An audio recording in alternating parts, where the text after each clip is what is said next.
The air thrummed with a mechanical, terrible power, a celestial engine grinding fate into motion. High above the mortal realm, enthroned in blinding gold, the ancient sovereign issued a grave decree. The time had come. With a gesture that conjured an ominous, blood-red energy, the command was given, unleash the apocalypse. A pale warrior's horn sounded the absolute dawn of destruction. The winged valkyries formed a dazzling, yet menacing, airborne vanguard, but they were swiftly followed by the true forces of shadow, colossal dragons, horned ogres, and heavy infantry cloaked in eternal night. They crashed into the modern world, a city already burning, feathers and debris mingling with the desperate screams of the innocent. Chaos consumed the urban landscape. A massive giant's club fell, forcing one young mother to make an impossible, immediate choice. She sacrificed her own safety, violently shoving her son away just before the earth-shattering impact. The boy, trembling amid the blood-soaked rubble, watched in horror as a skeletal warrior, armored and relentless, loomed into view and raised its immense blade above them both, silent and final. But death was momentarily cheated. A blinding counterattack, a streak of pure golden light and raw power, swept through the area, disrupting the executioner. The hooded rescuer, the legendary Black Robe, quickly urged the terror-stricken civilians toward safety, accepting their profound gratitude with a chilling, confident grin and eyes that glowed beneath his mask. Recognition spurred immediate escalation. As the giant red beast and the snarling wolf responded to his presence with savage roars, the hero shed his disguise. He stood revealed, a dark-haired youth with defiant, mismatched eyes now burning with an angry, vibrant flame. The battle was officially underway. He moved faster than sound, weaving past massive snapping jaws, trading furious blows that erupted in spectacular bursts of blue and dark purple energy. Though he sustained a superficial injury, his defiance was absolute. Using a flash of flame, he parried a crushing sword strike, swiftly maneuvering to dispatch the remaining weaker minions. The towering, horned brute made one final, desperate attempt, swinging a colossal spiked club. But the hero vaulted high above the kneeling behemoth, charging twin attacks, concentrated dark energy in one hand, and a fully materialized fiery sword in the other. The resulting explosion rocked the ruined city to its core. Yet the fight was far from over. An explosive clash of speed and power intensified, culminating in a brutal strike. A torrent of searing orange energy connected squarely with the protagonist's back, a vicious slash that tore through both armor and flesh. Pivoting instantly, a grim determination hardening his features, the hero countered, manifesting sharp, formidable projections of shadow energy, a clear warning to his powerful, unseen assailant. This was not merely a battle, it was a chronicle of impossible survival. The narrative shifted to the ultimate stakes, interspersing glimpses of ancient artifacts, imposing religious iconography, and the severe, judging eyes of cosmic entities. This was a desperate struggle against destiny, powered by fierce resolve. Every clash, every sacrifice, every trial traces back to one singular, pivotal moment. The entire cataclysm was triggered by the acquisition of immense, unimaginable power. The protagonist had secured the ultimate prize. The cosmos pulsed with an ethereal violet glow, the backdrop for the emergence of figures imbued with monumental power. The sky above quickly transitioned to a blazing orange, a chromatic warning of danger as the gaping maw of a colossal dragon, its eyes twin embers, loomed between ancient monolithic stones. Stepping into this intense, golden aura was a heroic figure in shining armor, a raider who wielded a staff of celestial light. Raiders were celebrated protectors, hunting massive, chilling blue ogres to harvest valuable loot, exchanging their deadly efforts for piles of glittering gold. They were celebrities, smiling, glamorous figures who dominated national television. In a dim, cluttered room, a young man sat alone, watching these heroes, idolizing the life of danger and renown. This rush of facing the unknown was the one true thing that made his heart race, it was the essence of being a raider. But the public remained blind to the true cost. A raider's heart often beat fastest, not from glory, but from pure, raw adrenaline-fueled terror. The frantic rhythm of heavy, armored boots echoed. A man struggled for breath, the violent pounding in his chest fueled by sheer panic. Red feathers drifted around him as he fled an unseen pursuer. Suddenly, darkness was violently pierced by a flash of blinding, electric orange energy. A vast, powerful force tore the air with a horrific shriek and an explosive roar. Silhouetted against the overwhelming destruction, the young man turned his head, blood staining his brow, staring death right in the face. A violent concussion blew out, followed by the deafening sound of shattering objects. The intense memory dissolved, returning to the present day beneath the dull, practical lighting of a quiet cafe. Soft murmurs filled the air until a sudden, sharp slam of hands on a table shattered the peace. The protagonist, Jae-hyun, leaped up, his voice tight with fury, demanding to know if he was seriously expected to serve as a mere human shield. The man in glasses across from him, Yumin Jong, tried to calm the situation, suggesting Jae-hyun view the assignment as an opportunity and reminding him of his desperate need for money. Jae-hyun cursed, stating he had known the offer was suspicious from the start. Yumin, who worked for a raider agency distributing contracts to guildless freelancers, had contacted him out of the blue, sparking initial ecstasy over the long-awaited work. But the request was simple: act as a vanguard, equipped with a single shield, in an undead-crawling dungeon. It was a demand for expendable cannon fodder. Rubbing his forehead, Jae-hyun groaned, asking why his contracts were always the lowest grade when even those ranked below him received superior opportunities. Yumin looked nervous, explaining that Jae-hyun already knew the answer.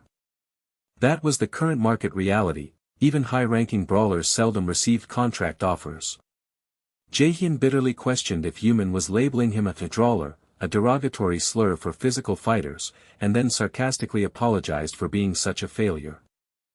Yumin flinched slightly, adjusting his glasses, and confessed bluntly that, yes, that was exactly the case. Magic users held all the power. Compared to mages, brawlers were slower and far more prone to debilitating injuries, making them economically undesirable. This was the painful truth. Mages could safely strike from the back line, while frontal combatants faced immediate danger and frequent injury. Jae-hyun gritted his teeth, acknowledging the bitter awareness: his class had become obsolete. He cursed his fate, wishing he had chosen the path of magic 11 years ago when the choice was still his to make. He had been in his third year of middle school when he took the Awakened Aptitude exam. His high scores secured him a spot at the prestigious Millis Academy. The result sheet showed a crushing clarity: his aptitude for brawler was only 34%, yet his aptitude for magic was a staggering 97%. He had chosen the wrong path, failing to follow the calling that had led figures like Ina Seo, who now stood atop the entire mage world, to undisputed success. Soaked in the sweat of past hard training, he had still chosen to become a brawler. At the time, mages were held in abysmal regard, incapable of dispatching even the lowliest mobs without the physical aid of their frontline companions, serving mainly as party buffers. Now, everything had changed. Brawlers were obsolete, while mages were lauded by the public. He sank deeper into thought, realizing his development as a raider had stopped at the age of 20, trapping him where he stood. He was like a hand desperately clawing for the light from the depths of the ocean. Yumin, the agency man, pressed the issue, noting that such an opportunity would not return soon. He admitted he had intended to give the job to another raider but came to Jae-hyun first, knowing the brawler's dire situation. Jae-hyun's mind flashed back to the days when his natural talents made him the envy of those who chose magic. He clenched his fist at the bitter irony. Now, he was merely an unremarkable D-rank brawler. After a long, weighted silence, Jae-hyun finally consented to the job. Yumin's face immediately brightened, promising the location would be sent by 8 a.m. the next morning, urging him not to be late. Jae-hyun stood, ready to dismiss Yumin, but Yumin smiled knowingly, informing him that he, too, had business at the same location tomorrow. Jae-hyun silently accepted the inevitable. He never truly had a choice, survival meant taking whatever work was offered. The next day, the sun filtered through the green canopy of the forest, shining upon the massive, shimmering blue vortex of the dungeon gate. Raiders in various armors milled about. Jaehyun checked his phone. It was 8:52 a.m. He cursed Yumin, annoyed that the agency man was absent. He sighed, knowing Yumin would be better off dealing with a higher-ranked raider anyway. Jaehyun was only D-rank. Yumin, by contrast, was an A-rank mage. Jaehyun struggled to comprehend why someone with Yumin's talent wasted his time with a small agency when he could easily join any top guild. A brief, bloody surge of dark anger, a violent image condemning Yumin as a worthless fool, consumed him before he grimly pushed the feeling down. Jaehyun. He flinched, looking up as a loud, jovial man in heavy plate armor waved enthusiastically. The armored man laughed, asking if Yumin had managed to rope him into the job too. Jaehyun nodded. The work was dangerous, but the pay was essential since brawlers had nowhere else to turn. His companion launched into a complaint about the disrespect shown to brawlers, ridiculing the mages who simply shot fireballs from the safety of the rear. Jaehyun frowned, his inner turmoil stark. Coolness was meaningless, he was on the verge of starving to death. The armored man nudged him, suggesting they watch each other's backs as always, then proposed they cap off the successful raid with a cold one. That sounded swell, Jaehyun admitted, but confessed he had no money. His friend groaned, conceding that he would pay, but insisted with exasperated finality that this was the last time. Jaehyun flashed a charming, easy grin, apologizing for being such a constant burden. His friend laughed, realizing the subtle manipulation worked every time. Before they could discuss drinks further, a voice echoed through the clearing, ordering everyone to assemble at the dungeon entrance. The tense anticipation was broken by a booming announcement. Only 30 minutes remained before the raid could officially begin. A deep dun resonance followed the proclamation. The grizzled tank, sitting among his team, remarked that it was time to get ready. He rose, his heavily armored feet trudging across the dirt, leaving Jaehyun to his thoughts. Jaehyun let out a low sigh. He leaned back against the rough bark of a nearby tree, the worn leather of his jacket ing slightly. He pulled a small, black device from his pocket, eyes sharp as he deliberately pressed the screen. He knew that when entering a dungeon, a raider had to keep two crucial things in mind. The first was the danger inherent in inadvertently coming across a supposed boon. The memory flashed in his mind, encountering a lucky find, a gleaming treasure chest, had the power to dull the mind and snuff out all reason instantly. Two bloodied and exhausted raiders stood over a vast coffer in a fiery chamber, their eyes wide with avarice. All caution was thrown to the wind as the chest began to boom and something began to slither. The monstrous chest cracked open to reveal rows of razor teeth and malevolent, glowing eyes. A torrent of crimson splat teared across the stone floor, a gruesome reminder that a blessing was often merely a tragedy disguised. He fixed his gaze, preparing for the second point, when the older raider interrupted his thought process. The captain called out, urging Jaehyun to get moving, demanding to know if he was glued to his phone again. The older man approached with a smirk, chiding the younger raider for his ritualistic phone checking before every dive, joking if it was a photo of a secret girlfriend. Jaehyun offered a casual dismissal. But as the captain turned away, Jaehyun allowed a soft, genuine grin to creep onto his face. He looked at the displayed image, a photo of himself standing next to a beautiful woman with warm eyes, and whispered a private vow, he would return before she even knew he was gone, Mom. The moment of reflection ended, replaced by the blazing yellow light of the sun streaming through the leaves above the raid entrance. The team assembled, marching toward the enormous, tree-formed portal, which swirled with blue and green energies. Stepping through the anomaly was like plunging into a cold void.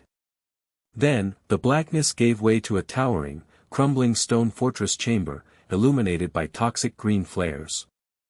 A terrifying rumble shook the foundations, followed immediately by a horrific roar as the first wave of enemies appeared. Undead monstrosities, their faces wide and silent, hungry screams, surged forward from the collapsed walls. The situation instantly devolved into chaos. Commanders screamed, demanding the front line hold their shields straight and maintain formation, their shouts laced with threats of death if they failed to stand their ground. Jaehyun stood encased between two heavily armored knights, his lips forming a silent, disgusted tsk. He clenched his fists, finding the disorganized frenzy absurd. But behind the meat shield of the warriors, the mages were already working. Light began to flash, and a soft glow surrounded the robed figures as they called upon ancient powers. They invoked majestic light and mighty flames. With a terrifying whoosh, a massive torrent of fire and light erupted from their hands, expanding into a searing, blinding vortex of pure destructive energy. The blast slammed into the battlefield with a brilliant kaboom, momentarily forcing the frontline raiders to shield their eyes against the shockwave. As the intense heat of the concentrated magic subsided with a crackle and fizzle, Jaehyun turned, his gaze sharp and appreciative. He recognized the symbols of the Yuzeong Guild, a relatively new mage guild that had already proven its merit. With such capable firepower backing their raid, he supposed he wouldn't die today. Later, taking a short break inside a partially secured section of the dungeon, the captain guzzled down water, wiping sweat from his face with a tired grimace. Only one more boss remained, he remarked, lamenting his age and wishing he had focused more on leveling if he knew he'd end up relying on others. Jaehyun pointed out that the captain was still in his prime and had a higher level anyway. Changing the topic, he asked if the older man had managed to secure any decent drops. The captain shook his head, admitting he found nothing useful, though he conceded it was only an A-rank dungeon. Jaehyun paused, then announced he would check his own hull. He tapped the air with his finger, calling up a blue, glowing interface screen, focusing his eyes on the digital inventory with a low, questioning him. The violent digital disruption intensified, showering the darkness with fractured, red data streams and chaotic blue squares. He watched the impossible visual crash, questioning what bizarre error was unfolding before him. The image warped and streaked into vertical glitches before ending with a piercing ping. Then, the visual chaos translated into fierce physical agony. A fierce throb slammed through his skull, forcing him to clench his jaw and brace himself on his knee, a deep grunt escaping his lips. He wiped the cold sweat from his brow, reeling from the sheer disorientation. He wondered what kind of malfunction could cause such an intense reaction. Immediately following the spike of pain, the interface returned, flooding his vision with critical, authoritative blue text. The Acer system had been downloaded, the message declared, even as the next window popped up, contradicting the first. The Acer system went down, user connection temporarily interrupted. He observed the impossible chain of events, noting that in all his time here, he had never witnessed the core infrastructure collapse. The situation worsened, an unknown error had caused the critical rebooting process to fail entirely. He stared at the error log, completely lost. Before he could make sense of the stalled reboot, a soft, insistent whisper sounded near his ear. Ephemeral green orbs of light began to drift past his face. Simultaneously, a foreign voice whispered an undeniable command into his mind, a hypnotic suggestion slipped on the edges of reality: follow the light. He recoiled sharply, startled by the intrusion, hearing a series of digital ding sounds accompanying the shock. The main display surged back with a panicked, glitching alert: BZZZZT. An unknown entity had infiltrated the Acer system. Immediate restoration using safe mode was attempted, and a moment later, the dreadful conclusion flashed in garish yellow: failed. Jaehyun stared, sweat trickling down his temple. An unknown entity. He repeated the impossible words, struggling to distinguish the reality of the voice from the system panic. He tilted his head, asking silently if the cryptic command meant those wisps of green light. At that moment, the heavily armored companion turned toward him, concern etched on his face, asking what the strange sound had been. Jaehyun turned, masking the adrenaline coursing through his body. He offered a vague and incomplete answer, stammering that he just heard a voice telling him to follow the light. The faint orange glow in his eye suggested the digital infection was still lingering. The companion barely registered the answer before the soft, whirring returned, stronger now. The luminous green orbs pulsed and coalesced around the companion's massive axe and his shoulder armor, bathing the area in an otherworldly glow. Jaehyun watched the ephemeral shapes drift, confirming they were physical, not just in his head. The companion, seeing the sweat on Jaehyun's face, suggested he lie down and rest, worried about his health. Jaehyun immediately pushed back, insisting he was perfectly fine, but his mind hammered at the central problem: why was he the only one who seemed to perceive this immense system failure and the glowing directives? He gulped, recognizing the risk, but the anomaly was too profound to ignore. He sprang to his feet, instantly moving toward the faint, glittering trail of light that led to the dark exit. The companion called out, bewildered by the sudden departure. Jaehyun reassured him, promising his absence would be brief. His gaze hardened, his eyes blazing with the strange system color as he marched forward, leaving the relative safety of the group behind, demanding silently to know what dark secret was unfolding around them. The episode began with a stark warning concerning the violence depicted within its panels. Deep inside a crumbling, dark cave system, illuminated only by shimmering golden specks, the lone warrior paused. He raised a gloved finger, attempting to interface with his internal mechanisms. A faint wish followed his gesture, but the result was immediate system failure. Twin blue holographic windows flickered, announcing the core Acer system was down and the status window inaccessible. It was no use. The attempts to restart the program brought only a buzzing alert: partial data corruption had been detected, forcing an immediate reboot into safe mode. He let out a weary sigh, lamenting that he couldn't catch a break, and questioned what exactly was wrong with the core of his power. For 17 years, ever since he had awakened at the age of 10, the system had functioned perfectly, never once failing. The chaotic data corruption and forced reboots were unprecedented. He looked up at the strange, ambient golden light scattered across the cavern walls, realizing that the strange voice he had heard earlier must be linked somehow to this sudden malfunction. The glitching interface suddenly shattered, graphically displaying error messages. An unknown entity had infiltrated the system, and the counter-intrusion had failed. He recalled the image of armored figures gathered in the golden glow, and the strange voice instructing him to follow the light, considering the possibility that the Acer system was undergoing a fundamental, chaotic transformation. He reflected on the system's origins. The Acer system, named after the pantheon of Asgard, was the final saving grace for humankind, which had fallen deep into the pit of despair. It began 20 years ago in what became known as the Year of Catastrophe. On the high seas, ships were tossed by waves of unnatural force. Suddenly, a never-before-seen tree of colossal scale violently erupted in the middle of the Pacific Ocean. It sprouted fully within half a day, and only needed 9 days to fully cover the skies above the planet. This tree's real name was Yggdrasil, the world tree of myth. On the 9th day of the tree's maturation, calamity fell upon the world. With an ear-splitting shriek, hordes of creatures and massive, scaled dragons began to unleash cataclysms on an unprecedented scale. The global population was halved by the merciless onslaught, and the remaining half fell subject to famine and disease. In the final hour of humanity, a small ray of golden hope pierced through the overwhelming darkness. A lone figure, silhouetted against a blazing firestorm, stepped forward. A furious, wolf-like monster lunged, but the figure, wreathed in dark, purple power, moved impossibly fast, smiling with chilling confidence. With a sudden, swift thwip of arcane force, the creature was repelled. He was the first awakened being. A dark, terrible power surged through the memory, punctuated by the crimson slash of a monstrous creature framed in spectral purple energy.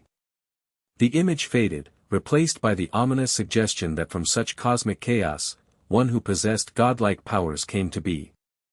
This nascent figure, elegant yet radiating malevolence, smiled, wielding a black rod wreathed in shadows. The warrior processed the knowledge, and awakened. History confirmed that among the awakened were those who actively hunted the monstrous incursions, the heroes known as raiders. Their indispensable tool, the foundation of their success, was the Acer system itself. But the thought of a catastrophic change occurring within the very system meant to support them was chilling, for he instinctively knew it could only mean disaster. His grim contemplation was broken by the sound of light, ethereal flames igniting with a sharp swish. He took a heavy step forward in his greaves, the sound echoing on the dusty floor of the cavern. Before him stood a monumental structure, carved into the very stone of the dungeon wall. He gasped, staring up at the imposing, arcane facade. It was a huge doorway, intricately decorated with menacing, primal reliefs and centered on an ornate, glaring eye symbol. This could not be real. The gate emanated power, pulsating with a low dun that made his heart pound. It was a treasure gate. His internal monologue raced, recalling the scarce, almost legendary information about these doors. They led to hidden rooms overflowing with loot, packed with gold, mystical swords, and legendary items.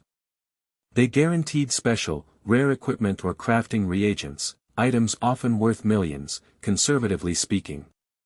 A profound smile stretched across his face.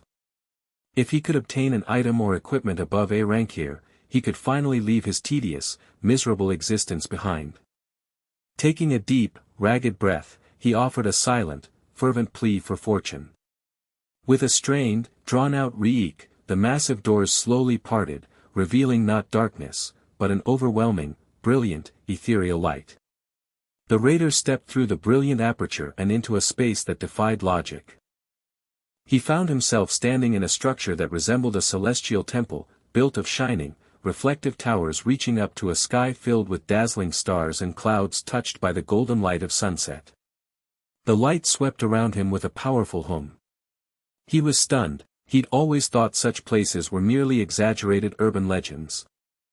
At the center of this cosmic chamber, resting upon a pedestal, was a delicate, glowing item, a translucent vessel filled with crimson light. With a triumphant grin, he realized that was what he sought. He took 2 deliberate steps, reached out his hand toward the radiant artifact, and as his armored fingers closed around the prize, a burst of blinding light erupted. The familiar ding of the Acer system sounded in his mind, limited functionalities were successfully restored, and a new equipment item had been obtained. Everything was finally turning around. Another powerful whoosh and a brilliant flash accompanied the holographic display of the item, stunning him into silence. The system identified the object in his hand, Odin's lost eye, tier, mythic.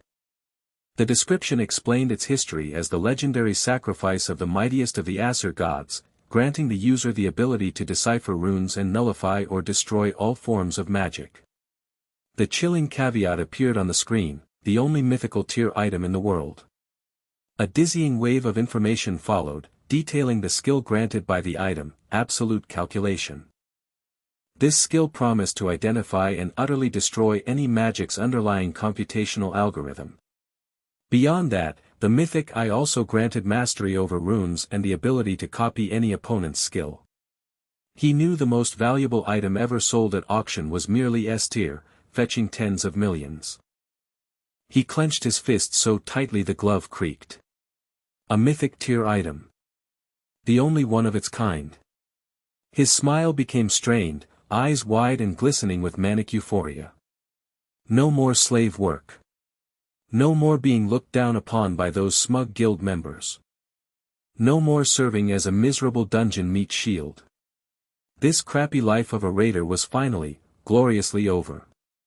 The priceless artifact pulsed, a blinding gold against the dim light. He gulped, considering the sheer weight of what he held. Though logic screamed caution, he argued that he deserved a single moment with the artifact before selling it for billions. But as the thought coalesced, the system violently overlaid his vision with a luminous, red-edged warning: Odin's lost eye would immediately become soul-bound upon equipping. Terror instantly seized him. Suddenly, the dungeon's structure seemed to flicker and glitch. A cold system message appeared: system down. He knew such irregular behavior was unprecedented in this location, an unexpected variable outside the normal scope. Yet, these spontaneous events, a mix of extreme luck and utter tragedy, were infuriatingly familiar. He needed to leave the area quickly. Back outside the anomaly, Myongo was anxiously fidgeting, assuring the mage leader that the warrior, Jayan, was sure to be back momentarily. The moment Myongo turned, Jaein trudged into the area. Myongo called him over, reminding him that the advance was about to begin. Jaein offered a sincere apology for the holdup, but the leader was unforgiving, coldly reminding him that he was not paid to go spelunking. Jaein bowed low, promising compliance. Myongo, sensing the tension, nudged his comrade, telling him to forget the incident.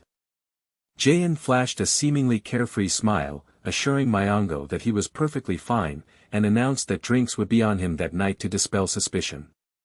Myongo could only stare in wide-eyed confusion as Jaein turned to join the ranks, wondering if his friend had suffered a concussion. Jaein stepped into the formation, his gaze darkened, but one eye held an alarming, internal amber glow. He hoped his act had worked. Whatever happened here usually stayed here. To reveal he had obtained something so valuable would be akin to forfeiting his life instantly. A soft cracking sound echoed through the chamber, the crystalline structure of the dungeon floor subtly shifting. He mentally cautioned himself to stick to the plan and finish the dungeon. His priority had to be keeping his head down and doing his job. The leader, oblivious to the ambient instability, announced that their line was finally secure and they could begin their advance. Before the word could settle, a series of sharp, terrible cracks ripped through the air. The platform violently shattered. Kaboom! A massive explosion erupted, scattering shrapnel everywhere. Jaein lunged instinctively, his eyes wide with shock as the blast wave hit him head-on. He tumbled through the air, shield flailing uselessly. Coughing and scrambling to a stop, he forced himself upright, gazing into the ruin of the entrance area, wondering what had just happened. The air filled suddenly, choked by a dense, suffocating purple mist that bloomed with a thick waft. The gas swirled and hissed, immediately hitting the lungs, spreading with a quiet, menacing FSSH. Around him, his comrades reeled. The female mage coughed violently, eyes stinging, scrambling to cover her mouth. Jaein clenched his own gloved hand over his face. This was poison fog. He knew the properties immediately. Prolonged exposure would invariably lead to death. He forced himself up, calculating that he needed to get out fast. His armored comrade dashed toward him, yelling his name and urging him desperately to flee, warning that the fog was far too dangerous. Jaein understood and nodded sharply, ready to order a general retreat. The words were ripped from his throat by the terrifying sound of a blade tearing flesh. A sudden, wet splash of blood exploded into the purple haze. Jaein's eyes widened, witnessing the cold, otherworldly glow of a sword protruding from his ally's chest. The dying man stumbled, choking out a confused, bloody gaze before collapsing. Jaein caught the weight of the collapsed body with a heavy thud. His heart hammered a frantic bob. The instant realization hit him, he had to run. He sprinted blindly through the fog, breath catching in ragged huffs. Just ahead, the corridor erupted in a flash of white light and dust, a sudden explosion. He skidded to a halt, recognizing the true scale of the trap. The noxious fog had filled the halls, and the explosion proved they were locked in. A monster couldn't have done this kind of coordinated, tactical maneuver. It had to be the precise, methodical work of dungeon hitmen. His heart continued its savage rhythm. The exit was undoubtedly booby-trapped or being guarded by another ambush cell waiting to finish off any survivors. He squeezed his eyes shut, frustrated fury rising in his chest. Jaein inhaled sharply, letting out a measured sigh. He wiped the sweat from his brow, muttering darkly that they were sorely mistaken to think they could snatch the item from him now. As he collected his thoughts, a hooded silhouette shuffled into view. Before Jaein could move, a ferocious current of searing, golden energy erupted. He turned instantly, spinning and raising his sword, the weapon catching the raw power that sliced past his head with a blazing swoosh. The attack exploded against the floor with a mighty kaboom, forcing Jaein to grunt from the sudden shockwave. He grabbed his sword tighter, staggering, watching as the dust settled. The mysterious figure took a casual step forward, admiring his handiwork, mocking Jaein for being incredibly tough. The assailant then casually pulled back his hood, revealing a man with glasses and a cruel, unsettling grin. Jaehyun stared, dumbfounded. It was Yumin. Yumin's face stretched into a wider smile, golden electricity crackling and fizz-ing around his extended palm, reaffirming his deadly promise. The immense pressure that had coiled around the protagonist dissolved without warning, leaving behind only the profound, ringing silence of hard-won victory. Every nerve ending screamed with exhaustion, yet a fierce, adrenaline-fueled certainty pulsed beneath the surface. They had achieved the impossible. Just as the protagonist drew a ragged breath, the ambient light of the chamber was violently overwritten by an explosion of scarlet and gold. A system notification manifested in the empty space, surrounded by geometric patterns that pulsed with arcane energy. The text that shimmered before his eyes was not the standard blue or green of common rewards, but a fiery, impossible blend of colors that signaled staggering rarity. The chapter concluded. The figure in the hooded jacket, Yumin, radiated a pale, sickly green energy, his smile unnerving as he confirmed his identity. He had promised to see Jaehyun that day, and his shuffling steps confirmed a sinister intent. Jaehyun, stunned by the cold wave of realization, understood the horror. This man was the mastermind, the one who exposed the Yuuzhan Guild to the deadly fog and attacked everyone caught in the chaos. Yumin, momentarily startled by the raw accusation, quickly reverted to a chilling grin and casually confirmed his guilt. Shuddering, Jaehyun regulated his panicked breathing, forcing a fist tight to assess the dire situation. He demanded the motive for the calculated destruction. Yumin offered a dismissive shrug, explaining the simple reason: a contract for a client. He added that given the guild's recent snobbish behavior, it was no surprise they had accrued a substantial list of grudges.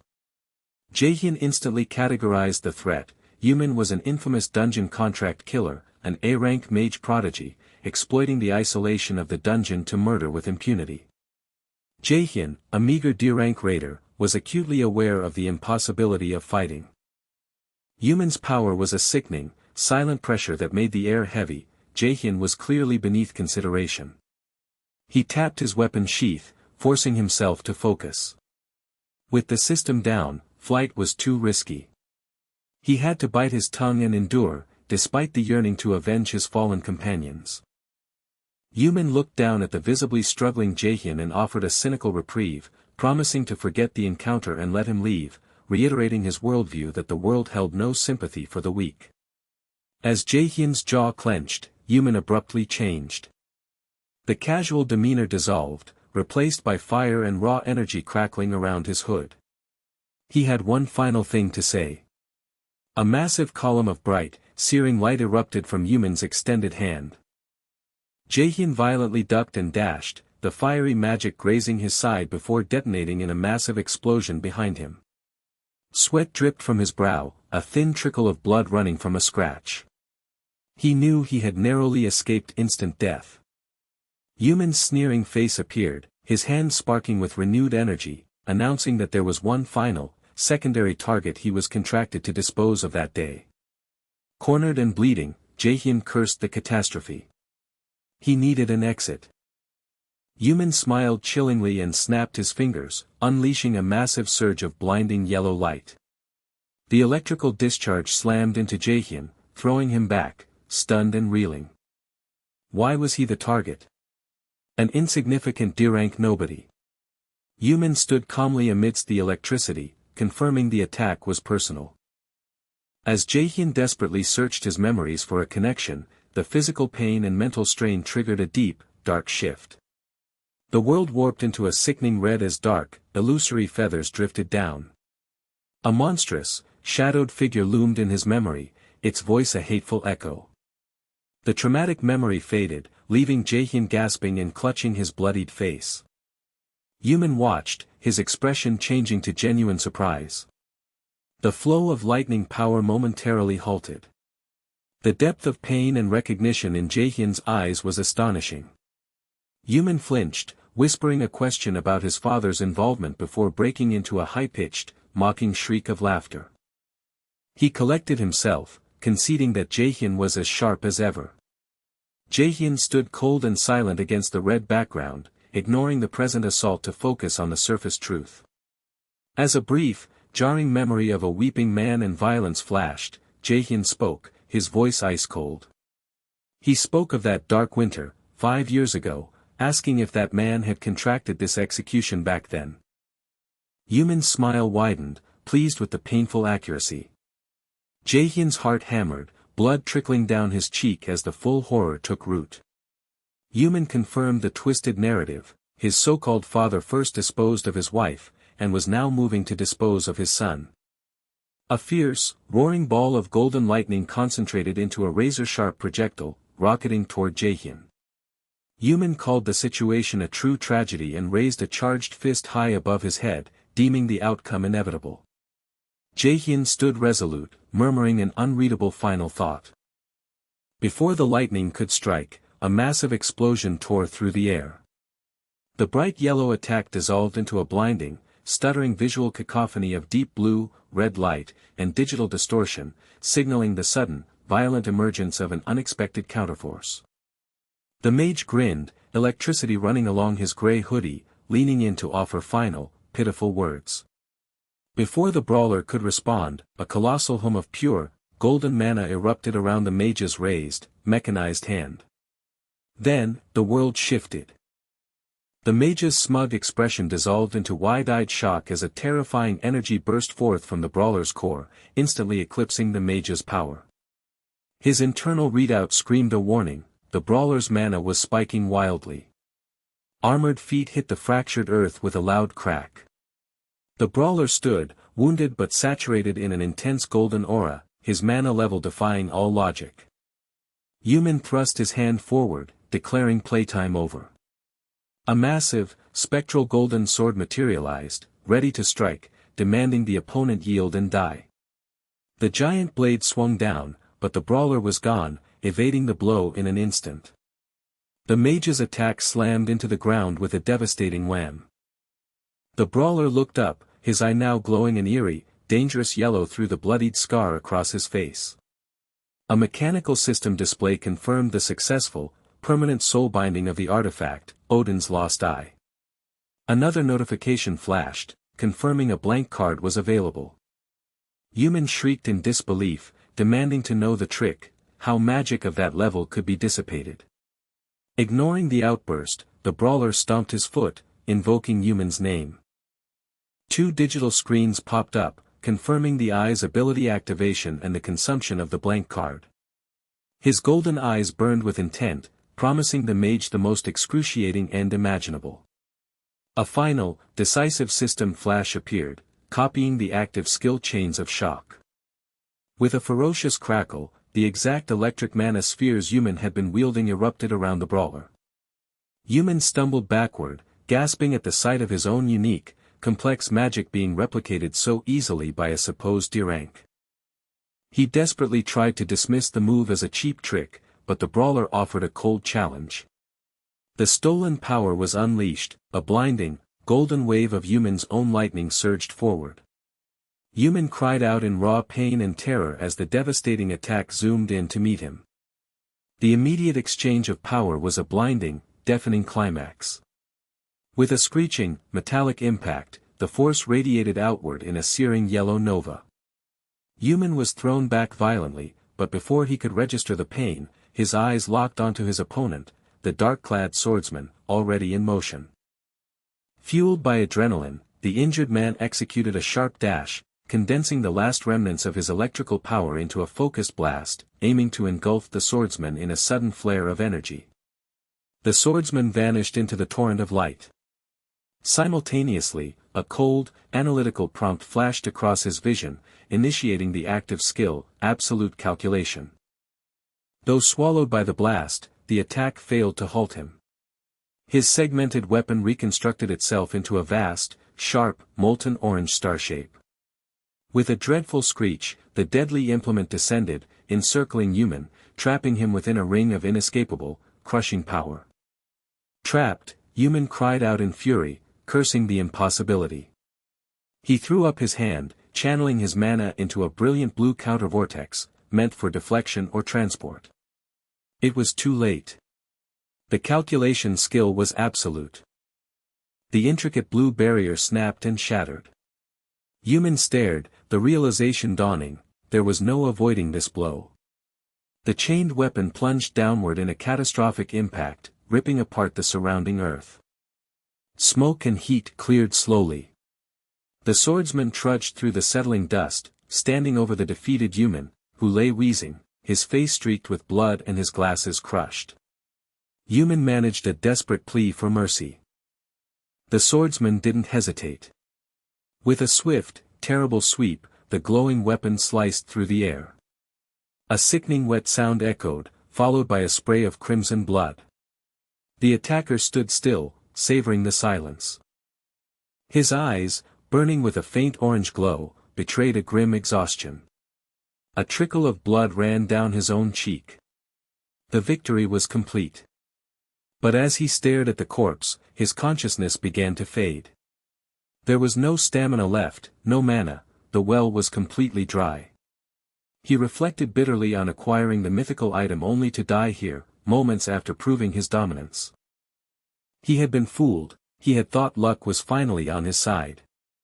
The outcome he imposed upon others, death, was now his own inevitable fate. As his vision dimmed and the ground rushed up to meet him, he felt nothing but a profound, chilling cold. He collapsed onto the dust, the victory meaningless. The void fractured, blue particles scattering as a glitching, digital interface materialized.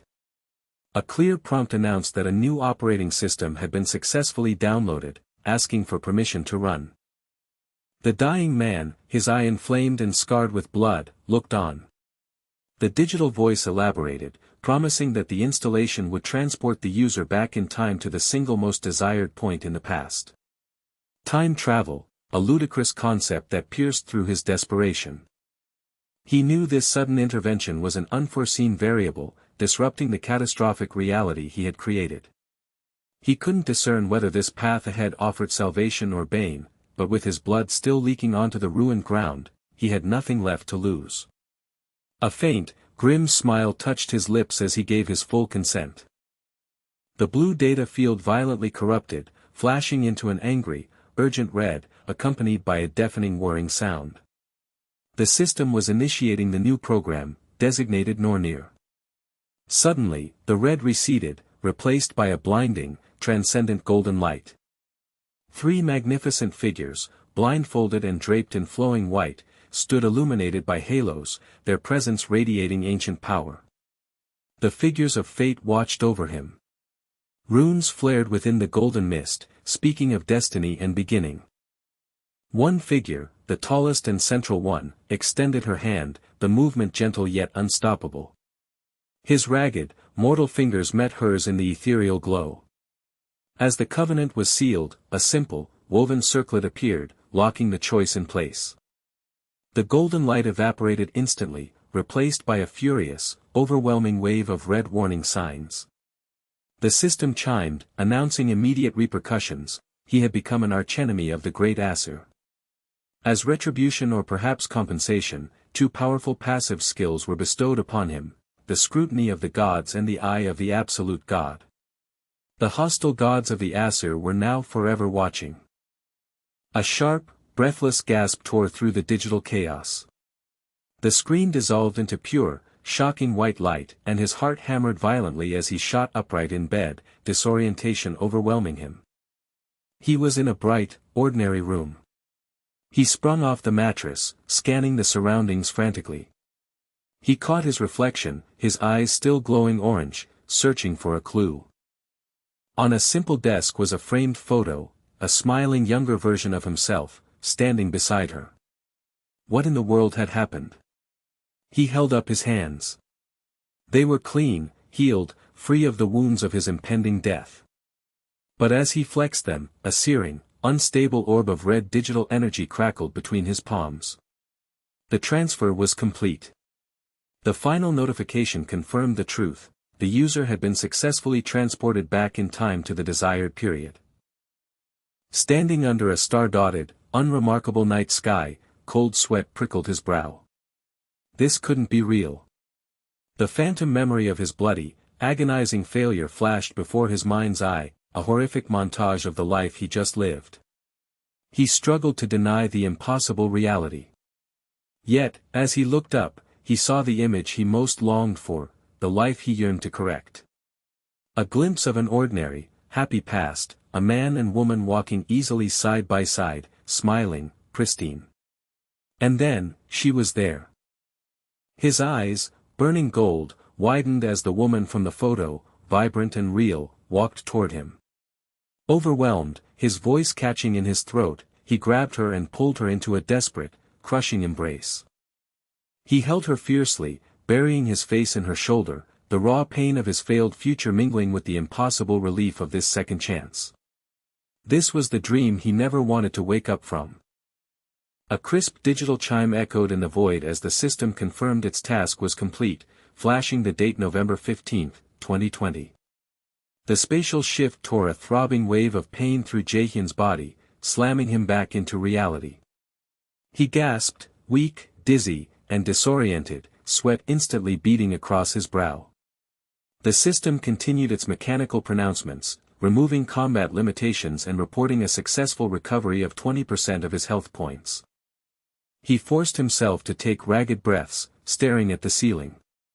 A profound sense of disbelief warred with the stark physical sensations. Was this real? As his vision cleared, he took in the familiar, sun-drenched bedroom.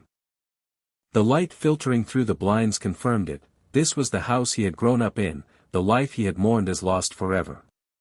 Another digital alert signaled a new objective, a sub-quest titled, "A Good Rest is the Mother of All Success," demanding he recover 80% of his health for the reward of a blank card. He absorbed the surreal reality of his situation before letting out a slow, stabilizing sigh. He began the rigorous mental exercise of recollection. He hadn't perished in his final clash with human. Instead, the new Norner system, installed at the moment of his demise, had returned him to the past, the most desired point. Having survived countless brushes with death dealing with Yggdrasil, his mental fortitude held firm. This extraordinary event, while uncanny, did not paralyze him. He navigated the invisible system commands, confirming the date, 11 years in the past, coinciding with his third year of middle school. The old operating system had been replaced with the powerful Norner system. He swung his legs over the side of the bed, the contact with the floor feeling strangely tangible, like a dream he could physically touch. He crossed the room and pulled the desk calendar closer. There was a scribbled reminder about his upcoming application to Millis Academy, specifically noting the brawler option.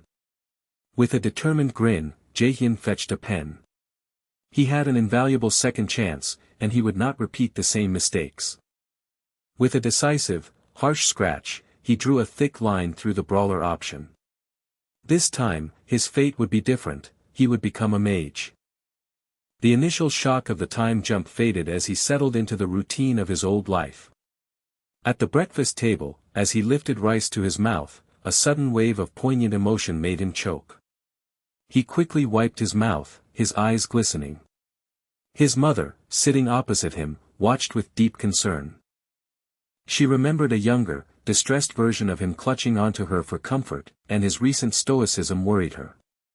Placing her chopsticks down, she addressed him softly, asking if something had happened recently. Jaehyun quickly composed himself, plastering a slight, practiced smile on his face, dismissing it as just a bad nightmare, though the fresh memory of his previous life's demise lent a dark weight to the lie. He decided to initiate the conversation immediately. He called out to her, saying he needed to discuss something important. She nodded, expecting him to express apprehension about Millis Academy. The life of a raider was perilous, and if he wasn't truly dedicated to the brawler path, she was prepared to let him attend a regular high school. His well-being was all that mattered. Jaehyun met her gaze and delivered his request plainly. He wished to switch his declared major to magic. His mother's initial, easy smile faltered. She looked at him in total shock. This was the child who had been single-minded about becoming a brawler for years. She gently brushed his face, asking if he had truly thought this through. Jaehyun confirmed that he had given it extensive consideration. Relief and warmth immediately returned to her expression. She told him that she supported his choice completely. She wanted him to chase his dreams instead of mere wealth. If he wanted to pursue magic, or anything else, she would always be there. The unconditional love in her voice and the gentle touch on his cheek caused an unexpected tightness in his chest. He quickly wiped his eyes, reminding himself that there was a future to build.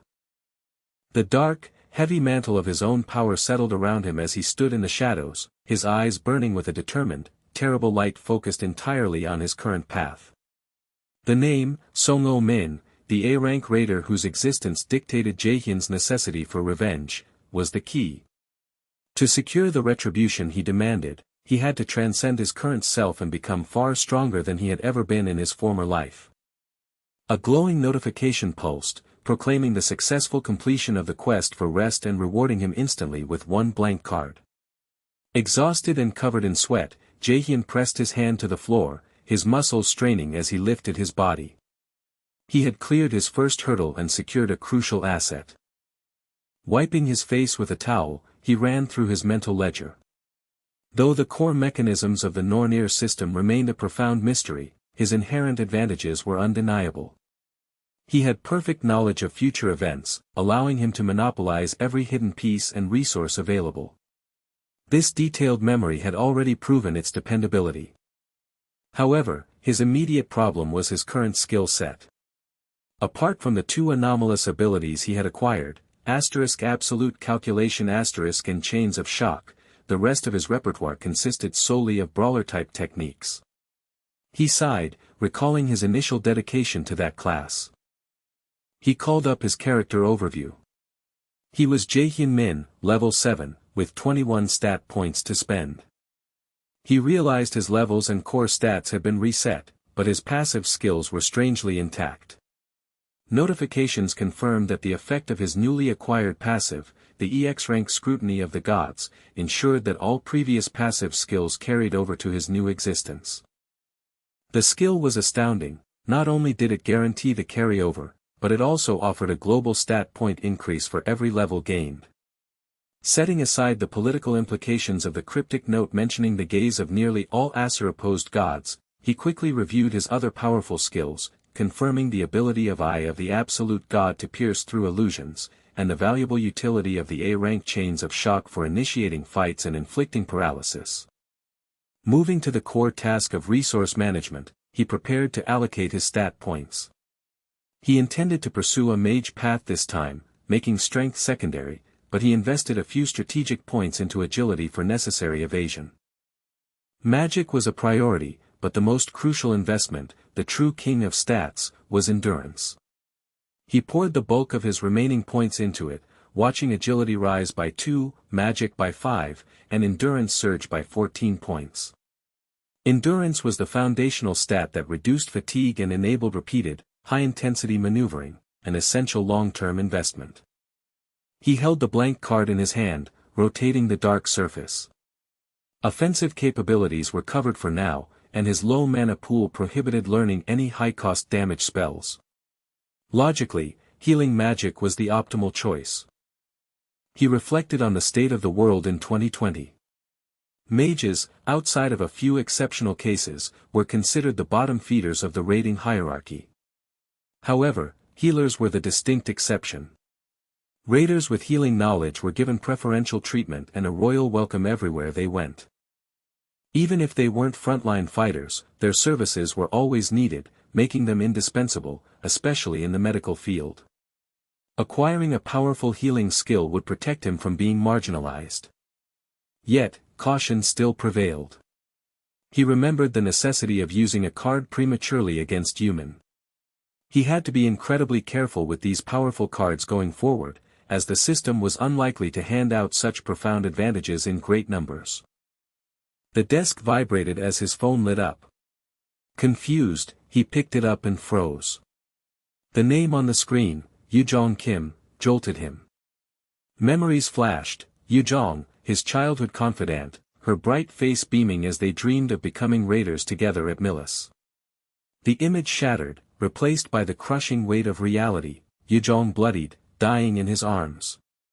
He winced, a tear escaping his eye as he scrubbed his face, forcing the sorrow down. He drew a sharp breath, resolving himself. He could change her fate this time. He must change it. He checked her stream of excited messages. She was asking him to meet her to attend a lecture given by the celebrated Saint Song-Unyu.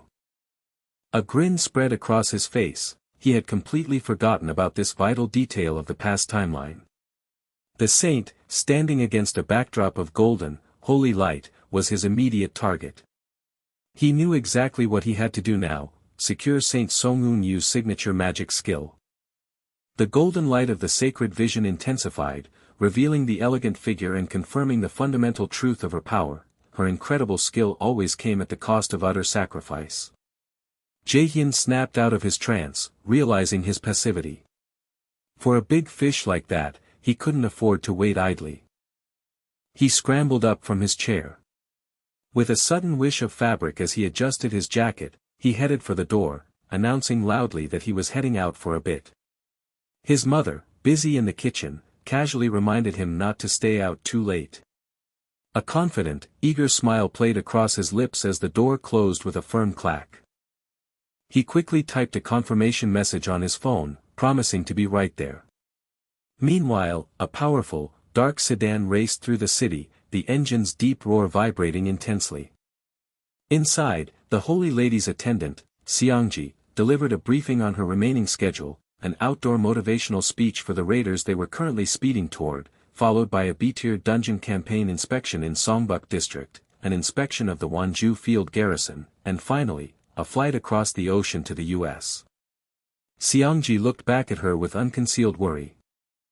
He peered at her face, asking cautiously if she was sure she was up for such a packed schedule, especially in her visibly fragile state. He pointed out, his voice heavy with concern, that she looked even weaker than before. She offered him a gentle, practiced smile, insisting she was perfectly well, just a bit tired. Seongji pushed back, arguing that she had been pushing herself too hard these past few months. He knew, staring at her luminous beauty, that the price of her ability, that great sacrifice, was systematically draining her of her very life energy. Seongji looked down, a deep weariness settling on his features. Why couldn't there be another individual, just one, who possessed healing magic on par with her unique power? If only they could find someone like that, they would finally be able to mend her weakened body to full strength. The Holy Lady's smile tightened slightly, reminding Seongji of his promise never to bring up that futile topic again. He watched her for a moment, his hand clenching into a tight fist out of sight. The reality he couldn't escape hammered home: at this rate, the Holy Lady of Korea could collapse at any moment now. Fighting monsters on the battlefront was certainly no dream job. Jaehyun, who possessed the vital knowledge of future events due to his temporal regression, had always intended to secure an early, luxurious retirement by pawning off a single, incredibly valuable item. He watched Seo-eun, whose effortless success and clear indifference to the world's chaos made her the ideal role model for the life he craved. His small, smug smirk earned an immediate, irritated reaction from Seo-eun, who warned him pointedly to stop trying to annoy her. Without preamble, Jaehyun abruptly announced an urgent errand and declared he would catch her later. Seo-eun was jolted by his sudden departure, demanding to know what he meant, and what about her. He reminded her sharply that she claimed intimate knowledge of the city's layout. Her face contorted into a furious scowl, sensing his impending betrayal, and she accused him of being ridiculously cheap. Jaehyun flashed a wide, teasing grin, dismissing the insult. He admitted he was only messing with her, explaining he had already called her mother, who should be arriving any minute, instructing her to wait right there. Seo-eun turned, slightly relieved but still deeply suspicious. She challenged him, wondering why his errand was so critical that her mother couldn't simply take him back as well. Feigning surprise, Jaehyun turned back, dropping the real news: he had switched his major to magic. Seo-eun stared, mouth agape, utterly shocked. He flashed another charming smile, instructing her to teach him some useful spells later, starting slowly from the basic theory. She stammered a response, agreeing while still demanding the true reason for his sudden change in fields. Before she could force an answer, Jaehyun took off, quickly melting away into the bustling crowd. Seo-eun shouted his name in frustration, feeling completely abandoned and left behind in the dust. Walking purposefully down the street, Jaein scanned the buildings, confident he had taken the correct direction.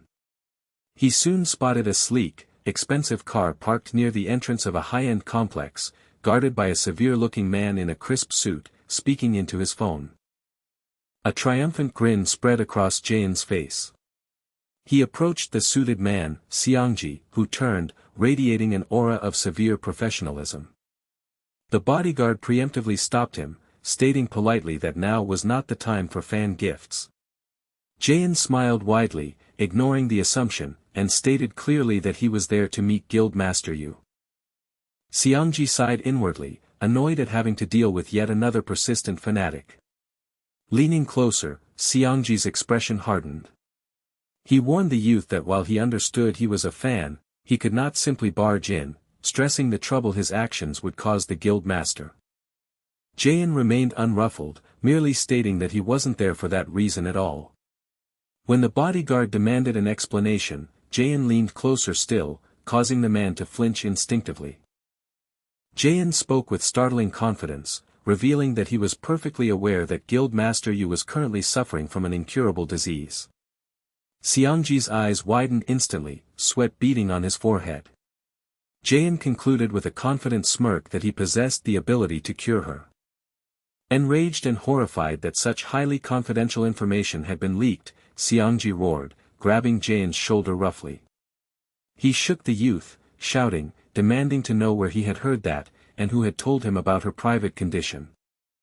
Jaein coolly glanced down at the man's grip, reminding him sharply that he should keep his voice down, pointing out the growing number of curious onlookers. Suddenly, the rear window of the expensive vehicle whirred down, revealing the elegant Guildmaster Yu herself. She instructed her bodyguard to pause, fixing her gaze intently on Jaein. She asked directly if he could truly back up his startling claim. With a deft flick of his shoulder, Jaein shrugged off Seongji's grasp, meeting her eyes with a confident light in his own, assuring the Guildmaster that he could cure her illness. Guildmaster Yu studied him, her expression calculating. She knew if he was lying, they would find out immediately, but the brazen, open manner in which he presented this highly sensitive knowledge made her consider that perhaps he really did hold an unexpected ace. She inquired about their schedule. Seongji, still reeling, confirmed they had approximately 2 hours free. Yu smiled graciously, telling Jaein to get in, explaining that they were too exposed in this area and needed to go somewhere private to discuss the matter. They soon settled into a luxuriously appointed indoor location. Yu gestured for him to sit down, which Jaein did instantly. Once seated, her soft smile vanished, replaced by a cold, penetrating gaze. She demanded, as a point of order, how he had become aware of her secret condition. Jaein shook his head, politely refusing to divulge his source. He then skillfully used his leverage, explaining that while he could reveal the nature of his information, she would forfeit his healing assistance the moment he did. Yu laughed softly, acknowledging his impressive boldness. She gave a slight nod, agreeing to set aside the issue of his source and proceed directly to the core matter at hand. Jaein settled the matter of the past immediately, his intense eyes sharp and focused, announcing that the preliminaries were over, and it was time to move on to the next stage. He calmly inquired how exactly the woman expected to be cured. Yu hesitated only for a moment before admitting her incredible intention. She needed to utilize the immense power of her own inborn skill, sacrifice, to facilitate the healing. Yu's brow immediately furrowed in astonishment, asking him to clarify the unexpected nature of his claim. Before Jaein could respond, the sound of a fist slamming violently onto a nearby table ripped through the tense atmosphere. Seongji erupted in a furious roar, declaring he had heard enough of the boy's nonsense. Seongji leveled a demanding finger at the protagonist, questioning if he truly understood the nature of the power he spoke of. Sacrifice was Ms. Yu's inborn skill, a magical ability far beyond the comprehension of ordinary practitioners. He shouted derisively, challenging how a jackleg such as Jaein could even dare to attempt copying such a profound skill. Inborn skills were a tier above S-class, the theoretical culmination of all abilities, attainable only through hereditary transmission or self-manifestation. Unlike standard skills, they could not be analyzed or deciphered, making them fundamentally impossible to replicate, the exclusive monopoly of specific individuals or families. Jaein remained completely unfazed, recognizing this typical mindset. He calmly stated that Xiangji's fury was unfounded, assuring them that if he were unable to deliver on his outrageous claim, he wouldn't have shown up in the first place. Xiangji simply grit his jaw in powerless frustration. Yu, seeing the escalating tension, stepped in. She addressed her enraged subordinate, suggesting they allow the boy the chance to fully explain his methods. She then turned back to Jaein, summarizing the core idea: he intended to use her own sacrifice ability to heal her. He affirmed it precisely. Jaein explained the magical principles governing skill penalties. Wounds suffered as a result of using a skill demanded another skill of the same tier or above to counteract. The very affliction suffered by Ms. Yu was caused by an inborn skill. Since there were no skill tiers above inborn, and since she was magically restricted from healing herself using sacrifice, replicating the ability was the only surefire way forward. He elaborated further, explaining the intrinsic meaning behind the ability's name. Sacrifice fundamentally meant self-offering, or a direct offering to the gods.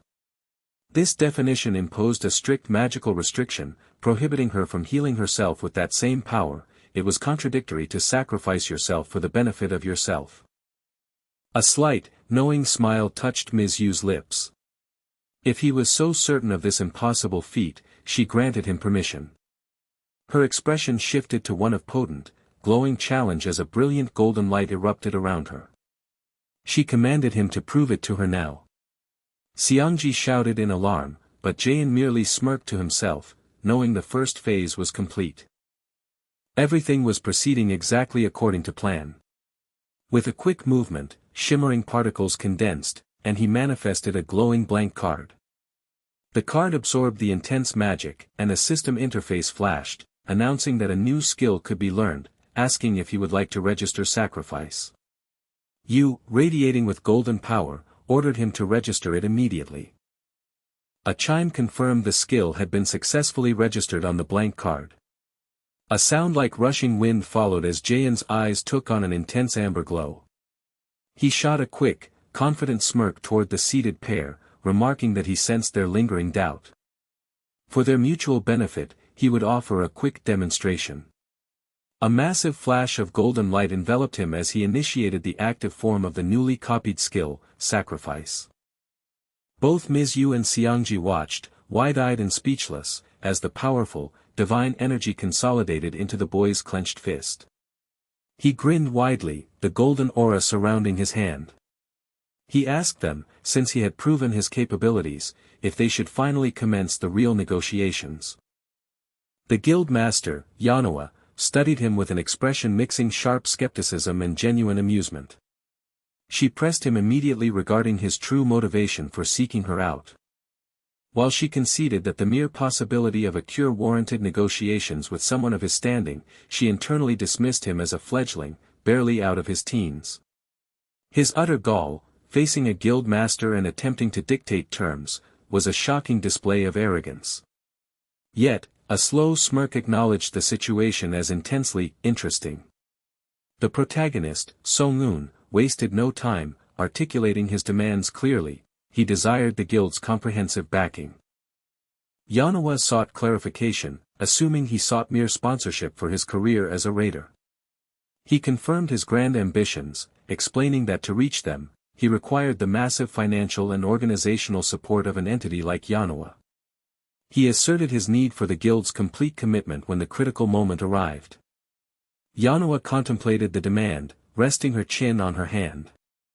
She ultimately agreed, determining that anyone with the reckless courage to pursue such objectives was worth the investment, recognizing his evident gift.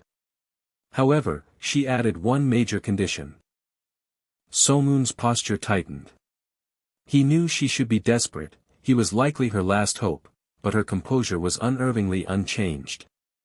That profound stoicism was the natural defense of a true guild master. She explained that while her ailment was personal, his request sought the comprehensive support of the entire Yanwa organization. Committing such resources required reciprocal value. He conceded the point, agreeing to hear her terms first, keenly aware that in this delicate exchange of power, he stood to lose the most if negotiations failed. Yanwa leaned forward, radiating confidence. She smoothly inquired whether he had already chosen a guild to join. His composure momentarily fractured. He stared, realizing she was attempting to recruit him. Yanwa, never one to speak lightly, listed her reasons for the unexpected offer. First, he had uncovered her illness, a secret known only to a select few, attesting to his outstanding intelligence and ability. Song-un remained silent, unable to reveal his knowledge was merely a fragment of the future. Second, he had flawlessly copied her inborn skill, sacrifice, a feat she believed impossible, leaving her intensely curious about the limits of his immeasurable potential. Finally, and most importantly, he had maintained his composure while sitting directly across from the guild master herself. Yanwa concluded that these 3 points more than justified immediate recruitment. Song-un rapidly calculated the possibilities. Though he knew the guild eventually fell into ruin in his past timeline due to her illness, Yanwa was currently the dominant force. Joining them now promised vast resources, a warm welcome, and the accelerated support he needed for his own development.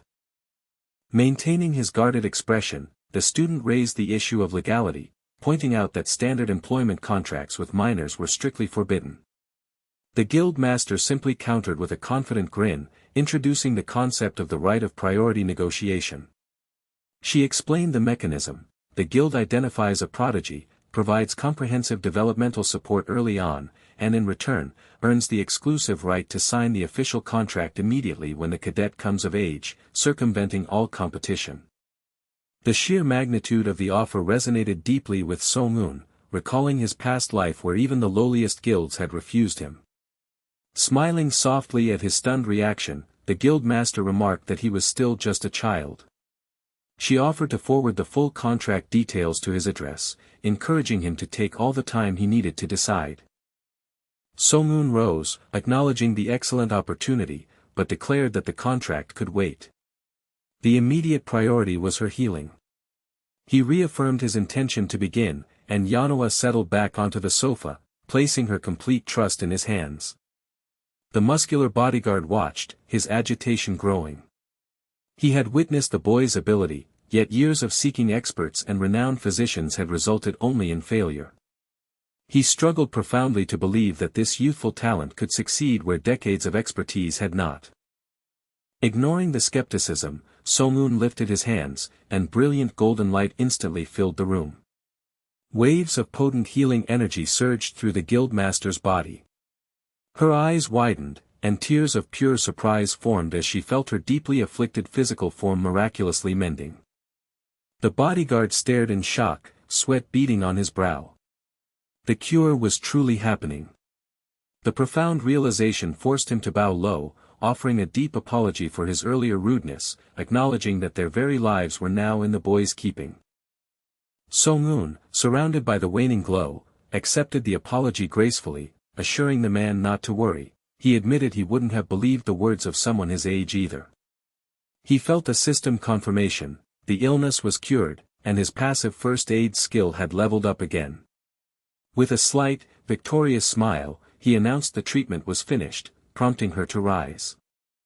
Yanwa stood, facing the sunlit window. Golden, luminous butterflies seemed to flutter around her as she stretched, testing her renewed strength. Tears streamed down her face as she confirmed the impossible truth: the paralyzing symptoms were entirely gone. She offered sincere thanks, then inquired about the massive negative penalty such powerful healing typically incurred. He smirked, assuring her he was perfectly fine, confirming no penalties were applied since the skill was derived from a copied blank card. Playfully, he suggested that if he were ever to fall ill, perhaps she could return the favor. Yanwa smiled serenely, accepting the unspoken contract, promising she would be there anytime. She produced an embossed personal card, which she handed to him, encouraging him to call to discuss the contract further. Song-un took the card, his expression turning serious. He informed them that he was not yet finished negotiating, he had one immediate request. The following day dawned clear and bright. A sleek vehicle pulled to a halt, the sound of the engine fading. The bodyguard confirmed their arrival. A heavy, athletic shoe grounded itself firmly on the dirt path as Song-un stepped out, his red eyes catching the reflection of the subtle exterior lighting. His escort, a man in a crisp suit whose face bore the evidence of past battles, slowly absorbed the environment. A startling realization dawned on him, this was not merely a secluded meeting spot. This was the Yanawa Guild's private, low-level dungeon entrance. Nestled within a grove of vibrant, sun-dappled trees stood the gate, a vast, shimmering panel bearing the luminous, stylized insignia of the guild. The air was pristine, humming with potential energy. The protagonist stood ready. He knew what awaited him next, Millis Academy, an institution where countless geniuses from across the nation flocked to test their mettle and eliminate the weak, a truly vicious environment. He understood that he had only one way to survive the ruthless crucible he was about to enter. A knowing, determined grin spread across his face, recognizing the singular truth that governed his immediate future, he had to level up. The morning sun dappled the vibrant glade surrounding the dungeon's entrance, illuminating the tall, modern gate adorned with luminous floral patterns. Standing ready before the swirling portal, Jaehyun received his preparations from a grim-faced guild representative. The guild had provided crates of restorative supplies and, as temporary equipment, lent him a shining magic staff usually reserved for higher-tier members. Jaehyun accepted the staff with gratitude, but the employee remained visibly anxious. He expressed profound concern over the youth's insistence on attempting an E-rank dungeon alone, pressing him for the specific reason behind his solitary plan. Jaehyun merely offered a casual, knowing smile, implying that speed leveling was paramount. Accepting defeat, the representative dismissed the holographic interface floating near his hand, and with a brilliant zap of blue light, a flawless blue crystal materialized in his palm. He presented the warp stone to Jaehyun, identifying it as a vital escape tool capable of instantly teleporting him back to the guild headquarters if broken. The representative urged him to take it, insisting it was the least he could do to apologize for his earlier poor conduct and to personally thank Jaehyun for his timely healing of the guild master. Jaehyun's intense orange eyes narrowed slightly before he secured the stone in his fist. He turned toward the gate, noting the gentle flow of magic that verified its low E-rank classification. This raid, he confirmed mentally, should be a breeze. The guild man called out one final, anxious reminder to use the stone if danger arose. Jaehyun offered a confident smile and stepped into the glimmering, energetic vortex. A sharp, violent buzzing sound instantly ripped through the air. The familiar blue light of the entrance dissolved into aggressive, chaotic magenta. System warning boxes exploded across his vision. Dark, sinuous shadow tendrils snaked rapidly toward him, coiling tightly around his arms and shoulders. His eyes widened in shock as a massive system alert blared. He was being transported to another location by the Nornir system. A blinding flash of magenta light warped the entire space.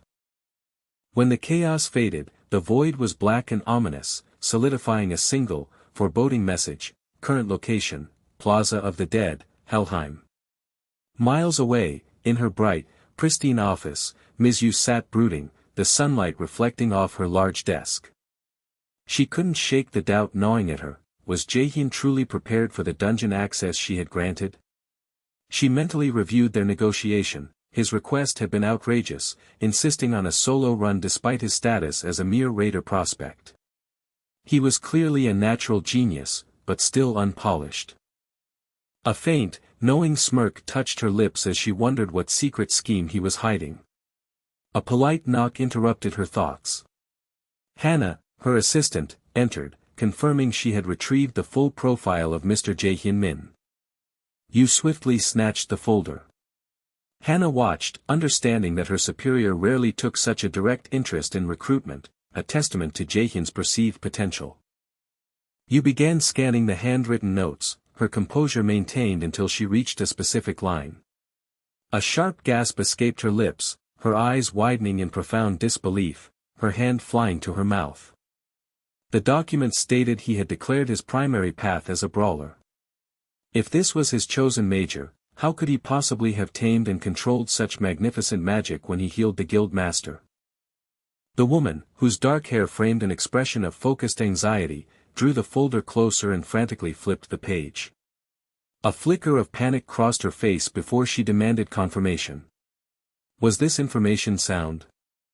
Her stoic assistant replied with complete certainty, the report screamed the impossible truth. Brawler aptitude was low, but his mage aptitude had surged to 97%. Moving away from the desk, Ms. Yu took a call, a relaxed smile now settling on her face as she addressed Xiangji. She instructed him that the moment Jaehyun exited the dungeon, he was to be given an urgent message, she needed to see him immediately.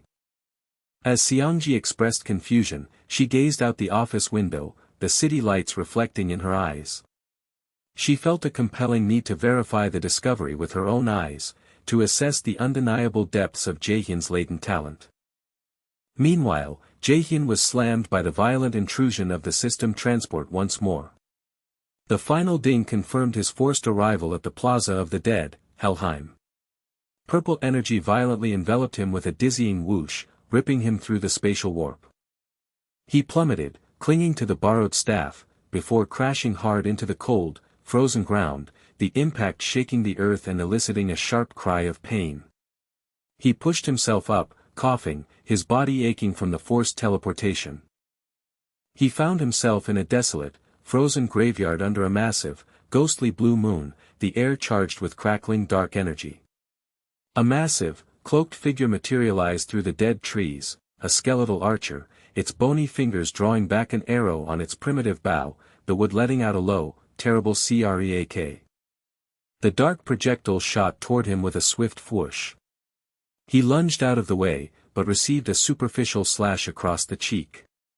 A single drop of blood fell, and he swore under his breath, recognizing the lingering sensation immediately, paralyzing poison. This was entirely inconvenient. A golden light erupted around him as he deliberately triggered a costly response, initiating an active skill sacrifice. The blinding flash was followed by the raw sound of something heavy being wrenched from the frozen soil.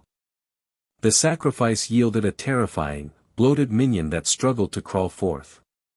The undead archer momentarily shifted its deadly aim. Taking advantage of the distraction, a violent purple and black energy began to swirl and rumble around Jaehyun and his staff, the raw power of his mage class surfacing. The massive, newly summoned zombie-like warrior let out a thunderous roar. As a second, deadly arrow shot through the air, Jaehyun's hand shot out, snatching the projectile mid-flight with startling precision. His gaze was fierce, his anger rising with the cold, dark power around him. He snapped the shaft of the arrow in half between his fingers, the resulting crack loud in the dead night, and delivered a cold promise to the assembled undead figures, they were seriously starting to anger him. Morning sunlight, usually a comfort, only served to illuminate the fierce, focused rage of the apartment's occupant. Her eyes skimmed over a character poster of a handsome figure, yet her entire being was consumed by fury directed at another, Jaehyun. He had known exactly how terrible she was with directions, yet he had ditched her without a second thought. She cursed her own naivety, his unusual compliance regarding the lecture should have been a screaming warning sign that he planned to abandon her the moment he could. Her frustration spiraled as she tried to reconcile the present Jaehyun with the reserved, timid boy who hated crowds and anxiously sweated at mild congestion. The dependable ritual of him walking her home had vanished when he decided to go off alone, but the greatest mystery was his abrupt shift in ambition. He had spent countless hours dedicated to becoming a brawler, only to suddenly switch his entire major to become a mage. Such a drastic, calculated change could only be motivated by something earth-shattering. He was normally so prudent, capable of taking 10 minutes to decide on a restaurant order, now, he felt like a totally different person. Snapping out of her reverie, she confirmed through a furious message that she had certainly not forgotten his betrayal, and eagerly awaited the chance to pummel his face. Far away, in a world swallowed by perpetual twilight, Jaehyun flinched, a cold sweat breaking out on his forehead. He swore he felt a malicious aura, an unsettling presence that seemed separate from the monsters before him. He surveyed his immediate threats, 4 wraiths, cloaked and scythe-wielding, backed by a skeleton archer and a hulking Draugr. This organized group was far more challenging than a standard solo run. He gripped his only weapon, the crude Tier C Yanoa Guild low-quality staff. The staff crackled with soft blue light, confirming his power source in this deadly, cold realm of Helheim.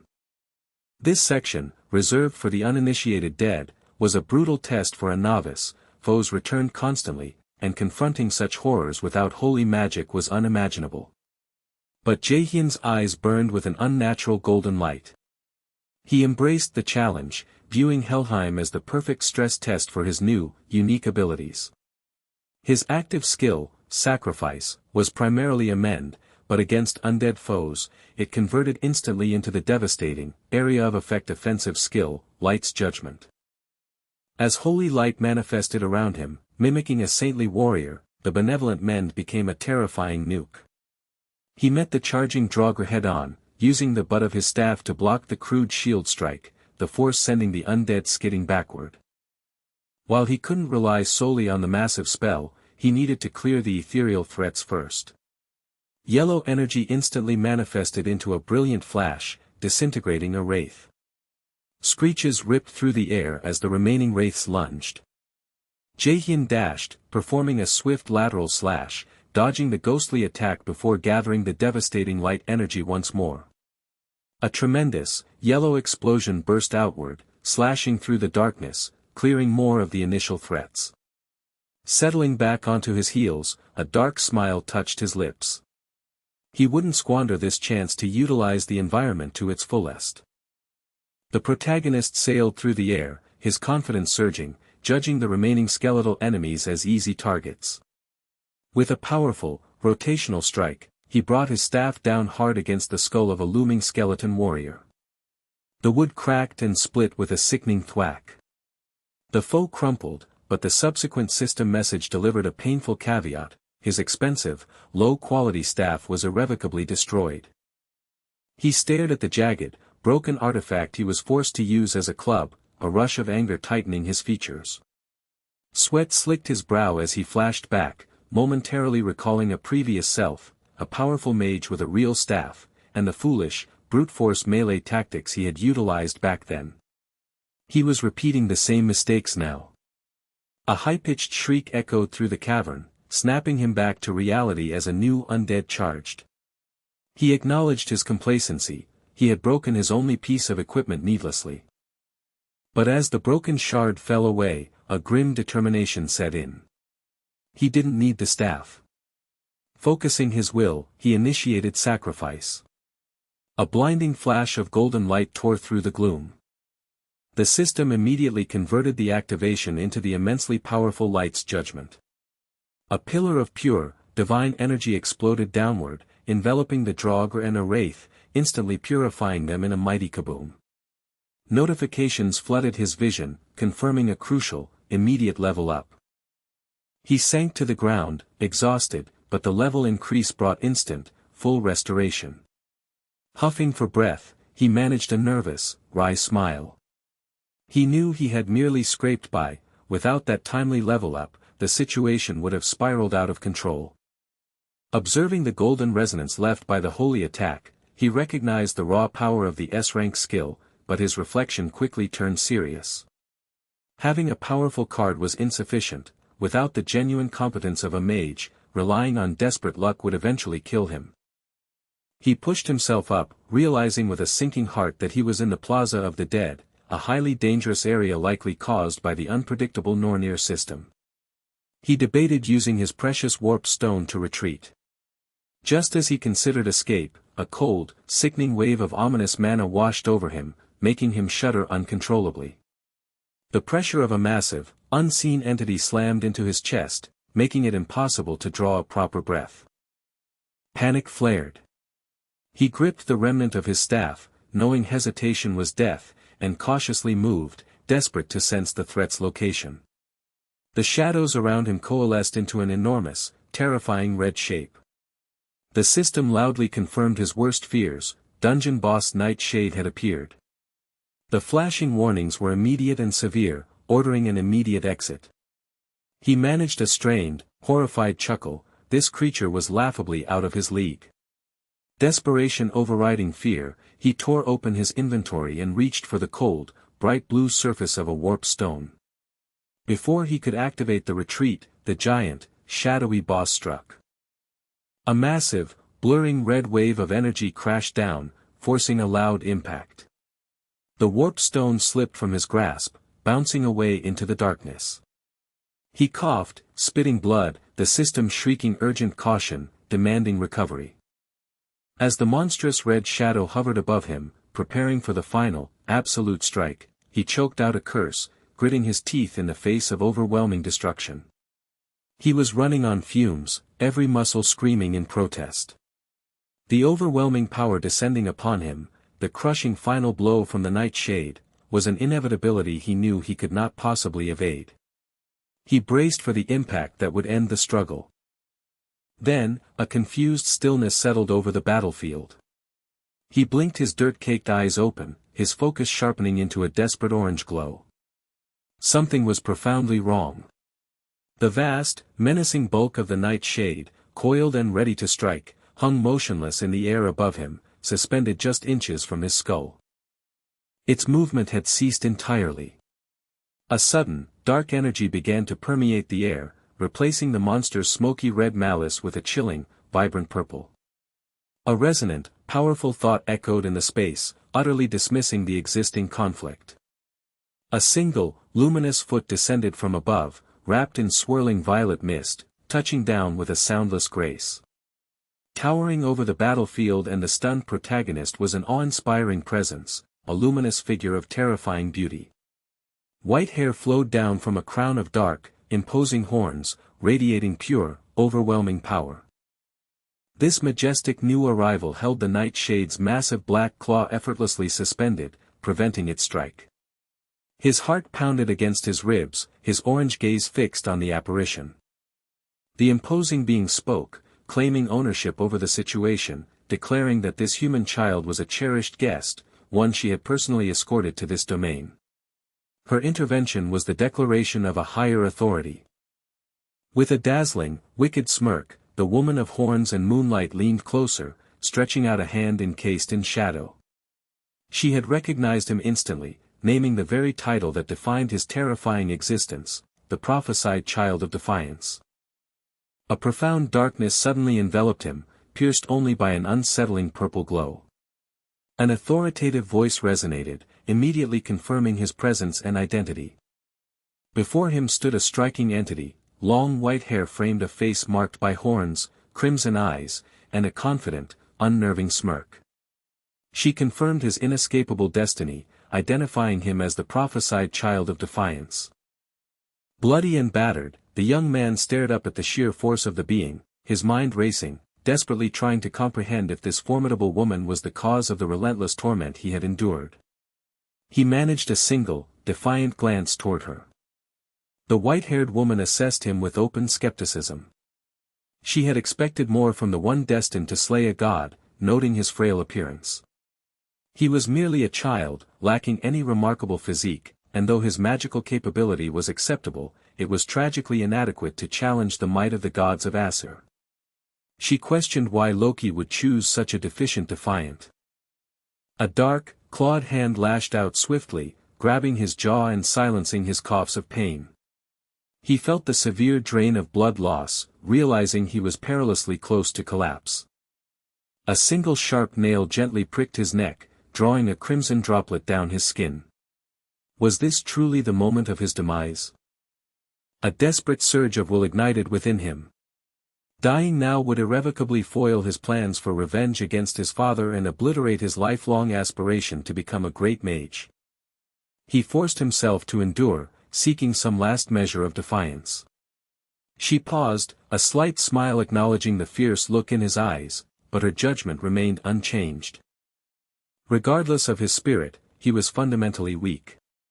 The end time drew near, and he had no choice but to accelerate his growth. Her grip shifted, tightening around his neck, forcing a strangled gasp from him. She promised him unequivocally that if he failed to rise to the challenge, if he allowed the past hell to become reality again, she would personally end his life. Swirling purple essence affirmed that his weak existence, defined by the magical energy surrounding him, held a latent value. She would grant him a chance to live. He must become stronger, and his immediate target was the great nightshade. He must hunt down and defeat him. Her form shimmered, engulfed in brilliant purple power, and she offered a powerful inducement: triumph would bring a very special gift. But she warned him that time was rapidly dissolving. A harsh chime echoed as a crimson, holographic system window flashed into his vision, announcing the arrival of the first main quest. It was Hell's trial, an assignment from Hell, the ruler of Helheim, to take down Nightshade, imposing a grim deadline of 2 months. The penalty for failure was death. The imposing figure swirled away in a violent rush of dark magic, reminding him never to forget the terms. The purple darkness receded rapidly, replaced by a sudden, jarring shift of energy. The scene distorted, briefly flickering with bright, golden light, and a soothing, glitching image of a smiling, blindfolded woman appeared, speaking ethereal words of fate and good wishes before the whole manifestation collapsed with a final, echoing boom. The supernatural presence vanished entirely. The battered young man blinked, the soft, pale light of the surrounding forest trees finally coming back into focus. Coughing as he touched the raw skin of his neck, he looked around at the familiar woods, utterly disoriented. Bright, hazy sunlight sliced through the trees, glinting off the damp ground where he lay slumped near the massive, glowing structure of the dungeon portal. He was back, somehow, at the entrance. Shaking off the daze, he cautiously touched his torso. His wounds, the grievous injuries suffered moments ago, were completely gone, healed as if they had never existed. He stared at his flawless skin, understanding that the bizarre, powerful woman he had met, who was certainly not human, was responsible. A violent sound ripped through the air, and a shimmering orange panel materialized before him. It was a new objective, a decree delivered directly from the divine plane, Hell's trial. The mission was explicit: defeat the enemy called Nightshade within 59 days. The stakes were terrifyingly high. Success meant a special gift from the god of death, failure meant death by her own hand. The physical presence of the quest screen and the glowing artifact sword resting beside him confirmed that his encounter with the deity had been agonizingly real. He had met Hel, the god of death, the supreme ruler of Helheim, one of the legendary 9 worlds. A ghostly memory flashed through his mind, Hel's chilling smile as she spoke the title, the prophesied child of defiance. Even in her divine state, she had seemed perplexed, questioning why Loki would select him. He was the defiant one, the label he vaguely remembered hearing the day he first acquired the Nornir system. Everything was spiraling, the lines of reality, time, and mythology blurring into incomprehensible chaos. He sank back down, exhausted, frustrated that none of his time travel knowledge prepared him for this cosmic entanglement. His hand clenched hard, scraping dirt across the ground, grounding him in the immediate reality. He had no control over the grand machinations of the gods, but one thing was undeniably clear: he had a 2-month deadline, enforced by the god of death herself. The second he stopped striving for power, he would die. He forced himself upright. The challenge to take down Nightshade in 2 months was daunting, but having a clear, immediate goal felt strangely motivating. He needed to improve every aspect of his ability. He was still woefully unfamiliar with the practical application of magic in a combat scenario, having barely mastered the lower-tier spells. If he wanted to survive, he needed to solidify his fundamentals. His phone vibrated. The timing was impeccable. A message appeared from a guild manager, requesting a meeting the following day, as the guild master wished for a final answer regarding the contract offer. He smiled faintly.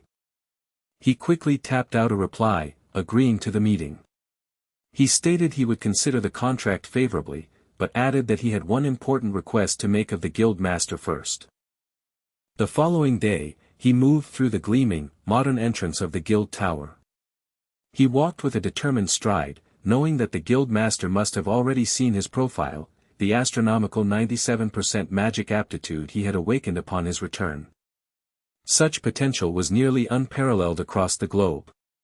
He briefly felt a pang of regret for his past, when, influenced by media praising brawlers and mocking mages, he had foolishly chosen the inferior path.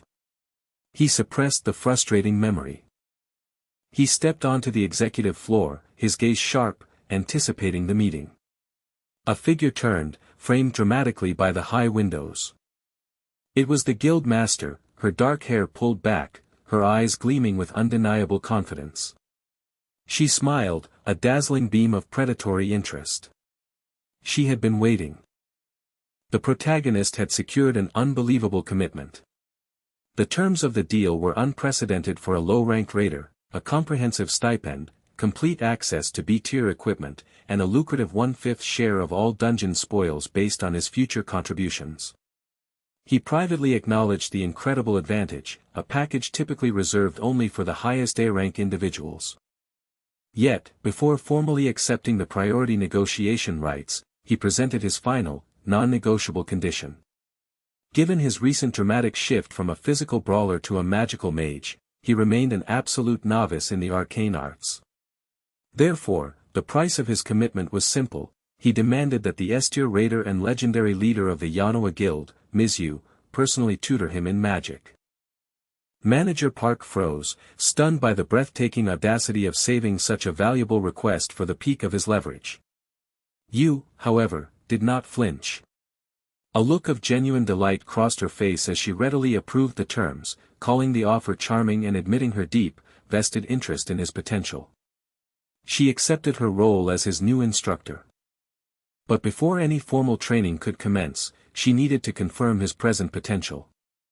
As the protagonist agreed to the preliminary assessment, Mizu signaled the beginning of the trial with a simple snap of her fingers. Instantly, a massive pillar of radiant, intense blue energy roared to life, condensing into a swirling, formidable object, a mana cube.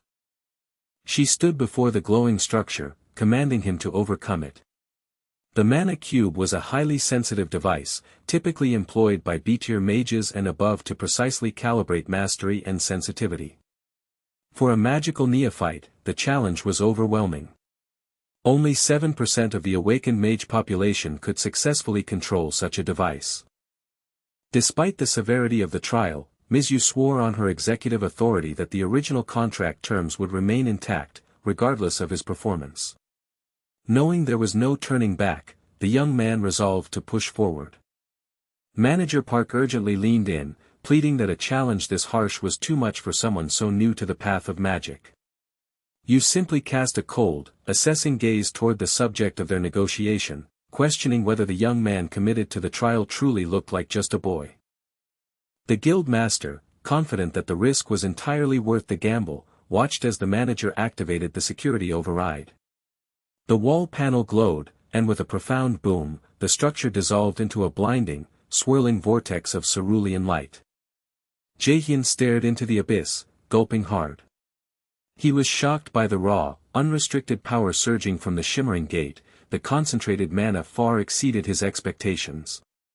After receiving final encouragement, Jaehyun squared his shoulders and took the single, daunting step forward. The world rushed inward. He plunged into a reality that felt less like air and more like dense, glittering liquid, a colossal, turbulent sea of raw mana. He immediately realized the grave danger of mana poisoning. Though he could breathe now, prolonged immersion in this extreme density would quickly lead to a fatal end. There was no time to debate the physics of his environment, he had to find the exit immediately. If his memories were correct, the only way out of the manufactured reality of the mana cube was to locate the single, true gateway hidden among the countless, identical whirlpools. Closing his eyes, he forced himself to concentrate, trying to feel the subtle rhythm and flow of the surging mana waves. A distinct, singular resonance jolted him. The dense blue whirlpool shifted, revealing a centralized area of vibrant purple and pink light. At its core hovered a terrifying sight, a single, brilliant, drop-shaped crystal. The amount of mana radiating from this object was overpowering, almost terrifying, as if the entire mana sea he was submerged in had been condensed into that luminous core. Back in the observation room, the manager reiterated his deep concern, viewing Jaehyun as a child undertaking a ridiculously dangerous trial. You merely smiled, insisting she had absolute faith in his success, a mere gut feeling, she suggested, pulling teasingly at her hair. The manager frowned. He could not deny that since meeting Jaehyun, the boy had constantly achieved feats that seemed utterly impossible. He wondered aloud how long they should wait for the extraction. Yu's smile turned slightly competitive as she implied the stakes. Her own time escaping the cube had been 40 minutes, a standing national record. The manager realized they were witnessing a zero-sum game, either failure, or a revolutionary new record. Suddenly, the atmosphere of restrained optimism shattered. Yu's conviction dissolved into sharp alarm as a deep, resonating sound vibrated through the chamber. The massive containment field, the highly reinforced mana cube itself, began to visibly fracture under unimaginable internal pressure. Visually sharp cracks raced across the intense blue energy, the sound of splintering glass amplified by the surrounding mana. Manager Seongji watched, horrified. With swift movements, he checked the timing logs. His eyes widened in utter disbelief. Only 10 minutes had passed. A tense gulp registered the impossibility of the data. It had taken mere minutes for the internal pressure to crack the highly reinforced cube. The violent surge of electrical energy and light emanating from the terrifying blue vortex made him wonder aloud what kind of overwhelming, destructive power Jaehyun was unleashing within that restricted space. The blue containment field fractured violently, spiderwebbed by agonizing cracks as the mana cube's immense power buckled under an unknown external force. Outside, the suit-clad manager swallowed his rising terror, while beside him, Song-eun watched the mesmerizing destruction with a faint, dangerous smile. A blinding vortex of blue and white energy obscured everything within. Inside the shifting, sparkling realm of light, Jaehyun moved with focused intent. He recognized the central, teardrop-shaped crystal, which glowed with exponentially denser mana than the surrounding atmosphere, as the core binding the spatial anomaly together. If this was the case, no complicated escape strategy was required. He darted through the swirling purple energy, his hand closing around the artifact. With casual force, he shattered the core. The sound of destruction was followed by a massive, blinding flash as the entire domain instantly dissolved. The reality of the cube's annihilation rumbled through the facility. Debris and ethereal light burst outward in a deafening explosion, engulfing the two observers in the resulting shockwave. The manager lowered his arm, aghast, muttering established metrics of failure and success. Normal mage-type raiders averaged 3 hours, even top S-tiers needed 30 to 60 minutes. Jaehyun stepped out of the dissipating light, rubbing his head lightly as loose energy particles settled around him. The manager, trembling with visible sweat, realized the truth. Jaehyun had annihilated the world record of 36 minutes. He had escaped in just 10 minutes. The ecstatic manager rushed forward, grabbing Jaehyun's hands and confirming the impossible time achievement. Song-eun, her demeanor transitioning from amused observer to focused inquisitor, took precise, measured steps toward him, demanding to know how he achieved such impossible swiftness. Jaehyun simply explained that he found an odd-looking crystal and destroyed it, causing the whole space to vanish. Song-eun's composure broke. Her eyes widened in alarm as she instinctively clasped his hands, reiterating his shocking statement. The crystal was the binding vessel for all the mana within the cube, an average awakened would never find it, let alone shatter it. Jaehyun swallowed, sensing the sudden gravity of the moment. Song-eun's eyes narrowed as she reached a terrifying conclusion. His ability to shatter the crystal implied that the mana reserve he held within himself was vastly greater than the contained power of the entire spatial anomaly. She gave a small, thrilling shudder at the implication of his untapped potential. With a radiant, confident smile, she declared that he had proven his worth beyond measure. Under the banner of the Yanoa Guild and her personal guidance, Song Yu promised to nurture him into the absolute greatest mage of his generation, warning him to prepare for the intensity ahead. The golden, late afternoon light bathed the residential complex where two young women waited.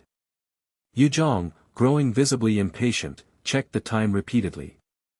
Her friend noted their usual companion was exceptionally late and compounding the frustration by refusing to answer his phone. Suddenly, the deep, heavy engine of a vehicle announced its arrival with a loud roar. A sleek, dark, undeniably luxurious limousine, the kind reserved for the truly elite, pulled into the driveway. They watched, wide-eyed, as a formally dressed chauffeur opened the passenger door. Jae-hyun stepped out, adjusting his casual jacket, looking completely at ease. He gave a confident wave and a casual promise to see the chauffeur the next day. Yuzhong and her friend exchanged looks of utter disbelief.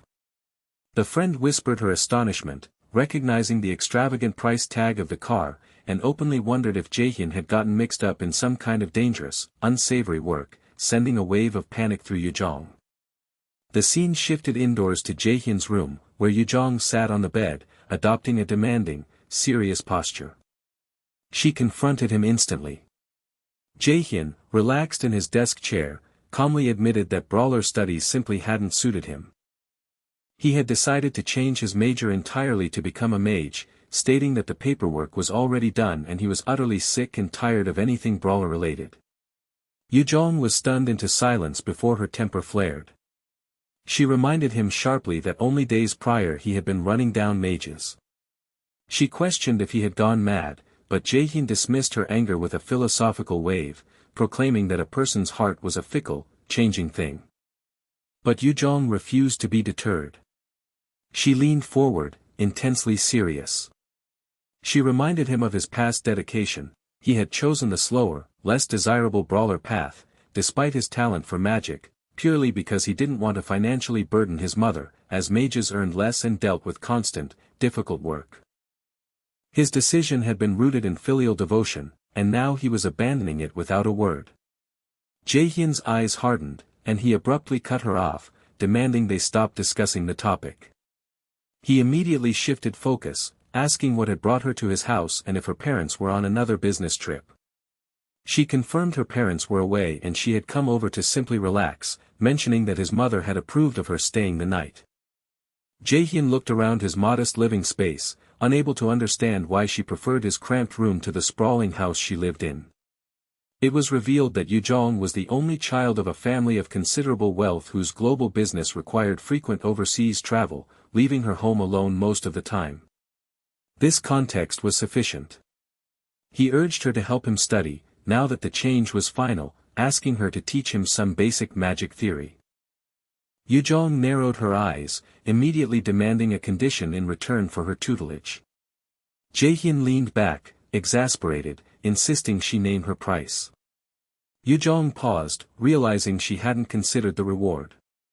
Then a mischievous grin spread across her face. She demanded he grant her a single, future wish, whatever it might entail. Jae-hyun conceded to the term, but quickly set a strict expiration date of 1 year. Yuzhong cried foul at the unfair time limit, but reluctantly agreed. Jae-hyun smirked, entirely confident she would forget the promise long before the deadline. He tried to needle her one last time, making a casual, rude comment about her appearance. That was the final straw.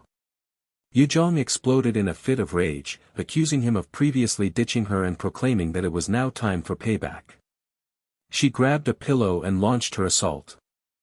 Jae-hyun protested, trying to shield himself, but her strikes were rapid and unrelenting. The impact sent his chair tipping backwards, ending the brief, chaotic brawl, which was interrupted by a gentle voice from the hallway, his mother cheerfully announcing that dinner was ready. The breakfast table was a small point of calm following the intense confrontation. The energetic girl regarded the protagonist with a look of triumphant, slightly manic satisfaction. He, meanwhile, was completely spent, wiping sweat from his brow, yet wearing a genuinely relieved smile. He acknowledged internally that, despite the difficulty he faced, the outcome didn't feel bad at all. The world dissolved, the gentle light giving way to a visceral, bloody twilight. The sky burned a violent red, filled with the silhouettes of hundreds of black birds ascending into the fading sun. Their sharp cries echoed through the dense, yellowed foliage of the forest floor where a skirmish was underway. A swift, brutal strike drove a weapon deep into the thick-scaled head of a reptilian beast. Dark, viscous fluid erupted as the monster fell. Feathers drifted down slowly over the battle site. The dark-haired raider, Min, stood over the massive, slain creature, his expression bruised and cold, his coat of black feathers ruffled. The body of the giant worm snaked across the clearing, which was now filled with the shadows of the ravens gathering to feast. From the trees, a figure emerged, a large, imposing man in horned plate armor. He cheerfully hailed Min, praising his effectiveness, and noting that thanks to him, the recent campaign had been exceptionally easy, the easiest he could recall in a long time. Min regarded him coolly, offering only a reserved appreciation for his words. As the raider withdrew his blade from the monster's skull with a sickening sound, the armored man pressed his advantage, suggesting that having someone of Min's caliber in his guild would be an invaluable asset. Taking a confident step forward, he inquired about Min's interest in joining. Min immediately declined, apologizing but stating firmly that he held no desire to affiliate himself with any organization at the moment. The guild representative, exasperated, grabbed a handful of Min's heavy cloak, urging him to reconsider. Min's eyes flared suddenly with an incandescent, dark light. He remained silent for a beat as the other man, unnerved but persistent, continued to sweeten the deal, promising that for someone such as him, the Scarlet Guild would offer the best possible treatment. Min offered a tight, chilling smile, his voice low as he noted the man's relentless attitude. The guild member looked at him, confused, when Min's demeanor hardened. With a deliberate turn, deep purple shadows and spectral chains began to manifest around the raider. Feathers and dark energy fluttered furiously. The chains swooshed through the air, wrapping around the armored man, whose face was suddenly struck by stark terror. Min raised a hand, gathering the shadowy essence into a core of burning crimson light. His voice was laced with contempt as he dismissed the man's motivation as something sooty and slimy. He considered the emotion of avarice, calling it graceless, yet perhaps very human, only to immediately dismiss that notion, deciding that grasping desire was not strictly a human characteristic after all. The surging purple energy enveloped the night. Then, a sudden flash of light. The energy was gone. The armored man stood alone, his helmet dripping with sweat, a look of profound confusion on his face. He blinked rapidly, muttering as he tried to ascertain what exactly he had been doing standing here. The dark raider was nowhere to be seen, leaving the knight standing in the ominous sunset, utterly forgetting his recruitment pitch, amidst the colossal corpse and the ceaseless cries of the ravens. The instructor, smiling with confident pleasantness, announced that their first official lesson would immediately transition into hands-on training to assess the young man's basic feel for battle. Internally noting the steep curve, the young man nervously chuckled at the sudden challenge. The instructor found his apprehension jarring, recalling how easily he had obliterated a mana cube just recently. She issued a direct command, "Step forward and attack." He groaned inwardly, having half expected this assessment since he saw her clad in functional combat gear. Taking a steadying breath, he instantly fell into the muscle memory of his past life, the low, brawler's posture, maximizing agility for both evasion and closing distance. His powerful fist flew toward her, turning the lesson jarringly real. She moved with impossible speed, intercepting his strike easily. With a loud bam, her gloved hand caught his wrist, followed by a sickening crack as she locked his joint. Shock washed over Jaehyun. She smiled a sharp, knowing grin, violently yanking his arm and forcing him off balance. Leveraging his weight, she slammed him down. He managed to skid to a stop, panting heavily, utterly frustrated that he hadn't landed a single blow.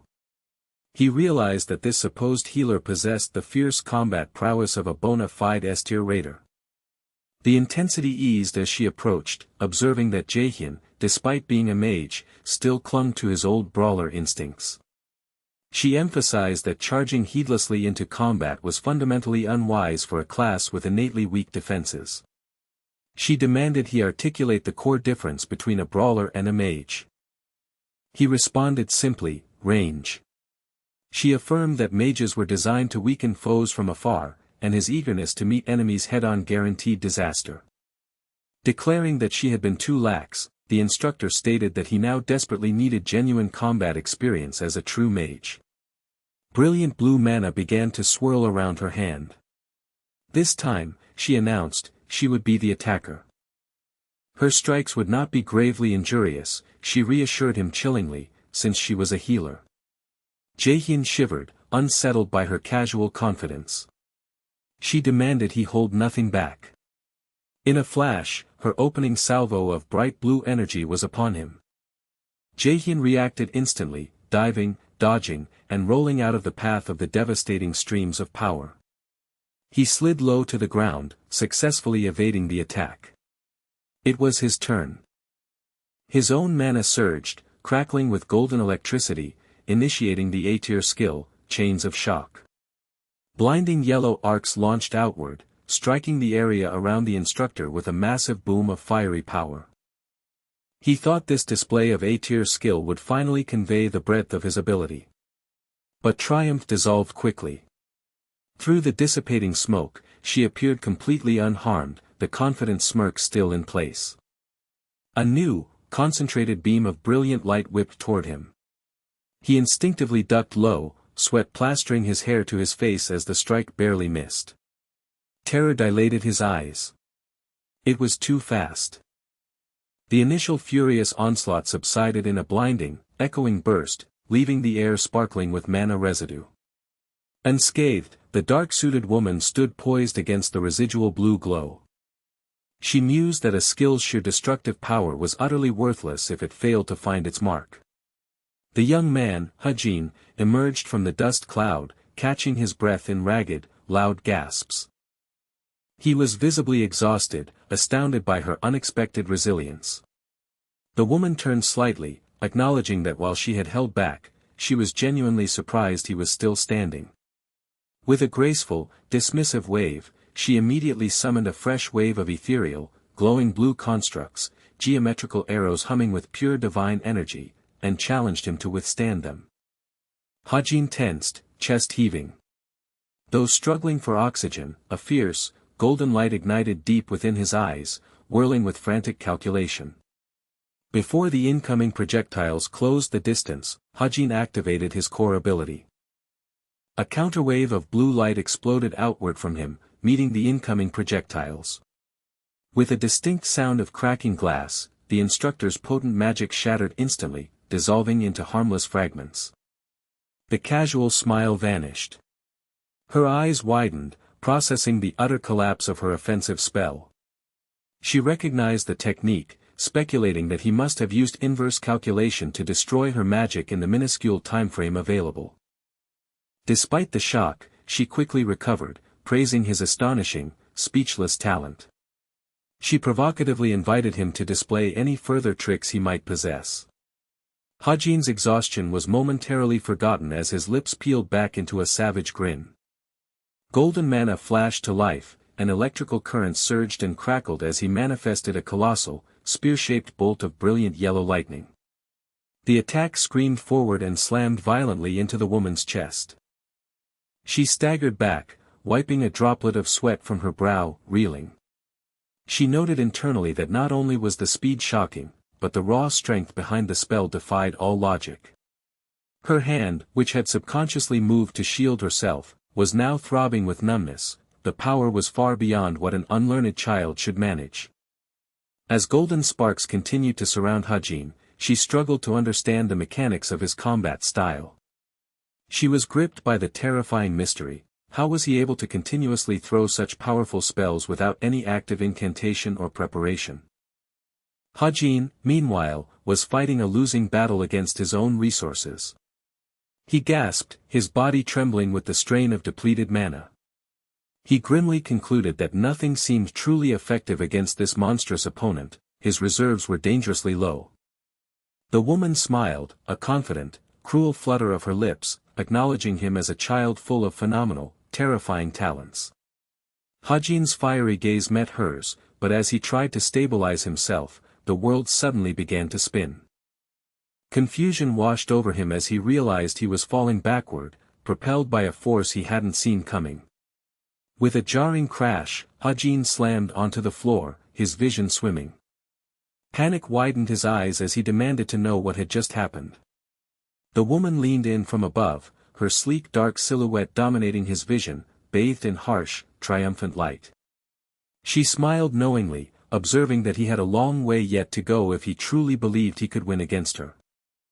Dazed and struggling, Jaehyun fought to regain his footing. The gap between him and the S-tier master was a crushing measure of reality. Her final attack had completely transcended his perception. Yet, as she observed him, noting his flawless execution of spells, his fluid transition between disciplines, and the stunning speed enabled by inverse calculation, a revolutionary idea formed in her mind. She realized this student held the key. Perhaps this child could achieve the truly unique power she had envisioned. The S-tier approached him then, sharing the remarkable concept, a yet unrealized combat style that could only be mastered by him. The phrase settled heavily in Jaehyun's mind, a style utterly unique to him. With a final, confident declaration, the master claimed her new role. He could now refer to her as his teacher. She beamed, congratulating him on becoming her very first pupil. The transition from epic confrontation to mundane, intense study was jarring.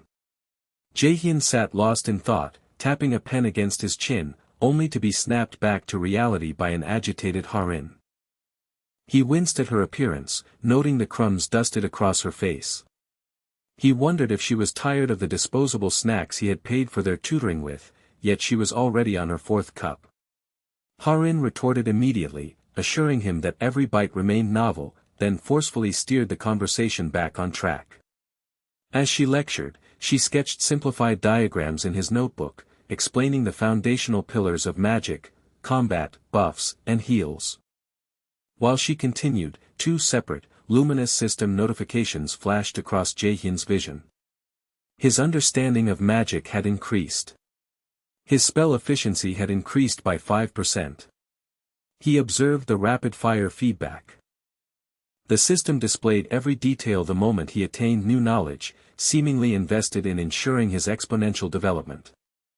Harin expressed genuine amazement at his rate of assimilation, finding it incredible that this was the same person who had restricted himself to brawler knowledge. He had mastered concepts in 2 days that usually took months.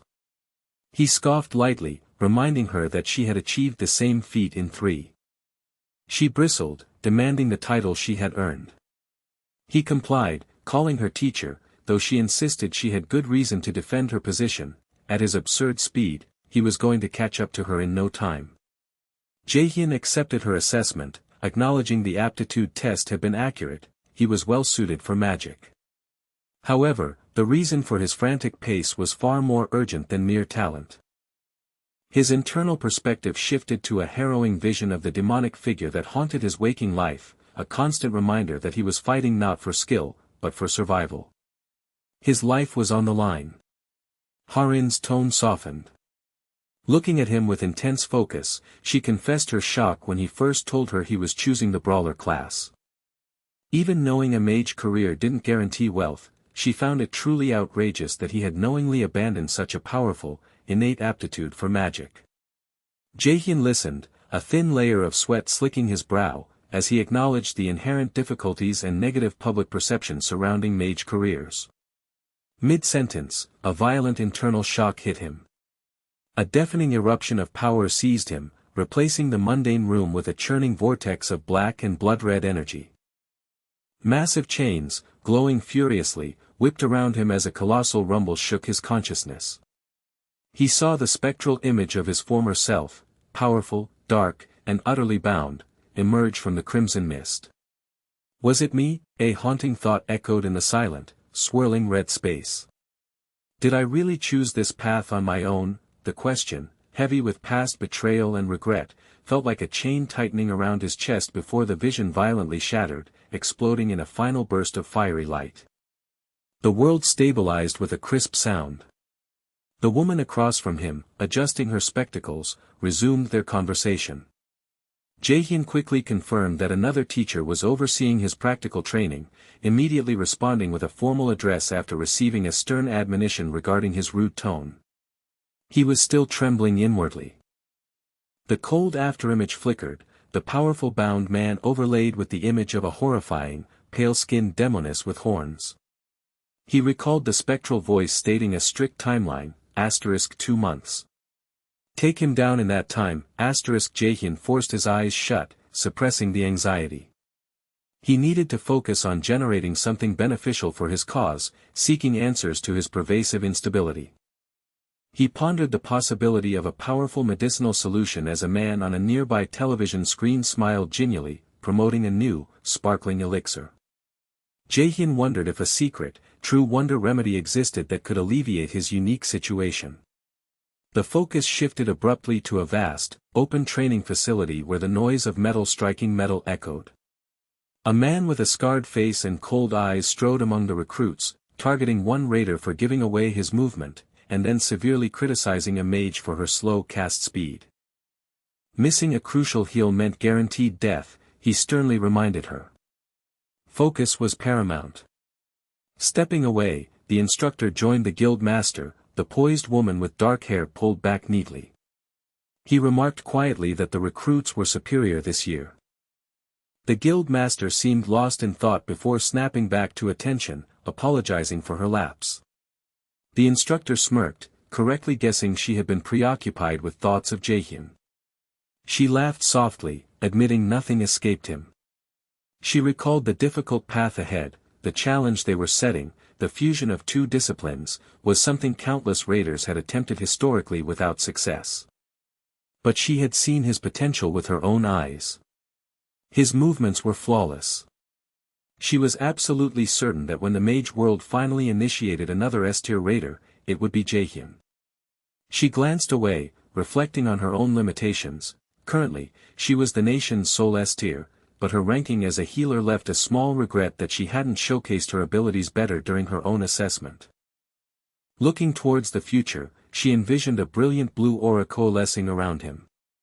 What if Jaehyun made his debut in a flash, like a shooting star blazing across the sky? She smiled, radiant with confidence. If that occurred, the world of mages would never be the same again. The heavy atmosphere that had saturated the space finally dispersed, replaced by an unnerving, almost blinding silence. The echoes of the past conversation, the charged glances, the rushed words, the sudden shift in understanding, reverberated in the stillness. All action ceased, leaving only the bare canvas of the aftermath, a moment of reprieve before the inevitable consequences of the revealed truths would begin to unfold. The world held its breath, waiting. The dark void shimmered, giving way to the revelation of an object of immense power, the magic boost elixir. Resting on a plush crimson pillow, the spherical artifact radiated a subtle, permanent glow. It represented unimaginable potential, the capacity to permanently boost the mana capacity of the individual who consumed it, making it an object of fierce rivalry and lust. Yet, the theoretical promise contrasted sharply with the messy, frustrating reality inside a scorched metal pot. Dark, noxious purple liquid swirled violently, laced with angry streaks of crimson energy. Jaehyun stood over the cauldron, his hands straining against the chaotic mana surging from the brew. He groaned as the attempt failed catastrophically, the internal trembling becoming uncontrollable. He threw the ladle down in defeated rage, striking the cooking vessel. Nursing his throbbing head, Jaehyun calculated the immense losses. 3 batches of expensive ingredients had already been squandered on these experiments. The kitchen, perpetually filthy now, was stained with the residue of his failures. He lamented that he was treading water, wasting money he couldn't afford to lose. Reviewing the scarce, secretive instructions, he bit his lip. The initial liquid should have been milky white, a condition far from the dark, frothing mess now bubbling with resignation. He was utterly alone in this endeavor, unable to consult anyone about the creation of such a potent, rare item. As the batch died completely, Jaehyun sank down on the floor with a heavy sigh. It was November 2020. At this time, the recipe for a magic boost elixir was entirely unknown to the world, a secret he alone possessed, a gift from his knowledge of the future. The elixir wouldn't be released publicly for another 5 years. He knew the ingredients and the exact process, but the execution was proving impossible. He recalled the memory of the future, a world-renowned alchemist who had eventually revealed the recipe to the public, free of charge, expressing his hope that it would aid all raiders. Jaein made a definitive decision, rising from the floor. There was no point in wrestling with this task entirely on his own. He needed to hedge his bet. If anyone could figure this out, it was the man who would eventually invent the publicly accessible recipe, Jae Lee. Successfully connecting with him would ensure the gains ultimately outweighed the losses. Pulling on a jacket, Jaein realized the target was accessible right now. Jae Lee was currently in his first year at Millis Academy. His destination was clear. The insistent ringing of the doorbell abruptly cut through the night. A figure entered the darkened apartment, calling out, only for the newcomer's voice to cut off instantly in a cry of shock and horror. The sight of the violently boiling, pulsing purple cauldron and the resulting devastation sent the stylish woman reeling. She surveyed the devastating aftermath in disbelief, frowning deeply. What happened here? She grabbed a frying pan, bewildered, wondering what kind of thief broke in just to ruin the kitchen before cautiously sneaking around the area. Meanwhile, Jaein had already left, his thoughts focused on the larger conflict. Since the emergence of Yggdrasil and the monster invasion, power had consolidated around a few sharp-witted individuals. When the world's first awakened disappeared, Korea's S-tier raider, Jae Swiftblade Lee, stepped up, filling the massive void. The genius alchemist Jaein sought was Jae Lee, Jae Lee's youngest son. Jaein approached a portal service counter, requesting transportation to Taegu. The attendant paused. Taegu was currently closed off, a perilous, ruined zone consumed by rampant monster activity. When asked if he was a cadet at Millis, Jaein smiled, his orange eyes alight with confidence, claiming he was just an average prospective student. He stepped through the portal system, breathing a plume of misty air. He stood before the impressive, glowing blue dome of Millis Academy. Though the location was tied to dreadfully familiar childhood memories, he pushed them away. There was no time to waste. The area surrounding the academy was dangerous, fraught with powerful monsters, and he needed to move fast. The expert infiltrator moved quietly through the sprawling academy corridors, the visitor's pass hanging innocuously from his neck. His objective was simple: find Jae Lee. Based on his profile, Jae was a categorized brawler, but his innate talent was notably lackluster, and crucially, he actively despised combat. The infiltrator concluded that Jae would certainly not be wasting time at the combat facilities. The logical place to begin was the lecture hall area. As he moved through the streams of students, a rising commotion caught his attention. He overheard hushed voices debating the disturbance. One student suggested they intervene, but his friend quickly shot down the idea, arguing that helping the victim, whom he dismissively called that stutterer, was too risky when they were struggling to earn points just to pass. The derogatory term resonated, hardening the infiltrator's orange eyes with focused intensity. Causing a brief, localized disturbance was entirely acceptable given the circumstances. With a sudden burst of speed, his fist lashed out, connecting sharply with the jaw of the nearest gossiping student. Ignoring the shock of the crowd, he moved toward the source of the clamor. A door closed decisively just as he arrived, followed instantly by the sound of a forceful impact and a pained cry. He saw the victim, a young man in a beige trench coat, recoiling from a bully. The infiltrator swiftly moved in, grabbing the smaller boy and pulling him away from the aggressor. Jae, wide-eyed and terrified, instantly stumbled and stammered an apology out of sheer habit. An older, tougher-looking man with a scarred face emerged from the background, outraged by the interference. He stepped forward and demanded to know who the newcomer was, throwing a challenging glare. Jae gasped for breath, his chest heaving, fear and misery clouding his expression.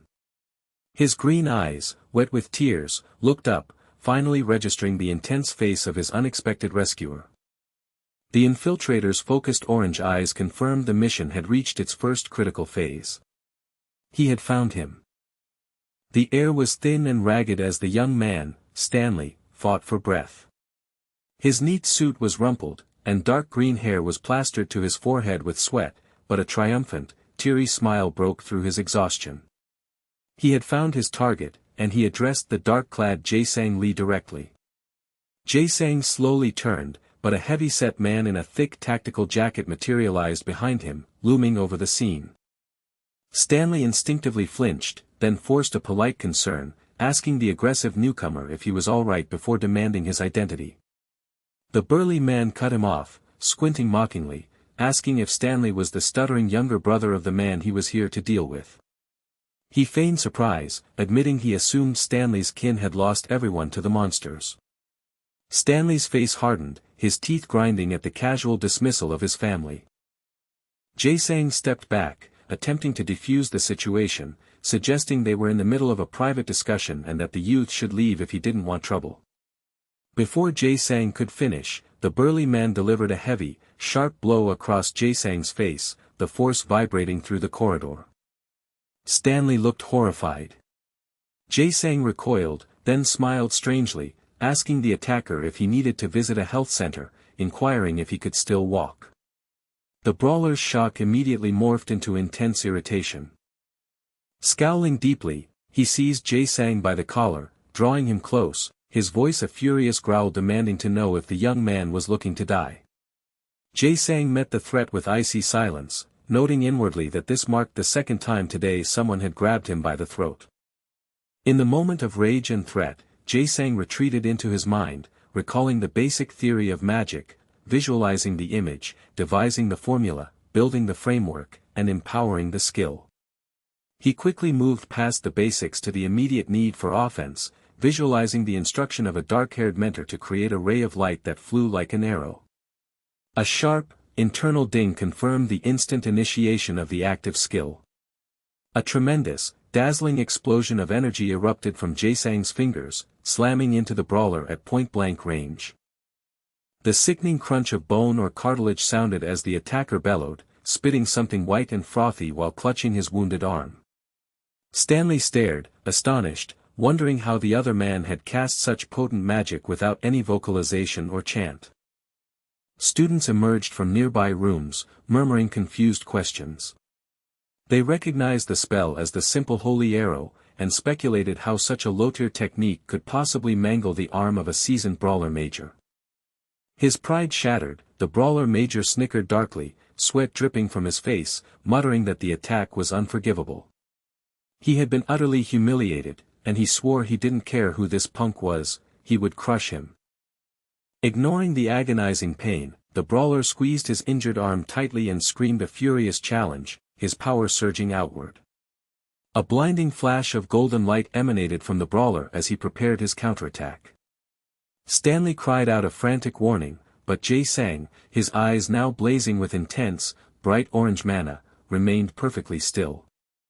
In his mind, he once again heard the instruction for defense: surround the body uniformly with mana, harnessing the sensation of the strike immediately bouncing back. A digital alert confirmed the activation of the mana force field. A blue, glowing, hexagonal shield instantly snapped into place around Jae-sang. The brawler's punch struck the shimmering barrier and slammed into the impervious defense. The brawler gasped, sweating and fearful, as the force field absorbed the blow without a tremor. Jae-sang's hand shot out, grabbing the brawler by the cheek and jaw, his grip tightening ruthlessly. The brawler gurgled, struggling against the vice-like squeeze. Jae-sang stared into his frantic eyes, asking if he was quite finished. The brawler screamed a final insult, desperately trying to use his magic while Jae-sang held him immobilized. A sudden, terrifying whoosh of light exploded from Jae-sang's free hand. The system initiated another holy arrow, magnified and concentrated. The light slammed into the brawler's face, sending blood and froth flying. With a crash and a heavy thud, the large man was launched backward, landing unconscious on the corridor floor amidst a dissipating cloud of smoke. Stanley stood frozen, eyes wide and shocked, urgently questioning the identity of this powerful figure. Jae-sang Lee calmly stepped over the defeated brawler major, brushing the specks of dust from his dark jacket sleeve. The hunter's dark gaze, alight with an unnatural orange glow, fixed upon the small, terrified figure of the guide before him. The young man stood trembling, letting out a sharp, choked gasp of fright, overwhelmed by the sheer intensity the hunter radiated, even with the fight concluded. Turning his back on the frightened attendant, the hunter took calculated steps toward the beaten mercenary lying prone on the cold floor. He paused, leaning down to inspect the damage, acknowledging internally that he had certainly inflicted a considerable number of blows, but musing casually that perhaps the man had always possessed such a rough, bruised face. Behind him, the guide flinched violently at the hunter's cold assessment of the unconscious victim. Dismissing the matter with a sigh, the hunter decided there was another priority now. A small, golden flare of magic sparked to life in his hand, quickly coalescing into a beautiful, flask-shaped vial filled with a thick, glowing red fluid, prominently marked by a swirling triangular emblem. He had not intended to utilize this particular asset here, but circumstances demanded it. There was no alternative. The guide's eyes went wide with dawning horror and immediate recognition. That symbol, that glowing flask, it was an artifact of immense, specialized power. With an audible pop, the hunter uncorked the vial. The air immediately thickened as the viscous, fiery red liquid erupted from the neck, shimmering with golden light, momentarily encompassing the stunned attendant in its glow. Without hesitation, the hunter flicked the powerful contents directly onto the face of the unconscious mercenary. The potion struck the mercenary's skin like a small, dazzling explosion of liquid light. The guide's pupils contracted, reflecting the sharp, magical shockwave that pulsed outward from the contact point, his heart pounding against his ribs. The mercenary's bruised skin began to emit a soft, restorative light as the healing effect took hold. The hunter observed the sudden transformation, satisfied. The identity of the alchemist who brewed the item was irrelevant, its potent restorative properties were clearly as advertised. A slight smile touched the hunter's lips as he suggested it was time for them to depart. The guide, still reeling from the sudden, powerful display of magic, could only stand rigid, visibly shaking. They had one destination left, the health center. The guide stared blankly, sweat tracing tracks down his horrified face, utterly overwhelmed by the casual use of such an advanced artifact. The route had been a deliberate deception. Instead of leading to the medical wing, the dark-haired hunter had led the students into an isolated corner of the modern academy building. The shorter student, dressed in a trench coat, struggled to catch his breath, his panicked query about the wrong direction cut short by the hunter's silent command to halt. The cold realization settled upon the alchemist, they were completely isolated, and the hunter had deliberately sought him out, knowing his secret identity. Sweat pricked his skin as he hesitantly asked if the hunter had been sent by his father. Regarded by eyes of sharp orange, the alchemist was told he suffered a misunderstanding. The hunter denied any connection to his father, claiming he had no way of knowing who that man even was. Unconvinced, the alchemist demanded the truth. Why had the hunter targeted him? The hunter smiled slightly, shifting the conversation to a request. He required a favor, specifically asking the alchemist to create a certain substance. This proposal sent the alchemist into a fresh wave of panic, denying vehemently that he knew how to concoct any form of medication, his body fidgeting with uncontrollable nerves. The hunter corrected him calmly, clarifying that he meant alchemy. The alchemist was, after all, exceptionally gifted at it. As he spoke, the hunter produced a small, glittering object, a perfectly crafted potion bottle, triangular and infused with a swirling golden light. Holding the finished product up, the hunter revealed his finding: the alchemist was the one who had sold this very potion on the black market.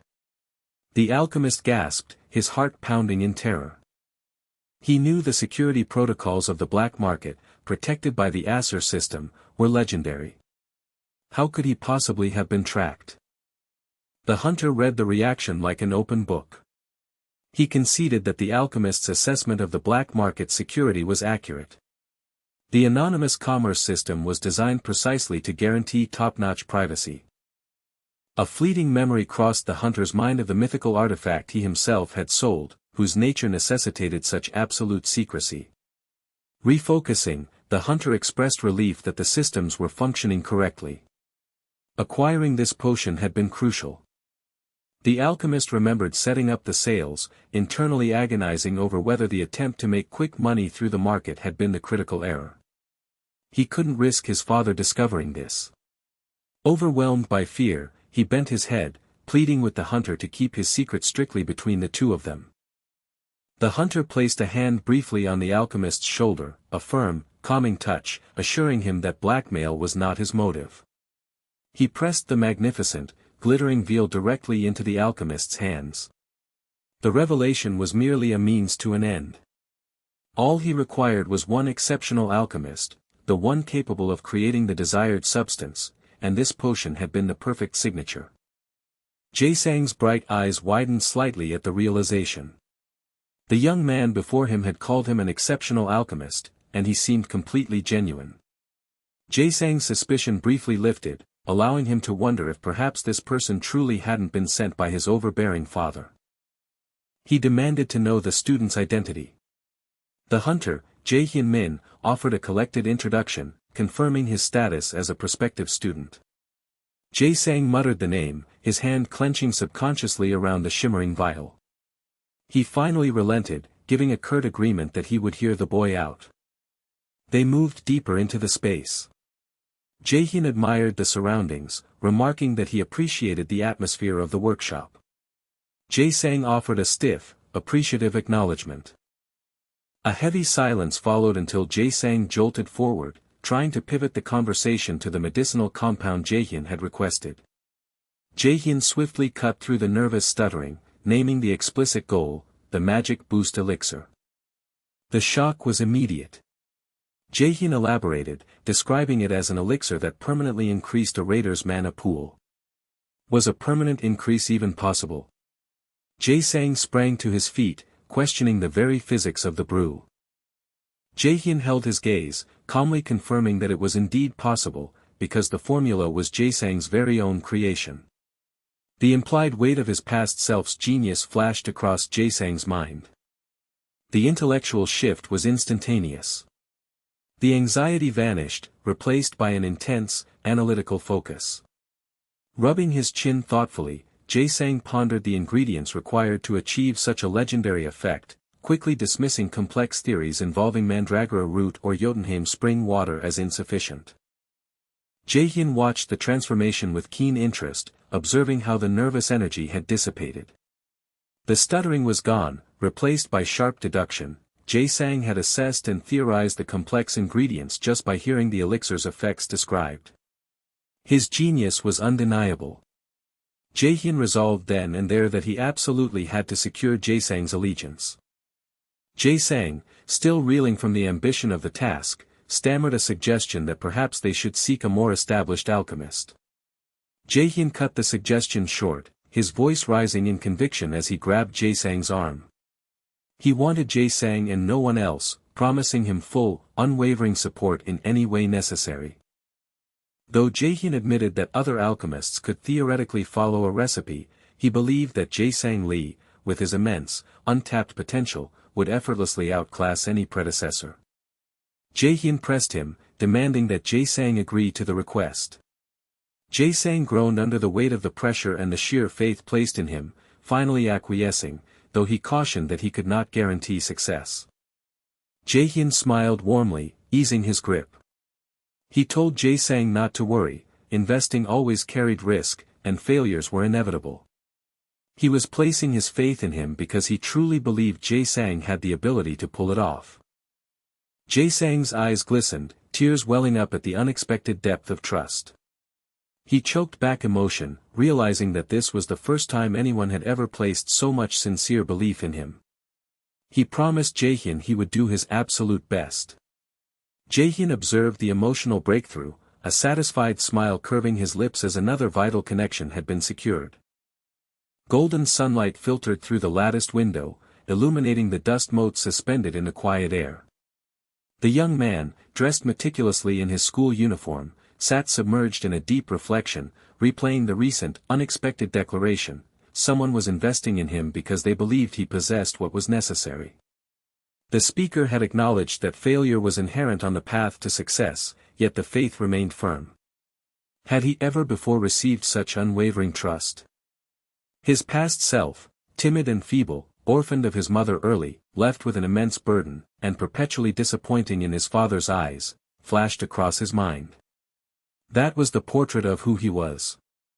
The renewed assurance that someone believed in him, despite the high probability of failure, was the first true acceptance he had ever known. He could not comprehend why this simple expression of faith dug so deep, tearing through the defenses he had built. Overwhelmed by the weight of acceptance, tears spilled down his cheeks as he pressed his hands against his eyes. The raw emotional moment was violently ripped apart by a brilliant, digitized flare. A critical update flashed across his vision: Hell's trial was now active. Hell, the ruler of Helheim, demanded that he take down the monster known as Nightshade within a tight window to earn her respect. The task difficulty was rated C, and while the reward was substantial, Hell's gift, the penalty for failure, was unequivocally death. The timer, which had originally offered ample time, had accelerated furiously, plummeting the remaining schedule to a perilous 10 days. The scene snapped into the present, in the specialized drill hall, now filled with the blinding flash of battle. A sharp, crystalline beam of blue energy ripped through the air, forcing him into a defensive stance. He countered quickly, generating a protective sphere of light that swirled out, intercepting the attack with a violent whoosh. His opponent, a woman dressed entirely in black, smiled as she launched another rapid barrage. He dashed forward, intercepting the attack head-on with a translucent, crackling shield. The impacts were harsh, crack, clang, as the energy bolts shattered against his formidable defense. Ignoring the physical strain, he retaliated, initiating his active skill, Holy Arrow. The holy projectiles slammed relentlessly into the woman's reinforced magical force field. The metallic reverberations, clang, clunk caused her eyes to widen as she noticed deep cracks forming. She inwardly acknowledged her shock: his growth had been astounding. A male supervisor signaled the training session was over, cutting off the furious exchange. Wiping sweat from his brow, the supervisor addressed both participants, thanking them for their efforts. He glanced around the demolished space, observing the profound carnage inflicted upon the arc metal training facility, an ore meant to be impervious to the heaviest blows. He realized that had he not stepped in when he did, the entire structure would have been reduced to rubble. The female fighter congratulated the young man on his astonishing rate of development, noting that the breadth and power of his spells showed an absurd difference from day one. She asked if he had finally begun studying theoretical concepts. He confirmed that a friend had been providing him with supplementary education. Beaming with relief and pride, she confessed his lack of theoretical instruction had been weighing on her mind, and praised his brilliant friend. Though acknowledging his friend Yujong was indeed a smartypants, he mentally griped slightly about her aggressive demands for ice cream as payment. The woman then shifted the conversation back to business, asking about his intent to enter the E-rank dungeon again. He confirmed his plans, explaining he needed to test the maximum results of his training. She gave easy approval, stating that an E-rank challenge should be simple for his current skill level. He silently corrected her assumption. He wished it was just a simple E-rank dungeon. He needed to make a cool-headed decision now, considering the true nature of his objective. Could he truly accomplish the task? Just before the final confrontation, he had completed his preparations. He had met with the scruffy alchemist, who offered up a small, dark box containing the final product, a potent, synthesized elixir, with a tired smile. The protagonist's gaze sharpened, instantly recognizing the immense potential locked within the object. An internal chime resonated, confirming the item as a magic boost elixir, designed to permanently increase stats. Critically, the display noted that through the meticulous touch of this talented alchemist, the usual effect had been greatly magnified. Overwhelmed by anticipation, he consumed the sweet draught immediately. A powerful surge washed over him, heralded by a sharp system notification. His eyes widened in shock as the final tally appeared. His mana stat had increased by a staggering 15 points. The efficacy was astonishing. He realized with wonder that the alchemist had even neutralized the inherent bitterness of the potion. The protagonist's mind raced with calculations.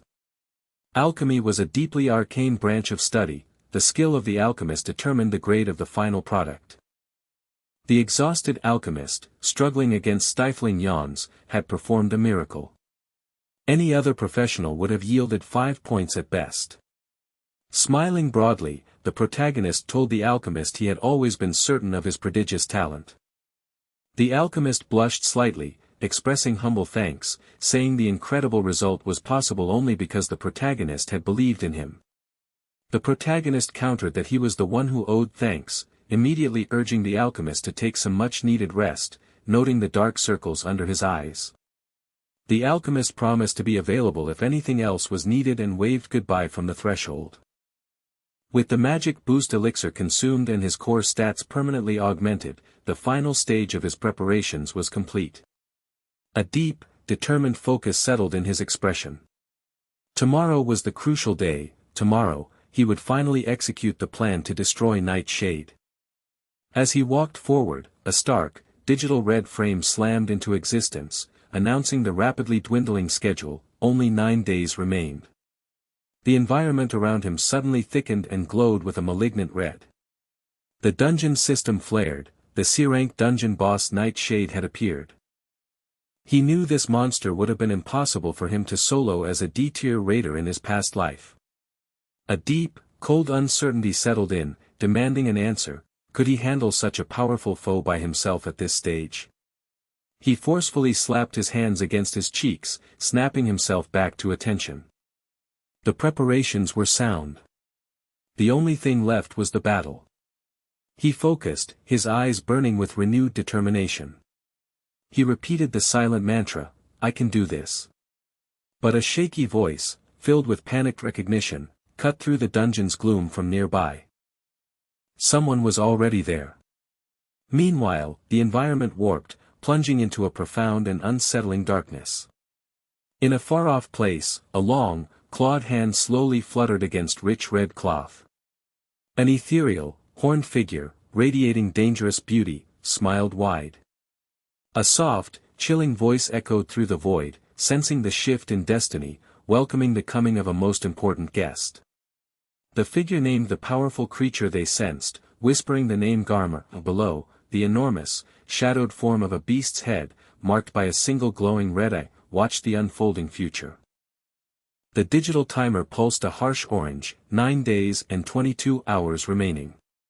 The protagonist stood against the humid air of the overgrown gateway, his posture radiating absolute focus and readiness. Alerts cascaded down, confirming the final pieces of his C-tier arsenal, the Reaping Valkyrie's ring, neckband, and earring. With the 3/3 set complete, the crucial passive skill, Mana Steel, activated. Equipment preparation was complete, his physical condition was absolute. After a brief, firm nod to the suited man watching from the nearby trees, a soft beep sounded, followed by the deep whirring of machinery. The carved gate before them shimmered, opening into a mesmerizing aquamarine light.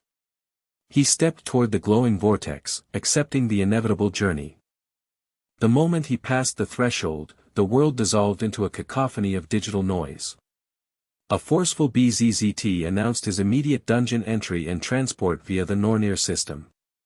The location materialized, Plaza of the Dead, Helheim. The transfer was violent, a rush of swirling purple and black energy that slammed him down. His foot crushed the frosty ground as he found purchase. He stood amidst a graveyard of barren trees and shattered tombstones, all bathed in the cold light of a ghostly moon. The pervasive, unnerving mana clinging to every shadow was instantly recognizable, belonging to Nightshade, the high-ranking target he had been sent to eliminate. Defeating this foe would grant him the highly sought-after audience with the realm's pale, horned queen. He rehearsed the brutal confrontations to come, visualizing the dark silhouette of the defier, Loki, raising a bony scythe, and the razor-sharp attacks of Nornir's system projections, which he instantly blocked with his brilliant blue hexagonal shield.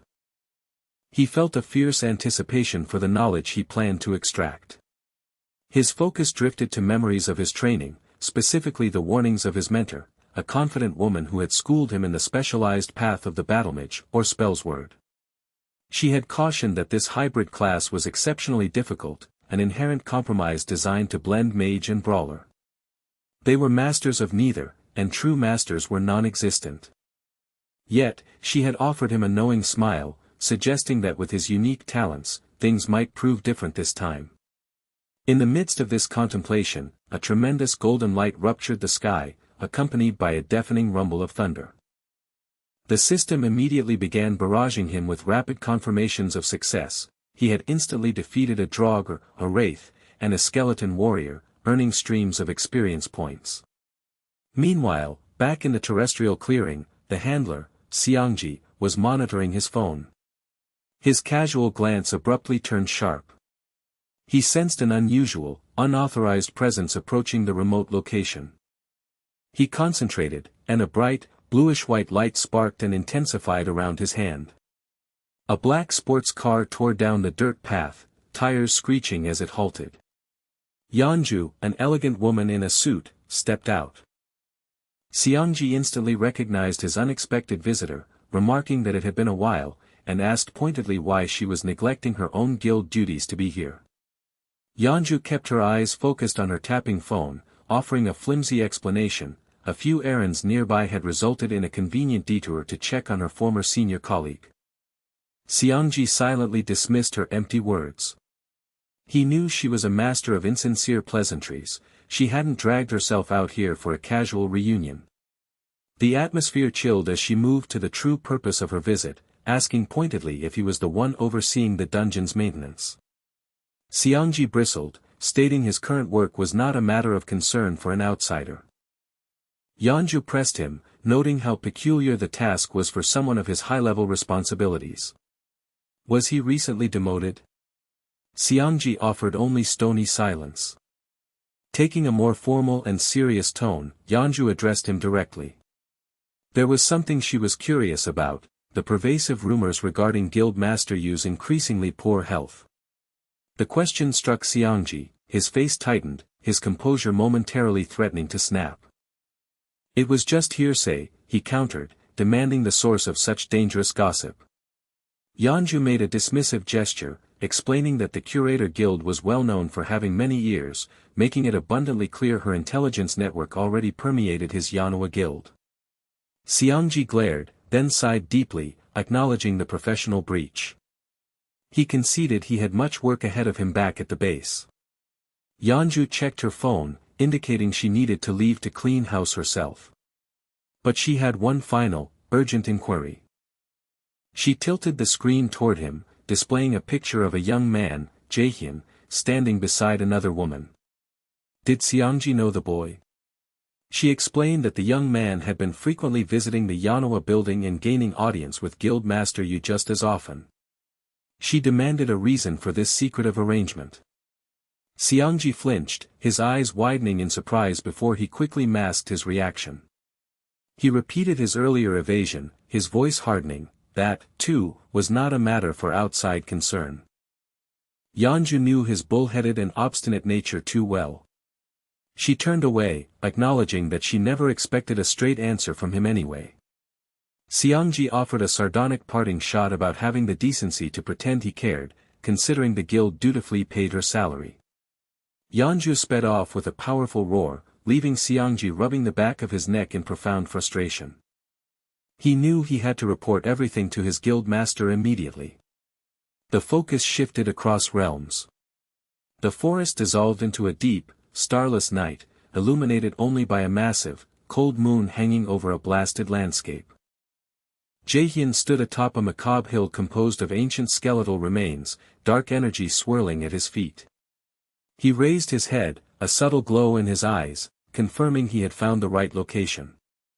A terrifying, boiling aura of red energy began to smolder and burst into fiery prominence, rapidly coalescing into a demonic, hulking silhouette. A clear system notification flashed loudly, declaring the sudden appearance of the dungeon boss, Nightshade. The announcement was followed by a blinding burst of crystalline blue mana. Jaehyun smiled easily, the radiant, geometric light of his activated magic systems encircling him. He greeted the colossal monster. Things would be different this time. The darkness of the dungeon shattered, replaced by a violent, pulsing red aura that seemed to absorb all light. Out of the churning crimson and black shadows, the monolithic form of the boss monster materialized. 6 glowing red eyes appeared on its hooded silhouette as a monumental presence settled over the battlefield, punctuated by the sharp chime of a system alert confirming the arrival of Nightshade. A blinding burst of crackling blue energy followed immediately, signaling the manifestation of the protagonist's protective matrix. He stood, a confident smile playing on his lips. He recognized the creature that had haunted his previous attempts, but asserted internally that this time, with his newly acquired mythic power, the advantage was entirely his. Nightshade erupted in a piercing, scraping shriek of pure rage, its entire form vibrating with raw, red power. The protagonist was already in motion, leaping high as a massive, sweeping arm carved a lethal red arc where he'd been standing only an instant before. With precise control, he summoned his stored energy. Geometric light structures snapped forward, projecting dazzling beams that slammed into the monster's chassis.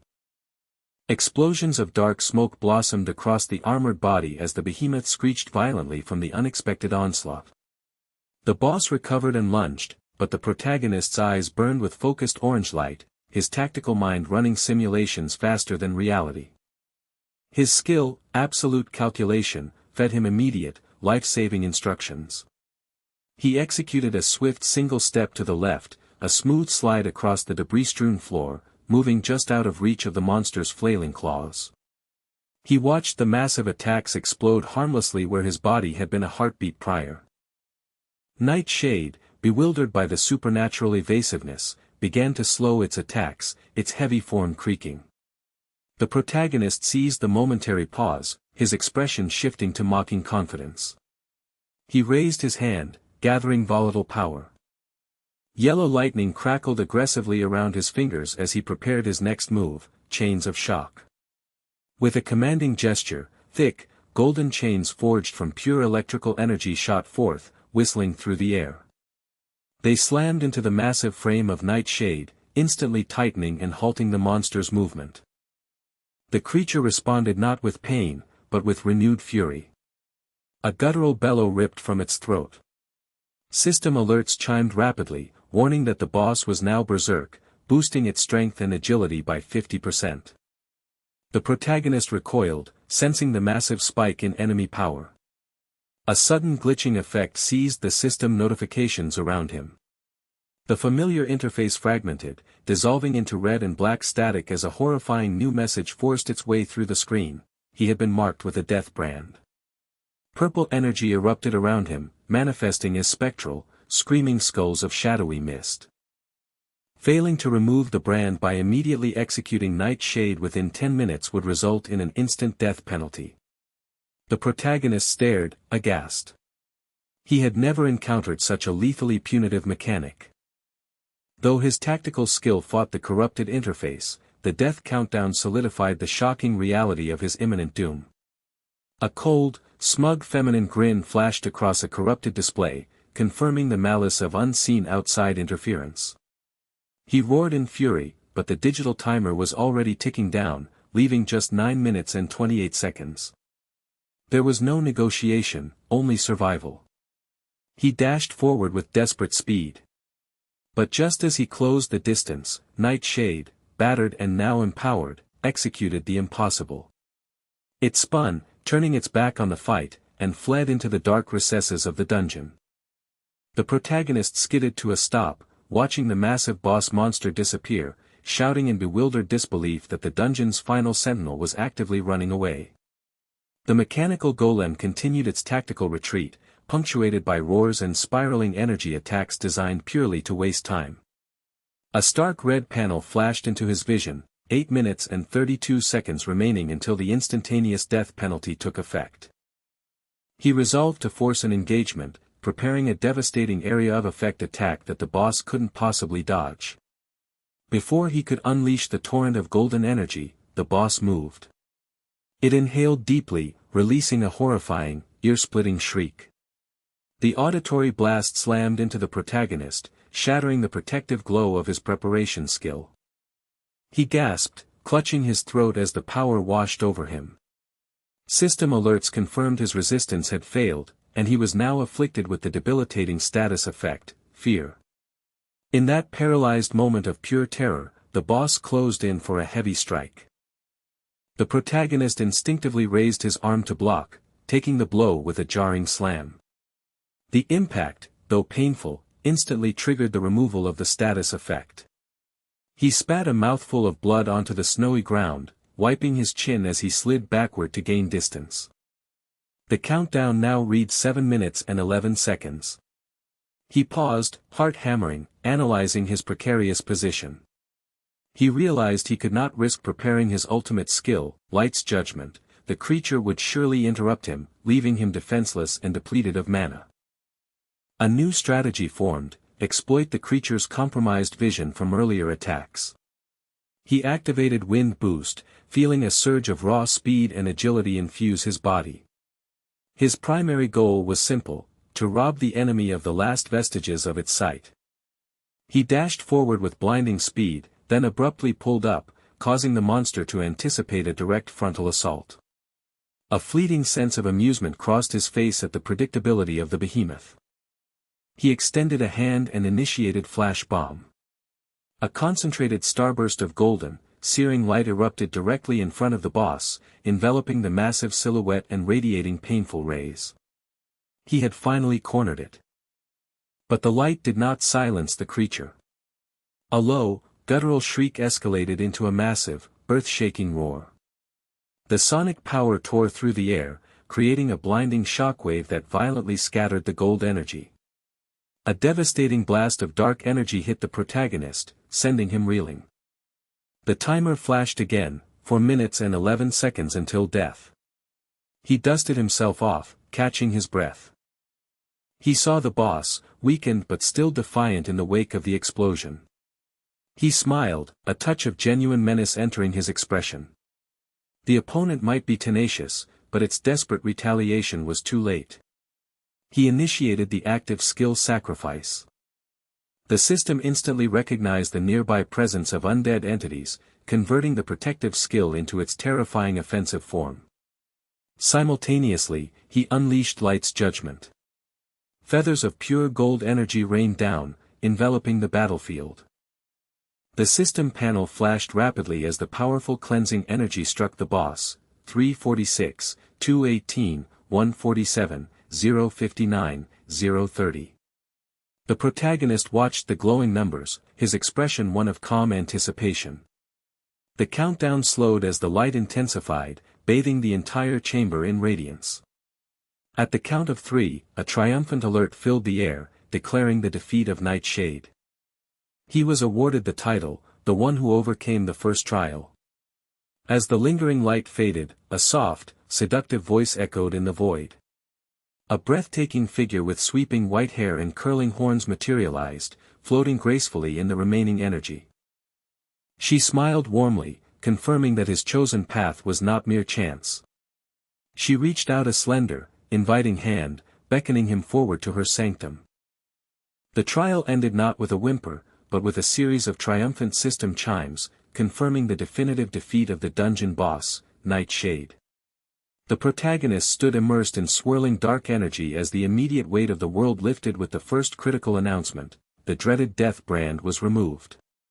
A cascade of success followed, delivering 3,000 experience points, the Nightshade's core, and the Shade Guard equipment. The ultimate reward rang out with a mighty declaration that 3 levels had been gained. With a deep structural rumble, the simulated environment began its catastrophic collapse. Golden light filled the void as the world cracked apart, shattering into crystalline shards that confirmed his new status and granted him the title, the one who overcame the first trial. The light intensified, wrenching him violently from the gold and shadow into a new, stark reality.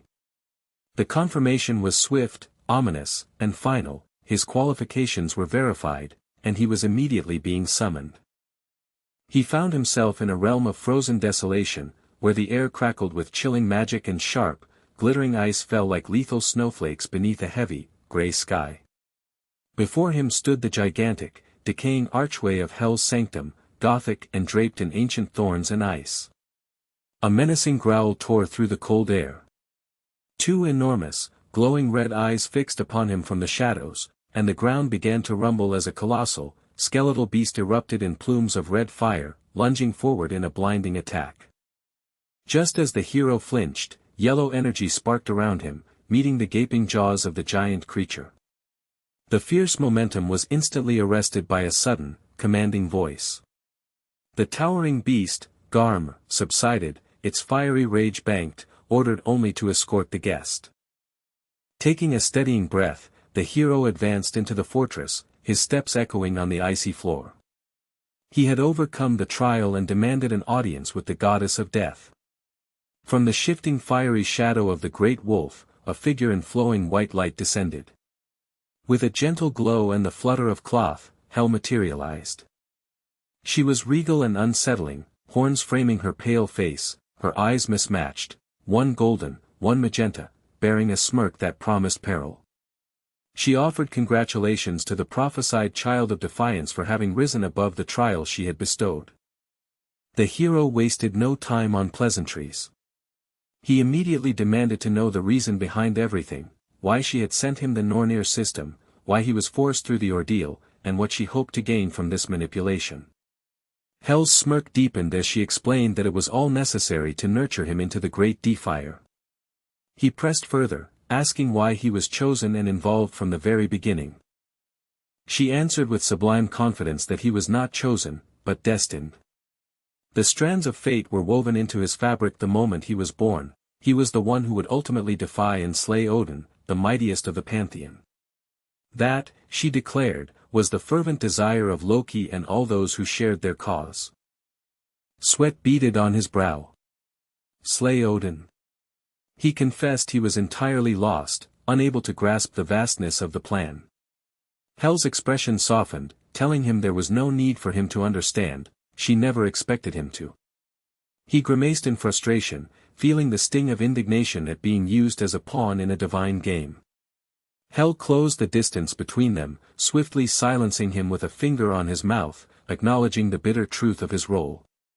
She gently brushed his cheek, urging him to remember the stakes. The event set in motion stretched far beyond the gods who merely opposed the Aesir. The world was marching toward its inevitable end, and Odin intended to place all existence at his feet. They required the prophesied defier, and they desperately needed his growing power. As he tried to interrupt, desperate for answers, Hell was already pulling away, shrouded in swirling purple energy. She commanded him to become stronger, looking forward to their next reunion. But as she began to fade with a rush of air, the goddess paused. Her gaze sharpened, fixing on a point beyond the hero, her tone shifting from distant manipulation to immediate hostility. She demanded to know why an unwelcome spectator was present. The agonizing tension that had gripped the protagonist finally broke, replaced by the hazy, sun-drenched canopy of a seemingly ordinary forest.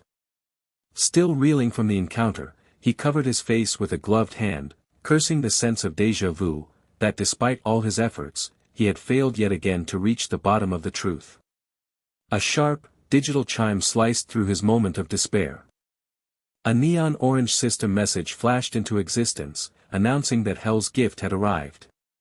Another chime confirmed the acquisition of the passive skill, Hell's Blessing, an ability that promised the removal of all negative status effects from the targeted user.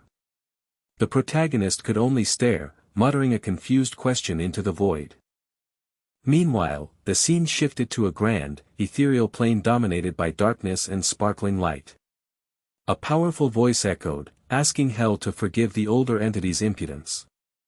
A swirling vortex of light pulsed above a towering, monstrous figure whose face was a bone mask with glowing red eyes. The celestial speaker explained that news of Hel's meeting with the Defiant One had reached him, and his curiosity proved too great to ignore.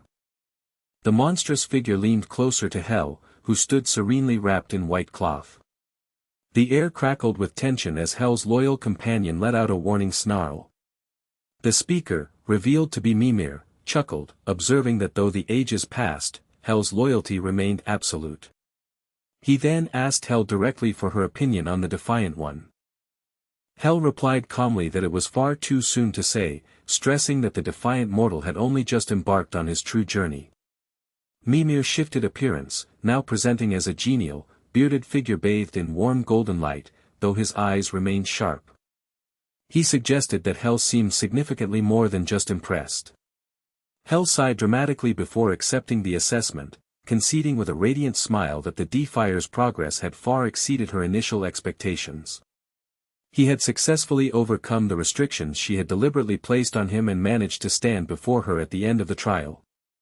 It was a delightful miscalculation on her part, and she was now at ease knowing his progress was stable. Hel, however, was not finished. Her gentle expression turned shrewd as she challenged Mimir, asking pointedly if observation was truly the only reason for his visit, or if he was conveniently forgetting to ask something specific. Mimir's patience snapped. He denounced her cryptic words and roared with fury, calling her a slithering, senile fool, demanding to know how long she intended to play dumb. He declared that her vacant countenance and wretched plodding heart were all too reminiscent of his detested brother. A stark visual representation of distorted fate, the Defier's silhouette surrounded by chaotic green light, appeared as Mimir accused Hel of deliberately tampering with the Defier's causality. Did she honestly believe such a glaring transgression would escape the notice of the wise Titan, especially after seeing the consequences in the flesh? He warned that if she continued to act so foolishly, it might be time for her to lose her ancient title. Hel, regaining her composure, attempted to soothe his rage, admitting that she was indeed ill-equipped to fool him. Mimir pressed his advantage, dropping the final bomb. He revealed that the Defiant One's left eye was unmistakably the Eye of Wisdom, the very organ Odin had sacrificed to the Well of Wisdom.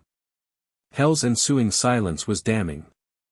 Mimir demanded to know precisely what she was planning in secret cooperation with Loki. Hel looked away, apologetically insisting that she could not reveal everything, as the right time had simply not yet arrived, that, she claimed, was fate. Mimir mocked her reliance on destiny but grudgingly accepted the delay, assuring her that while patience was his virtue, he would not remain idle. As Mimir's presence faded, Hel was left alone in the grand, archaic chamber. She smiled ominously, affirming that the Defier was still too green. But prophecy dictated the path ahead was fraught with hardships, and the time had come to provide assistance. An intense, powerful glow emanated from her hands, forming a brilliant, swirling star. She needed to install a guide, one who would lead him down the proper road, ensuring his survival even when confronted by the ramparts of utter despair. The bright atmosphere of the high-end commercial complex, filled with the gentle murmur of wealthy shoppers, was nothing more than a ticking clock for Min. With only 7 days left before the semester began at Millis, a shadow of frustration crossed his face. He sighed internally, still reeling from the confusing events of the dungeon, realizing he had emerged with a stack of questions far larger than the comfort he took from his undeniable power. His passive skill, Hel's Blessing, ranked EX, promised to remove all negative status effects. Then there were the others, Scrutiny of the Gods and the Phenomenal Eye of the Absolute God, an ability promising to pierce through all falsehoods. He understood the EX rank classification was an anomaly, an impossible dimension outside the known Aesir system. This immense power was the leverage the rebel gods desperately needed. The singular demand of Loki and his conspirators was for Min to be the one to slay Odin, the mightiest of the pantheon. Pushing the daunting task aside, Min refocused on the mundane.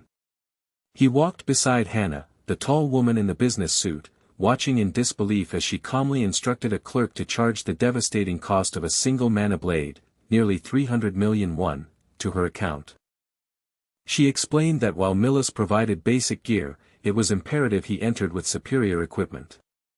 A cold shudder ran down Min's spine as he saw the densely populated list on her phone, realizing the entire overwhelming inventory was scheduled for purchase today.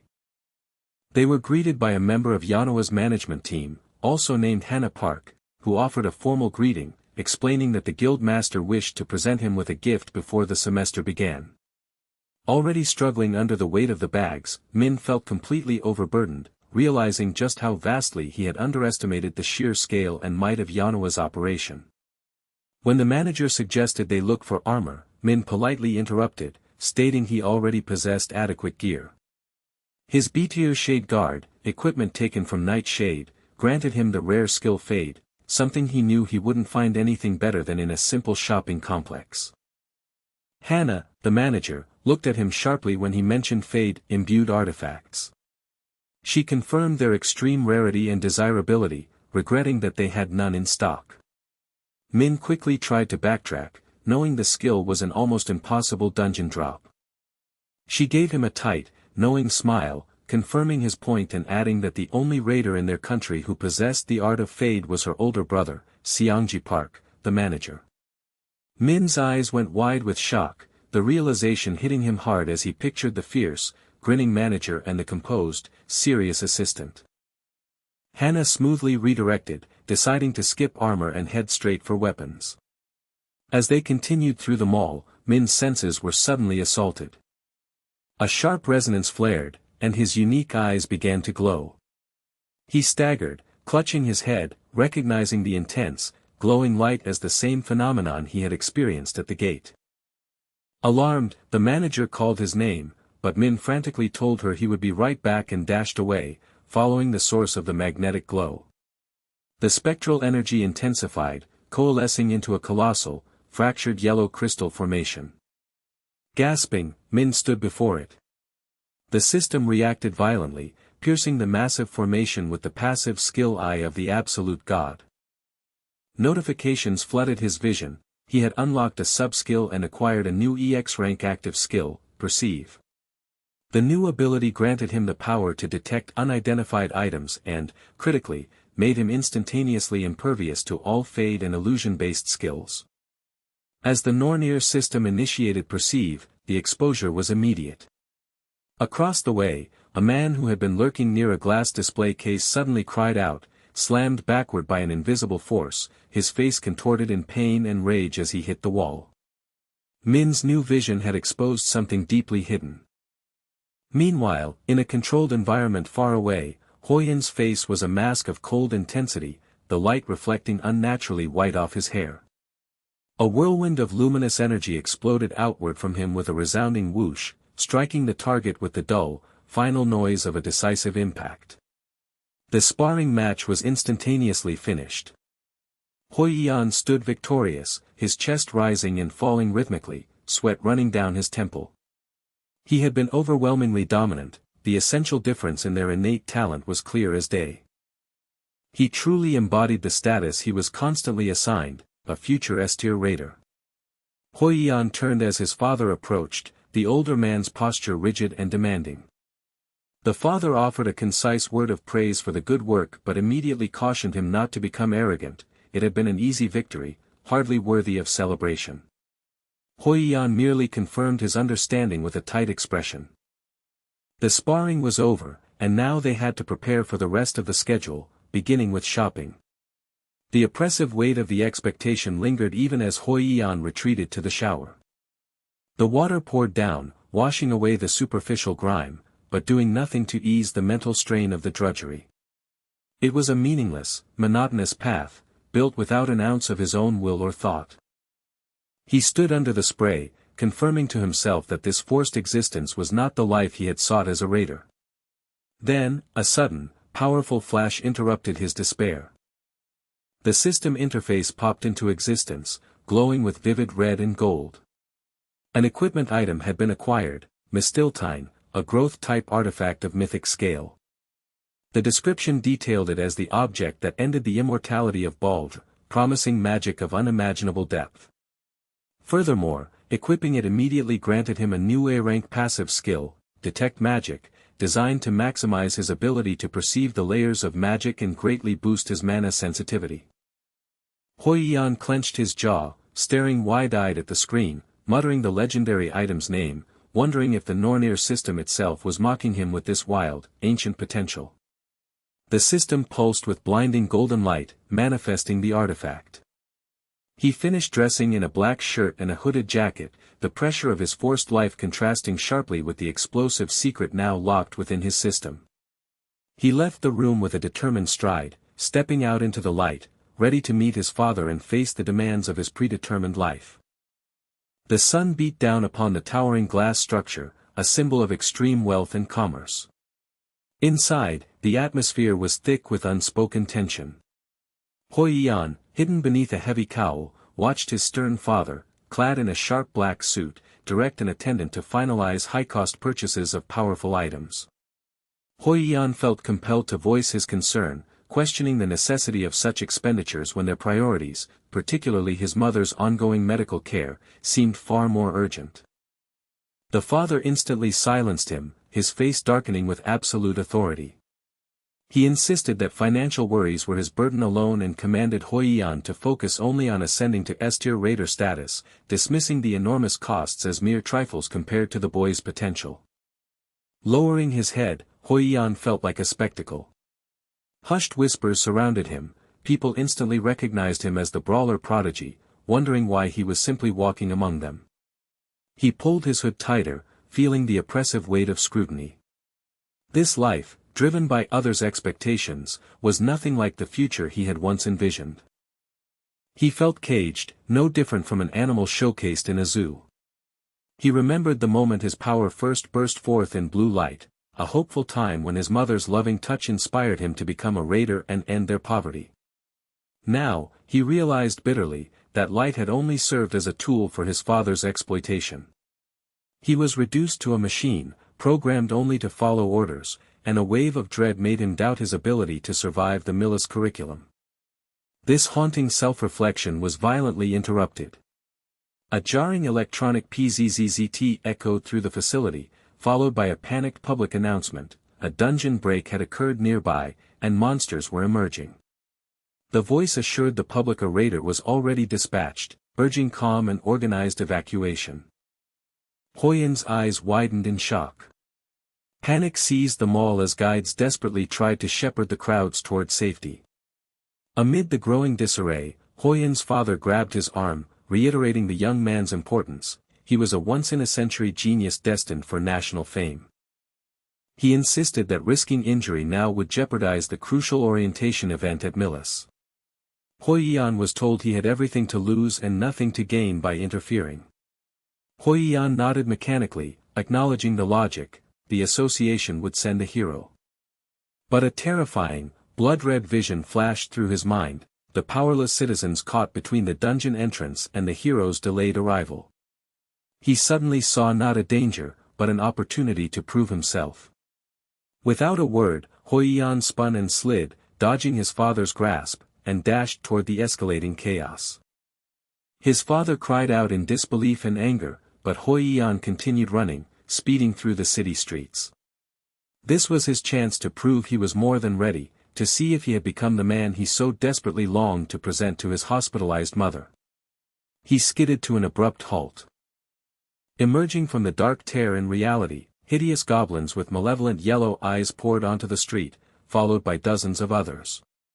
They were low-tier, primitive monsters wielding crude weapons. Facing the horde alone in the city ruins, horror gripped Hoi Yan. His body froze stiff, years of training betrayed by sudden paralysis. He tried desperately to move, his eyes jittering wildly, but not a single muscle responded. He cursed his frozen state, commanding himself to act. The goblins shrieked and began their charge.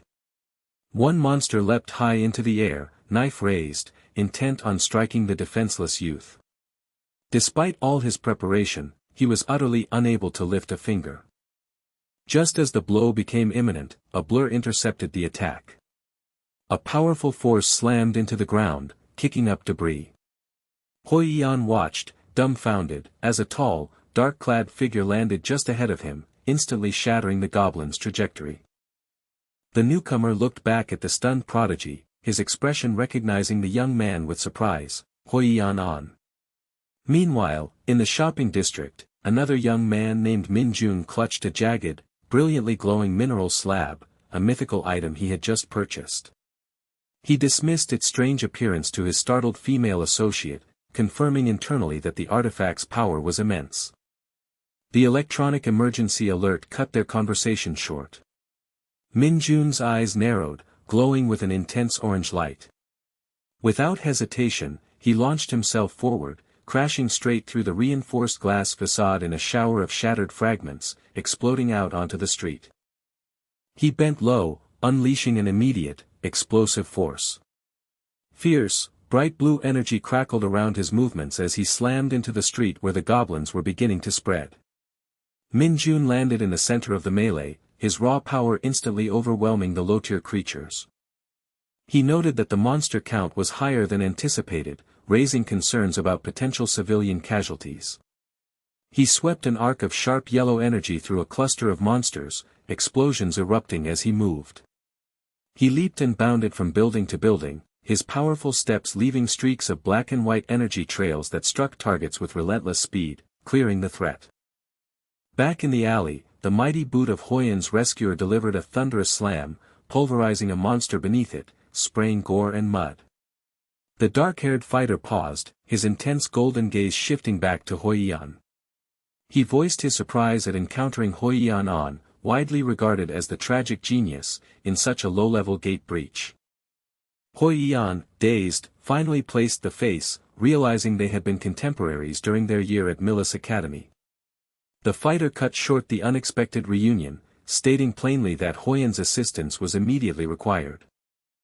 Huiyan tried to shout a frantic warning about a large monster leaping from the man's blind spot, but the dark-haired fighter didn't flinch. He calmly confirmed he was already aware of the incoming threat. Before the airborne monster could strike, brilliant arcs of pure yellow energy erupted from the man. Lightning materialized in blinding, swirling rings, enveloping him in an aura of devastating, elemental power. Huiyan watched the raw spectacle, momentarily frozen again. The fighter's sharp attention snapped back to him, his voice laced with hard urgency. He demanded to know if Huiyan intended to stand immobilized while monsters rushed toward residential areas, commanding him to wake up and ready his weapon for immediate combat. The harsh words acted like a powerful shock to Huiyan's system, snapping him out of his panic. The instant he heard the fighter's unwavering voice, the heavy shackles of paralyzing fear that had held him captive were suddenly lifted. Seeing the imposing figure illuminated by the roaring electrical power, Huiyan understood that this unwavering decisiveness was the true essence of a raider. Shedding all hesitation, Huiyan charged forward. His sole objective in the chaos was now simple, pure, and profound: to save the people. The blue sky stretched high above the modern cityscape, but the ground below was a maze of debris and monstrous, green goblins. The air, thick with the recent clash, now settled into a tense silence. The dark-haired youth, Jaehyun, watched as his companion, Huiyan, recovered. Huiyan had just demonstrated an undeniable, high-tier talent, successfully chaining the activation of the taunting shout. The spectral image of the glowing, armored figure that had materialized above him confirmed the sheer power of the skill, which successfully drew all hostility and reduced incoming damage by 30%. Jaehyun recognized the immense potential, though he recalled the tragic future where this power had been arbitrarily capped, earning Huiyan the title of the tragic savant. That history, however, was now merely a complication to be mended by force, ensuring Huiyan lived up to his potential. Concentrating, Jaehyun had unleashed his own power, golden energy crackling violently before he threw a pointed projectile. The resulting massive whoosh and slash cut through the air, completing the extermination. The corpses of the goblins dissolved into black mist around them. The quiet was broken by the arrival of Jiang-hun Park, a man from the National Raider Association, who stepped over the decaying remains, observing the scene in disbelief. The young, ashen-haired Huiyan confirmed that they had single-handedly cleared the monsters. Jaehyun preempted any formal reporting, calmly suggesting the official log the monsters as having been taken care of by the association itself, noting the lack of witnesses or cameras to contest the lie. Jaehyun then presented his shocking condition: he would pass on any compensation, ordering Jae-hun to give his entire portion of the reward money to Hoi-yeon, while keeping his own involvement an absolute secret. For Jaehyun, money was irrelevant. Maintaining a low profile before Millis Academy began was vital. More importantly, making Hoi-yeon indebted to him was a strategic maneuver. Hoi-yeon was aghast, protesting the decision to sacrifice the credit when Jaehyun had done the majority of the work. Jaehyun silenced the protest with a cold look. He explained the necessity of secrecy, needing to avoid detection by certain individuals before the semester began. He had switched paths from a talentless brawler to a powerful mage, and attracting attention now would bring unpredictable interference. Revenge was a quiet, furtive affair, requiring him to strengthen himself in the shadows until the perfect opportunity arrived. Hoi-yeon was consumed by agonizing uncertainty. He knew taking credit was wrong, yet the image of his mother, pale and bandaged in the hospital, flashed in his mind. He desperately needed the money, and clung to the notion that saving her was more important than preserving a childish dream of pride. Jaehyun observed the turmoil, realizing this conflict stemmed from a deeper necessity. He urged Hoi-yeon to accept the practical reality: the delay caused by hesitation could cost lives. The older official concluded the deal, acknowledging the peculiar competence of the young man. Hoi-yeon, desperate to maintain the connection, called out to ask for a name or contact. Jaehyun paused and turned, allowing a slight grin to spread across his face. He advised Hoi-yeon to drop the stiff formalities, as they were, in fact, the same age. He casually noted that since they would both be attending Millis Academy as first years, their paths were destined to cross often. Hoi-yeon's jaw went slack in utter disbelief, realizing the powerful figure he had treated as an elder was his peer. With the crucial deal solidified and the strategic debt established, Jaehyun concluded his preparation for the academy. The scene shifted dramatically to the massive assembly hall on the first day of school. Hundreds of cadets in black operational gear filled the space, murmuring excitedly as famous faces were pointed out, including the genius brawler, Hoi-yeon. Jaehyun's attention, however, was fixed on a tall, striking woman whose beauty instantly captivated the onlookers, Ina Seo. He acknowledged that even now, she commanded undeniable attention. She would later top the Raider popularity rankings, and recruiting her was a potent ace, but her circumstances demanded patience. For now, he would rely on his immediate network. Yujong nudged him sharply, playfully accusing him of staring at the beautiful girl. Jaehyun dismissed her accusation just as Ina cast a quick, cold glance in their direction before refocusing forward. The formalities began, but the real attention was drawn to the man taking the stage, Chief Director Jane Koo. Jaehyun's composure utterly shattered. The sight of Koo's smiling face ignited a visceral reaction, the fury in his golden eyes unmistakable. The memory dredged up a horrific premonition: Yujong, collapsing, bathed in a dreadful crimson spray. Jaehyun forcefully shook off the terrifying vision, turning to Yujong and sternly advising her to remain alert. She laughed, charmed by his rare display of protective concern, promising him she would excel. Jaehyun knew she would. In his past life, she had placed third among all the Millis mages. "I won't allow you to die this time," he silently vowed. Director Koo waved his hand, dismissing the scheduled orientation papers. He raised his hand, his smile turning predatory, reminding them of the academy's true tradition. Clenching his fist, his face contorted into a wide, menacing grimace, he announced the special event. The Millis orientation was the freshman hunt, a game set in a subspace zone where students would steal each other's name tags. The cadets stood frozen in stunned silence, then panic erupted. A brilliant blue light sparked from the ground, covering the assembly hall floor in an expanding magic circle. Yujong cried out, stumbling as the spatial transference took hold. Jaehyun reacted immediately, reaching out and shouting her name, securing her just as the dazzling glow consumed them, warping them to the designated zone. Meanwhile, in a quiet, luxurious office, two figures observed the start of the hunt. The man noted that it was Jaehyun's first day. The elegant woman sighed, regretting she could not send a text, confirming that the 3-day hunt meant he was completely unreachable. The man smiled, revealing he had already sent an encouraging message on her behalf. Jaehyun's reply, he reported, was simple: do not worry at all. Jaehyun landed roughly in a vibrant forest clearing, the air heavy with the scent of pine. He saw Yujong, recovering with a painful groan on the forest floor. His eyes then caught a figure nearby, Aina Seo, the raven-haired girl, the genius mage with the aptitude of 92. Her cold, powerful gaze settled on the new landscape. The game had truly begun. The immense broadcast towers of Millis Academy pierced the sky, symbols of the technological control that funneled down to the institution's nerve center, the main control room. High-ranking personnel, uniformly clad in dark tactical gear, gathered as Mr. Kim confirmed the exceptional quality of the incoming cohort. He singled out Ho Yun, a physical prospect already garnering international attention, and noted the stellar aptitude scores of the mages, Aina Kim, Yujong, and Suhyok Lee. The seated director, a heavy man in a suit, cut the report short. He expressed zero interest in cadets who lacked the resolve to stick to their initial paths, emphasizing that Millis was no trivial institution. While the average cadet was exceptional, true value lay only in the handful who rose far above that baseline.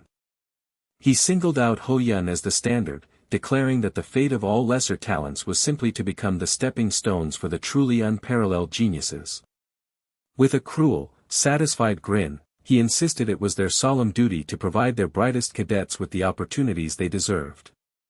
He elaborated on the concept of a reawakening, a second, profound chance granted to awakened individuals who faced a foe or peril beyond their capabilities. Their mission was brutally simple: to cultivate and nurture a single A-tier raider, even if it meant carelessly discarding 100 C-tier raiders. Raiders must continually justify their existence. His job was the brutal culling, sorting the weak from the jewels for the benefit of the elite. He concluded, tightening the distinct ring on his finger, that there could be no further delays. The scene transitioned violently as the event began. A bright, explosive flare of energy signaled the start of the freshman hunt. It was set within a fabricated dimension, a pocket reality woven by subspace magic where the conventional laws of time and space were distorted and manipulated. This notoriously grueling stage typically saw 5% of all new cadets drop out, pushing the remaining students to their absolute limits. On the sandy, open field of the subspace, the freshmen stood already wary. The determined Ho Yun understood that constant vigilance was paramount, especially with dangerous rivals like Aina Kim standing mere feet away. Aina met his gaze, her expression sharp and intense. The director's smiling face materialized across the field on large, floating screens, detailing the restrictions. All spell casting was capped at C rank within the subspace. The objective was simple: collect opponents' name tags for points. While enrolled students received 10,000 points for securing a freshman's tag, a freshman who successfully claimed an enrolled student's tag would be rewarded tenfold, a massive 100,000 points. The freshman Jaehyun immediately grasped the severity of the restriction, realizing his powerful A-rank skill was sealed. However, his keen focus narrowed on a critical omission: the rules failed to mention anything regarding inborn skills or stat restrictions. The director returned for a final, cheerful pronouncement, assuring them that since all skills had their powers reduced to 10%, they had no need to fear sustaining serious injury. Jaehyun scoffed at the false comfort, seeing through the deception. Aina, too, had noted the omissions, inwardly confirming that the lack of restriction on inborn skills and stats clearly outlined the director's true, conniving agenda: the efficient culling of the unfit and the immediate discovery of the very best cadets. Jaehyun called to Yujong, prioritizing shelter. Their first and foremost objective for the 3-day survival event was establishing a base of operations to prepare for the inevitable conflicts. Though the subspace dimension provided survival mechanisms, traps, healing wells, and an ecosystem, a secured base was essential. Yujong nudged Jaehyun, whispering about the lone, dark figure of Aina. She suggested inviting her to join their party, noting Aina appeared to be a mage as well, and strength in numbers would be beneficial. Jaehyun mulled over her surprising strategic insight, agreeing that having Aina in their group would give them the upper hand. However, he hesitated, recalling reports of her infamous rage incident where she lost all reason. He warned Yujong that Aina was a loose cannon, highly unpredictable, and potentially too dangerous to trust. He pointed out the look of wary detachment on her face showed she trusted them not at all. Yujong looked closer, then offered a surprising observation: Aina wore the same guarded expression Jaehyun had possessed as a child.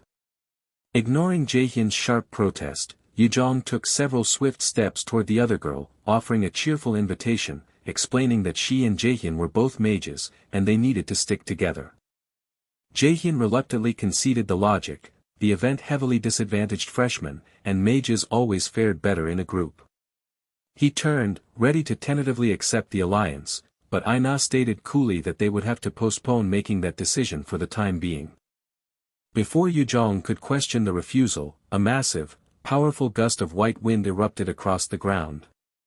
2 towering enrolled students arrived, kicking up dust and announcing their presence with cruel delight. One of the newcomers grinned aggressively, noting the fortunate appearance of 3 freshmen ready for the taking. The 2 enrolled students, Jun Sang-shin and Soil Kwan, celebrated the thriving point farming business this year as they prepared to hunt. Soil, the blonde tracker, felt her composure crack. She had been certain she detected only 2 freshmen, yet now 3 figures stood before her. Her attention fixed on the dark-haired freshman, sensing something unsettling about him, she could not detect his presence at all. The orange-haired girl beside him nervously urged a retreat, recognizing the incoming upperclassmen brawlers. The freshman's response was immediate and firm: they couldn't run. They needed to resolve the situation then and there, because attempting to escape would be fruitless. He recalled the particular skills of their attackers, specifically Soil's annoying innate ability, a tracking skill that allowed her to mark and pursue a target from hundreds of miles away. If they didn't deal with the threat now, she would simply form an alliance and track them relentlessly.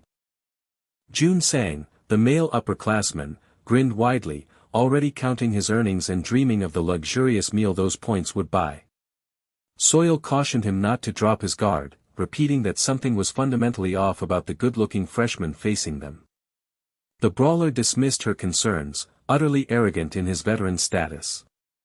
A flash of light preceded a sharp ching as a luminous blade materialized in his hand. He swung the weapon up and dashed forward, declaring it was time to move. The dark-haired freshman, Kai, watched the incoming assault with an almost bored expression. The brawler's swing was powerful and fast, but Kai instantly executed a perfect dodge, the strike passing harmlessly over his head. The brawler's face registered pure shock. The blonde tracker gasped, cursing her partner's pig-headed idiocy for disregarding her warnings entirely. Kai watched the confused brawler, his smirk growing. It had certainly been a while since someone had been bold enough to attack him with a blade. Jun Sang, sweating with exertion, dismissed the evasion as pure luck, grinding his teeth. There was no chance an unknown freshman could possess the skill necessary to actually evade his technique. He zoomed back toward Kai, shouting a challenge at the freshy mage. He unleashed a torrent of rapid strikes, his blade swinging fiercely, swing, swing, swing *, yet still, he could not touch his opponent. Panting heavily, confusion turned to frantic desperation. Why couldn't he reach him? In a sudden, defining moment, Kai moved. With a crisp clamp, he captured the brawler's blade in his bare hand. Kai leaned in close, his face cold and demanding. He told the man he was impressed that he had survived this long with such a weak, trash-ass body. A shattering crack followed as the blade instantly disintegrated into shimmering shards. Kai turned his gaze toward the terrified blonde woman. He issued his final terms: hand over the name tag immediately and he would let her go without further harm. She had exactly 3 seconds to comply. His eyes burned with intense power as he commanded her to drop the tag and vanish from his sight. The air crackled with menace as Jaehyun issued his demand: drop the name tag, walk away, or face the end. He gave the trembling cadet 3 seconds to comply, his eyes burning with an intense, predatory amber light. Jun Sang was frozen, unable to reconcile the overwhelming danger radiating from this first-year mage with reality. His mind screamed that it was impossible, yet the sheer, suffocating instinct radiating from Jaehyun crushed any thought of resistance. Jaehyun noted the refusal. The cadet had thrown away his chance for mercy, and the blame for what followed was entirely his own. A powerful thwack fractured the quiet air.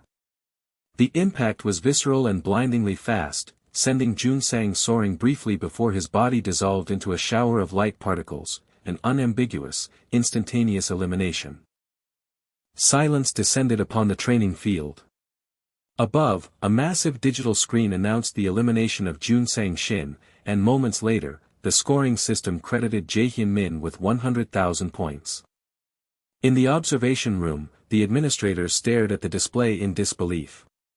One senior officer gave a grim acknowledgement of the first official elimination, but another monitor, Ms. Zhang, gasped, questioning the impossible tally.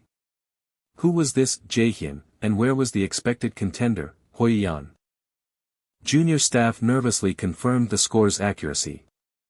Across the room, an older man in a fine suit watched the unfolding chaos, a slow, conspiratorial grin spreading across his face as he softly whispered the unexpected name, Jaehyun Min. Back on the field, Soil, the remaining teammate, was consumed by rage and disbelief, challenging Jaehyun, demanding to know what kind of freak he was. Jaehyun ignored her, already issuing rapid instructions. He commanded Yuzhong to accept his party invite immediately so they could address the remaining threat. Yuzhong snapped back to attention, staff ready, still reeling from the shock of his overwhelming power. Aina stood silently, a slender rapier in her hand, watching the exchange with cool composure. Soil was mentally calculating the disaster Junsang's instant elimination had caused. Taking on 3 high-level cadets was now an unmanageable gamble. Her decision was instantaneous: take down one opponent to sow confusion, then make a clean break. Her eyes narrowed as she readied the small, lethal blade she wore. With blurring speed, Soil lunged directly at Yuzhong. The swift, aggressive move was meant to overwhelm the orange-haired mage. Yuzhong reacted with a frightened shout, barely defending herself from the close-quarters blitz. Jaehyun watched, confirming that Soil's sudden, decisive strike was the most rational tactical choice she could make for escape. But Soil's speed was unexpectedly matched. A grinding resistance met her initial blow, causing her eyes to widen in shock. She couldn't believe the mage had reacted fast enough to counter her physical rush. Yuzhong's face was suddenly fierce, her eyes glowing with power. She shouted the command for her spell, binding, a rope of bright blue mana twirled out from her staff. Soil recoiled with a frustrated hiss, narrowly leaping away from the restriction. In mid-air, Soil retaliated, whipping her arm to send a deadly volley of shivs toward Yuzhong. Just as the metal fragments were about to strike, a blinding flash of blue enveloped Yuzhong. Jaehyun, who was readying his own yellow lightning magic, froze in astonishment. Aina had stepped forward. Her voice was quiet but steady as she invoked the blessed light of Alfheim to become her holy blade. Jaehyun instantly recognized the rare, terrifying inborn skill. Aina gave her rapier a slight flick. Instantaneously, enormous, radiant swords of light materialized, tearing through the space. The magical construct, Alfheim's edge, sliced through the air with a deafening shunning, intercepting and shattering Soil's metal weapons. The magical blades found their target. Soil was struck, her body ripped apart by the brilliant mana, leaving only a fading memory of pain and regret. She realized too late that she had underestimated all of them, they were absolute monsters. The overhead screen confirmed her end. The points tallied, recognizing the combined efforts of Yuzhong and Aina. Yuzhong, stunned but exhilarated, spun to face Aina, apologizing for being in the way. Aina simply observed her with an expressionless gaze, prompting Yuzhong to quickly reassure her that she had been a lifesaver. Jaehyun watched the relieved exchange. He realized he needed to drastically reassess his evaluation of Aina. The withdrawn, untrusting cadet had just unleashed a terrifying display of synergy and power. He looked at her with a sudden, wild curiosity. He quickly brought the focus back to their objective, confirming that the earlier offer of collaboration still stood. Yuzhong's smile was bright and enthusiastic. The system finalized the collaboration instantly, confirming the team, party, led by Jae-hyun Min, with Yuzhong Kim and Aina Seo as members. Deep in the neon-hued forest of nightmares, a sophomore search team arrived at a makeshift shelter, a large, pulsing blue dome. Examining the damp earth, one sophomore noted the clear, heavy tracks of recent passage, confirming their quarry was inside. Their leader, observing the nature of the tracks, realized these must belong to the audacious freshman who had eliminated both Soil and Junsang simultaneously. His expression hardened into a grim scowl. Despite his immediate impulse to attack, the leader held back, ordering his team to switch from an aggressive search to prolonged surveillance.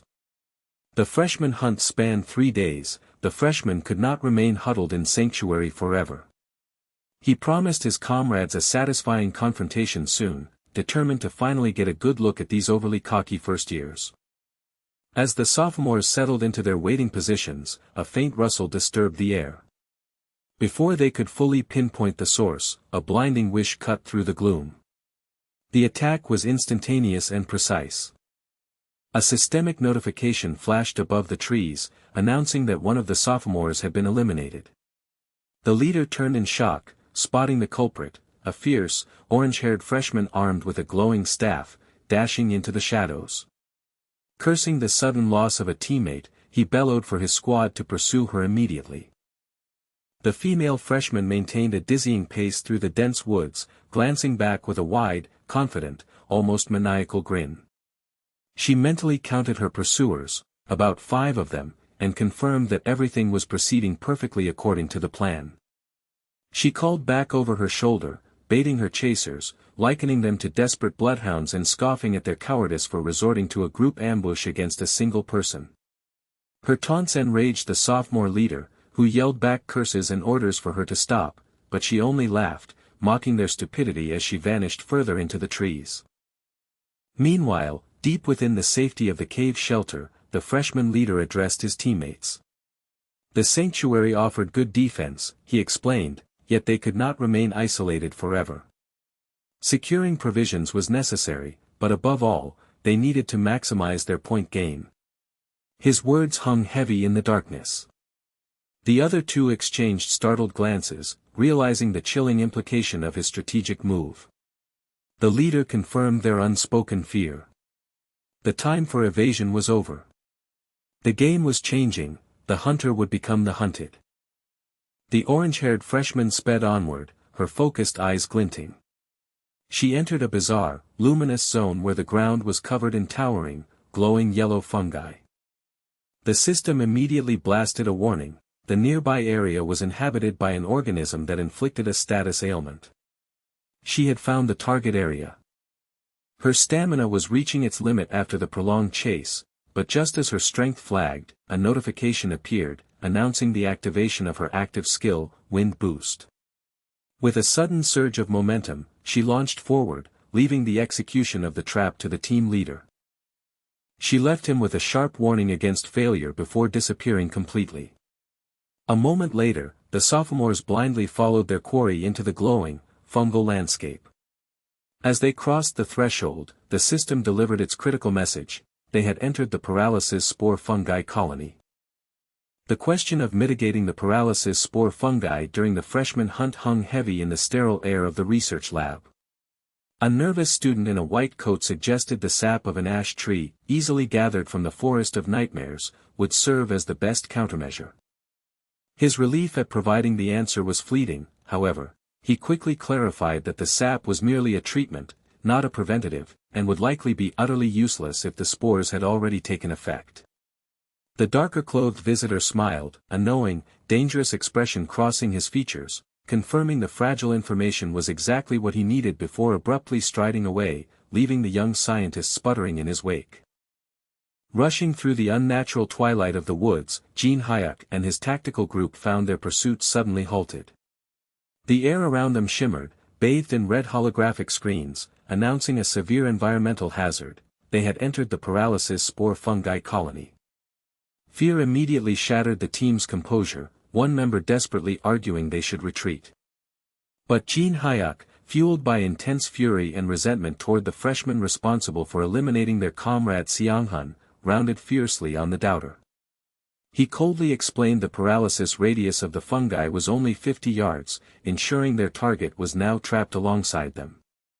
He ordered Songhik to guard the rear flank outside the boundary while the rest filed in, assuring his team that the freshman's tricks had run out. They anticipated a cunning counter-ambush, but Jin Hyuk was confident their superior strength would overcome any resistance. The team sprinted at breakneck speed until they cornered their target, a defiant, orange-haired girl standing amidst a patch of enormous, glowing mushrooms, clutching a shimmering staff. As the first senior leaped high, sneering his victory and declaring her captured, the girl merely returned the aggression with a wide, almost manic smile, throwing out a final challenge before slamming her staff into the ground. A blinding, explosive light erupted from the fungal colony. System messages blared instantaneously across the field, the paralysis spore fungi were erupting, and all living organisms within a 50-yard radius would be paralyzed for 2 hours. The plan had been executed flawlessly. Earlier, in a calmer part of the woods, the freshman strategist had explained to his group that the event was explicitly rigged to favor brawlers, relying on physical prowess while locking away powerful mage spells. Though Aina was somewhat spared due to her innate skill, the others were limited to only basic utility spells. Holding up the necessary ash tree sap, the strategist then introduced the core of their counterplan, the basic allied position-swapping spell, Change.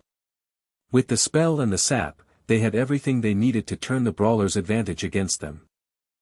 Now, as the flash of the fungal eruption faded, the senior warrior who had been ordered to cover the rear, realizing the freshman had engineered the collapse, charged furiously from the perimeter, howling at the perceived betrayal. Before he could strike, a chime sounded, initiating the change spell.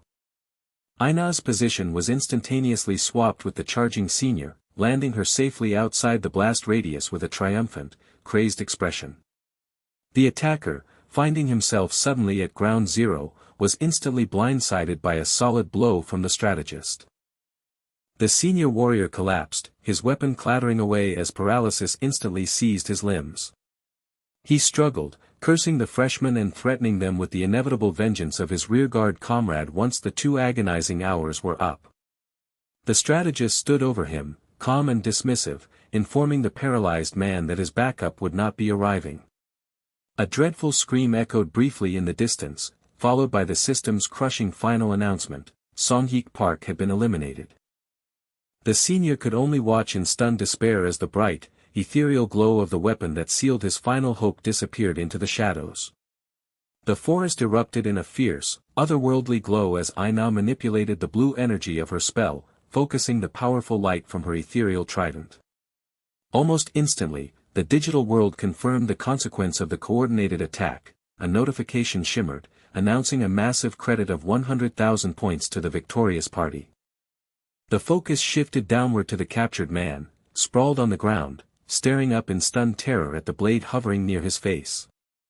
Standing over him, calm and shadowed against the bright sky, Jaehyun confirmed the situation, remarking that their intended target had chosen to skip the main fight. The captured man was overcome by a fit of furious desperation, clenching his jaw so hard it made a grinding sound.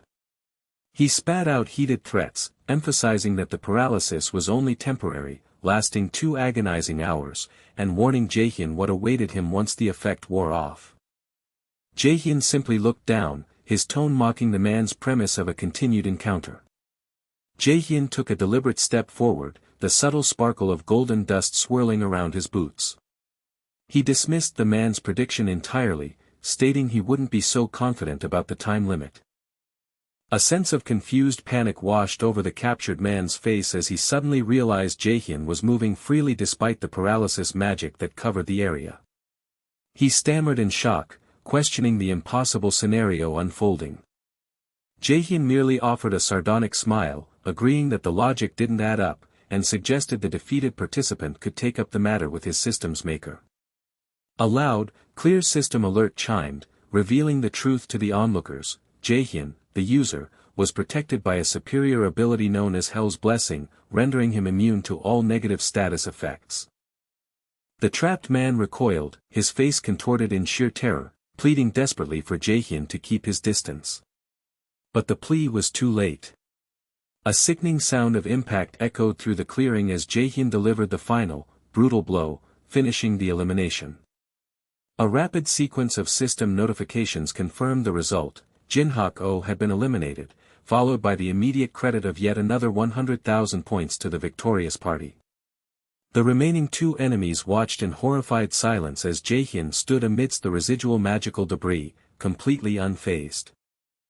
He glanced at them, his eyes glowing with predatory intensity, a chilling smile spreading across his face as he announced that only 3 opponents remained.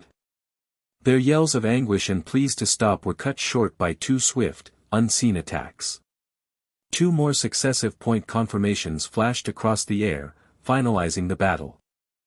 In an observation room elsewhere, a woman watched the rapidly updating freshman ranking board with a look of utter astonishment. The board confirmed Jaehyun Min had leapt to first place, with Yujong Kim and Aina Seo tied for second. Meanwhile, back in the forest, Yujong raised a slender potion vial to her lips and gulped down the luminous liquid, letting out a satisfied breath as she felt the restorative energy flow through her. Aina looked on, checking if her friend was alright. Yujong confirmed she felt much better, and Aina suggested they proceed to the designated rendezvous site. Yujong cheerfully agreed. As they walked through the trees, Aina pondered the recent conflict aloud, acknowledging Jaehyun's surprising proficiency with magic. The way he had utilized the change spell was remarkably advanced, exhibiting methods that were simply not detailed in the standard textbooks. Yujong quickly jumped in to defend him, reminding Aina that he had only switched his major to magic 3 months prior, and proudly credited his foundational knowledge to the magic theory tutoring she had provided. Aina was genuinely shocked by the revelation, asking if Jaehyun had actually intended to become a brawler originally. Yujong confirmed it, painting a picture of a past Jaehyun who was obsessed with the combat role and held no interest in anything magic-related. However, she admitted that what truly astonished her was his depth of knowledge regarding the esoteric effects of something like ash tree sap.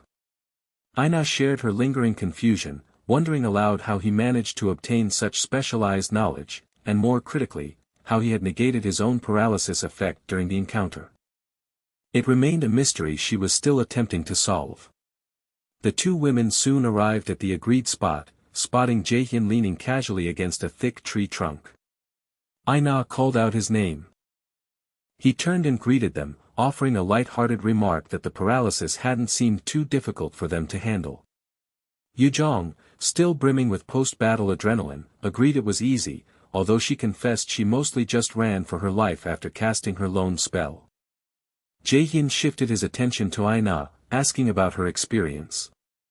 She responded softly that she was fine as well. Yujong enthusiastically nudged Jaehyun, praising his tactical plan and suggesting that perhaps he wasn't quite as foolish as she used to think, admitting she was seeing him in a new, positive light. Jaehyun reacted instantly, the compliment lost in the insult. He grabbed her face tightly, demanding to know what she meant by her previous dismissive judgment and asking rhetorically who the true dense one was. Aina watched the chaotic exchange unfold, a silent thought passing through her mind. She absently murmured that Jaehyun was undeniably handsome. A flash of realization hit her, causing her eye to widen in alarm. She chastised herself internally for thinking such things in the middle of a deadly evaluation. She took a nervous step back, resolving that despite his good looks and competence, she needed to be extra vigilant around a character as unpredictable and powerful as Jaehyun. Under the scattered light of a starlit night, filtering past the pink foliage, the 3 companions rested near the enormous, hexagonal glass dome embedded in the rocky cavern wall. A cauldron bubbled over a small fire, the steam carrying the damp air upward. Jaehyun meticulously sprinkled torn pieces of colored leaves into the liquid, creating a thick, deep red concoction, a stamina recovery potion, the mastery of which had cost him immense effort and hundreds of failed attempts. The dark-haired girl watched him with calm eyes. She told him honestly that his skills and foresight were truly astonishing. She felt they were hardly his peers. She remarked that he acted as if he had a solid decade of extra experience, skilled at everything he turned his hand to. Jaehyun flinched internally. Her estimation was almost perfectly accurate, reflecting the years accumulated in his past life. He stammered a vague acknowledgement, quickly trying to mask his surprise. The orange-haired girl, sensing the rising awkwardness, jumped up and insisted they quit the idle chatter. If they were to tackle the dungeon again tomorrow, they needed a proper meal. When she enthusiastically offered to cook, Jaehyun recoiled instantly. A quick, horrifying memory of a past student collapsing and foaming at the mouth flashed through his mind. Quietly, Aina volunteered instead, explaining she was reasonably adept, having prepared meals daily for her grandmother. As she deftly pulled her long dark hair back into a functional ponytail, Jaehyun watched, his thoughts spinning with the mysteries surrounding her personal life. Brushing aside the unanswerable questions, Aina set about preparing the ingredients. After a short time, she presented their meal, a bowl of steaming, golden, luminous soup. The other two gasped in amazement.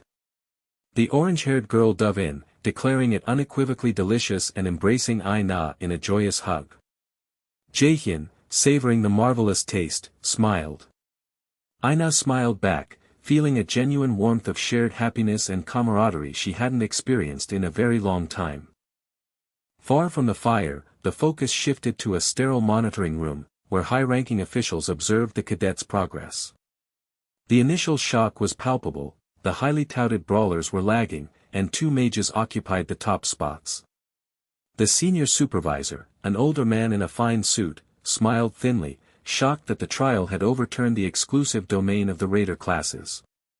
He focused intently on the footage of Jaehyun during the paralysis spore incident, marveling at the discernment and sheer boldness the freshman mage demonstrated under extreme pressure.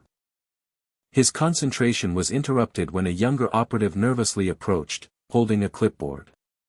He believed something was highly irregular with the file. The supervisor fixed the subordinate with an intense, expectant look, demanding to know precisely what strange result had caused such stammering. The subordinate, hands trembling, pushed the data pad closer to the desk, displaying the number 97.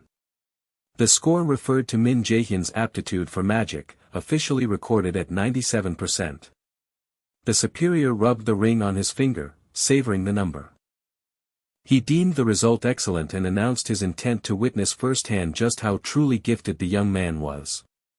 A sharp, ambitious light entered the supervisor's eyes as he confirmed he planned to enter the subspace himself, promising to make all the necessary preparations for his sudden appearance. Within the dense, digital canopy of the simulated forest, a huge enemy monster dissolved into a shimmering blue flash. A system message materialized, confirming 100,000 points were credited to the party. Yuzhong cheered, thrilled that their total now secured first place in the rankings. Jaehyun agreed they had essentially secured the victory, but noted their time hiding in the shelter was over. If they wanted to accumulate more points, they had to be the ones to actively hunt. When Jaehyun asked about the highest score ever recorded, he noticed Aina's highly competitive spirit surface as the number 1,140,000 was mentioned. With everyone prepared, Jaehyun gave the signal. The air whooshed around them as they dashed forward. Immediately, Jaehyun stopped, senses acutely attuned to the shifting energy. He warned his companions to hold on, someone was approaching. A terrifying beam of white energy streaked through the air, slicing past Jaehyun and burying itself deep into the earth, creating a massive explosion of light and soil. The force of the attack was incredible, far beyond the C-rank restrictions placed on students. A system alert flashed red, ominous text warning them that the connection to the subspace was unstable and restrictions placed on participants were temporarily down. Yuzhong watched the dust settle and recognized the perpetrator instantly, her voice filled with panic. Jaehyun fixed his gaze on the figure emerging from the smoke. It was Hoi Yanan, standing slightly staggering, his eyes shadowed and blank. Yuzhong cautioned that the boy did not seem to be in his right mind.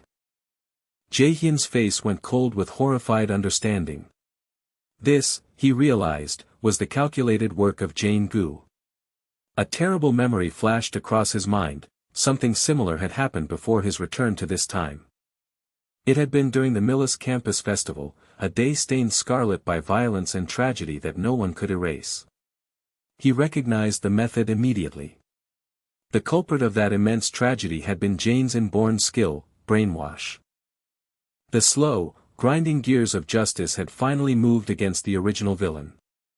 Driven by panic and rage over the threat of having his life destroyed, Jane had committed a terrible, desperate crime to hide himself from a distracted world. The consequences were apocalyptic. Hundreds of cadets lost their lives, and amid the catastrophe, Jane himself disappeared. For Jaehyun, the memory was a singular, painful truth. It was also the day Yuzhong died in her stead. The raw memory fueling his current resolve was interrupted by a brilliant cyan flash, a powerful flare of intense energy. An aura-charged sword materialized in Hoyun's grip, his eyes focused and cold as the blade let out a spectral hiss. The protagonist met the transformed cadet's gaze, his own expression tightening with grim determination. He asserted that their initial approach had to be controlled. They would first try bringing the brainwashed student to his senses. But as he focused on the imminent confrontation, a sharp ding pierced his perception, a sudden, blinding red glow appearing in the periphery of his vision. A system prompt materialized, a sub-quest had been issued. The objective was to save the cadets under the influence of brainwash, to break the spell controlling those who had lost their minds. The task carried a strict time limit of just under 2 hours. The reward, however, was completely unprecedented given the dire situation, a single blank card. He stared at the glowing system text, utterly bewildered by the bizarre nature of the reward itself amid the mounting disaster. A searing, brilliant glow from Jaehyun's device heralded the arrival of a new subquest. Bathed in ominous red light, the objective was clear and chilling: save the nearby cadets under the influence of brainwash.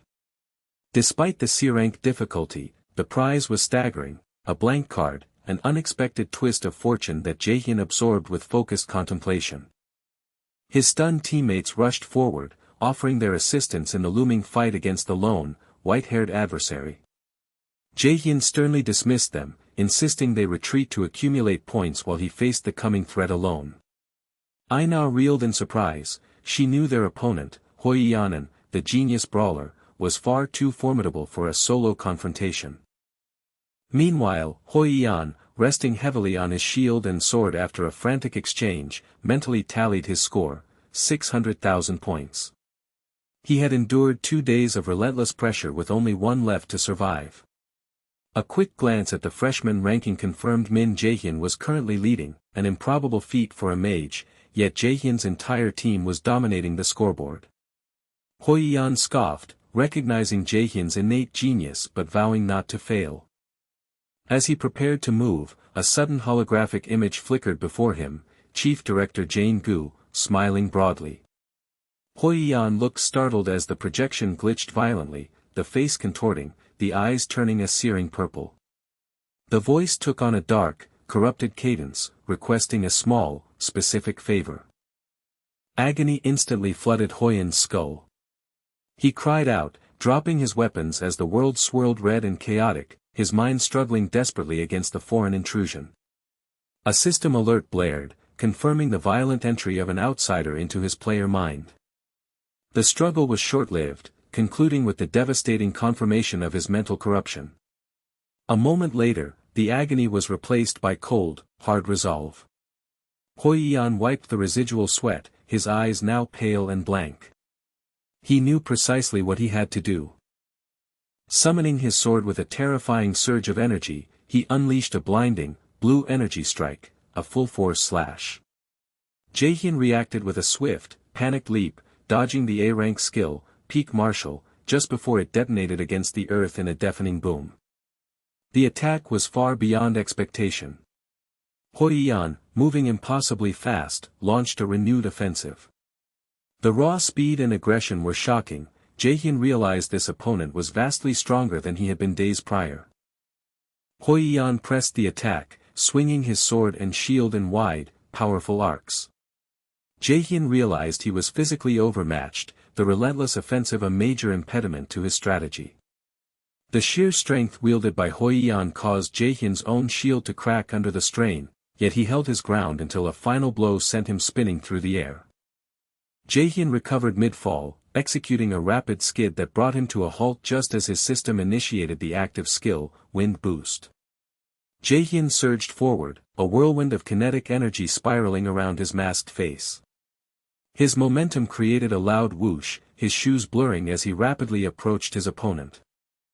A devastating strike connected, not with bone, but with displaced air and a barrier of light, generating a concussive bang that ripped through the woods. Hoi-Yan's eyes were wide, momentarily paralyzed by the velocity, but his body reacted instinctively. Jaehyun appeared again at close range, fingers crackling with yellow, volatile magic. Hoi-Yan managed only a swift flinch before Jaehyun unleashed a ferocious, crescent-shaped blast of azure power.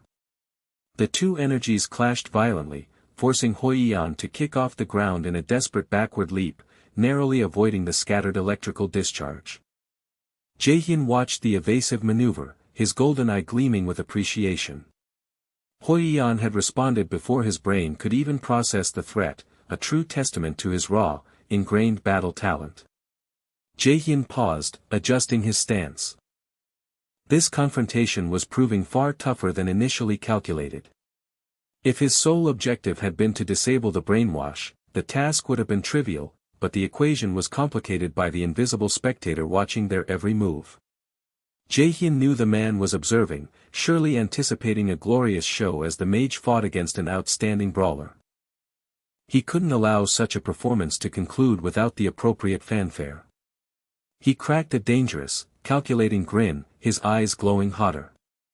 If it was a performance the spectator craved, then he would deliver it, but the audience would certainly have to pay for their ticket. Electricity pulsed around him as he took a measured step forward. In the remote monitoring room, the head operative gasped, unable to believe the footage. A mage, notoriously brittle in close-quarters combat, was not just engaging a brawler, but actively overwhelming Hoi-Yan, a recognized genius of his class. The entire scenario was illogical. She swayed, utterly astonished. Mages simply did not beat brawlers, that was a fundamental truth. Yet this one kid defied that law. The elderly overseer, monitoring the stunned reactions of his staff, smiled thinly, finding the turn of events incredibly interesting. Back in the forest, the battle reached a dramatic climax. Hoi-Yan coughed, black fluid splattering onto the dusty ground as he sank to one knee, his blade momentarily forgotten. Jaehyun stood over him, a wry smile softening his intense gaze. He casually noted that he hadn't intended to injure him so severely, but surely someone as strong as Hoi-Yan could shrug it off. With that final taunt, Jaehyun smoothly rotated his body, initiating a tactical retreat. He executed a sudden slide away from Hoi-Yan, and in that same moment, a system prompt announced the initiation of his active skill, Flash Bomb. The control room was instantly enveloped in a brilliant shine of white light. Handlers cried out as the screens failed. A staff member frantically tried to restore the signal, but the female operative immediately recognized the cause, a spell cast specifically to obstruct their vision, a flash bomb. The boss's security chief, Mr. Kim, trembled, his hand clenching around the communication device until it shattered with a sickening crunch. The boss addressed Mr. Kim calmly, asking that Jaehyun be brought directly to his office once the operation was resolved. Kim started to protest, arguing against making such a hasty decision, but the boss cut him off, taking a deliberate step closer to pat Kim's rigid shoulder. Why, the boss inquired, would Jaehyun cast a spell to blind them when victory was clearly his? Kim stammered, unable to comprehend the logic. The boss answered his own question, Jaehyun knew. He knew the entire purpose of the exercise. Jaehyun understood exactly how to increase his value. The boss's pleasant demeanor vanished, replaced by a horrified, wide-eyed grimace of rage and shock at the mage's unforeseen strategic genius. The digitized command faded, replaced by a blinding white. The world warped instantly, depositing Jaehyun and his opponent into a sparse, sun-drenched forest. The stunned man staggered on the sandy rise, then stumbled to his knees, clutching his sword. Jaehyun stood above him, unaffected, a wry grin etched on his face. He closed the distance and gently touched the top of the prone fighter's head, activating the powerful skill that confirmed the removal of brainwashing effects. The injured man gasped, his eyes focusing as the cloud lifted. He stared up at Jaehyun in a mix of confusion and pain, unable to reconcile his actions. He struggled to rise, proclaiming he was fine, but his body failed him, collapsing fully onto the dusty earth. He cried out, realizing the extent of the damage inflicted upon his own muscles. Jaehyun offered a cold, empathetic smile, acknowledging the unfortunate turn of events but pointing out the simple reality: the man had attacked them without provocation. The fallen fighter lay stunned, questioning his own supposed betrayal. Jaehyun explained the cause was a sophisticated mind manipulation spell. The word sent a shockwave through the injured man, who strained, glimpsing vague, glitching memories of a voice he couldn't quite place. Jaehyun settled beside him, explaining that spells of that caliber were usually restricted far above the limitations of the current C-rank subspace. He mused that either the subspace had temporarily destabilized or something far more sinister had occurred: someone had tampered with the system itself. The fighter's expression tightened with shock. He found the idea that a cadet could wield such high-level manipulation impossible, even with a system malfunction. If someone truly managed to bypass the rules, he asked Jaehyun if he knew the culprit or their motive. Jaehyun's smile deepened, turning unsettling. He admitted he had no specific knowledge, but executing something on this scale would require a major player, a figure too powerful for normal cadets to confront. He added a cryptic warning: the fighter would have to endure the harsh realities of Milis before he truly understood the nature of men like Jane. A chime confirmed the completion of the sub-quest, rewarding Jaehyun with a blank card. The injured man pushed himself up, leaning heavily on his sword, groaning that his body was a wreck. He looked over, acknowledging his defeat and offering a stumbling apology for the attack. Jaehyun waved off the sentiment as meaningless, wishing him luck for the rest of his time in the subspace. Suddenly, the fighter called out, offering his name tag, Hoiyanen, to Jaehyun. Jaehyun narrowed his eyes, reminding him that relinquishing his tag meant immediate elimination from the test. Hoiyan simply smiled, a trace of his old confidence returning. He noted his score was decent, but he had lost. Hoiyan insisted Jaehyun accept the prize for winning the duel, vowing that this loss was temporary, guaranteeing that he would face Jaehyun again at the Milis campus festival to beat him and reclaim his honor. Before Jaehyun could respond, a brilliant flash of blue light enveloped Hoiyan, and the system announced his elimination, crediting Jaehyun's party with 10,000 points. Jaehyun looked at the tag in his hand. It was a mere 10,000 points, but a deeply symbolic trophy taken from the hands of the very man whose effortless talent he once envied. He realized this felt different from anything else he had gained since returning to the past. It felt encouraging on a profound level. Jaehyun smiled, concluding that this truly felt like the start of tangible progress. It was time to forget past weaknesses and hurry onward. He stepped away from the final stretch of the hunting grounds, resolving to move on quickly. A digital chime echoed through the virtual space. The massive overlay announced that after 72 grueling hours, the freshman hunt had finally come to an end. Rapid alerts followed as the system calculated the accumulated scores. A dramatic fanfare burst across the screen, declaring an all-time high score had been set. The precise, incredible total was displayed: 1,530,000 points. A blinding flash engulfed them, and with a series of soft, sparkling sounds, the trio materialized inside a vast, brightly lit academy hall. The surrounding participants lay sprawled out, completely drained and defeated, the cost of the 3-day ordeal etched onto their exhausted faces. Jaehyun calmly surveyed the surroundings, already calculating the profit of their impressive haul. Co Ina recovered quickly, rushing at him and demanding why he wasn't more ecstatic. This was a new record. She turned to Yujong for backup, but the perpetually serious Yujong merely muttered that they would have easily broken 1,600,000 points with one more hour. Ina chastised their ridiculous lack of cheer, insisting they could finally celebrate their massive score. Jaehyun explained the financial reality, multiplying their points by 10 arrived at 15.3 million won. Ina's eyes went wide, the shock quickly turning into golden, sparkling avarice.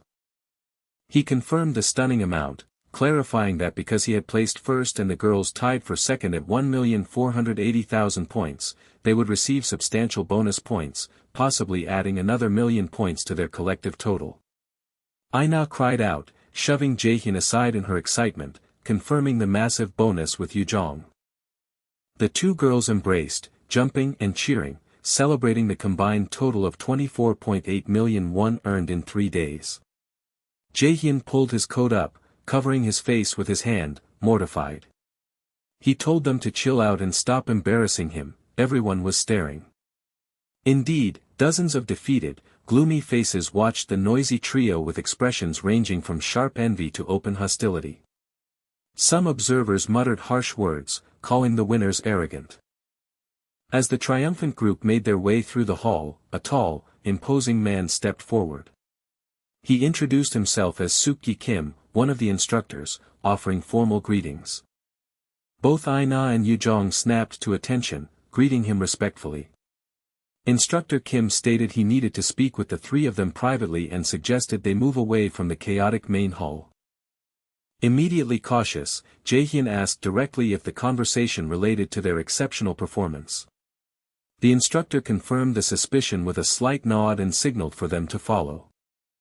As they walked, Jaehyun pressed for details, asking exactly where they were being taken. The instructor revealed they were headed to the chief director's office. Jaehyun maintained his composure, but inwardly gauged the significance of the summons. Instructor Kim affirmed the deduction. Jaehyun Min, Yujong Kim, and Ina Seo had been formally summoned by Director Gu. The actual training, it seemed, was about to begin. The three elite freshmen arrived at the director's office. The room was empty save for a few stern-faced staff members, one of whom watched them with palpable, chilling intensity. Min immediately voiced his confusion, questioning the purpose of their summons if the director wasn't present. While Yujong and Ina whispered nervously about the aggressive atmosphere, the imposing staff member commanded them to sit. Moments later, the director swept in, offering a casual apology for his delay. Yujong and Ina offered standard, slightly deferential introductions, but Min cut through the pleasantries. His exhaustion from the 3-day subspace excursion translated into bluntness, stating plainly that the delay had nearly put him to sleep. The girls froze in horror, and the staff member's face twitched with barely contained rage. The director managed a nervous laugh, claiming he needed time to prepare, but Min retorted sharply that the shame was theirs, not the director's. They had come straight from 3 grueling days unwashed, unlike their host. Min privately assessed the director's overt humility as a strategic desperation to secure talented cadets. Adopting a serious demeanor, the director clasped his hands and offered effusive congratulations. They were the undisputed elite, the top 3 finishers in the freshman hunt, and he singled out Min's record-shattering score of over 1 million points as unbelievable. Min brushed aside the praise, crediting his excellent teammates, and urged the director to get to the true point.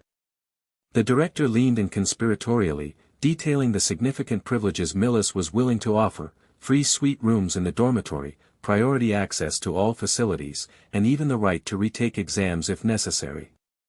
This came, he explained, with entering an official partnership. Before the director could elaborate, Min cut him off with a cool rejection. He explained that these benefits were superficial luxuries they could earn on their own within a month. They saw no reason to pay a commission just to enter into a contract.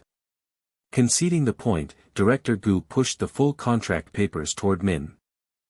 Min's eyes widened as he read the true cost: a 5-year commitment donating 30% of their rating income to the school.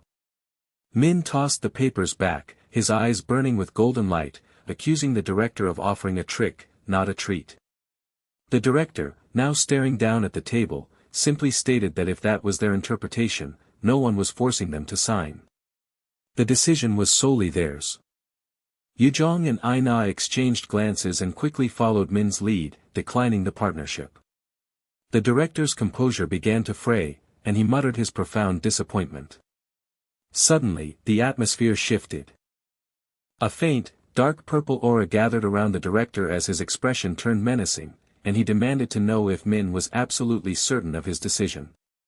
Min instantly registered a system warning, confirming a mental invasion attempt, but he neutralized the attack using the passive skill Hell's Blessing. Min smiled brightly, having successfully provoked the administrator into revealing his underlying nature. Declaring their business finished, Min reached out to leave. As his hand touched the lingering mental residue, a powerful flash occurred, and the system confirmed that Min had acquired the active skill Brainwash, an inborn skill capable of invading a weaker opponent's mind. He urged his exhausted teammates out. Yujong offered a nervous, hurried bow, while Aina gave a simple parting wave. Behind the closed door, the director's subordinate nervously requested a command, only to be curtly ordered out. Alone, the director gripped his hand tightly, still reeling from the encounter. He was astonished that a mere freshman had actively resisted his powerful, inborn skill. A chilling, predatory smile stretched across his face as he mused that Jae-hyun Min was deeply intriguing. Outside, the early twilight air grew cool as Jae-hyun turned to his companions, asking if they were truly comfortable with rejecting such a generous offer. Mina confessed that while the privileges had been tempting, she now recognized the wisdom of Jae-hyun's caution, convinced the director had been using flowery language to swindle them. Aina agreed, deeming the contract profoundly troubling. Moreover, she argued that starting from a position of privilege would ultimately damage their growth, they needed to earn every success themselves. Jae-hyun was pleasantly surprised by Aina's composed and mature outlook, which contrasted sharply with the cold person he had known before his return. Mina then shifted their focus back to the director, shivering as she recalled his menacing expression upon their refusal. Aina noted how strange it was that neither the director nor Mr. Kim had mentioned the disastrous subspace excursion, the very first event of the semester. Noting her acute observational skills, Jae-hyun acknowledged Aina's astuteness. She looked directly at him, sensing he held secret knowledge. She pointed out that for someone normally so calm, his sudden aggression toward the director was highly unusual. Mina eagerly urged him to share his secrets. Jae-hyun refused to share anything concrete, claiming he wasn't completely sure yet. He offered a cryptic warning: they should not trust anyone if they could help it, even the director or their instructor. Mr. Aina immediately challenged him, asking if that warning extended to him as well. Jae-hyun simply smiled. Mina emphatically agreed, complaining that Jae-hyun had always possessed a wild look and citing an old incident where he had abandoned her. Jae-hyun sputtered in protest, demanding to know why she was bringing up ancient history, but Mina continued shouting, physically pulling at his hair until he cried out in pain and begged them both to stop. The small, chaotic outburst broke the tension, and they realized the sky had darkened completely. Aina suggested they say goodnight and head to their rooms. Mina, attempting to inject a romance vibe into their parting, jumped between them, insisting they couldn't leave her out of the moment. Jae-hyun quickly nudged her away, pointing out the practical reality: the girls' dorm was to the left, the guys' was to the right. He instructed them to hurry and get rest before classes started the next day. Aina reminded him to rest up as well. With a final smile, he promised to see them tomorrow. He entered the empty, dimly lit boys' dormitory, stopping in the doorway of his assigned room. A grim sense of recognition washed over him. It had truly been a long time since he had seen this place. The faint, musty smell of mold permeated the air, and the floorboards creaked under his weight. This room felt heavy with the residual gloom of cadets who had failed and dropped out. Lying on the creaking bed, Jae-hyun pressed a hand to his forehead. It had been a terrifyingly long time. Looking out at the glittering city lights, he resolved that first thing after class tomorrow, he would check on his own, personal room. He would not, under any circumstances, go through that kind of hell again. The crisp urban morning air served as a thorough warm-up as he completed his daily sprint. Slowing his stride, Jae-min knew it was time to head back and prepare for his inaugural class. The massive, brightly lit interior of the academy buzzed with the low chatter of students clad in uniform black. The sharp click and clack of high heels cut through the murmurs, announcing the instructor's arrival. Ji-yeon Kim introduced herself, expressing hope for the semester ahead. Jae-in watched her, a reserved spark of recognition in his eyes. Given the academy's notoriously high turnover rate, he had almost forgotten her face. He surmised she wouldn't last long. Around him, a ripple of applause began, heavy and resonant with underlying tension, reflecting the cadet's cynical understanding of the patronage often required for instructors who endured the hardships of Milis. Ji-yeon ignored the strange ovation and explained the unorthodox venue. With a tremendous whoosh and mechanical whir, heavy doors clanked open, exposing a vast section bathed in cold, intense blue light. Shocked whispers swept through the cadets as they recognized the signature glow of a mana room. Panic rose instantly. Jae-in observed the structure calmly, noting the mana concentration was clearly dampened compared to the powerful cubes he remembered from his past. The instructor clarified that this was a customized mana room, divided into stages. Stage 1 simulated normal air, but the concentration increased exponentially thereafter. She warned that freshmen typically hit their limit at Stage 3, and even experienced graduates rarely exceeded Stage 7. Today's purpose was simply to test their individual limits.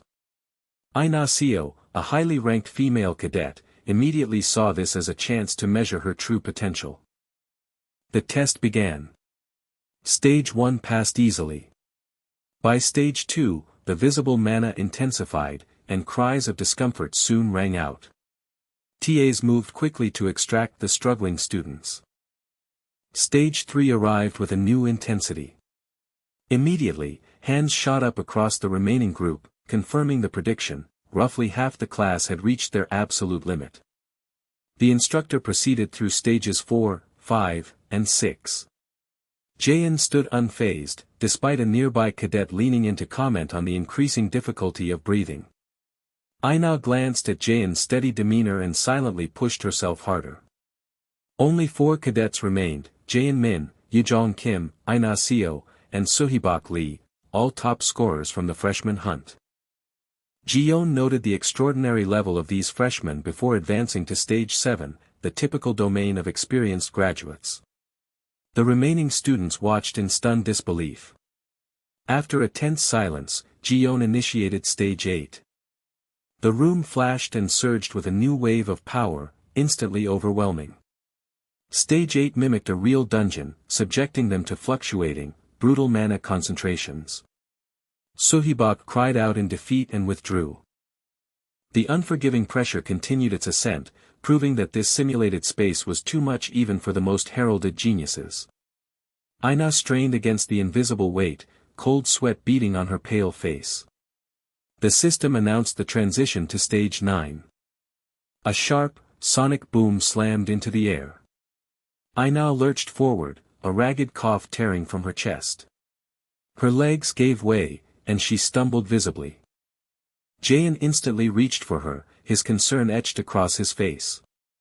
Meanwhile, a chilling command echoed across the mind of Instructor Kim.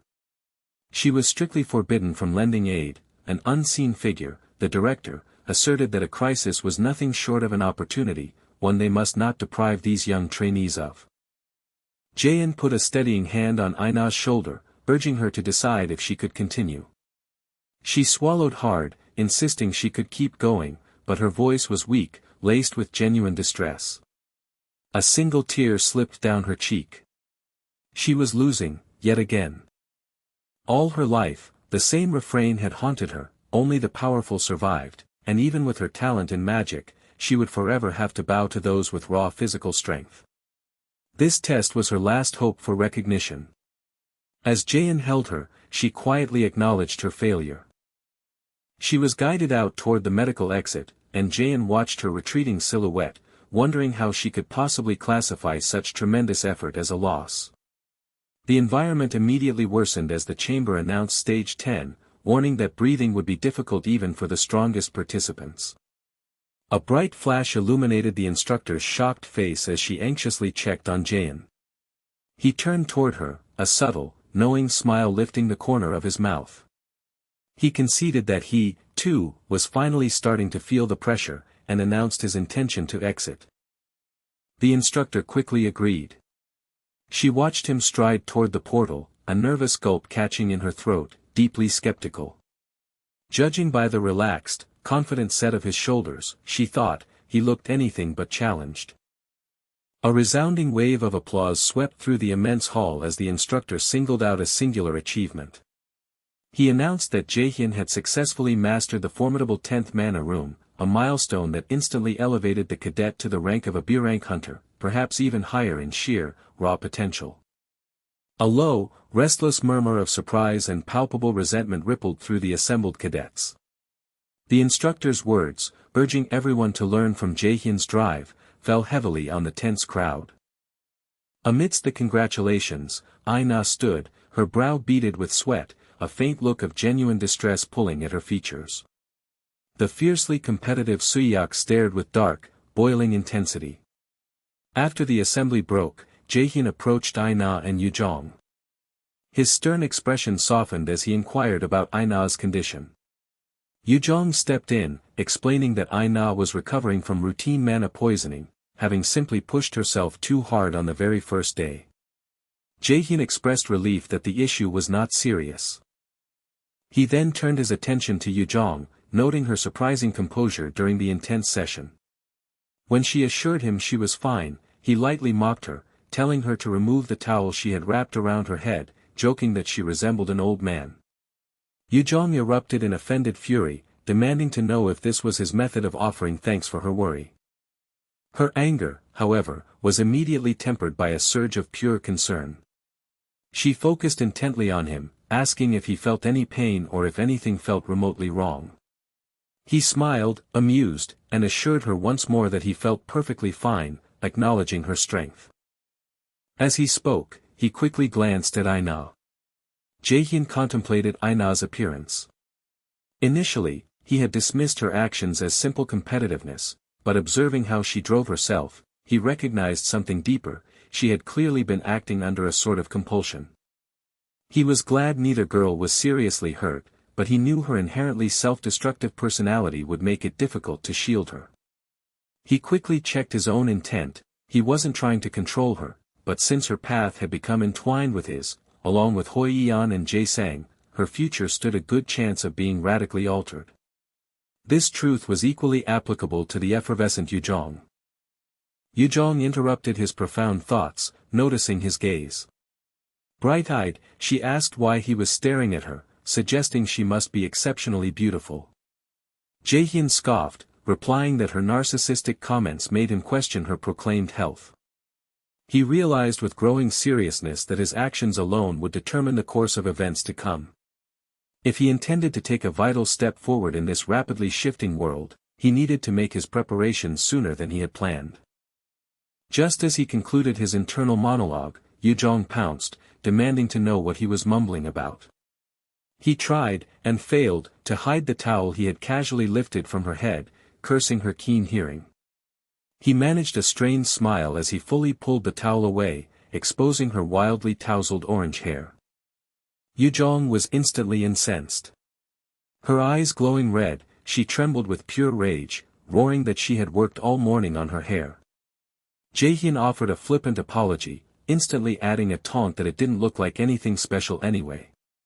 His attempt at casual cruelty ignited a full-blown fury, and Yujong, framed by a halo of red mana and glowing eyes, declared he was trying to start a fight by insulting her appearance.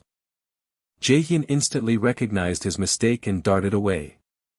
Yujong gave chase, leaping and sprinting after him down the hall, shouting his name in hot pursuit. I now watched their figures disappear. A small, wry smile crossed her lips. Even though she was heading to the infirmary, she suspected Jaehyun would somehow end up in more pain than she had. She chuckled softly, concluding that despite the fierceness of their argument, those two must actually be very close friends. Suyak watched the spectacle with narrowed, envious eyes.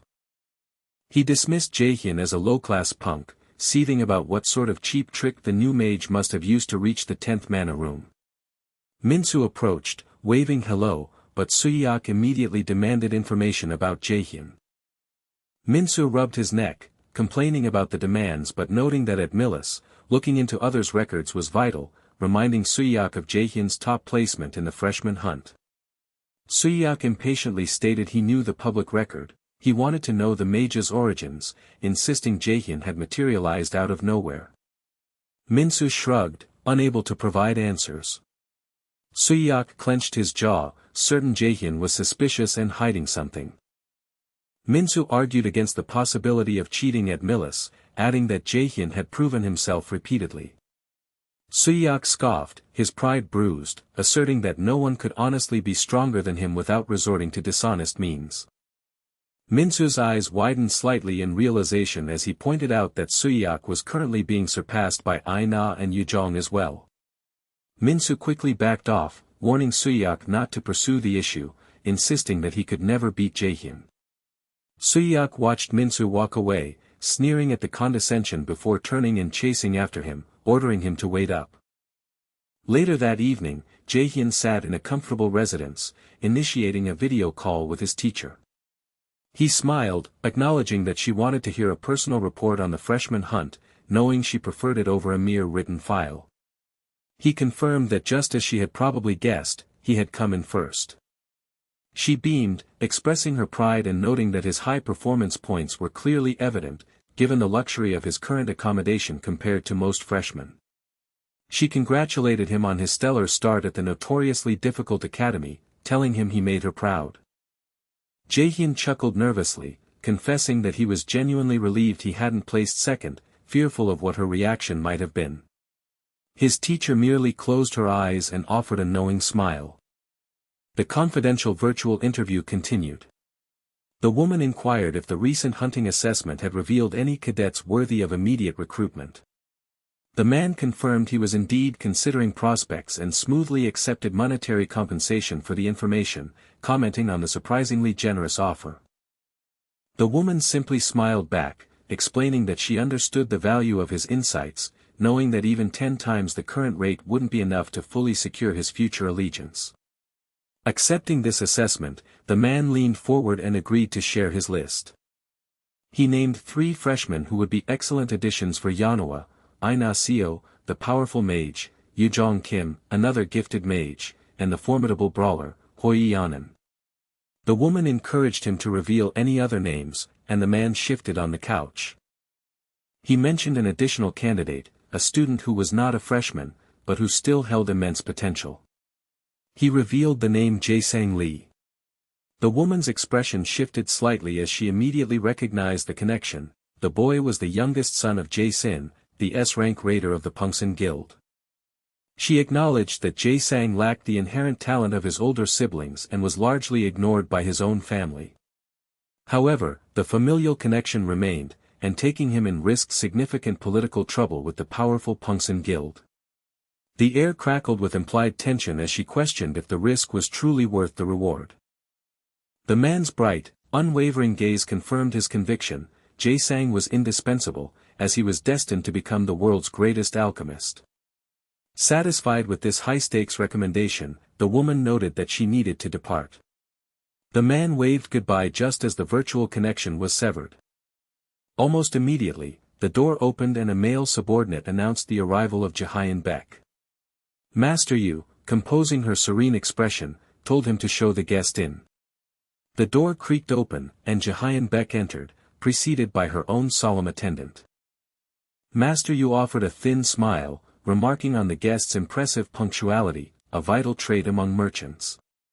Jaehyun, a striking woman of blonde hair dressed in an expensive, fur-trimmed coat, extended a hand, offering a greeting that was far too familiar, addressing her hostess casually.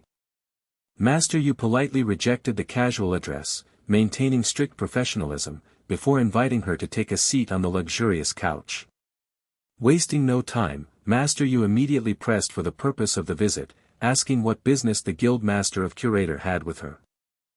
Jihyun Beck casually slipped off her dark glasses, revealing intense red eyes. She agreed that bluntness was best, confirming that there was no need for them to pretend to be friends and that avoiding wasted time was paramount. With a calculated, dangerous smirk, she revealed the subject of her visit. She had learned that Yanoa had recently been highly impressed by a promising new individual. Jihyun's gaze turned sharp and predatory as she posed the ultimate, challenging question, demanding to know the price. How much money would Master Yu accept to sell the prospect to her?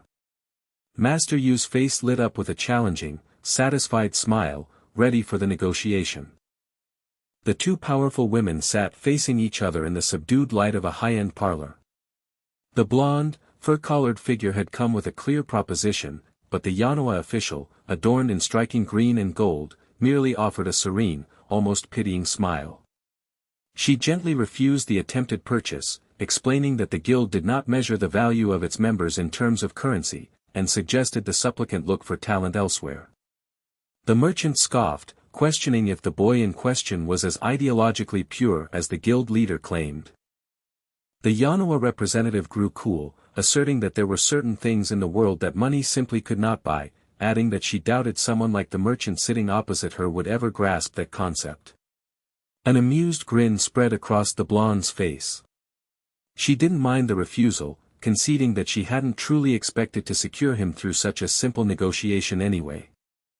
Her visit had merely been a formality, a courtesy paid before she proceeded with her true intentions.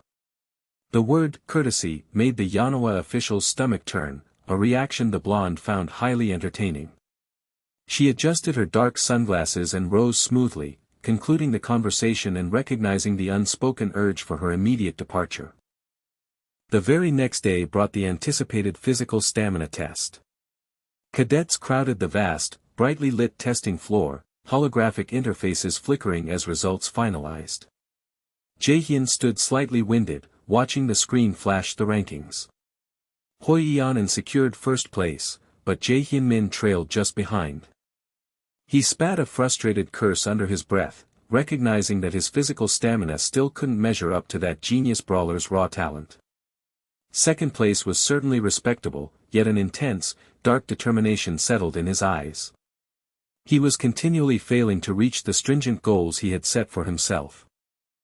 Before he could fully recover, the orange-haired mage cadet, Yujong, stomped over, demanding to know how a mage raider could possibly take second place on a purely physical test.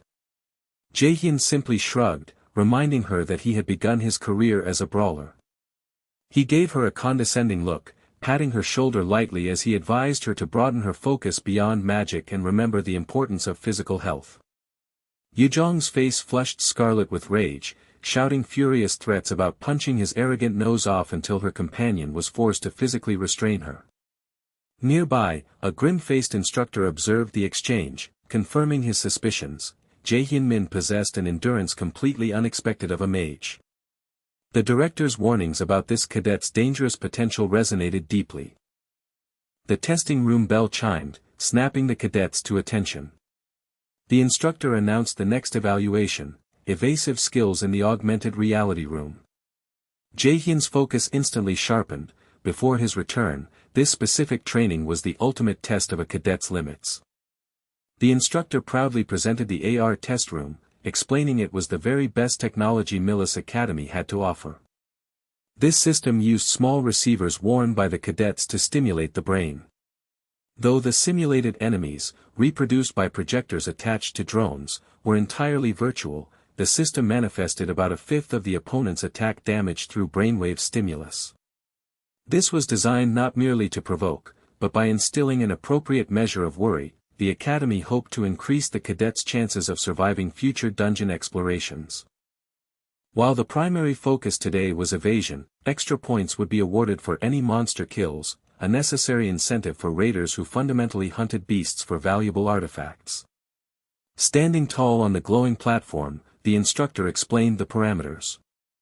The advanced AR system could simulate scenarios up to level 100, but for this evaluation, they would only be pushed to level 10. The teams were structured for tactical balance, consisting of 4 members each. With a curt nod and a final command, the bright, geometric framework of the virtual environment flashed around them. The system designated the first group, Team 3. The 4 members materialized onto the holographic floor. Their composition was immediately apparent: 2 agile female brawlers and 2 spellcasters. The 2 brawlers exchanged an encouraging look. Standing apart were the 2 mages, Jae-hyun Min and a sharply dressed young man with fiery red highlights.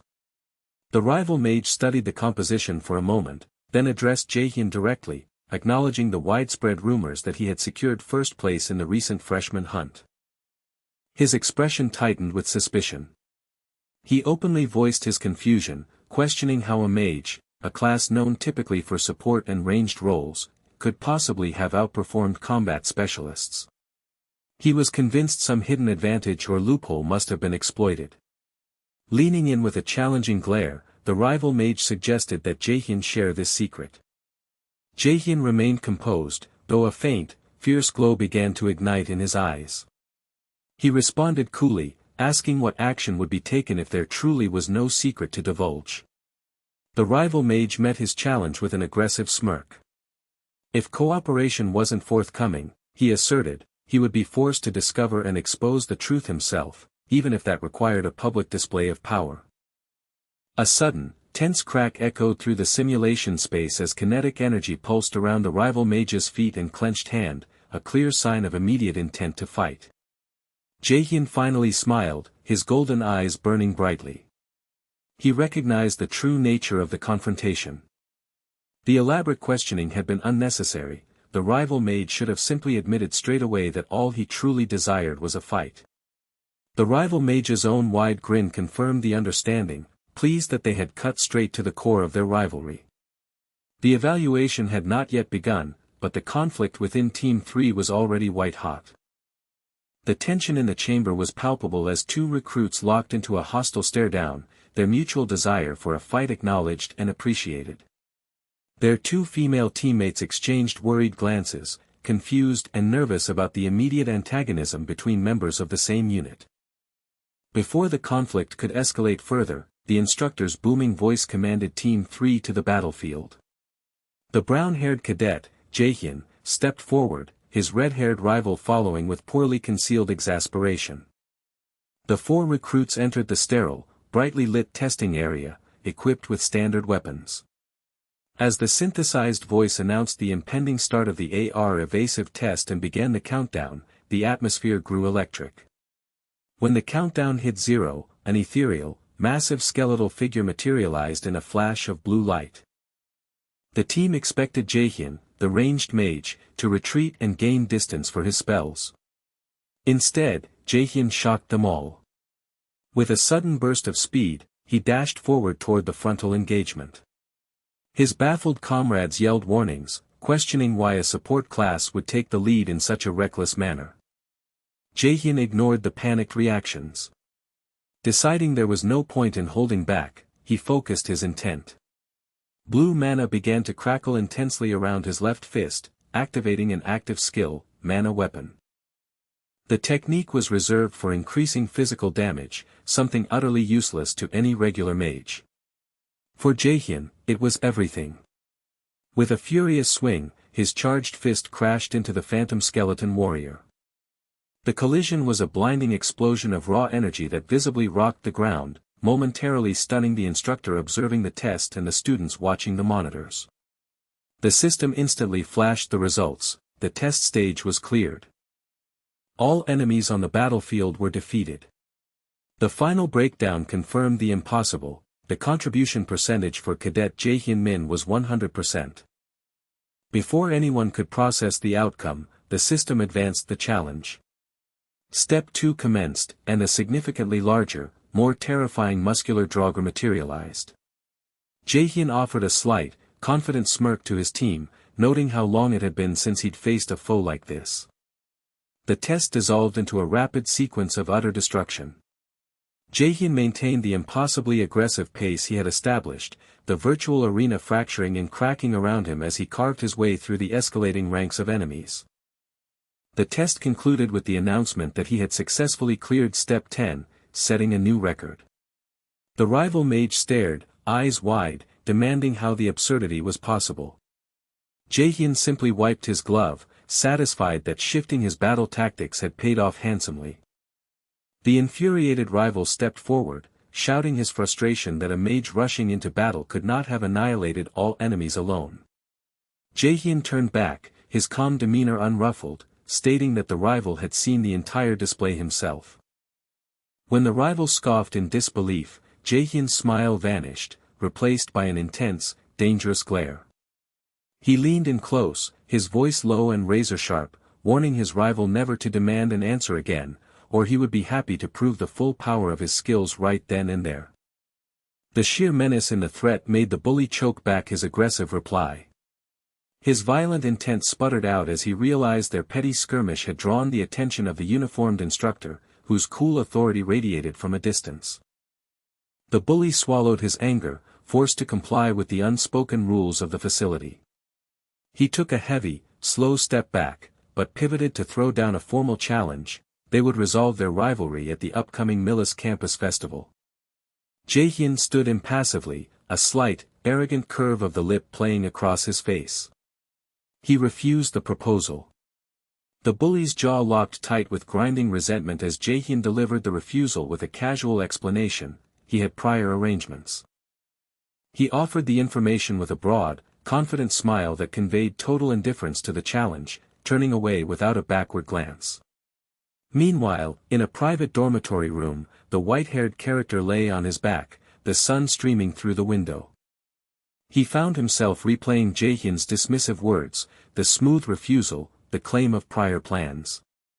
A faint thought surfaced: Jaehyun saw him as genuine competition, enough to reject his terms outright. He remembered his own declaration: he would defeat the main character at the Millis Festival and reclaim what was taken. This was not the time for rest. With a sudden spring, he sat up, grabbing his coat. He slipped it over his shoulders with a purposeful smirk, resolving to head straight for the training room. He wouldn't allow his opponent to underestimate his resolve. Concurrently, in a high-level facility bathed in the muted gold of sunset, 3 figures, 2 cloaked and masked, walked with heavy steps down a silent corridor. They spoke quietly about the latest assessment results. They noted that the freshman class was performing unexpectedly well, particularly on the stamina test. A new record had been set, and, shockingly, it was achieved by a mage, Min Jaehyun. The lead figure, a severe man in a dark trench coat, repeated the name softly, his expression tightening. He understood immediately that this student's high performance transcended mere raw talent. For a mere mage to display such veteran, seasoned physical skill was deeply unsettling, suggesting a history and depth of training that should not exist. He paused before a heavy door, the implications of this new information heavy in the air. With a quiet creak, the trio entered the command room. They approached a large, high-backed chair where a final figure was seated, their back to the light. The figure gestured gently, offering quiet praise for the good work completed. Finally, the man turned, revealing a shrewd, dangerous smile, and demanded to hear the full test results immediately. The future of the program, and possibly the freshmen themselves, was about to be decided. From a sterile observation room, the findings of the recent competency test were reported to the overseer. 3 cadets had achieved exceptional results: Hoi Yanan, Yuan Cha, and Jaehyun Min. The reporting officer highlighted that despite the triple perfect score, Jaehyun's overall grade significantly surpassed the others. The refined, older man overseeing the operation, identified as Mr. Kim, smiled thinly, satisfied with the efficiency of his staff.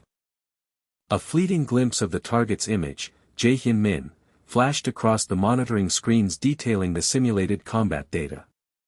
Kim gave strict instructions to the team, demanding continuous, immediate updates on Min's actions, grades, and any display of unusual behavior. The subordinate personnel bowed obediently. Appreciating their dedication, Mr. Kim dismissed the rest of the current report, commanding them instead to shift focus and begin urgent preparations for the next critical event. He remained seated, gently rotating the ornate ring on his finger, his satisfied grin twisting into a look of sinister anticipation. Meanwhile, Jae-hyun emerged from his strenuous augmented reality training session. A digital chime confirmed his successful clearance of Step 27 of the AR evasive test. He wiped sweat from his chin, accepting that Step 27 represented his current physical limit, a level of skill that would minimally require 6 seasoned C-rank raiders working together. He correctly suspected that the coming event would be the dreaded dungeon practicum. The mere thought of the practicum spurred him into immediate action. The dungeon practicum incident, a stain on Millis Academy's history, was defined by the deaths of innocent cadets. He felt a dreadful rumble echo in his memory, the sudden cave-in, the blinding dust, and the horrifying sight of a massive beast attacking an amber-haired girl. He, along with his entire team, had been at the epicenter of that disaster. He recalled his younger, frantic self shouting in the chaos. He was the sole survivor. The world had scorned him, but through the darkness of his survivor's guilt, a soft, blinding light broke through, the image of a smiling woman who had believed in him. He strengthened his resolve not to let down those who had sacrificed for him. He completed a transaction, confirming the purchase of necessary supplies. As the system thanked him for his business, the images of healing potions and an ornate sword faded from the screen. Walking away into the bustling campus, he questioned his second chance. Could he genuinely live a different life this time? He had once been branded pathetic, the one who failed to save anyone, living a life that felt disposable. With fierce determination, he pledged not to relive that failure. One life full of regret was enough. The campus atmosphere buzzed with anticipation on D1, the day before the dungeon practicum. After the instructor concluded the lesson, Jae-hyun was immediately met by Yuwon and Hoi-yeon. Yuwon admitted she was tremendously nervous, never having experienced a real dungeon before. Hoi-yeon, equally anxious, agreed, stating she couldn't sleep. Jae-hyun assured them their initial anxiety was normal, claiming his own experience came from the few times he had encountered monsters, adding with a joking grin that he currently had one staring him down, gesturing toward the instantly offended Yuwon. Yuwon flared up, playfully smacking him repeatedly on the arm as he laughed. Hoi-yeon watched the squabble with a wry smile. Jae-hyun brought the playful assault to a halt and pulled out 2 glistening vials. If they were truly worried, he told them, they should take these healing potions. He explained he had bought extra supplies for himself, urging them not to hesitate to use the potions if they got into trouble. Yuwon's anger instantly dissolved into gratitude. Jae-hyun observed their nervous excitement, but the gravity of the coming dungeon weighed heavily on him. Last time, he had survived only on sheer luck, this time, he was ready to survive solely on his own enhanced skills. The dawn of the dungeon practicum D-Day arrived. Jae-hyun sat on his floor, breathing deeply, initiating a powerful, meditative mana circulation. A luminous blue sphere of magic pulsed over his chest. He knew that properly warming up was crucial. No matter how powerful a mage became, suddenly activating high-level spells could lead to mana rebound, a catastrophic reversal of mana flow that would severely harm the body. Mages utilizing highly taxing skills like the chains of shock and sacrifice were especially vulnerable, and he needed his mana strong and stable. He anticipated great danger in the practicum. He had to be ready for everything. He focused, channeling the raw energy within him. A cool, blue light pulsed near his core as he consciously consolidated his magic reserves. This specialized technique would allow him an instantaneous surge of power, strengthening his body or his spells in a critical moment. It was an essential trick to have ready. The air shimmered, and the omnipresent system interface appeared, presenting a startling message. Installing the new operating system meant the user would be granted a return to the single, most desired moment in the past. Jae-hyun's gaze sharpened, absorbing the weight of the phrase. A blinding, electric flash of orange light accompanied the system's execution. When the light faded, a harsh chime signaled a new quest, the first crossroads. He had successfully returned to the moment he desperately wished for. The quest explained that he must now revisit a critical decision point, a crossroads, and choose whether to follow the path he already walked or diverge entirely. The choice carried immense stakes, the death or salvation of those around him. A 12-hour timer was active, though the rewards and penalties for failure were obscured. He frowned, examining the unusual setup. He recognized the pattern. The Nornir system was clearly invested in his progress, relying on him for its undisclosed ends. But asking him to choose a defined route made him suspicious of this engineered dilemma, wondering what ulterior motives lay behind this peculiar test. The moment of contemplation ended. He found himself standing among scores of uniformed cadets at the entrance to Millis Academy's underground mock dungeon. Instructor Kim stood before the large, industrial door, announcing that teams for the practicum would be decided randomly by drawing lots. Murmurs rippled through the crowd. They knew that real monsters would populate the mock dungeon, meaning the unlucky groups would be forced to face difficult challenges with low-ranking partners. Instructor Kim raised a hand, demanding silence. She assured them that the practicum contributed to their grades, but specified that the monsters inside would be weak enough for them all to handle. She urged them to do their best. But Jae-hyun knew better. He recognized Instructor Kim's words as a planned deception orchestrated by Jane. While the majority of monsters would be weak as promised, his memory flashed with dread, splattering the floor with spectral blood. If this was the timeline he remembered, a formidable D-rank boss, the terrifying Kobold Lord, would spawn among them. Though the boss was not a difficult opponent for his current strength, he refused to let Jane's murderous experiment proceed as planned. He saw a crucial opportunity in this practicum, a small opening he could exploit to expose Jane and end his manipulations. With a swift motion, Instructor Kim signaled the start, calling names and directing cadets to draw their lots. When his name was called, he was paired with a dark-haired cadet whose abilities he respected. He smiled slightly, noting that having a competent partner made strategy development easier.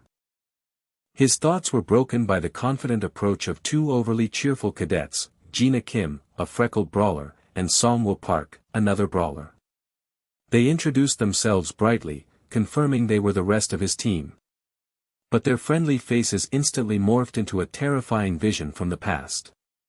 The dungeon entrance was replaced by a red glare, highlighting the ferocious, blue-eyed boss monster charging at the duo. He heard their frantic, choked cries, the memory of them sacrificing themselves so he could escape. The protagonist understood everything now. The system's quest, the return to the most desired point in the past, was this very moment. He saw the smiling faces of the doomed teammates overlaid by the quest prompt, and the shadow of the monstrous wolf boss looming behind them. He grasped the full weight of the choice the system had forced upon him. He could revisit this terrible day and attempt to change the fatal outcome. He would not fail this time. The four adventurers stood ready on the desolate earth outside the dungeon entrance. The main character watched his teammates, the relentlessly optimistic Jae-hyun, the intense red-haired woman, and the shy, quiet Aina, and recognized the true purpose of the Nornir system, collaboration and controlled conflict. Despite the heavy realization, the team's friendly dynamic took hold quickly. Jae-hyun, a cheerful mage, offered a warm welcome, which the protagonist mirrored, introducing Aina, who was too timid to speak for herself. Observing their unchanging, open optimism, the protagonist felt a familiar pull toward their companionship. With strategy set, they meticulously reviewed the projected difficulty and assigned routes. The protagonist delivered a final, grave instruction: regardless of what horrors they faced inside, they absolutely could not panic. This rule was doubly critical for the frontline fighters. Jae-hyun's fellow brawler praised the meticulous detail of the plan, recognizing the protagonist's top rank in the freshman hunt was well deserved. A severe instructor's sharp clap echoed, signaling the end of preparation. The dungeon practicum had begun. As the main character's team prepared to enter, Team 4, led by Hoi-yeon, stepped into their assigned mine dungeon. The interior was damp and moldy, its rocky structure studded with massive, glowing blue crystals. One excited mage speculated about traditional kobold encounters and potential riches. Her excitement shattered as a rushing sound heralded danger. Huiyan screamed a battle warning. 3 fierce, dog-like kobolds charged, wielding crude mining equipment. Huiyan dashed forward to engage, recognizing that even weak monsters, when numerous, required swift action. The orange-haired mage quickly called upon a holy light, initiating a blinding flash that filled the cavern. The monsters yelped in pain and confusion, giving Huiyan the crucial moment he needed to strike. The fight raged briefly, protective energy channeling into the allies, while the mages finished the remaining threats with powerful air blasts that threw the large bodies against the stone. Relief was short-lived. A sudden, sharp grunt of agony drew the attention of the mages to Siho, the dark-haired warrior, who staggered backward, collapsing in pain. Huiyan, panicked, could not rationalize the presence of poison in a typical kobold den. Their terror peaked as the earth shuddered under a massive, repeated boom. A colossal, clawed, dark paw landed inches away from the kneeling warrior. Looking up, the orange-haired mage realized the terrible truth: the poisoning was a symptom of something monstrous. A gargantuan, wolf-like shadow, glowing red with menace and featuring icy blue eyes, blocked the cavern entrance. The kobold lord had arrived, casting the entire team into immediate, paralyzing peril. One young hunter could only stare, horrified that a boss-level entity had appeared in a low-risk zone. Paralyzed beneath the shadow of the colossal creature, Team 4 was gripped by dread. Meanwhile, in a separate part of the sprawling dungeon, the protagonist's team continued their cautious advance along a rocky, rising path. The ginger-haired brawler praised the team's tank, Jaehyun, for his easy efficiency, suggesting they might complete the raid without incident. The protagonist, however, paid more attention to Aina, who walked silently beside him, confirming with a slight, uneasy nod that she still felt distant from the group. Jaehyun suddenly halted, sensing a chilling breeze sweep through, marking a profound shift in the environment. The air grew frigid, and glowing blue ice crystals sprouted from the stone walls. The protagonist immediately scanned the surroundings, recognizing that this structure did not match his memory of the dungeon. His gaze locked onto a massive, crudely drawn sigil etched into the floor, the unmistakable mark of a corrupt divine power. This drastic environmental alteration confirmed that his very presence had forced the enemy, Jane, to accelerate their schemes. A surge of aggressive internal power flared within the protagonist, manifesting as the brief, violent vision of a snarling dark wolf, before the oppressive red energy receded. Something was solidifying in the air ahead. He quickly warned his teammates, instructing them to execute Plan C, defend and then counterstrike. He stressed that the impending threat was unlike anything they had faced thus far. Jaehyun, worried, questioned the sudden appearance of such a powerful enemy in a reportedly weak dungeon. He had no time to dwell on the anomaly. A devastating blast of crystalline force erupted, shattering the surrounding ice. The true enemy revealed itself, a massive, armored kobold lord, its savage growl echoing the terror felt by Team 4. The protagonist fixed his frontliners with a fierce look, repeating his crucial warning: a single lapse in nerve would mean death for everyone. The monster attacked instantly, forcing Jaehyun to call for magical armor just as a minion's heavy mining pick struck his shield with a deafening impact. Shaking off the moment of distraction, Jaehyun activated his taunt skill, diverting the monster's aggression. Seizing the opening, the protagonist surged forward, volatile blue energy sparking around his fist. He delivered a devastating blow directly into the kobold lord's body. The impact was phenomenal, resulting in a blinding crash of light and fractured ice. I now watched, stunned by the sheer, overwhelming power displayed. The monster appeared vaporized. Yet, the protagonist let out a slow, nervous breath, knowing things would not be simple. His intuition was confirmed as a dark, viscous liquid dripped from the ceiling, pulsing with sickly orange light. The pulverized body of the kobold lord reformed, surging with fiery regeneration magic, grinning down at them, completely unharmed. A regenerating Kobold Lord truly pushed the limits of difficulty. Just then, a sharp chime signaled an immediate system alert. A glowing orange window materialized, identifying the hidden existence behind the monster as one of Odin's crows. A new, terrifying objective appeared. Odin's crows were suppressing the protagonist and all powers opposed to Aesir. They were ordered to dispose of all 5. The red, hypnotic gleam of a single eye belonging to a mysterious cloaked figure flashed across the digital display, confirming the terrifying level of opposition they now faced. The cavernous monitoring area hummed with artificial light, casting long shadows across the sheer rock faces and the imposing metal dungeon gates. Instructor Jeon Kim stood vigilant, reviewing data that showed one masked student engulfed in fire, achieving impossibly high scores. Even for an A-rank mage like herself, such offensive prowess seemed unreachable. She concluded that Team 3 was guaranteed first place, a result she fully expected given their talents. Suddenly, a violent WHRR sliced through the quiet as the main portal, meant only for designated extraction, flared open. Kim activated her communication device, confusion giving way to alarm as a desperate, terrified group of students spilled out. A distraught female student with fiery orange hair rushed forward, shouting about a dire emergency.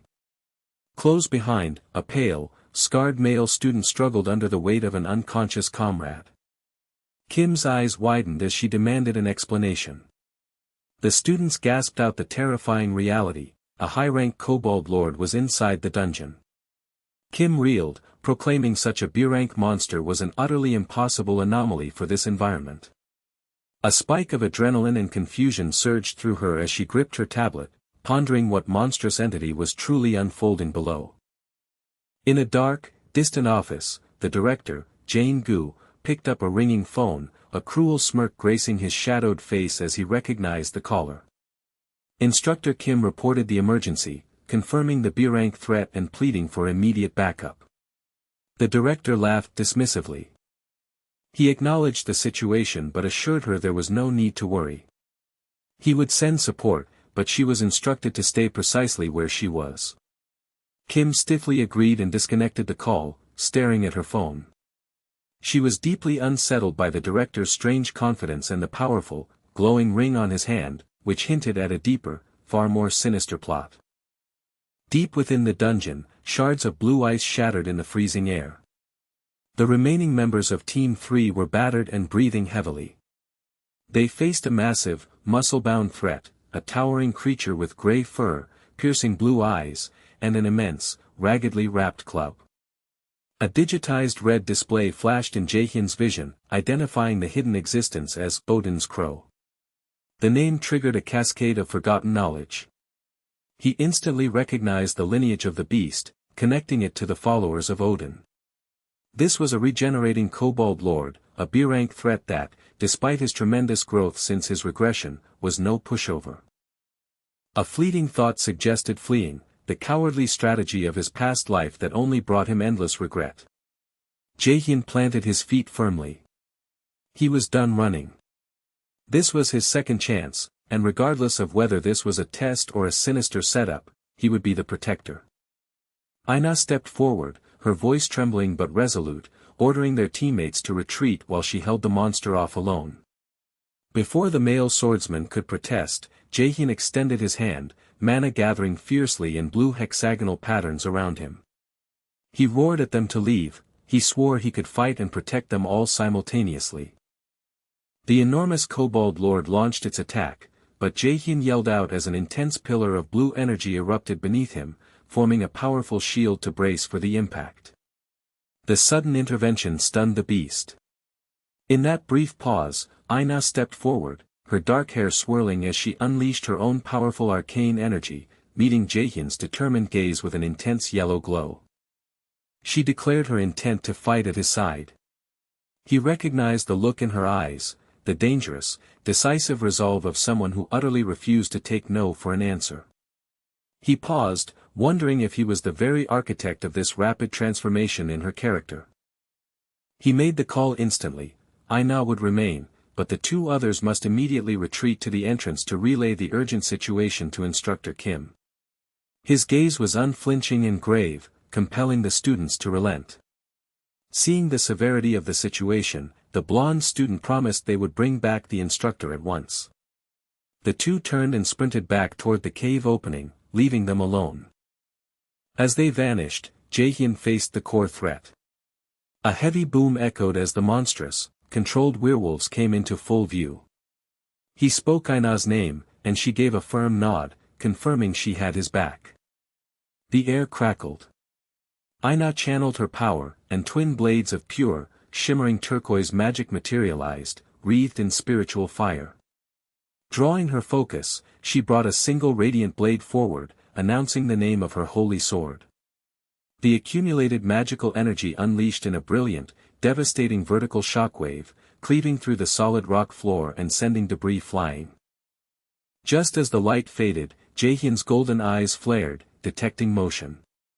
A massive werewolf swung a heavy weapon in an arc. The blow struck him with immense force, throwing him upward and backward. He crashed hard, kicking up dust and rock fragments, but quickly rolled and regained his stance as a lethal swipe narrowly missed. As the monster moved, Jaehyun noticed dark, corrosive patches forming on its fur. The beast's body was melting. He realized the fatal flaw: there was a limit to the magic any body could hold. An unseen entity was controlling this monster, force-feeding it more magic than its flesh could contain, weaponizing its very destruction. He sneered, addressing the entity he recognized as Odin's crow. The game of hiding was over. A notification flashed across his vision, instantly equipping the legendary weapon Mistiltine, and he acquired the active skill Detect Magic. His field of view sharpened, allowing him to perceive the movement of energy with stark clarity. The hidden control system of the werewolf instantly became visible, a network of luminous turquoise energy streams converging above them. Following the lines, Jaehyun saw a grotesque, mechanical claw hovering in the darkness.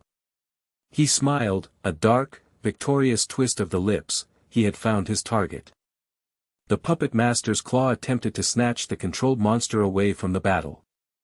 Jaehyun surged with raw power, fiery chains erupted from his limbs, crackling violently around his form.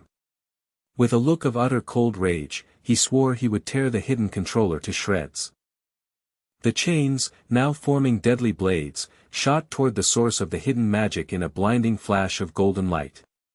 The combat abruptly ceased.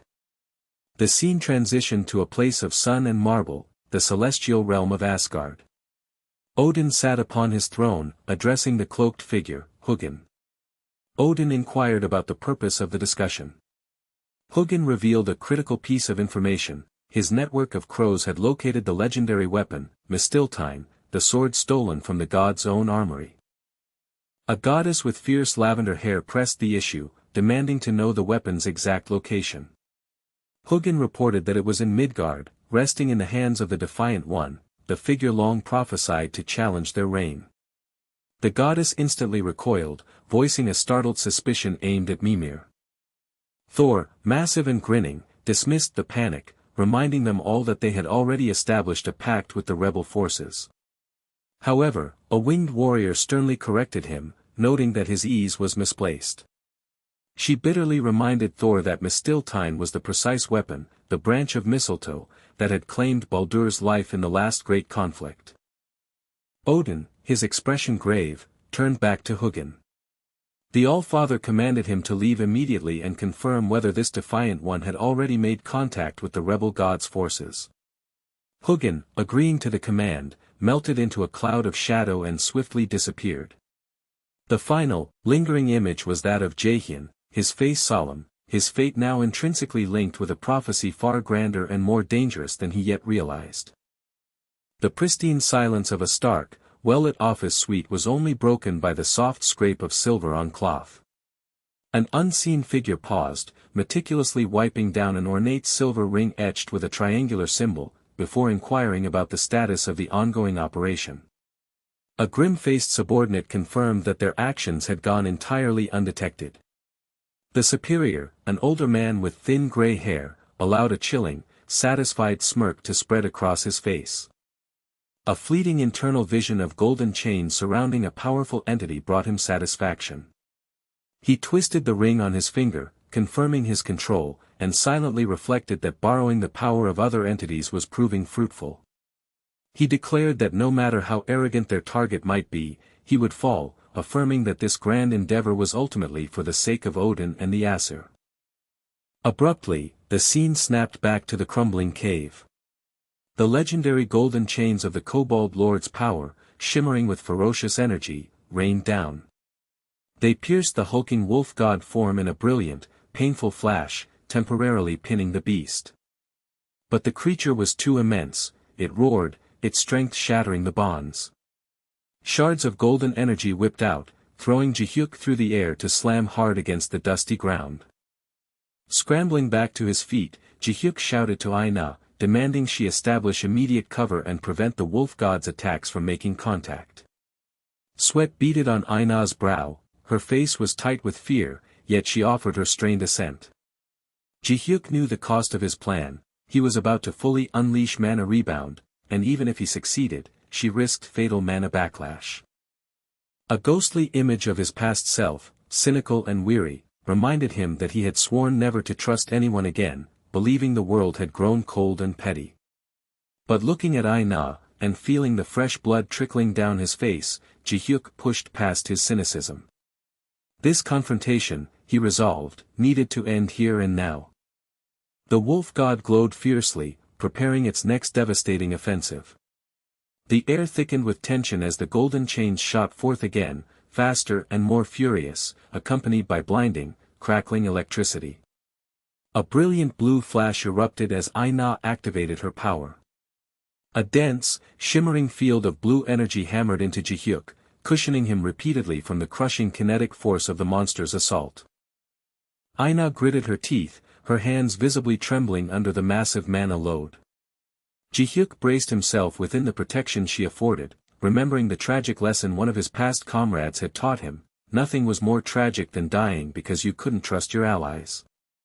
He drove his foot down, mana surging, and announced his immediate offensive. Utilizing the monster's chains as makeshift anchors, Jihyuk launched himself in an explosive burst of movement. Aina watched, dumbfounded, at the incredibly fine-tuned control required for him to weaponize the enemy's own power for mobility.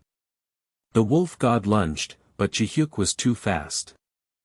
Flashing forward, he drew on the ingrained combat instincts of his past life, channeling brilliant blue mana into his blade. He swore that this time, the Kobold Lord's infamous regeneration would fail. He plunged the weapon into the heart of the creature. The wolf god howled. Its fur instantly turned a desperate, angry crimson, signifying a terrifying internal shift in its power. The monster pulled back, its recovery too swift for Aina's comfort, but Jihyuk's mouth curved into a smirk. He leaped again, surrounding himself with a whirlwind of golden light and crackling energy, preparing for the ultimate execution. The primal scream of raw power echoed as Jihyuk drove the final, desperate spike of etheric energy downwards. He plunged through the dissolving barrier, his eyes now tinged with red, focused entirely on the source of corruption. The attack shattered the physical vessel into a million glittering, azure shards. Jihyuk slammed hard into the ground, dropping into a crouch, his body protesting the relentless expenditure of power. A startled cry escaped Aina's lips as she witnessed the culmination of his reckless gamble. The magical tether between the monstrous Kobold Lord and the parasitic figure known as Odin's Crow had been irrevocably severed. Though his knees buckled and his lungs burned, Jihyuk forced himself upright. The fading husk of the wolf god dissolved into golden sparks around him as he took a single, explosive step, charging the remaining shadow. A tremendous boom erupted as his focused attack demanded the cloaked figure reveal its true nature. The golden force of his blow swallowed the entity, and a distorted, terrible shriek tore through the air as debris crumbled violently around him. The figure of Odin's Crow plummeted, a tattered, feather-covered thing with wicked, taloned hands. Jihyuk advanced, planting his boot heavily on the creature's chest, pinning it to the dusty floor. His eyes, burning red and gold, demanded answers, pressing for the specifics of Odin's grand, hidden scheme. The crow shrieked, its singular visible eye pulsing crimson as it clawed uselessly at the ground. Ji-hyuk noted the strange, triangular amulet clutched tightly in its grip. He shifted his interrogation, demanding to know the creature's link to Jane-gu. The thing only thrashed, letting out violent, grating caws and scrapes. A cold realization settled in Ji-hyuk's mind: this entity was merely a puppet, devoid of intellect. With a frustrated click of his tongue, he decided there was no point in pressing further. He stepped back, summoning the last of his stabilizing blue energy. He brought his heel down one last time, instantly crushing the creature into a final, sickening splatter. He stood panting in the sudden quiet of the dusty chamber, attempting to recover. He sighed deeply, believing the threat neutralized. A frantic shout cut through the silence. Aina dashed toward him, her face strained, urgently warning him that the struggle was not finished. They had to beware of the mana rebound. Ji-hyuk reached out to steady her, but a fierce, howling wave of toxic blue energy erupted from her body. The system interface flashed a horrifying warning: impure mana was building up rapidly inside her. Aina cried out in pain as the poisonous purple energy consumed her, her body convulsing. A desperate surge of realization made Ji-hyuk channel his own incredibly pure, volatile mana toward her. A flash of blinding, pristine white-blue light consumed the scene.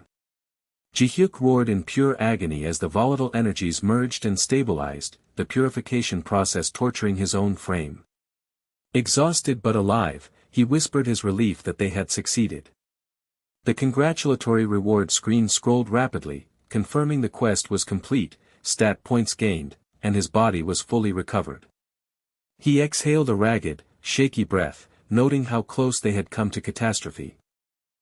Then, a heavy thud brought him crashing back to reality. A sudden, terrifying red warning flashed across his vision: a member of your party is in critical condition. He stared down, his face pale with horror. Aina lay limp on the cold, ruinous floor, now bathed in a sickening violet glow. He cried out her name, the dread overwhelming him. A final, terrifying warning appeared, leaving no room for doubt: without immediate healing, she would die. Aina's eyes drifted shut, leaving him standing alone over his fallen companion. Aina blinked, her eyes fluttering open as consciousness painfully returned. A faint whoosh of air passed as she winced, groaning softly, disoriented on the jagged stone floor of the cavern. She struggled to sit up, turning to see Jae-hyun leaning against a nearby rock formation, casually stretching out a yawn. He noticed her movement, inquiring if she was finally awake. Instinctively, Aina threw out her hand, illuminating a holographic status screen. She stared at the displayed metrics in horror. Her stamina and mana were completely filled. She questioned the system silently, remembering hitting mana rebound, yet somehow achieving full, instant recovery. Jae-hyun rose to his feet. She confirmed she seemed fine, then turned the question back to him. He shrugged off his exhaustion, confirming his own recovery. Aina glanced over his shoulder at the massive, still corpse of the Kobold Lord. The boss was defeated, yet they were lingering. Jae-hyun admitted he had been waiting for her to wake up because there was something important he needed to tell her. Aina, sensing the sudden, charged atmosphere, urged him to speak. Jae-hyun paused, looking straight at her, his expression intense. He declared that he wanted them to synchronize their lips. Aina's eyes widened, shocked into silence. Her face instantly flushed scarlet as the unbelievable statement registered. Meanwhile, outside the dungeon gate, the situation was far from calm. A frantic group of cadets huddled near the entrance, covered in the dirt and trauma of their escape. A distraught cadet, Ms. Kim, yelled furiously at the others, demanding to know how only 2 of them had survived. An older instructor tried to restrain her, acknowledging her concern but asking her to cease the outburst. Another male cadet, Yujong, watched the gate with wide, fearful eyes, agonizing over the fate of Jae-hyun and Aina. Suddenly, the air around the dungeon gate shimmered with blinding, multicolored light. The entire group cried out, and a heavy, resonating dun sounded as 2 figures emerged through the blinding portal. It was them. They both made it out. Jae-hyun, slightly sweaty, looked at the chaotic scene and asked if they had been fighting over their absence. The entire group stood frozen, unable to process their survival. Inspectors murmured their disbelief, having confirmed their doom due to the B-rank magic rating of the dungeon break. Kim, staring at the realization that her friends were safe, collapsed into heartbroken sobs. She ran forward and threw herself into a desperate embrace with both of them, crying that the instructors and inspectors had already pronounced them dead. Aina smiled warmly, patting her back soothingly. Jaehyun, awkward and crushed, asked her to let go since they were clearly alive. He then turned his attention to Songwoo and Gina, who were standing awkwardly nearby. He smiled genuinely, thanking them for keeping the faith. Jaehyun cut off Songwoo's protest and spoke to the group at large. He revealed that those two had left earlier only because he had specifically instructed them to find Instructor Kim for backup.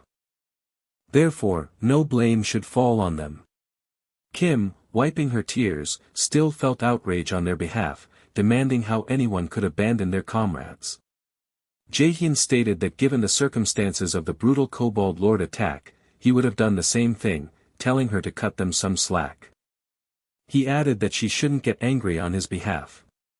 Kim indignantly spun around, insisting her anger was strictly for Aina's sake, not his. Aina, still smiling, pulled her into a conspiratorial hug, accepting the affection. The quiet of the dungeon returned as Jaehyun and Aina stood alone again. Jaehyun looked at Aina pointedly, finally voicing his observation: she was the one who healed him. Aina admitted that she couldn't explain everything yet, noting she wanted to keep her ability a secret. Jaehyun pressed her, wondering why she would hide such a crucial power.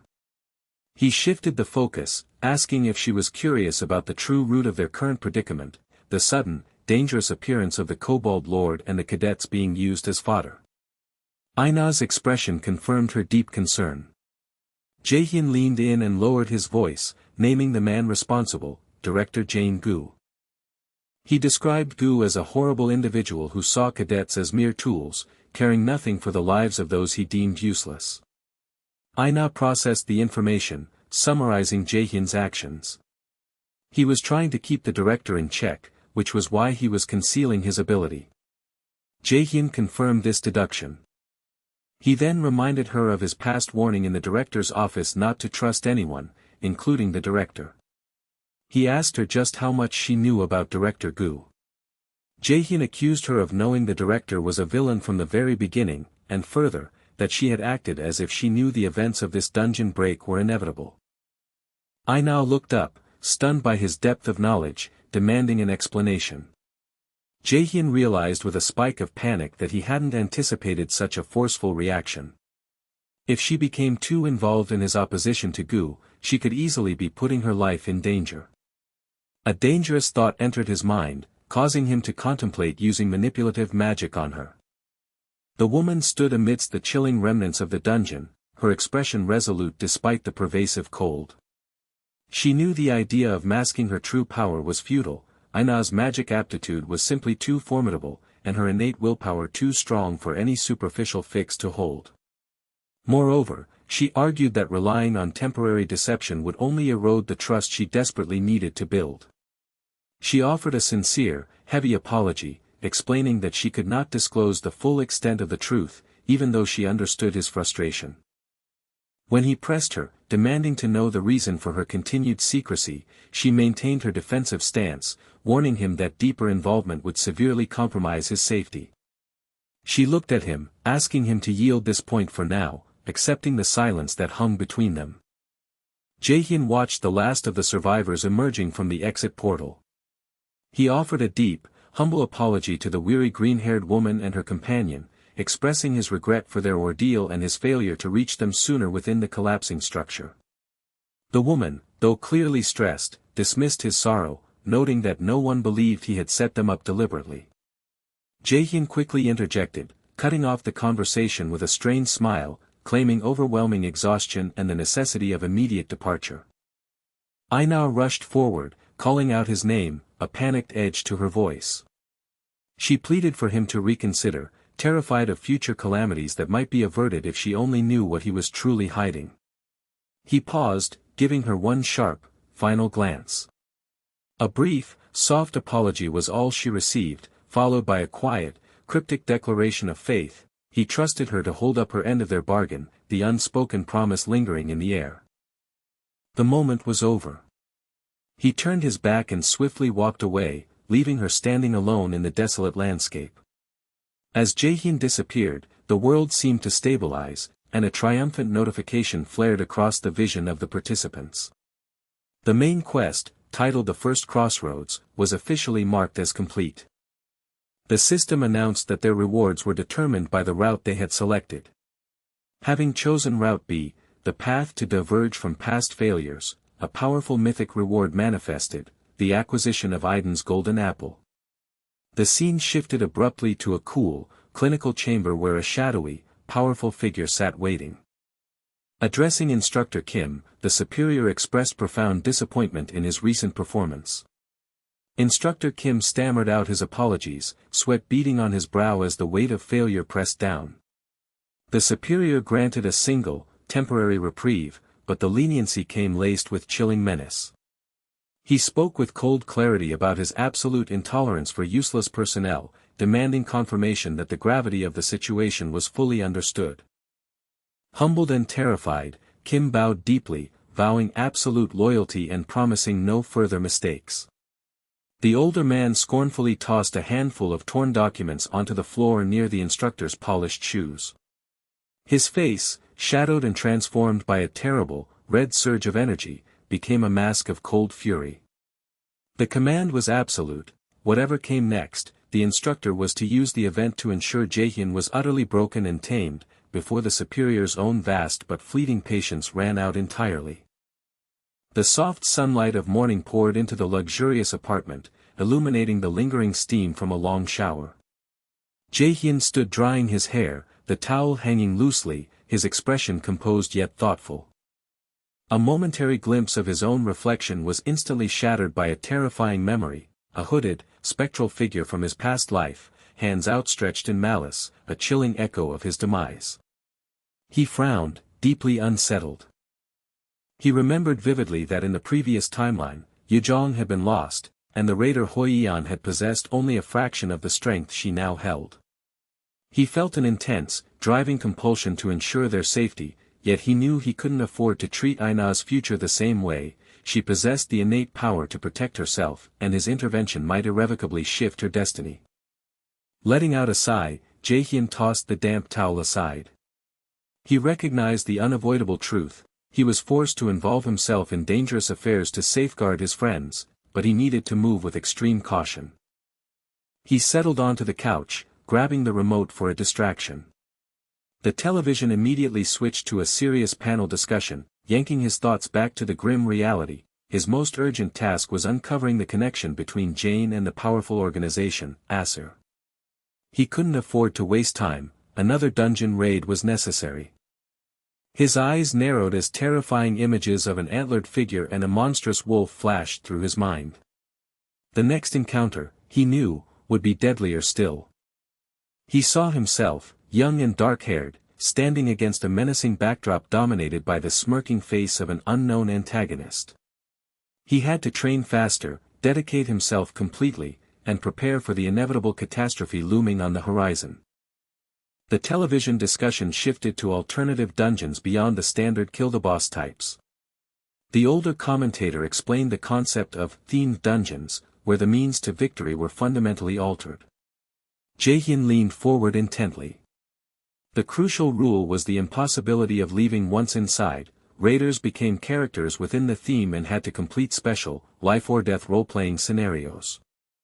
A chilling recognition dawned on Jaehyun. He had nearly forgotten about those unique, unforgiving dungeons.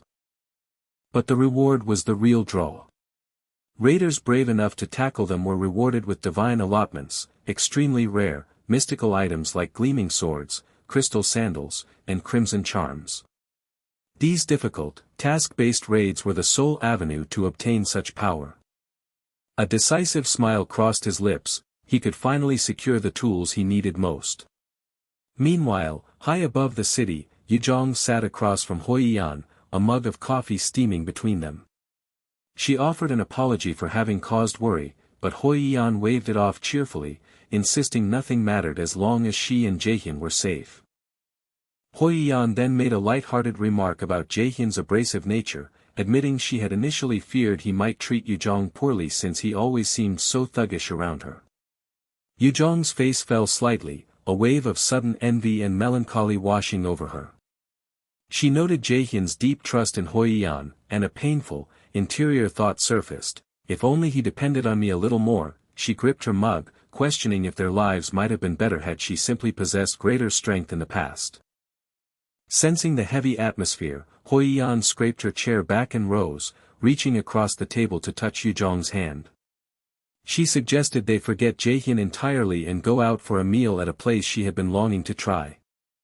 Yujong hesitated for a moment, still caught in her serious contemplation, but Hoi-Yan grabbed her hand decisively, pulling her up with bright energy.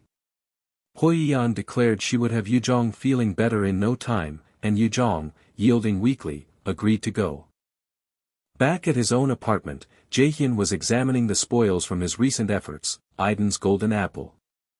A system window detailed the mystic rank item, promising slowed aging, drastically increased healing, boosts to stamina and magic, and improved magic aptitude. He mentally calculated the item's staggering monetary worth, noting the soulbound condition meant it couldn't be traded. His mind was set. Soon, an A-rank themed dungeon would open in one of Seoul's amusement parks, the legendary place where Thialfi, the servant of Thor, secured the coveted Shoes of Speed, items that granted an unrivaled boost to agility sought by every brawler in the world. Consuming the golden apple would help balance out his endurance and magic in preparation for that raid. He polished the fruit and raised it to his lips, taking a powerful, crackling bite. He anticipated an extraordinary flavor worthy of a mystic rank artifact. Instead, his face twisted in comical disappointment. The taste was extremely average. The system notifications flashed instantly, however, confirming the staggering effects were taking hold: stamina and magic boosts, slowed aging, and improved healing. As his body began to glow subtly with power, Jaehyun smirked, relieved that at least the practical effects weren't average. Feeling instantly lighter and stronger, Jaehyun took a step across the floor. This profound condition warranted immediate action. He picked up his phone, holding it to his ear with a confident smile, answering the connection with a simple, businesslike confirmation. A festive crash echoed across the bright sky, momentarily drowning out the cheerful background tune that promised a magical land of Neverland. Confetti and streamers danced around the highly decorated entrance of the theme park, where domes and towers boasted vibrant, celebratory colors. Amidst the cheerful stream of patrons, the young man cracked a slight, cynical smile. He observed the dazzling, perhaps excessive, decorations, musing that the park felt decidedly tackier than the version he remembered. His easy steps carried him past the crowds and straight to a ticketing window. Without hesitation, he slid something dark and refined across the glass surface. The attendant, startled, watched the card glide into view, her eyes widening as she recognized the luxurious material and the intricate, stylized golden emblem engraved upon it. He stated his name and affiliation clearly, identifying himself as Jaehyun Min of the influential Manhwa Guild. His demeanor hardened, shifting from casual parkgoer to serious authority. As he spoke the next crucial words, his expression grew intense, his eyes flaring with an inner, ominous orange glow that momentarily overshadowed the festive lights of the park. He delivered the terrifying warning: in just a short while, their fantastical, vibrant theme park would cease to exist. A deadly, themed dungeon was slated to open precisely there. Inside the bright, modern academy reception, Cadet Ji-yeon completed her inquiry. The attendant, startled by the directness of the questioning, confirmed that Cadet Min Jaehyun had requested permission to leave campus late the previous evening on important business. Ji-yeon quickly reassured the attendant, smiling slightly as if dismissing a petty worry. Yet, internally, she felt profound shock. She couldn't fathom how quickly Jaehyun had recovered after the massive upheaval he'd endured. To possess such innate skill and the ability to overcome trauma, especially as a freshman, was deeply unsettling. He truly possessed unbelievable nerve. Once outside among the manicured academy buildings, Ji-yeon activated a tiny communication device. After identifying herself and confirming the connection, she immediately demanded the results of the investigation into the recent dungeon practicum failure. The report confirmed Director Gu's excessive involvement. Ji-yeon mused that the person who officially directed the practicum, Suki, must be feeling the heat. She issued a cold command: monitor both men and contact her the moment anything shifted.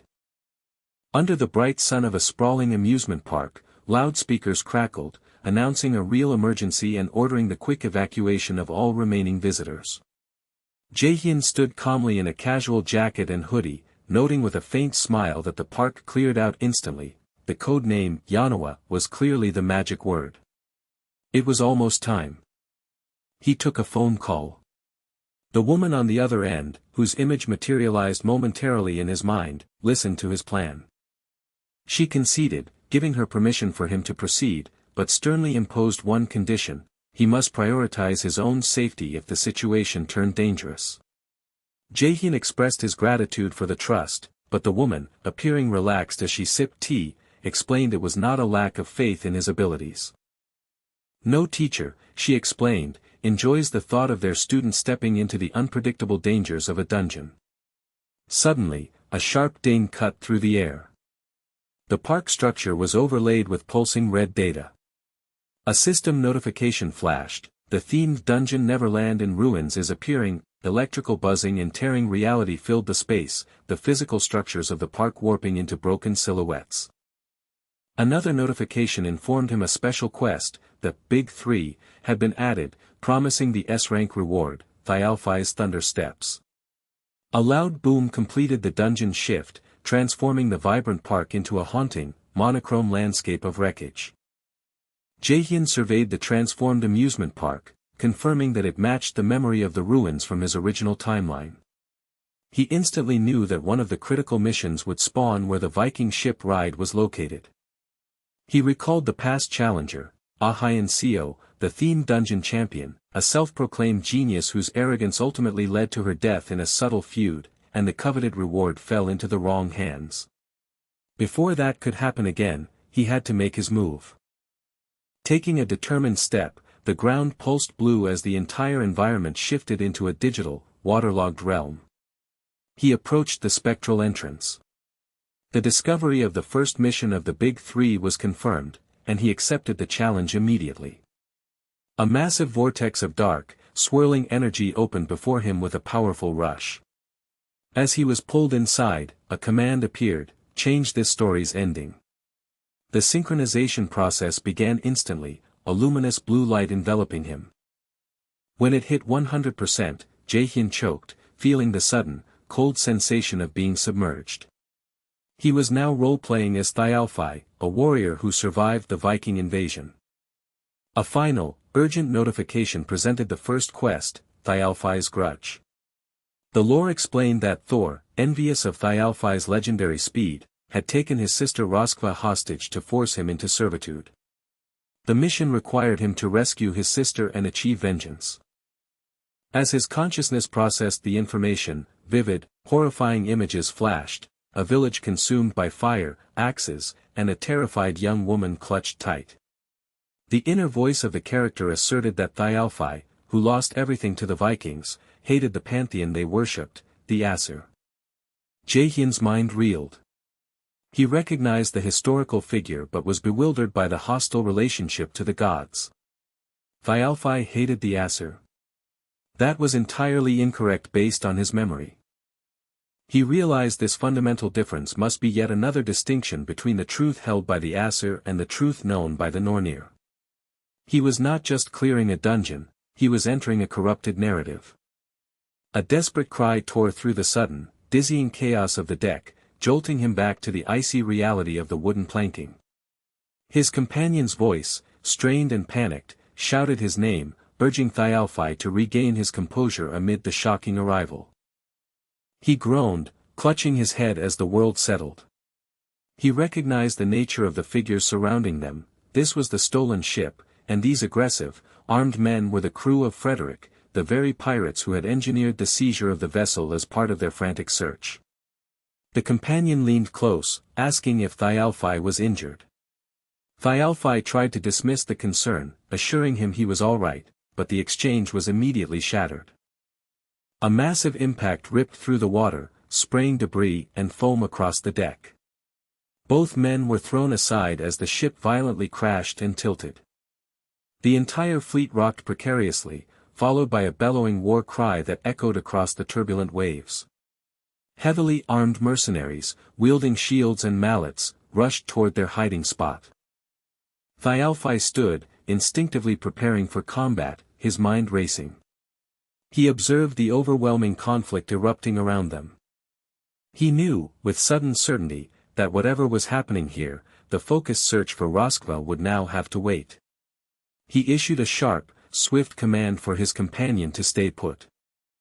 Then, without hesitation, he took a powerful step, a quick spring, and launched himself with a magnificent leap across the deck. His companion shouted a futile warning for him to wait, but Thialfi was already soaring over the main fighting area, landing with a solid thump directly into the advancing enemy formation. He stood exposed, a lone figure atop a piece of the ship's superstructure. One of the mercenaries pointed up at him, bursting into maniacal laughter. The man scorned Thialfi for being a fool, choosing to intentionally expose himself when he could have simply hidden. He shouted a promise of swift death. Thialfi offered a grim, confident smile in response, but the smirk instantly faltered. His expression twisted into profound shock, a bead of sweat tracing his temple. His attention had been caught by something beyond the melee. He shouted an overriding order for everyone to hold their positions. Past the shocked and snarling faces of the enemy crew, Thialfi's gaze landed on a heavy support beam at the center of the deck. Tied securely to it with thick rope, sitting upright, was a young woman with long, vibrant pink hair. The image of her closed eyes gave way to a fleeting memory, a glimpse of her, smiling mysteriously, followed by a terrifying close-up of her luminous, otherworldly blue and pink eyes. The realization hit him with staggering force. Why is she here? As the chaos seemed to freeze around him, a soft notification confirmed the monumental discovery: he had found Thialfi's younger sister, Roskva.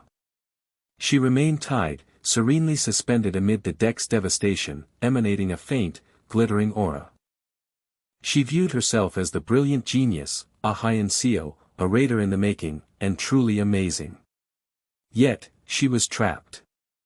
3 minutes before the emergency announcement, while trying to escape her companion's terrible idea of a haunted house, a dimensional rift had consumed her. The statistical probability of this level of misfortune, getting stuck inside a specific, themed dungeon, was a microscopic chance too painful to calculate. She forced her frantic mental analysis to halt, focusing instead on survival. She desperately hoped the official raid team was already en route. Scanning the unsettling, ruined carnival, she spotted a lone male figure who certainly wasn't an official team member. She decided to secretly trail him.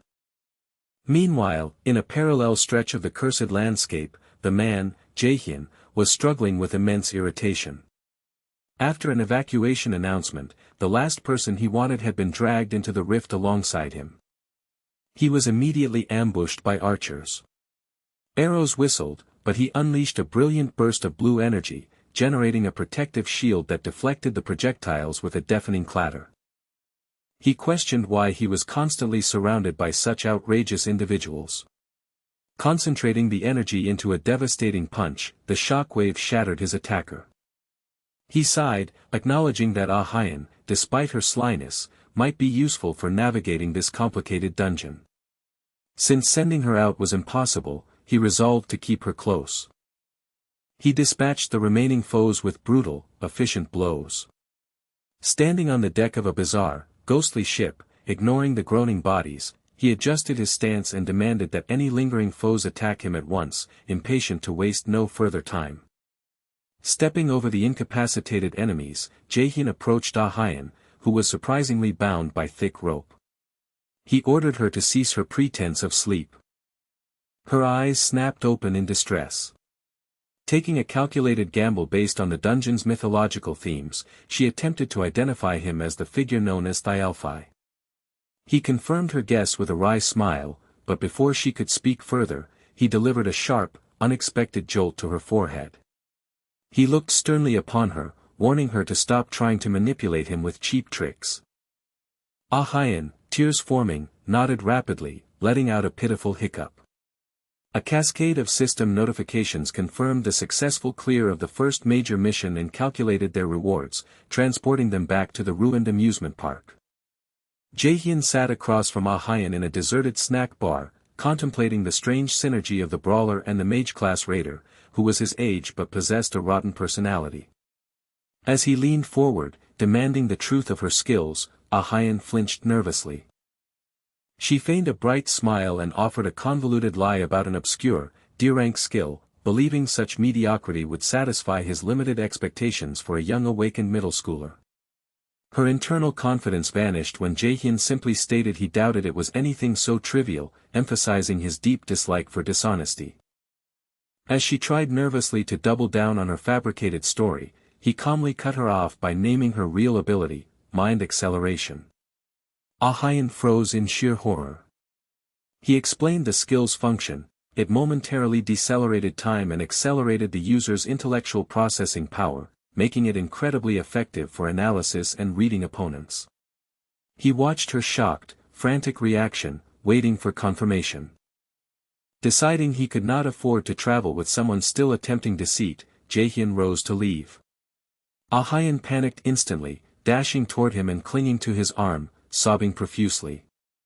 She confessed that he was entirely correct, desperately begging him not to abandon her in the deadly environment.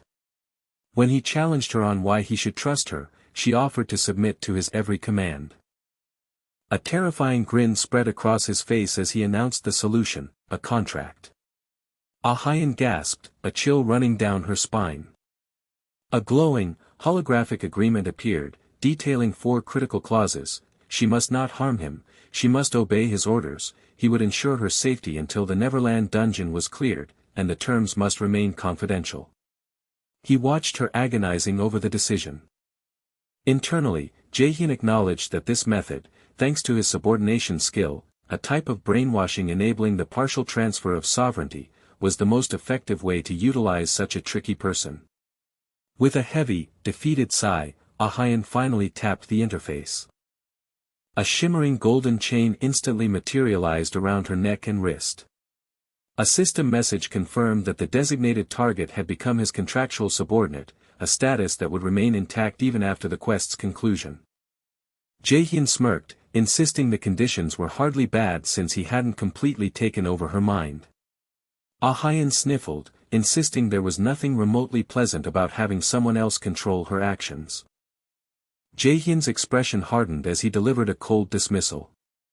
If the terms of their agreement were truly so onerous, the contract could simply be dissolved. He emphasized that he had never compelled her to sign, the alternative remained abandonment in this forgotten place while he continued alone.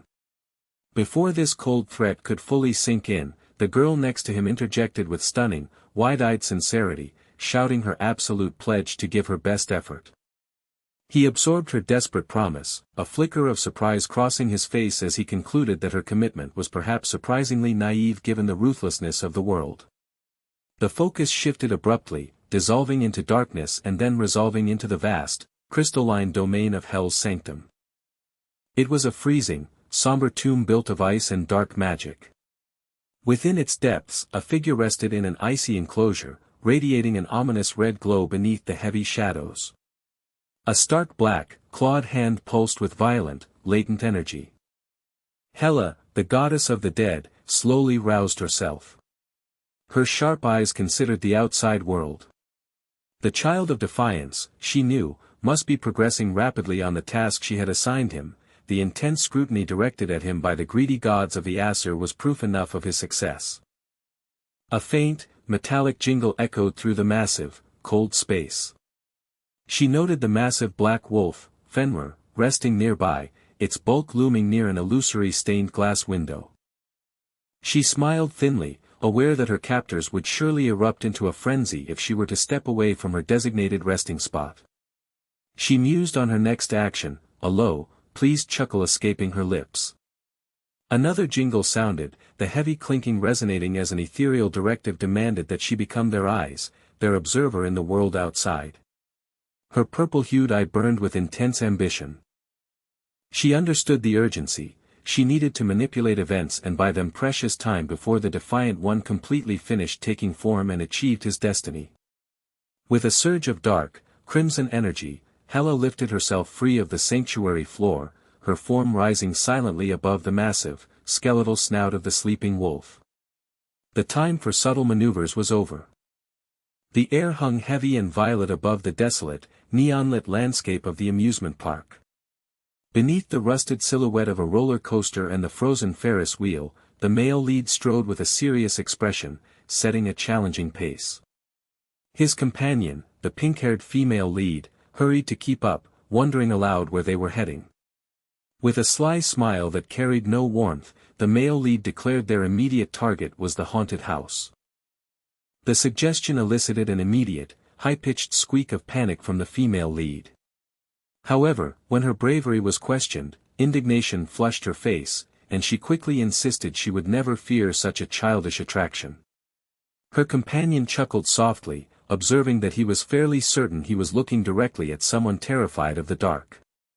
She scoffed, but her denial was a losing battle. The male lead took her response as confirmation, telling her to prepare herself. A chill ran down her spine as he stepped confidently toward the looming, shadowy facade. Her composure crumbled, and she cried out, stumbling backward to frantically beg for a moment to calm herself.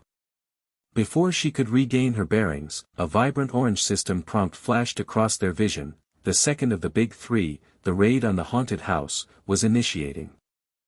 A rushing sound enveloped them. The surrounding park dissolved into a shimmer of blue light, instantly replaced by a dark, oppressive environment. They stood before an imposing Gothic mansion, its twin towers rising into an ominous sky.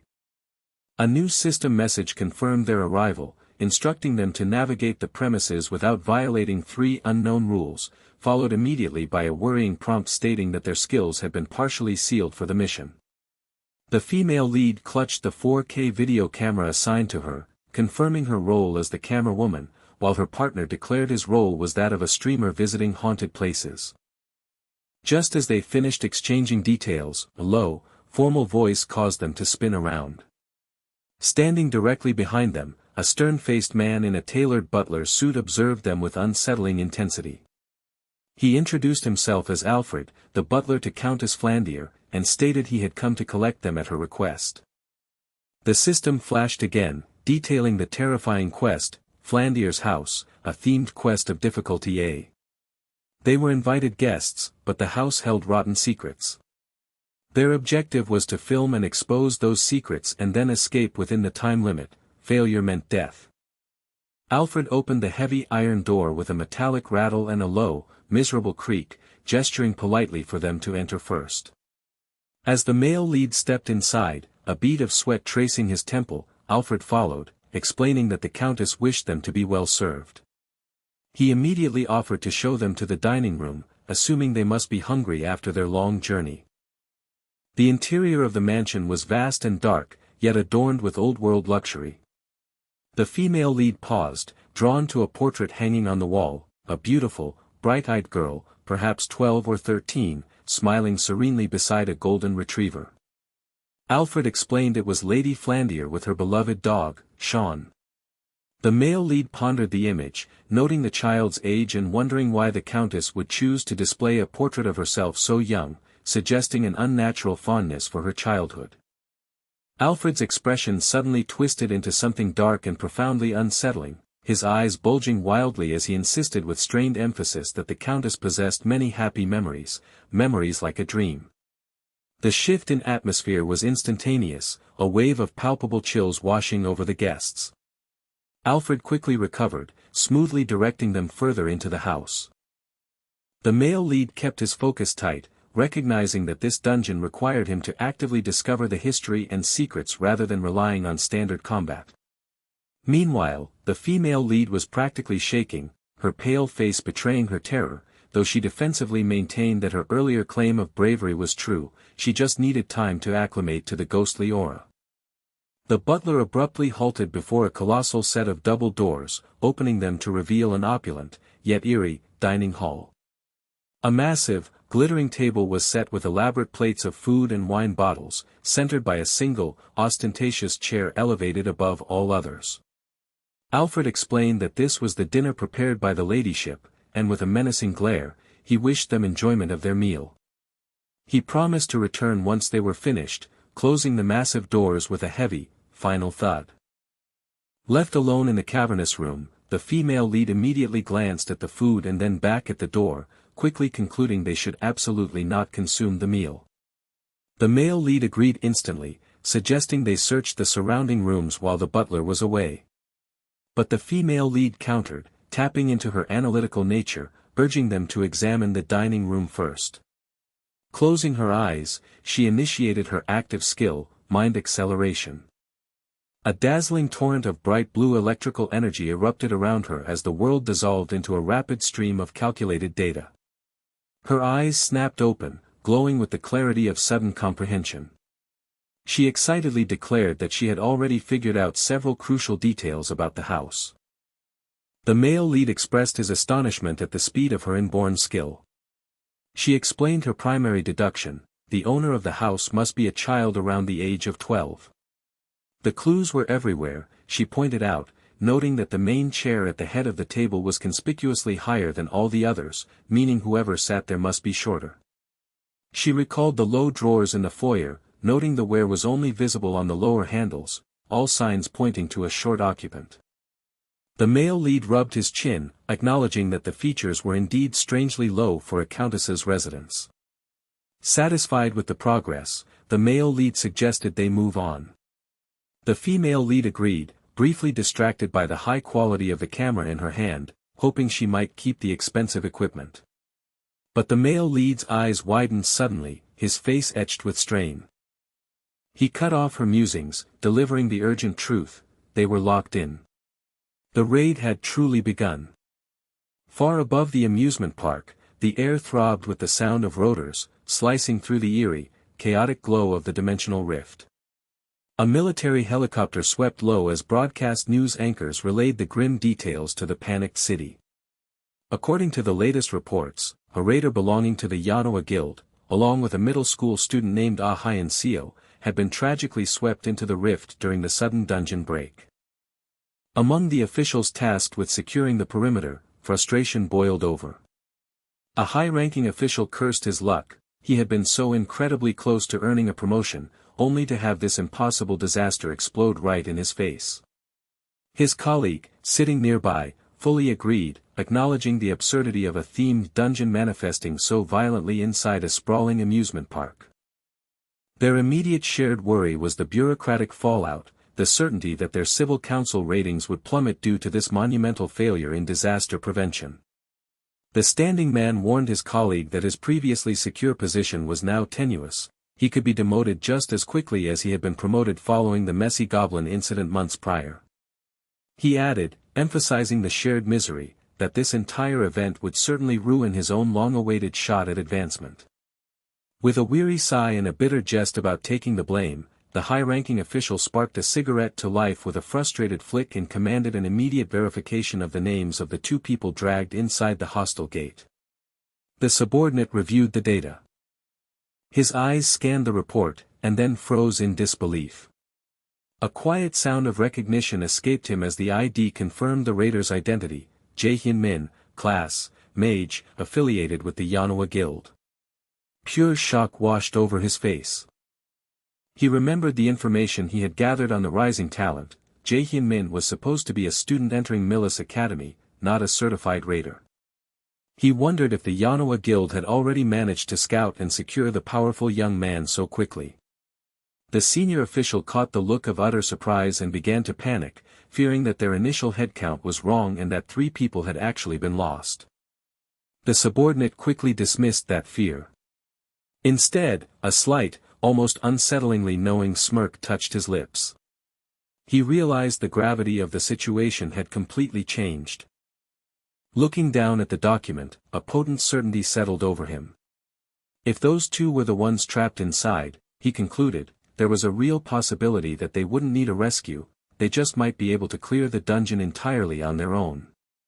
The air thrummed with unseen power, mirroring the formidable figure of Jae-hyun-min, clad in a long coat, his eyes shining with cold determination as he stepped further into the chaos. The massive, ornate double doors sealed shut, plunging the hall into a suffocating darkness. Ah-hyun recoiled, terror etched across her face, crying out in disbelief that they might be eternally trapped in the unsettling manner. Jae-hyun, his amber eyes narrowed, simply observed the locked mechanism, judging the situation as an irritatingly classic dungeon trap. He instructed her to calm down, reminding her firmly that every dungeon had an exit. This snapped Ah-hyun back to reality. She forced a grin, agreeing with the logic, and dashed off to scout the room more thoroughly. Left alone, Jae-hyun frowned. Based on his superior physical stats, such a flimsy barrier should have been trivial to break. However, recalling that Ah-hyun had successfully cleared this mansion on her own previously, he deduced the required strength level must be ridiculously low. The challenge, therefore, had to be intellectual or magical, something subtle was holding the door shut. Before he could calculate further, Ah-hyun called out frantically. She held up the 4K camera she carried, claiming the image was bizarre. Jae-hyun leaned closer. As he looked at the screen, a chilling realization struck him, freezing him in place as a deep, silent gasp escaped his lips. The camera showed the current dining hall, but the opulent feast was obscured by grotesque horror. Splattered crimson covered the table and floor, and displayed prominently in the lens's focus was the blood-soaked, lifeless body of Alfred, the butler who had greeted them. Ah-hyun registered the sight with dawning dread. Alfred, who had led them directly here, was not the owner, but an impostor or a previous victim. A bright system notification appeared, congratulating them on uncovering 70% of the first mystery concerning Alfred's secret. Jae-hyun's expression hardened, the game had just begun. They analyzed the device. Jae-hyun surmised the camera revealed elements of the world they could not perceive with the naked eye. Ah-hyun excitedly connected the logic, realizing her role as the camera woman was the key to solving the mansion's mysteries. He noted her newfound clarity with quiet approval. She quickly deduced that since the dungeon's objective was to reveal the mansion's secrets, the hidden elements must pertain to the present or the past, there was no logical reason to show the future. With a shiver of understanding, she concluded the screen was showing them the bloody past. The camera whirred, focusing on a hand trailing in blood. Ah-hyun stared in horrified gloom, realizing the full scope of the illusion. All the sumptuous food on the table, seemingly arranged for them, was not an offering but a preserved, gruesome artifact of the past crime. Jae-hyun saw her distress and tossed the camera back to her, instructing her to hold on to it safely. He had known, feeling a faint, magical dissonance since entering. None of this reality was truly real, they were trapped inside a sophisticated illusion, a type of prohibitory magic frequently deployed by high-level dungeons. He attempted to initiate his powerful active skill, absolute calculation, but the system screen flickered violently, delivering a shocking verdict: initiation failed. A strange, feline energy manifested in the space, revealing the dungeon's constraint: the skill was not permitted here. Ah-hyun, leaning down to examine the floor, speculated that if the door wasn't locked by force, a hidden contraption must exist nearby. She emphasized that the clue was the food related to Alfred's fate, meaning the exit key must be hidden in plain sight. Jae-hyun smiled grimly, realizing the solution.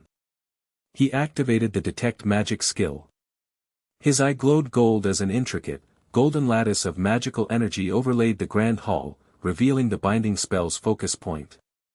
The prohibitory magic, he knew, must be tied to a specific object.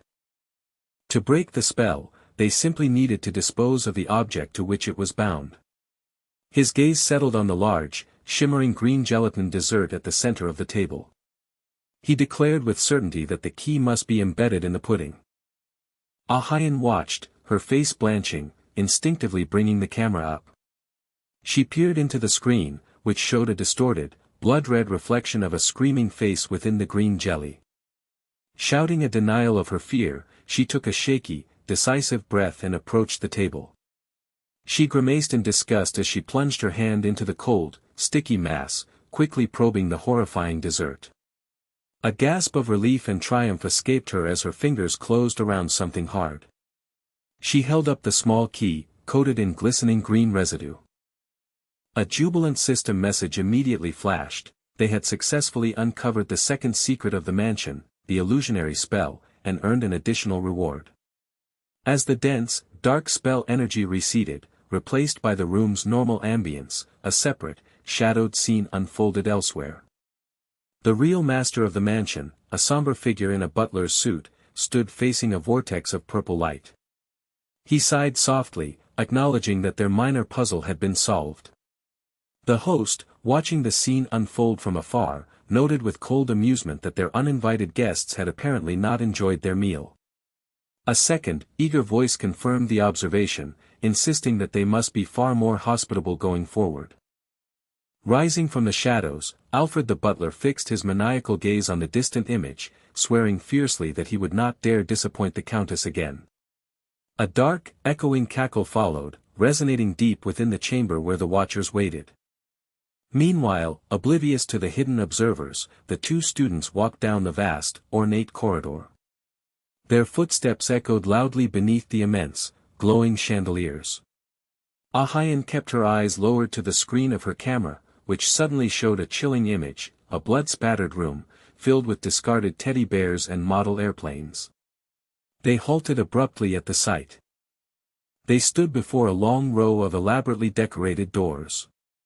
The male student observed that they must be approaching the guest rooms, a theory Ah-Hyen confirmed, pointing out that the butler had insisted they were guests, making this the logical next step after dinner.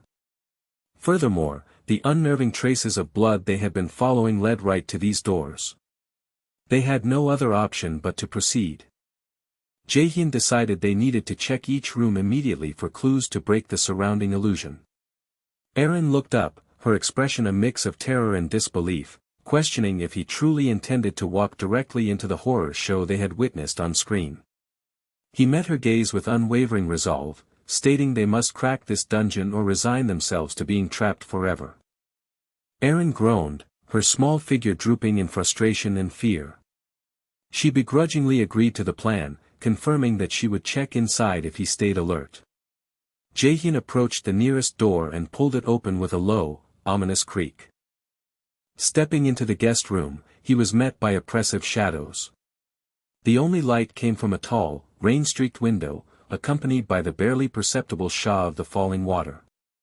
He took a few steps, determined to start his search for clues immediately.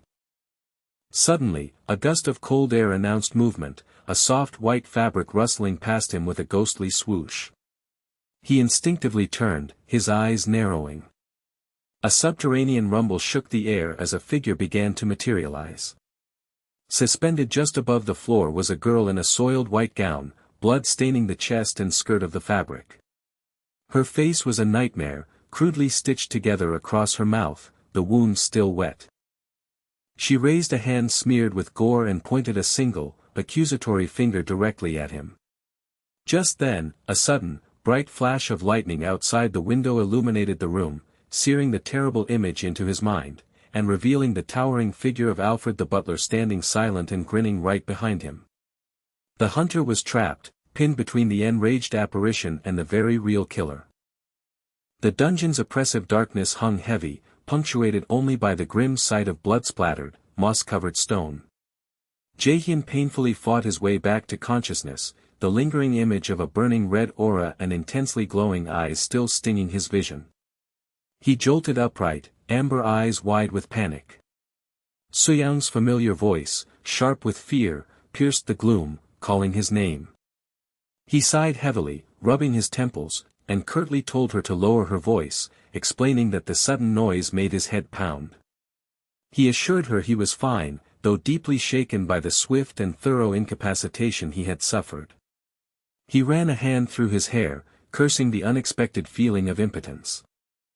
He utilized mind acceleration to quickly confirm their location, an ancient, underground jail, proven by the damp air, the slick moss coating the floors, and the undeniable evidence of torture, including rusted chains and shackles. Seo Young grimaced, muttering her distaste that the noble countess would possess such a gruesome chamber in her basement.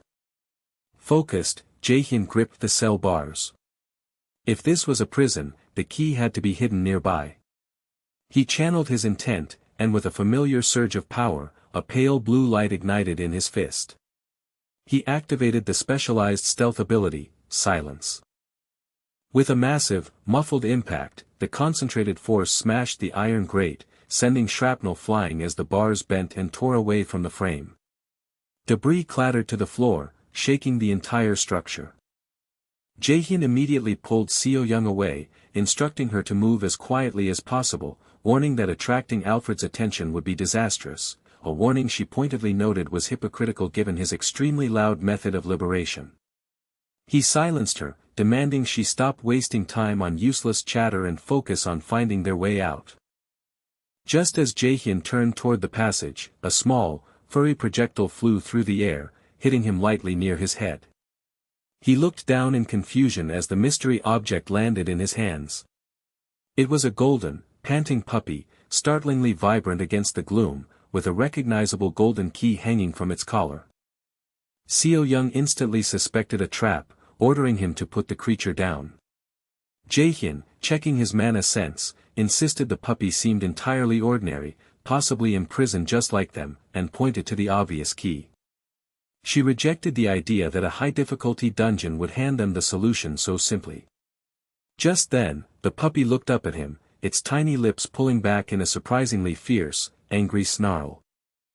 A bright, urgent chime echoed in their vision, announcing a new sub-quest, Flandier's Diary. The objective was to head to the Countess's room on the 4th floor and read her journal. The task was rated B difficulty, but the reward was paramount, the removal of the themed dungeon's skill restraints. Jae-hyun's eyes narrowed, a faint smile returning as he processed the information. This reward was critical, promising the return of their full strength and closely linking the quest to the mansion's deepest secrets. They left the broken cell behind, the squeal of a heavy door echoing as they emerged onto the 3rd floor. The environment shifted drastically, trading the dungeon's decay for the silent, oppressive luxury of the estate's upper levels. Jae-hyun held the puppy and the key as they surveyed the vast, dark hallway. The place was massive, making the search difficult, especially since Alfred had stolen their reconnaissance camera. He resigned himself to checking every room one by one. Suddenly, Jae-hyun stopped, his expression freezing in horror. Seo Young nervously asked if he'd seen a ghost, a question that proved prophetic as she looked ahead and saw a shimmering apparition of a little girl. She was clad in a blood-stained white dress, her eyes were hollowed out, and her mouth was crudely stitched into a wide, gruesome smile. Jae-hyun recognized the ghost from the records and quickly grabbed Soo-young's wrist, urging they leave, stating this was no time to interact with specters. Seo Young, however, remained resolute, questioning the spirit about why she remained in the mansion and if she held a grudge. Jae-hyun paused, echoing Soo-young's question. The ghost girl shivered faintly, seeming to process the exchange before asking if they were there to help her. Seizing the opportunity, Jae-hyun immediately sought crucial information, asking directly where Flandier's room was located on the 4th floor. The ghost wordlessly extended a bloodied finger and pointed toward the far end of the hallway. Jae-hyun confirmed the direction and thanked her, promising the tormented spirit that he would help her pass on peacefully once they had the chance. Gripping Soo-young's hand, Jae-hyun pulled her along quickly. She cast one last uneasy glance back at the ghostly figure before they continued down the long, opulent hall. Outside the dungeon's influence, amidst a sparse, makeshift encampment, 2 men in expensive suits finalized a transaction. The Yanawa Guild would absorb the public and political fallout from the recent themed dungeon incident, acting as a buffer against criticism. In exchange, the guild master required that absolutely nothing about Jae-hyun's involvement be disclosed to the public. One executive, skeptical of Yanawa's dedication to a mere academy cadet, accepted the beneficial terms but added a condition: should Jaehyun fail inside the dungeon, the deal was off. The first executive dismissed the concern, assuring his counterpart that if Jaehyun were the type of person to fail such a test, Yeonhwa would never have gotten involved in the first place. Back inside the vast, cold expanse of the mansion's hallway, the silence was shattered. A sudden, violent swing ripped through the air, followed immediately by a heavy crash. A massive armored figure, a golem or mechanical knight, stood amidst the dust cloud. Seo Young looked on in utter shock and disbelief at the emerging enemy. The hero looked at the pile of shattered metal that was once the living armor, acknowledging that while they were supposedly C-rank threats, the fight had been manageable. He shrugged off the potential danger, confirming that the route suggested by the young girl was indeed the fastest, even if it was rife with lower-level monsters. As they approached the main door to the next section, the small, fluffy companion sniffed tentatively at the aged, dusty threshold. The door groaned open with a heavy squeak, revealing an interior swallowed by shadows. The girl entered alongside him, voicing her immediate unease about the deeply creepy atmosphere that permeated the space. A digital chime confirmed their entry into the central chamber, Flandier's room. The room itself was a haunted display of abandoned childhood, with scattered teddy bears and marbles cluttering the floor around a stern, antique wooden desk. The girl eagerly suggested investigating the desk first, certain the clue must be in the most obvious spot. The protagonist gently restrained her, advising her to search less apparent areas, convinced the direct approach would be a trap. She conceded and began to look elsewhere while he and the puppy approached the desk. The dog began to scratch relentlessly at a specific point on the desktop, directing the protagonist's attention. He reached down and retrieved a heavily bound book. The dog whined excitedly beside him. A system notification flashed into existence, identifying the discovery, Flandier's journal, the Countess's daily record, holding the entire grotesque and bleak secret of the mansion. A sharp grin spread across the hero's face as he realized his luck.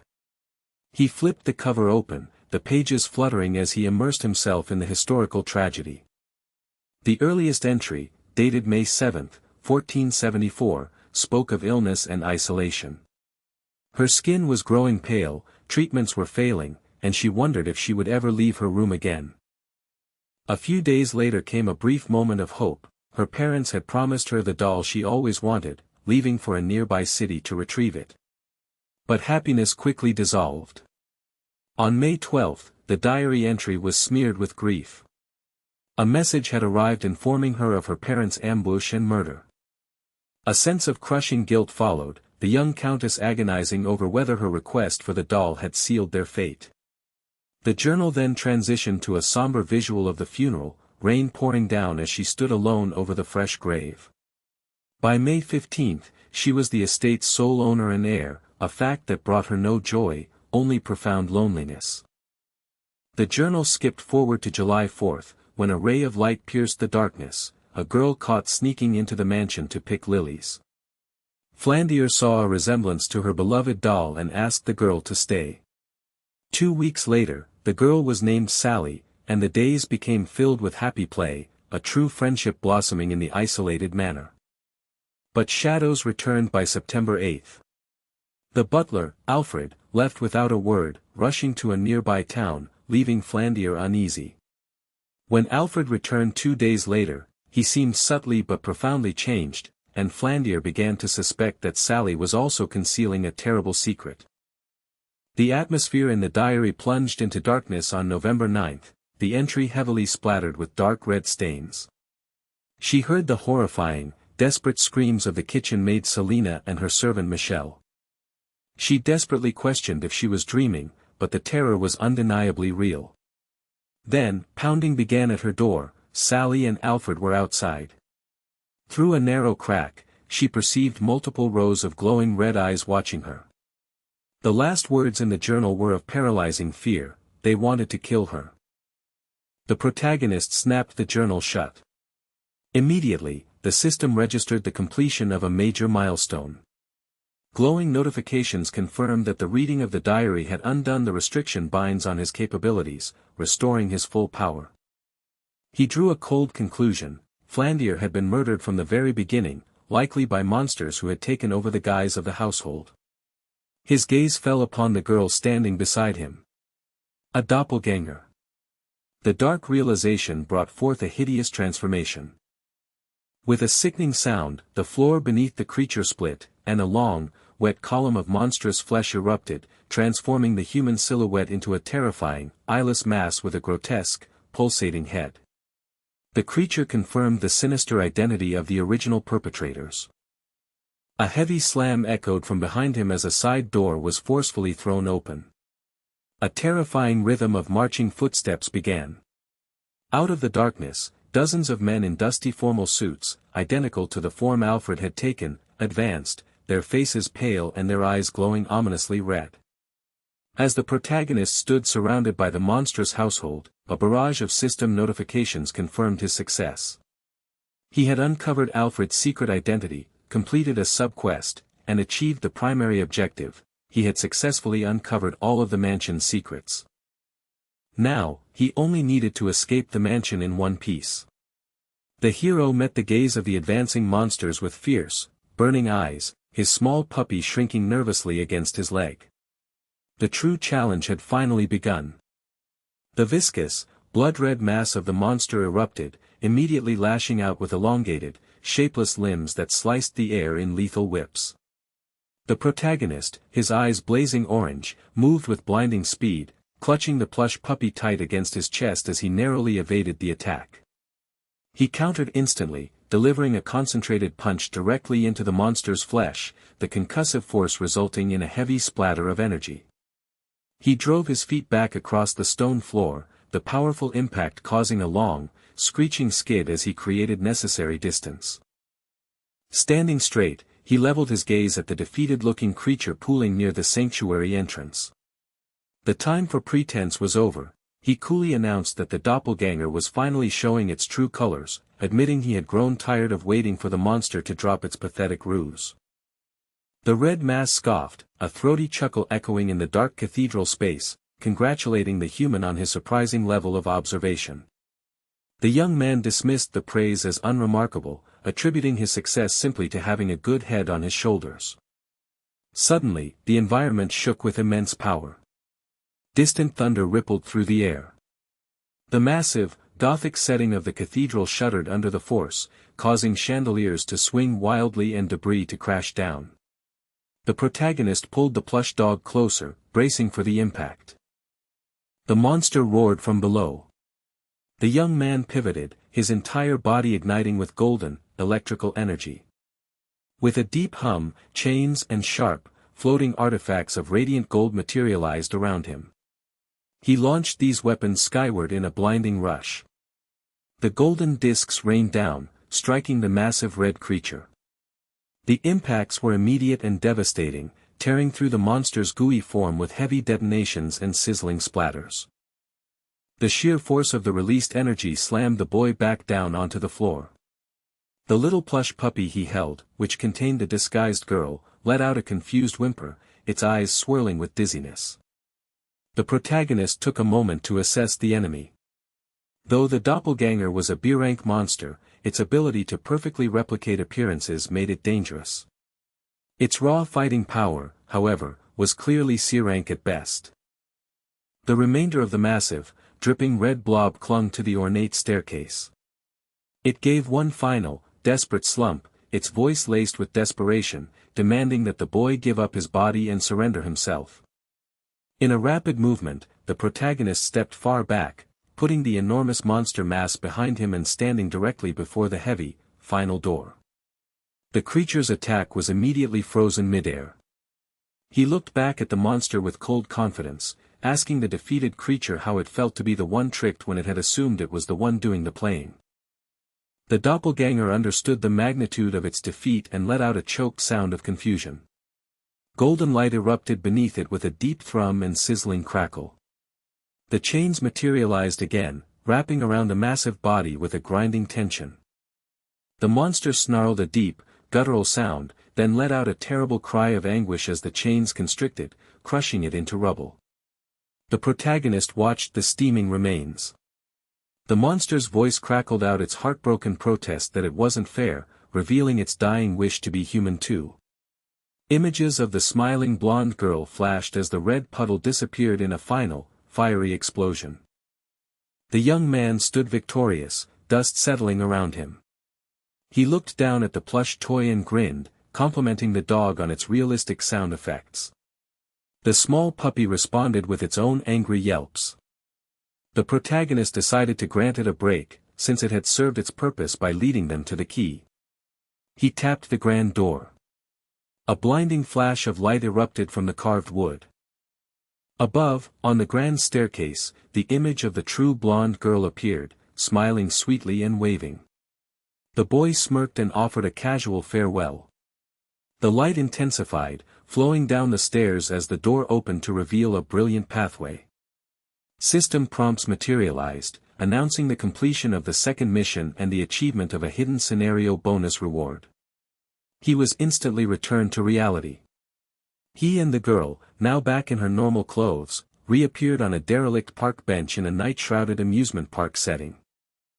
She pouted. The protagonist examined the hologram interface of his new skills, musing over the acquisition of the illusion ability. He noted that while he might not often use party support skills, the deception provided by illusion could be crucial, potentially allowing him to completely turn the tables in a fight. The girl glared at him, mumbling her frustration and demanding to know why he hadn't at least hinted that he knew she was the puppy, stressing how terrified she had been. He responded with a rhetorical shrug, pointing out that they made it out alive. He stood up, towering over her, urging her to drop the rambling. They needed to move to the next destination. She cried out in dismay, questioning why they couldn't rest after 2 missions. He tossed his trash aside. He turned back, a condescending smile crossing his face, and asked why she was even tired, noting she had done hardly anything since leaving the jail. When she complained about emotional fatigue, he scoffed, flashing a wide smile as he insisted that kind of exhaustion disappears once a person starts moving around. With a sharp finger pointed forward, he declared his authority. They were moving, and she would obey. The girl, incensed, screamed a dramatic vow for revenge as she stomped off. The protagonist followed with measured, purposeful steps. They soon arrived in a plaza area within the dark park. The girl was breathless, panting and dying from exhaustion, confirming this must be the parade ground. The young man, holding up a glowing, ephemeral flask of energy, confirmed her suspicions. He warned her to be alert, as this was the final mission. A huge speaker suspended overhead crackled with static. A booming, festive voice announced a grand welcome to Neverland. The two looked up, startled, the boy with a flinch, the girl with a sharp gasp. The center of the plaza burst into brilliant light. A distinguished host, Brun, strode onto the stage to the overwhelming cheers of a hidden crowd, presenting himself as their guide. The welcome culminated in a massive volley of colorful fireworks that lit the night sky with brilliant bursts of sound and color. A cacophony exploded around them, fireworks painting the night, horns blaring, and confetti showering down on masked, dancing performers leading the vibrant parade. At the center of the festivities stood the flamboyant host, mic in hand, beaming. He bounded directly toward the pair, extending a hearty welcome and congratulating Min and Ah-hyen enthusiastically on their successful completion of the initial 2 missions. Min, cutting through the celebratory noise with practiced calm, demanded to know the mechanics of this final, daunting task. The host met his directness with a theatrical flourish, revealing the final challenge, a simple game of hide and seek. Ah-hyen looked bewildered by the seemingly childish concept. The host explained that the game was far from simple. They were required to run from whatever monstrosity stepped through the immense, shimmering gate in the distance and reach a designated destination point. The ethereal portal crackled with electric blue energy, ominous in the twilight. Min immediately recognized the loophole, stating flatly that the game couldn't be that straightforward. The host clapped his gloved hands, praising Min's sharp intellect. He confirmed the suspicion, explaining that the difficulty of the challenge was dictated by the combined power and number of Neverland's current challengers. Min's own formidable skills would directly determine the strength of the monster that would inevitably burst forth from the dimensional gate. A cold dread settled over Min. He understood instantly, based on his extraordinary skill set, the creature that appeared would likely eclipse anything they had faced thus far, making it nearly impossible to subdue while simultaneously ensuring Ahayan's safety. Before Min could voice his protest, the host announced that he needed to first perform a definitive test of their abilities. A bright blue light emanated from the host's hand, sweeping over them both. The host retracted his hand and erupted in exaggerated congratulations, bowing deeply as red confetti burst around him. The result, he declared with soaring excitement, was an S rank, an unbelievable, unprecedented score, the highest rank ever recorded. Min and Ahayan stared back, their faces a mask of pure shock. Min instinctively lunged forward, protesting that the reading couldn't possibly be correct, but he was met only by the host's widening, malicious grin, his masked eyes burning with crimson light. The host whispered a dreadful pronouncement, and the world dissolved into a blinding inferno. A ripping sound accompanied a monumental pillar of scorching fire and debris erupting near the gate. With dark sincerity, the host offered a final, chilling blessing before the heat completely enveloped the amusement park. Ahayan cried out in fear, her eyes wide as the golden haze surrounded them. The system windows flashed into existence, crackling with fiery script. The last festival quest had been added, survive Surt's dust or defeat the entities to reach the base, indicating a devastating S+ difficulty. Min's focused gaze dropped to the quest parameters and his mind stalled. The participant count was listed as 3. Only he and Ahayan were present, which meant a third challenger was either hidden or already part of the game. Something was fundamentally and terribly wrong. He didn't have time to process the calculation before the dimensional gate completed its terrible expansion. A monstrous, blazing figure, encased entirely in searing fire, tore free from the portal, emitting a deafening, agonizing roar that signaled the true beginning of Neverland's final, fiery festival. The Titan of Destruction began its slow, inevitable march. Amidst the raging inferno, Surt, the colossal guardian of Muspelheim, manifested. This ancient force, whose existence predated the first giant, Ymir, embodied a singular, terrifying purpose, to consume all creation. His flaming sword possessed heat potent enough to incinerate reality itself. The sheer, uncontrollable power bearing down on them frayed Jaehyun's nerves. The immediate danger was overwhelming, and a crushing impact rattled the ground. Ahayan desperately wondered how they could possibly run from something so massive. Jaehyun, soaked in sweat, urged her to keep moving while he desperately formulated a plan. High above the pandemonium, a sleek black cat perched serenely, pondering the outcome. It admitted that the situation might be partially its fault, wondering if it should intervene. But a cold, ethereal presence intervened, a pale, terrifying beauty with sweeping white hair and dark horns. She advised against helping, insisting the humans figure out their own escape. Back on the ground, Surt unleashed a sweeping torrent of fire. Jaehyun narrowly dodged the blast, realizing the grim truth, direct confrontation was impossible. They had to bypass the giant entirely and reach the base. Ahayan spotted a glowing marker, the carousel, 300 meters away. Jaehyun roared his approval, activating his haste skill. A powerful burst of speed propelled them forward in a desperate sprint. He focused fiercely on reaching the objective, intending to use himself as a distraction to ensure Ahayan made it. Surt's thunderous voice shook the air, demanding to know who had dared summon him. The giant focused its rage, sending a pillar of fire crashing down. Jaehyun absorbed the blow, forcing them both to the ground. They had to split up immediately. Jaehyun used himself as bait, drawing Surt's full, devastating attention. He challenged the giant, leading it on a furious chase until Surt brought its massive fist down, obliterating the clock tower where Jaehyun had briefly perched. As Jaehyun plummeted, Ahayan continued her determined run, but before she could reach the structure, an earth-shaking explosion engulfed the entire area. The final destination had been utterly destroyed. The notification screen confirmed the main quest was impossible. Surt's triumphant laugh boomed through the wreckage. Jaehyun, his face shadowed by exhaustion, clenched his jaw. With all other options exhausted, there was only one choice left: he would have to kill the giant himself. He focused his remaining power, unleashing a sphere of volatile, crackling fire. Surt was momentarily impressed, but countered instantly, swinging his enormous flaming sword. Jaehyun managed to deploy a translucent blue shield, struggling visibly against the sheer pressure. Ah Hyun, witnessing the attack, frantically searched for a solution.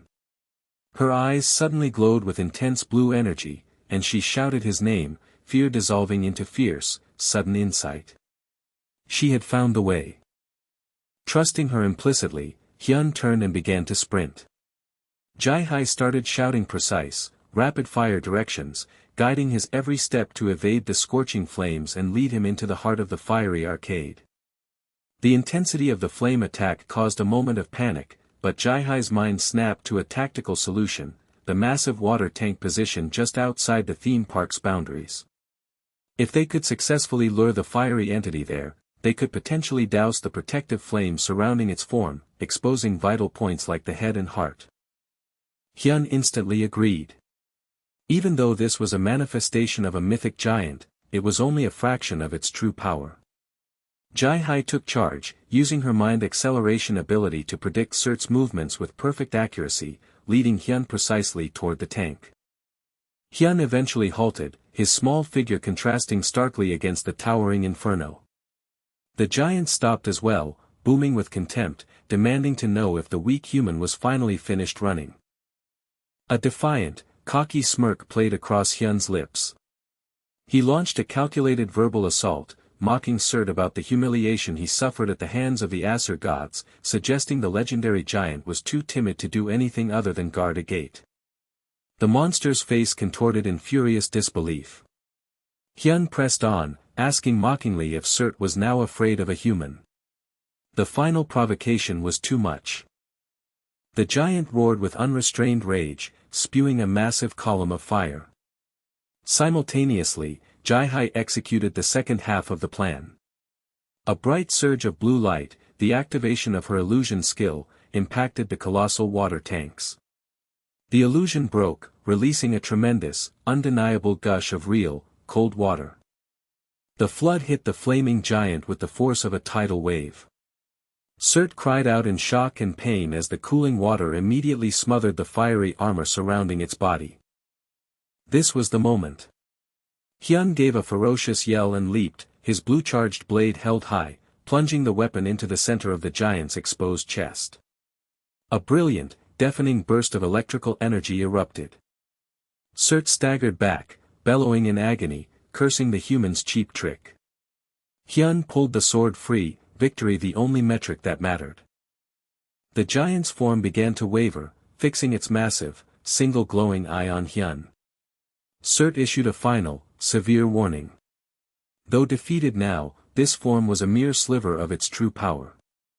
It assured Hyun that when they next met, with the full strength of the true Surt, things would not be this easy. With a final, blinding flash of golden light, the giant disintegrated entirely. The fiery residue of the battle vanished, replaced by a soft, orange glow. Notifications shimmered in the air, confirming that Hyun had completed the final mission, the last festival. Crucially, he had cleared the mission via a hidden route, earning a bonus reward for his impossible feat, the obtaining of Surt's undying flame. Jae-hai stood near the sparkling edges of the collapsing gate, her expression a mix of immense relief and awe. The fight was over. The light of the successful mission washed over the world, signaling their survival. Under a bruised, twilight sky, dominated by heavy clouds and the spectral glow of a faint blue orb, a black cat sat high upon a concrete ledge. The cat observed the world below, an air of smug satisfaction surrounding it. It had anticipated that the participants, particularly the boy, Jaehyun, would not require its direct intervention. After all, the boy was the chosen one, the inheritor of a grand, yet shadowed, legacy. Jaehyun was fascinating, he was driven, intensely focused on gaining strength at a desperate pace. The cat spoke to the shimmering orb nearby, which flickered, communicating the somber truth that the boy remained an untested, incomplete vessel. The cat coughed, adjusting its collar, and admitted that despite Jaehyun's status, the ethereal presence seemed the most invested in his affairs. Its mismatched orange and purple eyes narrowed into a grim focus. It demanded absolute silence regarding the existence of the Defiant One. The boy was a volatile secret that absolutely could not be revealed to the Aesir. The war, waiting in the name of fate, was coming, but it was far too premature for the true conflict to begin. The boy needed time to mature before facing Odin, the single most powerful being within the Aesir pantheon and the Defiant One's ultimate target. Jaehyun's attention snapped sideways to Roskva, who was anxiously trying to conceal something behind her back. He surmised the situation was simple insubordination and demanded she reveal her own spoils. With a wide, unervingly cheerful grin, Roskva produced Roskva's seal, a small, golden coin that boosted strength and granted the skill courage. She explained that courage provided complete resistance to fear while simultaneously boosting strength and agility. Jaehyun scoffed inwardly. Resistance to negative conditions was useful, but he would have preferred a mind acceleration skill. He decided to tolerate her for the time being, knowing her specific resistance might be necessary later.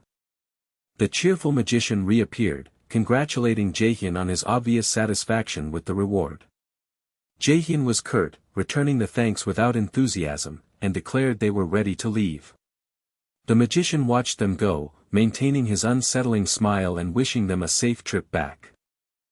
Just as Jaehyun began to turn away, the host leaned in and whispered a chilling, meaningful title into his ear. Jaehyun froze, eyes wide with shock as the magician straightened up, tipped his white hat with a flash, and vanished into a blinding burst of light.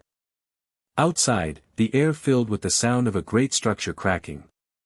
The imposing, deep red portal that had contained the Neverland-themed dungeon shattered into massive, glittering fragments, revealing the familiar cityscape beyond. A gathered throng of onlookers, press, and security officials erupted in a cheer as two seemingly unharmed figures emerged from the ruins. Cameras flashed intensely as reporters shouted questions. Immediately, a group of imposing men attempted to force their way through the crowd for vital formalities. The lead official, a burly man with a goatee, stopped dead, his eyes wide in disbelief. Jaehyun was gone, having slipped away in an invisible rush of light, leaving behind only the astonished gasp of the crowd and the bewildered, blinking presence of Roskva, who was instantly engulfed by the press. The officials debated the impossible escape. Could it have been invisibility? No, the lead official recalled Ji-yeon's report that the boy was a mage. His colleague questioned how a mage could perform such a vanishing act. A knowing, satisfied grin spread across the official's face. That guy, he clarified, wasn't merely a mage, he was a battlemage. Meanwhile, in an upscale office, the guild leader, Yanoa, ended her call, a soft smile on her face. The news that the boy had simply vanished after the event confirmed he was certainly no ordinary kid, nor was he the type to openly discuss his accomplishments. She glanced at the guild shadowing guidebook lying on her desk, concluding she would have to get the story from him herself. Jaehyun was already home, reviewing the simplified news reports in his apartment. Thankfully, Yanoa's influence had suppressed any detailed mention of his actions, limiting the headlines to the dungeon completion and the safe return of the survivors. He admitted he hadn't realized how many people would be waiting outside, but the chaos had provided the perfect opportunity to test Thialfi's thunder steps. Equipping the boots had instantly boosted his speed fourfold, allowing him to dash past the entire crowd. He wondered what his true speed limit would be once he became fully accustomed to their power. He stretched, relaxing after the arduous trial. It had been challenging, but the reward was worth it. He swiped open his inventory, reviewing the final, spectacular windfall, Surt's undying flame. It was a consumable piece of Surt's essence that, upon consumption, would maximize his strength and shroud him in relentless fire. Jaehyun clenched his fist, his expression hardening, his eyes glowing with fierce determination. He had obtained incredible power, yet one lesson was cemented in his mind: he was still weak. He needed the power to unilaterally crush his enemies without resorting to cheap tricks or fleeting advantages, a truth underlined by the vivid imagery of a massive, golden chain spiked with lightning. The gold energy intensified, radiating brilliant, sharp light. He had stared into the void of the future and resolved to become unassailable, forging a legend of strength around himself so dominant that no enemy would ever dare challenge his existence again. Back in the reality of his simple room, he made the final, profound commitment, mentally pressing the switch that would finalize his transformation. He would leave the timid, weak past behind him entirely. His new life was dedicated to a single, sacred purpose: protecting the smiling faces of the family and friends who supported him. He saw their joyful visages, a beacon of warmth in the ethereal glow of his resolve, and knew that this arduous, dangerous path was the only one he could take. His eyes narrowed, burning with a fierce, unwavering golden light. From this moment onward, his trajectory was purely upward, he would only grow stronger. This was not the end of a trial, but the undeniable, determined beginning of everything. Meanwhile, in a secure, shadowed observation room, a grim conversation concluded. The hooded superior nodded, relaying his trust and expectation to the subordinate. He was counting on her complete discretion and loyalty. The subordinate, Instructor Zhang, stared unflinchingly at her commander. She promised she would not disappoint him.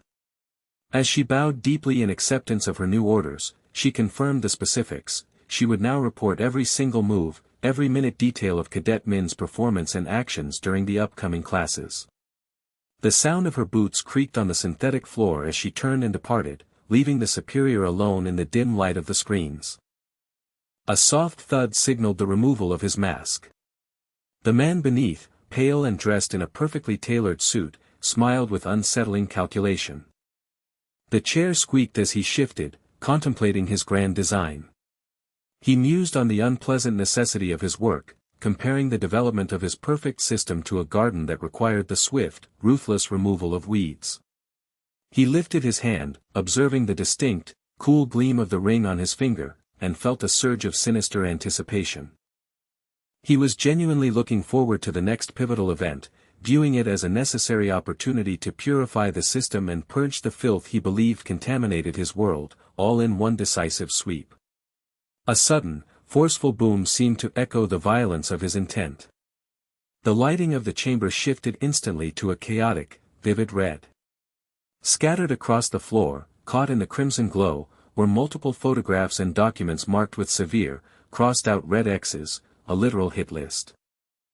Among them lay the portraits of the young students, including Min's most trusted allies, confirming the true, horrifying scope of the coming purge. The enemy had finalized his targets. The reunion following the weekend was far from quiet. In the sparse classroom, the short-haired girl exploded in disbelief, angrily demanding why Jaehyun had completely ignored her texts. He looked utterly worn out, attempting to placate her by insisting he hadn't ignored her intentionally, asking only for a little patience. She crossed her arms, mentioning that his mother had been distraught with worry, and insisted he would need to treat her handsomely as payment for the cover story she had fabricated. Meanwhile, the darker-haired girl approached with genuine, soft concern, asking if he had been hurt. He offered a small, reassuring smile, insisting he was perfectly fine. The first girl wasn't finished, shaking her head as she lamented his terrible fortune, suggesting the gods must truly despise him. Jaehyun paused, the harrowing memory of the two ancient entities, one demonically beautiful, the other terrifyingly divine, flashing in his mind. He countered her observation, asserting that, on the contrary, he possessed their blessing. A sharp, heavy step announced an unwelcome arrival. Suyok Lee swaggered into the room, declaring loudly that he thought he had seen an annoying face, his gaze locking onto Jaehyun. He warned that if Jaehyun was planning any petty tricks, he should be prepared for the consequences. The two girls, oblivious to the history between the boys, began whispering, wondering if Jaehyun knew the aggressive newcomer. The quiet dismissal proved too much for Suyok, whose face contorted with rage as he screamed his own name aloud. A new voice, stern and uncompromising, immediately commanded Cadet Lee to observe the quiet of the classroom. Suyak flinched and turned to see the new instructor, Isu Jong, a dark-haired woman in a military jacket, standing in the doorway. As she walked in, her footsteps echoing sharply, Suyak muttered a sound of pure frustration before retreating to his seat.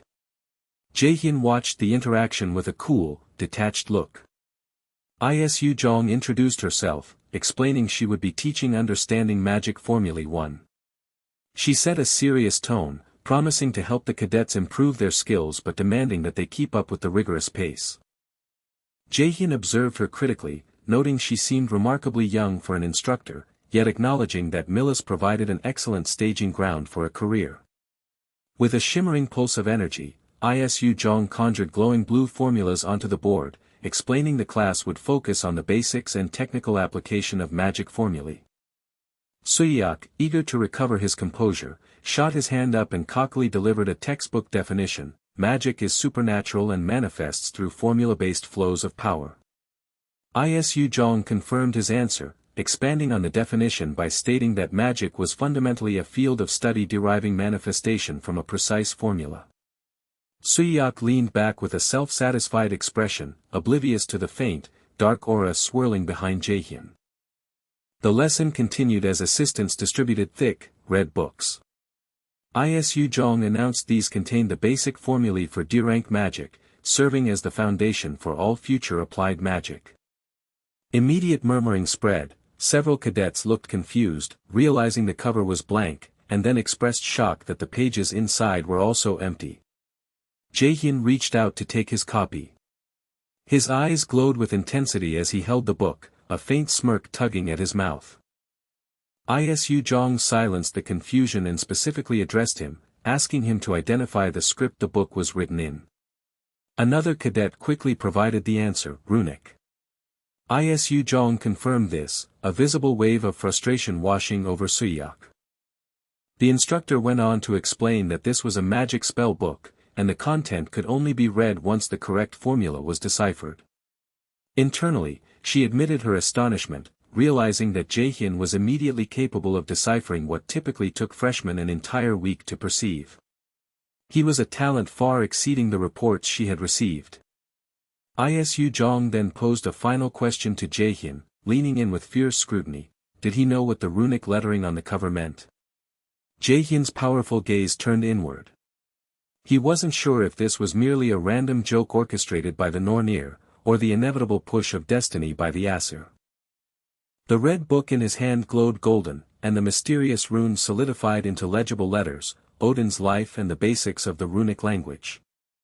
Jaehyun sat calmly beneath the colossal, fiery spectral image of Odin that flared into existence behind him.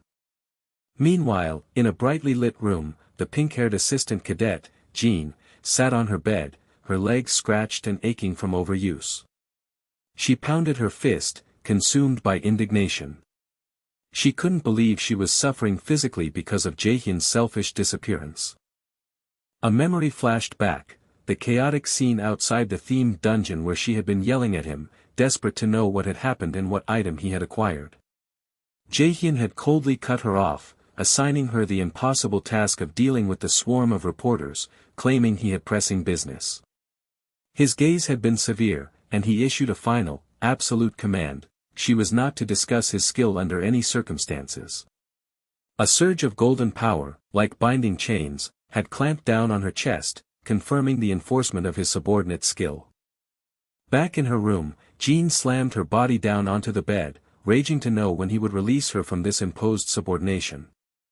Her rage slowly gave way to a cold determination. If he was going to act selfishly and abandon her, she would be selfish too. She would find him. A frightening, maniacal cackle erupted from her room, echoing through the empty building.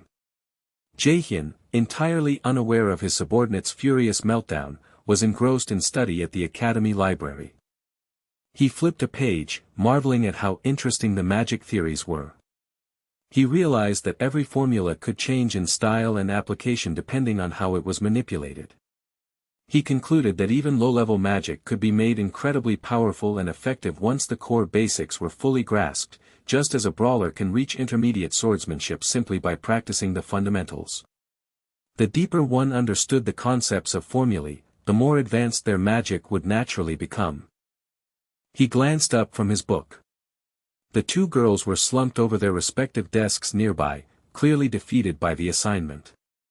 Jaehyun smiled, noting their exhaustion but recognizing that they had at least managed to read the title of the difficult text, which meant they too possessed significant talent.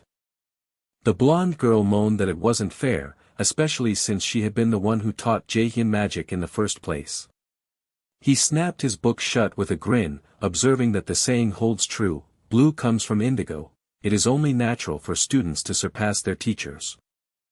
A bright flash of understanding seemed to emanate from the dark-haired girl's textbook. Her eyes wide with triumphant joy, she shouted that she finally understood, thrusting the book forward and declaring she had cracked the code necessary to read the first page of the mysterious text.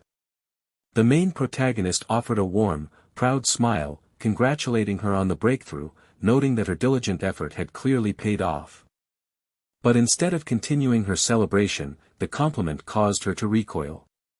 A deep blush immediately suffused her cheeks, and she swiftly hid her flushed face behind the red cover of the book, which hit her chest with a soft thump. Watching her sudden, unexpected shyness, the protagonist fell into deep contemplation. He had noticed her acting reserved lately, wondering if this behavior was tied back to the unspoken line he had drawn between them during the intense emotional strain of the dungeon practicum.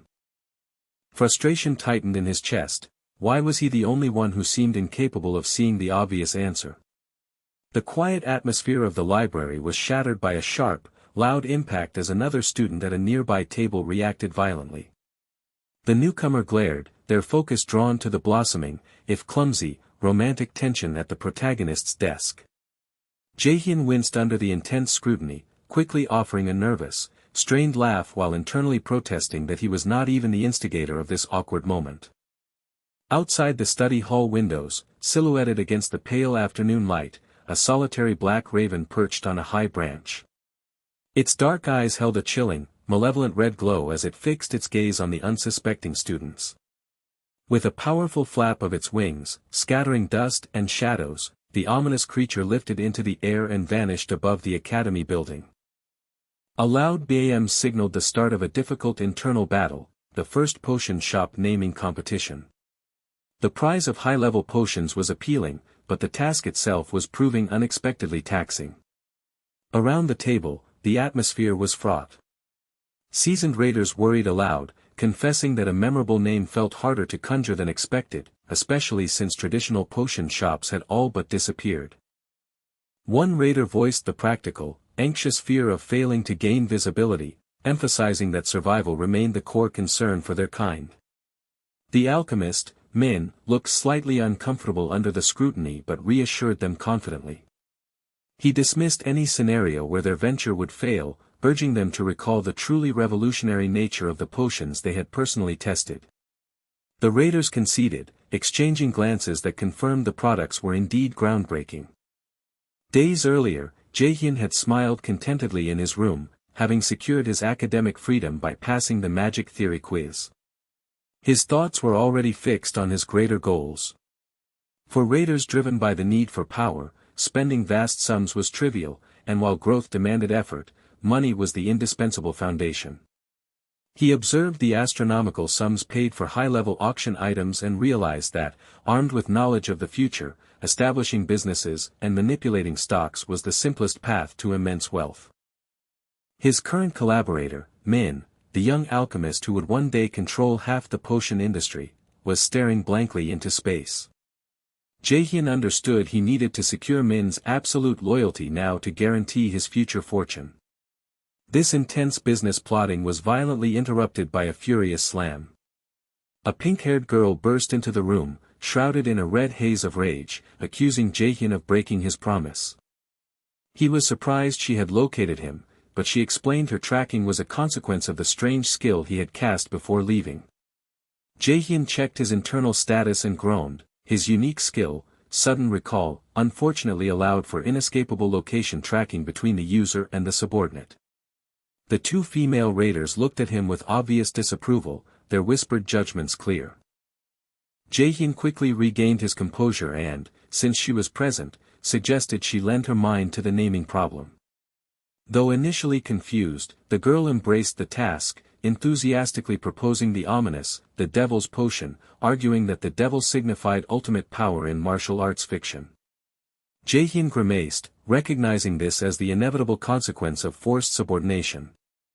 Other ideas, functional or egotistical, were equally disappointing, leaving him feeling trapped in a nightmare. Certain dungeon monsters would offer better input. The orange-haired raider, feeling ignored, demanded her input be heard. Jaehyun sighed and quickly relented. She confidently offered her suggestion, the elixir workshop. The word elixir resonated instantly.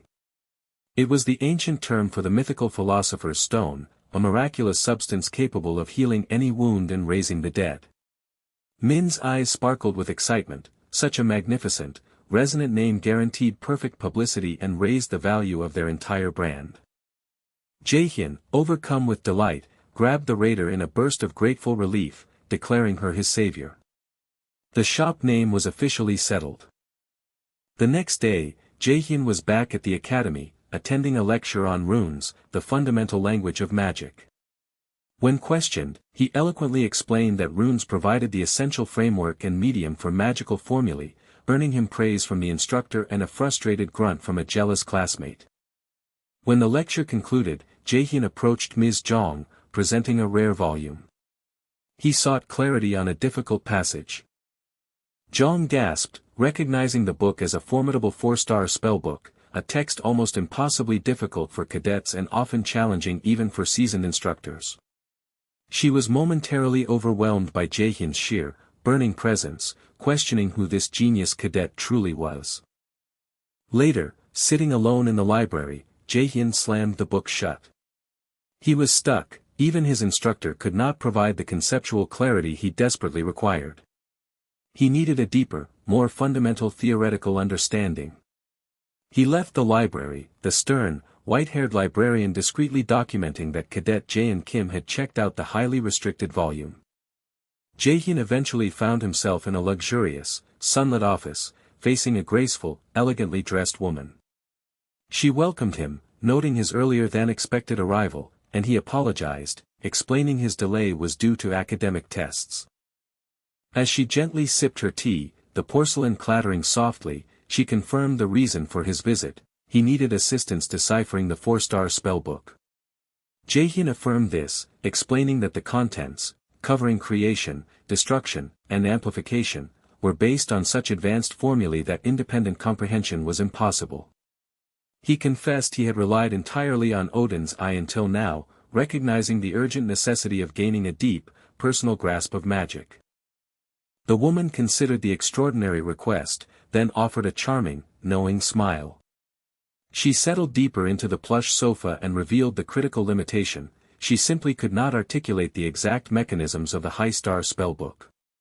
Her confession shattered his expectation of simple instruction. He stared, his face contorted in disbelief, demanding to know the reason for such a cryptic limitation. With a soft clack, the elegant cup was placed on the saucer. She clarified that the concepts within 4-star spellbooks were, by design, meaningless when explained outright. True comprehension required an epiphany, a self-discovered understanding that transcended verbal teaching. Once that self-realization occurred, she informed him, he would have achieved the operational level of an A-rank raider. The title transformed the atmosphere. The young man's expression grew intensely serious, his focus absolute. Behind him, a massive, shadowy form materialized, dark feathers swirling in a phantom aura, reflecting the overwhelming desire the phrase, an A-rank raider, ignited within him. She chuckled softly, appreciating his raw ambition. But since he had sought her out, she would not leave him completely stranded. A dazzling flash of bright, crystalline energy erupted around her, illuminating her silhouette against a backdrop of shimmering magic.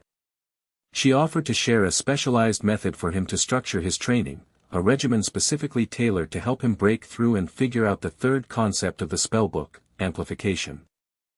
Her eyes, one dark, one pale green, glinted with inquiry, asking if the proposition interested him. The young man's own eyes glowed fierce orange. The question was unnecessary. He reached out instantly, his fingers closing around the shining orange material she offered with a forceful grab. He clenched the item in his fist, a resolute smile spreading across his face. If it promised strength, he was always ready. The augmented reality combat room shimmered with a cold, unrelenting blue light. Sweat drenched the protagonist's black training clothes as he gasped for air, the intense exertion forcing strained breaths from his lungs.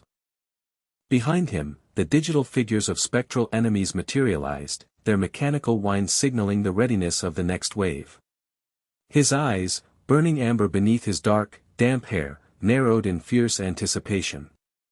He thrust his hand forward, initiating the active skill magic arrow. Streams of condensed magical energy shot out, tearing through the air in sharp, luminous shafts. But the simulation's enemies met the barrage with cold steel, the impact shattering the magic with sharp metallic clashes. He grit his teeth, an impatient sound escaping him. Even under these conditions, his attack felt profoundly inefficient. He glanced down at the restrictive item bound tightly around his wrist, the orange strap crackled with limiting energy. The replica of the mythic strap, Gleipnir, reduced his stats by a devastating 50%. He recalled the instructor's mild instructions, he was to repeat only one simple spell. He had to analyze the formula and discover how this repetitive, restricted training related to the goal of amplification, starting with basic magic like Magic Arrow because advanced spells were too complex for foundational practice. Returning to the harsh reality of the AR room, the red power of the replica strap flared, making his muscles scream under the sudden, crushing weight. He felt his entire body grow sluggish. Despite the crippling limitation, he pointed his finger again, realizing just how much harder this training was than he initially imagined. A while later, completely exhausted, he sank to one knee, wiping sweat from his brow. The simulation finally ended, confirming he had cleared level 41. Triumphant notifications flooded his sight. His deep comprehension of formulae had drastically improved, granting him the passive skill magic formulae comprehension. Furthermore, Magic Arrow had leveled up due to the rapid increase in efficiency, upgrading to level 2. A slow smile spread across his face. He understood now. The true meaning of amplification written in the ancient spellbook was crystal clear. It was not merely boosting power, it was the literal leap of a skill, leveling up, an achievement entirely dependent on how deeply the caster understood the underlying formula and how skilled they had become through sheer effort. He assessed his new strength, concluding he likely ranked somewhere between upper B rank and low A rank raiders. The instructor's lesson resonated deeply, the high-level concepts in the spellbooks were meaningless until the user could internalize and realize them through sheer effort. What began as a strategic alliance now felt like a dedicated apprenticeship. Meanwhile, away from the demanding training, a knock sounded at Director Gu's heavy office door. Instructor Kim entered, looking stiff. Gu, holding a confidential report, scowled internally, driven by the desperate need to recover his standing after the recent dungeon incident had tanked his ratings. Kim reported that the preparations for the upcoming guild field trip were completed. Gu was surprised at the speed. He questioned Kim sharply, ensuring everything was secured in that place. Kim assured him he had been meticulous this time. Director Gu relaxed, a cold smirk crossing his face as he leaned back, uttering a chilling thought, people always find a use for the things they make, even in the very moment those things become utterly useless. Instructor Kim flinched, recognizing the unspoken, cynical threat embedded in his superior's words, clenching his fists at the humiliation. Later, outside the academy building, Jaehyun, now dressed in a suit and trench coat, walked purposefully toward the campus perimeter. He stopped at the edge of the woods, observing the deep shadows. He challenged the empty air, asking if the unknown entity hidden there planned to come out, or if he needed to force the confrontation. His eyes flashed yellow-orange. A powerful surge of energy erupted from him. He thrust out his power, creating a shockwave of brilliant, condensed blue magic that tore through the landscape with a deafening blast. The attack carved a path into the woods, radiating outward in streaks of light. Jaehyun watched the result, a calculated grin of absolute confidence forming on his face. The bait had been successfully cast, and he awaited his prey. The dark figure, a silhouette against the burning daylight, descended rapidly from above. The protagonist watched him come, his expression unchanging, his jacket rippling slightly in the supernatural wind. With a sudden, violent skid of his shoes, the student braced himself, then executed a powerful step, his body sinking low, preparing for the inevitable clash. His eyes, now blazing with fierce golden light, tracked the attacker's movement with predatory precision. Before the cloaked assailant could complete his downward arc, the protagonist launched himself forward. The blow landed with a resounding impact, an explosion of blinding white force erupting from his fist, centered directly on the attacker's chest.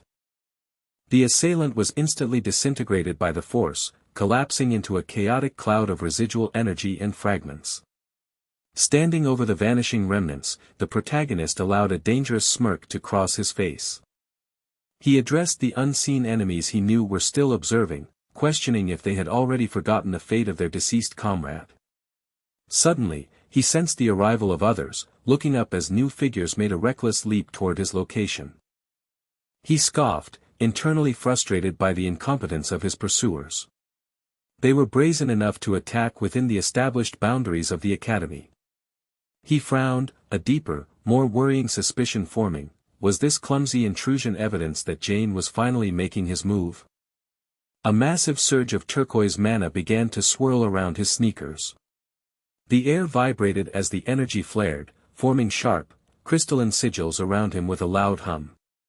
His jaw set, his golden gaze intensifying. He knew what he had to do. He warned them silently that they had gravely underestimated their target. The system interface flashed a stark warning, confirming the magical escalation of Magic Arrow Level 2.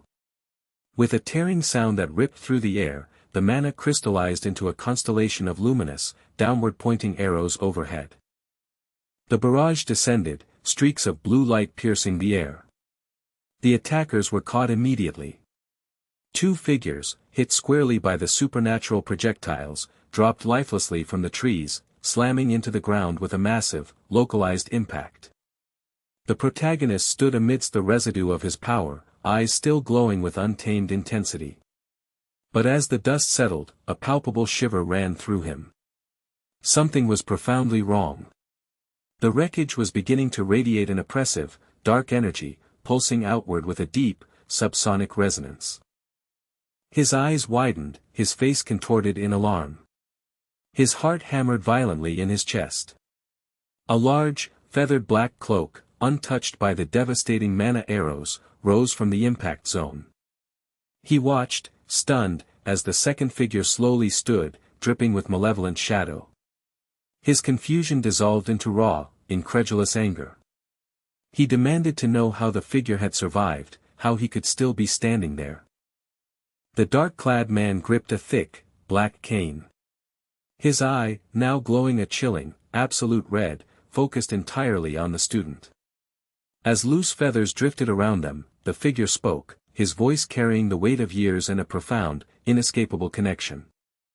He acknowledged the passage of time before concluding his chilling statement, a final pronouncement that identified the protagonist's lineage.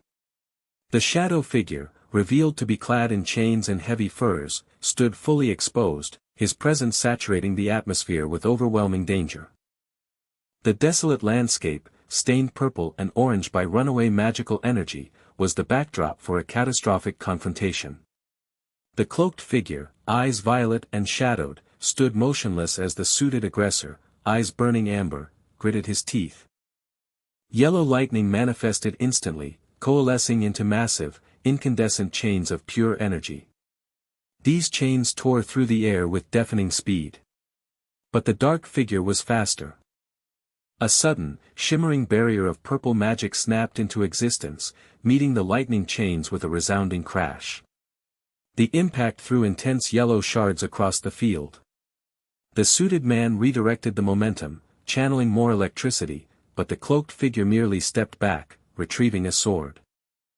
A blinding arc of pure violet energy erupted, slicing across the distance. The suited man felt the chilling force of the strike, registering with panic that he had not even seen the weapon leave its sheath.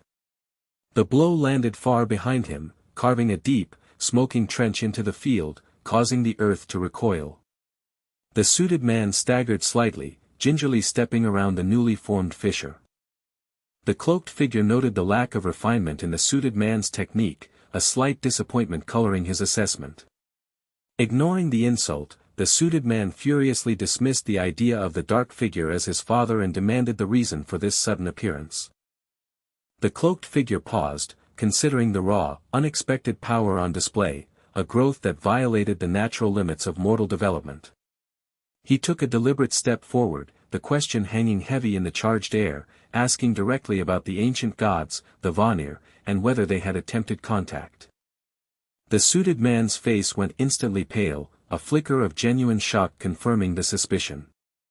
Seeing the confirmation, the dark figure struck without hesitation. A blinding flurry of violent purple slashes ripped through the space. The suited man instinctively threw up a dense, luminous sphere of light blue defensive energy. The rapid, successive slashes hit the makeshift shield, the sound of metal meeting force clanging repeatedly until the barrier cracked under the pressure, giving way with a final, shattering boom. Scorched and bruised, smoke rising from his singed clothes, the suited man fell to one knee. The attack had barely grazed him, yet the destructive power demonstrated an ability far exceeding what anyone believed an A-rank raider could possess. He wondered internally how many others were concealing such terrifying true strength. The cloaked man watched him recover, commenting on his improved strength. He clarified his actions. His true target was the Defiant One, growing at an alarming speed and soon to become a major threat to both the Aesir and his own intricate plan. He needed to expend divine strength now to slow that growth. With chilling finality, he declared he would take the suited man's limbs as collateral. Dark energy coalesced around his sword as he swept a massive crescent wave of lethal purple light toward the kneeling figure. The suited man, Jayan, braced, his orange eyes shining with desperation. But the strike never landed. A gust of dark green smoke suddenly swirled between the combatants, intercepting the violent arc of energy with a metallic clang. The smoke dissipated to reveal a small, mischievous black cat with mismatched eyes. Ignoring the bewildered human, the feline commanded the dark figure to leave. With a powerful leap, the cat transformed. A bright pulse of shimmering white and green light exploded outward, condensing to reveal a stunning woman with white hair and sharp horns, radiating immense magical power far exceeding the chaos of the two men. A predatory smile stretched across her face as she announced that she still had business with the cloaked figure. Jayan staggered back, overwhelmed by the sheer, crushing force of her magic. It felt stronger even than the devastating power of the cloaked man. The white-haired woman launched a quick, brutal slash. Dark, viscous black liquid, not red blood, dripped from a gash on the cloaked man's chest, pooling on the forest floor. The dark figure roared, manifesting ethereal black hands of shadow to grasp at her. She parried his desperate defense with a resounding clang and a crash. Her smile remained fixed as she reminded him that he knew this was the only viable path left. With a final, crushing downward movement, she brought her foot down with divine weight, violently smashing the cloaked figure deep into the ground. Standing above the crater, the air swirling around her, she coldly mocked the defeated figure for relying on a mere human to conclude the war of the gods, concluding that he had grown weak. The dark-cloaked entity stood rigid in the forest, reluctantly accepting the stalemate. He conceded the necessity of his withdrawal for the time being, but his gaze, when he raised it, promised swift retribution. He sternly warned that if this interference repeated, she would be forced to take formal responsibility according to the ancient pact she held with the Aesir. The white-haired woman merely smiled, accepting his terms and dismissing his threats. She warned him in turn that if he continued to obstruct her objectives, he would do well to remember that she had the capacity to sever his head at a moment's notice. She clarified that the binding contract applied only to the greater forces of the Aesir and Vanir, assuring him with cold precision that there was no specific clause preventing the killing of Odin's little crow. A furious, dangerous gleam flashed in the dark entity's eyes. He turned sharply, his massive form dissolving into a rush of shadowy power that whistled out of the forest in a cloud of purple mist. The moment the overwhelming force disappeared, Jaehyun collapsed. His body struck the damp earth with a heavy thud as he violently coughed up black, sticky blood from his shattered lungs. The woman watched the dark power vanish with utter confidence. She turned, her skirt rustling, and approached the prostrate protagonist, her expression softening into a predatory, charming smile as she addressed the wounded man by name. Jaehyun managed to raise his head, his eyes burning with an intense, desperate defiance that mirrored the glow of his true power. Hela looked down at him, her smile unchanging, and clarified her purpose. She introduced herself as Hela, the clone of Hel, the one assigned to keep constant watch over him, the defiant one. As she spoke, the world around her intensified, crackling with brilliant green light, and her long white hair seemed to float on currents of pure energy. Her body began to radiate, becoming incandescent as she made her final, grand declaration. She was also the one destined to guide him through the inevitable cycle of the 5 trials. Her feet, chained by delicate silver shackles, hovered just above the ground in a dazzling display of supernatural power. The executive office was unnaturally still, the polished floor reflecting the faint, filtered light. Inside, a volatile burst of golden energy surged from Jaehyun's very core, forcing a ragged, painful sigh from his lips. He was drowning in unease, the oppressive weight of half-known truths crushing him. The demon girl, her form shimmering softly, floated before him, offering him the chance to ask any question, promising full, unburdened clarity. He focused on the central betrayal of his life. He demanded to know the identity of Song-ho Min, the man he had called father. The revelation was delivered with chilling, factual simplicity. Song-ho was not his blood kin. The man's true name was Hugin, one of Odin's formidable twin crows. Hugin possessed the sinister ability to steal and manipulate the human heart, but he had compounded this power by leveraging Mun-in, the crow of memory, to seamlessly weave himself into Jaehyun's family. For years, Hugin had maintained the flawless facade of a devoted father, his sole, horrifying purpose being to monitor the rise of the defiant child of prophecy. The scope of the deceit was staggering. Jaehyun felt the world tilt on its axis, unable to process the total annihilation of his past. Sensing his struggle, the demon offered a path beyond mere explanation. She snapped her fingers, and a massive surge of spiritual power enveloped Jaehyun. His eyes widened in shock as the Nornir system instantly activated, a vibrant orange overlay signaling the emergency download of his suppressed backup memories. A temporal distortion ripped through the present, plunging Jaehyun into a horrific tableau of his childhood home. He watched a bruised, younger version of himself cowering on the floor. Hugin, in the hated guise of his father, stood over the boy, mocking him for thinking that awakening his magic could alter his fate. The realization struck like a whip, his supposed father had despised his power. From that day, the verbal and physical assaults had transformed their small house into a living hell. The grim scene fractured momentarily as his mother rushed forward, tears streaming down her terrified face, shielding her child, demanding to know why the abuse had started again.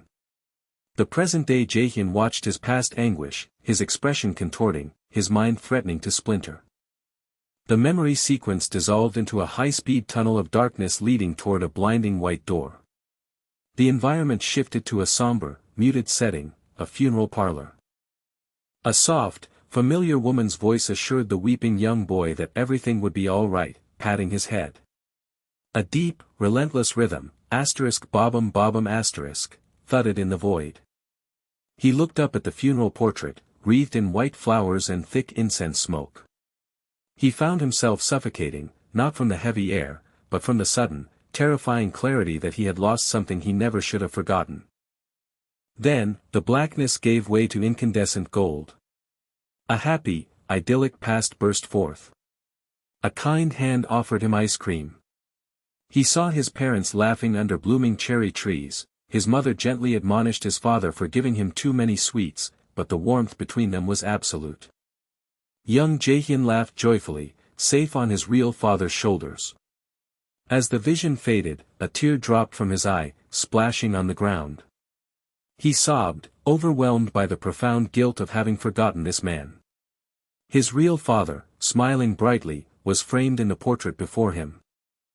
A blinding white light erupted, and a system message confirmed the successful loading of all backup data. Jaehyun collapsed to his knees, screaming in pure agony as the true, agonizing memories violently overwrote the manipulation. He clenched the floor, his face soaked with tears, fueled by a terrible, furious rage. He demanded to know why Hugin had inflicted such unbearable cruelty. The demon girl's expression turned solemn. The reason, she stated coldly, was definitive: he was born with the inescapable fate of the Defiant One.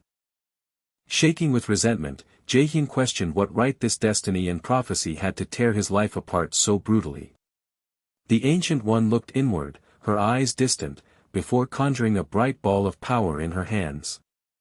This story, she declared, had begun 10,000 years ago, with the devastating conclusion of the god stories during the first Ragnarok. The light flashed as she detailed the chaotic final conflict where the combined forces of the Vanir were utterly defeated by the armies of the Aesir and the Valkyries. After the slaughter, Odin dictated the terms, binding the surviving gods and giants to his authority with a devastating, eternal pact. This gave the Allfather unparalleled dominance, but the consequence was widespread suffering across the worlds, creatures crying out endlessly under the oppressive regime. She concluded the history lesson with a final, chilling note: a new vision had emerged. A prophecy was made by the three sisters of Norn: 10,000 years from that day, when the second great end came, a new power would arise. The Ancient One confirmed the final piece of the truth: a hidden destiny where the weakest of beings would initiate the collapse of Odin and Asgard, birthing a new world order. With chilling certainty, the source of the prophecy identified Jaehyun as the Defiant One, the singular hope upon which their entire future rested. Jaehyun's jaw tightened, his hand clenching into a rigid fist. He had grasped the implications long before the admission: the Vanir's entire strategy was to treat him as a simple tool, a necessary weapon to bring about the demise of the Allfather. The elf readily confirmed this brutal assessment. His controlled confusion shattered into incandescent fury. If he was the tool, then what madness drove Odin, the self-proclaimed ruler of realms? He demanded to know the Allfather's ultimate ambition. The demon delivered the answer with a solemn gravity that shook the room: Odin sought to establish himself absolutely at the pinnacle of the 9 worlds. A sudden, crushing pressure seized Jaehyun's chest. He struggled for air, overwhelmed by a momentary, terrifying manifestation of raw divine power. The vision solidified: Odin, a shadowy giant with a single blazing eye, holding the fiery, luminous essence of the world tree in his hands. The scope of this ambition meant everything, the elf explained, confirming that Odin intended to seize every realm, including Midgard itself, the home of humanity. The entire earth hung tiny and precious, reflected in the inhuman, cat-like gaze of the Ancient One. The perspective shifted violently to the blinding, golden architecture of Asgard. The Allfather, surrounded by light, expressed his utter disdain. He found it annoying, he declared, that they were forced to concern themselves with such a pathetic human merely because of an old, inconvenient prophecy. A subordinate agreed, arguing that the insignificant human was nothing more than a vulnerable sapling. If cut down early, it could never grow into the threat they feared. However, Odin understood that the Vanir's conviction made the boy a persistent issue.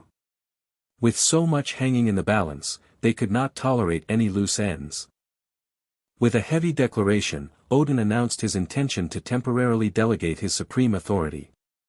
He called upon Heimdall, ensuring the god of light understood the immense significance of this temporary mandate. Heimdall's face split into a wide, unsettling grin, his eyes alight with newfound zeal. He accepted the temporary power eagerly, thrilled by the promise that he would finally be able to step outside the gleaming confines of Asgard. The rhythmic pounding of weight ceased, replaced by the heavy clang of iron dropping onto the rack. Jaehyun, drenched in sweat and slumped on the bench, found his mind consumed by a conversation taking place in the ethereal quiet of his inner space. He questioned the true scope of Odin's ambition, and the guide confirmed his deepest fears, absolute conquest. 4 distinct realms were already subjugated, Vanaheim, Jotunheim, Svartalfheim, and Muspelheim, leaving 5 remaining. A second, decisive war was imminent. Jaehyun crossed his arms, the implications chilling him. If he was such a vital enemy, why was he still alive?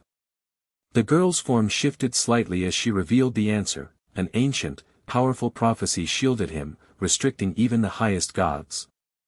But that protection was finite, it would vanish entirely as Ragnarok approached. Or, she corrected, perhaps they had already bypassed it. A spectral image materialized, confirming the horrific truth. His death before he traveled back in time was not an accident, but a calculated execution orchestrated by Odin's agents. Fury consumed him. They had murdered his family, stolen his memories, and played with his life like a cheap toy. The guide of the 5 trials, bathed in electric, digital light, offered him the ultimate choice, revenge and protection. He was the prophesied child of defiance, destined to stand against Asgard. Extending an orange-wreathed hand, she promised his first challenge, one designed to forge him into the God Slayer. His main quest, the path of the God Slayer, began immediately with Hell's trial. He had to grow stronger, or perish. Meanwhile, in the Academy's functional training room, Hoi-Eon finished his own solitary regimen, his muscles painfully stiff under the specific strain he had imposed. He recognized his painful limitations. Despite achieving an S-rank skill, he was nowhere near Jaehyun's superior level. His resolve for more training was cut short by a sharp electronic chime summoning him to Director Gu's office. Far across campus, Director Gu spoke conspiratorially into a phone, assuring Congressman Park that government support would be filtered toward the higher-level students. Gu's face hardened with predatory malice as he requested a favor. The congressman must handle the static, the rogue element causing disruption, and eliminate him, arguing that the commotion of the dungeon practicum had drawn unwanted attention. Gu revealed his countermeasure. During the upcoming guild field trip, a gate would be artificially opened, providing a clean, covert assassination opportunity. The politician readily grasped the ruthlessness of the plan and agreed, securing the promised national aid package for Millis. Moments later, Hoi-Eon, now composed in a suit, stood outside the director's office. The heavy door opened, and a terrifying, instantaneous realization struck him. Flashes of understanding confirmed the identity of the perpetrator who invaded his consciousness during the freshman hunt and the man who orchestrated the deadly dungeon practicum, Director Gu. A wave of stifled, explosive rage washed over him, but he forced himself to breathe, recognizing that he could not face this problem alone.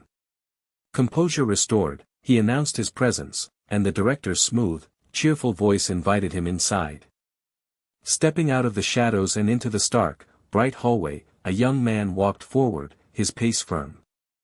The growing crisis demanded he rely on people he could truly trust.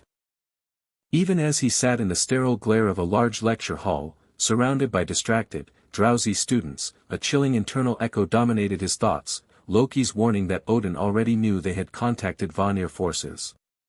Ragnarok was approaching faster than anyone knew. The instructor's textbook hitting the podium signaled the end of the lesson. She announced the mandatory guild field trip, scheduled for 3 days' time, as a necessary event orchestrated by Director Gu to provide real-world experience. The dark-haired cadet leaned back, sneering internally at the whole idea, remembering his pitiful past internship.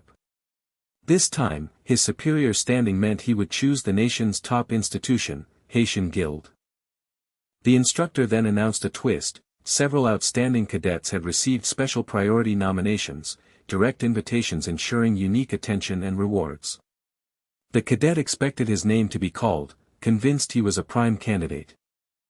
But then came the shock. Jaehyun Min, Ina Seo, and Yujong Kim were nominated by Yanhwa Guild. And Cadet Suyak Lee received the priority nomination for Haitian. A sharp, annoyed sound escaped the red-streaked-haired cadet across the room, while Ina erupted in disbelief. The dark-haired cadet quickly analyzed the situation, realizing the nominations were a strategic move by the guilds to pre-scout the top talents. The instructor issued a firm midnight deadline for submission as the loud chime signaled final dismissal. The room erupted in noise and ecstatic celebration. Just as the dark-haired cadet prepared to leave, a synchronized electronic chime sounded throughout their immediate group. He, Aina, and Yujong all stared down at their phones, having received a message at the exact moment. Aina's face instantly grew serious as she read the glowing screen.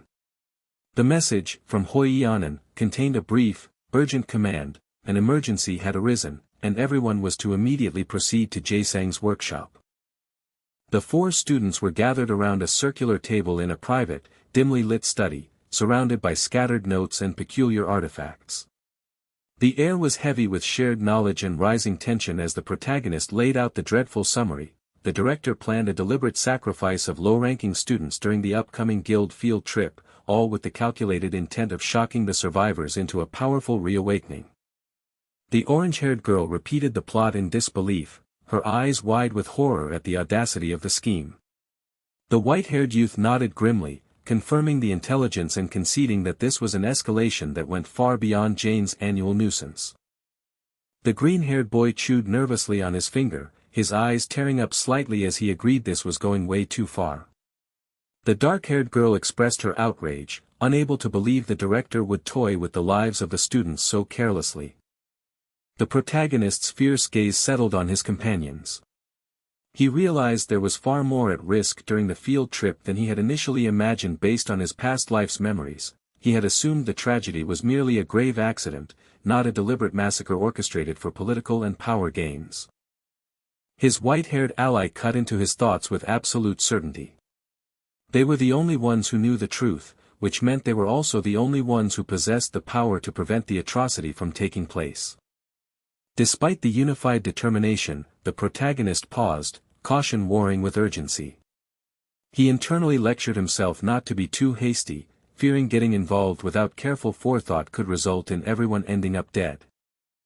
The orange-haired girl's hand clenched tightly on her knee as she begged him to act, insisting they could not look the other way when they knew that students were guaranteed to die.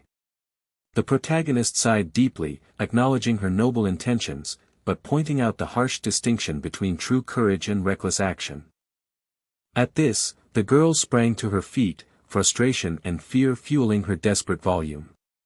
She demanded to know why he was still hesitating. The lives of their fellow students were on the line. Immediately, the green-haired boy raised his hand, shaky but resolute, admitting he was scared, but promising to do whatever he could to help. The dark-haired girl agreed instantly, refusing to sit quietly knowing they had the capacity to intervene and stop the violence. The protagonist looked at the steadfast determination of his allies, and a smirk stretched across his face. He remembered who they were and what they did, raiders. The job of a raider was to find treasure, hunt monsters, and ultimately, to protect others. A sharp digital chime sliced through the air. A floating orange interface materialized, announcing the addition of a new objective, the second crossroads.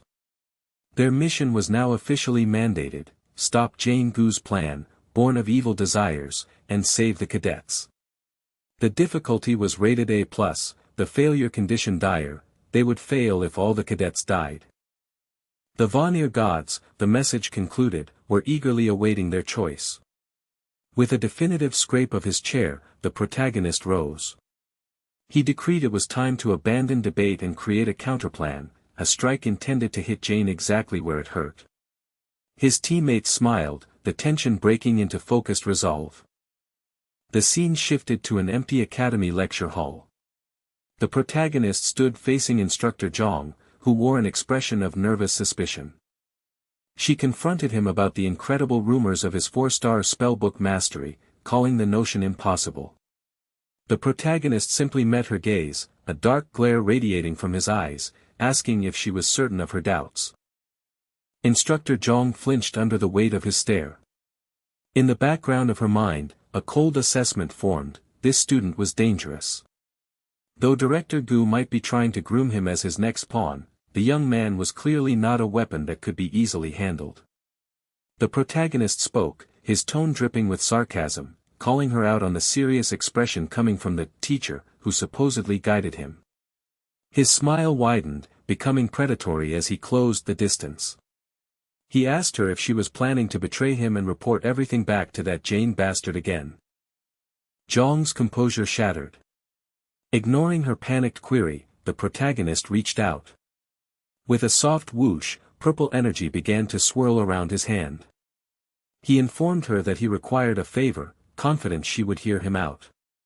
A booming, painful shock registered on the instructor's face as the purple energy connected. Her eyes glowed unnaturally bright. The system registered the command, "The active skill brainwash has polluted the target's mind." A satisfied grin spread across the protagonist's features. He confirmed his thought that he had grown significantly stronger than Instructor Zhang. The most effective way to defeat an opponent, he realized, was to completely dominate them from the inside out. He took a step, standing directly before the compliant instructor. He announced that for the next few days, she would be his teammate. The instructor, utterly vacant, weakly echoed the title. Patting her shoulder as a final confirmation of her subjugation, he pressed her for the vital intelligence. Now, he demanded to know the dirty details of Jane's plans for the coming field trip. 3 days later, the day of the guild field trip arrived. The students stood before the impressive, modern facade of the Manhwa Guild headquarters. The orange-haired girl shrieked with uncontained enthusiasm, utterly thrilled that they were actually getting inside Manhwa. Guild manager Xiangji Park, a severe-looking man in a sharp suit, greeted the cadets, introducing himself as their guide and inviting them to follow him. He led the small group through the sleek, modern corridors of the guild, passing monitor rooms and sterile laboratories, finally stopping before an ornate doorway. With a dramatic sweep of his hand, Xiangji stepped aside. The door swung open, revealing Song Eunyu, the beautiful and elegant guild master of Manhwa, bathed in blinding sunlight. She offered a gracious smile, welcoming the students and introducing herself. Inside a plush drawing room, complete with delicate pastries and tea, she invited them to take a seat. The orange-haired girl was already utterly overcome. She rose instantly, reaching across the table to her idol, professing her absolute adoration and stammering a request for an autograph. Guild Master Yu laughed lightly, thanking her fans for keeping her motivated as she took the offered sheet. The protagonist chuckled to himself, momentarily forgetting his friend's intense obsession with Ms. The Guild Master looked up, commenting on how impressed she was that the protagonist had already managed to make so many friends. The white-haired youth, watching the exchange closely, turned to the protagonist, his face pale with surprise, wondering if he already knew the guild master. The beautiful woman smiled knowingly, confirming that she had indeed been mentoring the individual in question. This casual revelation sent the ginger-haired cadet reeling, her expression a mix of wide-eyed confusion and disbelief at the concept of mentorship. The organizer explained that this secret connection was precisely how she managed to learn about the escalating situation, necessitating this immediate gathering of key personnel right after the field trip concluded. The true depth of the conspiracy was then laid bare. Manhwa and several other major guilds were already well aware of Jane's corrupt practices and misdeeds. Yet, the overwhelming reach of his authority had forced every potential opponent into silent complicity. A stark image of Jane, brooding beneath shadowy, serpent-like energy, illustrated the suffocating scope of his power. It was this widespread silence, the organizer insisted, that allowed Jane to operate with utter impunity, believing himself untouchable. The urgency intensified as a dark-haired figure voiced his primary concern. Jane seemed to possess the terrifying ability to summon or open dungeons. The organizer affirmed the danger, adding that most of Jane's true skills were masterfully concealed, even from seasoned veterans within Manhwa. Any effort to stop him, therefore, required an absolutely airtight, meticulously planned operation. With a sudden wish, a hand reached out over the table, and a blue, geometric hologram zoomed into existence. The projection displayed the magical infrastructure of the region, highlighting the concentrated fields of energy surrounding the field trip sites. He pointed out that compared to all other areas, the magic here was at its strongest and most concentrated. Another, rougher-looking man confirmed the tactical deduction: if a dungeon outbreak was imminent, it would almost certainly occur at one of these two specific, high-intensity locations. The organizer quickly outlined the standard protocol. Yanawa would immediately place those two spots under heavy surveillance. Should they detect anything ominous, they would quickly close off the vicinity and initiate a civilian evacuation. The main male lead, however, frowned, placing a knuckle against his lips in thought. He cautioned against underestimating their opponent, reminding them that they were dealing with Jane, a man who would have thought through every contingency. If Jane discovered Yanawa's direct involvement, he would undoubtedly intensify the danger. Sensing a superior strategy, the organizer smiled, inviting him to share whatever he was thinking. With unflinching certainty, he confirmed he had an alternate plan. Looking directly at his allies, the young man stated his conviction: they had no choice but to take the initiative and personally save the endangered cadets themselves. The elevator doors slid open onto a desolate, institutional corridor. A large group of cadets, uniformed in dark tactical gear, followed the man in the crisp suit, the one they believed to be their director. Among them, Sankan felt a surging sense of vindication. His recognition and selection by the director validated every ounce of his self-belief. All the doubters who had questioned his potential were now proven wrong. He was destined for greatness. But the triumphant mood quickly soured. A female cadet, apprehension etched across her face, pulled Sankan to a stop. She voiced a growing fear: a true raiders' guild should be bustling with life and modern facilities. This place, however, felt desolate, long abandoned, almost cursed. The realization spread like ice water through the cohort. They stared at the dusty tiled floors, the filthy windows, and the cobwebs clinging to the high corners. The building was clearly derelict.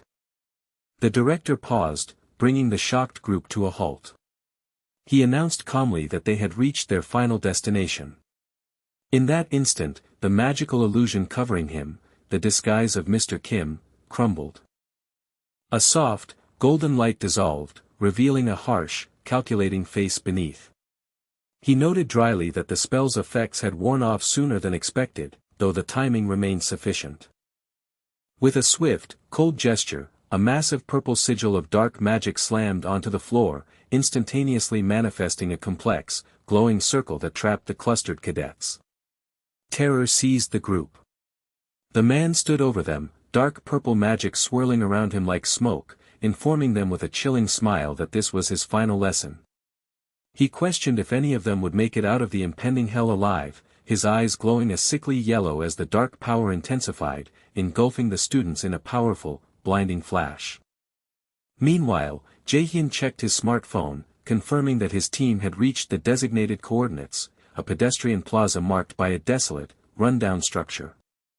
One of his allies questioned the address, but Jaehyun's expression remained unreadable as he subtly initiated a mental conversation with their clandestine partner, Min, who was covertly watching from the cover of nearby trees. Jaehyun inquired about Min's position, receiving a confident reply. Surprised by the speed of Min's mastery, Jaehyun praised the difficulty of the skill, knowing that converting thoughts into magical telepathic transmission was no easy feat. He smiled, expressing his reliance on Min when their mission inevitably turned difficult. Min promised not to disappoint him. In a sun-drenched office, the guild master enjoyed her tea, wryly commenting on Jaehyun's audacity in borrowing her manager. Her subordinate, Hannah, playfully scolded her boss for being harsh on her own brother. As the guild master laughed, her hand froze mid-air, a tremor of profound unease washing over her. The teacup clattered as she felt a distinct, threatening magical presence ripple nearby, a corrupt power, frighteningly close. A male staff member rushed in, reporting critical intelligence. The villain, Jane, was attempting to open a dungeon inside a guild called Cain. The guild master was immediately suspicious, noting Jane himself had established Cain, and that to cause such trouble openly in the heart of Seoul was unlike his usual secretive methods. Hannah confirmed their suspicions, reporting that Cain was a phantom corporation used for corruption. The guild master's yellow eyes hardened.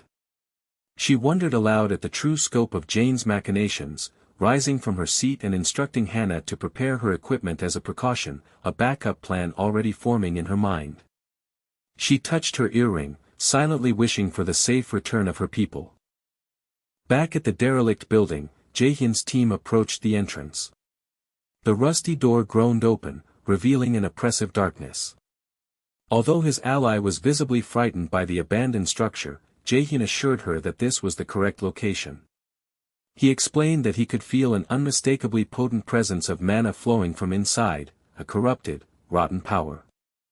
He accepted the twisted atmosphere with a dark smile, and together, the team stepped into the gloom. Cloaked in dark operational gear, the four figures advanced through the metallic, sterile corridor. Jaehyun, the leader, felt a growing sense of dread. The mana saturation was deeply unsettling, unlike any residual power he had ever encountered. He decided that should the situation turn hostile, he and Min would confront the threat while forcing the others back. Suddenly, they froze. An inexplicable pulse of energy washed over them, preceding a violent flicker of deep, ominous magenta light further down the hall. The dark-haired woman instantly identified the disturbance, shocked that they were feeling the actual reverberation of a freshly cast, high-level spell. Jaehyun confirmed her analysis. An immense concentration of magic had just been detonated nearby. Before he could investigate the physical area, the ground beneath them shifted with a massive tremor. An invisible force ripped through the space, accompanied by a deafening rumble. Dark purple energy boiled up from the foundations, tearing through the air and creating an immediate, crushing pressure. Jaehyun's eyes blazed orange as his instinct screamed, and he frantically shouted for everyone to evacuate immediately. Their escape was instantly blocked. A gigantic, glowing, runic circle flashed to life, encompassing the entire quartet in a cage of radiant pink magic. The white-haired man immediately registered the devastating paralyzing effect of the spell, unable even to twitch a finger as he gasped in terror.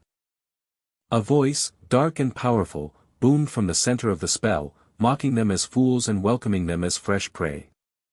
They were being dragged into the depths of Svartalfheim, the land of the Dark Elves. The dungeon system reacted violently to the catastrophic interference. Bright orange interface warnings exploded before the team, blazing with urgency, indicating they were being forcibly transported, highlighting the extreme danger, and demanding immediate abandonment of the dungeon. The lights and warnings collapsed into a chaotic rush of orange and black, followed by the silent void of transit. When the ethereal transfer ceased, the team found themselves in a dramatically different place, a monumental underground cathedral. Dark stone arches rose high into shadows, lit only by soft, pale lights and scattered candelabras. A new presence manifested in the gloom. An enormous figure, crowned with terrifying horns and sweeping white hair, descended. Its sharp-toothed grin was horrifying as it observed their arrival, simply stating that new prey had appeared. The air grew heavy with power. With a profound resonance, the creature commanded something unseen to awaken. Glowing crystals and neon foliage pulsed in response. A deeper reverberation followed as the immense being exerted its authority, culminating in a violent, final tremor that shook the cavernous hall. The master of Svartalfheim finished its declaration, proclaiming that it was time to feast. The world tore itself apart, violently plunging Jaehyun and his fellow cadets into the freezing, crystalline depths of Svartalfheim, the legendary realm of the Dark Elves. As they stood amid the glowing, jagged formations, the air grew thick with tension. Jaehyun grit his teeth in frustration over their desperate, catastrophic situation, recognizing the environment. The danger was palpable, even if the creatures were scaled down for a dungeon setting. The Dark Elves were mythologically said to rival the strength of the gods. Jaehyun recognized this brutal maneuver as Jane Gu's scheme, a high-level, high-stakes elimination plan. Analytical suspicion quickly replaced shock. A white-haired cadet wondered aloud how a mere human like Director Gu could deploy advanced transmission magic capable of traversing the 9 worlds. Jaehyun understood the grim implication. Gu had to be collaborating with the divine, tapping into techniques only the Aesir gods possessed. Just as hopelessness threatened to settle, a new figure stepped into the cavern. It was Seongji, sharply dressed despite the subterranean setting. The initial despair among the cadets was instantly replaced by a surge of hope. Xiangji explained that Director Yu, predicting this exact foul play, had dispatched him as a mature raider, but he quickly deflated their soaring optimism. He emphasized that his presence didn't solve the core problem. Svartalfheim was a hostile environment where even A-rank raiders struggled, and carelessness would lead to annihilation. Jaehyun nodded, acknowledging the difficulty of surviving this realm where established strategies were scarce. But a confident smile touched his lips.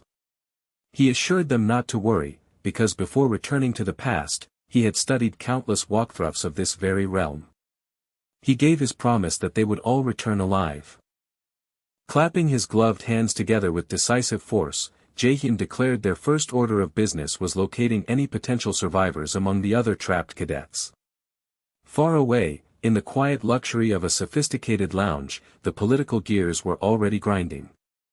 Suk-guan, a former military general, sharply tapped his teacup, voicing extreme displeasure. He accused the director across from him of violating the terms regarding his son, Hoi-yan. Suk-gu was obsessed with the recent failure, demanding the identity of the mage cadet who had dared to rank first in the freshman hunt. The director took a slow sip of his tea before revealing the name. Jaehyun Min leaning forward conspiratorially, he disclosed the shocking truth. Jaehyun was a genius gifted with a magic aptitude of 97%. The revelation hit Suk-gu like a physical blow. Standing abruptly, his face contorted in disbelief and rage at the impossible score, he muttered that this rival was unknown to him. The director merely offered a cool remark before Suk-gu grimly announced he needed to leave immediately. Watching the general stride away, the director flashed a calculated smirk, reiterating his simple guiding philosophy: he disliked losing. Back in the glacial world of the Dark Elves, Jaehyun's party moved with renewed purpose. As the darkness threatened to overwhelm them, a cadet prepared a rudimentary illumination spell. Jaehyun placed a hand on her shoulder, suggesting he could do better. He extended his own hand, and with a resounding sound of power, the active skill, Flash LV-3, erupted. Brilliant, celestial blue light flooded the cavern, pushing back the oppressive shadows. The status window confirmed the extraordinary level of the ability, illuminating their surroundings with superior strength.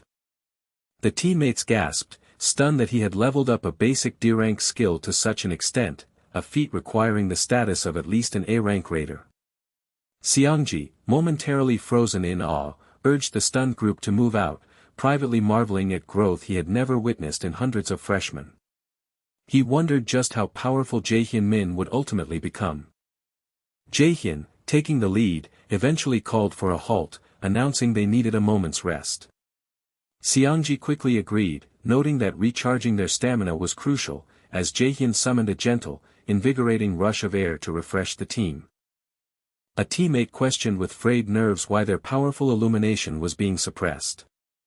Jaehyun calmly explained that the Dark Elves were wholly adapted to the gloom. Since they could so easily extinguish any artificial light source, the team had no choice but to adjust to the overwhelming darkness as well.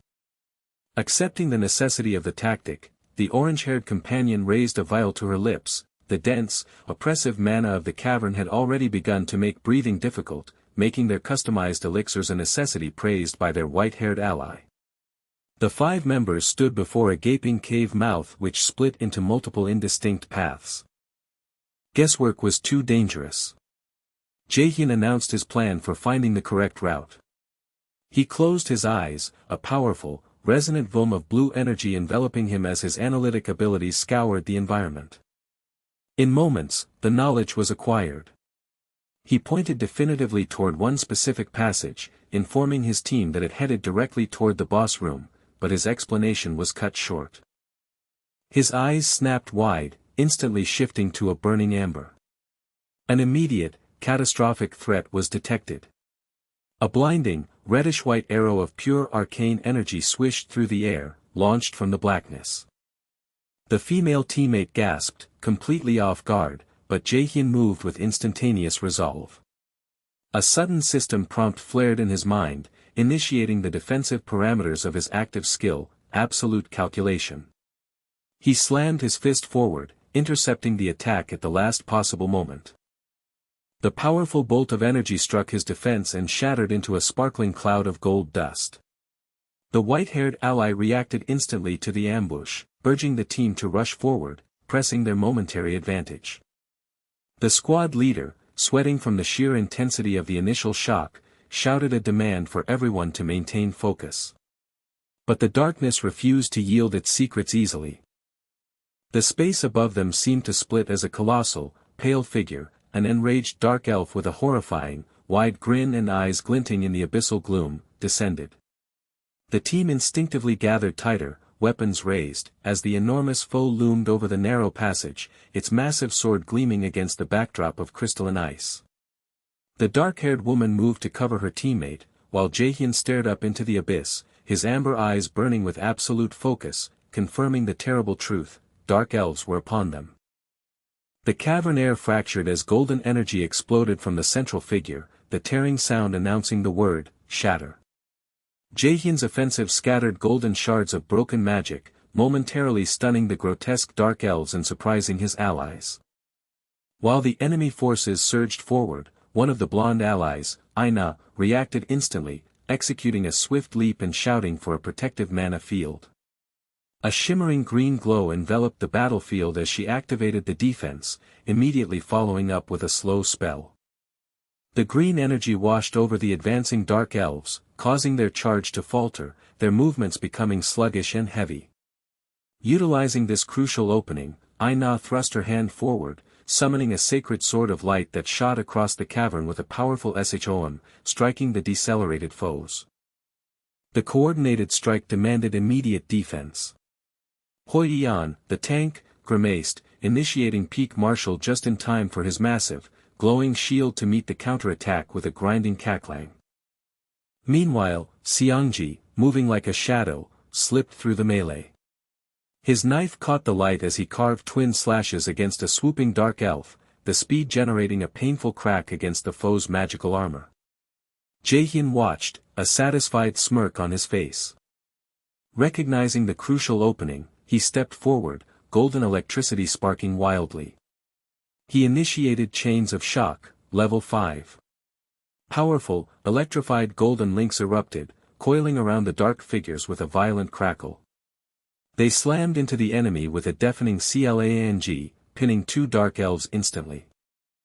The dark magic surrounding them sizzled and dissipated with a hissing psh. Jaehyun connected the dots rapidly.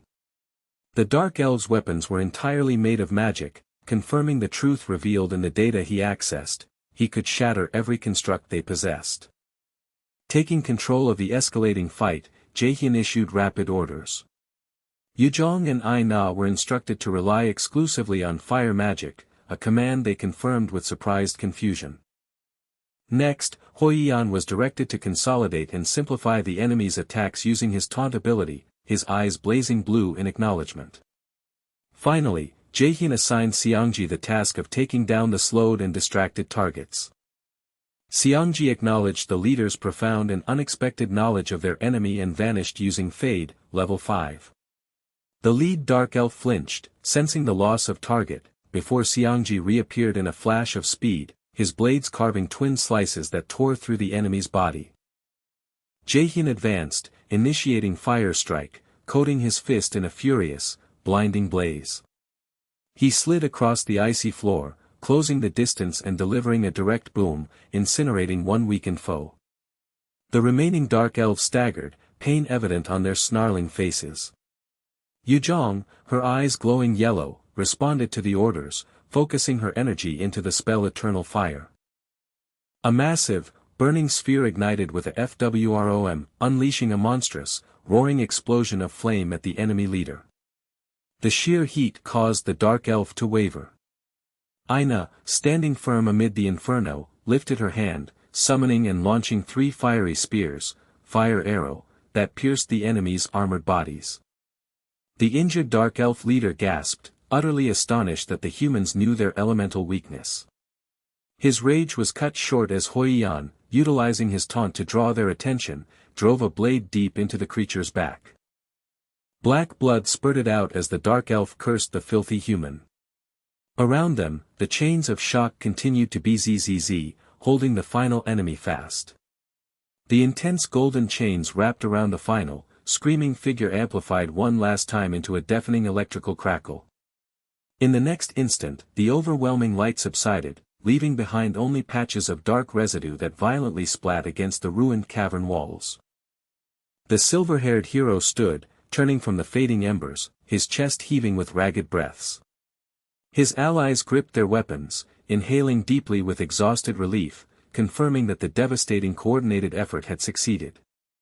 The dark-haired leader emerged from the deeper shadows, his presence demanding instant focus despite the collective exhaustion. There was no time to rest, he stressed, urging them to move immediately. The sorceress, checking the ambient magic residue, pointed toward a left cavern entrance. She noted that while she could detect the magical signatures of some of the missing survivors along that route, critically, not all of them were accounted for. The leader absorbed the information, his gaze hardening. He understood the stakes perfectly. If they were delayed even for a second, the lives they were attempting to save would be in mortal peril. Elsewhere, in the director's office, a different, colder malice reigned. The director delivered a brutal verbal assault, demanding to know why his subordinate could not perform the simple duty of securing the premises.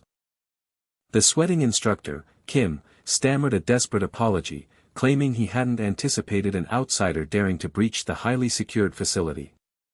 The director's fist struck the table with a violent slam, dismissing the flimsy excuse entirely. The instructor attempted to regain control, nervously suggesting that any deaths could be easily explained away as standard fatalities from an unpredictable gate, the unfortunate fate of commoners. This suggestion ignited the director's rage. He roared the man's ineptitude, his face transforming into a mask of pure, red-tinged fury as the sound of a deep rumble filled the air. The instructor recoiled, dropping to his knees and coughing blood from the forceful impact. The director regained a terrifying calm, explaining the critical detail: the type of gate they were dealing with did not open to non-magic commoners. Therefore, the mice who had infiltrated the facility were active magic users. There could be absolutely no scandal this time. Leaning over the cowering man, the director issued a chilling final instruction: if anyone made it out of that gate alive, Instructor Kim would bear the full, lethal consequence. In a bright, modern corridor, the brisk step of high heels echoed as the female guild director hurried out, accompanied by her concerned subordinate. She dismissed his worry, there was no time to lose, and moving solo was the better strategy to avoid drawing unnecessary attention. Her focus intensified as she registered the severity of the recent magical shockwave, instantly recognizing power equivalent to S rank or higher. She knew Seongji and the younger members were in serious trouble. A subtle sparkle emanated from the magical artifact in her earring. Since it had not activated, it confirmed no immediate casualties yet, but the margin for error was razor-thin. If she arrived even slightly late, it would be too late entirely. She exited the building and strode toward a sleek white sports motorcycle. She issued urgent final orders to her subordinate: if she wasn't back by morning, the association must be contacted for immediate reinforcements, and every guild security camera must be kept running. Her subordinate immediately understood the gravity of the situation. The director quickly pulled her helmet and face mask down, waving off a last caution. The engine roared to life with a loud vroom, and she sped away, a streak of black against the morning light. As she accelerated down the empty highway, her will solidified into a silent, lethal promise directed at her unseen enemy: if Jane dared to lay a finger on her people, she would ensure he paid dearly. The subterranean cavern was a cold, suffocating hellscape, lit only by the faint, eerie glow of crystal formations. A woman, utterly spent and weeping from despair, strained to support the heavily injured man draped across her shoulders. Exhaustion was a crushing weight, and every shallow breath tasted of failure. When they stumbled violently, crashing hard against the rock, the woman coughed, the air knocked from her lungs, and she internalized their plight, convinced her own uselessness had led to this disaster. A hand reached out to her, and a blindingly bright light suddenly infused the space, pushing back the oppressive darkness. Standing over them was a rescue team, led by Jaehyun, a man with intensely watchful eyes. As they were gently lifted and stabilized, the survivors recounted the horror. They had been separated from the Kane Guild cadets immediately upon entering Svartalfheim, ambushed, and were now succumbing to the pervasive mana poisoning of the hostile realm. The wounded man burned with the shame of their necessary retreat. Jaehyun cut through their guilt, asserting that fighting to the death purely for pride was a concept reserved for fiction. His expression hardened as he demanded the location of the remaining cadets. The woman, resolute despite her fear, confirmed that the enemy forces were marshaled under a king, and all captives had been taken directly to this leader. Understanding he faced a central boss target, Jaehyun prioritized speed. He declared his intention to proceed toward the darkened passage, the presumptive boss room, alone. His team reacted with shock and fear, protesting that this action was suicidal. The white-haired specialist, Hoiyan, offered a sober assessment, agreeing with the leader's logic. The team lacked the capacity to fight the Dark Elves and were needed to stabilize the survivors. Reluctantly, the older manager stepped forward, agreeing on the condition that Jaehyun immediately retreat if the mission proved too dangerous. Accepting the terms with a determined smile, Jaehyun promised to secure their friends. Leaving his worried comrades behind, the golden-haired woman wiping tears, yet the manager's confidence unshaken, Jaehyun patted the protesting woman's shoulder one last time and stepped quickly into the dark, crystalline passage. The two remaining operatives concluded their urgent discussion, setting a shared, immediate focus. But the fragile calm was violently interrupted. A swift shadow cut through the low light near the cavern entrance. Park, the operative, snapped his head up, instinctively demanding absolute silence. The small infiltration team, the silver-haired leader, the maroon-haired young woman, and the blonde, all froze, gripped by fear. Park had barely issued the order for defensive positions when a blinding flash of pink light erupted. A sharp, powerful force sliced the air, accompanied by a sickening impact. The silver-haired leader was struck with brutal efficiency, dark fluid spraying as the powerful blow threw him backward. Park's face, momentarily illuminated by the energy, was slick with cold sweat and sheer terror. The blonde team member shrieked in despair. A smug voice drifted through the chamber, mocking them as nothing more than bothersome insects. Heavy, talon-like footsteps echoed as monstrous, dark figures advanced. Their leader, a towering creature with pale skin and glowing eyes, stepped forward, his hideous grin confirming that their presence was entirely expected and easily disposable. The wounded leader, nonetheless determined, swore to his team that he would ensure everyone's safety while the hunter was gone. Meanwhile, the hunter, having navigated the inner passages, had reached the final sanctuary. He stood before a set of gigantic, ornately wrought metal doors that shimmered faintly. The situation brewing back outside weighed heavily on him. He had to complete his objective with maximum speed. Placing his gloved hand against the colossal barrier, he activated his power. The magnificent doors slowly began to grind open with a loud, resonating creak. Stepping into the threshold, the hunter found himself within a massive, crystalline chamber. Perched high above on a Gothic throne, bathed in the structure's eerie light, was the dungeon's ruler, the host. The pale, elegant creature welcomed the hunter, confirming that this arrival had been anticipated, and a special reception prepared for his guests. Before the hunter could reply, the golden earring on his left ear began to glow fiercely, sparking violently as the communications signal was overwhelmed and violently cut. Outside the now closed inner gate, a sudden, heavy thud signaled the massive doors had slammed shut and locked. The operative tasked with monitoring the party realized with horror that all tracking traces of their leader had been lost. Isolated, the hunter instantly saw his fate sealed. The host smiled with pure malice, confirming that the only way for the hunter to leave this place was if he survived the confrontation ahead. Flanked by hulking, growling guards, the host emphasized the gravity of the challenge. A surge of desperate adrenaline gripped the hunter. His eyes burned brighter, realizing the others were in immediate danger and he was trapped. He took a final, hard glance at the sealed door, choosing to trust the injured leader's promise to safeguard the team. Squaring his shoulders, the hunter addressed the host, demanding to know the true scope of the enemy's plan. The host threw his head back and laughed, an echoing sound of ancient delight. In response, a sudden, powerful flare of raw energy erupted from the ground. Flames surged, casting intense orange light throughout the high-domed chamber. The host, his face shadowed by a horned helmet, declared his lethal intent. A massive ring of fire encircled the hunter, twisting into a brilliant, deadly vortex that sealed off any chance of retreat.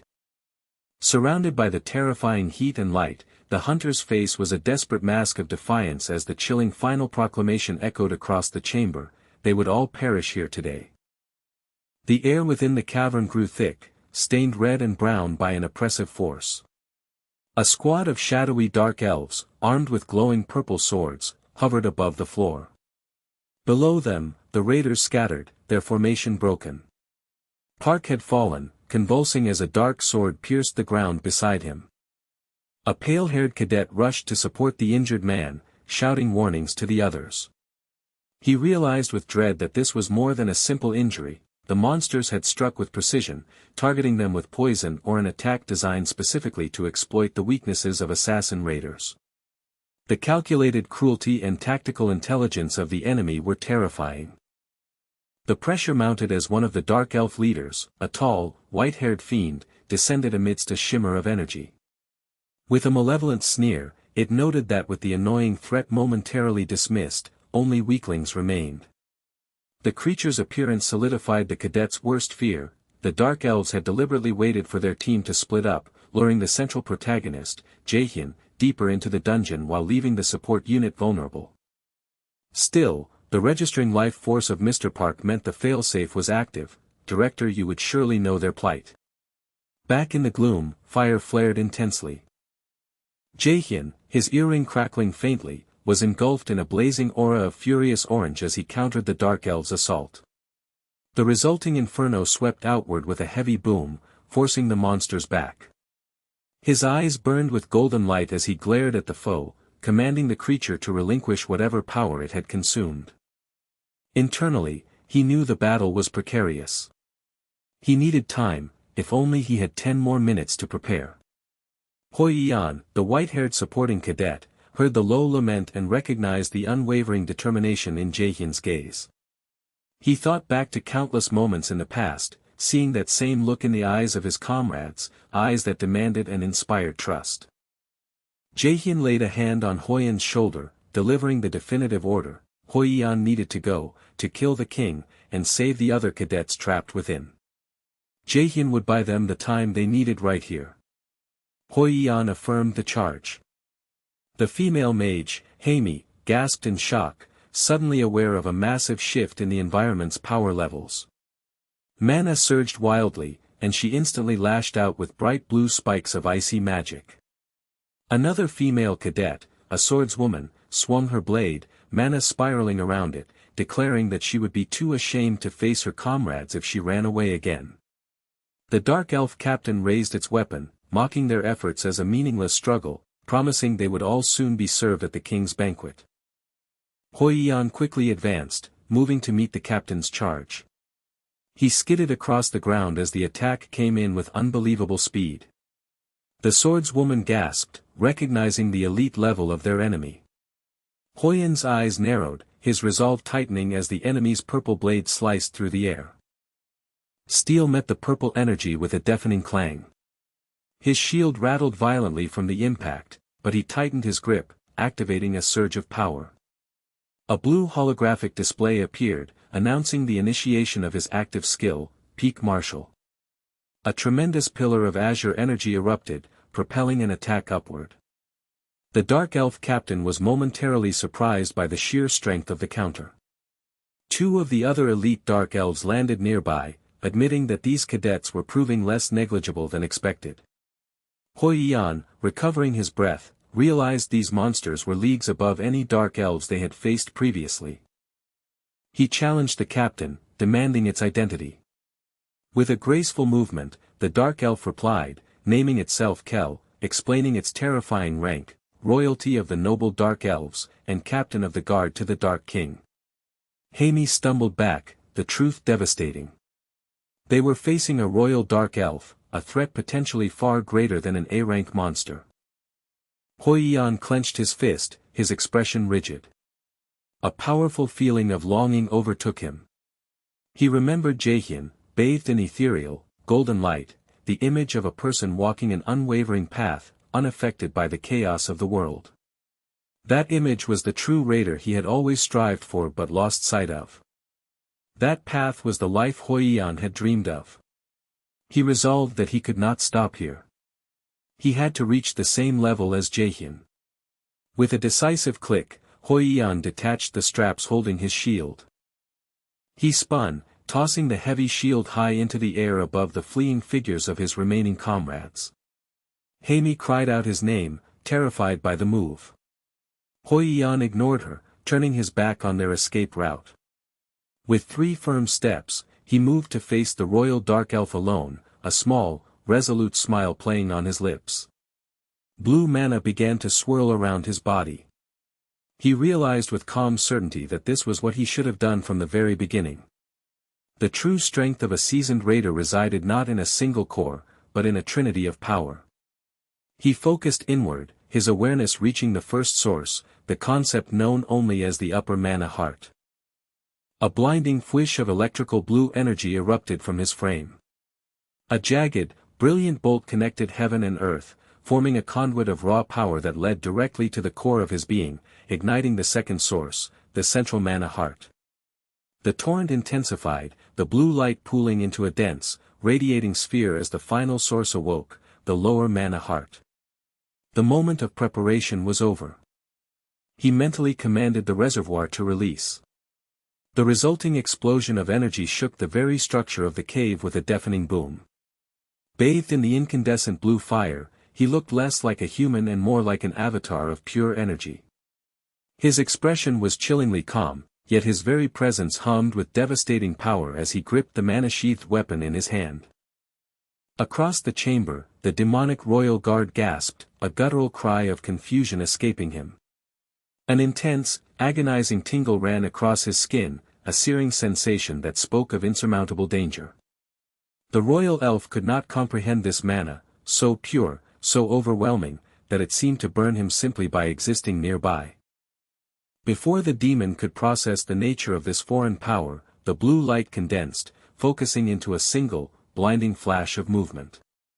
Huiyan blurred into an absolute dash that left a trail of light and sound. The air itself was torn apart as a devastating slice ripped through the enemy's space. The resulting shockwave flared outwards in a chaotic swoosh, leaving the protagonist standing resolute within the spiraling remains of his concentrated mana. His ice-blue eyes confirmed his victory in the immediate exchange, his focus sharp and unwavering, ready for whatever followed. Elsewhere, under the blinding radiance of an intensely concentrated golden light, a different figure stood cloaked in flowing white garments. With long, brilliant blonde hair that defied gravity, and a dark mask covering her eyes, she was the personification of divine power. The golden aura surrounding her pulsed outward, hinting at a celestial kind of immense strength, ready to unleash itself upon the world as the light flared again.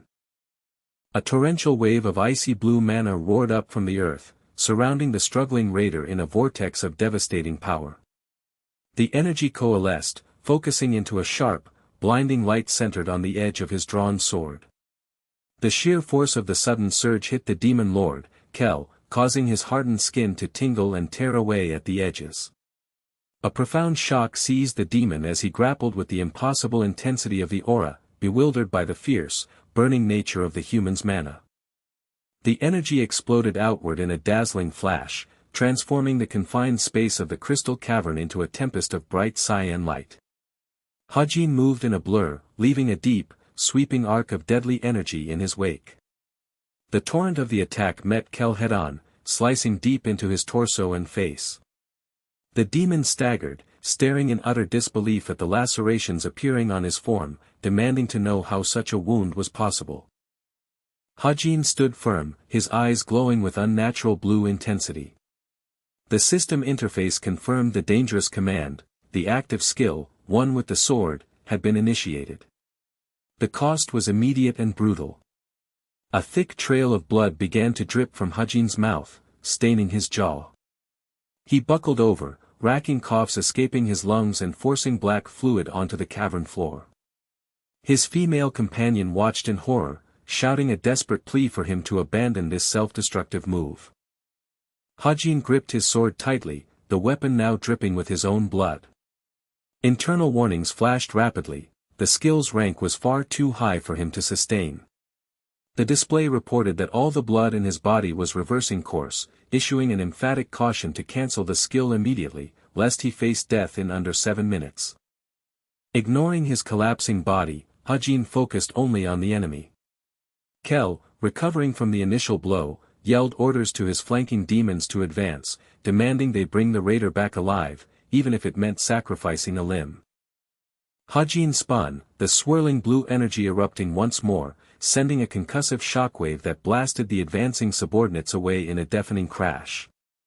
He knew this move was unsustainable. He recalled obtaining the S-rank skill through grueling special training, but the reality was that his current physical limits were still too weak to fully handle its power. He knew the legends, that true masters of swordsmanship became one with their weapon, but he was barely scratching the surface of that mastery. A powerful burst of wind heralded his movement as he accelerated past the speed of sound, turning his blade into a brilliant beam of light that cut down one of Kel's minions. He had only partially entered the true realm of the skill, and he knew he was still no match for Kel's full strength. The best he could do was buy precious time. He clashed with Kel directly, the sound of the collision a violent screech of metal and pure mana, forcing Hajin to skid backward on the ground. Kel lunged with his pink blade, a terrifying sprint aiming for Hajin's heart. He avoided the strike only to hear Kel's taunts. The demon could clearly see the toll the S-rank skill was taking on the human and dismissed the struggle as a futile, rapidly failing condition. Despite the mockery, Hajin's focus hardened. He was determined to protect his allies. This responsibility was his and his alone. He forced a dash, accelerating again, bringing his glowing sword up in a step toward his adversary. He moved like a falling star, a concentrated mass of azure power, driving his blade straight ahead. Kel smiled, a wide, terrifying smirk, catching the strike with nonchalant ease and deflecting it. The demon forced Hajin to constantly leap back to evade the rapid pink counterattacks that scarred the crystal walls. Kel, growing impatient, mocked the raider for his slippery defense. Hajin raised his sword again, mana screaming around the blade, and met Kel's next rush in a massive, earth-shattering impact. The force was enough to make Kel physically rattle, but the system interface was already flashing warnings of imminent collapse, broken muscle fibers, and tangled blood vessels. Kel saw the opportunity, unleashing a sweeping pink energy blade. Hajin grimaced, forcing himself to dodge the lethal strike that slammed into the cavern wall with another violent concussion, sending chunks of rock crumbling around them. Staggering back, his face drawn with exhaustion and streaks of blood, Hajin coughed, internally admitting that his body had reached its absolute limit. His sword rattled violently in his shaking hand, the blue mana threatening to extinguish. With a low, resonant hum of remaining power, he gathered the very last vestiges of the skill's energy. This was his final chance. Hajin launched himself forward, concentrating all the available power into a single, devastating blue stream that ripped through the bedrock with a deafening rumble, aimed directly at the heart of the demon standing before him. The resultant blast consumed the cavern in white-hot, furious cyan light. The incredible force of the explosion erupted in a brilliant, blinding cyan flash, tearing apart the stone ceiling and sending shards flying in every direction. When the light faded, it left only oppressive darkness and the aftermath of devastating power. In the gloom, the demonic captain stumbled out of the shadow, his white hair disheveled, a fresh stream of blood trailing from his lip. The wound had clearly stung him deeply. The dreadful quiet was punctuated only by the heavy drip of dark, oily fluid pooling on the ground, the essence of the corrupted injury. Jaehi watched, her eyes wide with horror, sweat tracing paths down her temple. The air thickened as the two monstrous, elongated figures of the betrayers fully materialized in the darkness. The captain's accompanying subordinate, ravaged by the initial blast, choked violently, weakly calling out to his commander. The captain turned, his eyes glowing with malevolent amusement. He offered a cold assurance to the dying man, followed by a chilling, revealing smile. He explained that the subordinate had no need to worry, he was, after all, simply one of the useful ones. Dark, necrotic energy swirled from the captain's hand, enveloping the defenseless captive trapped nearby. The young man coughed, spitting blood and desperately trying to speak one last time, condemning the captain as a coward. The accusation was his final act. With a deadly strike, the captain plunged a sinister blade of pink light through the victim's chest. Blood immediately splattered across the captain's face as he leaned close, a terrifying grin of satisfaction locked upon his features. The victim's weapon clattered onto the stone floor, now inconsequential. Jae-hee clapped her hands over her mouth, her eyes betraying the sheer agony of witnessing the execution. At that precise, horrifying moment, a desperate, anguished voice screamed the victim's name, immediately followed by a gruesome sound as the captain delivered the final, fatal thrust of the blade, drenching the dark chamber in vital, crimson life. A terrifying force erupted, tearing through the structure. Stone groaned and cracked before beginning to crumble beneath the sheer power of the assault. A massive, roaring torrent of fire shot outward in the form of searing chains, exploding with a brilliant, blinding light. Yoon stood resolute, his silhouette framed by the inferno. He pressed ahead, remembering the casual smile of the white-haired strategist cadet who had sent him forward. He had been instructed to press ahead, eliminate the enemy king, and secure the release of the imprisoned cadets, trusting that the strategist would manage the suicidal rear guard. Yoon's own eye flared with a golden, hungry light as he accepted the charge. The first opponent, an aggressive dark elf soldier, shrieked a battle cry as a glowing spear descended. Yoon reacted instantly, flame covering his open palm. With a rapid skid, he evaded the thrust, countering the attack with an explosive punch that shattered the blow. The momentum of the fight momentarily drew focus to the enemy's seat of power. Seated upon his oppressive throne, the horned king of the Dark Elves scoffed, calling Yoon a mere fool for believing he could challenge their entire domain, surrounded by dozens of armed warriors. Yoon stood calmly within his circle of blazing energy, firing back a direct refusal, stating he saw no impediment to his victory. The king's amusement curdled into fury, dismissing Yoon as nothing more than a proud, worthless little human pest. The slur seemed to sting Yoon more than any physical attack. A momentary shadow of purple energy shimmered around him as he acknowledged the king's insult. He noted wryly that he had been told he was worthless frequently as a child, so much so that he was now utterly sick of the word. A palpable wave of power surged from Yoon, manifesting in a blinding, instantaneous explosion. The surrounding dark elves gasped, struggling to breathe as the pressure violently compressed the air, making the entire cavern rumble. Yoon stood untouched at the heart of the expanding brilliance, his gaze fixed on the enemy king. The shocked king sprang from his throne, demanding that his paralyzed soldiers stop gaping and kill the human immediately. As the elves surged forward, Yoon activated his true power, summoning massive links of molten gold, chains of fire, which erupted, wrapping around the nearest attackers. The air filled with shrieks as the magical chains began to constrict and burn. Yoon observed the immediate devastation, admitting that he had been needing someone to test the boundaries of the new spell and thanking the enemy for providing the opportunity. The king, shaken and staggering, fixed Yoon with a hateful stare, demanding to know if the human truly believed he would be permitted to leave alive after destroying their court. Yoon's casual demeanor dropped as he remembered the grim reality of the prison below, the cadets kneeling in cages, the sight of fresh blood staining the dungeon floor. He looked back at the defeated king, dismissing the future threat with finality. As Yoon took a deliberate, heavy step forward, the king launched a desperate, shadowy lunge, a hidden dagger flashing. Yoon did not flinch, he met the attack with another explosive, golden counterpunch, sealing the king's fate. But in the cold, dim prison caves, horror unfolded for the cadets. The white-haired strategist, true to his word, had held the line, but the cost was absolute. A dark elf assassin plunged a blade deep into his chest. Blood splattered across the dusty stone floor.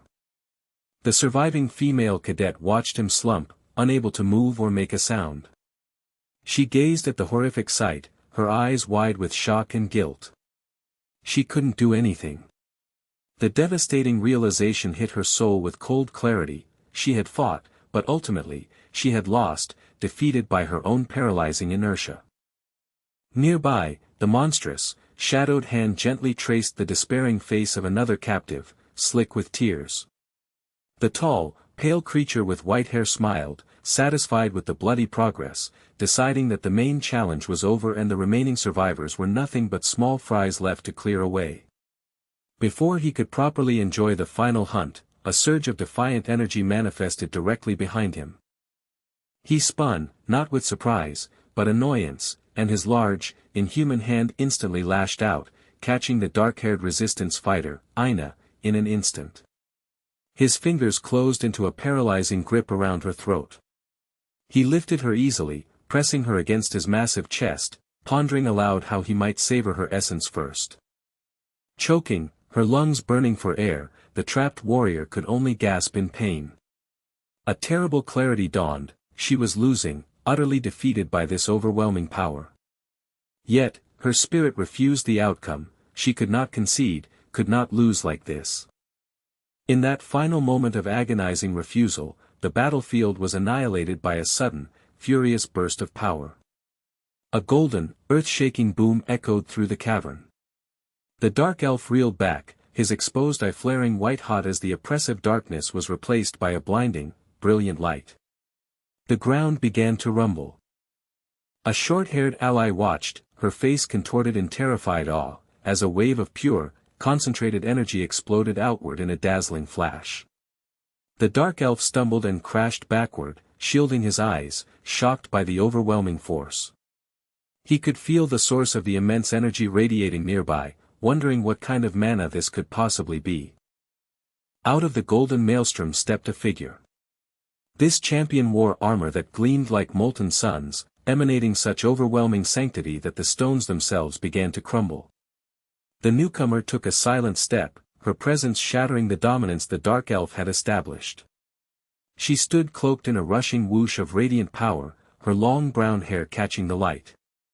Her voice, calm but authoritative, addressed the monster, demanding to know if he was the one responsible for the violence inflicted upon these people. She warned him to answer carefully, because if he confessed to the deeds, the ensuing consequence was absolute. The two surviving allies looked on, mouths agape, as the divine warrior completed her manifestation. Wings of solidified light sprung from her back, and she looked upon the raging monster with cold, golden eyes, every piece of her armor glittering with pure force. She took one final, decisive step forward, the earth shaking beneath her reinforced boot. Staring straight into the creature's murderous eyes, her voice dropped to a killing whisper, delivering the ultimate verdict: he would die. The cavern exploded in blinding light and divine power. The air rang with the theme of a world transformed as a majestic figure, clad in shining white and gold armor, descended like a radiant guardian into the ravaged stone dungeon. Her stern, focused gaze swept across the carnage. She landed swiftly near the fallen party members.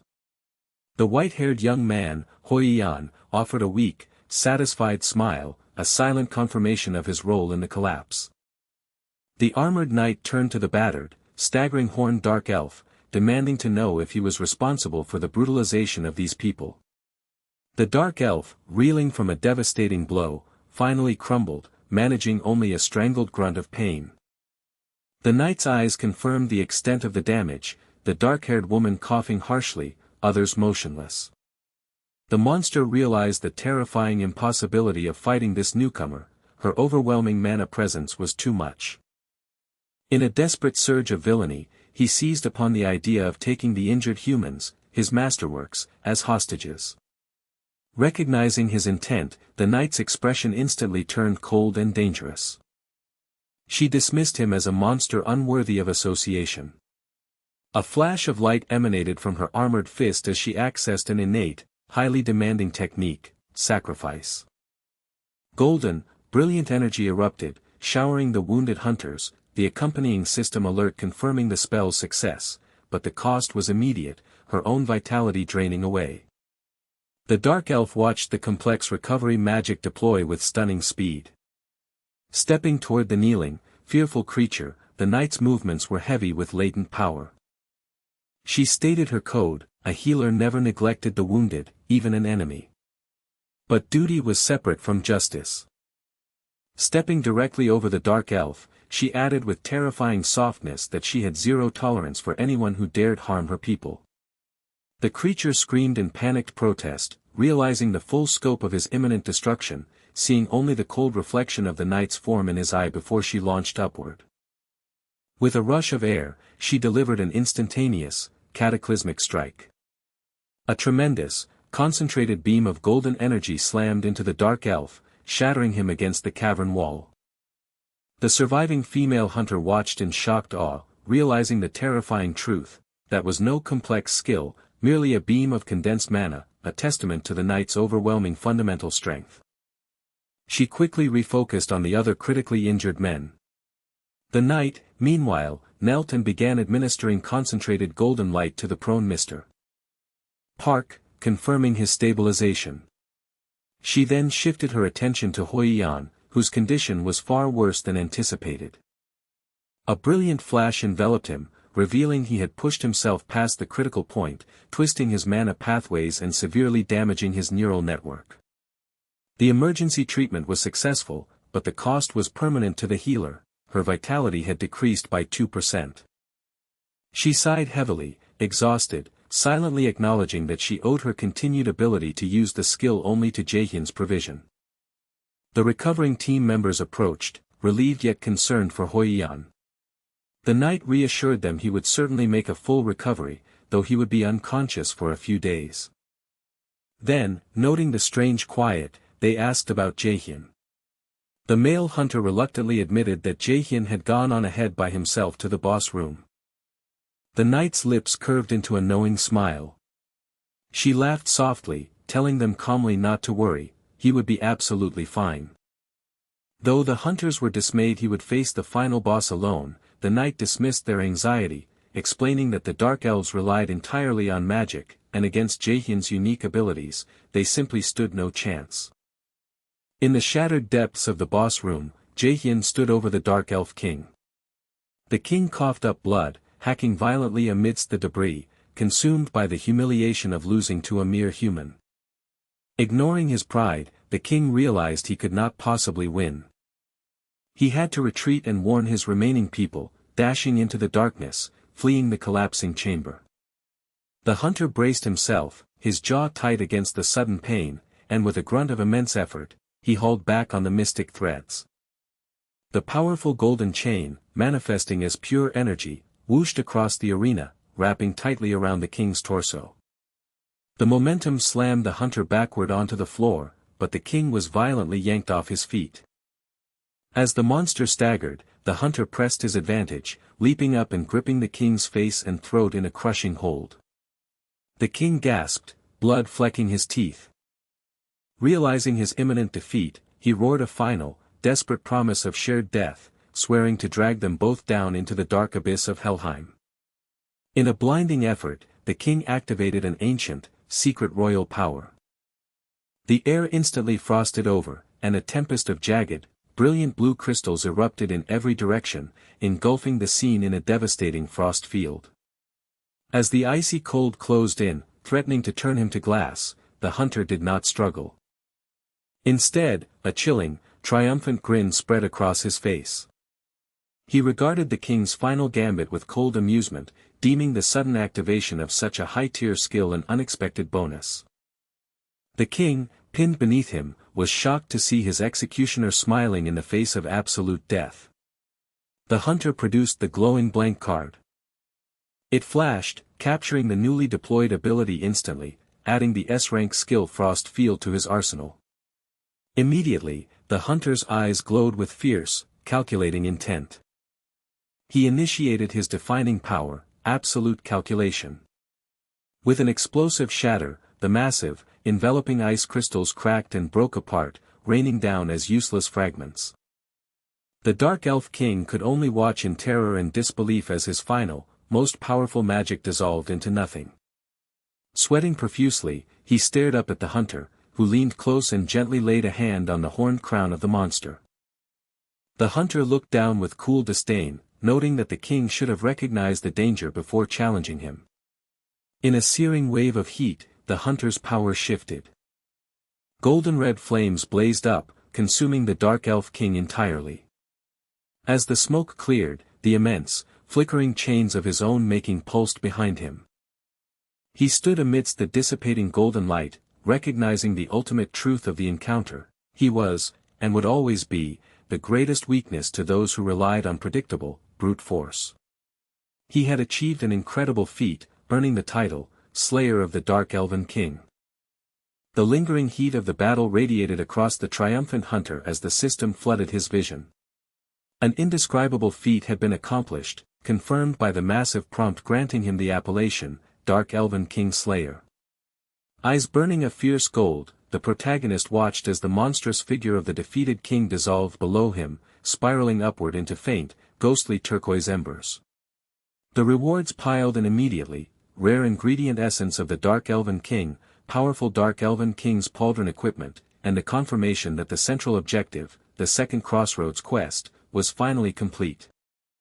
He also received a blank card, a sealed spell book, and the highly anticipated active skill magic tool embodiment. Without pause, he launched into a full sprint toward the cages. The rusted bars instantly bent and snapped under his augmented strength. Inside, Mizu looked weary but unharmed. Beside her, a young cadet was deathly pale, barely holding on to life. The protagonist knelt quickly. Despite the inherent risk, he couldn't hesitate, immediately activating the powerful healing technique, Sacrifice. A blinding flash of golden energy erupted from his hands, enveloping the cadet in radiant power. Yu quickly intervened, reaching out to temper the intensity of the transfer. She looked at him with grave seriousness, acknowledging the brutal nature of their profession. A healer's joy, she mused, only came when their skills were entirely unnecessary, or when they managed to snatch someone back from the actual clutches of death. The immediate danger had passed, but the tension was far from over. 1 hour earlier, outside the Kane Guild's entrance, the survivors regrouped. Park, the elder hunter, offered a deep, grateful bow to the Yanoa Guild members who had come to their rescue. Yu, the leader, smiled warmly, playfully suggesting he consider joining their guild. The blonde cadet piped up with enthusiastic agreement, but the protagonist quickly delivered a sharp, painful tap to her shin, immediately kneeling and rubbing his own knee from the odd impact. He warned her to stay silent, causing her to wonder why his seemingly minimal strength level had caused such an unusual throbbing pain. The tension dissipated as the protagonist laughed off his action, eliciting giggles from the others. A large transport van screamed to a halt outside. The guild's director jumped out, panicked that they had been unreachable for hours. Yu quickly took charge, apologizing for the radio silence and instructing the director to immediately take the tired and wounded cadets back to the guild. When asked about her own plans, Mizu gave a knowing, tight-lipped smile, stating that she and her students still had some unfinished business to attend to. As Mr. Park prepared to board the van, he began to address the director, nearly mentioning the protagonist's compromised arm, but the protagonist, his face tightening, quickly used telepathy. He pleaded with Park to keep the injury a secret. Park, sweating and visibly shaking, telepathically confirmed the message, stressing that while the communication strained his mana reserves, the exposure would be far worse. The director looked back, confused by their odd behavior. Yu motioned sharply for Mr. Park to hurry, and he scrambled into the vehicle. As the van roared away, Mizu turned to the protagonist, her golden eyes serious. She asked if he had felt the surveillance. He confirmed he had. Around her, a plume of dark smoke briefly manifested and vanished. She stated calmly that someone was watching them, and they weren't even bothering to conceal their presence. The pursuit had begun.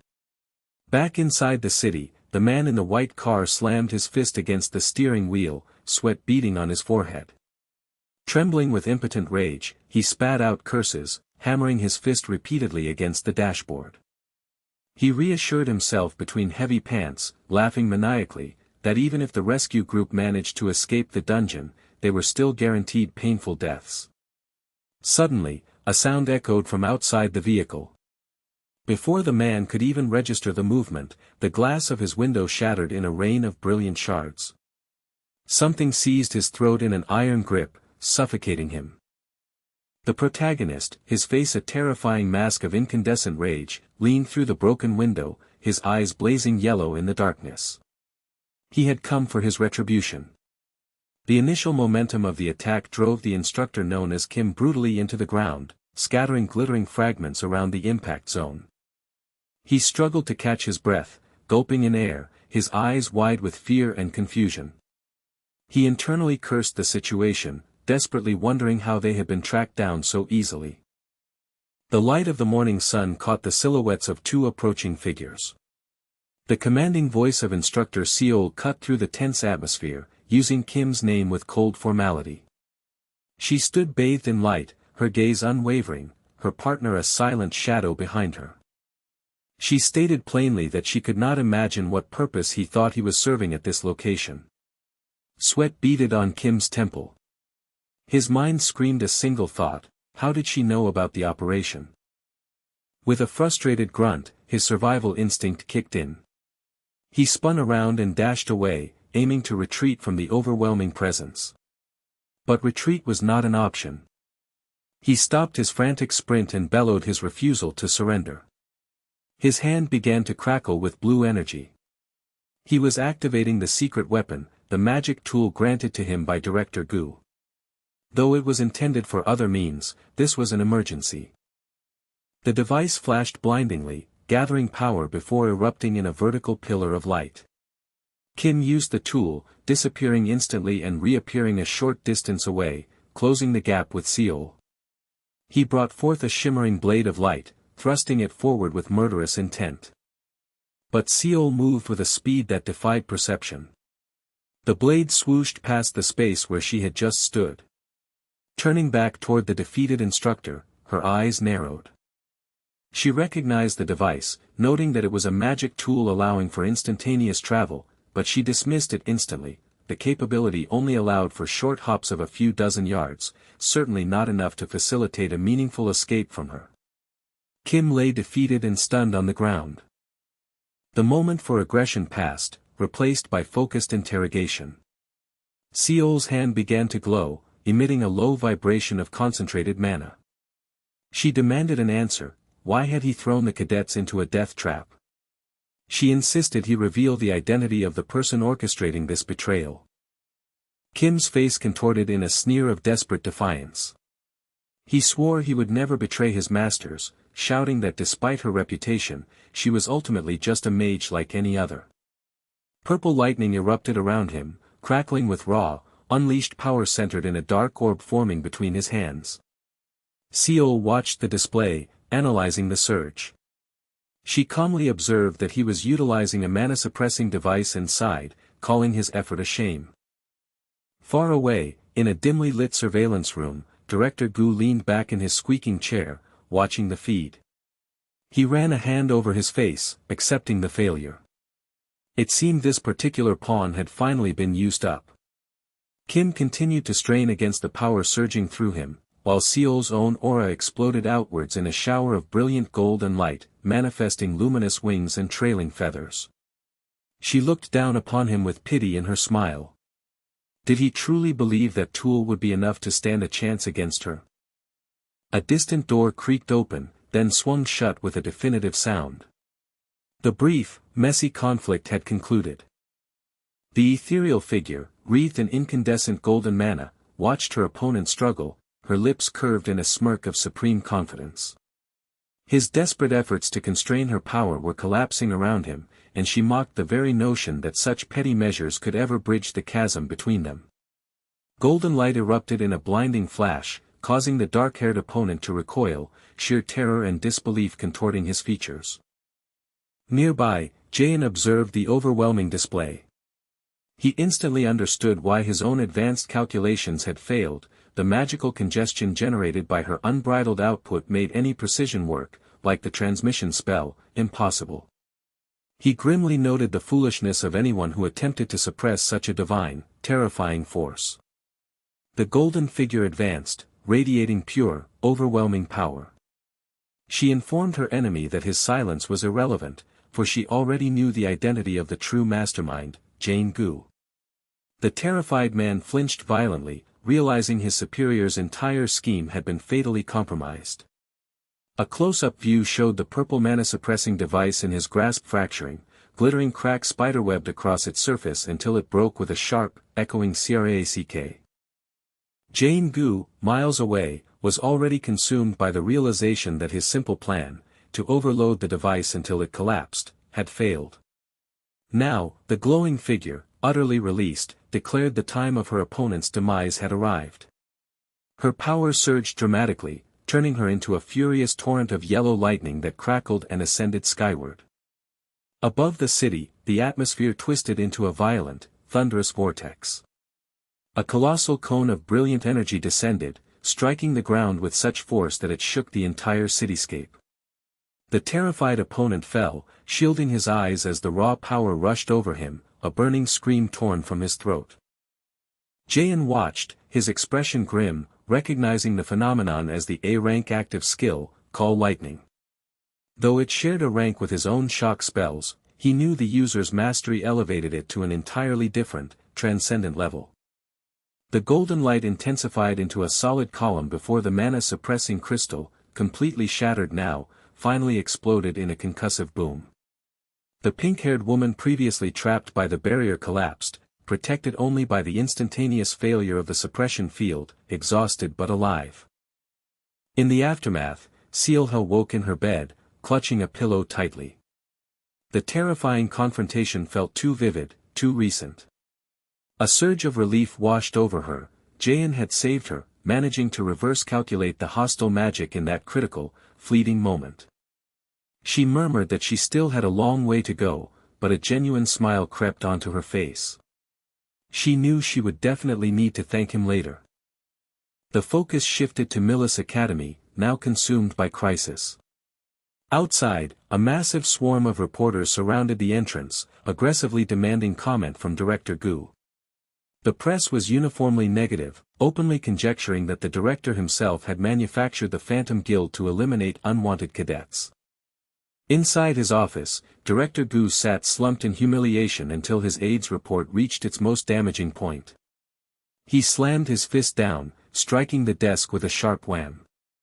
His face, slick with sweat and fury, was a mask of livid rage as he demanded an explanation for the failure, staring at his tablet screen, a cracked physical manifestation of his crumbling plans. The aide reported that media outlets were camped outside the academy walls, and questions were pouring in from all sides. Director Gu snapped an immediate, forceful order to close the academy, shut down all access, and refuse every single interview. Gritting his teeth until his jaw ached, Director Gu realized the shocking truth: someone had known his hidden agenda. There was a traitor inside Millis. He cursed the leak, reasoning that Instructor Kim must have been killed, otherwise the informant would have already tried to contact him for a reward. As his phone vibrated, Gu snatched it up with a vicious smile. If his enemies wanted a media war, he would play their game. Identifying himself as Jane Gu, he began issuing instructions, requesting urgent assistance to sway public opinion and demanding the recipient name their price. The deal was struck. Days later, the academy returned to a semblance of normalcy, students filling the sunlit hallways. Jain walked along, then reached out and slapped the white-haired cadet, Sung, on the shoulder with a hearty smack, teasing him about his quick recovery. Sung turned, visibly startled, thanking Jain and the director profusely for securing his safety. Jain's face hardened. He looked Sung in the eye and asked simply why he had done it. Sung seemed taken aback, his confident smile dissolving as he stammered a confused response. Jaein smirked, telling him to maintain that confused mindset. He advised Eun-sung to simply do what he wanted, and analyze his reasoning later, asserting that he already knew the young man would follow his impulses regardless. The brief interaction concluded as Eun-sung stated his need to leave for class, his demeanor calm and detached. His brown-haired friend, watching him walk away down the bright corridor, lifted a hand in a friendly farewell wave. Suddenly, he remembered something important, turning back to lean forward and point a serious, cautionary finger. He advised his departing companion not to overwork himself, noting that the others would surely worry about his well-being otherwise. Eun-sung watched his friend's retreating form, an unreadable expression settling on his face. He stood still for a moment, then clenched his hand tightly at his side, taking the sincere advice and turning it into a silent, fierce declaration of independence. His gaze sharpened, and a cold smile touched his lips as he affirmed his absolute resolve to operate exactly as he pleased. With a decisive step, he moved toward the sunlit windows of the academy, the image of absolute conviction bathed in light. Back in the relative quiet of his personal dwelling, the brown-haired man finally had time to sort through the immense backlog of gains from his latest exploit. A system screen flashed before him, displaying a recently acquired title, Dark Elven King Slayer. He rubbed his chin, reviewing the A-rank rewards, a healthy increase in mana and a significant 10% offensive boost when facing dark-type monsters, countered only by the caveat of being permanently targeted by all dark elves.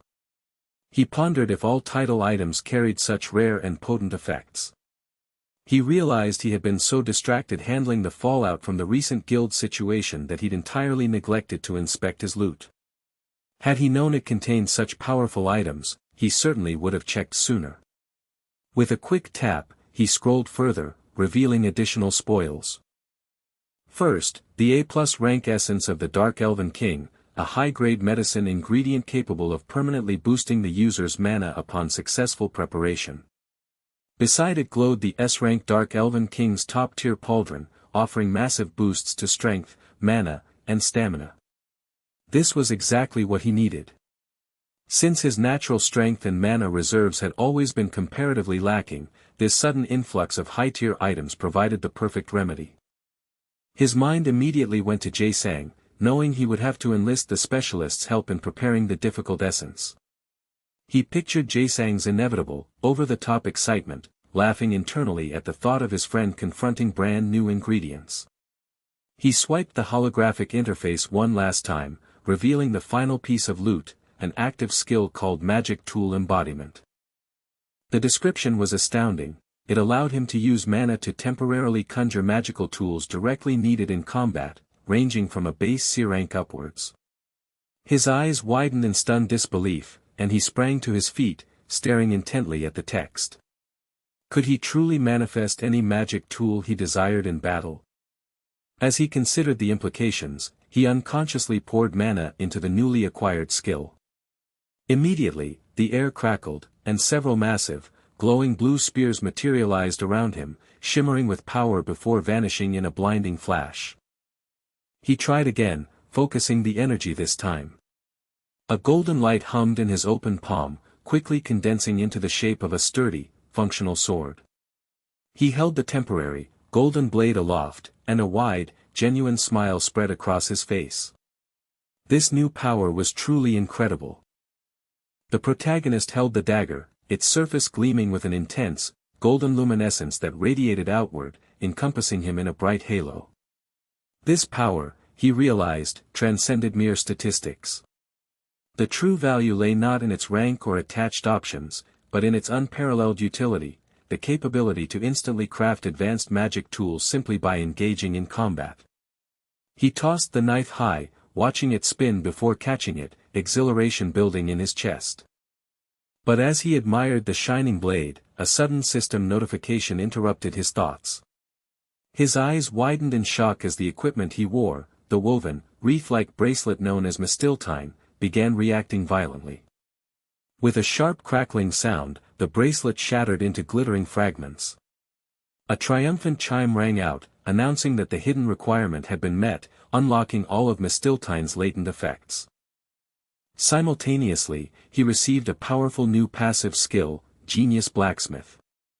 The dagger pulsed violently in his hand, enveloped in swirling light, before a massive flash blinded the room. When the light subsided, the system delivered the final, overwhelming verdict: from this point forward, all equipment he crafted would be promoted one rank. A slow, predatory smile stretched across his face. The sheer, game-breaking power he now possessed was undeniable. In a quieter moment, he grasped the glowing remnants of the equipment. He finally understood why the innocent-looking bracelet had been classified as a weapon. With a subtle mental command, 3 perfectly forged, golden daggers swooshed into existence, hovering mid-air around him. He grinned widely, recognizing the full implications of this newfound ability. Since this power had been thrust upon him, he determined he would make excellent use of it, concluding that immediate, rigorous training was necessary to master his new arsenal. The next morning, the pressure of life resumed at Millis Academy. The mid-semester exams loomed, dreaded events notorious for their extreme difficulty and the fierce competition that often resulted in spectacular failures among the cadets. The comprehensive tests included both a written theory component and a practical component featuring high-level activities like potion crafting and live dungeon raids broadcast worldwide. In a quiet corner of the academy library, Jae-hyun Min was desperately trying to oversee a study group. Hoi-yeon, prone to sleepiness, had already dozed off. Yoo-jong Kim, the fierce, orange-haired mage, gripped Hoyen's shoulder and shook him awake, demanding he get up or face dire consequences. Hoi-yeon sprang upright with a shout of surprise, sheepishly apologizing and claiming that reading always induced sleep. Yoo-jong's face contorted with anger as she demanded if he realized how close the midterms were. Beside them, Aina stared terrified at her textbook. Yoo-jong warned that even a single failed grade would leave them permanently traumatized by academia. Jae-hyun watched the interaction with a bemused, slightly tired smile. He reflected that, despite his intentions, managing them was exhausting and ultimately hopeless. Hoi-yeon and Aina were truly the worst when it came to theoretical studies. He had offered to teach them purely because their successful growth benefited his own power, but the effort was draining. Hoi-yeon, defeated, declared himself utterly screwed and prepared for the inevitable retake. Aina simply bowed her head, radiating gloom before slamming her book shut and retreating. Yoo-jong wasn't finished. She struck the table sharply, ordering the two to quit their whining and regain their focus. Her expression was cold and intense as she insisted they move on to crucial subjects like understanding mana waves and a raider's mindset. Jae-hyun simply watched, leaning back in his chair with a heavy sigh. A few days later, the sound of chatting students filled the academy grounds. They loudly complained about the difficulty of the recently completed theory test. Amidst the noise, the conversation shifted as a beautiful female student, Aina, walked past, her long hair fluttering and surrounded by the subtle suggestion of scattered flower petals. The onlookers noted that she was one of the top rankers from the freshman hunt. Jae-hyun Min and Yoo-jong Kim approached Aina. The students watched them, recognizing them as the mages who had ranked first in the hunt. They deduced that the top cadets naturally gravitated toward each other and envied the talented trio, assuming they must have aced the exam without effort. Jae-hyun, hearing the whispers, offered a soft sigh, acknowledging the constant pressure that came with being lauded, though he decided it was preferable to being hated. Yoo-jong immediately rushed toward Aina, asking how she had performed. Aina's face instantly dropped, sinking into a deep, swirling pit of gloom. Jae-hyun stepped closer, and Yoo-jong turned, laughing while whispering loudly to him that it wasn't their fault Aina and Hoi-yeon struggled with studying. Aina, hearing the clear taunt, emitted a strangled sound of frustration, stomping her foot and pointing accusingly at Yoo-jong. The surrounding students gasped. Aina was genuinely angry. Jae-hyun barely registered the drama. His attention was caught by another student approaching, one who possessed an air of deep rivalry. The approaching student glared intensely, muttering under his breath about the smug, cocky young man. His companion nervously scratched his head, sighing internally that he hoped this student wouldn't pick another meaningless fight. Deep within a darkened room, a potion-making session was underway. Yuzhong was carefully pouring a liquid into a cauldron. The mixture hissed ominously, bubbling violently with purple energy. She was smiling, but her efforts were in vain. The cauldron instantly erupted in a massive cloud of white smoke. Jaehyun pointed toward the disastrous brew, boasting loudly that even his own previous attempts had yielded better results. Jae Sang, their nervous companion, wrung his hands, muttering that at this rate, both Jaehyun and Yuzhong were headed for certain failure on the practical component. The alchemy instructor stood before them, his voice tight and stuttering as he delivered the shocking assessment. They were both doomed to fail the forthcoming test. Yuzhong reacted with stunned confusion, unable to process the verdict. The instructor, his brow furrowed, finished his thought with a brutal declaration: neither of them possessed any aptitude for alchemy at all. The cruel honesty struck both students with the force of a physical blow. Jaehyun clenched his fist, thinking furiously about the implications.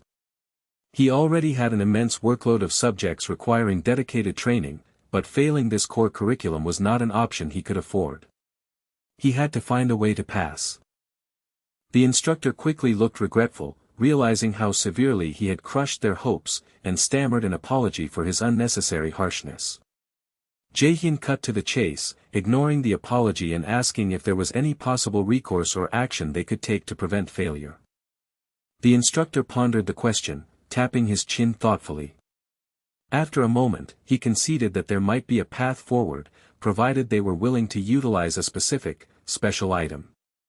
The students looked at each other, waiting for the explanation of this mysterious resource. The details of the required item began to unfold. Elsewhere, footsteps echoed softly down a bright, polished school hallway, moving toward a closed door. The instructor explained that the item was derived from creatures called moonlight fireflies. These monsters were exceptionally rare, found only in extremely clean and secluded locations, and were so scarce that barely 100 were sold annually on the black market. He detailed the process. If they could successfully grind the firefly's skin and incorporate it into their concoction, it would maximize the potency of their potion, allowing them to meet the minimum passing grade. As the gravity of the quest settled, Jaehyun noticed another person nearby. He greeted Soil Kwon with a practiced, slight bow and a smile, remarking that it had been a long time since their encounter during the freshman hunt. Soil, who had been reading a notebook while lounging on a chair, snapped the book shut instantly. Her expression turned sharp as she recognized the two students. Her gaze fixed on them, and she curtly demanded to know why Jaehyun and Yuzhong were in this location. The sudden sound of a file folder snapping shut drew the attention of the blonde woman, interrupting a quiet contemplation that flashed with intense, sepia-toned memories of raw, exploding energy. Returning to the present, she sat composed but stern, fixing her gaze on the two students before her desk. She questioned their intrusion, demanding to know their purpose. Jaehyun leaned forward with an easy, confident smile, announcing a favor he wished to ask. Before he could elaborate, the blonde woman summarily dismissed him, telling him to leave, as she had no interest in whatever scheme he was hatching. Jaehyun merely grinned, pointing out the absurdity of refusing an offer before hearing its terms. She scoffed, mentally listing the standard negligible rewards they usually bartered. Before she could finish her retort, Jaehyun delivered his counteroffer, 30 million won in cash, guaranteed in writing. Yuzhong gasped, shocked by the exorbitant sum. The blonde woman's eyes widened, her previous aloofness melting away. The monetary temptation was immense. Her expression hardened slightly, then a fierce, triumphant grin spread across her face. With a decisive slam of her hand on the desk, she declared herself ready. Jaehyun and Yuzhong exchanged a fleeting look. The negotiation was over. The team materialized deep within the lush greenery of Muju, Jeonbuk, near Deojiasan Mountain. Yuzhong happily exclaimed her delight at the immediate change in location and the fresh air. Clad now in matching, dark tactical gear, the four of them looked ready for serious work, although Jaehyun quickly dampened Yuzhong's mood, reminding her this was not a vacation. The tension between the two was noted by the perpetually cheerful Jae Sang, who was walking alongside the sharp-eyed blonde woman. In the final moments of their negotiation back in the classroom, the woman had agreed the mission was plausible, but worried about locating the target, the moonlight fireflies. Her powerful scan skill required some initial traces to follow. Jaehyun had reassured her, promising a superb alchemist. When she pressed for the identity of this asset, Jaehyun looked toward the door, where a flinching, nervously scrambling Jae-sang Lee, the anxious green-haired boy, entered. Her expression flattened in recognition. She voiced her suspicion that surely he wasn't the famed alchemist. Jaehyun seemed surprised they were acquainted, but she confirmed they had been on the same team during the freshman hunt. Jae-sang offered an awkward, apologetic laugh. Now, in the sun-dappled forest, the blonde woman softened her expression, admitting to Jae-sang that she had previously mistaken him for just another weak brawler forced into a fighting role, apologizing for her lack of assistance back then. Jae-sang stammered, embarrassed by the memory. While Jaehyun called for them to hurry, she turned her full attention to the alchemist, remarking that he looked significantly happier now. Jae-sang flushed, confused by the sudden personal comment, as she sped off to catch up with the others. The object of their quest, the moonlight fireflies, were a type of natural monster, creatures created when residual mana from the outbreak fused with existing flora and fauna. Jae-sang excitedly explained this process, noting how the abundant ambient mana in this specific location made it ideal for finding their targets. As they proceeded, the environment grew denser, the shadows lengthening prematurely. The blonde woman noted the gloom, but Yujong pointed out that Jae-sang was moving effortlessly through the terrain. Jaehyun revealed Jae-sang's simple secret: he was fond of bugs. Yujong reacted with an involuntary shudder of revulsion. Suddenly, Jae-sang shouted in triumph, having located a slick, golden residue on a thick tree trunk, the unmistakable trace of a moonlight firefly. The blonde woman nodded. Her turn had come. She reached out toward the glowing residue, a powerful cyan surge of energy radiating from her hand. A holographic interface overlaid her vision, initiating the active skill, scan. The forest responded, faint blue ripples tracking outward. The scan quickly detected and locked onto their target, confirming the traces of the moonlight fireflies. Yujong gasped at the successful lock-on, but Jae-sang quickly flinched, urging silence. The fireflies were easily spooked. Following the invisible path laid out by the scan, the light of the sky slowly faded. Jaehyun paused, glancing around at the increasing obscurity, noting that this particular area did not look like the route they had taken in. Yujong shivered, agreeing that the place felt inherently creepy. But the blonde woman confirmed they must continue, as this was the precise location her skill had directed them to. Jae-sang swallowed, clearly intimidated by the surroundings. Jaehyun's eyes narrowed suddenly as he glanced ahead. The shadows were broken by an ethereal light, a magnificent, luminous waterfall cascading down a rock face. A vibrant green glow permeated the air, caused by a swarm of countless, shimmering creatures fluttering above the water.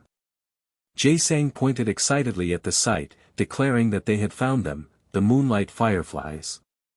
Yujong shrank back, letting out a small shriek of alarm. Jaehyun studied the creatures critically. They were vastly larger than normal fireflies, buzzing ominously in the humid air, another grotesque example of nature succumbing to monster transformation. The protagonist tracked the glowing streaks tearing across the night sky, their extreme speed making them impossible to pin down with conventional methods. Stopping them completely was the first strategic step. Dark energy pooled in his palm, swirling as he prepared his constraint spell. With a surge of power, the system interface declared the immediate initiation of his active skill, gravity. A colossal, unseen pressure erupted above the forest. A thunderous boom accompanied the rapid descent of a massive gravitational field, catching one of the giant, flying insectoid creatures mid-flight and slamming it down through the misty canopy. His companion, observing the difficult maneuver, noted the tenacity of the creatures, remarking that they were putting up a better fight than simple bugs should. She turned to the nervous trainee assisting with the exertion, asking if it was possible to refine his control further. The young boy, straining under the mental load, quickly shook his head, admitting that his lack of experience prevented him from increasing the precision of the widespread field yet. He looked up anxiously, fearful that if the control slipped, the remaining creatures might simply slip away. A dark, confident smile stretched across the protagonist's face. He assured the nervous trainee there would be no escape. They would catch them all, not a single target would get away. Then, the air shifted entirely. Ignoring the ongoing gravity spell, the protagonist brought his hands together. A blinding burst of cool blue light flashed as he concentrated raw mana. He flung his arms wide, sending dozens of radiant blue lines soaring high into the darkness. They zipped out like physical wires, pinging and shanking against the unseen boundary of the world. A deep, resonant hum vibrated as the glowing lines linked and intersected, rapidly forming a perfectly gridded, massive structure high above the trees. His companion stared up, baffled by this entirely new action. The nervous trainee, still confused by the deviation from their initial plan, questioned why the protagonist was standing idle, asking if he shouldn't be pursuing the creatures directly. The protagonist offered a relaxed, almost dismissive thumbs up. The construct, he declared simply, was a mana room. The woman's expression hardened, her disbelief turning to dawning horror as the immense blue grid pulsed, vibrating the very atmosphere around them. The sheer scope of the construction stunned her. He had spontaneously created an enclosed, self-sustaining habitat of pure mana, solely for the purpose of the hunt. A choked, slightly hysterical laugh escaped her lips. The power displayed was overwhelming, confirming her earlier suspicion, he was truly a monster. The artificial blue glow of the mana room washed over Jaezong, who stood impatiently amidst the shifting light. He challenged his colleagues, questioning why they were wasting time when the target, a cluster of large, bioluminescent beetles, buzzed loudly nearby. One cadet rushed forward, energized and amazed by the sheer size of the glowing insects. Yuzhong, however, was frozen, a grimace of profound horror fixed on her face. She squeaked in revulsion, declaring emphatically that bugs were repulsive and she couldn't possibly participate. Jaezong, losing patience with her sudden phobia, roughly grabbed her shoulder and shoved her toward the task, insisting this was no time for squeamishness. Yuzhong stumbled, letting out a frustrated whimper, reluctantly summoning a weak flicker of mana as she muttered complaints about the miserable assignment. The eager cadet successfully captured one of the enormous beetles in a glowing, specialized container, the creature dissolving into a bright blue light as it was stored. Yuzhong watched, slowly managing to collect herself enough to hold her own container, though she looked profoundly displeased. She glanced back at Jaezong, observing his quiet mastery over the environment. Her thoughts focused on his astonishing capabilities, wondering how a mere first-year cadet could manipulate mana fields enough to create such a complex training space, a feat that baffled even senior students. The scene shifted to the dark, ornate elegance of Jaezong's workshop. A cauldron of rich, dark purple mixture bubbled aggressively as Jaezong and Yuzhong prepared for the next stage of refinement. They exchanged nervous glances as they debated the final additive. The observation party, the eager green-haired student, the calm Hanseong, and the dark-haired Aina, looked on intently. Jaezong and Yuzhong added the components simultaneously, resulting in a bright, sudden flash that forced the observers to pull back in surprise. The purple mixture began to shimmer and change color. The green-haired boy, ever proud, smiled broadly, announcing that his own refining process was underway and should yield a high purity of at least 70%. Before he could elaborate further, Jaezong and Yuzhong cheered loudly, proclaiming their work finished. They stood over their pots, which now contained a clear, vibrant crimson liquid. The onlookers stared in stunned silence. Hanseong and Aina were completely baffled by the dramatic results. The green-haired boy's confidence evaporated.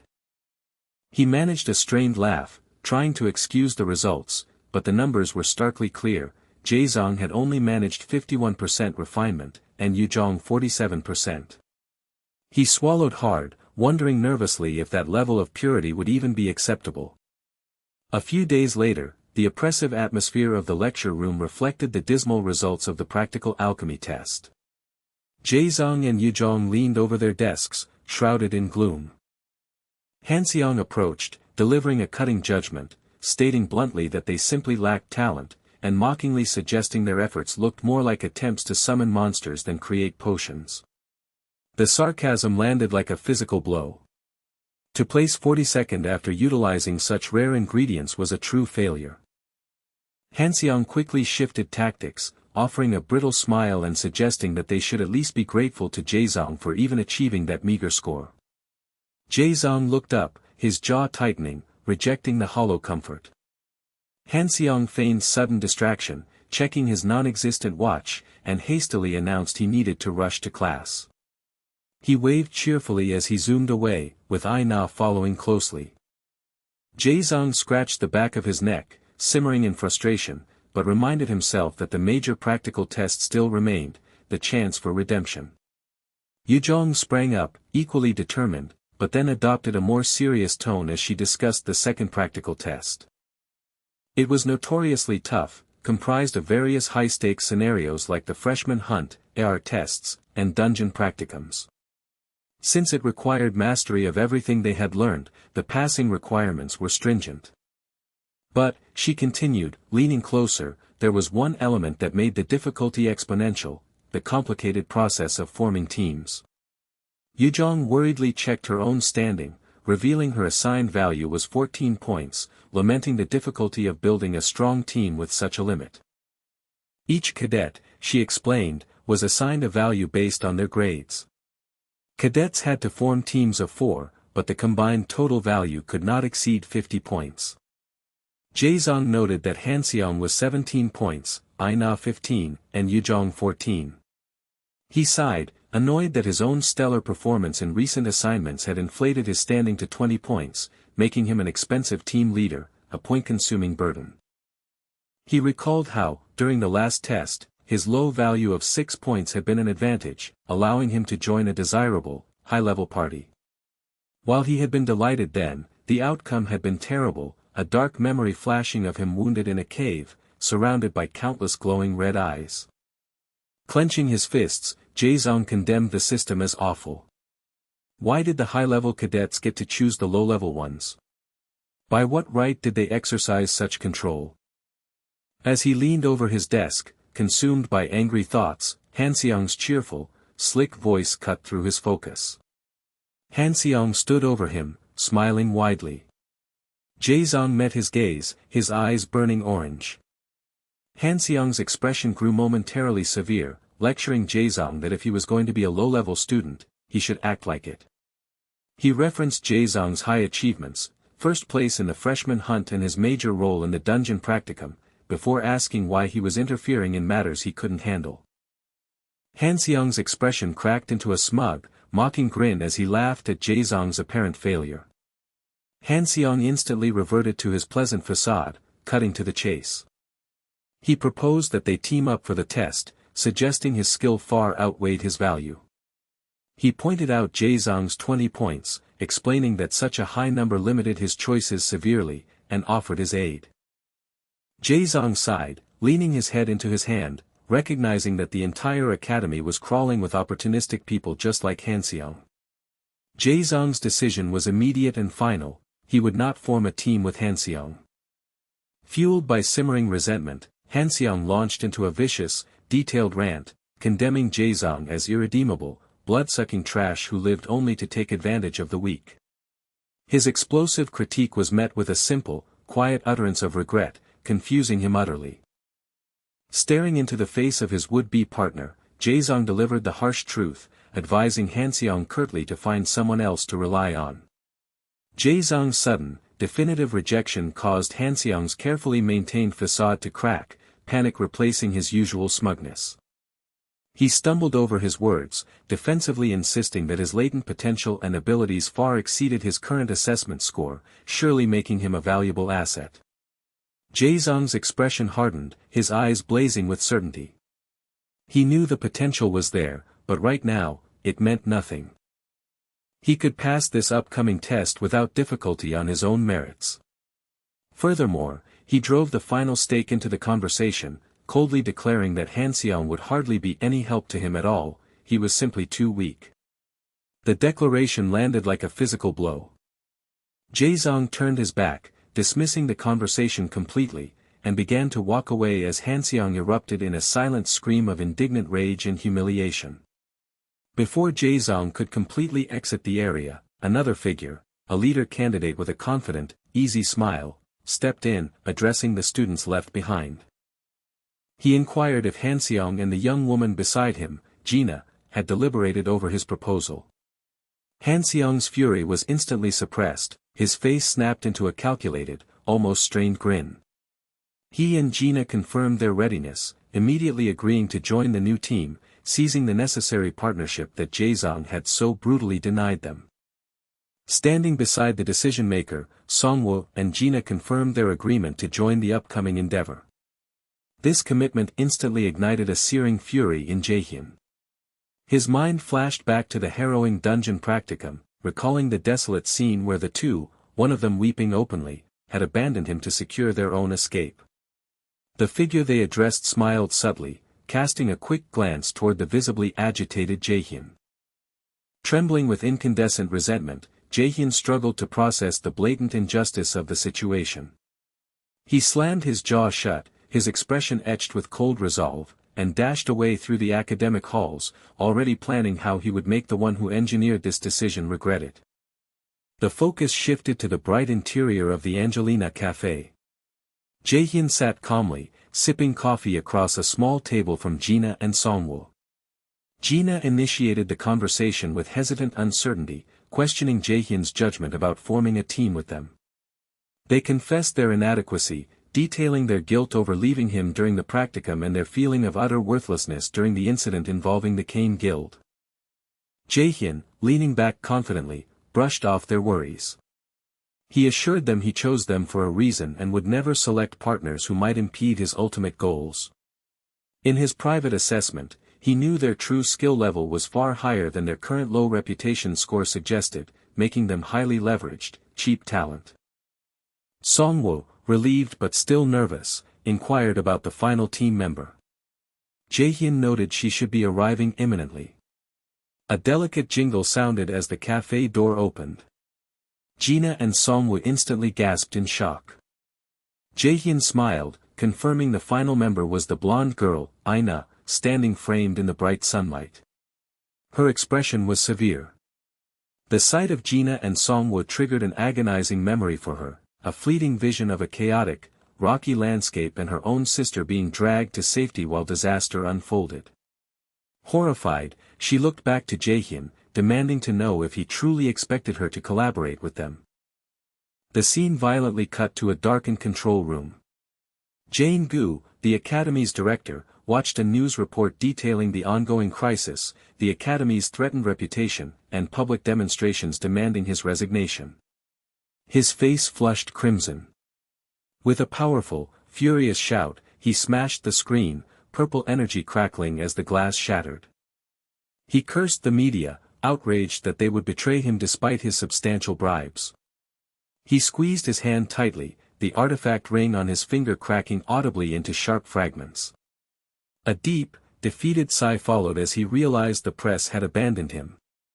His fury intensified as he understood the singular, powerful source behind the coordinated media attack, the Yanoa Guild, led by the formidable Song Eun-yu. Recognizing he had been outmaneuvered, Jane Gu decided he would have to play conservatively, absorbing the loss.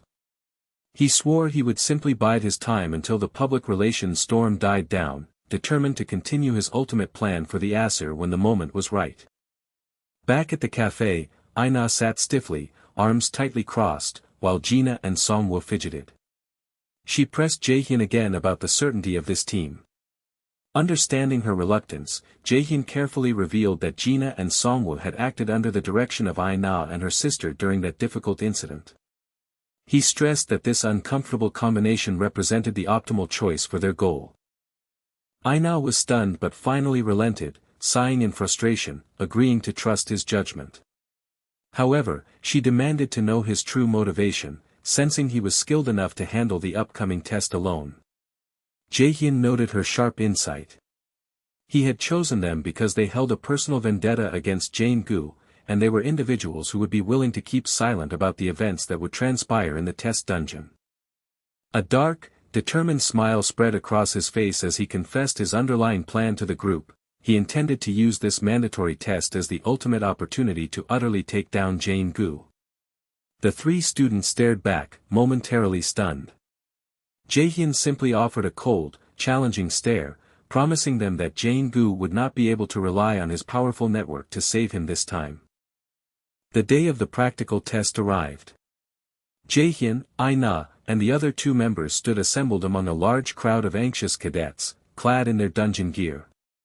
An instructor, Hajun Park, stepped forward to the microphone, formally introducing himself as the leader for the examination. Jaehyun analyzed Park, immediately suspecting he was merely another of Jane-gu's subordinates, installed to replace the recently discarded Sukki Kim. The academy's main auditorium buzzed with anticipation. The crucial examination, the second practical test, would not be a private affair. It was going to be broadcast live, across the entire country, in real time. Outside the academy, citizens watched screens mounted on skyscrapers and monitored their mobile devices, absorbing the news.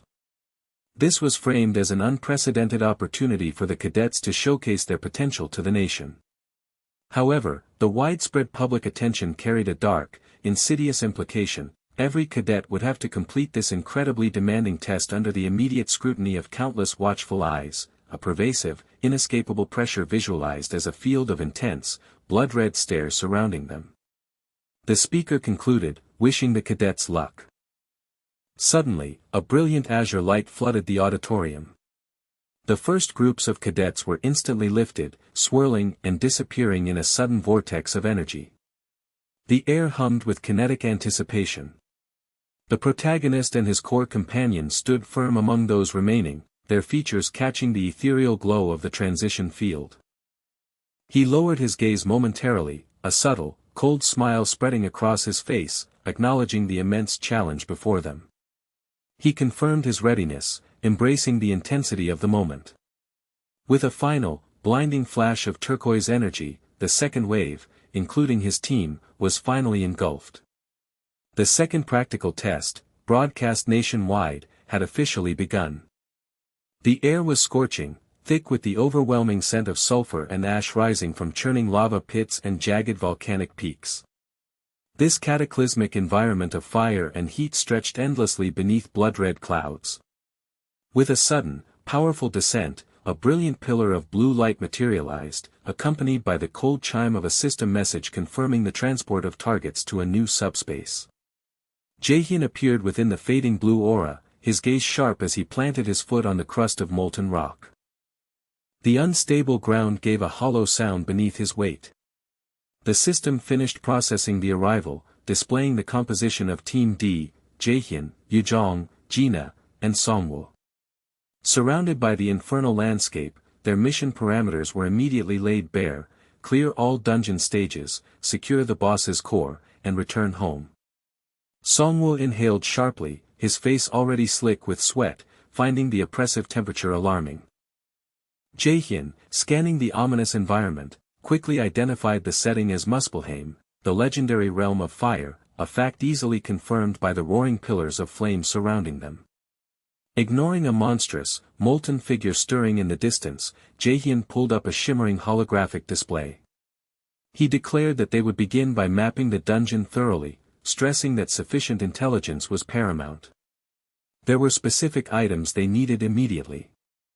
Yujong stepped in, explaining the vital necessity of securing frost herbs. Prolonged exposure to this heat would degrade their performance and endanger them.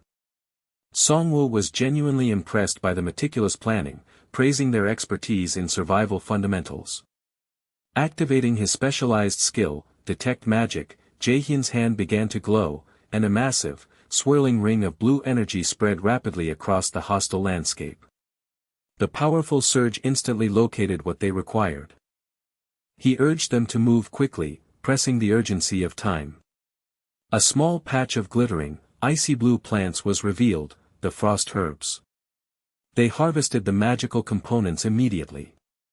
Jaehyun, noting Somhwa's decent alchemy scores, placed him in charge of converting the herbs into cooling potions. A distinct chime signaled the opening of the broadcast window. Drones, fitted with streaming cameras, whirred into position. This test required cadets to showcase their performance to the nation, forcing them to become engaging live broadcasters. Though Jaehyun disliked the performative aspect, he recognized the leverage it offered.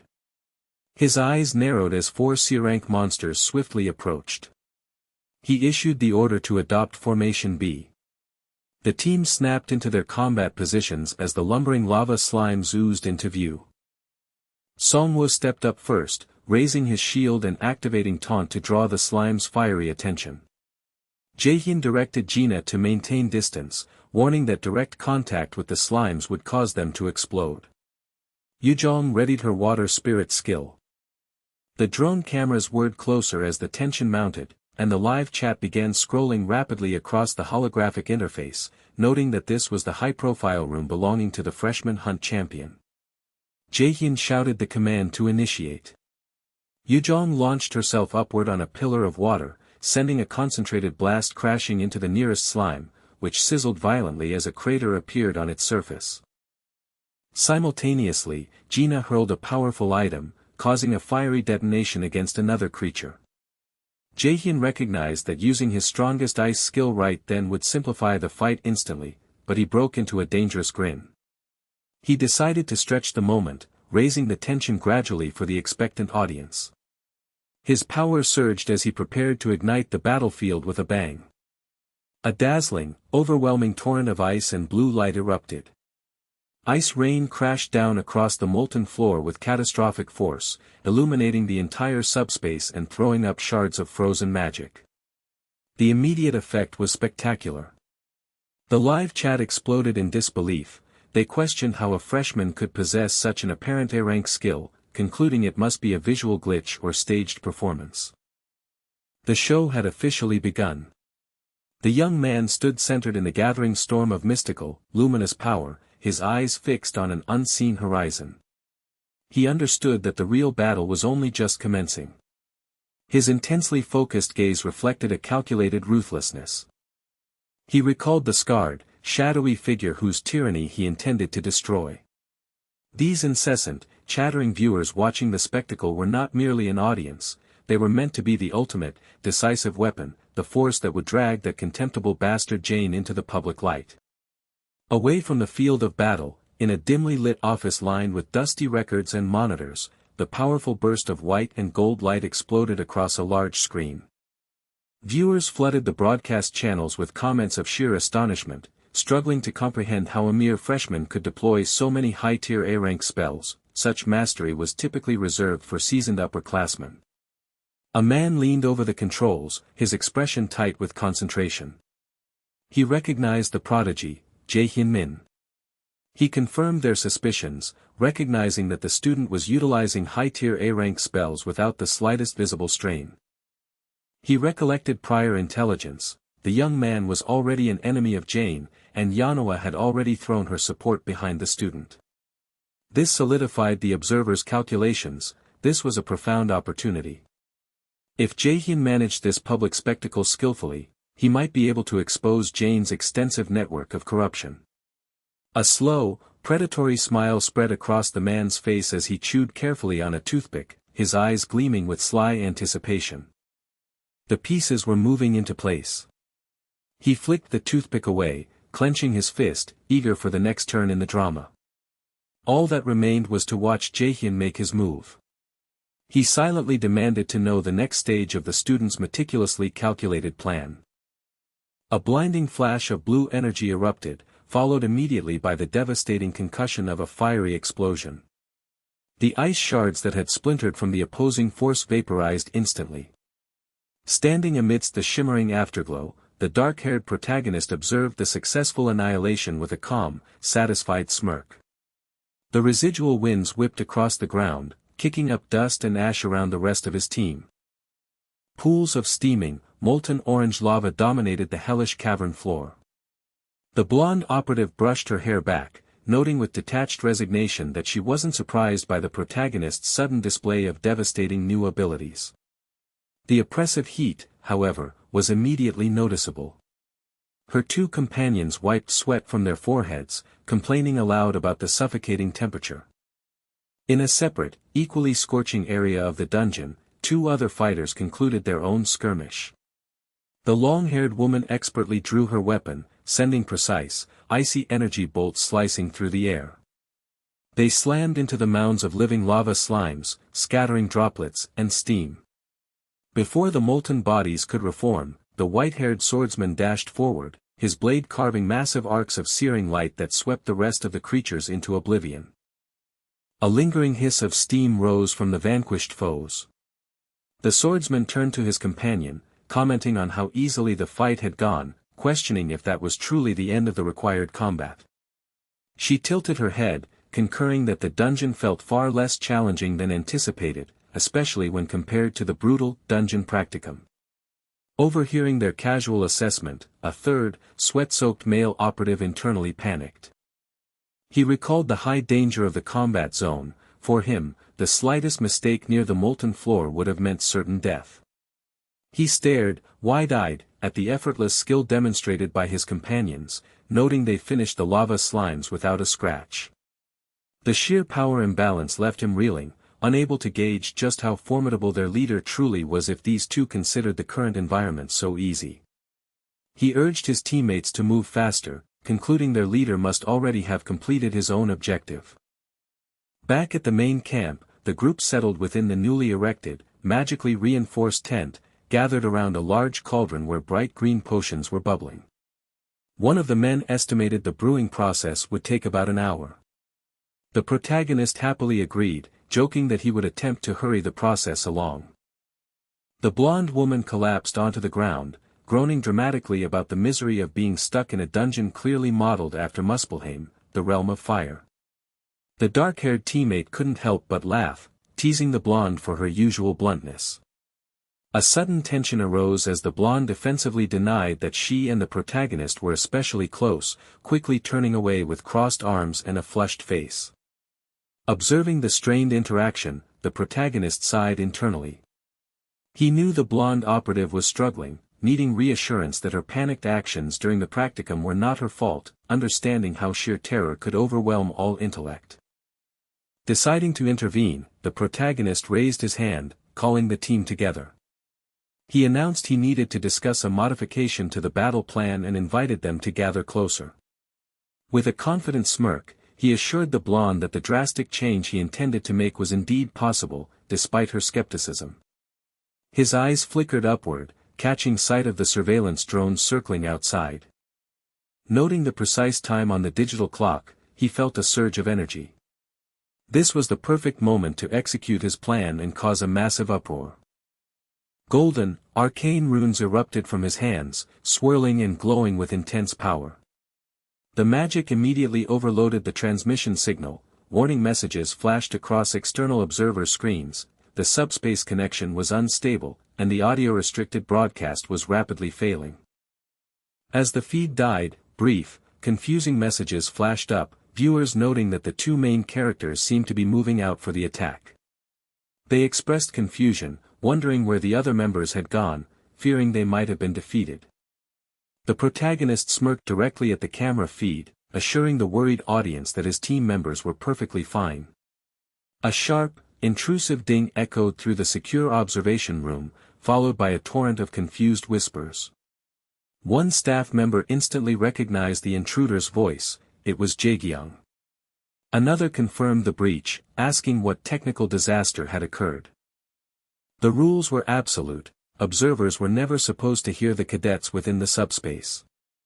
This unique communication failure, however, was strangely confined only to this room. In the infernal landscape of the test, Jaegyung smiled, clearly sensing the ensuing panic.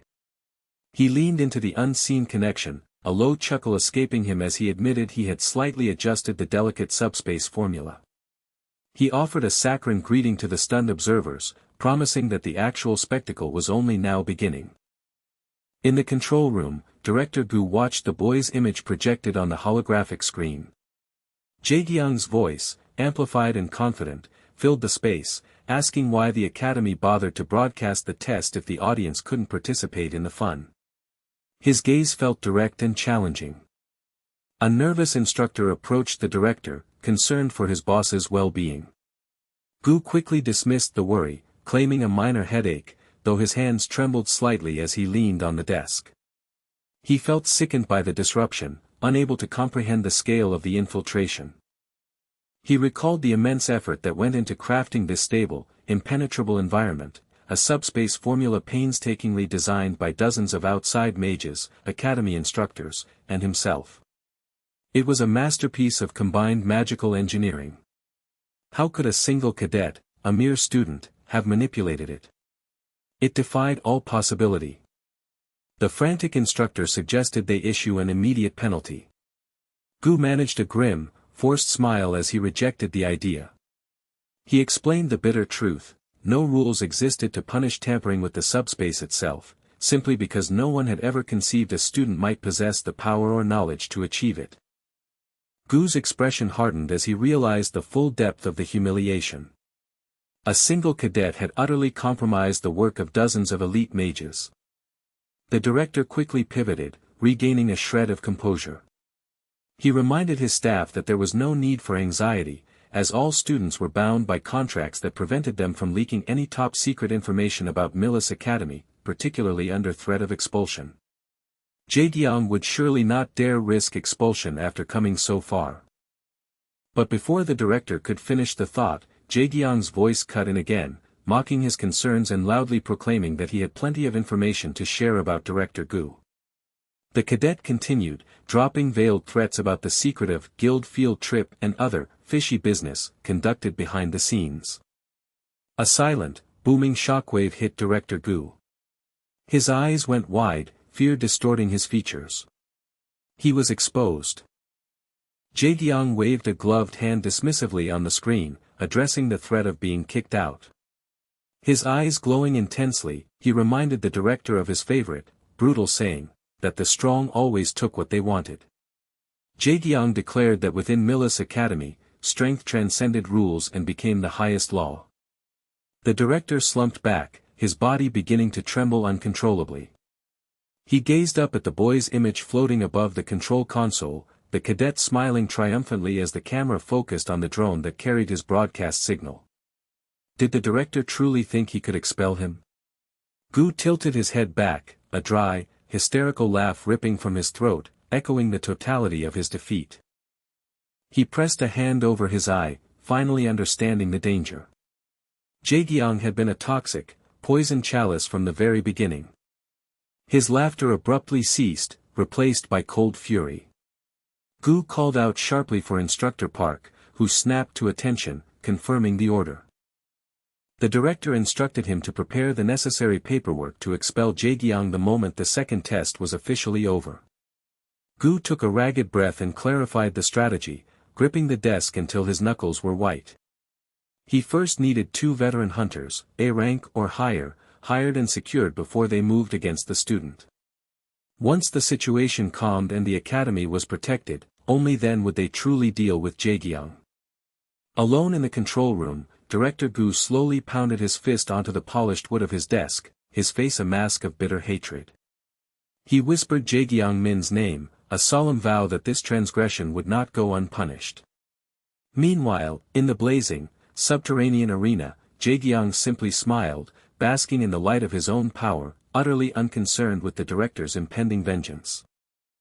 Jae-byul stood amidst the scorching, fiery landscape, his confident smirk a stark contrast to the destruction surrounding him. He knew his position was unassailable. Any move by Director Gu or Jane to expel him, despite his stellar performance, would reveal their hypocrisy to the world. He challenged the unspoken threat, inwardly questioning if the director possessed the audacity to risk such exposure. The live stream audience exploded. They were amazed by the cadet's unyielding nerve, speculating wildly about the significant motive that allowed him to take the fall for everyone else. Accusations regarding Director Jane, fueled by long-standing rumors, became the rapid, insistent drumbeat of the notification flood. The overwhelming digital attention hardened Jae-byul's gaze. He recalled outlining his strategy earlier in the temporary shelter. Modifying the subspace's fundamental formula was necessary for unfettered communication, ensuring the audience could hear everything. This exposure, he reasoned, granted them a critical advantage. Yuzhong had looked at him with genuine alarm, questioning the safety of manipulating the subspace, but JBL assured her the world would be their shield. Furthermore, he noted with a malicious gleam, the rulebook held no prohibition against altering the fundamental algorithm. Miles away, Director Jane was consumed by a flash of suffocating fury and betrayal. Back in the volcanic zone, JBL grinned down at the glowing holographic screen. It was time for the main event, the dungeon raid, staged specifically for their vast audience. Viewers complimented his professional performance, but Yuzhong, standing beside him, whispered her anxiety. The viewers felt terrifying, she admitted, explaining the profound discomfort and nausea of feeling utterly exposed, as if naked before the anonymous crowd. JBL spoke with weary compassion, urging her to endure the unavoidable exposure, remembering the endless torment of internet trolls that had plagued his past life. Shaking off the weight of memory, JBL announced they were not finished. With the ground trembling, they stepped toward a massive, shimmering column of molten heat. He faced the confused stream directly, explaining they were seeking a hidden piece concealed within the subspace, determined to give the audience a truly memorable spectacle. Yuzhong stepped forward, flashing her staff to activate haste and wind boost. JBL instantly invoked gravity, utterly focused on demonstrating his return timeline rating capabilities. Meanwhile, at Millis Academy, an agent wrapped up a discreet communication. She had been authorized to intercept Jaehyun immediately upon the test's completion. Securing him for the Raider Management HQ was a long-term benefit, despite the complication of his affiliation with Manhwa.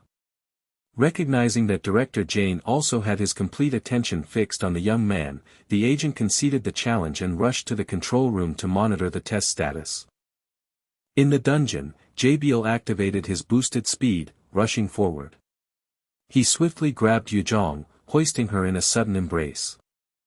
Her startled protest turned into a panicked headlock, a tight, surprising squeeze.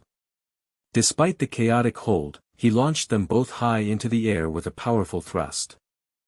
Yuzhong's fear gave way to excitement as she saw them, hidden, invisible platforms, just as Jaehyun had claimed. Bracing against her grip, he directed her to focus her magic and count their time off the ground. Using these secret footholds, JBL leaped and thrust himself higher up the luminous shaft of fire, defying the raw energy of the lava column. He recognized Jane's breathtaking greed, realizing the director had concealed immense government-backed support deep within the restricted subspace for his sole benefit. With a final explosive skid, they landed safely at the pinnacle, bathed in brilliant light. The void above ripped open with a searing, striped flash, signaling their transit completion. Beneath the swift tear, the two hunters gazed upon the terrifying reality of the final chamber. It was a true inferno, a massive, bubbling pit of molten rock and writhing, heat-shimmered chaos stretching toward the horizon. The fiery glow illuminated the female hunter's wide, disbelieving eyes. She leaned closer, awestruck by the sheer scale of the hellscape, questioning if the crucial artifact they risked everything for truly lay within this overwhelming scene. Just then, a blinding flash erupted from the scorching surface below. A brilliant, concentrated sparkle pierced the ambient glare, swiftly followed by a furious flare. Four perfectly spherical, intensely orange beads ascended slowly from the churning lava, their radiance defying the destructive environment. The male hunter gave a low chuckle, profound satisfaction sparkling in his eyes. A broad, unwavering smile spread across his face as he confirmed that those glowing orbs were not merely a treasure, but the absolute, necessary key to successfully clearing this impossible dungeon. Miles away, trapped in his calculation and monitoring station, the schemer felt a sharp, sickening spike of disbelief. The pleasant gradient of his current surroundings quickly faded to a crushing darkness, punctuated by frantic lines of failure. Sweat beaded on the older man's pale brow as he stammered incoherent objections, unable to reconcile the reality he was witnessing with his careful plans. He could only stare at the data, the single, terrifying question echoing in the silent, black void of his mind. A tremendous roar of fiery energy erupted, the sound of molten force pushing skyward. A figure stepped onto the scorching ground before launching himself into the vertical column of light. With impossible speed and masterful technique, he executed a rapid series of bounds, appearing to leap upon invisible steps higher into the luminous shaft. His gaze was burning, focused entirely on the ascent. In a remote location, a grim-faced man watched the monitors, sweat beading on his brow. The test spectators were in an uproar, unable to comprehend the feat unfolding, a character effortlessly traversing an insurmountable vertical challenge. They questioned how anyone could possibly clear a challenge designed by Jane himself. Jane, the director, watched the impossible, his breath catching, muttering in shocked disbelief as he struggled to process the reality of the achievement. Suddenly, a violent elemental shift occurred. A deluge of blue, crystalline shards descended from the ceiling. The air sizzled as the cold shards impacted the molten earth, initiating the act of skill, ice rain. The ice smashed down, creating a booming sound followed by the rumble of the ground reacting to the intense elemental clash. The protagonist signaled his companions and descended with practiced grace, his feet skidding along the heat-cracked floor, quickly followed by Yuzhong. He paused to collect the glowing spheres, lifting them for the viewers to see. He explained that these were fire essence pills, an item providing a significant, temporary increase in fire resistance. He dismissed the Academy's claim that these hidden rewards fostered motivation, knowing full well such opportunities were never meant for regular cadets. Viewers confirmed the astronomical market value of the pills, marveling at the sheer cost of this single test. With a satisfied grin, the protagonist confirmed they had acquired the necessary items, looking toward the unseen overseer, Jane, savoring the moment, wishing he could see the director's face right now. Director Jane, indeed, was seated alone, his face masked in shadow, his fist clenched in absolute fury, his teeth gritted. The protagonist silently promised that this was only a beginning, he had many more shocks reserved for the director. The atmosphere shifted to the first night of the test. Inside their tent, the team gathered for preparation. Yuzhong reacted poorly to the bitter substance in her bowl, loudly protesting the taste. The protagonist calmly insisted she consume it, explaining its necessity for clearing the dungeon. Despite her efforts, Yuzhong struggled with the bitterness, finally gulping the rest down only to immediately slump to the floor. Their blonde teammate nervously denied poisoning her, while the protagonist simply remarked that with stage 1 nearly done, they should focus on finding the entrance to the second basement floor, urging them to hasten their preparations. Back in the Academy control room, Instructor Park stood amidst the glowing monitors, overseeing the test. He was approached by Instructor Kim, whom he greeted with skeptical curiosity, asking if she had come to check up on him, perhaps distrusting his oversight. Kim met his smirk with a slight, confident smile, confirming that mistrust wasn't entirely unwarranted. Park's eye twitched. He recalled the unexpected shift in assignments. He had been slated to manage the test until Kim intervened and took his place. Kim offered a condescending apology for having advanced ahead of him. Park scoffed, challenging her pretense of indifference, insisting everyone coveted this position. He was convinced of his own rising status, quietly asserting that he was now Director Gu's favorite, having surpassed Kim who was previously ahead 2 years ago.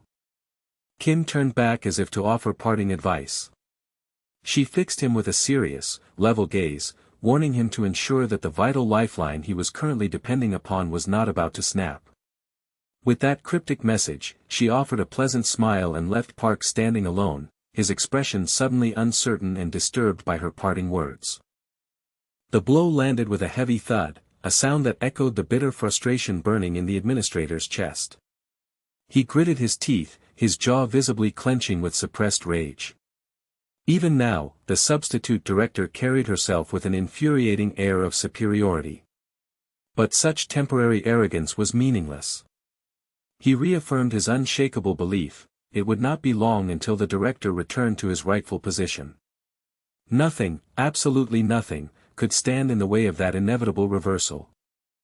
Meanwhile, Far away from the petty struggles of the administration, the team of seasoned hunters marched into the unknown.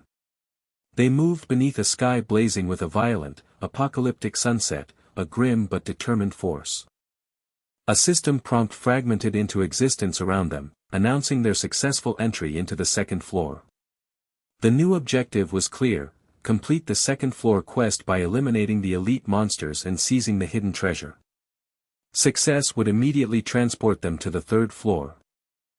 In another realm, bathed in the same supernatural light, stood a majestic, white-haired figure. He looked upward, a faint smirk playing on his lips, challenging the universe itself. He stood over a figure dressed in dark furs, who was kneeling and recovering. The white-haired one questioned his counterpart, asking if his human facade was convincing. The dark-cloaked figure, whose eyes held a weary gravity, responded by asking if his comrade was rushing off to visit the so-called Defiant One, the human who dared challenge their system. The white-haired entity clicked his tongue in displeasure, finding his counterpart utterly lacking in enjoyment. Why the rush? He reasoned. The target was merely a single, insignificant human. A swift dash forward emphasized his point: disposing of the human would require no effort or time at all. He lowered his voice, the shift in his gaze unsettling. After he succeeded in eliminating the human threat, what then? Did his counterpart understand the true scope of the plan? With a sudden, blinding whoosh of light, he thrust his hand out, his eyes glowing with fierce ambition. He had to reclaim his designated position as the gatekeeper of Bifrost. That was the only thing that mattered. He sternly commanded his associate not to interfere. He would handle the Defiant One as he saw fit. He dismissed the target one last time as a puny creature, and with a powerful launch, he vanished into the brilliant sky. Left alone, the dark-cloaked figure began to stir. Several shadowy, raven-like creatures fwoshed into existence, their wings flap ping as they converged upon him, beginning to morph. His profile emerged from the darkness of the birds, his deep purple eyes opening. He considered them all fools. Gods and humans alike. He stretched his newly formed, massive white wings, which flapped gently against the glowing sky. A translucent figure appeared before him, reaching out with a gesture of comfort. The spectral form spoke, its words appearing in an unknown, ancient script, before leaning in for a hug. The dark-cloaked figure accepted the embrace, his expression softening momentarily. He confirmed that his resolve was absolute. He had never wavered an inch from his true dream.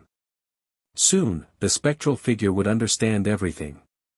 He turned his back to his grieving companion, preparing to move into action. A soft, sorrowful sound, SHAAA, faded behind him as the spectral figure spoke his name into the distance. Munin. The immediate blast of heat was a physical assault. They had successfully breached the threshold, the system confirming their arrival on the second floor. The new quest materialized: a focused hunt, neutralize the elite monsters and claim the hidden treasure for immediate passage to the final level. Stepping onto the blazing red landscape, their boots crunched on scorched rock, the air was thick and searing. The team immediately felt the oppressive intensity compared to the previous floor, the red-haired cadet wiping sweat from her brow in disbelief at the temperature. While his teammates discussed the specifics of the new objective, you internalized their conversation, already knowing the exact route and requirements. This certainty stemmed from events an hour earlier, deep within the first floor's collapsing cave system. He had astonished his companions by locating a barely visible, hidden passage leading to the next level, causing suspicion to mount in the eyes of the blonde cadet. To prepare for the second floor, you had presented 4 glowing, fiery orbs, the fire essences. Despite their immediate revulsion and trepidation at the thought of consuming them, he dropped all amiable pretense. His eyes darkened to an intense amber, his voice becoming cold and demanding. Under his sharp, unwavering glare, the team flinched but dutifully complied, consuming the blazing essences. Immediately, a brilliant column of yellow-hot energy erupted, signaling the successful transition and confirming the 3-floor structure of the dungeon. Yu acknowledged to himself that this overall structure allowed him a significant tactical window to strike a crucial blow against Jane's overarching plan. Standing amidst the intense heat of the second floor, Yu laid out his strategy. They would secure the hidden treasure before engaging the floor boss. He offered a spoiler regarding the Muspelheim dungeon's secret: the key lay with the elite monsters, the salamanders. He boasted that this insight came from extensive preparation and shared a piece of obscure monster lore. These fire lizards, much like common crows, possessed a habit of collecting and hoarding valuable, shiny objects within their nests. The second hidden piece was no mere trinket, it was a magnificent, glowing blue greatsword, a replica of Ba Meng, whispered to be a legendary dragon-slaying weapon. Highly motivated, the cadets quickly analyzed the tactics. They knew the salamander's main defense was its incredibly tough, fire-resistant hide, but its critical vulnerability remained its soft belly. Their best chance would be using ice magic after the creatures had recently eaten and become sluggish. Yu nodded, satisfied, but noted that he still had to scout for additional hidden artifacts. The desolate terrain vibrated with a dull rumble, and the cadets reaffirmed their deep gratitude for the fire-resistance essences that kept them functional. Yu stood slightly apart, announcing a sudden surge of powerful mana. He approached a jagged outcrop, and the ground erupted. Dozens of blades, large and small, thrust violently upwards from the stone in a massive, chaotic display of unidentified relics. Yu fixed his gaze on the spectral field. He knew this formation was the true core hidden piece for the second floor, positioned with elaborate obscurity by the dungeon master, Jane. He resolved not to adhere to Jane's little game and engaged his unique active skill, Perceive. The phantom blades shimmered under an eerie, golden light. He saw past the chaotic display until the ethereal glow consolidated around a single, specific blade, erupting in a sudden, blinding sheen.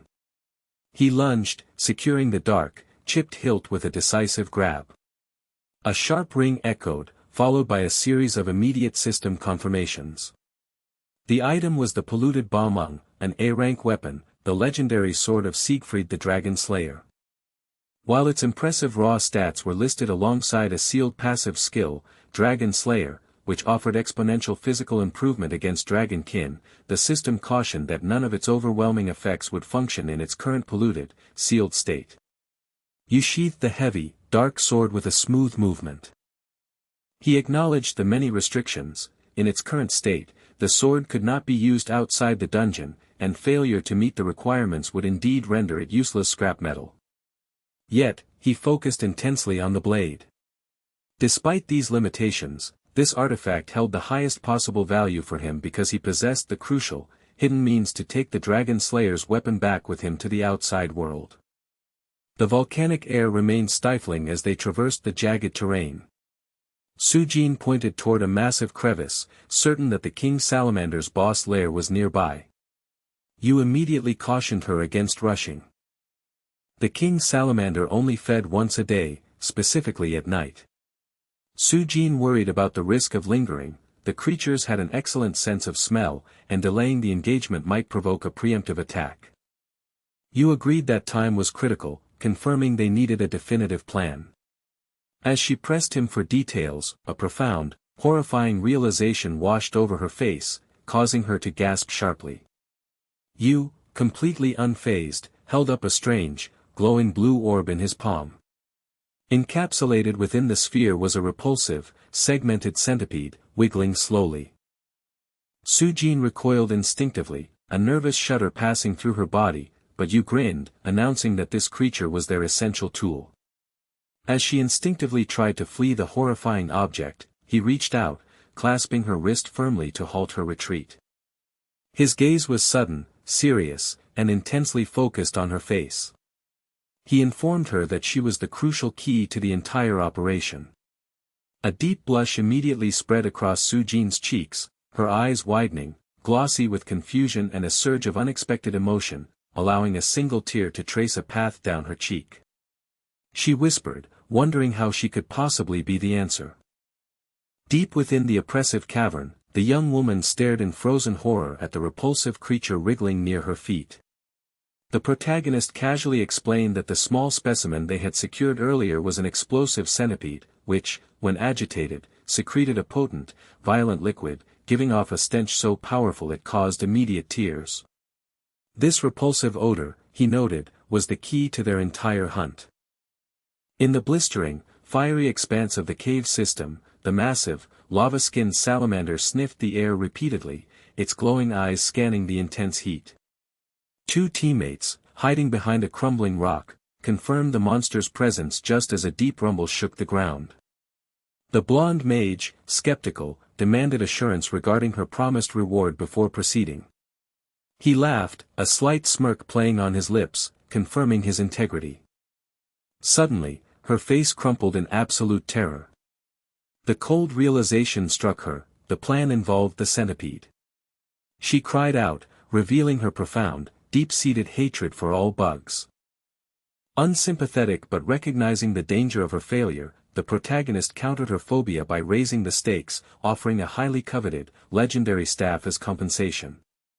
Ignoring the technical debates of the online viewers, he reaffirmed his confidence, relying entirely on his expert wind mage. Stealing her nerves, the mage lifted her staff and slammed it into the ground. A powerful pulse of emerald energy erupted. With frightening control, she gathered the invisible, vile scent of the agitated centipede and directed it, like a focused beam, across the cavern floor. The rush of air whooshed toward the immense salamander. Online observers were stunned by the incredible level of mana control required to channel an invisible odor over such a distance. The beast greedily inhaled the concentrated essence. Almost immediately, the monster's eyes watered uncontrollably, and with a monstrous sound, it violently vomited rock and debris onto the floor. The projectile retching confirmed the success of the disgusting plan. As the cave floor shook from the creature's visible agony, the protagonist stepped into the open. He sought confirmation that his teammates remembered their assigned roles to hold the rear and wait for his signal. Upon their firm nod, he declared the start of the engagement. Shards of blue ice materialized and merged, forming a devastating ice spear. The icy weapon launched, tearing through the air to strike the agonizing monster. The salamander roared in pain, its massive form shaking, but quickly recovered as fire began to rage around its jaws, preparing its catastrophic breath attack. The protagonist smiled fiercely. This was the exact moment. Replacing his ice magic with the devastating power of a flaming greatsword, he readied his full offense. With a fierce determination, he surged forward, attempting a decisive blow, but the massive enchanted blade only scraped uselessly off the monster's thick hide. The mage groaned in frustration at his recklessness. The fire lizard, still distressed, suddenly convulsed and gulped down something that had been dislodged by the ice attack. Realizing the critical turning point, the protagonist shouted the signal. A colossal, terrifying column of yellow flame erupted from the salamander's mouth, aimed directly at the solo combatant. But before the flames could consume him, the two brawler teammates zoomed forward, intercepting the inferno with synchronized shields. In the distraction, an ancient-looking, dark sword clattered down onto the cavern floor. The protagonist moved quickly, snatching the weapon and raising it. It was the Balmung, rank A, Siegfried the Dragon Slayer's favorite sword. The statistics flashed across an interface, confirming its immense power and the newly acquired, S-rank Dragon Slayer passive skill. The blade had been completely cleansed. The viewer reaction was instantaneous, filled with disbelief and excitement that the freshman had acquired such a legendary replica. The protagonist addressed the camera with a sly smile, explaining that the salamander's core, while the monster was alive, was imbued with purifying powers capable of cleansing impure items. This unique knowledge, combined with the difficult technique of magic tool embodiment, was the core reason he risked such a dangerous plan. He stepped forward, dragging the gleaming great sword, now radiating with newfound power, toward the fiery creature. The salamander flinched, recognizing the imminent threat. Knowing there was no turning back, the protagonist activated 3 simultaneous movement skills: quick-footed, nimble acrobatics, and wind boost. Drawing the sword back, he focused his gaze on the beast, preparing for the final, fatal lunge. The immense, fiery claw swept down, ready to crush everything below. Jaehyun, moving with unbelievable speed, met the attack head-on. He executed a powerful strike, the sheer force of the collision generating a shockwave, a blinding flash of white energy ripping across the dark landscape as the monstrous creature reacted with a deafening roar. Despite the monster's overwhelming scale, Jaehyun closed the distance with a calculated twist, avoiding the immediate threat. He slammed the flat of his blade against the scorched ground, pivoting his entire body. With a sharp rotation, he adjusted his grip and followed the movement with a rapid skid, locking his footing in a powerful stomp that vibrated through the earth. A luminous skill panel materialized before him, confirming the immediate execution of Ice Edge. The ground gave way to a powerful rumble as jagged, crystalline formations of sharp ice burst forth, turning the volcanic terrain into a treacherous maze of frozen spikes. The giant lava-skinned lizard monster reacted instantly, trying to shift its immense weight, causing it to totter awkwardly and expose its soft underside to the sky. It let out a confused, wounded sound. From the vantage point of the other cadets, the opening was obvious and critical. Jaehyun didn't hesitate, he tightened his grip on the enchanted sword and propelled himself upward in a graceful leap, soaring directly above the helpless Leviathan. He plunged the glowing, ice-infused blade downward, hitting the exposed flesh with a thunderous impact. The massive monster shuddered as the magical blow silenced its struggles. The surrounding cadets could only stare, their faces registering shock and awe. The female raider let out a slight exhale of amazement. Jae-dong and his companion stood utterly speechless. The video feeds instantly registered the explosive performance, viewer comments flooding the stream, a cascade of disbelief regarding what they had just witnessed. Jaehyun stood proudly atop the vanquished beast, his sword still piercing the body, glowing with residual energy. He looked directly toward the broadcast camera, offering a slight, confident smile. The online conversation intensified, recognizing his fighting style and realizing that the person everyone had previously pegged as merely looking like a battle mage was, in fact, the real deal. Far away from the subterranean battlefield, in the quiet interior of an apartment, someone's fingers quickly worked the keyboard. A message confirmed the upload was complete. The young woman responsible for the post reclined comfortably, munching on a snack, acknowledging the immense attention the newly posted article was already garnering. The headline was sensational, Rookie Jaehyun's True Identity. The article detailed the leaked information, connecting Jaehyun to the highly restricted Neverland incident and revealing his secret association with another high-profile student, specifically addressing critics who claimed his exam performance was fabricated. Across the city, a high-ranking woman watched the news break on a wide screen. She chuckled softly, smiling to herself. She understood exactly why Jaehyun had suggested the risky plan. A short time earlier, Jaehyun had explained his scheme. He needed to aggressively influence the practical midterm exam broadcast. He admitted that orchestrating a full guild maneuver was too risky, proposing instead that the guild merely keep watch on his actions within the subspace, intervening only if an undeniable opportunity arose. The woman considered the audacious request. The confidence he displayed, hinging his whole plan on the prospect of interfering with the subspace broadcast, was perfectly calculated to ensure her cooperation. She stood up decisively, turning to address her subordinate, Seongji, who waited nearby. She ordered Seongji to contact all reporters immediately. The woman's expression hardened into a potent smile. She possessed no doubt in her mind that their competitor, Jane Gu, was about to be utterly ruined, achieving exactly what Jaehyun had meticulously planned. The rising view count of the live stream offered Rookie Ah-hyun a pleasant dose of fame, bringing a smug smile to her face even as she enjoyed her snacks. Despite the fleeting satisfaction, confusion persisted regarding Jaehyun's decision to launch her into this public spectacle right before the critical second practical exam. She recalled the dim meeting room where she had pressed him about the need for such a massive ruckus. Jaehyun, placing his book down with an air of finality, stated his true objective, the complete destruction of Jane, pushing him into the deepest failure possible. When Ah-hyun demanded specifics on this grand, ruinous plan, Jaehyun dismissed her, claiming he was too busy to explain, promising the details would become clear only when the moment was right. His constant dismissal left her sighing in exasperation, feeling drastically overworked and unappreciated. Back at her computer, Ah-hyun scanned the flood of comments debating her appearance and intelligence. When one remark complimented her cuteness, she instinctively tapped a reply.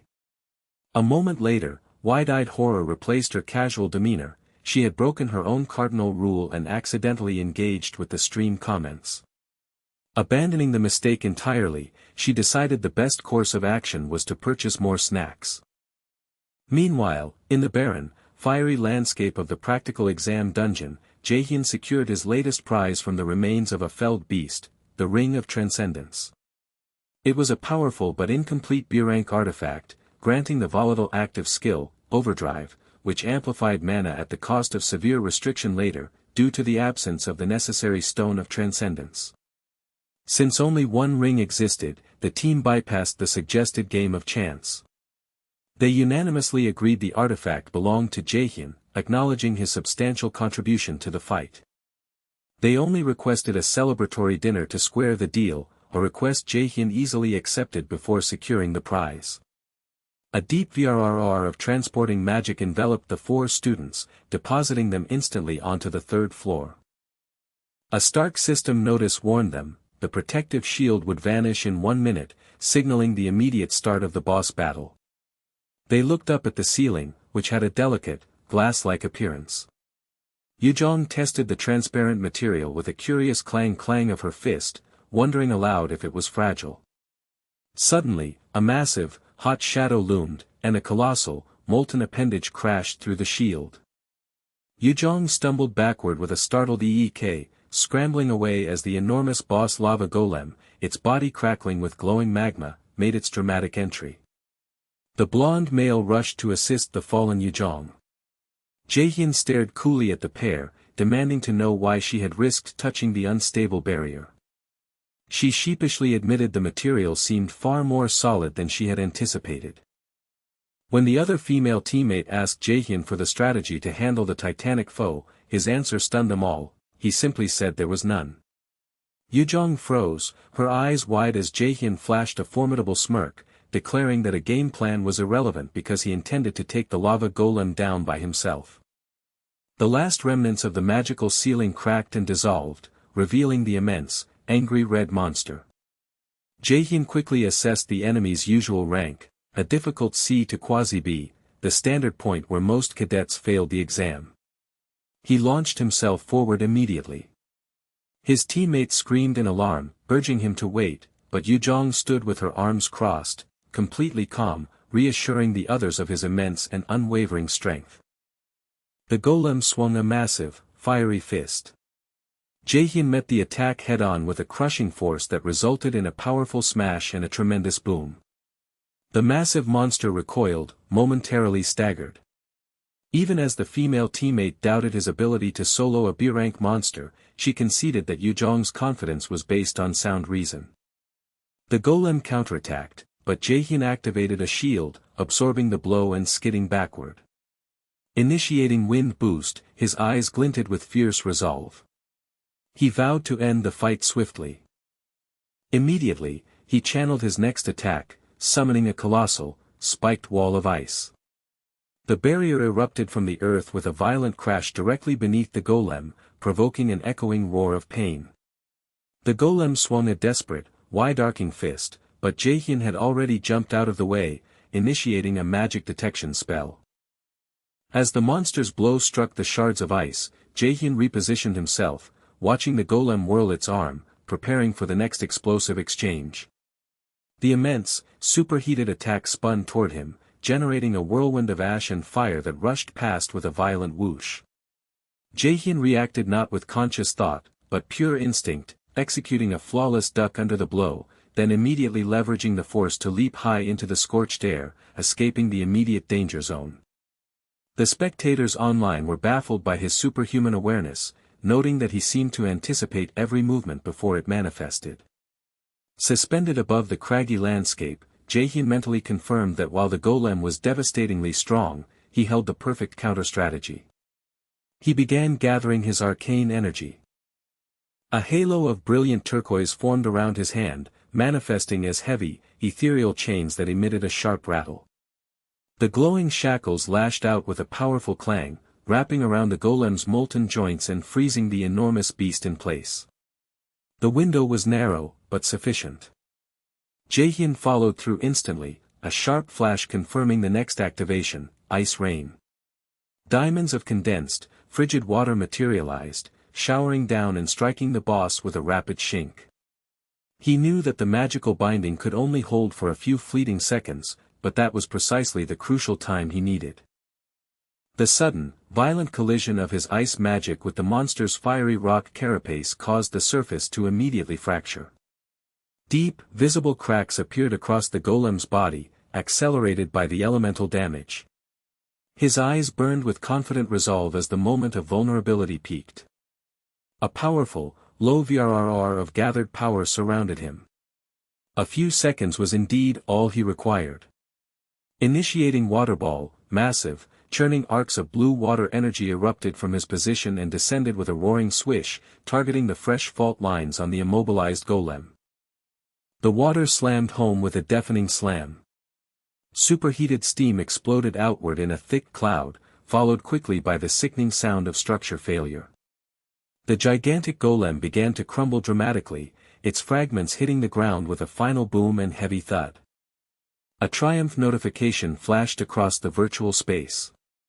Jaehyun stood over the mountain of cooling rubble, raising his hands in a gesture of casual victory, confirming his win. The audience was stunned, many asking if such a brief exchange could truly be called a boss fight. The cadets watching the stream were equally shocked. The blonde female cadet muttered in disbelief, recognizing that he was relentlessly growing stronger, and she felt the gap between them widening, quickly losing any hope of ever catching up. The system confirmed the clearance of all 3 floors and the acquisition of the golem's core. Jaehyun, however, remained rooted in the virtual space. He acknowledged that the test was not entirely finished. One singular objective remained, tied to his promise that Jane would be defeated today. The exit prompt appeared on the interface, asking if he wished to return to reality. He refused point-blank, shocking the viewers who couldn't fathom why he wouldn't leave the dangerous environment. Confirming his refusal to the system, Jaehyun looked toward the whirring camera lens. Smiling, his confidence radiating, he declared that if they thought the previous fight was too short, he was happy, because he had more to present. To ensure their satisfaction was complete, he announced his final, unexpected challenge, looking toward the looming, fiery silhouette taking shape in the depths of the arena. He was going to fight the hidden boss. The air was choked with heat, centered around a volcanic fissure spitting smoke and ash in a violent blaze. A raw, guttural roar echoed through the passage, accompanied by the metallic sizzle of vaporized rock. Below this inferno stood a small team of 4. Their leader, Jaehyun, felt the powerful mana pulsating from the depths of the structure, his eyes gleaming with ambition. His teammates exchanged wary glances, shuddering with deep regret that they had followed him this far. He caught their doubt but offered a reassuring smile, reminding them that no matter how much pain they felt in this unique zone, they could not die. The quest objective was simple: defeat the boss and return home. Jaehyun internally congratulated himself. Ordinary cadets would never have discovered this place, let alone navigated it to this point.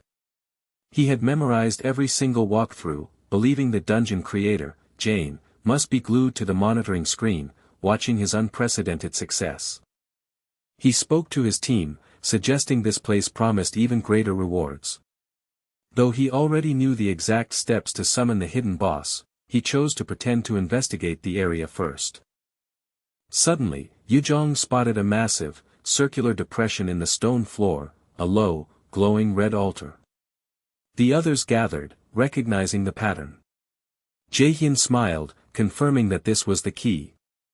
Yujong immediately realized the solution: the indentation perfectly matched the reddish, jagged golem's core they had retrieved. Jaehyun confirmed her brilliant deduction, taking the core and positioning it over the altar. With a solid clack, the core settled. The ground began to vibrate with a deafening VRRR and the altar exploded in a blinding flash of radiant, pulsing orange light. Recognizing the imminent danger, Jaehyun screamed a warning for everyone to get back. A whoosh of scorching air rushed past them as a vortex of fire and red energy erupted. The system confirmed the terrifying development: the subspace hidden boss, the Red Drake, had appeared. A new, urgent quest demanded they survive and defeat the monstrous creature to acquire its heart. From the rising fire, the gargantuan head of the drake materialized, its golden eye glittering menacingly. It reared back and unleashed a horrifying, world-shaking growl. On the monitoring channels, panic erupted.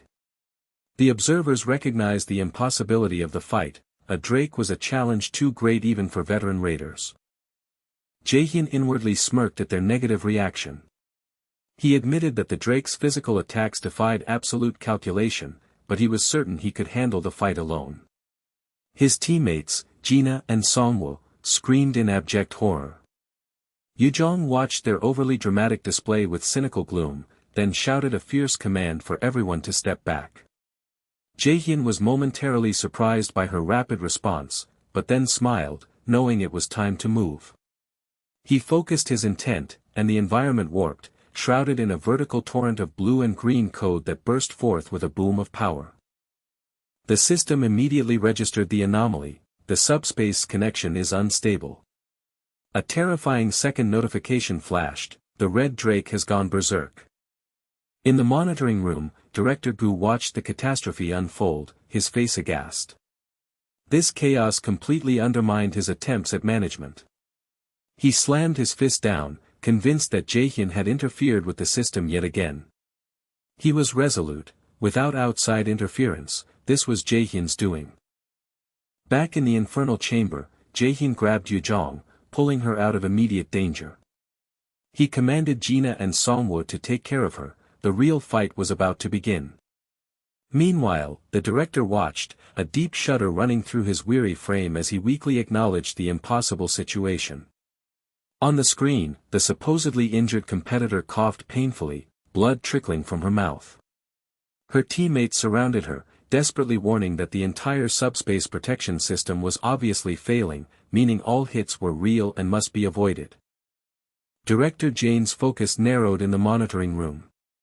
Something was fundamentally wrong, leaving a strange, dizzying instability in his gut. The anonymous live audience erupted with confusion. If the subspace was safe, how could the player be bleeding? An observant viewer pointed out the absolute worst fact: the vital HP bar had vanished. With that realization, the chat exploded with terror. Did this mean the players could genuinely die? The staff turned frantically to Jane, demanding action. His face contorted, his teeth clenching hard enough to crack bone. He pounded the table, red light reflecting the rage in his eyes as he screamed the name of the instigator, cursing Jaehyun's sheer audacity. As system data flooded the screens, revealing the true scale of the disaster, Jaehyun appeared on the feed, a cool smirk playing on his lips, staring directly into the camera. He mentally challenged Jane, asking how it felt to finally taste his own tactics, to be framed and blamed for a situation he hadn't created. The audience chatter spiraled, noting that only Jane's subspace was failing, suggesting either incompetence or elaborate revenge. Jaehyun glanced over his shoulder at his companions. The wounded Yujong responded with a casual wink and a smug question about the quality of her acting. The truth settled: she had deftly deflected the drake's initial attack, then used a complex bleeding spell to create the illusion of serious injury and system failure. Jaehyun watched the dark, bloody substance drip from his gloved hand, admitting he himself had been momentarily convinced by her performance. She smiled, a vision that momentarily flashed a painful childhood memory in his mind. Yujong declared with misplaced pride that she should abandon her current path and become an actor. Jaehyun stifled a laugh, sternly telling her to maintain their serious facade. He decided he would take care of the drake personally, ordering the others to guard the remaining two players. Yujong jokingly protested that she was still hurt, a display that only made Jaehyun grin. With a whoosh of air, Jaehyun faced the towering, fiery drake. He knew he possessed the power to end the encounter in a second, but he considered that approach entirely too boring. The massive beast lunged, its claws engulfed in flame. The attack crashed into the rocky terrain, sending massive boulders flying. Jaehyun slid back, kicking up dust, expertly avoiding the scorching blast. A digital notification flashed, active skill, mana weapon.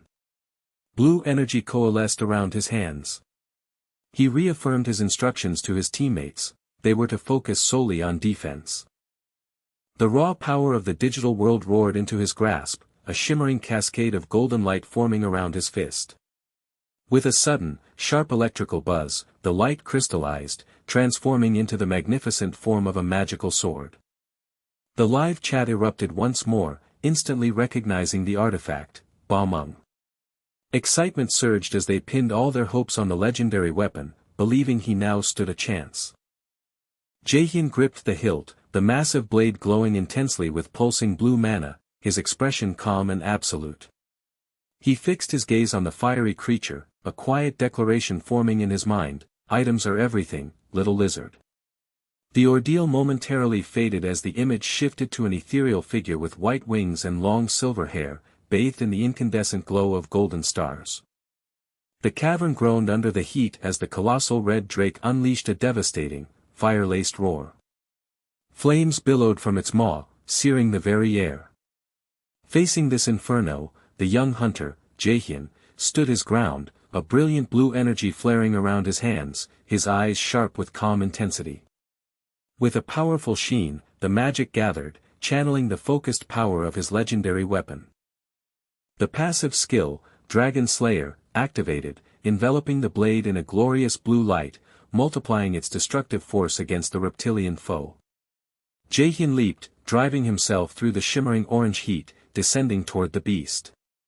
A swift, powerful arc carved the air, connecting squarely with the drake's fiery hide. The creature roared in raw agony as the intensified attack landed, a vicious slash drawing deep into its scales.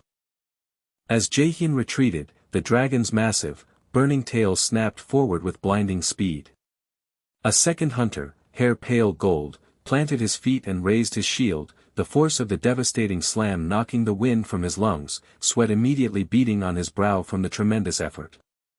Jaehyun observed the tactical movements, his newly activated dark greatsword resting casually by his side.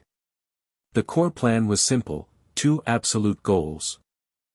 Meanwhile, miles away in the relative tranquility of the academy, a different kind of pressure mounted.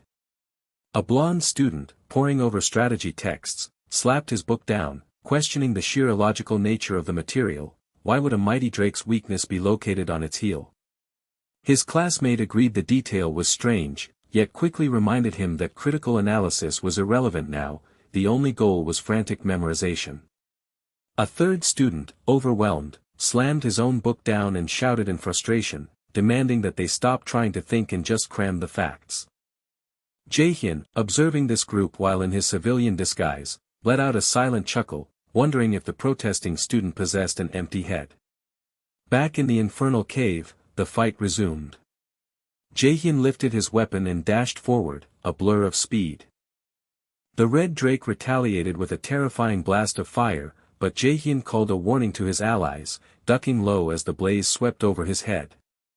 He skidded across the cavern floor, adjusting his stance, sliding directly into the beast's blind spot, and executing a wide, sweeping slash before twisting away from the counterattack, his face set in grim determination. The intense phase of the fight was over. It was time for the grand finale. Jaehyun activated a skill ring, initiating the active power known as overdrive, multiplying his destructive output. He skidded once more, preparing for the final strike, drawing on a different, profound kind of power.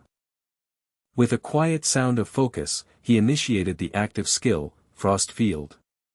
The cave instantly transformed. A massive, crystalline blue aura erupted around the red drake, utterly overriding the creature's fiery power. With a thunderous rumble, the drake was trapped within a cocoon of jagged, ancient ice. The immense power caused the frozen ground to crack outward in vast fissures. Watching the online streams, commentators erupted in shock, questioning the nature of the spell. No known A-rank magic could produce this level of freezing destruction. Jaehyun, momentarily exhausted but utterly victorious, exhaled in relief. This was the end. The intense magic continued its compression, freezing the trapped dragon solid, shattering its fiery essence. The other two hunters approached, staring in awe at the monumental feat of magic.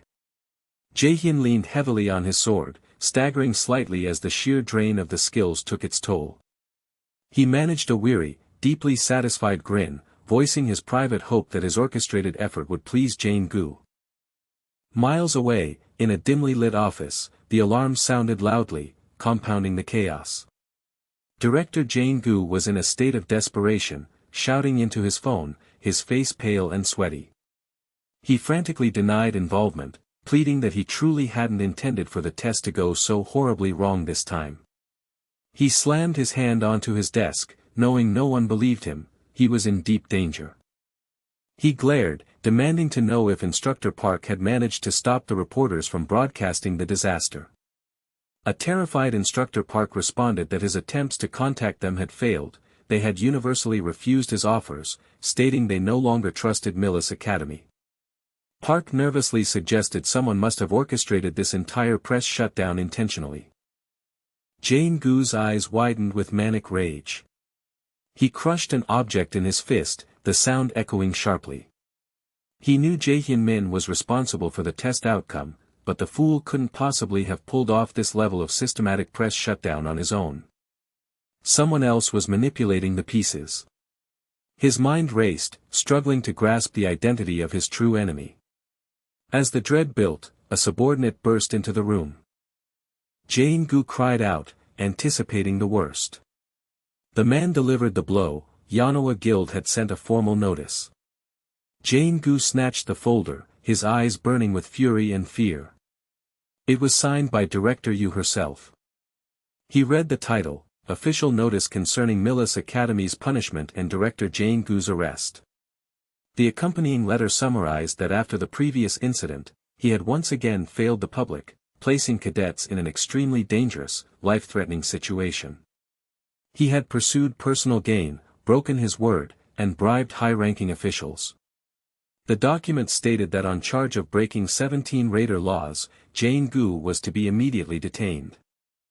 He crumpled the paper, shrieking that Yanoa Guild had no legal justification to interfere, only the head administrative office had the authority to issue warrants for academy matters. Then his eyes fell on the final lines, and he froze. The disciplinary action, it specified, was agreed upon by the nation's 4 major guilds along with 29 others. Crucially, it was approved by the National Raider Head Administrative Office, making the decision irrevocable. Jane-gu stared at the signature of Master Song Eun-yu, the blood draining from his face.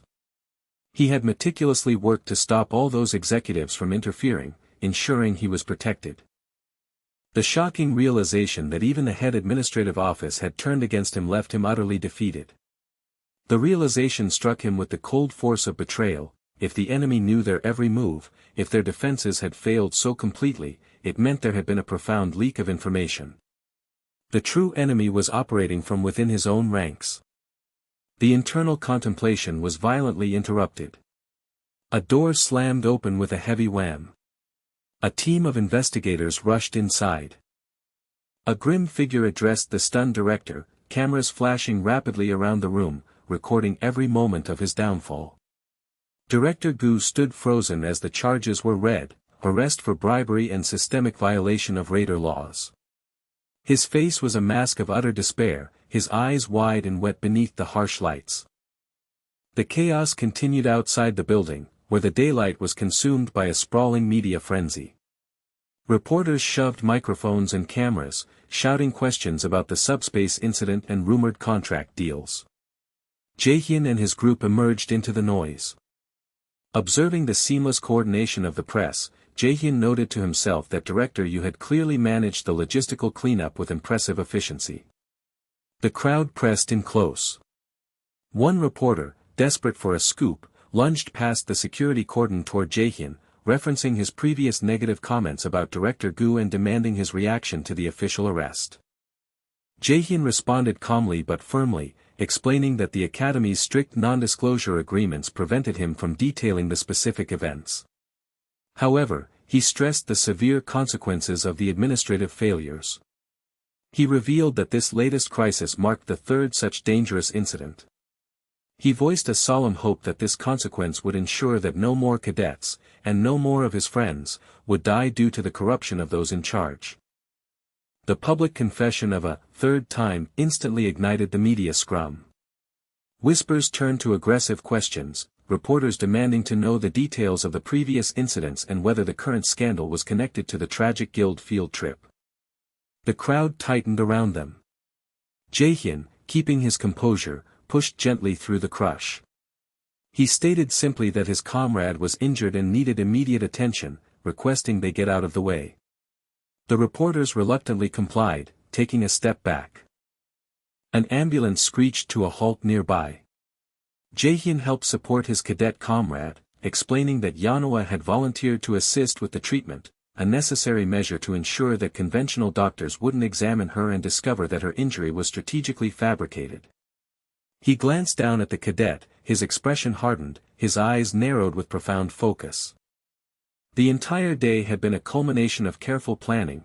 What had unfolded was, by no means, a coincidence. As darkness fell, Director Gu was escorted out by security staff, the scene playing out for a new crowd of onlookers. A shout identified him instantly, and the mood turned ugly. Suddenly, something sailed through the air with a swift swish, splattering violently against the director's head. The crowd roared for retribution. More eggs and refuse began to fly, propelled by angry hands. Objects struck the disgraced man, yolk and albumin dripping across his tailored suit. He stood frozen in the deluge of public scorn, his humiliation total, until the cold metal of handcuffs finally secured his wrists. The air outside the academy was choked with chaos. Enraged figures screamed demands for Director Jane Gu's immediate resignation, their fury turning into thrown objects that struck a nearby woman, splashing milky residue against her dark hair before swishing away into the night. Observing the spectacle, Jaehyun Min's voice echoed with cold, calculated intensity.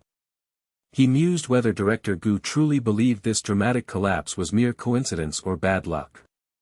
Suppressing a snicker, Jaehyun's eyes glinted golden beneath the ominous glow of dragon scale patterns. He knew, with absolute certainty, that the downfall of the Academy's leadership was engineered. A short time later, inside an ambulance speeding away from the scene, the core group gathered. The young woman lying on the stretcher suddenly ruined the solemn mood with a cough that dissolved into uncontrollable laughter, entirely spoiling her performance. The protagonist gently ribbed her about the terrible acting, leading to shared laughter among the cramped companions. Yu So-moon, ever elegant, regarded the protagonist seriously.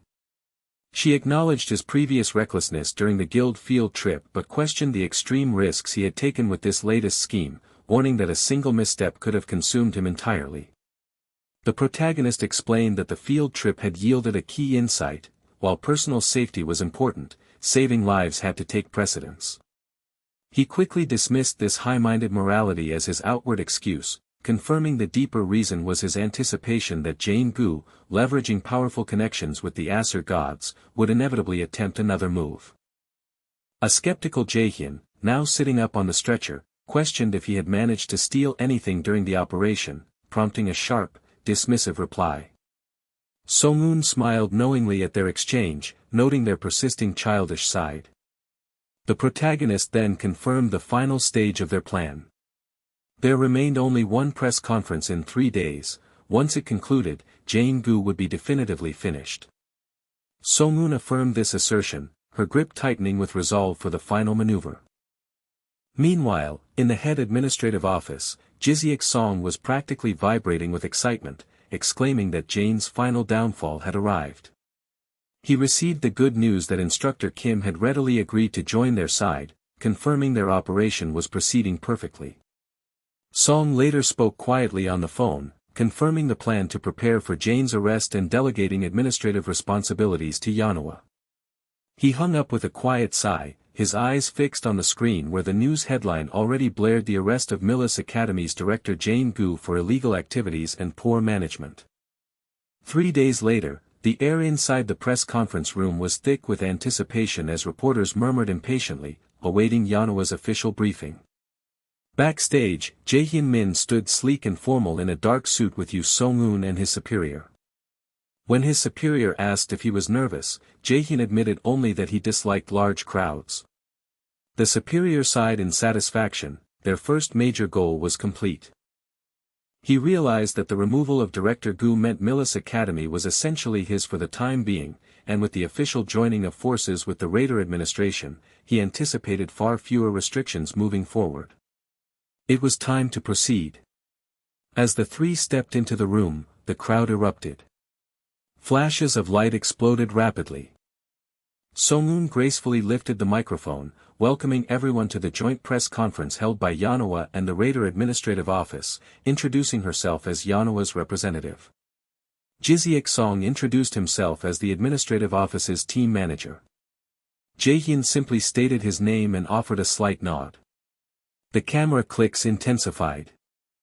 Reporters buzzed internally, realizing the opportunity to scoop the story about the cadet who had secured Yanoa's priority negotiation, a student who wielded A-rank and S-rank skills.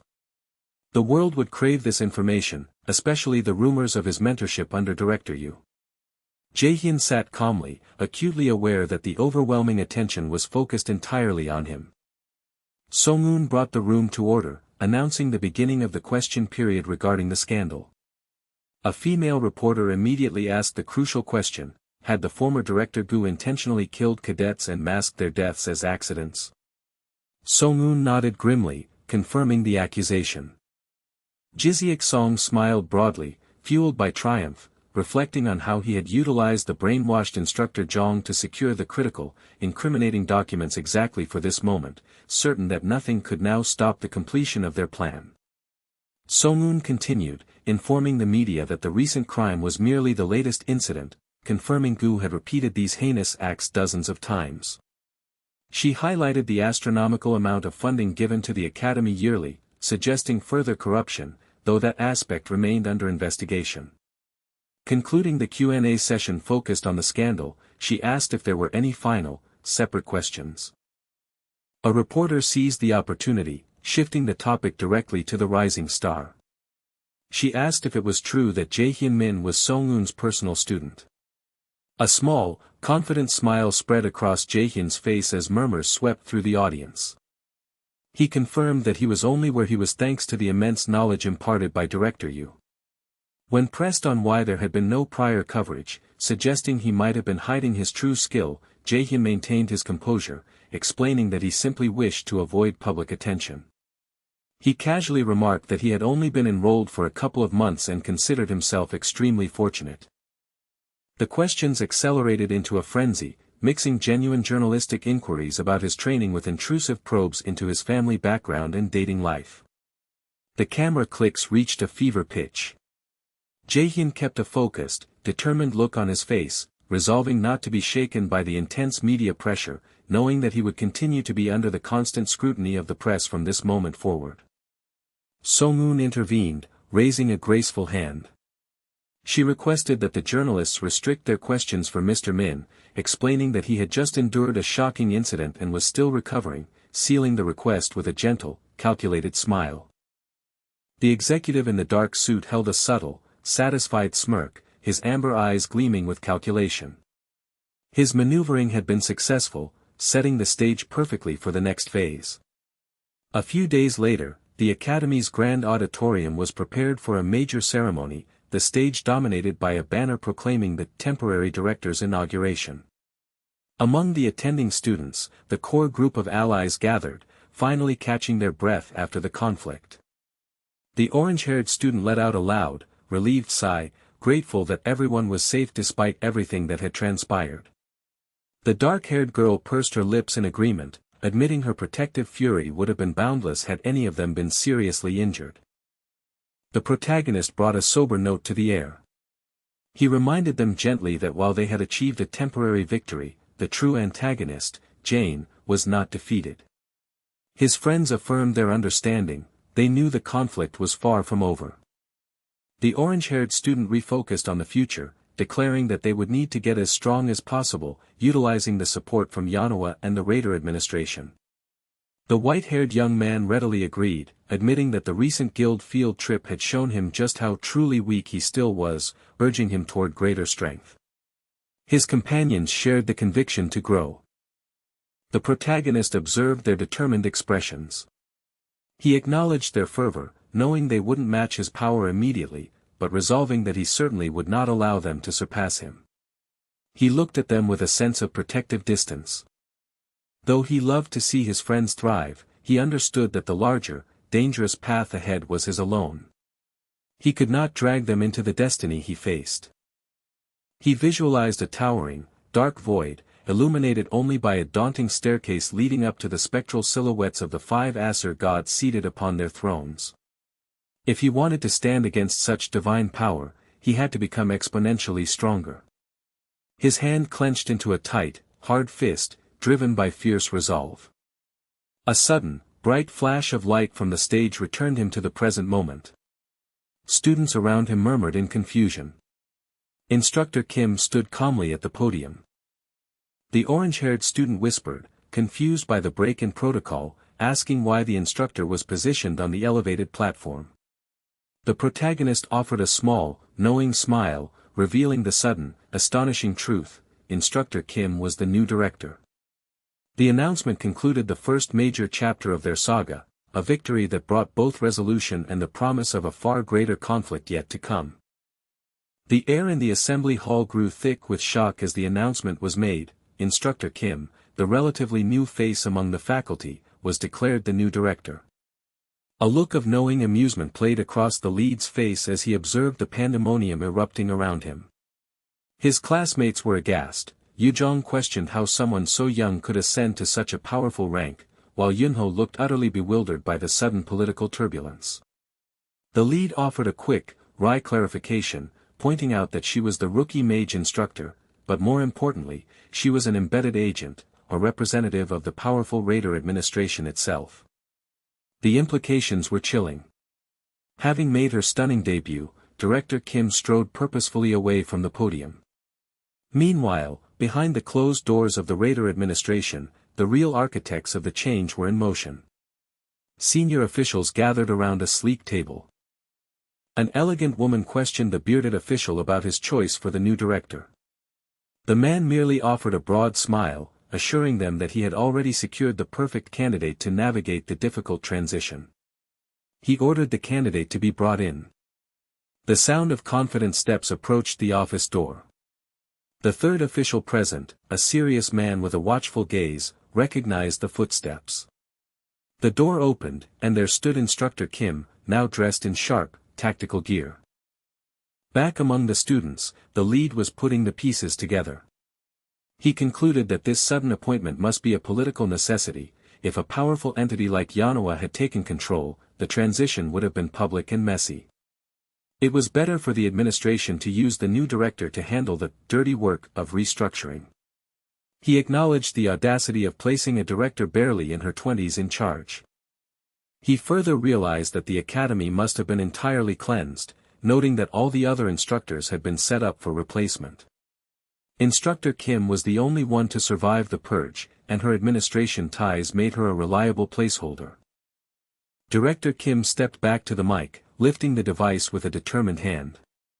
Addressing the gathered students, she introduced herself as Ji-yeon Kim, explaining that she would serve as the temporary director, and vowed to perform her duties to the best of her ability.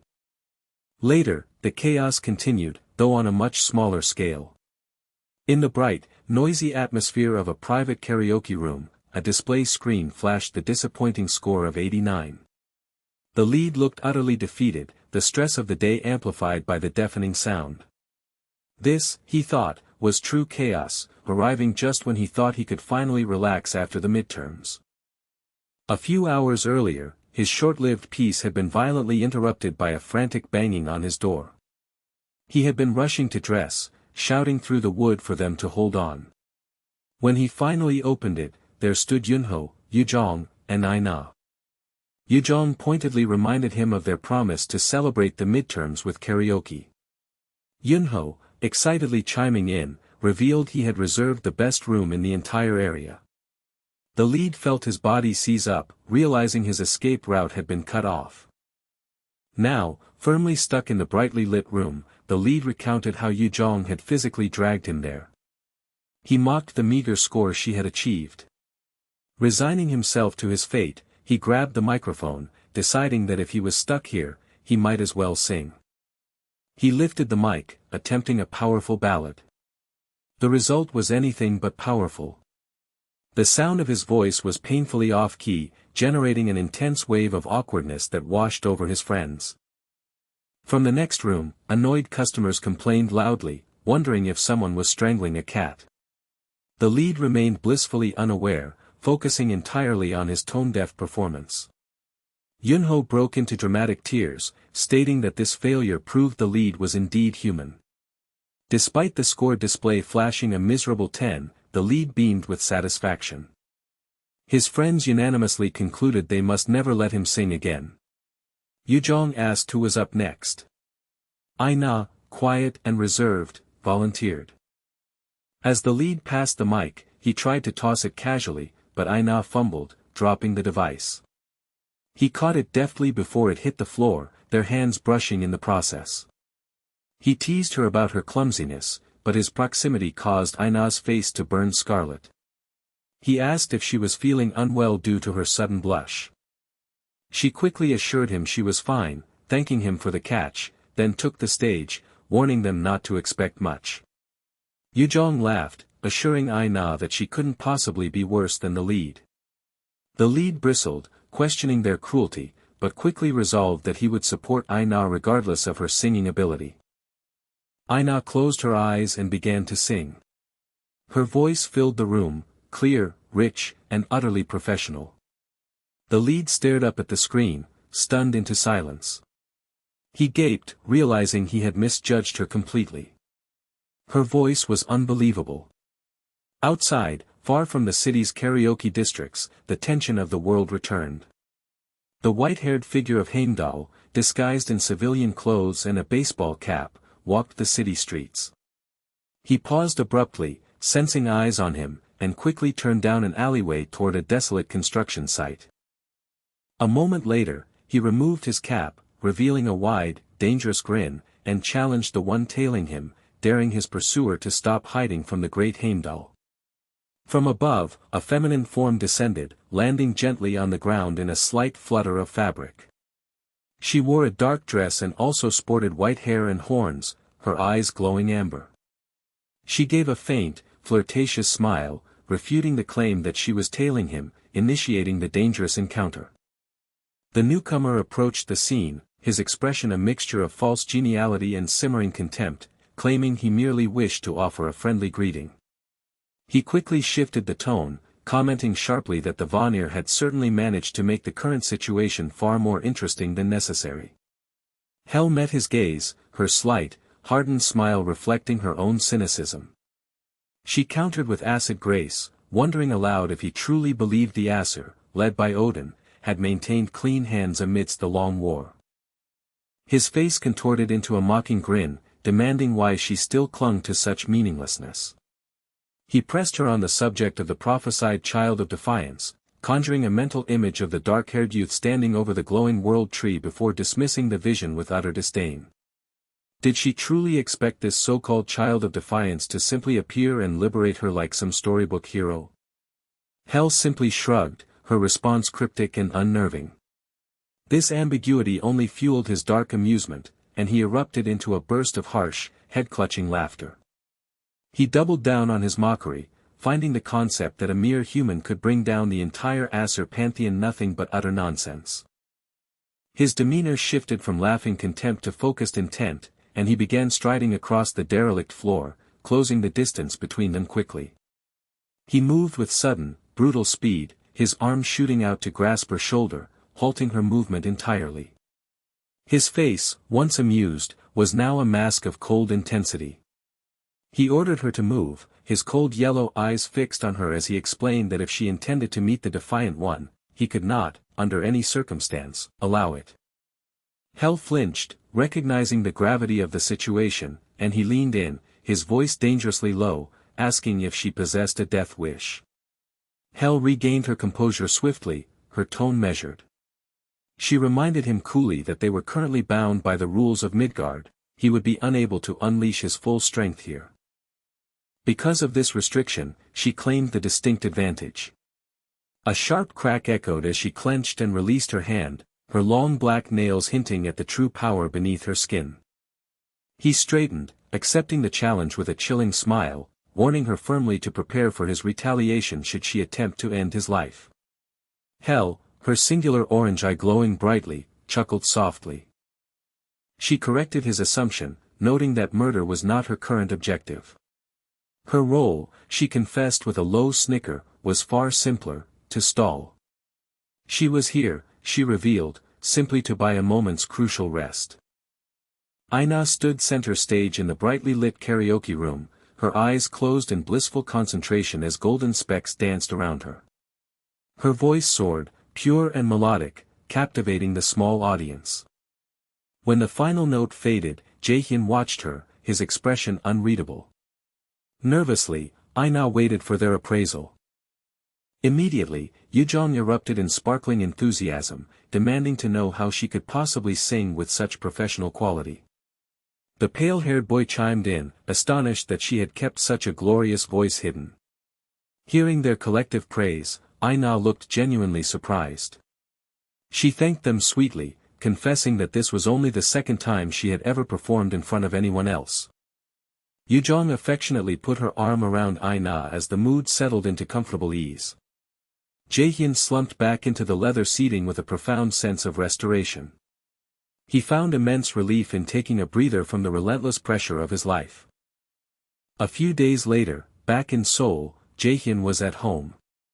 He slid a small, zipped pouch across the table to his mother, announcing it was a gift. She opened it, eyes widening as she pulled out a bankbook. She looked at him, asking if it was truly for her, and he confirmed it was just some pocket money. His mother's expression softened with pride, marveling at how mature her little Jaehyun had become, still thinking of her when most boys his age were carelessly spending their time. As she opened the book, however, her smile froze. Staring at the astonishing numbers, she asked in disbelief if he had managed to save all that money entirely on his own. He gave a firm nod, reiterating that it was all for her. A wave of deep satisfaction washed over him. He thought of all the times he had wished to say those exact words, times when he had been too consumed by mere survival in his previous life to offer her true comfort. He had changed so many things since his return to the past. His immediate objective was clear: protect his family and friends. Beyond that, the greater mission remained the same: annihilate Odin and bring an end to the sequence of tragedies that plagued their world. He would not permit this life to be stolen from him a second time. He reiterated to his mother that she could now live comfortably without having to worry about money. He scooted his chair closer, reaching for her, but she rose and pulled him into a powerful hug. Tears welled in his eyes as she murmured how incredibly difficult things must have been for him. He admitted softly that it had not been easy, but she only hugged him tighter, affirming that a mother always knew. He squeezed his eyes shut, clenching his fists against her shoulder, savoring the feeling of finally providing for her. The moment was shattered by the insistent ringing of the doorbell. Jaehyun quickly pulled away, wiping his face and claiming he must have splashed water on himself while helping with the dishes. He went to the door and opened it, looking confused. Aina stood outside, offering a simple greeting. Jaehyun immediately wondered how she knew his address. Aina, perceptive as always, instantly called him out, knowing precisely what suspicious thoughts were racing through his mind. Then, Yujong unexpectedly jumped out from behind Aina, throwing an arm around her friend. Yujong, wearing a cheerful apron, announced that she was hosting a barbecue party and wanted him to attend. Jaehyun realized Yujong's parents were due to return to Korea that day. Yujong confirmed this, explaining her mother specifically instructed her to invite him because he had been such a great help. Jaehyun dryly commented that she did seem to need his assistance quite often, which Yujong quickly refuted, insisting the invitation was purely her mother's idea. Ina stood by, ready to bicker with Yujong over the denial. Jaehyun considered the past few months. It had already been 2 months since they entered Millis Academy, and a dizzying number of dramatic events had unfolded. Yujong pressed him, mentioning her parents were eager to see him again. With a nod, Jaehyun agreed to attend the party scheduled for 6 that evening. He bade them farewell and began to close the door, but Ina stopped him. Her expression was serious as she repeated her earlier suspicion, asking again if he had been crying. He stood his ground, maintaining the flimsy excuse about dishwater, but Ina simply said that she understood. As the 2 girls walked away toward the elevator, Jaehyun lingered at the threshold, reflecting that Ina was surprisingly observant. Later that day, Jaehyun arrived at Yujong's spacious, dazzling home. The sheer luxury of the furnishings confirmed his suspicions that she belonged to a very wealthy family. Ina was already there, rising immediately from the sofa when he entered the room. He questioned her presence, asking if Yujong had perhaps forced her to come. Ina hesitated, fidgeting slightly with her hands, admitting that she simply had nowhere else to be. Jaehyun instantly regretted his thoughtless question, remembering Ina currently had no family of her own. Before the awkwardness could deepen, Yujong's voice rang out from a nearby room, shouting a frantic instruction for her father to remove the meat from the grill. The happy chaos of a normal family gathering had begun. The protagonist watched the exchange, a subtle realization dawning on him that Yujong had brought her friend here for a specific, kind purpose. He mused that she was far more calculating and thoughtful than her usual demeanor suggested. The moment of contemplation was shattered by a loud, familiar voice. Yujong's father strode in, greeting the younger man warmly. Yujong beamed, explaining that these 2, her friend and her father, were the foundational people who had taken care of her during difficult times. Before the explanation finished, the father's massive arms swept forward, grabbing the younger man in a crushing headlock. A choked gasp escaped him as the older man roared with laughter, commenting on how the little tyke had grown even taller. Trapped, the protagonist internally winced, recognizing that unannounced headlocks were a peculiar family tradition. The father eventually released him, giving him a hearty, friendly nudge. He asked if Yujong had been treating him well, recalling how the younger boy used to run to him with complaints about his daughter hitting him years ago. Scratching the back of his head in mild embarrassment, Jaehyun forced an awkward smile and insisted those childish days were long past. The conversation was abruptly punctuated by a hard stomp and a sharp cry of pain. Yujong had forcefully planted her heel down onto her father's foot. Her voice was firm as she directed him to stop wasting time chatting and help her carry the ingredients. Rubbing his injured foot, the father reluctantly complied. Yujong paused briefly, huffing with indignation, wondering to herself if her forceful manner truly made her seem unmarriageable. The father, oblivious to her internal annoyance, grinned mischievously and leaned toward Jaehyun again, nudging him once more. He playfully proposed that since his daughter was proving so difficult, perhaps the young man would be willing to take her off their hands. The innocent suggestion caused an instant, explosive reaction. Yujong froze, her cheeks flooding with mortified red, her eyes wide with shock as she clutched the ingredients. Ina, sitting nearby, stared blankly, equally stunned by the casual remark. Jaehyun could only point at his own chest, his face a mask of disbelief, wondering if the incredible, life-altering offer had actually been directed at him. The warmth of the conversation dissolved the moment Yujong, holding a stack of papers, reacted with startled shock to an abrupt statement. Jaehyun, equally surprised, questioned if the comment referred to him.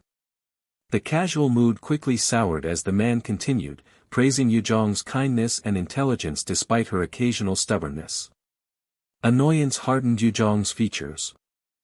She cut him off immediately, demanding he stop the weird comments and help her move the meat. To guarantee his cooperation, she delivered a sharp pinch to his arm, which elicited a loud yelp. After ordering Jaehyun to hurry up as well, she turned her back, issuing a small, dismissive sniff while the injured man quietly complained about her explosive temper. Jaehyun watched the entire interaction, settling the small burst of chaos with a deep, private laugh. The scene transitioned to the rooftop patio where the group was enjoying a late, outdoor feast. The small wooden table was loaded with perfectly grilled meat, cooked vegetables, and side dishes. Yujong's friend, the chef, proudly presented the meal. Jaehyun swallowed hard, confessing that the cook was a true master of the grill. The man puffed out his chest, explaining that his past as a professional chef meant this task was trivial.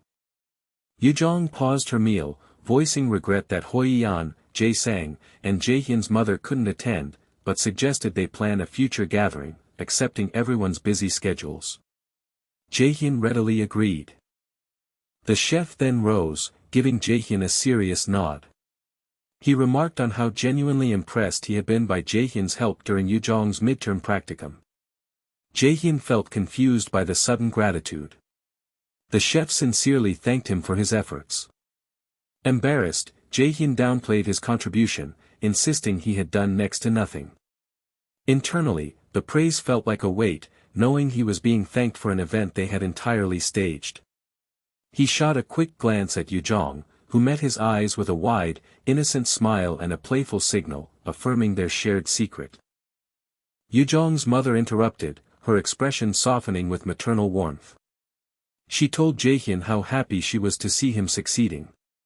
She admitted she had been shocked when he announced his decision to become a mage, thinking he must truly hate the idea of ever being separated from Yujong. Aina, sitting across the table, stiffened immediately. She looked away, explaining curtly that her decision hadn't been related to that, but she thanked the woman regardless. Undeterred, Yujong's mother continued to compliment Jaehyun, noting how handsome he had become.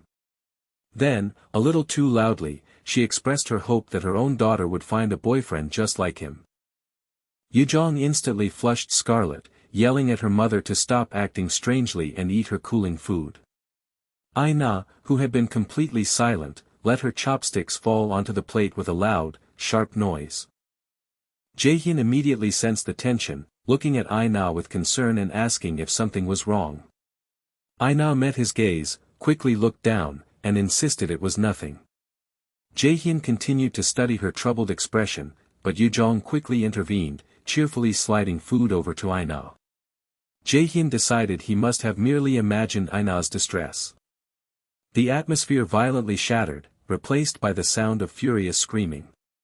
In a lavish, modern apartment far away, an older, distinguished man, Hoi-Yan's father, was verbally assaulting his son, Hoi-Yan. The father's face was red with rage as he demanded to know if Hoi-Yan understood the gravity of his actions, shouting about how his son had rescued dying cadets out of mere sympathy. He condemned Hoi-Yan as a pathetic child. The father's anger intensified. He ground his teeth, proclaiming that he had narrowly avoided arrest alongside Jane only because he had pulled out of their enterprise in time, a monumental risk he took for his only son. Leaning in, glaring through his glasses, he called Hoi-Yan a spiteful brat. Hoi-Yan only spoke a single word in reply, his voice heavy with resignation. The older man roared at him to silence himself, reminding Hoi-Yan that he was destined to be Korea's greatest raider, meant to stand above everyone else. He pointed a trembling, aggressive finger at his son, ordering him to do whatever was necessary to eliminate Jaehyun. Hoi-Yan stared back at the pointed finger and spoke, his voice dangerously low, declaring that he had finally had enough. His father flinched, shocked by the force of his son's defiance. Hoi-Yan turned his head, his profile set in a grim line. He realized the futility of trying to convince his father, who continuously pushed the idea that one must step on others to reach the pinnacle. This corrupting pressure was visualized as ghostly, grasping hands reaching up from the ground, attempting to pull Hoi-Yan down into the darkness. Hoi-Yan stood tall amidst the dark imagery, then turned away from his father. In his mind, he saw the shimmering, happy image of his friends, Jaehyun, Aina, and the others, all smiling brightly. He clenched his fist tightly, steeling his resolve. He faced his father one last time and stated clearly that he would not live the life his father had planned, this was exclusively his own path. The father screamed, grabbing at his shoulder, desperate to stop him, but Hoi-Yan smacked the hand away with a swift, clean motion. He told his father to live his own life, but to do so with integrity. Hoi-Yan turned his back on the screaming, frustrated man and walked toward the door, not hesitating when his father bellowed for him to return. The door slammed shut behind him. Standing alone in the expansive room, Hoi-Yan reflected on his choice. He swore he would not beat Jae-hyun through cowardly means, vowing instead to overtake his rival fairly. With a determined expression, he walked further into the room, abandoning his father's house. Later that evening, back at Yujong's house, Jae-hyun, Yujong, and I-na were settled in the living room. Jae-hyun commented that Yujong's parents must still be out, noting how well they got along, even going out for a late-night movie. Yujong confirmed that despite years of marriage, they still behaved like newlyweds. Jae-hyun stood up, announcing his intention to leave. Yujong immediately protested, asking why he was already going. He pointed out it was nearly midnight. Yujong dismissed the time, asking when that had ever stopped them, urging him to stay a little longer. Jae-hyun scratched his head, looking uneasy. He explained that since her parents weren't home, it would look strange if he stayed much longer, guaranteeing he would be scolded. Yujong gave him a mischievous, sideways glance, arguing that he wouldn't be scolded unless he did something to warrant it, then asked I-na for confirmation. I-na, still withdrawn, simply agreed vaguely. Feeling cornered, Jae-hyun compromised, stating he would leave exactly at midnight. Yujong complained about his coldness, noting I-na was right there, but I-na cut her off sharply, telling her to shut up. Jae-hyun settled back onto the sofa. He looked at both girls and asked if he could inquire about something that had been nagging him. Yujong beamed, urging him to ask anything. He looked at them both, his expression suddenly hesitant, and finally voiced the question that had been lurking in his mind: was it possible they were dating? Jae-hyun looked visibly flustered by his own query, while I-na simply met his gaze, staring at him intensely with an unreadable look. The man let out an exasperated sigh, lifting a hand to cover his eyes, wondering aloud how such a profound misunderstanding could have taken root. Yujong, still sprawling near the sofa, cheeks flushed, vehemently rejected the notion that anything romantic was happening between her and her male companion. The person who prompted the question explained her reasoning calmly, stating that the two of them simply seemed to get along remarkably well, and given the established friendship between their parents, she had innocently assumed a deeper connection. Jae-hyun looked slightly startled by the sudden spotlight, but Yujong quickly clarified the relationship. They were definitely close friends, but she insisted there were absolutely no romantic feelings involved.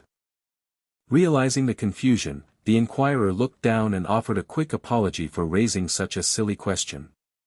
A glance at the clock confirmed the late hour, it was well past midnight. Jae-hyun stood, announcing his final intention to leave. Yujong gave him a small, quick wave as she permitted him to go. The other woman was more cordial, bidding him goodbye and promising they would keep in touch. Jae-hyun stepped out into the quiet night, the streets dark beneath the deep blue expanse. He walked only a few steps before an anomalous shimmer appeared behind him. Bare feet, faintly glowing and decorated with ancient, swirling metalwork, materialized on the paved street. Jae-hyun paused, turning his head over his shoulder without any hint of surprise. A mystical figure, clearly non-human with striking white hair and prominent horns, questioned why he was still out so late. Noting his calm demeanor, the visitor instantly understood that he must have anticipated her arrival.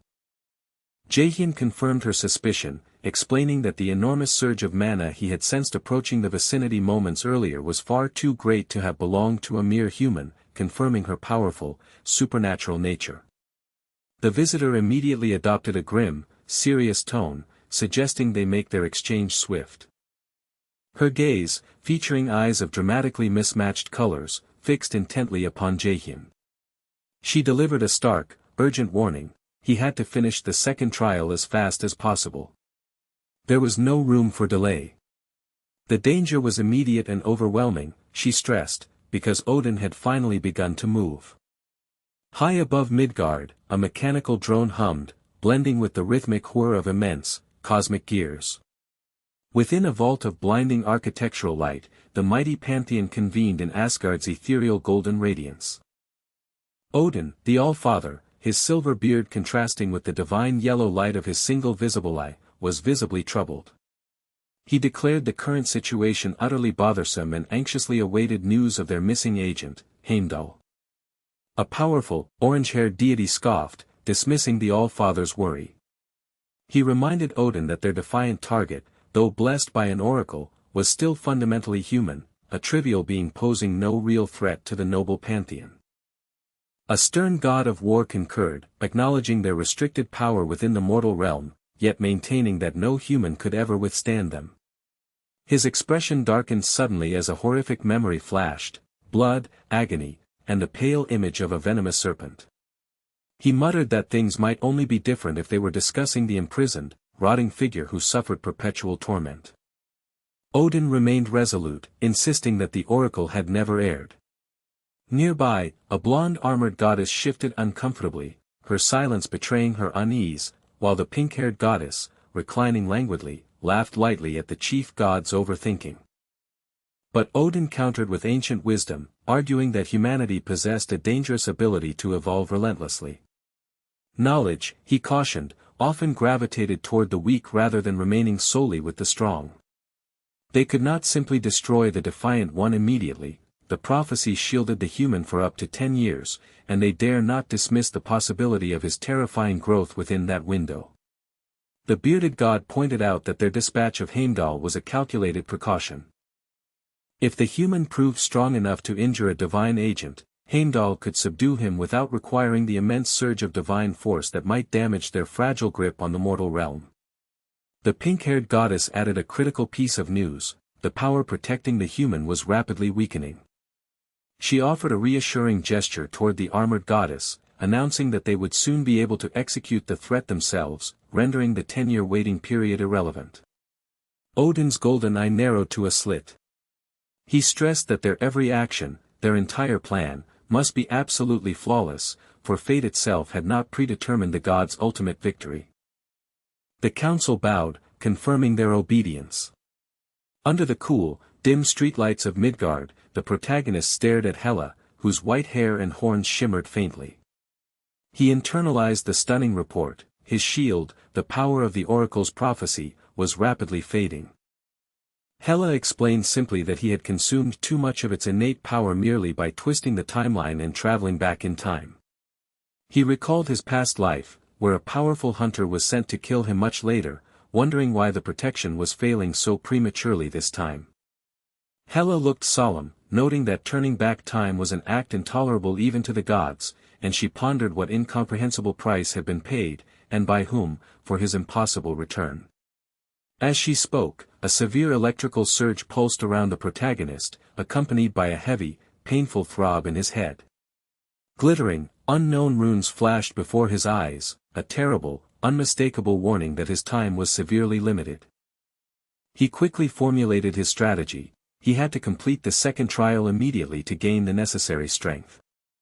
Complementing his quick deduction, Hela suggested they relocate to discuss the details of the test and the powerful enemies waiting within. Settled in his apartment, the protagonist voiced his concern about Heimdall, confirming the white-robed god with the horn was indeed the god of foresight. The protagonist sighed, believing Heimdall's arrival meant his time for the trial was gone, but Hela offered a reassuring, mischievous smile. She announced he need not worry, she had already bought him time. In a dark, otherworldly void, Heimdall writhed in furious captivity, gnashing his teeth and cursing Hela. The god of foresight demanded to know how she dared trap him in such a flimsy prison, swearing she could not keep him confined forever. Back in the apartment, Hela wiped a bead of sweat, noting casually that detaining the god of foresight had required a significant expenditure of her own power. The protagonist pressed for the location of the trial. Hela pointed toward the television, where a news report detailed the repeated failure of major global guilds, led by powerful figures like Balak, to clear the first qualification stage of the Great Ruins. The location, Hela revealed, was Iceland, a mythological center now hosting a hidden allotment for the giants within the Great Ruins. As the protagonist murmured the icy land's name, Hela explained that these ruins had been secretly engineered for him, a calculated space designed to mold the child of prophecy into a being capable of defying Odin again. The protagonist was jarred by her word choice, asking what she meant by again, causing Hela a flicker of confusion before she quickly dismissed the slip. She finalized her warning: without the required proof of qualification, he would be unable to step foot into the Great Ruins.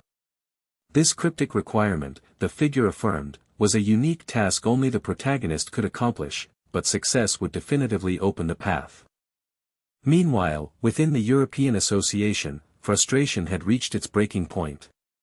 Balak, his face shadowed by consuming rage, reviewed the intelligence reports.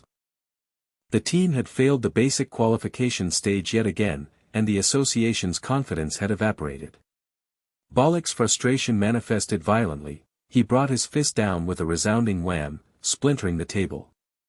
He roared, unable to fathom the secrets held by the ruins, unable even to find the entry point. He yelled for assurance that the mages were conducting a thorough investigation. Camilla appeared, addressing Balak and urging him to curb his immediate doubt. She understood the intense desire to raid the Great Ruins, unmatched anywhere else, but emphasized the necessity of proving qualifications. Balak rubbed his face, letting out a heavy sigh, before exploding again, demanding an explanation as to what those qualifications actually were. Camilla offered a wry, half-serious suggestion, asking if he thought there might be a physical key somewhere. This playful remark instantly triggered a frightening spike in Balak's temper, his face contorted into a mask of pure, red-hot fury. Seeing his expression, Camilla quickly backed down, warning him against looking at her like that. A few days later, time was tight, but the protagonist maximized his preparation. He gave his subordinates just enough information to keep them informed without causing them unnecessary worry. All his energy was focused on readying himself for Iceland. He utilized mana stones to strengthen his artifacts to their absolute maximum, then quickly dedicated himself to training, surpassing level 30. He pocketed his phone after concluding a call, grateful for the assistance he had received. With the black cat, Hela, peeking from the white fur collar of his coat, the protagonist grinned, signaling it was time to move. Simultaneously, the European Raider Union was mobilizing. Balak, massive weapon in hand, promised the Union's absolute commitment to the raid, issuing a clear warning that trespassing would be met with force. The protagonist smiled, realizing that Balak himself would be guarding the approach to the ruins, marking this as his first time risking his life against a genuine S-rank raider. Another formidable figure observed the legendary dragon-slaying Balmung glowing fiercely, acknowledging the weapon would soon be entering the fray. Hela, the black cat, watched from the shadows of the protagonist's shoulder, confident she would be positioned right beside him to watch the defiant one confront his fate. A great airplane soared into the sunlit sky, carrying them toward Iceland. Soon, the verdict would fall on whether Loki had made the right choice. The memory of the ancient ruins was a heavy burden, defined by shafts of brilliant light slicing through monumental decay. These mysterious tombs had materialized worldwide, and once cleared by raiders, they yielded artifacts vastly superior to standard dungeon loot. This promise of wealth sparked a savage global competition, escalating into open warfare until governments were forced to assume control. Nestled on the protagonist's shoulder, the black feline deity, Loki, spoke, his ethereal voice echoing his dark gaze. The items the human possessed, the legendary mistletoe and the strange wrist bracelet, were relics the gods themselves had deliberately hidden within these structures. Clearing minor ruins and acquiring such a powerful weapon was not luck, the god pressed. He asked if the protagonist truly believed this chain of fortune was a coincidence. A cold dread seized the protagonist as he recalled the frantic, terrifying moments of his awakening. He flashed through shattered images, crystalline peaks glowing with overwhelming power, a vast and broken landscape below, and colossal, ancient doors guarded by mythical carvings. He realized with absolute clarity that the blinding, otherworldly radiance that had enveloped him, the catalyst for his power, was the true origin of this epic journey. Managing a casual smile, he dismissed the intense scrutiny of the god, shifting the conversation to the source of the ruins. Loki confirmed his suspicion: the giants were the architects. 10 millennia ago, Hrungnir, the great rival of Thor, designed the great ruins. They were built to equip and shelter both the prophesied defiant ones and the humans destined to fight against Odin's encroaching forces. This explained the complexity of the challenges, befitting the reputation of the giants as wise and formidable beings who never bowed to the Aesir, a resistance that, ultimately, had failed. With their destination imminent, the protagonist beamed with anticipation, boasting that he had booked a lavish hotel room with the best view of the looming structures. Loki's face tightened into a fierce scowl, urging the human not to drop his vigilance for this, his second major trial. The protagonist reassured the god that he had taken every precaution, ensuring his translator was functional and, crucially, upgrading his gear. He recalled the moment before the flight, holding a pulsating piece of shadow ore, a resource meant to enhance his armor. Upon obtaining the item, the enhancement process immediately triggered a bonus from Mistiltine's passive skill. A tremendous surge of dark, corrupting energy engulfed him as the armor instantly evolved into the ultimate S-rank abyss armor, forged from a piece of the void itself. The new gear granted enhanced defense and a new passive skill that offered a fixed chance to deflect enemy attacks by projecting layered afterimages. The small deity grumbled that this was merely utilizing a cheat, but the protagonist countered firmly that they did not have the luxury of being picky about their methods. A few hours later, the journey concluded. They arrived at the Grand Hotel, a luxurious beacon set against the backdrop of the northern lights and the biting snow. The protagonist entered the opulent lobby, recognizing that the clientele consisted solely of the awakened, eccentric archaeologists and the rival raiders currently challenging the great ruins, due to the prohibitive cost and the unsettling proximity to the danger. As he crossed the polished floor, he felt eyes on him and froze. Members of the European Raiders Union were standing nearby, and the expected confrontation had arrived sooner than anticipated.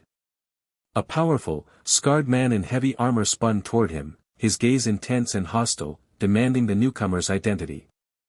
The protagonist coolly supplied his name, immediately recognizing the man as Balak, the true owner of the Dragon Slayer Balmung and the head of the European Raiders Union.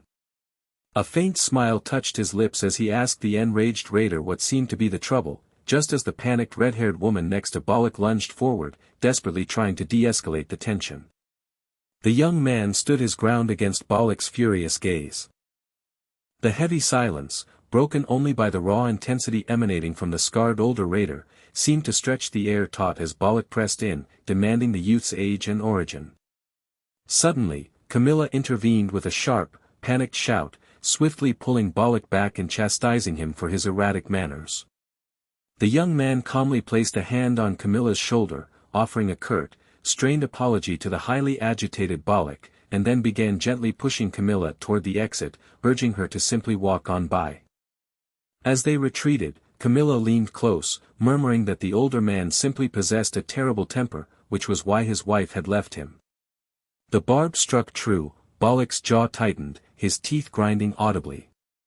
He ordered Camilla to stop her nonsense, but he remained rooted to the spot, watching the young man closely. Camilla, deciding discretion was wise, waved an apologetic hand and rushed Balak along. The young man, already halfway down the hall, turned and offered a deep, formal bow before disappearing from view. Once they were alone again, Camilla let out a frustrated sigh, accusing Balak of nearly tarnishing the Union's reputation with his baseless aggression. She knew he was sensitive after failing the raid on the great ruins, but taking out his frustrations on a mere kid was unacceptable.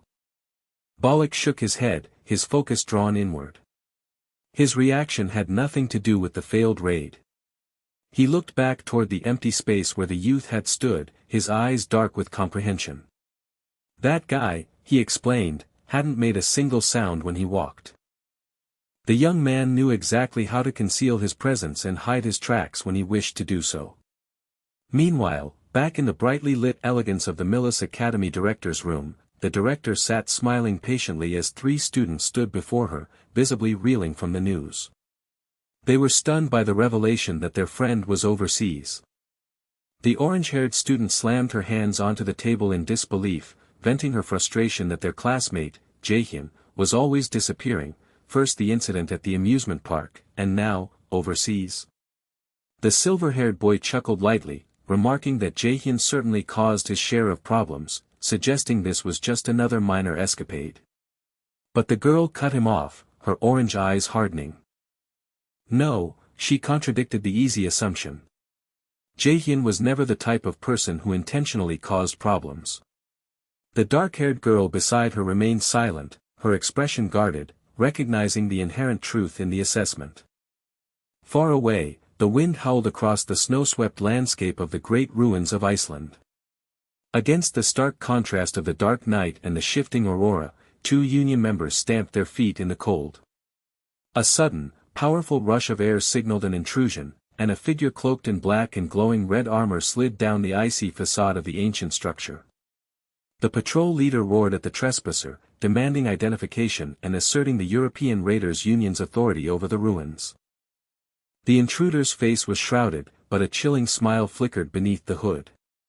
The figure dismissively asked if they couldn't just be let inside, muttering that the resistance was a bother. As the patrol leader raised his voice in alarm, classifying the figure as an intruder, a dark, armored hand shot out and clamped tightly around the guard's neck. A sudden, invasive surge of violet light radiated from the armored gauntlet and washed over the guard's face.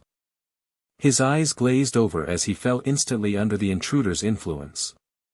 The armored figure pulled back his cowl, revealing the familiar face and burning orange eyes of the protagonist. He offered a slight, self-deprecating apology. It felt like he was some kind of grave robber, he admitted, but he justified the action with cold certainty. This item was originally his. The conversation in the apartment focused on the immense difficulty of entering the great ruins. Hela outlined the first prerequisite, possessing the Nornir system itself. The protagonist, already guessing the complexity, confirmed his suspicion that a second requirement existed. Hela insisted he listen before confirming the astonishingly high benchmark. Strength and agility statistics both needed to exceed 150, a level of performance equivalent to an established S-rank raider. The protagonist offered a strained smile, confirming Hela's sudden worry. He was not, strictly speaking, S-rank yet. Hela reeled back, protesting that she had witnessed him defeat Surt's clone, an act that demanded that exact power. The protagonist tensed, recognizing the implied exposure of his masked identity, but Hela quickly dismissed the secret as irrelevant. The immediate issue was finding a loophole to certify his qualification for the second condition. The protagonist already had a solution, thinking back to his triumph in the second mission, Flandier's house. His bonus reward was an old, rusty object categorized as the cursed key, rank A. Concentrating, his unique power, perceive, blazed golden, ripping the curse away in a flash of vibrant light. The rusty metal transformed into a powerful, glowing artifact, Loki's key, capable of opening any locked door. Clad in his dark armor, the protagonist stood before the colossal, ornate exterior gate of the great ruins, feeling the chill of spiraling snow. He noted the unsettling serendipity of having the exact key necessary, musing that it felt as if someone had perfectly predicted his path and prepared every necessary step. He inserted the mythical artifact. A resonant click echoed, followed by a grating creak as the colossal gate swung inward, revealing a blinding, orange light. Walking through the vaulted, lamplit passage, he considered the blank card he still possessed. While he could copy the useful, though not game-breaking, skills of his teammates, such as Ah Hyen's mind acceleration or Soil's scan, doing so risked raising suspicion. He offered a knowing look toward his ghostly companion, noting that since Hela had given him the card, it was only fair she offered up a skill worth the price. The hall opened into a large, cold chamber. Standing watch was Smyr Hrunarnsson, the massive, hulking giant guardian of the great ruins, identifiable by his large horns, cloth-wrapped limbs, and 3 glowing golden eyes. His booming voice demanded to know if the protagonist was the prophesied child of defiance. Hela manifested, her ethereal form shimmering beside the protagonist's nervous companion cat. She confirmed her identity as Hela's clone, stating their purpose, guiding the defiant one through the 5 sacred trials. She urged the giant to hurry, warning that the prophecy protecting the protagonist was weakening. Smyr's 3 eyes narrowed. He immediately rejected their entry, shaking the room with his powerful presence. Hela shrieked, demanding explanation. Smyr remained absolute. He had witnessed the protagonist bypass the entry requirement with a mere expedient, the key. The protagonist clenched his fists, struggling against the humiliation of the judgment. The giant declared that the protagonist, as he currently stood, could not pass the second trial, stating his refusal was an act of generosity. He advised the protagonist to return once he had become sufficiently stronger. Hela desperately protested that time was running out, warning that the Aesir gods would seize the opportunity if the prophecy failed. Smyr regarded her with chilling indifference. Rules were rules. Then, a sudden, devastating weariness gripped the giant. He painted a bleak, truthful picture of their circumstances. Jotunheim, which they had tried to protect, was already turned to ash. The giants were defeated, homeless. He asked what difference a little more time could possibly make at this point. Hela stared up at Smyr, despair etched onto her face at the giant's utter surrender, a feeling mirrored by the raw frustration brewing within the protagonist. The protagonist's voice cut through the strained silence, sharp and utterly dismissive. He saw the Guardian's claims and posturing for exactly what they were, utter nonsense. The white-haired demon girl flinched violently as the powerful aura surrounding the gigantic Guardian amplified, a low, rasping sound accompanying the tension. The protagonist's golden eyes flared bright orange, expressing disbelief at the audacity of the giant's confrontation. The Guardian, his third eye blazing, reacted with a guttural growl, demanding to know how the intruder dared to speak to him in such a way. The protagonist scoffed, correcting the giant. This was no sanctuary offering safe harbor, and he was not running a charity. As he spoke, golden electrical energy began to buzz and crackle around the Guardian's hands and bare, sandaled feet, a sign that the entity's true, suppressed power was emerging. The young demon girl, observing the escalating conflict, looked heartbroken, whispering that her existence meant she was simply a tool to be used and cast aside once her purpose was served. Ignoring her sorrow, the protagonist initiated his own response. The chamber rattled as immense power gathered. Golden chains manifested around him, sharp spikes vibrating and spitting electricity, a system notification declaring the activation of his chains of shock, level 5. With a blinding surge, the lightning-charged chains exploded toward the Guardian. The protagonist finished his thought, explaining that the only reason he was allowing this challenge was because he had decided the Guardian was also worthy of being used. His voice hardened as he looked up at the towering figure, simply ordering him to get out of his way. Meanwhile, outside the great ruins, under a cold, snow-dusted sky lit by the spectral glow of the aurora, the scarred squad leader faced his subordinates, his face a mask of furious disappointment. He demanded confirmation that not even a single mouse had managed to pass through their assigned entry point. A nervous guard stammered affirmation. The leader knew that was impossible, someone had opened the ruins. He decided he would verify the situation himself, confirming his earlier suspicion. The immense mana and mysterious power he had detected moments before were the unmistakable signs that the Great Gate had been fully activated. He was being beaten to the punch by some unknown kid. Taking determined, heavy steps, the leader vowed he would not allow it. If the door was open, he would enter. But as he stood before the massive, intricately carved stone entrance, an unseen force rejected him with a deafening boom. A disembodied voice condemned him as unqualified. The leader's face contorted in frustrated fury, his body shaking violently as the barrier denied him entry. Miles away, the rhythmic buzz of a ringing phone cut through the quiet of a spacious bedroom. A red-haired woman, drowsy and annoyed, fumbled blindly for the device, complaining about why Bollock was contacting her at this hour. The voice on the other end delivered a grim, sharp message: an intruder had entered the great ruins. Her drowsy purple eyes snapped open, freezing in an instant. All exhaustion vanished. She clicked off the phone immediately, stating she was already on her way. Back inside the ruins, the chamber pulsed with uncontrolled energy. The demon girl stared at the protagonist, tears glistening in her eyes, silently questioning the reckless power he had unleashed. The guardian retaliated. He raised his massive hand, charging it with golden, searing energy, clenching his fist tight. He slammed it down, then stomped his foot into the ground. Stone cracked and shattered beneath the immense force. A fierce roar of accusation echoed through the space, branding the protagonist a fool. The guardian rose to his full, terrifying height, a demonic figure shrouded in darkness and raw power, looming over the relatively diminutive figure of the protagonist who stood ready for the onslaught. The earth rumbled beneath their clash.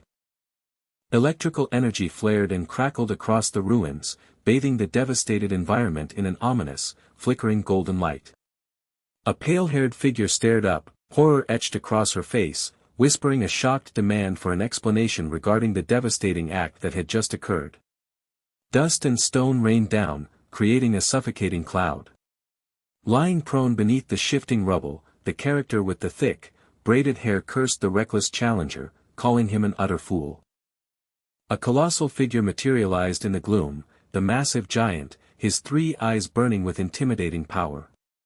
He stood like an ancient monument, his bare feet crashing down with a sound like thunder, towering over the cloaked adventurer kneeling below.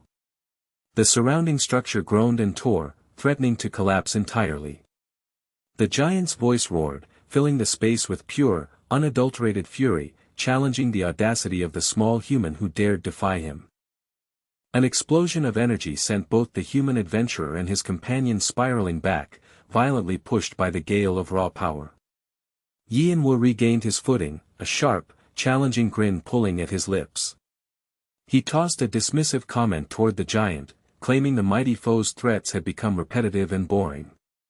He acknowledged that his situation was desperate, whether he gave up the current trial only to die later facing Heimdall, or perished in this very chamber, the end result was the same. Therefore, he resolved to commit everything he had, determined not to die with any regrets this time around. The giant's 3 eyes narrowed, recognizing the defiance in the human stance. He dramatically clapped his immense hands together, the sound echoing like a drum, signaling that the mock courtesy he had extended had ended. A blinding, diamond-shaped projectile, shimmering with pure golden energy, manifested above them. It descended with a terrifying, piercing scream, accelerating instantly toward Yanwu. Facing the immediate, lethal threat, Yanwu initiated his innate ability, and in a brilliant flash of golden particles, the incoming magic projectile shattered harmlessly just before impact. He didn't pause, activating a speed buff. A surge of luminous green energy wrapped around his armored form, propelling him forward in a blinding dash toward the towering giant. The sheer velocity carried him close, and he drove his clawed gauntlet forward in a focused, lethal thrust. The giant registered the movement, a bead of sweat tracing down his brow, realizing the human was aiming precisely for his heart. Clenching his jaw, the giant intercepted the attack with a massive hand. The force of the counterattack was catastrophic, throwing Yanwu back across the room, slamming him into the floor with a concussive shockwave. He recovered, his eyes flashing with frustration. The giant, recovering his equilibrium, demanded to know the source of the human's inexplicable resolve. Yanwu momentarily flashed back to his fight with the other high-tier entity, recognizing the fundamental difference in scale. The giant's force was similar to that overwhelming power, and he knew he could not defeat him through simple combat. However, he had already secured his advantage. From his back, a thick, glowing gold chain materialized, crackling with intense yellow electricity. This was the prize he had risked everything for, the mythical item anchoring itself to the ground. Yanwu's armored fist closed around the length of the chain, the power coursing into his body. He pulled the chain taut, electricity surging around his boots, resolute in his refusal to simply sit back and surrender. In an instant, the environment shifted. He activated a new active skill, submerging the area in brilliant turquoise cold. Above Yanwu, a towering specter of the Ice Queen, draped in white spectral rags and heavy chains, manifested. Gigantic, jagged blue crystals burst from the ground surrounding the giant, attempting to freeze him in place. The giant stared down, instantly recognizing the immense freezing power radiating from the core of the ice. He identified it as the Dark Elves' legendary secret weapon, noting that the ice was so cold that fissures immediately began spreading through the blue spikes. The giant snarled, clenching his fist. He admitted that the item had been acquired, yet he roared that it was still utterly inadequate to defeat him. He slammed his massive fist against the crystal formations, attempting to shatter the newly formed battlefield as a deadly-looking sliver of light simultaneously appeared from the shadows behind Yanwo. The immense titan plunged downward, his powerful frame shattering the crystalline blue defenses that surrounded the agile protagonist. Shards of ice exploded in every direction, glittering and falling toward the metallic floor below. The protagonist's eyes widened momentarily at the brute force, but the expression instantly transformed into a cold, predatory grin. Amber eyes reflected the falling ice fragments.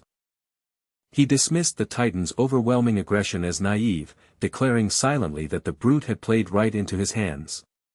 A spectacular, golden wave of fire erupted from the protagonist's body, instantly turning the frozen lair into a blazing inferno. A dual-skill activation roared to life, unleashing a massive, cyclonic force of fire and wind. A perfect ring of blazing orbs encircled the protagonist, launching blinding lines of white-hot air toward the approaching titan. The fierce attack connected, but the titan, moving with desperate speed, was already activating his defensive strategy. The protagonist's form blurred, dissolving into a stream of luminous blue mist, vanishing just as the massive punch tore through the burning vortex. The giant roared in fury, condemning the disappearance as a petty trick. He slammed his foot down where his target had been, the impact creating a dull, sickening crack in the surrounding stone. He spun, his heavy braided hair flying out as he scanned the devastated, silent cavern floor.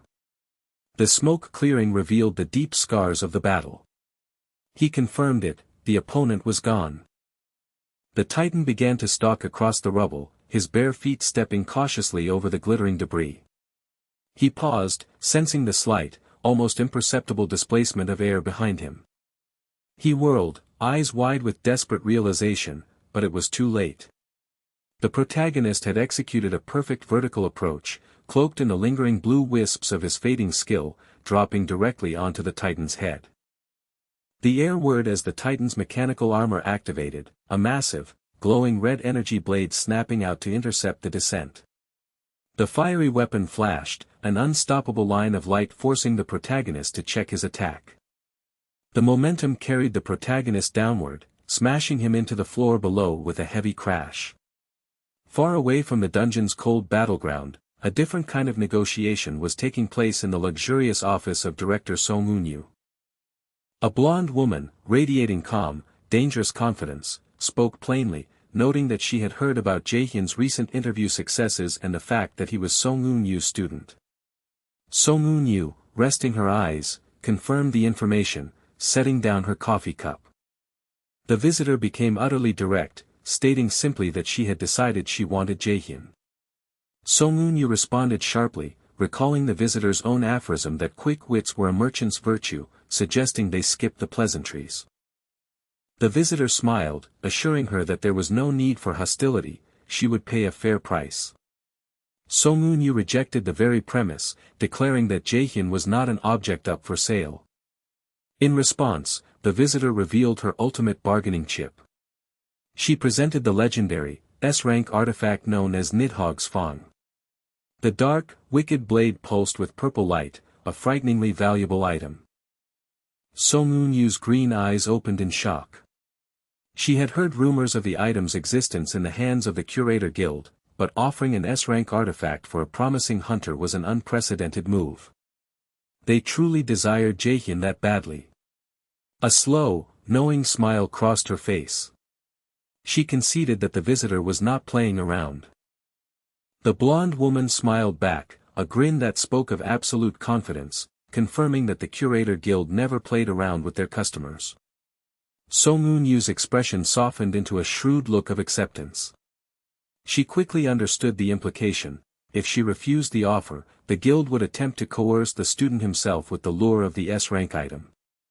The visitor laughed, praising her sharp grasp of the situation. Song-un Yu acknowledged the compliment with a chilling smile and glowing red eyes. She was indeed quick on the uptake.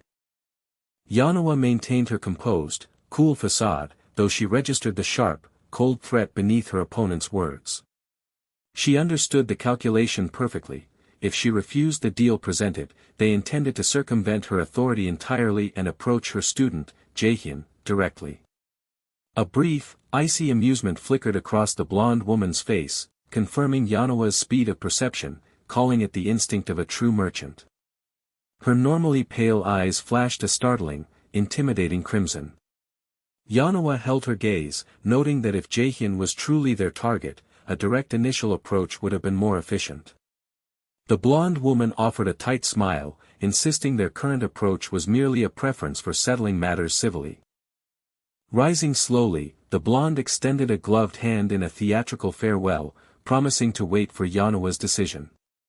Yanawa offered a small, non-committal smile, but made no move to shake the hand.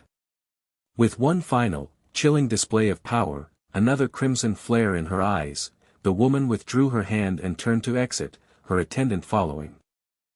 The moment the door clapped shut, Yanawa's composure shattered. Her eyes opened fully, glowing a fierce, uncompromising green. A deep chill ran through her soul. The sheer, suffocating arrogance of the woman, declaring her intent to steal a member of Yanawa's guild, a student under her direct tutelage, was intolerable. The scene snapped violently, replacing the oppressive calm of the negotiation room with the immediate, brutal intensity of the battleground. An enormous, glowing blade, manifesting pure destructive force, carved through the air toward Jaehyun. He saw the grim, horned face of his foe too close for comfort as the weapon descended. A deafening crash followed, the sound of energy shattering against his struggling defense. Shards of light scattered as Jaehyun, wincing against the pain, barely managed to deflect the catastrophic strike. The colossal warrior, adorned with a crude beard, lunged in closer.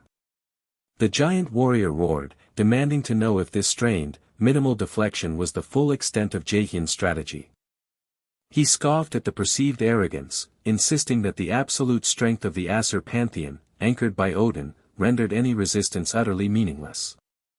The giant lowered its three-eyed face, pressing the point: could Jaehyun genuinely believe he had the capacity to endure? Jaehyun stared back, refusing to break his gaze or offer a verbal reply. System prompts flared across his vision as he initiated the production of a mana blade, drawing on the skills of magic tool embodiment and genius blacksmith, which instantly ranked up the newly forged weapon. A bright flash revealed the glowing mana blade now gripped firmly in his armored hand. He knew that any fight, even one he was destined to lose, was preferable to meek surrender. The giant roared its indignant fury, calling Jaehyun a defiant fool who understood nothing of the forces arrayed against him, insisting his effort was worthless. Jaehyun's resolve hardened, amber light burning in his eyes as he countered, his voice ringing with fierce certainty: the sole judge of his own worth would be himself alone. For a brief, haunting moment, a vision of a massive, benevolent figure patting the giant's shoulder overlaid the scene. An internal echo whispered that only the individual held the right to determine their own value. The giant's ferocious expression crumpled, replaced instantly by profound, tearful grief. Jaehyun seized the moment, his eyes blazing crimson. He spun his fiery blade and launched himself into the fray. The giant's voice reverberated across the ruined landscape, questioning if the defiant human was prepared to face the consequences of those bold words. A devastating force met Jaehyun mid-leap. He was smashed violently downwards, impacting the ground so hard that the earth cracked beneath him. Choking on a cry of pain, Jaehyun found his body completely paralyzed by the sheer power of the blow. He could not move. A terrifying, red-tinged silhouette of the monster towered over him, the ground trembling. The deep voice echoed again, demanding to know if he was truly ready to bear the weight of his defiance. Jaehyun gritted his teeth, crimson leaking from his lip. His mind screamed for a solution, desperately seeking an answer to the terrifying question of how he could possibly defeat this monstrosity. A primal instinct flared, overwhelming all tactical thought. He simply had to destroy this foe. The sheer overwhelming pressure that had been suffocating him suddenly and inexplicably dissipated with a soft sound. The protagonist blinked, startled by the abrupt relief. The giant, now confirmed as SMYR, loomed. His voice resonated with a measured, final quality. He agreed that the worth of a hero's actions was ultimately decided by the hero, but stipulated that this was a privilege reserved only for those who possess true, undeniable power. SMYR confirmed he would allow entry, but only if the hero could prove his merit. The small, dark feline companion tensed, perceiving the declaration of a formal challenge. The protagonist lifted a hand, considering the demand, and offered an audacious countersuggestion to the deity, a direct confrontation. The hero declared that he would allow SMYR to endure his single, absolute strongest attack. The black cat watched, wide-eyed and fearful. A faint, confident smile spread across the hero's face as internal power surged, tracing hot red lines across his dark armor. He forced himself upright, the stone floor buckling and cracking beneath the sheer energy radiating from him, and asked SMYR if the terms were acceptable.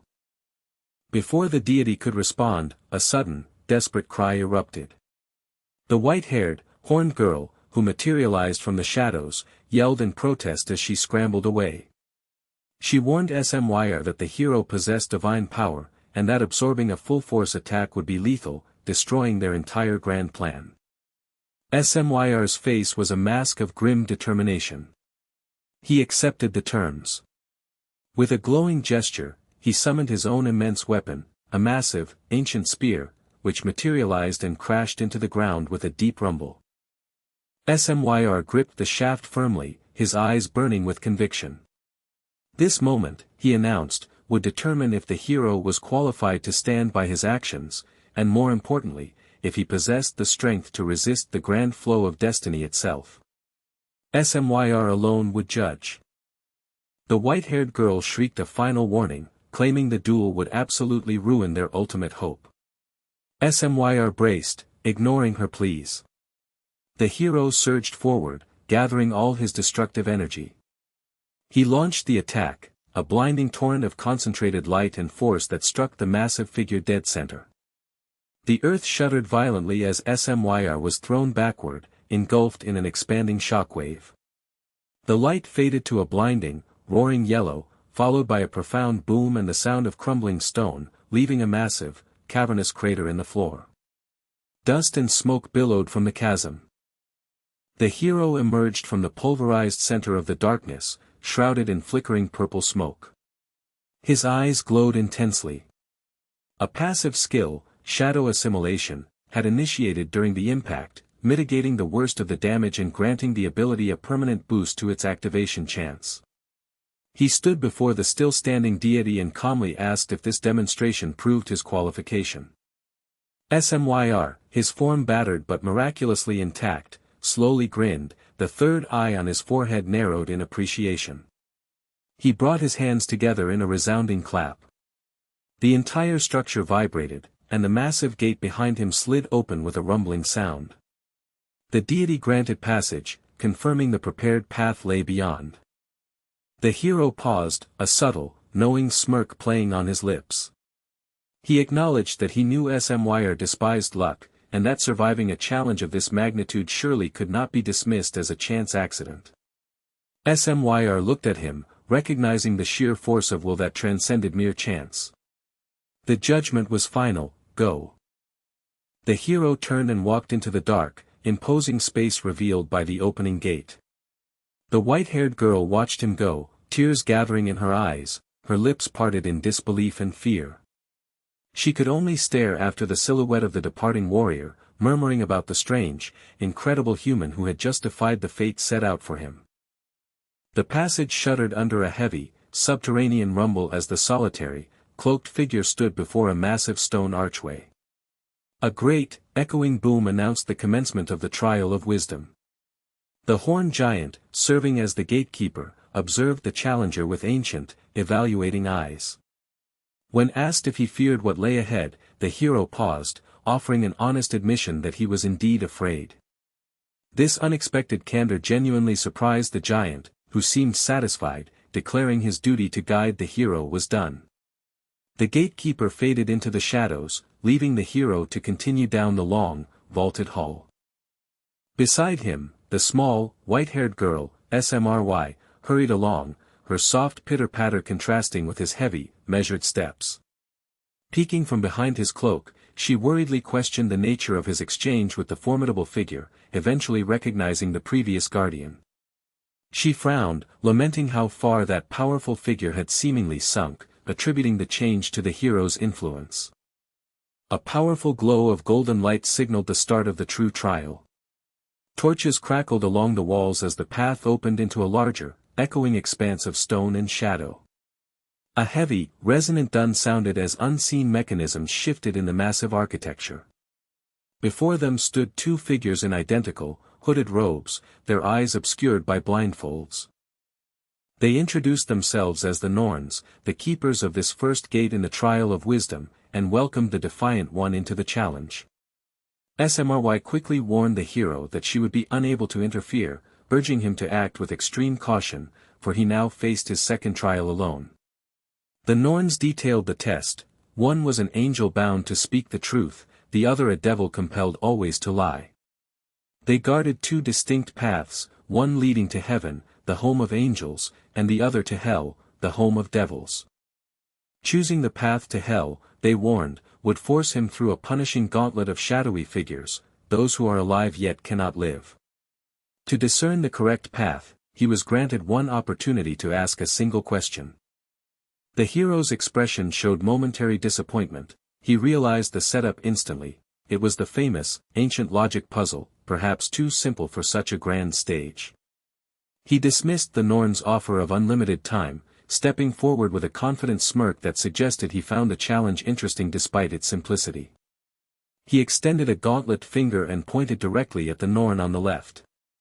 His single, calculated query was, "Which door leads to your home?"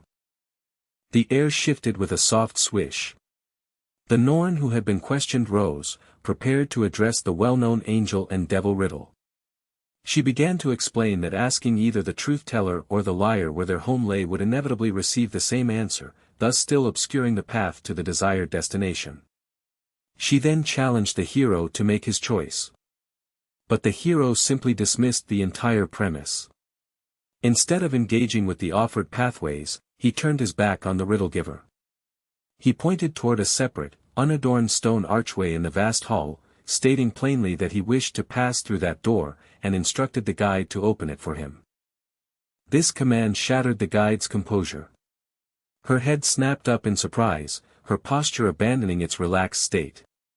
A sudden jolt of shock revealed a flicker of white hair and horns beneath the hood as she cried out in astonished confusion. A tempestuous burst of atmosphere instantly engulfed them. In a breath, the stone architecture was gone, replaced by a bleak, snow-dusted forest of dark, skeletal trees. The hero stepped onto the crunching snow, continuing his path forward. The horned girl materialized in his wake, demanding to know why he had chosen this arduous, complicating route. The hero turned, a slight smirk playing on his face, commenting that while hardship supposedly fostered growth, he wasn't interested in making things harder for himself, he was being strategic. He narrowed his eyes, reminding her of the rules: the path he chose would be guarded by those defined as, alive yet cannot live. This was the clear definition of the undead. The realization struck the demon girl like a physical blow, her eyes widened, mismatched pupils quivering with sudden terror. The snow beneath them violently erupted. A massive, ghastly shadow burst forth from the earth, followed immediately by the guttural cries of a nascent horde. The ground trembled as undead monstrosities clawed their way toward the hero. A dark, gleeful smile split his face. The system activated immediately, initiating the active skill, sacrifice. A brilliant, blinding light erupted, coalescing into monumental, pristine white wings that unfurled dramatically from the hero's back, scattering bright feathers into the dark air. The system confirmed the presence of the undead and converted the skill to its offensive form, Light's Judgment. Blazing beams of radiant energy tore through the cloudy sky, descending with a deafening kaboom. The heavenly fire instantly consumed the undead, punishing and purifying the ghostly forms. The system whirred excitedly, flashing repeated level-up notifications. The hero stood victorious, armored and bathed in the divine glow, savoring the explosive rush of experience, proclaiming that the feeling was truly just like heaven. The horned girl watched, her expression shifting between awe and resentment, muttering a label for him, a crafty human, and questioning who among them was truly the devil. The forest faded. They were back in the grand chamber, the air now calm. The plain stone door the hero had chosen swung inward, revealing a soft, glowing void of mint green light. The blindfolded, hooded guide smiled knowingly. She acknowledged that he had made the most foolish and yet the wisest decision. As the two distinct, hooded reflections of the guardian turned to face one another, they confirmed the outcome was exactly as prophesied. The ancient voice resonated, naming herself as Mimir. The air violently cracked, tearing space with an intense flash of blue light. A deep, resonant whine vibrated through the chamber as a chaotic, swirling vortex of energy erupted, the foundations shaking with a mechanical whirr. Out of the brilliant blue, an armored boot took a decisive step onto the archaic stone floor. Jeha emerged, briefly lamenting that the rare opportunity for free leveling had ended. Hela instantly materialized beside him, her voice sharp, reminding him that the trial was far from over. The portal quickly receded, the roaring energy collapsing with a final whirr before condensing into a tiny, black object that shot forward silently. Jeha surveyed the large, rough stone chamber, noting the scattered workshop supplies and a massive, intricate magical circle drawn on the floor, clearly an extremely complex initiation spell. He wondered aloud if the test required him to find an exit. A booming, disembodied voice instantly confirmed his thought, acknowledging him as the Defiant One. Jeha demanded to know if this entity was the gatekeeper for the second stage. The voice scoffed at the term but conceded the role was accurate. A brilliant sphere of golden light flared above. Jeha recognized the eerie familiarity of the voice. Hela reacted sharply, but Mimir cut her off. The light intensified as the intelligence offered its own introduction, revealing itself as Mimir, the creator of the Nornir system and, most shockingly, the designer of Jeha's very fate. Jeha flinched in disbelief. The world around him fractured into a digital haze. A cold, systemic message flashed into his vision with a ding, announcing the successful download of a new operating system, initiating the program with a furious whir. The Nornir system was now active. Jeha demanded an explanation. Mimir stated plainly that the path Jeha followed had been set in motion long ago. Loki had sought counsel on how to allow the final hope, the Defiant One, to grow while remaining hidden from Odin's pervasive sight. The Nornir system, Mimir declared, was the solution. Jeha asked why he had been kept in the dark. Mimir explained that his own pacts with the Aesir gods made direct contact almost impossible. The standard system used by all awakened served as an effective firewall. Hela slowly acknowledged the powerful restrictions. Mimir added that no one had informed her of his direct involvement because the political situation was rapidly deteriorating, making it difficult to guarantee the Defiant One's survival if Ragnarok began ahead of schedule. Jeha scoffed, annoyed by their clinical discussion of his mortality. Mimir confirmed he inserted himself into the trial simply to test Jeha's qualifications, conceding he had deliberately withheld key information. His silence, Mimir explained, was necessary. Too many divine eyes were watching him. They were only protected now within the hidden confines of the Great Ruins, a sanctuary free from the immediate influence of the Aesir gods. Jeha fixed Mimir with an intense look. If his destiny was truly fixed and unavoidable, he demanded to know why the gods had bothered to ask for his willingness just before he died, at the moment he was most desperate and broken. A sigh of utter frustration escaped him as the memory of his past, bloody death flashed across his mind. Meanwhile, back in the ordinary world, the mood in the student lounge remained clouded by Jaehyun's sudden, unexplained absence. One of the girls voiced her frustration, wondering what he was truly doing overseas since he hadn't answered any texts. Her friend sighed in agreement. The amiable gentleman in the group offered a mild reassurance, stating Jaehyun was prone to acting independently and would surely return when he was ready. The pink-haired girl questioned what Jaehyun had claimed his purpose abroad was, prompting the others to admit that he had left without providing any context. Changing the subject, the smiling man suggested they begin coordinating their participation in the upcoming circle activity, hoping they could all stick together. A fleeting thought of the charismatic, brown-eyed student crossed the black-haired girl's mind before she agreed. Suddenly, the pink-haired girl recalled a previous conversation, realizing the considerable benefits afforded to the top-ranking student were key. She remembered a friend bribing Jaehyun with a potion. The orange-haired girl scoffed, insisting she simply wanted to be near Jaehyun to endure his awful personality, quickly imagining him as a terrifying, horned demon and conceding that his disposition was indeed a problem. The sophisticated gentleman then articulated the real, pragmatic reason for needing the top student, while he wished to remain with his friends, having Jaehyun guarantee better funding and access to a significantly larger room for their club. The orange-haired girl immediately questioned how the pink-haired girl knew so much about cadet benefits when she hadn't even passed the exams yet.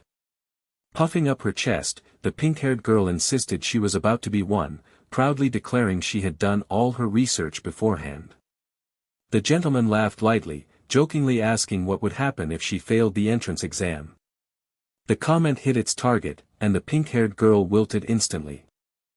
The orange-haired girl called the gentleman mean for the jest. The black-haired girl looked out, expressing her sincere hope for Jaehyun's swift return, a sentiment the orange-haired girl softly echoed. The scene snapped back to the grim, echoing chamber of the trial. The protagonist, clad in his black and crimson armor, confronted Mimir. Mimir responded to his earlier demand, stating they could not entrust the world's fate to someone incapable of standing up for himself. Mimir confirmed the concept of fate, reminding the protagonist that the installed operating system allowed him to revert time to the moment he desired most in the past. Mimir claimed he only offered a chance, the protagonist himself chose to change his fate and had, consequently, come this far. The protagonist gave a mocking smile, dismissing the grand cosmic motive. His reason, he declared, was far simpler, pure, unadulterated hatred for his father, enough hatred to drive him to murder. Mimir accepted this dark motivation, stating that noble goals were not the only ones that counted. The protagonist pressed him for answers to the multitude of questions still swirling in his mind. Mimir regretted that full disclosure was impossible, but offered a condition: if the protagonist passed the upcoming trial, Mimir would provide a hint to bring him closer to the truth. The protagonist accepted the terms and asked for the details of the second trial. Mimir confirmed the request and instructed him to look around the room at the scattered sundry items.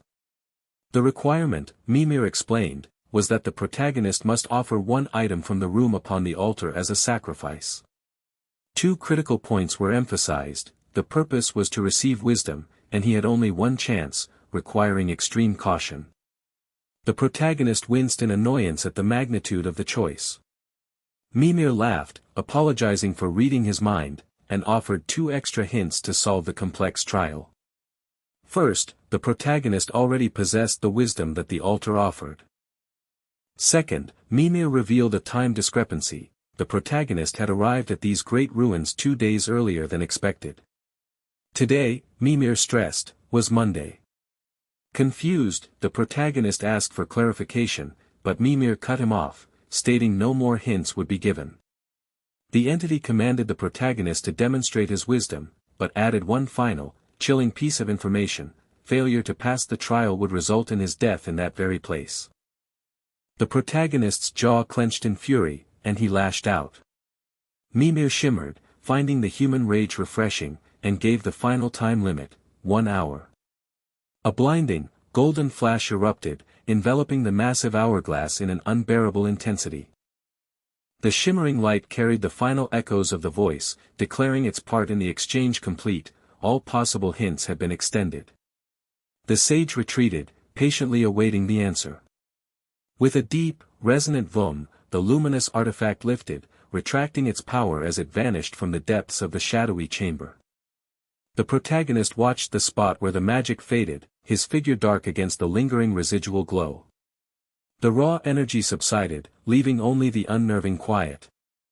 The silent, eternal fall of glittering sand in the hourglass seemed to stretch out, a low, drawn-out pitch. The man fixed his intense, yellow-orange gaze upon the lingering dust motes. His mind began furiously processing the data, attempting to link the profound wisdom he already possessed with the final, cryptic clues. He was forced to link the wisdom with the startling temporal note, Wednesday. The connection felt impossibly distant. He questioned what a random day had to do with the integrity and conclusion of this critical trial. Panic threatened to seize him, but he clenched his jaw, forcing himself to calm down. He concluded that this linear path was flawed, he had missed a crucial detail. With a fresh surge of resolve, he abandoned the current sequence of thought entirely. He must go back, resetting his perspective completely, returning to the very beginning of the trial's challenge. A blinding burst of white light flooded the scene, cleansing the oppressive shadows. When the overwhelming glare subsided, the protagonist found himself once more facing the formidable, silent steps of the altar, the essential, overarching question resonating through the grand hall: what item would be sacrificed upon the altar? The massive, glowing hourglass shimmered in the darkness of the cavernous stone chamber, its sand falling with a soft, ethereal sigh. Cloaked in black, the solitary figure faced the radiant artifact. His dark eyes, burning orange with focused intensity, narrowed. He knew he needed a breakthrough. Initiating his detection skill, blue magic radiated outward, bathing the rough architecture in glowing, ethereal wireframes. The energy swept the room, but quickly settled, yielding nothing of value. A quiet disappointment filled him. This method was useless. He steeled his mind, accepting that retreat was not an option. He returned to the essential clues, the wisdom he already possessed, and the word, Wednesday. Dismissing the artifact itself, he approached a low table where a slender spear lay. He gripped the weapon, securing it with a sharp clack as he donned his full armor. A brilliant red interface instantly demanded an offering for the altar.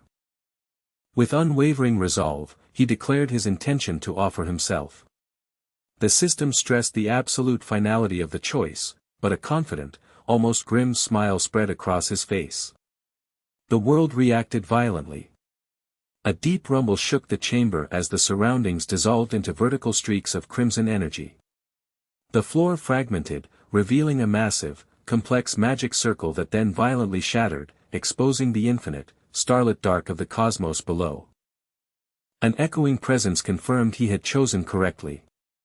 The pieces of the puzzle clicked into place. The wisdom was the runic language gained from Odin's lost eye. Wednesday pointed to Woden, another name for Odin. The old myth demanded that to gain true knowledge, Odin offered himself as a sacrifice. There could only be one correct offering. Suspended upside down in the stellar chaos, he reminded the formless entity of the old tale. Odin hung from Yggdrasil with a spear through him. He was ready to put his life on the line. As he prepared for the final, gruesome step, a small, frantic gasp reached his ears. The young girl, Mimir, suddenly appeared, followed by a shadowy essence attempting to seize his arm and stop him. He looked past the intervention. Before anyone could prevent it, he drove the spear deep into his own body in a sickening shank. Blood erupted, and his silhouette arched, outlined in searing red light. He forced an agonizing grin. This was the necessary encounter with death. Knowing the true pain was yet to come and would be many times greater, he lamented the lack of time and decided to speed the process up. The ensuing clash of combat echoed violently, phantom daggers poised to strike through the crimson atmosphere. He initiated an active skill, manifesting a magical spear that drove forward, eliciting a sharp, pained shriek. Above the chaos, Hela watched in horror, shouting a desperate command for the fighting to cease. The energy faded. Wounded and breathing heavily, several dark blades embedded in his body, he stood firm. A deeper power rumbled, announcing the conflict's conclusion. The cosmic void was consumed by an overwhelming flash of pure golden light, shattering the simulation. He blinked, back in the quiet, derelict stone chamber, his phantom wounds vanished. Mimir's voice noted how profoundly he had changed, affirming that the time for simple advice had passed. The giant presence confirmed the trial was officially over, declaring that the champion had far exceeded all expectations. Now, it was time for Mimir to uphold the agreed-upon payment, the deepest secrets concealed by the gods. The champion stood sharp and focused, anticipating the truth. Mimir stated that the entire truth would be distilled into 3 key concepts designed to divert the scrutiny of the Aesir gods. Hela cautioned against the complexity, but Mimir confirmed the information was so deeply hidden that even she was oblivious to it, a revelation that visibly shocked the goddess of the underworld. A burst of golden energy shimmered, and Mimir delivered the 3 concepts, writing them in glowing letters across the air: Raider, shinier. The champion processed the layered meaning. The words were undeniably connected to him, his profession, the artifact he bore, and his very existence felt more potent and purposeful than his previous life. Yet the purpose of shinier, and the accompanying warning to distrust the very system that governed his resurrection remained hazy. Hela reached out, proposing they combine efforts to dissect the cryptic words.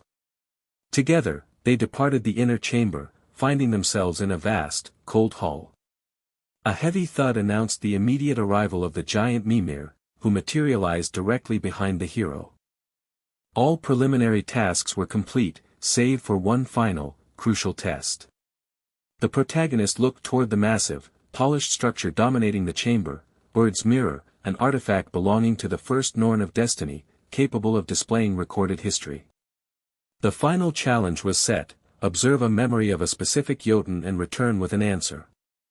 The champion asked if Mimir demanded a predetermined correct response. The giant smiled serenely.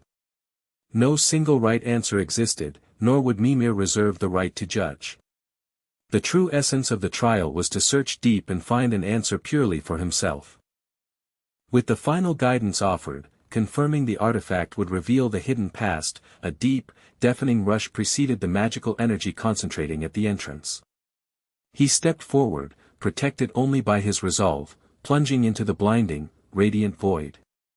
The light was absolute, structured only by the colossal stone columns of an ancient, sacred space. His unique eyes, burning with intense orange light, quickly adjusted to the brilliant transformation.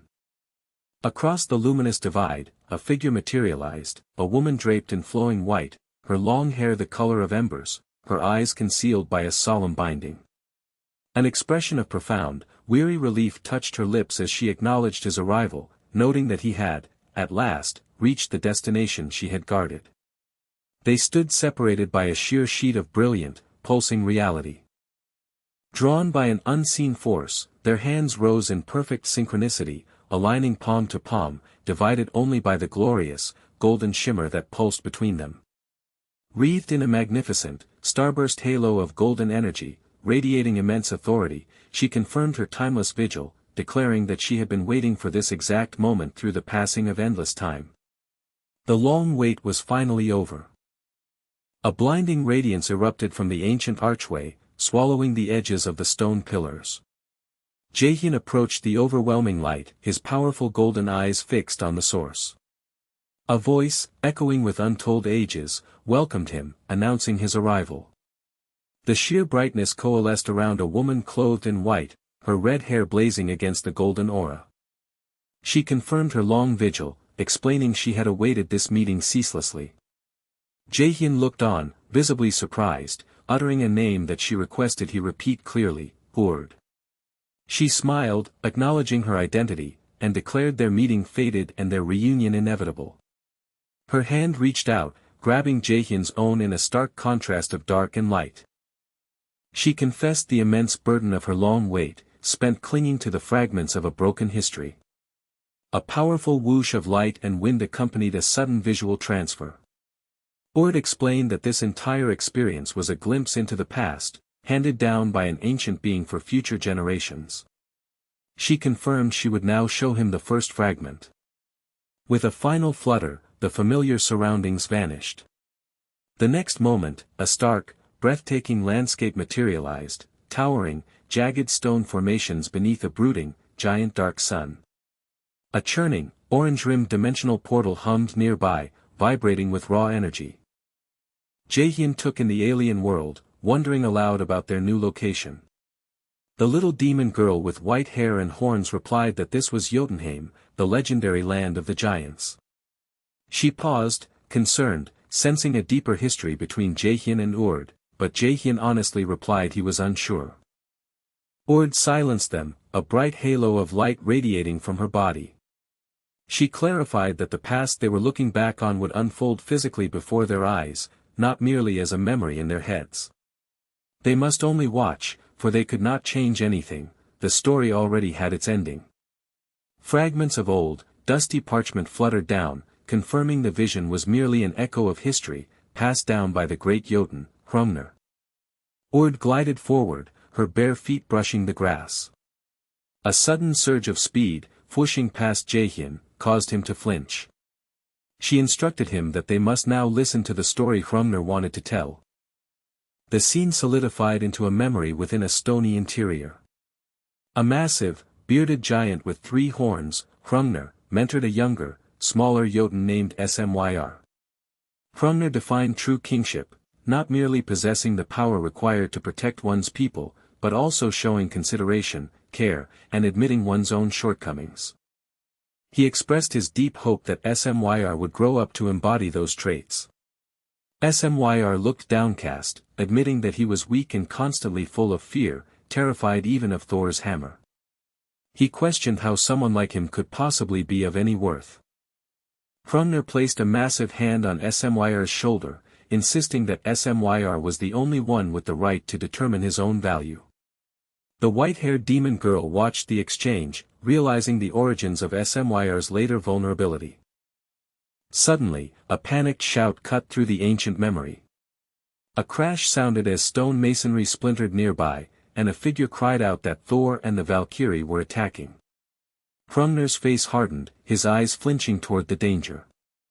He grabbed a colossal, block-shaped war hammer, declaring that he would protect their people no matter what. Smyr watched his mentor leave, tears welling up as Urd, still gripping Jaehyun's arm, explained that this was a bleak time in history, but their tragic story did not end here. She raised her free hand, summoning a glowing crystalline cube, announcing she would now show them the second fragment. The environment drastically shifted. Jaehyun blinked, opening his eyes to a terrifying panorama of destruction. He stood amidst an inferno. The ground shook with a massive boom. The city lay in burning ruin. Horrified, he realized he was surrounded by blood and corpses. Bolts of red and purple lightning cracked the blackening sky. Urd's voice narrated the terrible truth: this landscape of utter war and despair was Ragnarok, the war of the end times. He stood alone, facing a mountain of fallen giants. The white-haired guide revealed that this devastating moment occurred just before the treaty was officially signed. Amidst the searing orange sky, the mountains of rubble, and the bodies of the fallen, stood a solitary figure silhouetted against the flames. That person was Thor, the god of thunder. He was a creature of raw, violent power, his muscular frame covered in gore, a fierce, almost joyful expression plastered across his face. The image was overwhelmed by a flash of red and white light, followed by a world-shaking crack and rumble. Thor's thunderclap could shake the entire realm, and in his hand, he wielded his emblematic hammer, the weapon of unmatched destruction. The protagonist watched the overwhelming display, the memory's power radiating from the vision. He recognized immediately that this was a power he could not currently face. Not even an S-rank hunter in his current world could survive an encounter with this monstrous god.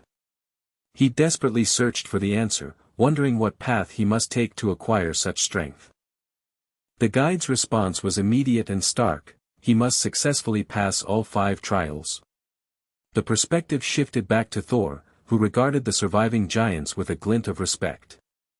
He noted that he liked these giants specifically because they still hadn't given up and continued to fight despite the carnage. As red energy began to crackle around him, increasing his destructive aura, he resolved to give these honorable warriors the proper respect they deserved.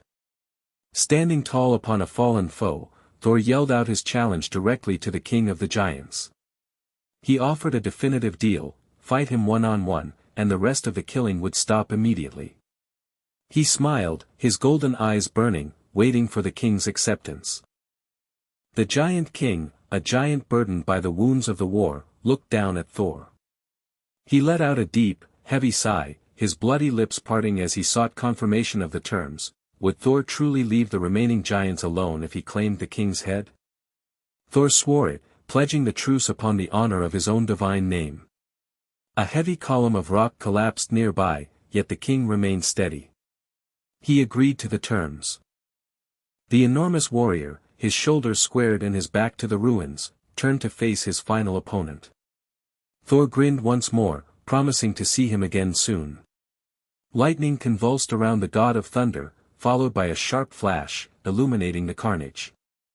The giant king, whose name was Hyungnir, watched the god's blazing power, quietly affirming that he would not die easily. The protagonist took in the final tragic details: Thor's overwhelming and unpredictable might, countered by Hyungnir's noble sacrifice.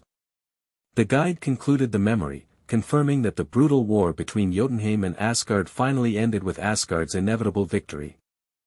The blinding vision began to subside. The protagonist turned, seeing the red-headed, blindfolded goddess glowing softly nearby, signifying the culmination of this historical vision. The guide informed him that only one final fragment of the past now remained. The goddess stood silently, ready for the next revelation. The episode began in a place of terrible destiny, a forgotten structure, ethereal light illuminating sparkling runes around a stone altar. A large figure with imposing horns and long, braided hair tapped his hand on the stone, his weary frame preparing for a ritual of sacrifice. A younger man, marked by a third eye and ragged bandages, cried out a desperate warning. He pleaded with his father not to proceed, insisting that the entire situation was a carefully constructed trap laid by their enemies. The giant turned, his face etched with sorrow and tragic resolve, confirming he understood the deception but asserting he still had to go through with it. The young man, sobbed uncontrollably, clutching at his chest, heartbroken and confused, demanding to know why his father was abandoning the only family he had left. As the giant walked toward the blinding archway, his heavy war hammer resting upon his shoulder, he spoke tenderly to his son, asking if he remembered the ancient words meant to bring comfort and assurance. Tears streaming down his face, choked out a reply. The giant shared a solemn prophecy: one day, a figure known as the Defiant One would arrive. This Defiant One would be the liberator, tasked with freeing the Jotun and all other oppressed races from the tyrannical rule of the Aesir gods. It was for this future that Smyr must stand guard over the giant's grave, the place now known in the present as the Great Ruins. Observing this memory alongside the dark-clad protagonist, a silent, pale-haired girl explained that the giant was preparing to enter Asgard, the very realm of the gods the protagonist was destined to destroy. The giant's low voice boomed across the memory, naming the protagonist directly, the Defiant One. His immense figure turned slightly in the vision, forging a palpable connection between the past and the present, and he pleaded directly for the protagonist to help protect his son. Near the archway, a flash of golden energy materialized, revealing a blindfolded woman in white. She confirmed that the giant was preparing for the end, fighting for his bereaved child and for the final hope that was yet to be born, fighting for the protagonist himself. The giant stepped out into a vast, desolate arena beneath a bruised, red sky. Striding forward with aggressive confidence was a muscular, golden-haired god, wielding a similar, blocky weapon. The god smirked, excited by the coming conflict, announcing he had always desired this confrontation. The giant, reflecting fatigue and sorrow, questioned his opponent's eagerness and the extent of the carnage he had already caused. The god's expression turned fierce. He was not satisfied and would not be until the giant was dead. The sky responded to their tension, roaring with red lightning. A deafening crackle tore the air, and a massive bolt crashed down. The orange-haired god raised his hammer, wrapped in swirling dark energy, and charged. The giant barely managed to intercept the blow.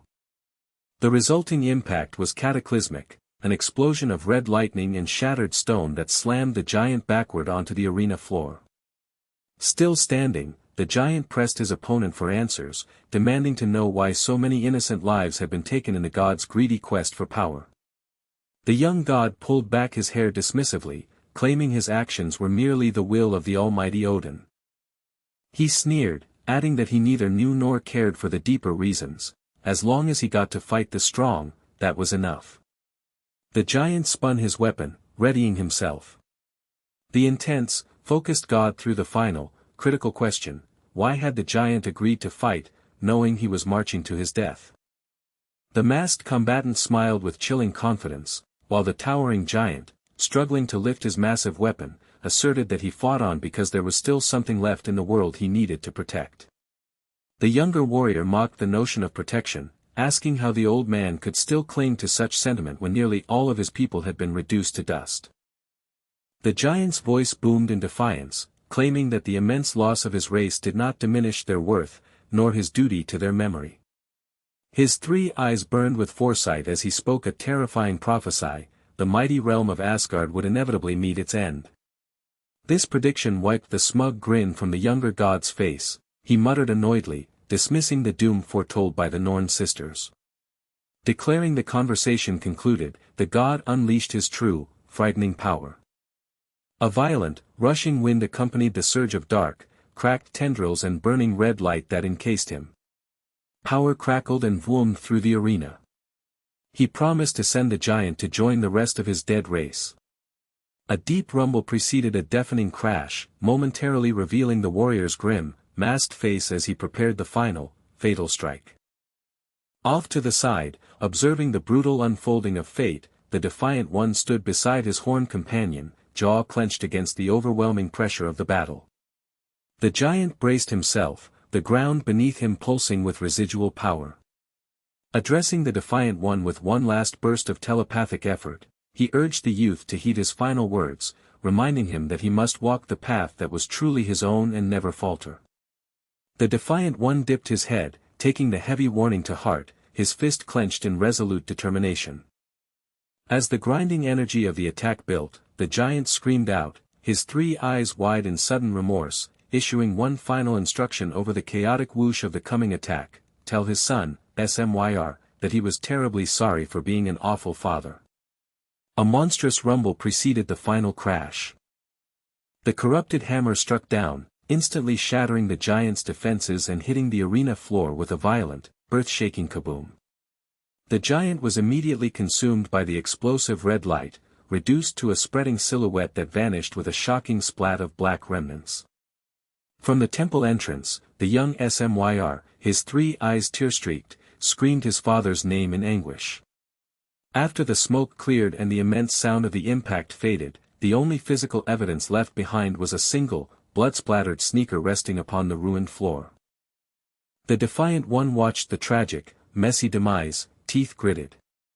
He muttered that it was truly a crappy end for such a warrior. Reaching into his garments, his hand pulled out a glowing, radiant card that pulsed with brilliant orange light. His companion stared, asking if he truly intended to use it now. The defiant one gave a cold smile, explaining that he would only be able to settle his distress if he were to thoroughly beat Thor senseless at a later time. His eyes fell upon the blonde warrior, the victor, who reached down to retrieve Mjolnir.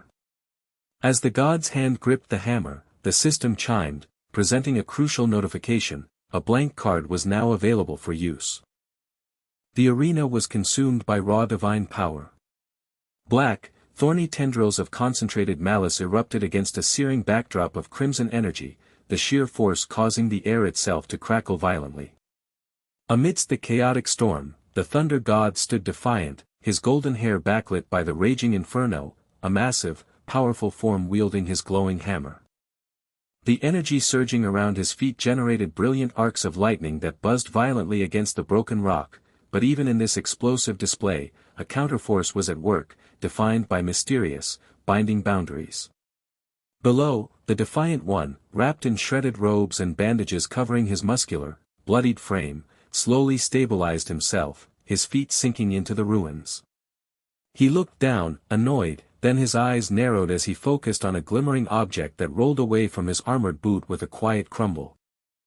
He recognized the source of the momentary golden glow, a cube etched with ancient runes that began to rumble as it pulsed with latent energy. The power of the relic immediately activated, the runes peeling away from the cube's surface and swirling around the battlefield in golden arcs. Simultaneously, the betrayer, a powerful figure with horns, kneeling amidst the rubble, completed the ritual. He pressed his bound hand against a stone surface, weaving a chain of glowing runic symbols around himself. The Thunder God, caught in the escalating magical enclosure, roared with frustration, recognizing the dirty double-cross that sought to neutralize him. A wave of intense, flustered light surged forth from the Thunder God in a violent whoosh. He stepped forward onto the swirling runic boundaries, his hammer raised. The runes flashed brightly as they tried to seal him, forcing him to plant his foot with a booming crash that shattered the golden geometric prison surrounding him. Pieces of the runic stone floated and flickered as they were repelled by his sheer force. He had broken free of the immediate binding, but the tremendous effort left him vulnerable. The dark-haired protagonist watched the struggle intently, holding a glowing orange system card. Warnings chimed through the interface. The skill level was too high, exceeding his rank, meaning the copied ability would be imperfect. Despite the restriction, he continued the process of skill acquisition. The Thunder God's momentum was broken by the continuous, explosive disruption caused by the magic trap. With a powerful, desperate swing of his weapon, the god managed only to clang against floating debris. Seizing the tiny window of opportunity, the Defiant One launched a projectile strike aimed for the god's head. The blow landed with a sickening wet splash, sending blood spurting into the red-tinged air. The Thunder God tottered and collapsed briefly before forcing himself to rise again, his movements stiff. Blood dripped from the fresh wound, his power momentarily suppressed by the shock. With a rasping gasp, he used a trembling hand to wipe the blood away, extracting a tiny, dark object from the gore on his brow. So that was it. The entire trap, the elaborate struggle, had been designed to embed an item that would suppress his very core power, a plan executed from the very start. He looked at the bloody shard with a cold, appreciative grin. This wasn't boring after all, it was actually quite fun. Elsewhere, the kneeling betrayer, tears streaming down his face as he looked toward the blinding light of the arena, silently reaffirmed his dedication, acknowledging that he didn't know if the Defiant One would succeed, but he couldn't let his father's sacrifice be for nothing. The protagonist seized the ultimate moment of weakness. He made his final move, casting a glance at the ongoing chaos. The system card floated from his grasp, ready for its final function. It flashed into an enlarged screen, presenting the ultimate prompt. As the skill theft completed, an unseen voice, a voice of authority, echoed with profound shock. The mythic power was gone. The white-haired demon expressed her astonishment, demanding clarification on how a blank card could possibly be applied to an entity existing only within a recollection. The red-haired prophetess merely offered a gentle smile.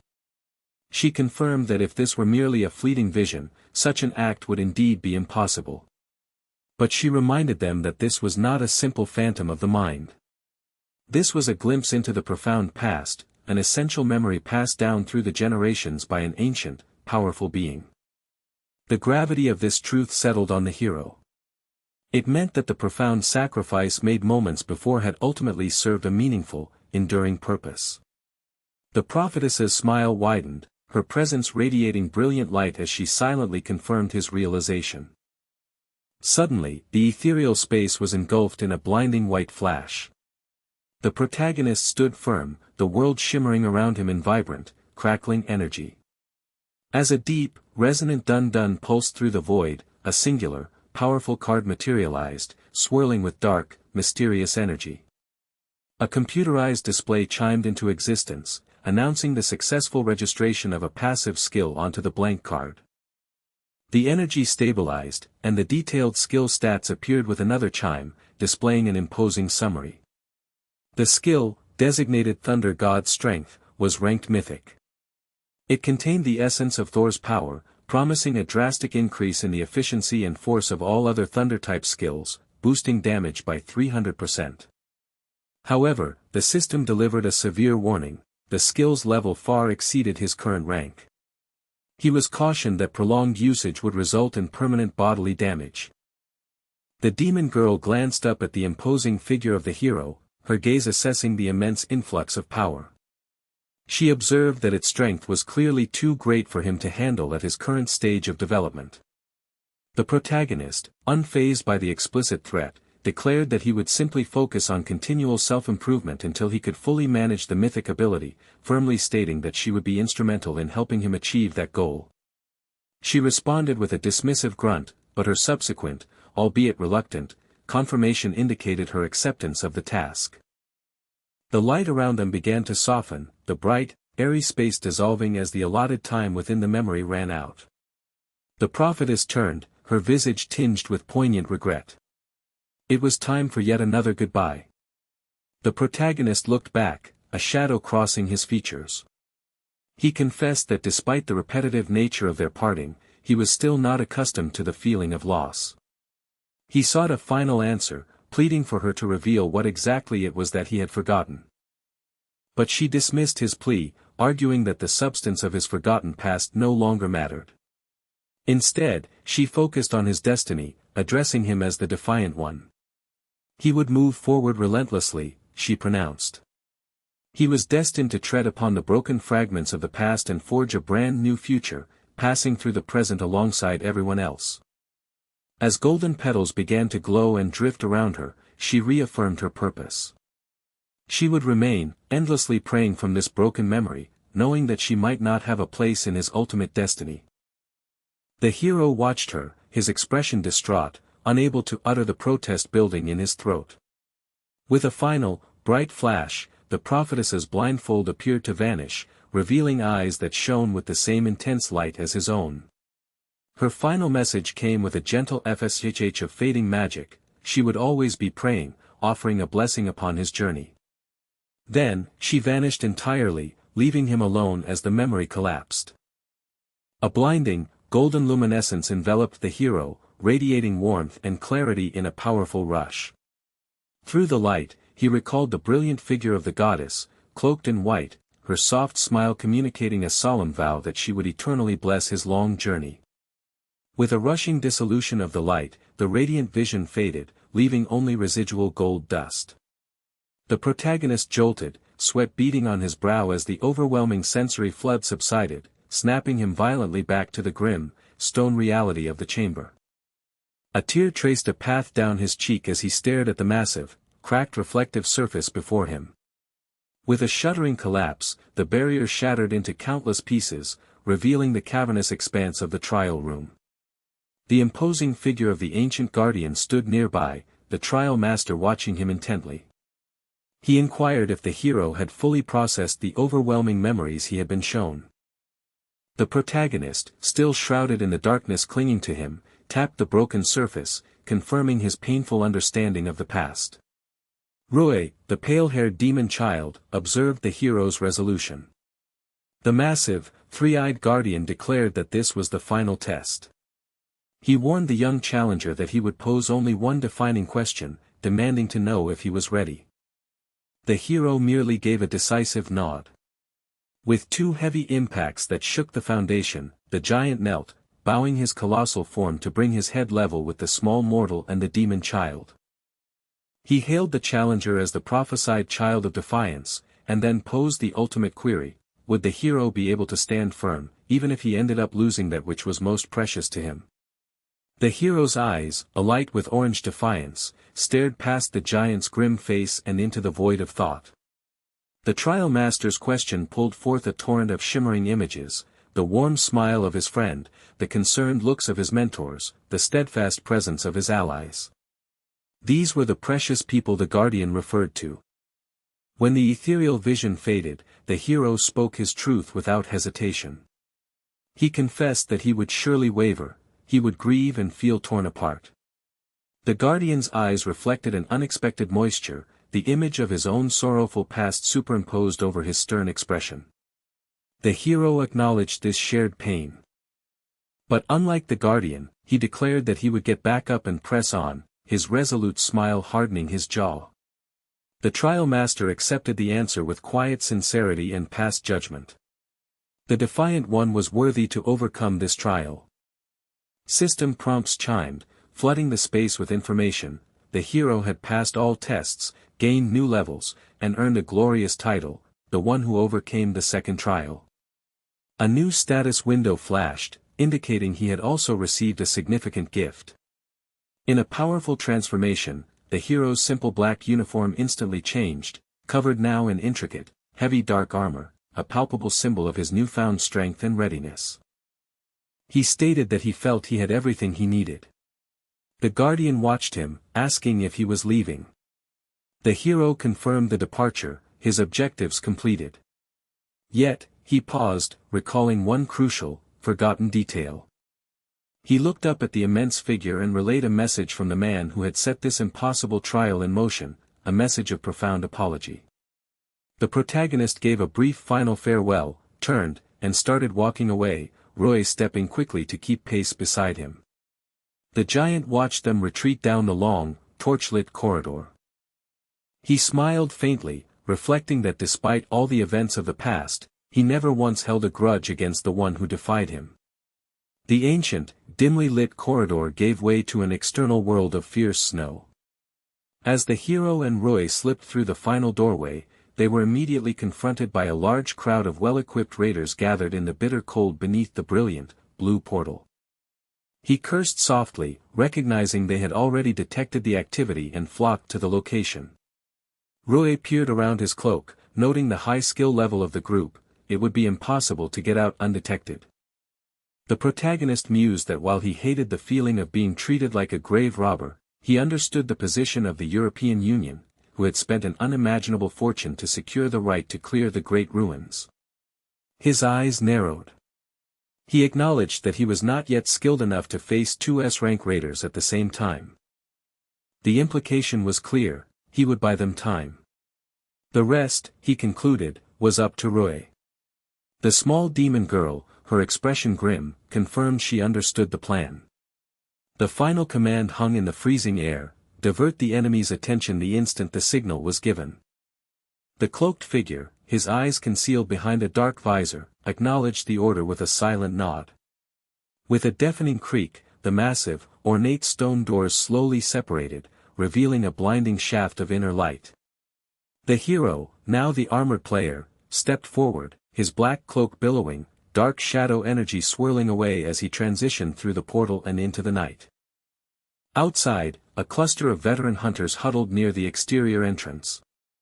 One of them spotted the emerging silhouette and bellowed a panicked order to stop, but the scarred leader, dressed in a thick, fur-lined coat, swiftly silenced him. The leader's eyes were locked on the advancing figure. He coldly ordered his men to move, stepping forward to meet the challenge himself. Footsteps crunched on the icy stone steps, separating the two powerful individuals beneath the brilliant, alien glow of the aurora overhead. The scarred man wasted no time, challenging the newcomer directly, demanding confirmation of whether he had successfully cleared the great ruins.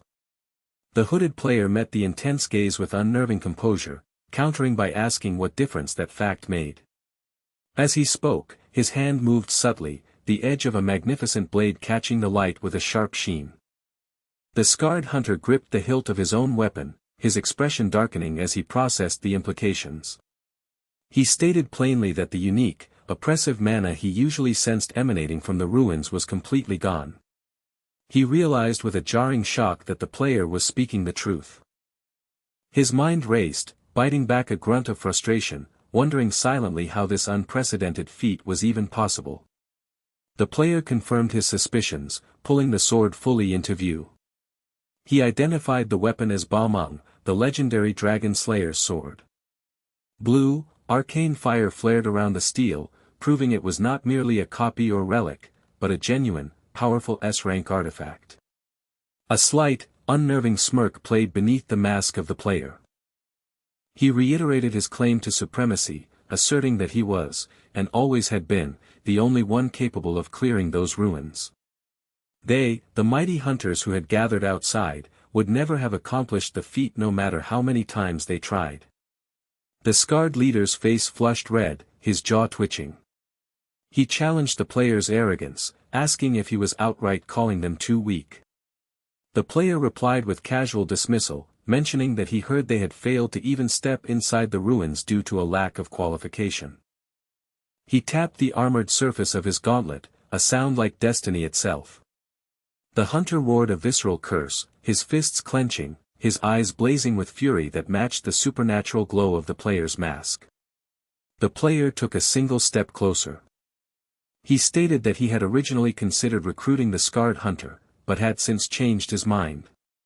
He offered a cynical reprieve, however. He would not take the hunter's life, as there were still too many things he needed to learn from the man, beyond the means of clearing the ruins. From a shadowed distance, Siegfried's form watched the unfolding confrontation with contempt, noting that the hunter was exactly as aggressive as rumored, having fallen for such a transparent taunt. The player concluded the verbal exchange, his hand flashing with a burst of fiery light, daring the hunter to try and retrieve what he wanted, provided he was capable. The player added one final, infuriating jab, offering a sarcastic thanks for providing him with a powerful item with zero difficulty. The scarred hunter could bear no more. With a frantic dash, he covered the distance, swinging his blade in a desperate, rage-fueled attack. The massive swords met with an echoing clang. The hunter gasped in sheer disbelief. The force of the collision was impossible, his own strike deflected with cold precision by the armored glove of the player. His eyes widened in panic as a red system window chimed into existence before him, displaying the player's weapon information, Ba-Mung, the Dragon Slayer's sword, rank, S. The hunter stared at the readout, sweat chilling on his skin. It was real. But he possessed the same sword, he knew he did. The player leaned in, his glowing mask inches from the hunter's face, delivering the ultimate, chilling punchline, forcing the hunter to confront the terrifying realization that legendary artifacts, like destiny itself, might not be singular. Unable to tolerate the opponent's strange confidence any longer, the blond man let out a shout of pure aggravation and charged in a lightning dash. The resulting, deafening clang announced the meeting of their blades.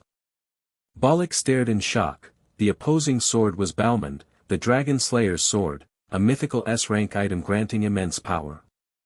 Disbelief and rage fueled him as the hooded figure, glowing sinister red beneath the cowl, challenged his entire understanding of the world's established hierarchy of artifacts. Bollock retaliated immediately, pouring vast amounts of mana into a sweeping strike. But the enemy was already reacting. A system alert confirmed the activation of Flash Step. The black-robed man zipped clean out of the swing's arc, causing Bollock's massive, mana-infused attack to carve a devastating crater into the ground. A visible smirk beneath the mask mocked the blonde warrior's lack of speed. Bollock silently ground his teeth, acknowledging that few of the world's top S-rank raiders could evade him so completely. He pondered the mystery of his assailant's identity. The rising tension was suddenly cut by the powerful whirring noise of Camilla's descent from above. Bollock urgently warned her off, but she was transfixed by the sword, recognizing the true mana signature of a genuine Balmond. Bollock stared, burdened with even more questions. The hooded figure postured for serious combat, attempting a dramatic threat, only to awkwardly pause and apologize, claiming the line felt traumatizing. The absurdity escalated sharply when the assailant delivered a crushing, personal blow, implying Bollock's recent public divorce was causing his distraction. Camilla burst into an outraged scream, clarifying loudly for everyone present that the divorce was solely due to Bollock's terrible personality and chronic lack of fun. Humiliated fury roared from Bollock as he demanded to know whose side she was on. Done with the bizarre exchange, Bollock encased his own Balmond in a brilliant blue aura, declaring the conversation would finish in the interrogation room. The hooded man merely sighed, delaying briefly before summoning a small, twitching black cat familiar from a mass of shadow near his feet. The mysterious swordsman then focused the blue light of his weapon, activating the aggressive, high-risk skill overdrive. This unstable power surge, derived from an incomplete B-rank artifact, came with the grim warning of a temporary inability to use mana afterward. A fiery orange roar of unstable power erupted around the figure, bathing his armor in searing blue light. Camilla gasped at the sudden spike and desperately screamed for Bollock to retreat. But Bollock, blinded by rage, charged forward, hurling insults back at her. In a desperate attempt to shield him, Camilla initiated a mana force field, throwing up a pulsing blue barrier. The immense power emanating from the hooded figure smashed into the shield, which immediately cracked and shattered. Horrified, Camilla watched the impossible moment. The attacker stood tall, remembering that opponents tied to mythic figures like Thor and Heimdall possessed truly overwhelming power. He fixed his gaze on the charging S-rank, ready to unleash his newly amplified fury. The clash detonated, Bollock's massive blue energy slammed into a fierce, blinding explosion of golden light. The violent blaze engulfed the immediate area, driven by the attacker's relentless need to seek out and fight stronger opponents. The concussive force sent Camilla reeling backward, disoriented by the ringing sound, though thrown clear of the blast zone.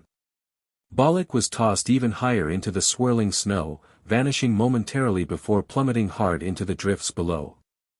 Camilla rushed over, finding him stunned, spitting blood onto the white snow. He struggled to understand how this mysterious opponent could inflict such damage on a Union director. Camilla's jaw tightened with furious resolution, vowing that a monster capable of this destruction could not be allowed to roam free. The hooded figure turned their back, ascending the damaged steps of the ancient structure, preparing to walk away. Camilla screamed her refusal to surrender, slamming her staff down. The Arctic night erupted with complicated magic circles pulsing purple and lime green as she initiated Hellfire and Windchaser. The enemy sensed the gathering power and began to form a dark, crimson sphere of destructive mana in their hands. But as the power coalesced, the figure flinched. A system penalty message seared across their vision: the recent, excessive use of their ultimate ability had triggered a severe temporary restriction, locking out all mana usage. Expressing slight annoyance at the inopportune timing, the warrior understood direct confrontation was impossible. With a swift release of energy, the hooded figure dissolved into a streaming cloud of dark shadow, vanishing entirely into the swirling blizzard. Camilla's mighty, unneeded spell detonated immediately, ripping through the air and leaving a massive crater. She stared grimly at the sight, cursing her failure, having lost all trace of his mana signature before her attack could even land. Battered, Bollock wiped the blood from his lip and firmly ordered Camilla to stop, forbidding her from chasing him. Puzzled, she questioned the command, reminding him that he usually avoided contacting headquarters at all costs. Bollock, uncharacteristically anxious and grim, confirmed that the threat was genuinely overwhelming. He sighed, his eyes clouded with a chilling realization.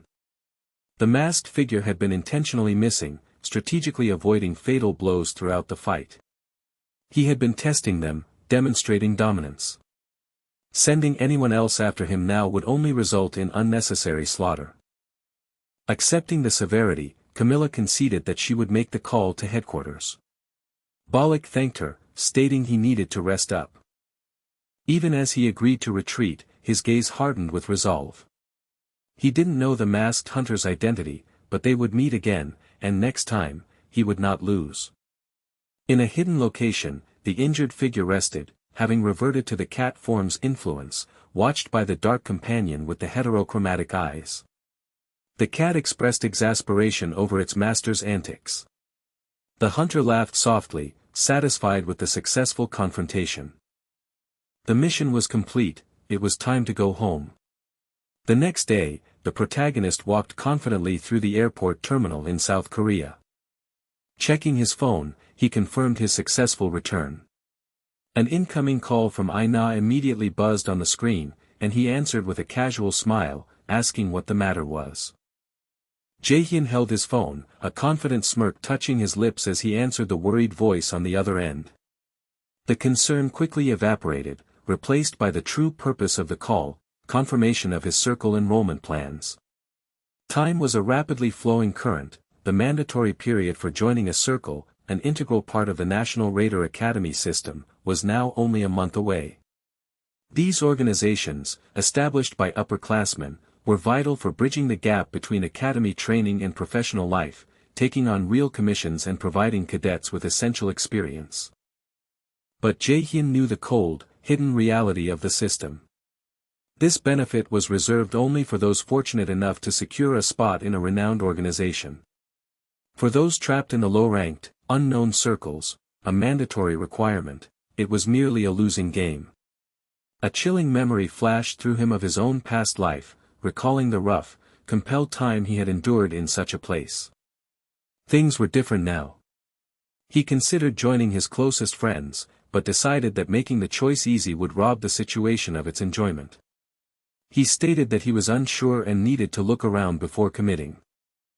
On the other side of the line, Soyoung stared at her display, flanked by the anxious faces of Hoi-yeon and Yeonhee. They had been planning to choose a circle together, and she tentatively offered him a place in their tentative group. Jae-hyun's response was firm and immediate: he would find one on his own.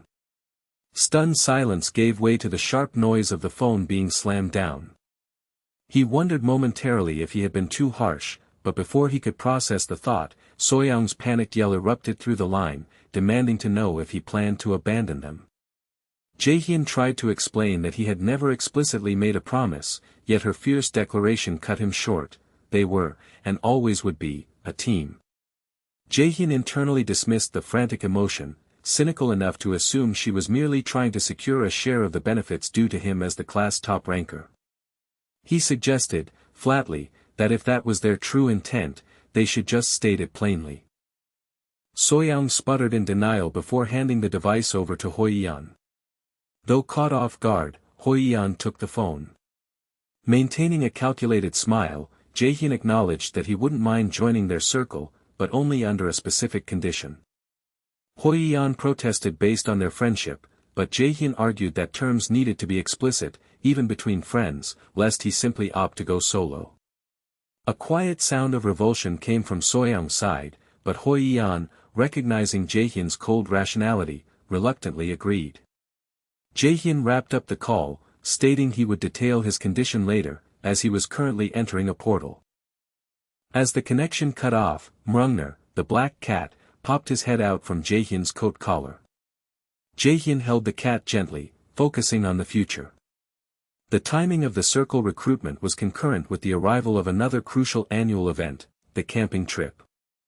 This was not a leisure outing, but a strategic military exercise scheduled for the highly dangerous Daegu closed-off area. Millis Academy only utilized a small safe zone protected by a powerful hexagonal barrier. Outside that shield, monsters reigned. Jae-hyun stepped into the shimmering blue energy of a high-power dimensional gate, moving through multiple portals with the respectful bows of Academy staff at each hub, until he finally reached the quiet sanctuary of his home. He sank onto his couch, a wave of exhaustion washing over him despite the short journey. Mrungner leaped from his arms, tail twitching, sensing his fatigue. Jae-hyun turned his attention to the cat, deciding it was time to examine the gift Mrungner had presented him. But before he could, the cat suddenly flinched, his mismatched eyes, one gold, one purple, staring into the distance with a profound, primordial fear. Jae-hyun asked what was wrong, the playful atmosphere vanishing. Mrungner looked up, his voice heavy with dreadful certainty, recalling the time he had bought Jae-hyun crucial time. Jae-hyun's face went cold with realization. He knew the terrible confirmation that was coming. The verdict was dark and final: Heimdall had escaped. Far away, beneath a blood-orange sky, the desolate ruins of the closed-off area stood silent. Then, a massive, crystalline crack spiderwebbed across the light of the fractured reality. Ghostly wolves stalked through the rubble.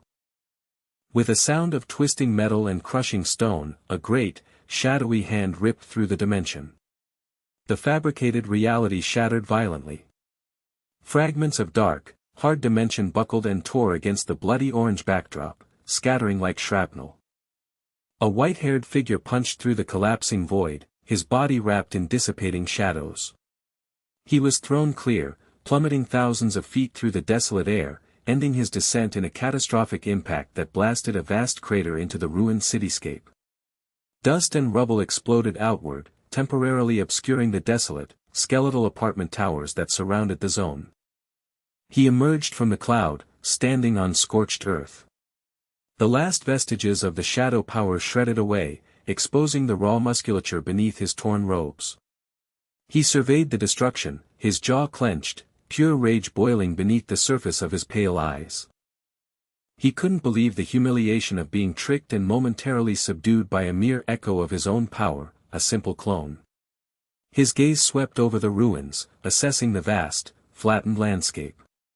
He realized the cunning of the clone's final move. This pocket dimension was designed to keep him tangled in a meaningless fight, away from the true prize, the humans. He exhaled slowly, adjusting the shredded white fabric of his clothing, forcing his surging divine power back under control. The audacity of this imitation to dictate the terms of their engagement was intolerable. The air grew heavy. A massive, echoing flap of wings ripped through the silence, and a primal, reptilian shadow eclipsed the setting sun.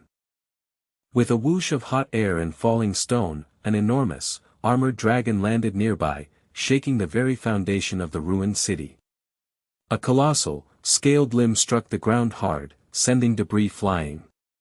Its eyes glowed like embers of deep red. The divine being stood unfazed in the monster's shadow, his long white hair whipping in the turbulence. The dragon lowered its massive, horned head, sizing up the small, defiant figure. With a guttural rumble, it tilted its maw open, revealing rows upon rows of dagger-sharp teeth, ready to consume him whole. Heimdall simply stared back, his expression calm. He glanced at the ground, a spark of golden light igniting in his eye. He finally understood the full, arrogant scope of the clone's challenge. He lifted his hand deliberately. His fist clenched, and the air around his knuckles fractured with a high-pitched crackle. This was it, the opportunity he needed. He announced his new, entertaining idea, an intention to make this whole tiresome conflict far more enjoyable. He threw his arms wide, a signal of both acceptance and immense superiority. He was no longer reacting to a clumsy defense, he was initiating a lethal game. He promised the defiant shadow a difficult ordeal. The gigantic dragon above him seemed to totter uneasily, as if the presence of its true master had momentarily overpowered the puppet.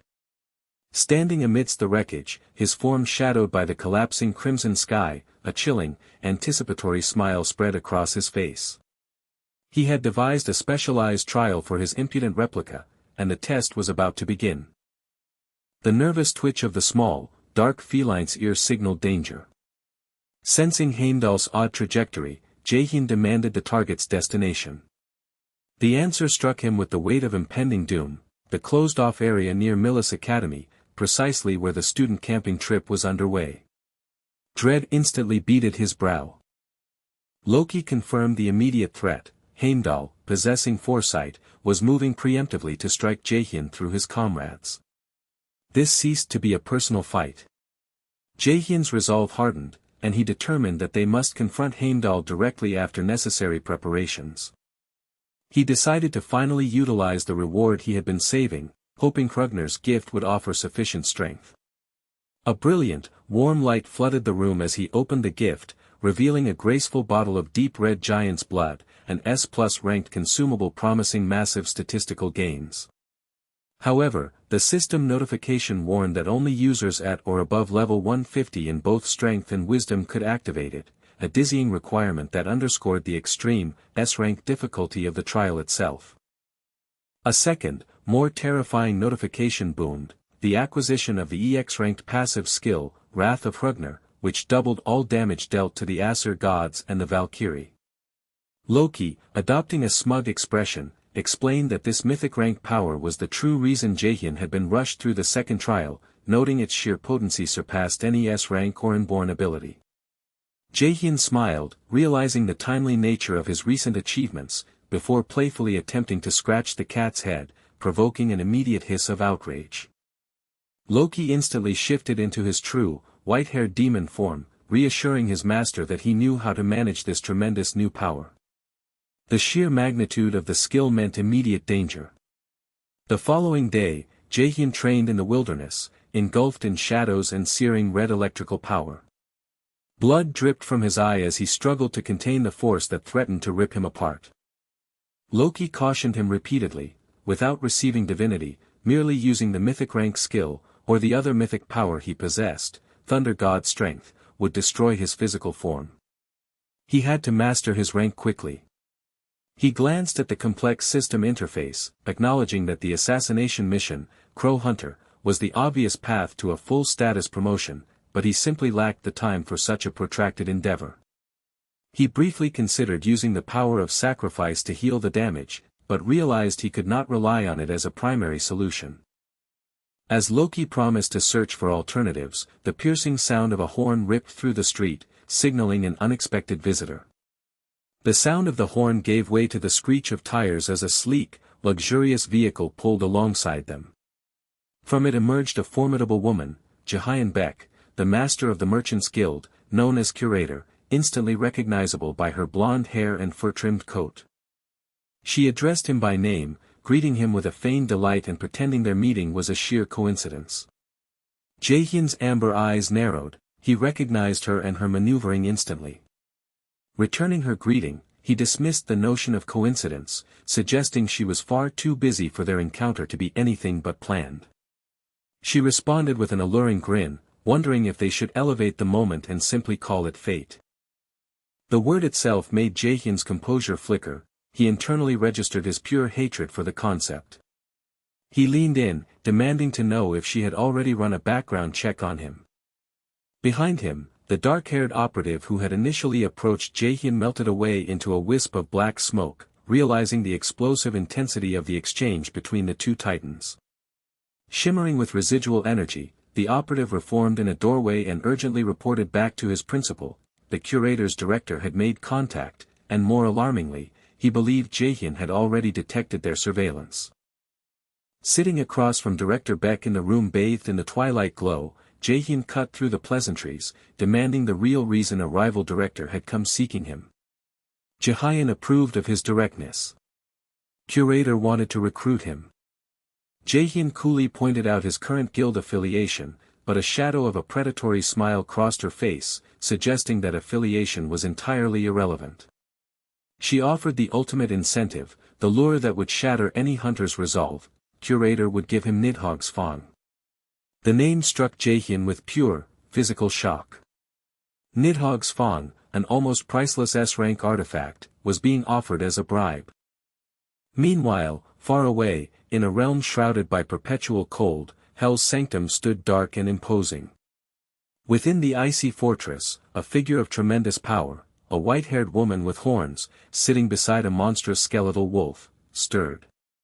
She acknowledged the visitor who had finally come seeking her. She questioned their deepest resolve, asking if they were certain they would not regret the impending exchange. Receiving a silent nod, the woman rose, allowing the cold darkness to swirl around her, sealing the terrifying pact as a silent, desperate plea for power echoed through the frosty halls. In the desolate, freezing sanctuary, where snow dusted the remnants of ruined grand arches, Hela sat regally atop the massive, skeletal wolf, Fenrir. She watched as her younger aspect approached, acknowledging the long-awaited visit. The dark-clad figure stepped closer, her mismatched eyes, one gold and one violet, fixed upon the divine figure above her, requesting a profound favor, Hela's immense strength. The elder goddess smiled knowingly, warning her younger self that she was merely an echo, a fragile reflection. The power difference was monumental. Even if Hela were to share her divine essence, the common, brittle body of the aspect would likely be unable to handle the strain, potentially leading to immediate death or at least ruining her future beyond repair. The young Hela frowned, the danger pressing down on her.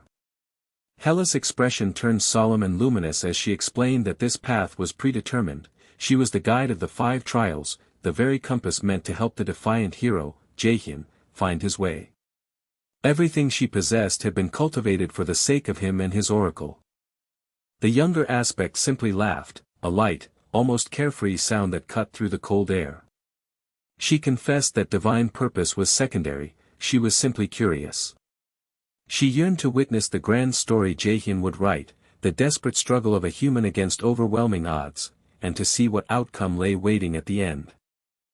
Hella studied the resolute figure, asking if that desire held true even if the story excluded her own existence. The affirmation was firm and simple. Recognizing the certainty in her other self's eyes, Hella accepted the decision. A crackling, dark sphere of energy formed suddenly in her outstretched hand, the raw force surging with a deep whoosh. As the black power began to move toward the aspect, Hella offered a final, unexpected kindness, wishing her younger self happiness regardless of the perilous path she chose. The aspect accepted the incoming force with closed eyes and a triumphant, serene smile, the divine transfer beginning. The divine vision faded, giving way to the sprawling, lighted cityscape under the dark night sky. Elsewhere in the city, a visibly stressed Mr. Park spoke on his phone, detailing the aggressive poaching tactics surrounding Jaehyun.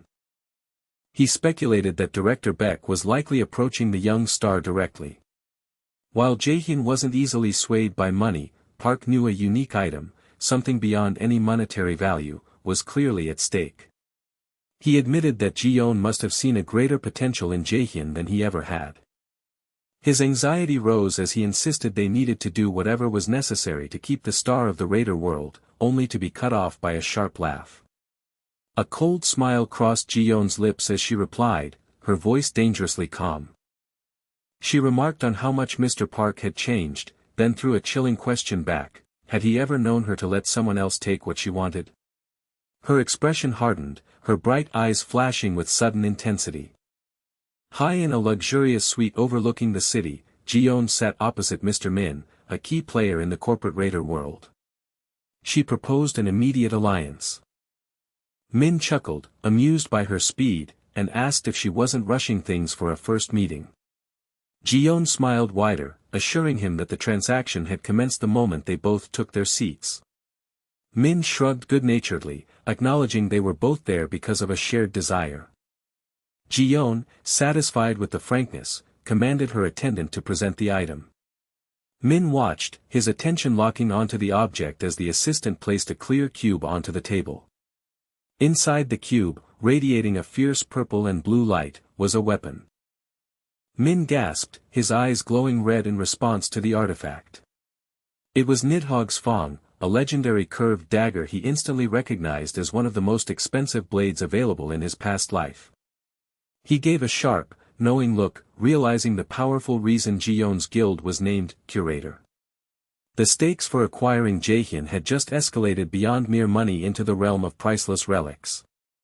The young man observed the blonde curator sitting regally across from him, realizing the immense financial leverage she commanded to obtain an artifact of this magnitude. It was clearly priceless, but he wanted to know why she had chosen this specific moment to reveal it. The curator offered a subtle, slightly unsettling smile, admitting she didn't appreciate men who held too many secrets and suggested they deal with each other honestly. The protagonist settled back into the plush sofa cushions and quietly agreed to her terms. In that instant, the air in the high-rise office thickened.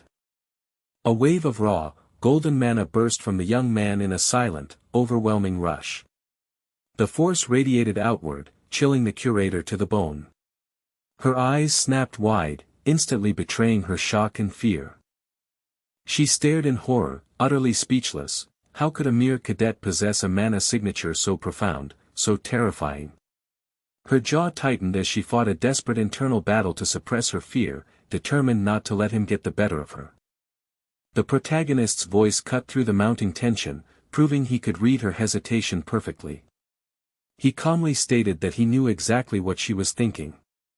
The curator flinched, exposed and reeling. He offered a triumphant, calculated smile, noting that she seemed inexperienced in negotiating with a true combat raider. He summarized the terms cleanly: they wanted him to join the guild, and in exchange, they would grant him the S-rank artifact, Nidhogg's Fong. The curator managed a nervous laugh and confirmed the deal, emphasizing that no other organization would offer such a valuable artifact up front. He conceded that was true, few guilds would make such a tremendous gamble on a 17-year-old. Still, something felt wrong. He pointed out that the Curator Guild rarely recruited actual combat raiders, questioning if they had suddenly changed their fundamental policy. She explained that stagnation would eventually destroy even a power like theirs, necessitating a radical shift, and he was to be their first great change. He crossed his arms, maintaining his posture of skepticism, convinced there was a deeper motive beneath her explanations. Exasperated, the curator finally put a hand to her temple, admitting the full, political truth. They desired the status of taking Director Yu's student, which would open direct, high-level relations with the Raider Management Agency. The prestige and connections that came with him, she asserted, were worth just as much as Nidhogg's Fong itself. The protagonist considered this frank admission, noting the shift in her demeanor.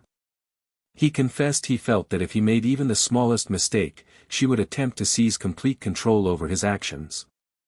She tried to laugh it off, arguing she wasn't putting reins on a horse, reiterating the generosity of the offer, a massive S-rank artifact and a contract that allowed him to keep nearly all the profits. A cold, dark smile spread across the young man's face. He put forth his own request, delivered with unnerving certainty. Since this artifact was something he might end up using, he simply wanted to touch it once.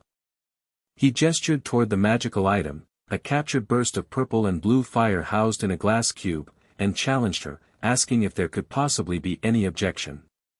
A luminous orange system alert chimed loudly, flooding his vision.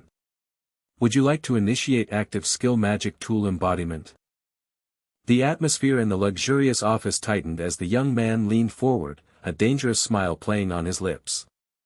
He offered a suggestion to the powerful woman seated opposite him, a small compromise masking a vast ambition. Since he might ultimately be responsible for handling the mysterious artifact, he proposed that she allow him to touch it, just once. He wondered aloud if such a simple request posed any real problem, his eyes sparking with veiled intensity. At that moment, a crystalline chime signaled the activation of a system, prompting the initiation of active skill magic tool embodiment.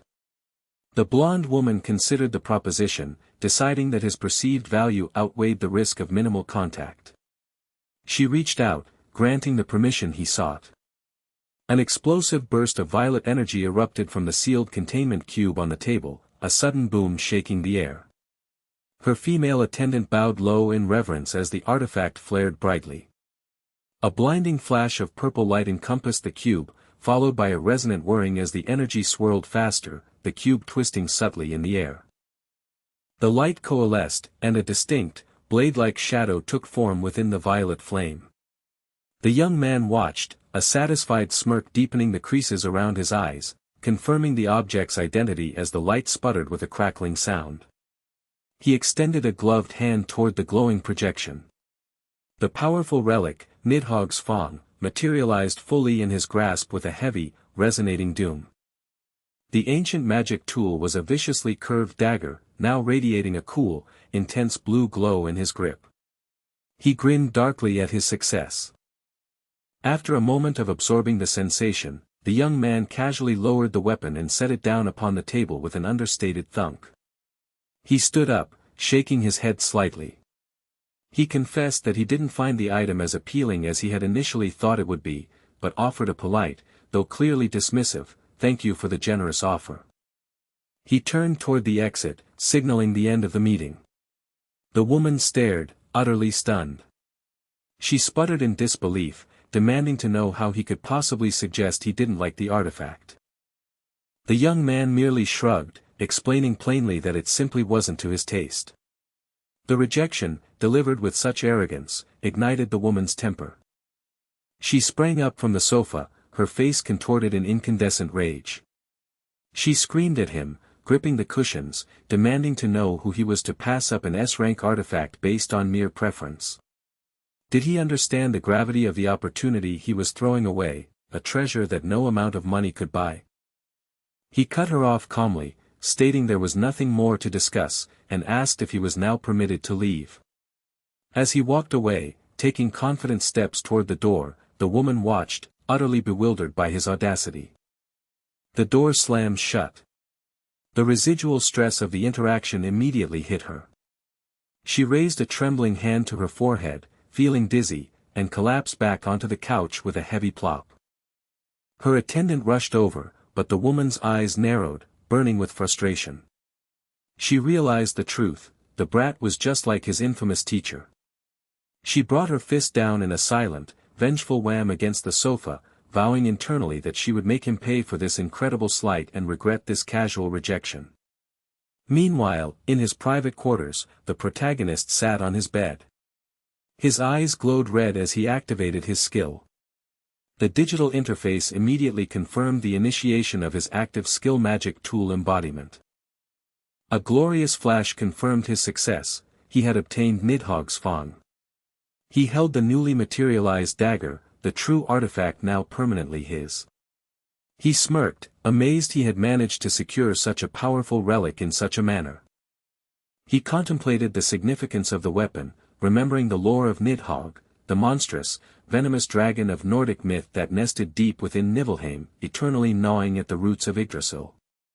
He recognized that the woman had severely miscalculated. She had been foolish enough to allow him contact with the S-rank artifact, never anticipating that his unique power allowed him to flawlessly copy the weapon immediately. From now on, the dynamics of power had shifted, he would need to be extremely cautious. His mind turned to the other players in this growing divine conflict. He conjured the image of Heimdall, the powerful, white-haired guardian, wondering just how formidable he was. Could Heimdall be comparable to the monstrous strength of Thor? He lifted an arm to cover his eyes, breathing in slowly, the weight of his decisions pressing down on him. A tired sigh escaped his lips. He knew he was plunging into an absurd reality, a battle against literal gods. Perhaps he had lost all sense of reason. He slowly sat upright, his hand gripping tightly into a fist. Logic aside, he simply had a burning need to know how close he could truly come to their divine level. He recalled the vision of the future Ord had shown him in the mirror, a dark, chained figure, a fate he recognized. He clenched his fist tighter. He desperately needed to find out if he possessed the power to change the destiny that awaited him. The scene shifted dramatically to the Millis Academy Executive Office for Main Circles. In the cold, sterile light of the meeting room, 3 figures in dark, tactical academy gear sat silently across from the one observer. The air was thick with competitive tension. The observer, a young woman, watched with wide-eyed shock, inhaling sharply as she recognized the gathering. These were not just highly ranked students, they were all of Millis's top cadets, the true royalty of the academy's power structure. Their collective presence felt less like a meeting of peers and more like an assembly of veteran raiders. The intense energy they exuded was palpable, forcing her to swallow down a nervous gulp. The stakes became immediately apparent. All these captains, the elite leaders of Millis's most important circles, had convened for one single purpose, to recruit a single freshman. The hooded figure, Ji-un, offered a knowing, slightly amused smile at the sheer overkill. Hyeon-jong, the serious, dark-haired captain of Suho, the number 1 circle, firmly initiated the claim, stating outright that Jaein would be joining his ranks. Ji-in-han, the blonde captain of Songhoon, reacted instantly, her green eyes narrowing into a fierce glare. She accused Suho of monopolizing the best freshman last year and refused to allow them to take Jaein as well. She forcefully invoked the unofficial agreement between the circles, reminding them that mages and brawlers were not meant to interfere in each other's recruitment territory. Since Jaein was a mage, he belonged with her circle. The observer quickly snapped a photo, mentally confirming Jian's identity as the mage faction's hope. Juhyep Kong, the hot-headed brawler captain, scoffed loudly, calling her argument ridiculous. Jaein was not merely a mage, he emphasized, the media had already confirmed him as a battlemage. Juhyep argued that such unique power and utility, which had already helped push other students to the very top ranks, made Jaein invaluable. His kind of talent transcended traditional class boundaries. Hyeon agreed with the brawler's assessment of Jaein's power, simply reiterating that such talent was precisely why Jaein belonged in the best circle, Suho. Juhyep yelled his frustration, accusing Hyeon of being just as arrogant and dismissive of the rules. Jian Han interrupted the looming physical confrontation, demanding they decide the matter fairly. Since Jaein ultimately held the choice, she suggested a straightforward bidding process where the circle that offered the best deal would win his favor. Juhyep laughed harshly at the suggestion, finding the idea of settling this with mere negotiation pathetic. He pointed an accusatory finger, calling Jian an idiot and a muscle head. Jian rose from her chair, her cheeks red with fury, yelling back that she would not be insulted by a brawler. The argument raged on, escalating rapidly. The observer noted with concern that despite the clear tension, none of the other captains intervened. They allowed the spectacle to continue because the stakes were truly enormous. Jaein was a cadet capable of warping the academy's internal balance. Circles were the most important organizations within the academy, fiercely courted by countless major guilds.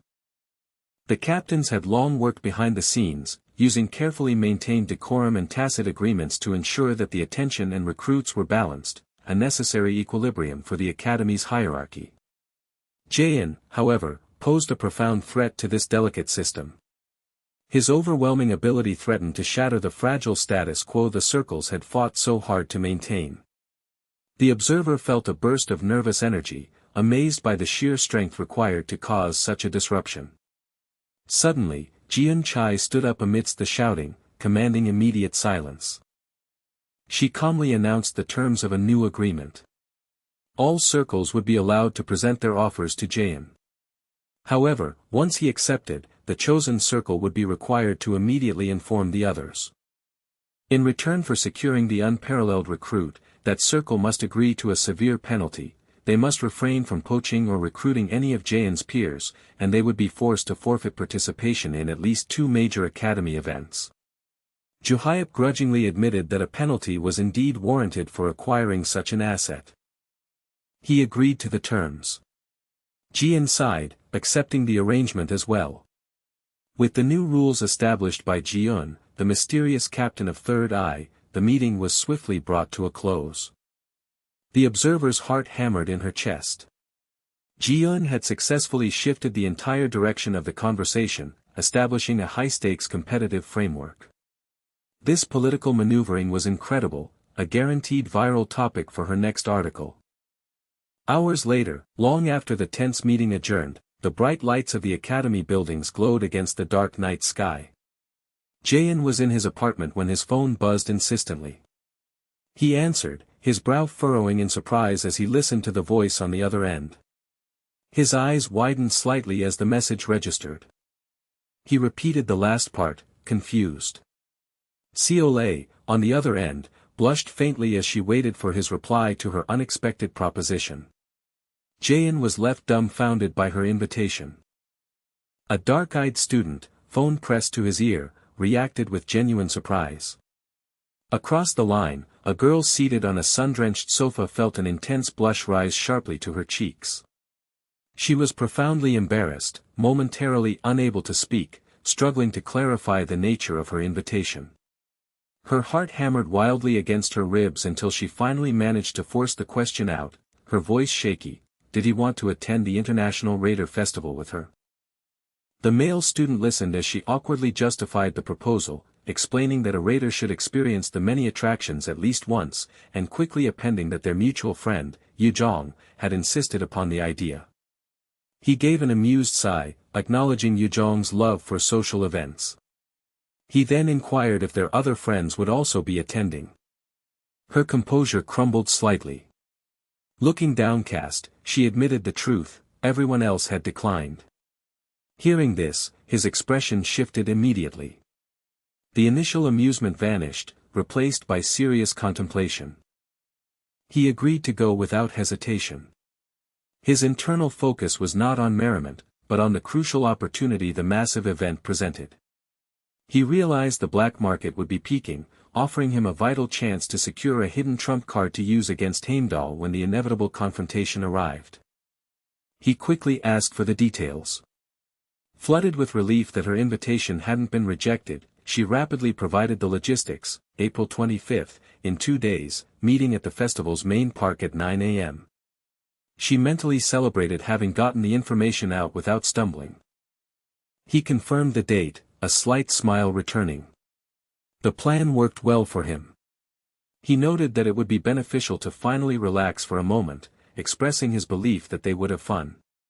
She softly agreed, the excitement clear in her tone. Then, he abruptly cut the conversation short, claiming he had left an important item back at the academy and needed to run. With a quick farewell, he ended the call. A deep flush reappeared on her face as she looked at the phone, whispering her silent hopes that they would, indeed, enjoy their time together. Later that evening, under the dark, quiet sky, he returned to the academy grounds. His steps echoed through the men's floor of the dormitory as he went to retrieve the forgotten item. He was interrupted by a familiar blonde girl standing nearby, fidgeting with impatience. He stopped, holding his files, and teased her immediately about venturing onto the men's floor. She flinched violently, her face burning with sudden rage and embarrassment. Spinning around, she stuttered out an apology, nervously explaining that she had something she needed to ask him, insisting it wasn't about studies. Growing increasingly anxious and flustered, she stammered out the name of the upcoming International Raider Festival. She reluctantly confessed that all her friends had found partners and she couldn't find anyone to go with. She clumsily tried to convince him, suggesting that since he would only be stuck at home all weekend anyway, a change of scenery would do him good. The man simply looked at her, his expression unreadable. He declined smoothly, stating he already had prior plans. He gave her head a quick, dismissive pat, assuring her they would find time to go out next time. The girl's face dropped, her shoulders slumping beneath his casual touch. He offered one last calm reiteration that they would go out another day before turning to leave her standing alone in the sterile, nighttime corridor. The morning of the festival arrived 2 days later, bright and clear. In the bustling park plaza, the dark-haired girl waited, meticulously dressed and anxious, worried that she was too early. A moment later, she spotted him. He waved, smiling broadly, noting her early arrival. She explained that she had woken up ahead of schedule and wanted to look around, then remarked that he, too, was surprisingly early. He confirmed her observation and confidently suggested they go inside. As he turned to lead the way, she followed, but only for a few steps before stopping. A wave of profound shyness washed over her, and she brought her hands to her face. Then, the murmurs began. 2 onlookers instantly recognized them, the handsome Jae-hyun Min and the stunning Aina Seo. The whispers of admiration and shock intensified, spreading through the small crowd. Aina felt herself shrink under the scrutiny. The surrounding figures dissolved into distorted, looming silhouettes, their eyes glaring with intrusive curiosity as her heart began to beat faster, loud and terrifying. Just as the social dread threatened to overwhelm her, a strong, warm hand closed around her wrist.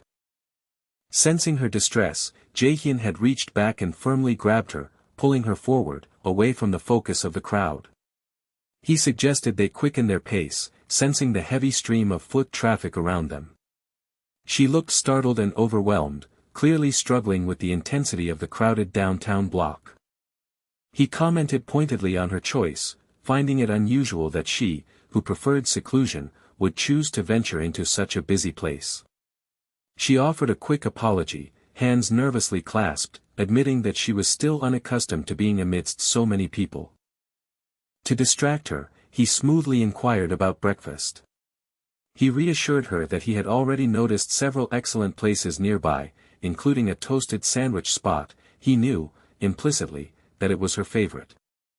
Her eyes widened, a blush creeping up her cheeks as the realization hit her that he possessed such a small, intimate detail about her preferences. Taking the lead, he extended his hand, the unspoken offer of comfort clear. She took a moment to look at him before accepting. Hand in hand, they continued walking, moving past the heavy crush of buildings and onto a sun-dappled pedestrian path beside the river, framed by blooming cherry trees. The story opened on a beautiful spring morning.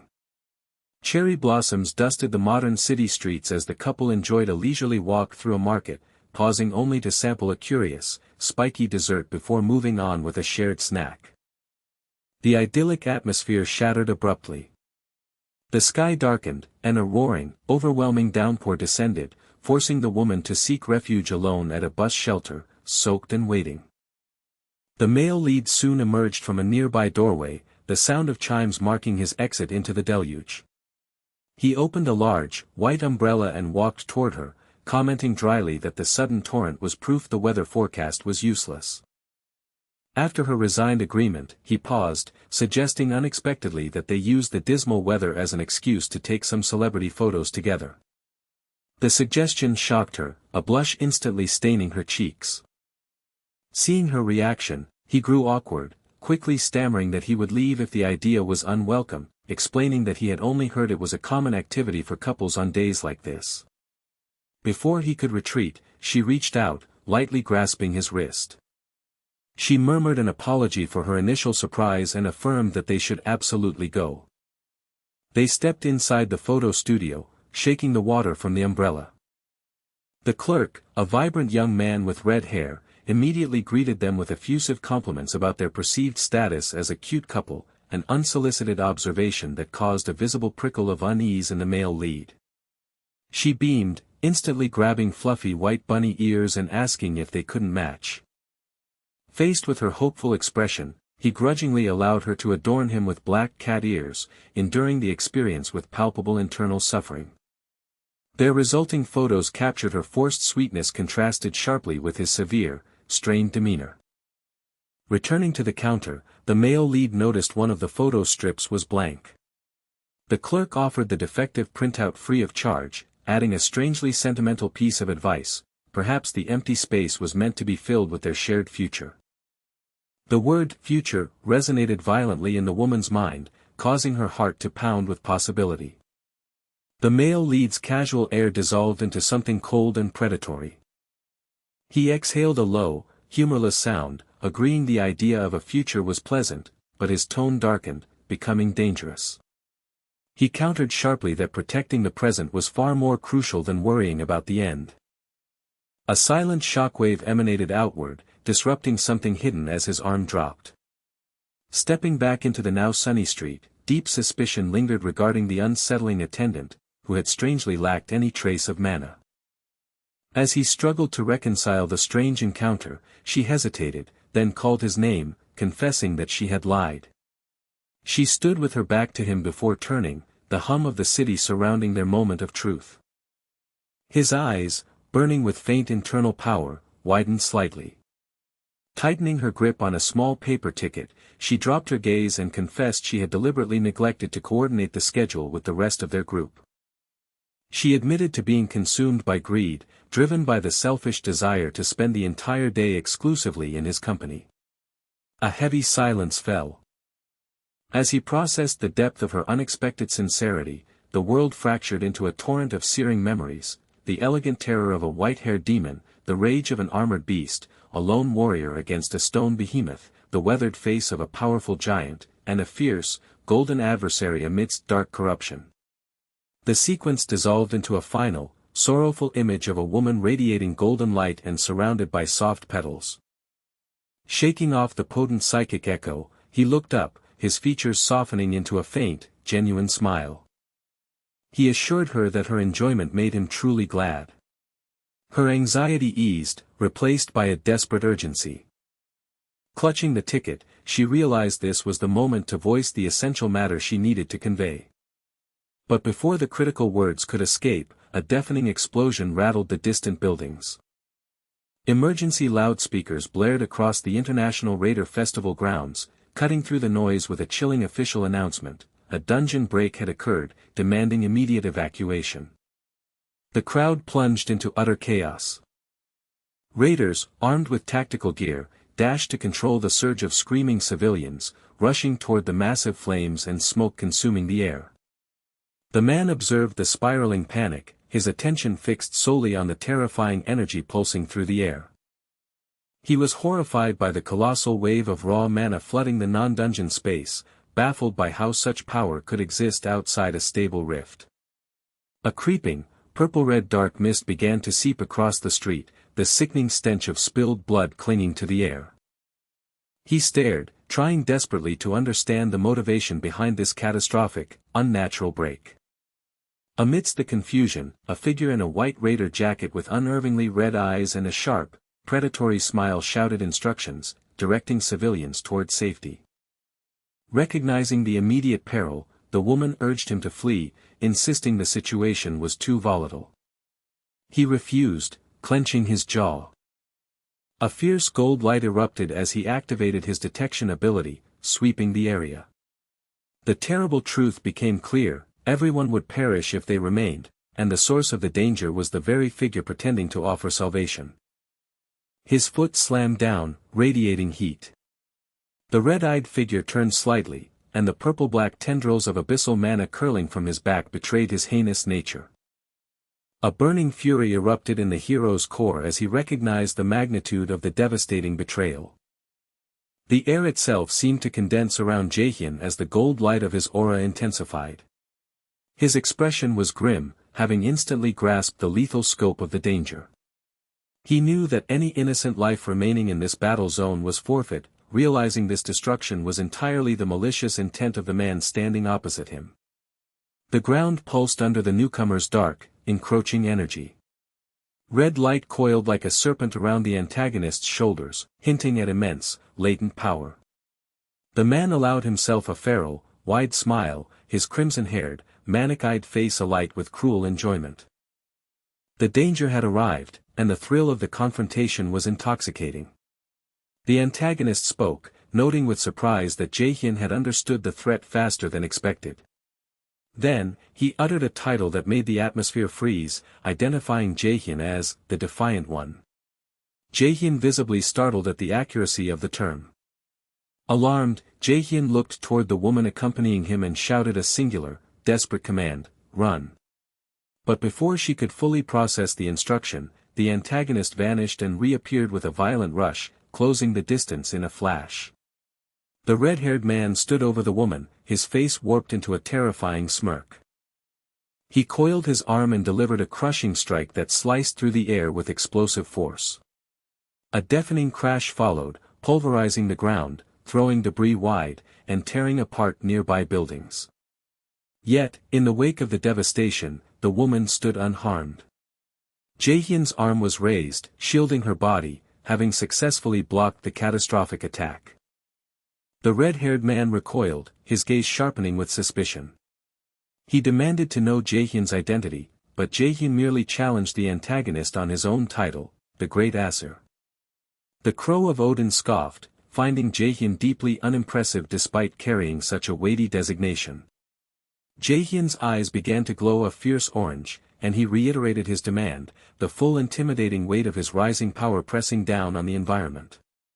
The ground shattered, but the crow was unfazed. He revealed he was one of the 5 crows serving Odin, Lord of the Aesir.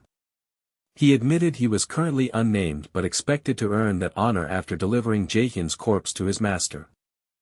The declaration sent Jaehyun into a momentary state of icy shock. He squeezed his fist, the movement triggering a rapid, horrifying memory, the dark form of a giant crow looming over a solemn funeral, bringing profound grief. He felt the surge of familiar hatred, comparing this new assailant to the original source of his pain. The woman, Aina, nervously spoke his name. He turned slightly, the golden glow radiating from him, informing her that running was no longer an option. He ordered her firmly to remain behind him, and though sweat beaded on her brow, she resolved herself to trust his judgment. The crow noted the bond between them with predatory glee, promising to deliver despair by tearing Jaehyun into shreds so thoroughly that recovery would be impossible. Jaehyun mocked the brutality of the language, but the golden power around him became volatile. A system notification confirmed the initiation of his active skill, magic tool embodiment. He closed his eyes briefly, absorbing the immense magical flow, before opening them, now fiercely determined. The threat was returned, the crow would be the one torn to shreds. Blue light materialized rapidly, coalescing into the terrifying, elegant greatsword, Ba Meng, the Dragon Slayer's sword. Jaehyun exploded into action, the force of his dash cracking the earth beneath his feet. The massive sword spun, a blue flash rushing toward the enemy. The crow easily evaded the strike, mocking the attempt as insufficient, and instantly countered. The blow slammed Jaehyun sideways with explosive force. Aina watched the violent exchange, panicked and confused, observing the terrifying power of this opponent, an opponent who seemed to know something deeply specific about Jaehyun's identity. The crow smiled knowingly, reiterating that the confrontation was happening because Jaehyun was a specific, defiant entity. The sinister smile of the impostor, teeth sharpened like fangs, lingered. Aina clenched her teeth. The hostile entity had used a name for Jaehyun that felt profoundly strange, implying a hidden, deeper connection. She reminded herself sharply that this was no time for confusing details, she had to focus entirely on offering assistance. The real Jaehyun charged, his eyes burning with intense amber light as his massive, runic sword whirled, vibrating violently with blue energy. The opposing figure met the assault, red chains erupting from his chest with a sharp metallic clink. The magical energies clashed with a resonant clang. As they momentarily disengaged, Jaehyun, crouched low with murderous intent, demanded the antagonist reveal his connection to Hugin. The enemy laughed mockingly at the desperate inquiry, pointing out that Jaehyun's very life hung in the balance, yet he chose curiosity over survival. Then, the white-jacketed figure began to dissolve, his form crumbling into swirling, dark particulate matter. In its place, the true form emerged, a menacing, black-cloaked figure wearing a plague doctor mask, surrounded by glowing red chains that hummed with immense power. The new entity was ready to talk, revealing that Hugin was, along with Mun-in, one of the strongest ravens serving the great god Odin, revered as the noblest and purest spirit, yet reduced to a mere proxy. Jaehyun stood firm. He found the explanation absurd. Such an incredible, powerful entity reduced to a puppet whose sole purpose was to keep him, Jaehyun, in check. He demanded to know the underlying reason for such a monstrous arrangement. Framed against a backdrop of glowing golden runes, the crow figure answered, his voice grave. The manipulation was driven by the divine prophecy, an absolute, unalterable fate foretold by the gods themselves. Jaehyun's face hardened, his jaw tightening into a fierce grimace. He dismissed the claim as utter rubbish, refusing to believe that mere speculation about the future could justify the vile actions taken against him. The ground around him hissed as brilliant ice energy erupted, forming a crackling, brittle field beneath his feet. With a roar, the icy ground shattered as he vaulted into the air, activating his full frost field skill, creating treacherous icy spikes that surrounded the combat zone. The crow figure, unimpeded by the sudden shift in terrain, leaped forward from the crumbling ice, chains snapping out in front of him. Jaehyun lunged, meeting the incoming force with his glowing blade, resulting in a blinding explosion of white energy. The battle raged, a whirlwind of metallic clashes and the sharp clinging sound of powerful chains deflected by the magical sword. Watching the incredible speed and power radiating from the masked foe, Aina realized the grim truth: whether man or monster, this opponent was impossibly strong. She was in no way capable of supporting Jaehyun directly in this fight. However, she grasped a shimmering blue orb. She called out his name, urging him to catch the sphere, and hurled the mana transmission stone with all her might. Jaehyun heard her frantic shout and instinctively twisted, snatching the speeding blue object from the air. The item's purpose was instantly clear. He looked up, startled, as Aina, standing nearby, closed her eyes. Her aura immediately activated and rushed into the corresponding stone in her hands, channeling her precious remaining strength across the gap. Above her, a faint, dark silhouette of the original divine being seemed to manifest, a ghostly, winged image looming over her as she made her sacrifice. Jaehyun held the intensely glowing blue stone, receiving the sudden surge of energy and recognizing the desperate commitment in her eyes. The air hung thick with tension, clinging to the skin, pulling a cold sweat from the protagonist's brow. Just feet away, Aina poured her total concentration into the ritual, her hands cradling a nascent sphere of brilliant, swirling blue mana that hummed with a soft, sustained rushing sound. For a terrifying, disorienting instant, the world seemed to ripple and distort. The present blurred with a flashing premonition, a horrified image of Aina's face overlaid by a ghostly, menacing warrior wreathed in dark energy, the whole scene split by a single, blinding white line. He squeezed the item in his hand, the cool energy anchoring him to reality. A simple thanks was all he could manage, his mind already racing, refusing to be shaken. The towering figure of the plague doctor, shrouded in black and surrounded by crackling red chains, stood as the ultimate, immediate threat.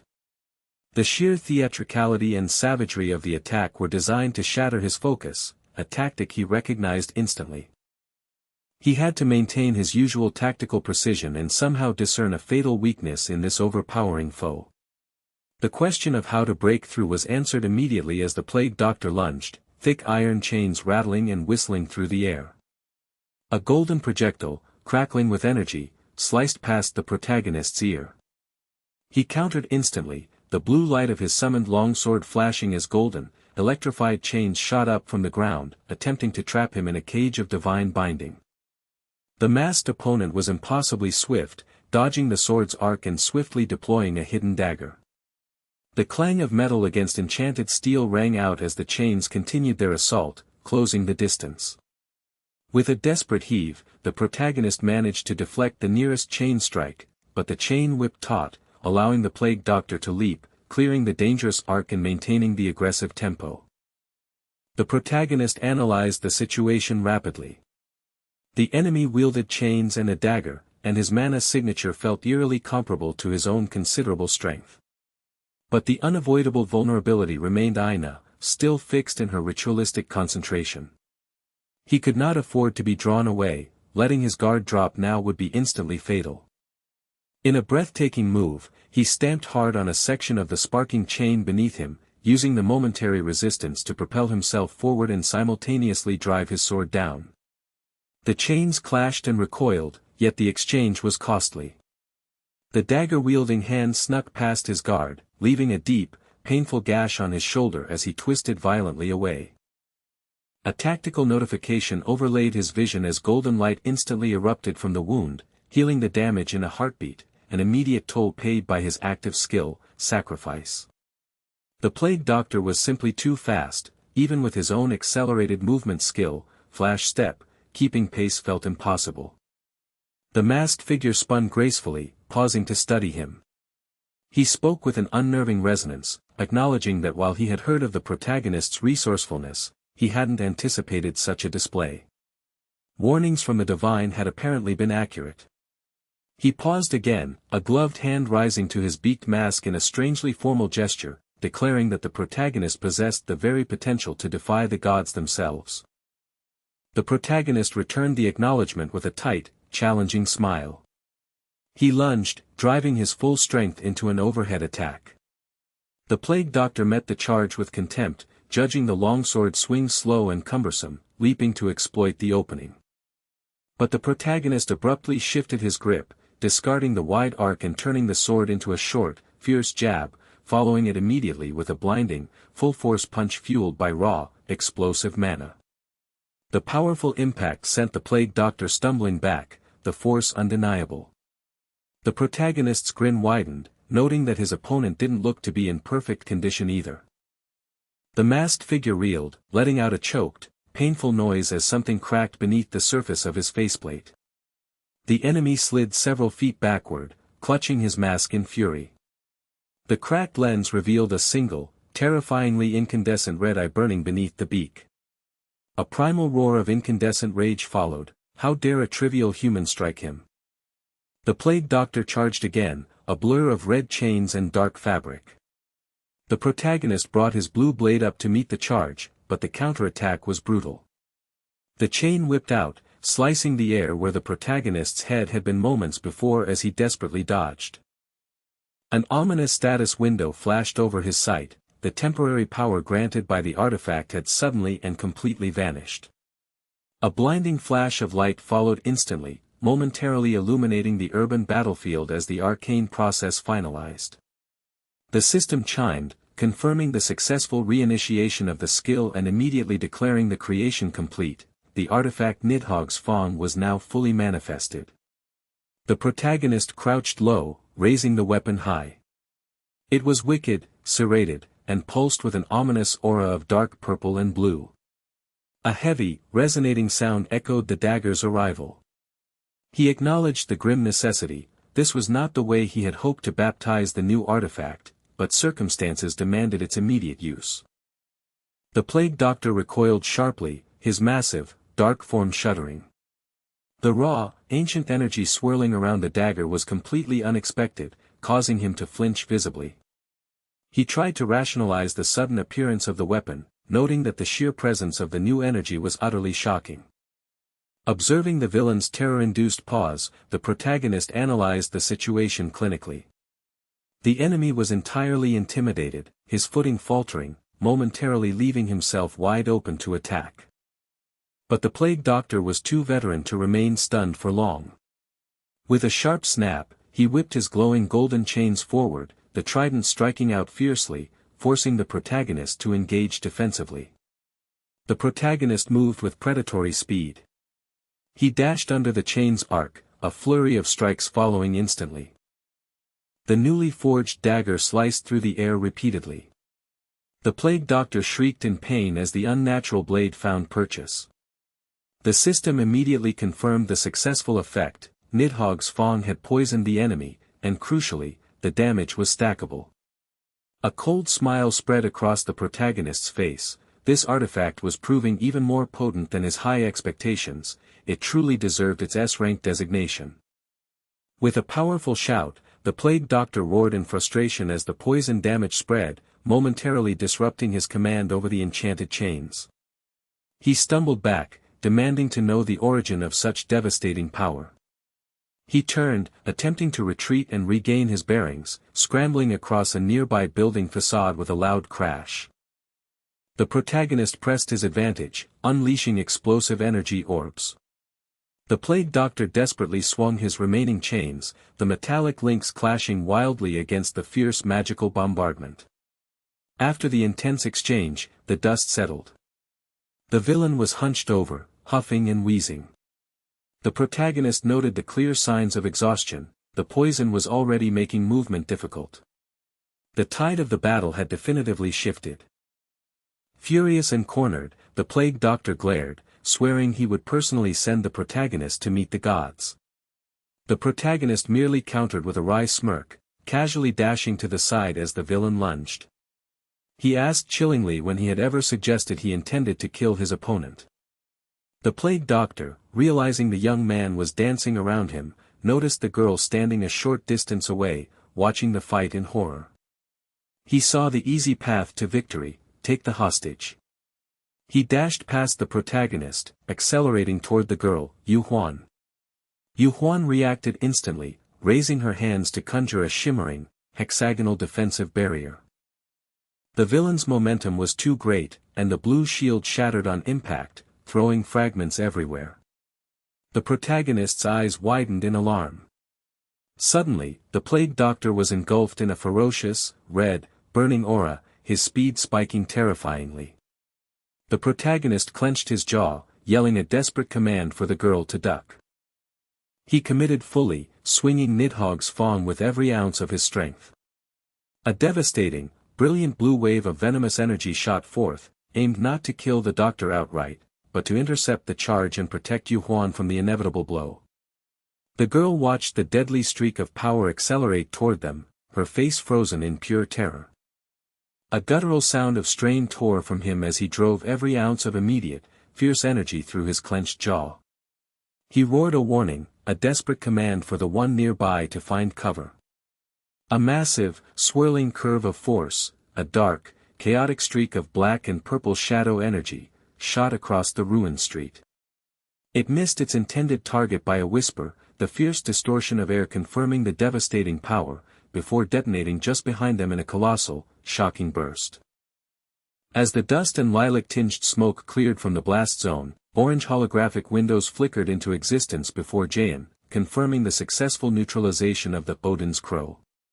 A notification of level gain followed, marking a challenging step forward in his crucial special quest.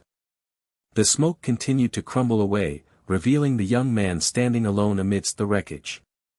He struggled violently to catch his breath, heavy pants escaping his lips as he muttered a curse. Utterly drained, his body wavered, and he knew he could not maintain his stance. Hei-An, who had watched the torrent of power pass with wide eyes beneath her hat, rushed forward through the remaining haze, calling out his name in alarm. The dizzying collapse that came from pushing past his limit overwhelmed him. He stumbled, knowing he had spent far too much mana in that single, desperate maneuver. She reached him just as he fell, struggling to catch his weight and guide him gently to the ground. Jaein slumped heavily into her embrace, his name whispered with worry. Heian's own expression hardened, her lips pressed into a thin, miserable line as she recognized the crushing pattern. It had happened again. A jarring memory flared, the overwhelming heat and blinding golden light of an earlier crisis, when he had taken the form of a ferocious, radiant beast. Just like that time, she had been utterly incapable of offering any real aid. The memory faded, leaving her looking down at the unconscious man resting against her, recognizing the same desperate self-sacrifice in the chaos they had just endured. Once more, she felt useless. Meanwhile, a few hours earlier, in a quiet, luxurious hotel room lit by the soft glow of the city night, Aina restlessly paced the plush carpet. She sighed in exasperation. After finally gathering the nerve to invite him out, he had brushed her off, claiming he was busy.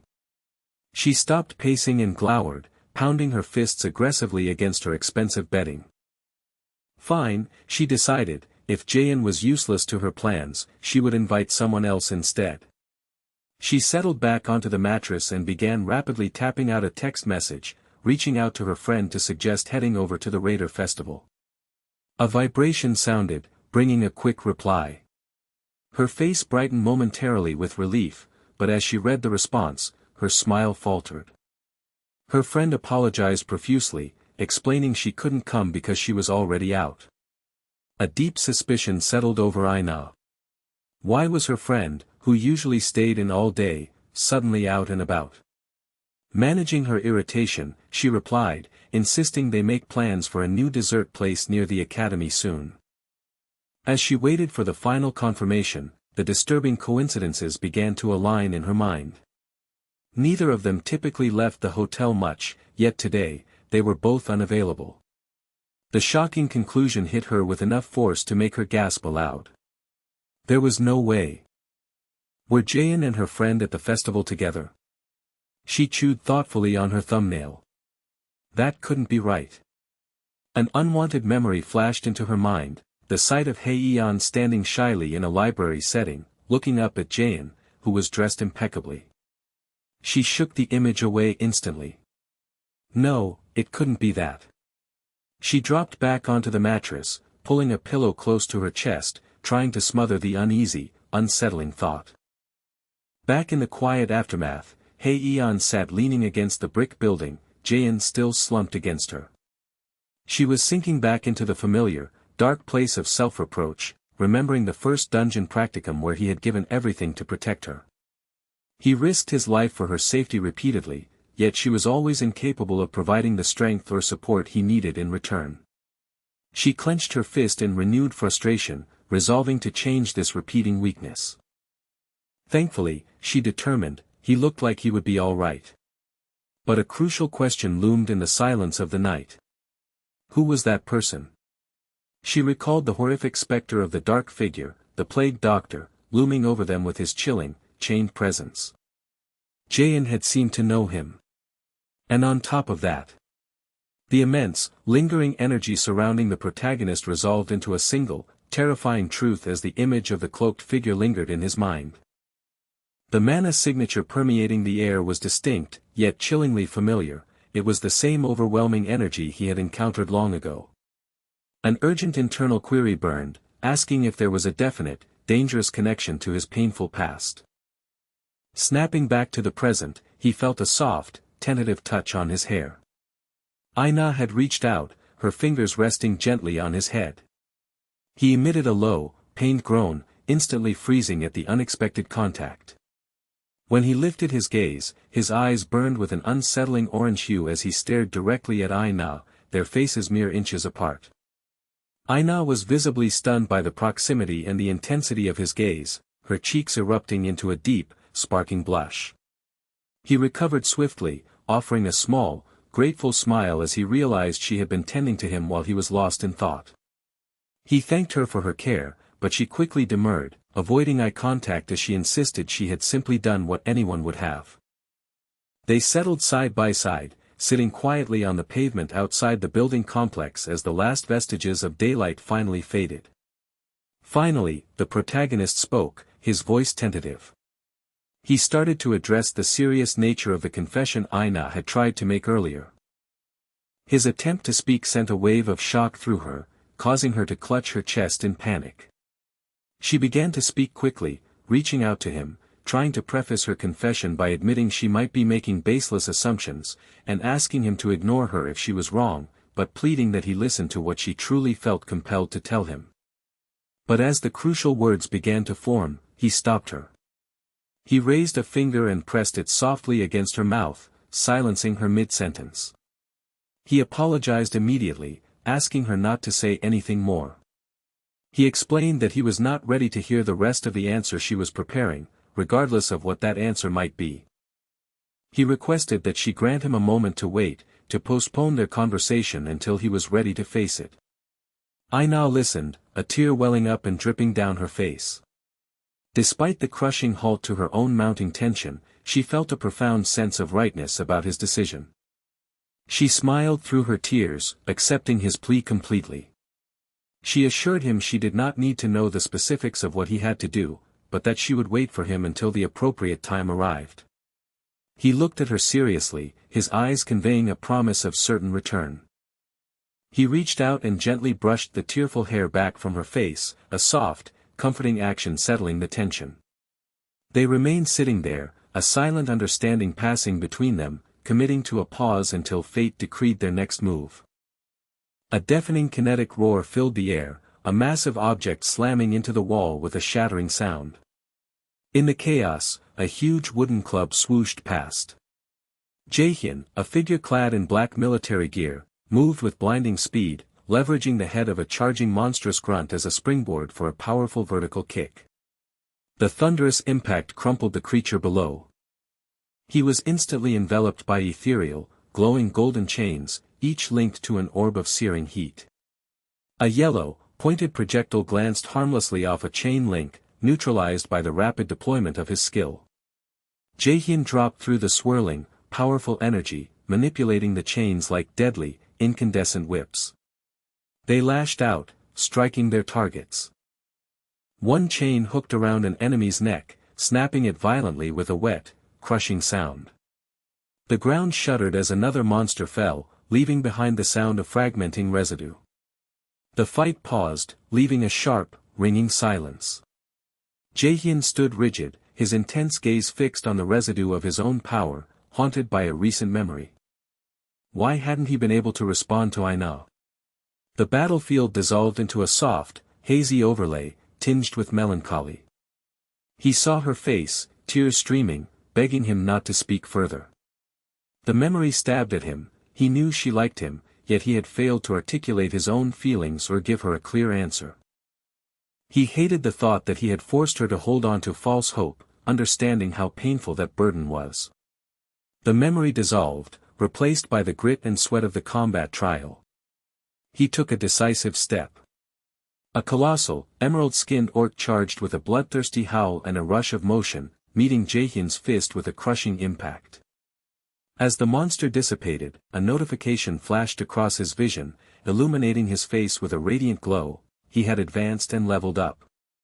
Suddenly, a new, more mysterious message appeared, humming softly, stating that he could feel the wall that had imprisoned him. Jaehyun frowned, a light sound of confusion escaping his lips. He concentrated, flexing his gloved hand, feeling the power surge through him, but the cryptic meaning evaded him entirely. The white-haired dragon stood shimmering in a field of gentle, pale green energy. She smiled softly and gave a slight nod, understanding his dilemma. She explained that naturally, he couldn't grasp the message yet, but assured him he would soon figure it out, stepping delicately toward him. She told him she knew he could succeed. Jaehyun chuckled, a slight shrug accompanying his smile. He teased her about the sudden sentimentality, suggesting she sounded as if she were preparing to leave him, and joked that cheap tactics wouldn't win him over. The dragon met his eyes, her expression instantly grave. Her exotic, cat-like eye narrowed. Her cheerful facade fractured completely, and her voice dropped to an earnest, vulnerable whisper, expressing a profound hope that the worth of her existence would not be important to him in the future. The training floor vanished. The world snapped back to the brilliant sunshine of the academy courtyard, outside the grand, brick-faced school building. A student recognized and called out his name. Jaehyun, now in his school uniform, was confronted by a bulky man in a military-style jacket. The man identified himself as Hyun Jong, a third-year student and the leader of the renowned Soho Circle, recognized as the academy's strongest brawler group. Jaehyun processed the name, impressed by the circle's power, yet internally noting that compared to the rest of the group, the leader himself was surprisingly weak.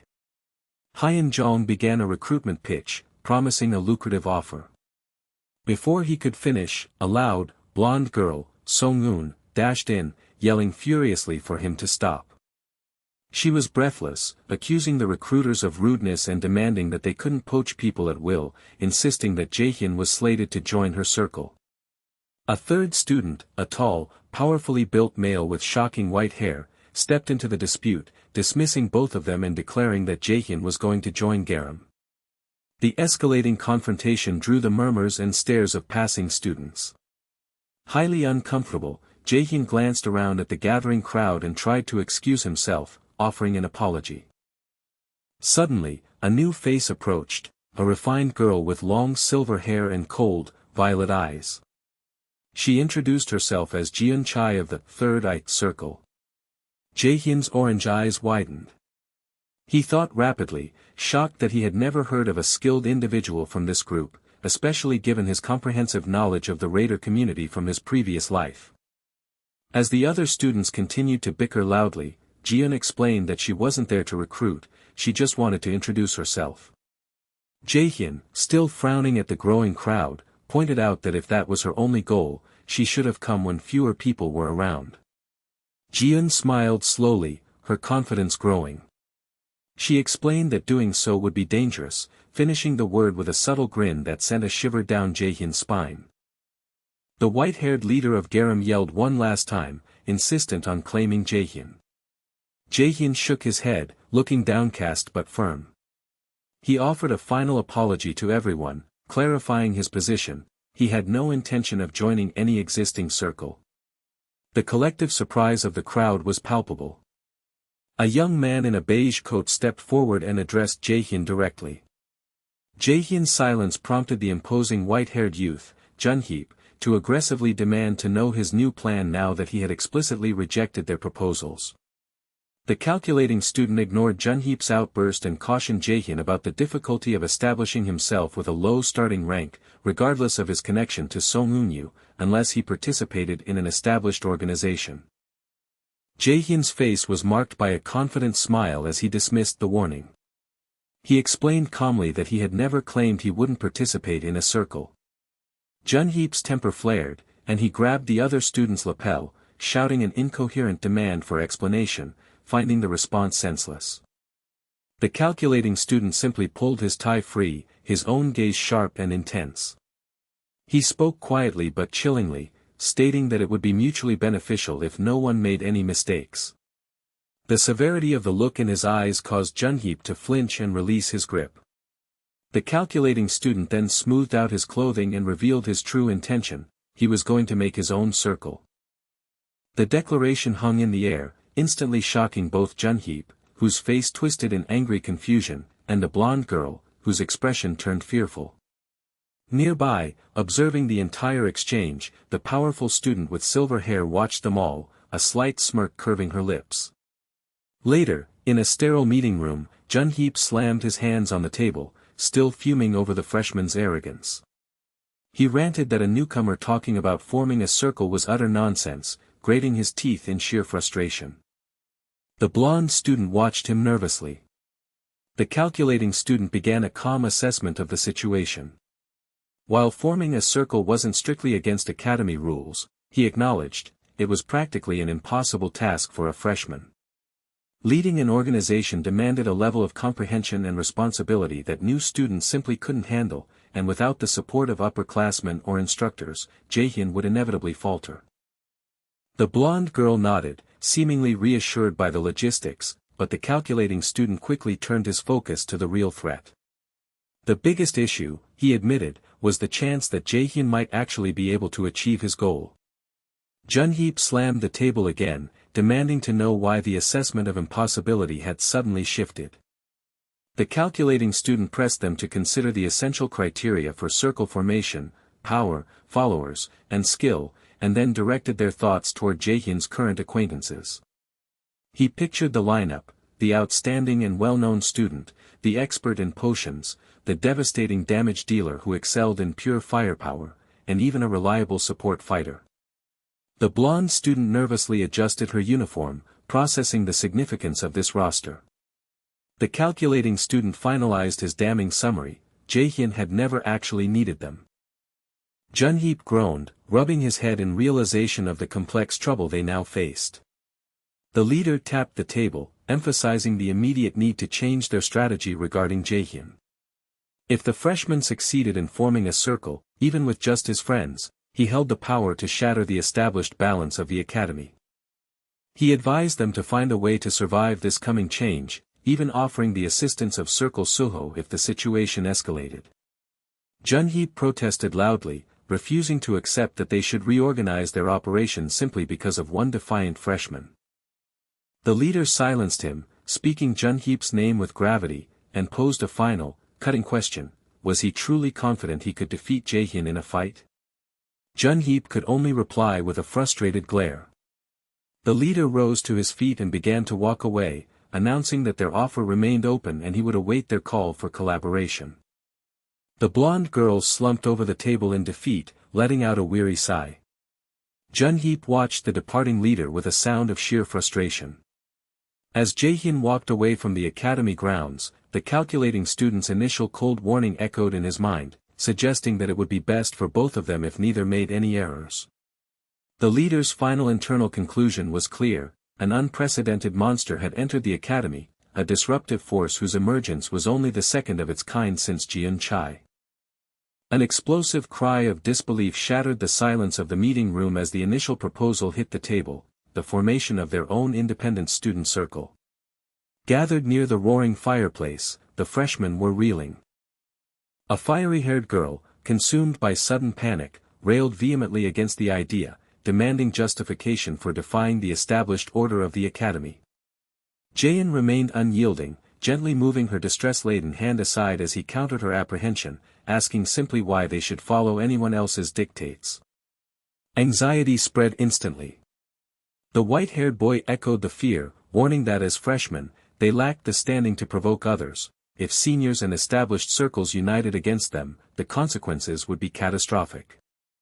The green-haired boy agreed, terrified of winding up in a fight with their upperclassmen. Breaking the rising tension, a blonde girl in black, ever practical, revealed she had only attended because she was summoned. She cut straight to the core issue, demanding to know the price: how much Jaehyun planned to pay them for this dangerous endeavor. The leader maintained his composure, acknowledging their fears but emphasizing that external threats were irrelevant. Their only priority was becoming strong enough to withstand any opposition. The dark-haired girl watching beside him offered a silent resolve, stating her simple deference to whatever decision he made. The green-haired boy, looking anxiously to the pragmatic blonde for confirmation, nervously agreed to follow Jaehyun's lead. The blonde in black tried one last time, pressing for details about payment, reminding him survival hinged on points. Jaehyun offered a rare, confident smile. Then, gold coins began to rain across the panel space, an illustration of his staggering fortune. He revealed that through top-of-class points, exclusive goods from Manhwa, and other resources, he possessed at least a few dozen million points. Shock silenced the room. The blonde girl simply gaped. The fiery-haired girl, however, instantly transformed her panic into indignation, leaping from her seat to demand why he hadn't used his wealth to treat them to a meal before. She leaned over the table, insisting they eat together immediately. Jaehyun's challenge cut the atmosphere short, asking pointedly why she had interjected at all. The group looked past him, realizing he addressed someone else. Ah Hyeonseo, a pink-haired girl, stretched and yawned dramatically from a nearby couch, admitting she had wanted to tag along. She resignedly added that she had no choice but to follow Jaehyun, due to a binding skill he had used. Jaehyun's eyes flashed gold, and the word subordination appeared, sealing their connection. A wide, cheerful grin spread across Hyeonseo's face as she gleefully admitted she thought it would be fine to freeload off the others, calling them suckers. The insult barely left her lips before horror widened her eyes, realizing her outburst. The other students stared in shock and disdain. The white-haired boy sweated, murmuring disbelief that she felt that way. Jaehyun fixed the pink-haired girl with a harsh, judgmental stare, advising her sharply not to refer to her seniors that way. She stammered in fear, shrinking further as Jaehyun simply smirked and glared. Regaining command, Jaehyun stood. Their situation was not bad, he asserted, they were all talented. The white-haired boy quickly agreed, laying a supportive hand on Jaehyun's shoulder, his eyes sparkling with renewed enthusiasm. He guaranteed that success would shatter all their current limitations. Jaehyun received the renewed declaration of allegiance with a determined, chilling smile. The dark-haired girl watched the exchange, making an internal vow that next time, she would be the one to save Jaehyun, no matter the cost, confirming her commitment to do her very best. The two blonde girls leaned in conspiratorially, one whispering that the entire arrangement felt fundamentally wrong. Jaehyun's particular smile, she confided to her friend, always heralded terrible luck for them. A deep shadow fell over them. Jaehyun's eyes blazed orange as he leaned in, asking sharply what they had whispered. The girls flinched, shaking immediately under his intense gaze. Settling back, he reminded them that while he provided the resources, hard work was the unspoken requirement if they wanted strength. He took a decisive step toward the door, leaving the group to process the ambitious, expensive, and terrifying path he had set before them. The commanding figure, eyes burning with a relentless, amber light, allowed a tight smile to cross his face as he summarized the meeting. The bottom line, he stated with absolute certainty, was that they would all, inevitably, join his circle. The setting shifted abruptly to Millis Academy, deep within the state-of-the-art workout room. This exclusive training facility, visible from its towering, sun-drenched exterior, was filled with futuristic equipment and countless high-tech artifacts, granted only to the elite. Inside, the rigorous training regimen was already pushing the recruits past their physical limits. The yellow-haired girl was utterly wrecked, lying on the floor, sweat pouring down her face as she wheezed a strained curse against the grueling pace. Her pink-haired comrade was equally demoralized, exhausted beyond tears, moaning that she refused to continue this torture. A scientist in a lab coat, Jae Sang, approached the prostrate trainees, holding a flask of glowing blue liquid. He confirmed the substance was a potent recovery potion, offering immediate relief. Meanwhile, the white-haired boy, struggling just to maintain a seated position, felt his muscles tearing apart and cautiously suggested they call it a day. The protagonist, dressed in black, stood over him, uncompromising. Ripping the muscles apart, he countered sharply, was the only way to facilitate true growth. The protagonist took the potions from the scientist's hands, gripping the flasks tightly. He commanded them to drink every last drop. The yellow-haired girl glared up at Jae Sang, calling him a traitor for aiding their continued suffering. Jae Sang quickly retreated, apologizing nervously and admitting he wasn't built for confrontations. Ignoring their pleas, the protagonist held up 2 fingers, announcing 2 more sets for everyone. A unified cry of exhaustion echoed across the gym. While it appeared to be a standard facility, the room hummed with unseen energy. Around the struggling students, a shimmering purple glow confirmed the special nature of the space. Gravity was amplified several times greater than usual. This technological modification was designed to maximize the cadets' basic stamina training, forcing rapid physical evolution. The protagonist stood completely unaffected in the center of the gravitic field, his muscular frame imposing against the purple haze. He watched his team suffer, his gaze hard and distant. He remembered the chains and the ominous, beaked mask of the plague doctor, a specter of danger that had materialized without warning. That kind of catastrophe could happen again at any moment. He clenched his gloved hand. The only viable solution, the only way to prevent their destruction, was for them to get stronger, and fast. They needed the resilience to escape any future attack without slowing him down or becoming a weakness that demanded his attention. That necessity, he decided, was the single most important thing. The sun shone blindingly over the towering district, illuminating the headquarters of the Yanua Raider Guild. Inside, the guild master met with her star disciple, the atmosphere warm yet laced with serious intent. With a gentle smile, she leaned forward, probing if he was truly contemplating abandoning their organization. The young man feigned confusion, tilting his head slightly as he claimed ignorance of her meaning. His mentor responded with a short, knowing laugh before clarifying her position. She knew Curator had approached him, and her demeanor hardened slightly. The air around her grew thick with power, manifesting a shadowy, purple vision of a monstrous weapon above the disciple's head. She concluded her statement by revealing that Curator had offered him Nidhogg's Fong, a legendary S-rank artifact, in exchange for his loyalty. He closed his eyes momentarily, then acknowledged with a sharp grin that he had been caught red-handed. Testing the limits of her possessiveness, he asked if she would genuinely permit him to leave if he chose to go. Her refusal was instant, accompanied by a genuine laugh. Absolutely not, she declared, especially not to Curator, whose spectral image seemed to briefly hover behind her. When he asked why she had inquired, given her resolute stance, she straightened up, her expression turning profoundly serious. She explained that the question wasn't seeking permission, it was about stating an irrevocable fact. She intended to make it perfectly clear that she was never going to allow anyone to take him away. She was not foolish enough to hand her valuable disciple over to a competitor. Moreover, she pressed, there was no logical reason for him to willingly give up the advantages and rights he currently held. He challenged her certainty, mentioning the colossal value of the S-rank artifact. Her confidence remained unshaken. She smiled softly, telling him she was completely certain, promising to assist him in every possible way, affirming that their existing partnership was far too beneficial for him to abandon. He finally conceded, his expression softening as he realized the depth of her resolve, admitting he hadn't been planning to leave anyway, especially with such an incredible teacher right here. She saw straight through his flattery, though, noting that he was a very good liar and that she had almost believed his performance. He only grinned, acknowledging how close he had come to fooling her. The conversation abruptly shifted from playful rivalry to stark necessity. The guild master spoke the name Heimdall with alarming force. She warned him directly that Heimdall was planning an attack during the upcoming camping trip.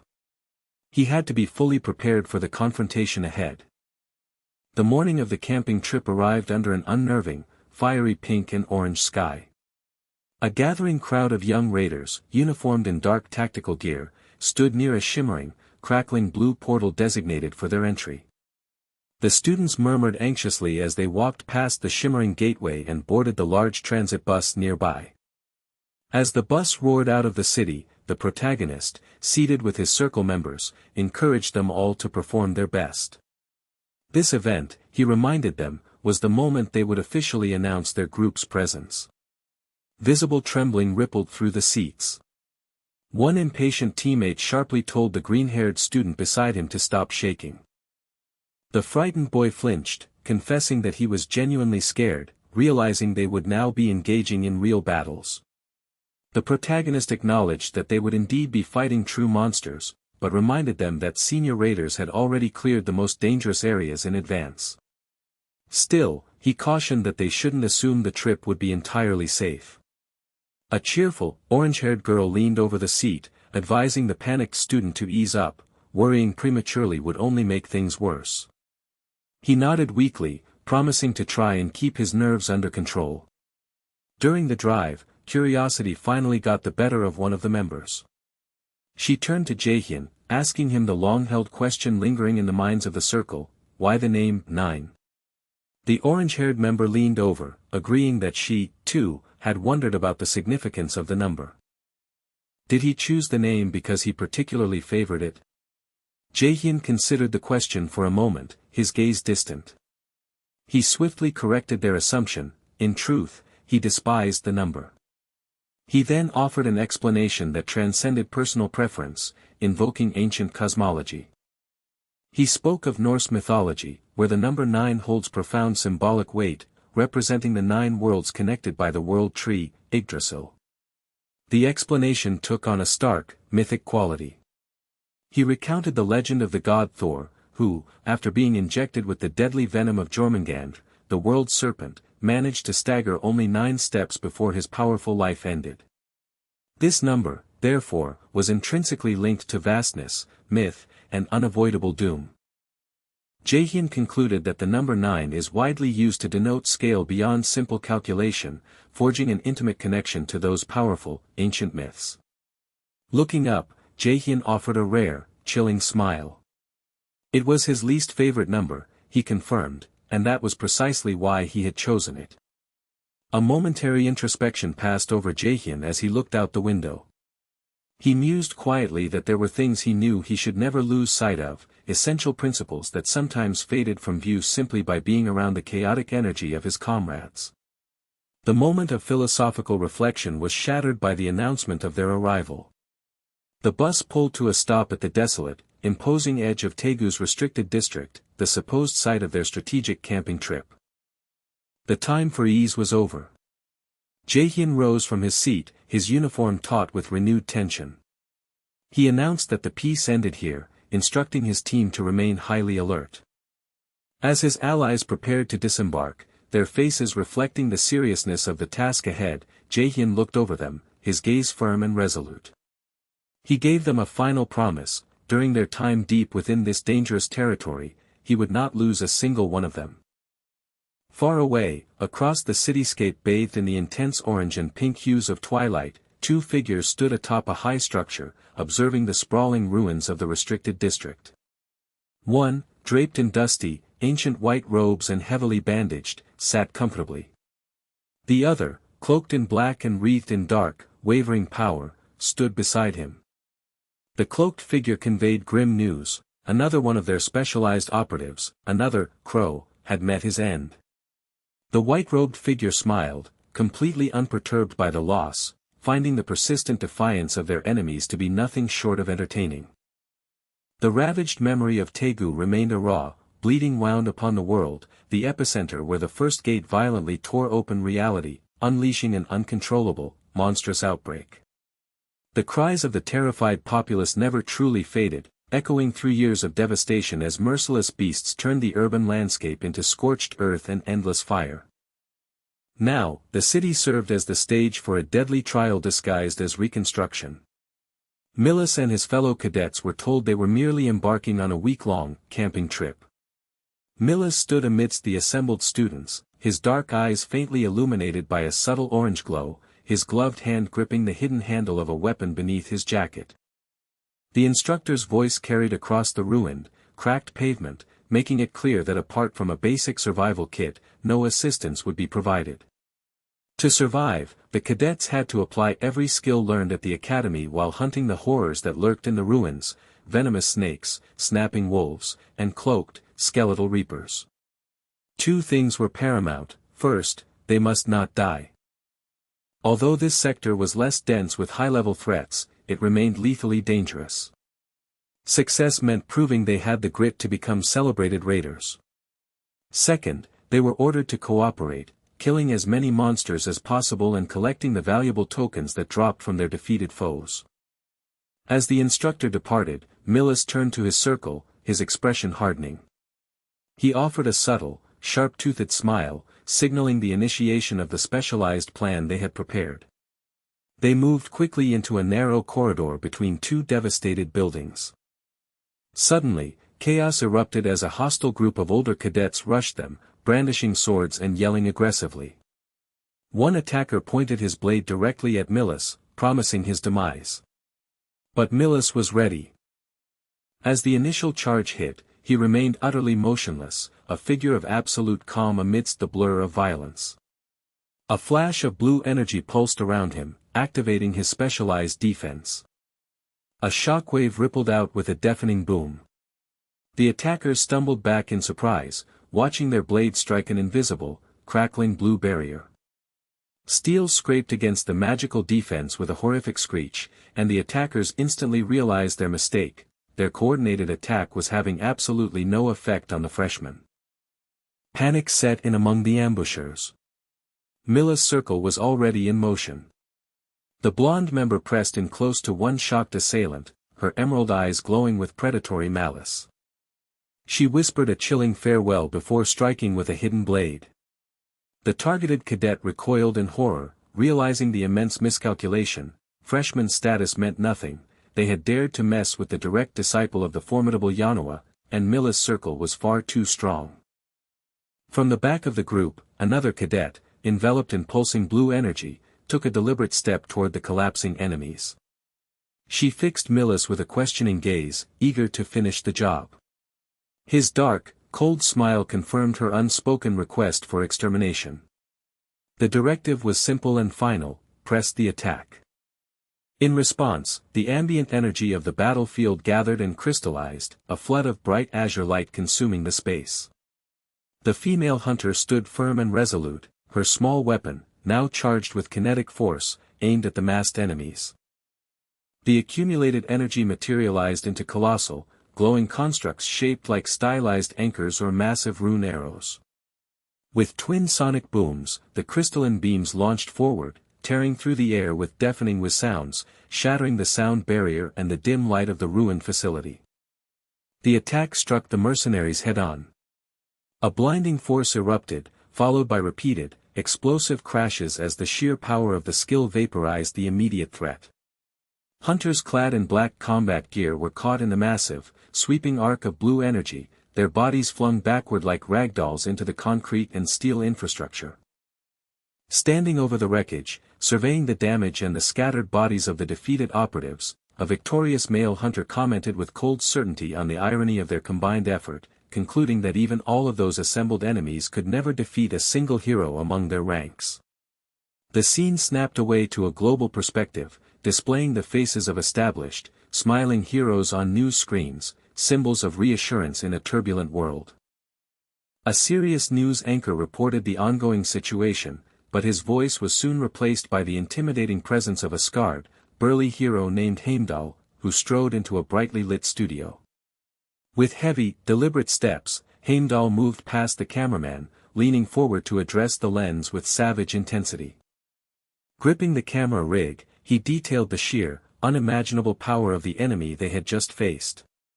He stated clearly that the mysterious adversary was so formidable that even his and Camilla's combined abilities had been insufficient to achieve victory, vehemently clenching his jaw against the implied criticism that they had failed.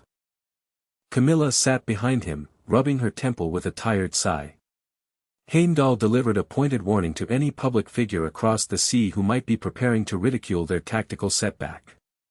He shouted into the lens, his eyes momentarily glowing with supernatural light, causing the video feed to glitch with static. That enemy, he asserted, was not gone, he was absolutely bound to strike again. The transmission cut out in a burst of blinding, static-laced white light. In a pristine, high-rise office, another blond man, elegant and relaxed, calmly took a sip of his drink. The white-haired woman standing beside him urged him to action, asking when he planned to finally involve himself, reminding him of their vital need for his strength. He smiled softly, explaining that he had assumed Heimdall's ongoing involvement meant his personal intervention was unnecessary. But his calm facade suddenly shattered, literally. An image of him flashed, fractured like broken glass, revealing a demonic counterpart, a terrifying, rune-marked figure with feral yellow eyes and a wicked grin. The true, predatory self was glimpsed for only a moment amid golden, glittering shards. The casual figure resurfaced, but a dark intensity now burned in his gaze. He acquiesced, stating that if they truly insisted he take the lead, he would. He gave a final, predatory grin, declaring that the upcoming conflict should prove exceptionally fun. The sterile brightness of the broadcast studio illuminated the controversial topic, the mysterious grave robbery at Iceland's great ruins. The host's professional smile contrasted sharply with the weighty suspicion aimed at her guests, S-rank raider Bolek and S-rank mage Camilla, the representatives of the European Union. Camilla offered a practiced sincerity, but Bolek was rigid, his patience already worn thin. He could feel the accusatory gazes of the unseen audience, reflecting a sinister, glowing suspicion that the Union itself had orchestrated the crime. Camilla subtly warned him to maintain composure, acknowledging that the world's distrust was understandable but aggression would solve nothing. Bolek clicked his tongue, stifling a heavy sigh of frustration. The host, oblivious to the silent tension, pressed the issue, reminding the world that the EU had been in control of the location. Bolek's mind flashed to the sealed, massive purple entrance of the tomb. His grip tightened as the host detailed the immense public criticism over the failure of two S-rank raiders to protect the ruins and why the Union had been unable to clear the dungeon first. Camilla intervened smoothly, admitting regretfully that they simply hadn't possessed the requisite strength. The host, however, countered this with a bright, mocking smile, noting the loud criticisms pouring in from nations like the US and Japan. Bolek interjected, shifting the focus decisively to the unexpected variable, the intruder. The host sobered instantly, displaying a chilling silhouette of the cloaked figure who had suddenly appeared in the ruins, succeeding where they failed, only to vanish immediately after clearance. She spoke his name, Black Robe. The public, the host insisted, demanded tangible proof and the truth, not the EU's narrative of a phantom intruder. Bolek's self-control shattered. The scars on his face pulled taut as he glared, his voice rumbling with suppressed power, challenging the host if she dared to call him a liar. A visible burst of aggressive energy made the host recoil in genuine terror. Ignoring Camilla's shouted attempt to pull him back, Bolek stood up, casting a massive shadow over the frightened cameraman. His eyes glowed blue as he grabbed the microphone, leaning into the lens. His voice cracked with intensity as he warned the watching world that Black Robe was an immensely powerful enemy, someone so dangerous that even the combined strength of Bolek and Camilla had been insufficient to face him. He scoffed bitterly at the rival nations, sending a final, severe warning: before they criticized the European Union, they should heed his words. His blazing eyes filled the frame, declaring through glitching static that this formidable individual was bound to strike again. The frantic broadcast faded, replaced by the grim reality of the Milis Academy training grounds. Beneath a damaged landscape and an unnaturally vibrant, pinkish sky, cadets stood assembled on cracked asphalt. Their instructor informed them of the immense implications of the forthcoming, week-long exercise, euphemistically labeled a camping trip. Success depended entirely on their ability to integrate and cooperate within assigned circles. They had nothing but a standardized survival kit, forcing them to rely solely on their wits and minimal tools. The gravity of the task was underscored by the immediate dangers: aggressive wolves, monstrous snakes, and shrouded, skeletal undead. To survive the week, they would have to rigorously apply their accumulated combat skills and knowledge as they hunted. The instructor established strict guidelines. Cadets were forbidden to breach the 30-mile radius boundary surrounding the headquarters. Any violation meant immediate and irreversible disqualification. He reiterated the two primary requirements. First, survival. While the immediate field was not the absolute densest in monster population, it remained profoundly dangerous for their current skill level. Only those who navigated the peril would prove their necessary qualifications to become truly formidable raiders. The second demand required intense cooperation to slaughter as many monsters as possible and collect the resulting tokens. While higher-rank monsters offered greater point value, the instructor cautioned fiercely against reckless, greedy self-endangerment. He reassured the tense students that dedicated instructors were already posted across the area, visible only as distant silhouettes atop the highest buildings. Any sign of danger or injury, whether to themselves or a teammate, must be reported to the supervisors immediately. Concealing a crisis was forbidden, as safety remained the paramount concern. With a final word of good luck, the formal briefing concluded. As the large group began to break apart, the protagonist glanced down at the ring settled on his finger. A quiet pulse of blue light confirmed the potent magic within the crest of unity. He acknowledged his immense fortune in securing such a key strategic item, a tool that would undoubtedly define his performance during this high-stakes trial. A determined, calculating look settled on his face as he signaled his circle to execute their strategy as planned. Unseen, perched on the highest eaves of the shattered infrastructure, a shadowed figure watched the protagonist's circle depart. Cloaked in dark, swirling plumage, his eyes were cold and heavy. He whispered into the rising wind that the true ordeal had finally begun. The abandoned cityscape lay desolate beneath the sickly orange light filtering through the ruined sky. Jaein and his group found tenuous refuge within the skeletal remains of a half-finished high-rise, seeking cover from the constant threat of high-rank winged monsters. The light filtering through the scaffolding was an unsettling pink. Jaein's relief at finding a usable base was immediately undercut by the blonde woman's profound discomfort. She shuddered, announcing that her true enemy was not the giant beasts, but the inevitable swarms of smaller enemies, the bugs. Her fear bordered on fury, demanding that the green-haired member silence himself when he meekly tried to minimize the threat.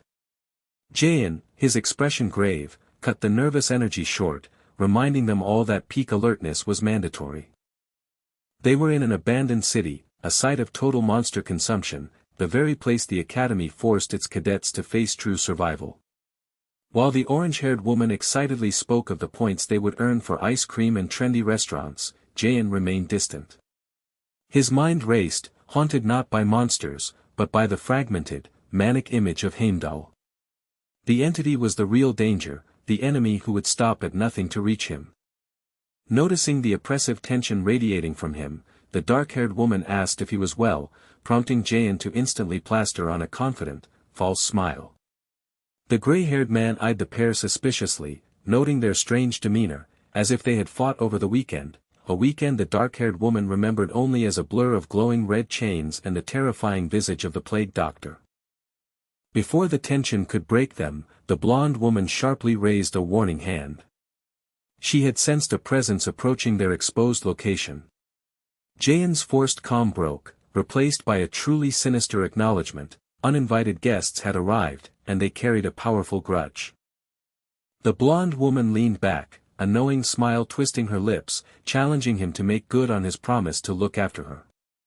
The time for vague gestures was over, now was the moment for him to prove his word. The arrival of a frantic voice demanding clarification on what that declaration meant added friction to the internal atmosphere, but Jaein preempted the spiral. His focus was cold and absolute as he commanded everyone to prepare for immediate combat. Peering down, he watched the determined approach of Circle Seed. Their leader, shouting their name into the industrial canyon, announced their presence. Jaehyun offered a confident half-smile. Their arrival was precisely what he had anticipated. The focus shifted to an earlier, polished setting. Soil, impeccably dressed, sat opposite Jaehyun as he laid out his outrageous proposal, asking her, a core member of Circle Seed, to defect and join his fledgling freshman Circle 9. She granted him credit for his audacity, but challenged the logic. Seed offered stability and resources far beyond what a new group could manage. Jaehyun countered, holding up 2 fingers. He questioned if she truly saw her Seed associates as comrades. When she admitted they were closer to business partners, he dismissed the relationship entirely. He then produced a small, dark memory ball and activated it. Suspicion turned to visceral rage as Soil watched the projection of her supposed allies. They sneered at her utility, claiming she was only valuable for her scan skill and otherwise useless. They laughed, calling her a mere halo to boost their own images. Her blood ran cold when the projection turned crude, as one member attempted to claim ownership over her. The playback ended, shattering her composure. She condemned her former associates as dirty scumbags. Her decision was final, but her pragmatic nature remained. She accepted his offer, demanding to know her compensation terms. Jaehyun's smile was predatory. Her pay would be dependent entirely on the quality of her performance. The scene snapped back to the present. The Seed leader roared accusations of theft and talent poaching. Jaehyun remained cool, stating the plain truth: Seed was merely the circle that had sought to use soil. He reminded them of the beating they had suffered during the freshman hunt. Enflamed, the leader insisted that Jaehyun was delusional to think he could face an entire group alone. In response, Jaehyun's aura exploded. Golden electricity surged around his body, accompanied by a heavy, grinding vibration that pulsed through the concrete structure. He asserted that he was not alone as his manifested power condensed into a blinding, scimitar-like blade of pure lightning in his palm. With an explosive crash, Jaehyun launched his attack. The speed of the assault was blinding, shocking the advancing Seed members who barely registered the blow. Jaehyun stood above the ensuing chaos, his eyes burning with intense, focused intent. He declared, with utter, terrifying superiority, that even their full circle could not defeat a single member of Circle 9. The large squad of uniformed operatives stood their ground, their formation tense under the eerie orange light of the open factory space. Whispers of anxiety passed through the lower ranks as they assessed the confident group facing them. The dark-haired protagonist met their stares unflinchingly, his amber eyes hardening. Golden electricity began to hum and crackle around his open palm. He knew that extracting the blonde woman, Soil, had guaranteed this scale of confrontation, but he reflected on the situation with cold confidence, dismissing the entire threat. A slow, arrogant grin stretched across his face as he challenged the enemy leader, asking pointedly if they truly intended to proceed. The enemy commander, already sweating profusely, tried to bolster his failing morale by clinging to the fact that the powerful young man was still just a freshman.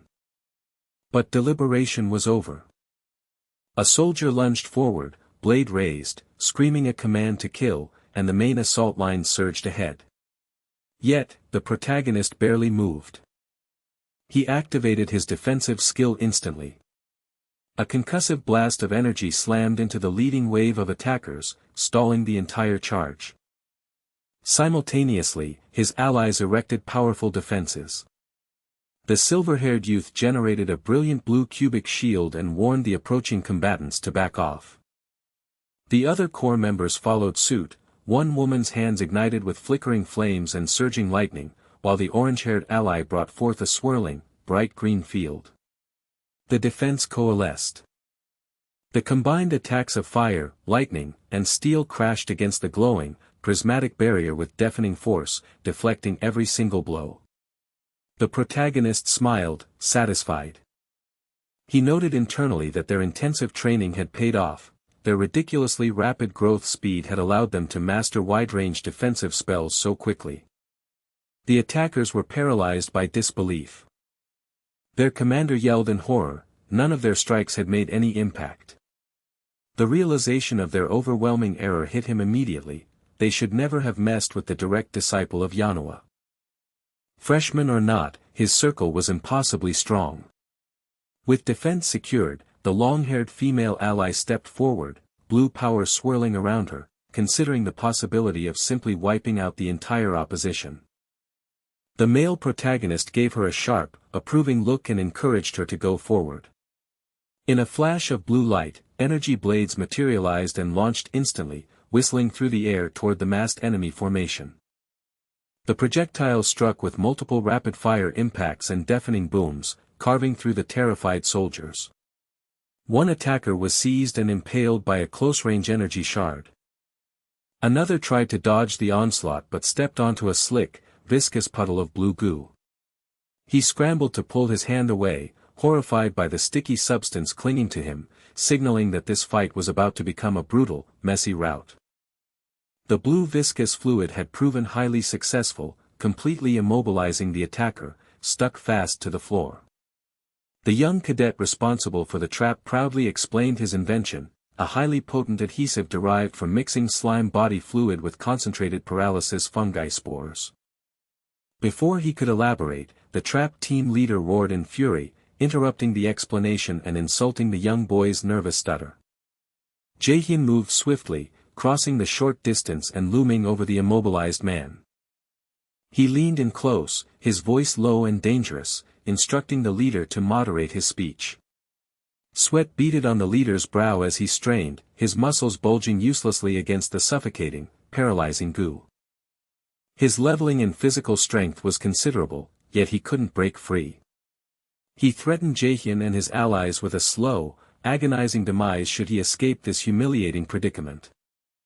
Jaehyun simply regarded the furious, thrashing figure with cold indifference, then pressed down hard. A sickening crunch echoed through the abandoned space as Jaehyun planted his foot firmly onto the leader's chest, squeezing the breath and the frantic desperation out of him.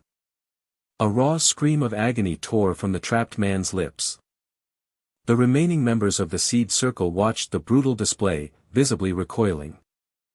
Jaehyun addressed them plainly, stating he would allow the rest of them to leave unharmed. All they needed to do was abandon their leader, the target of his retribution. The leader, crushed beneath Jaehyun's weight, weakly protested, begging them not to listen, claiming he had only come to help them.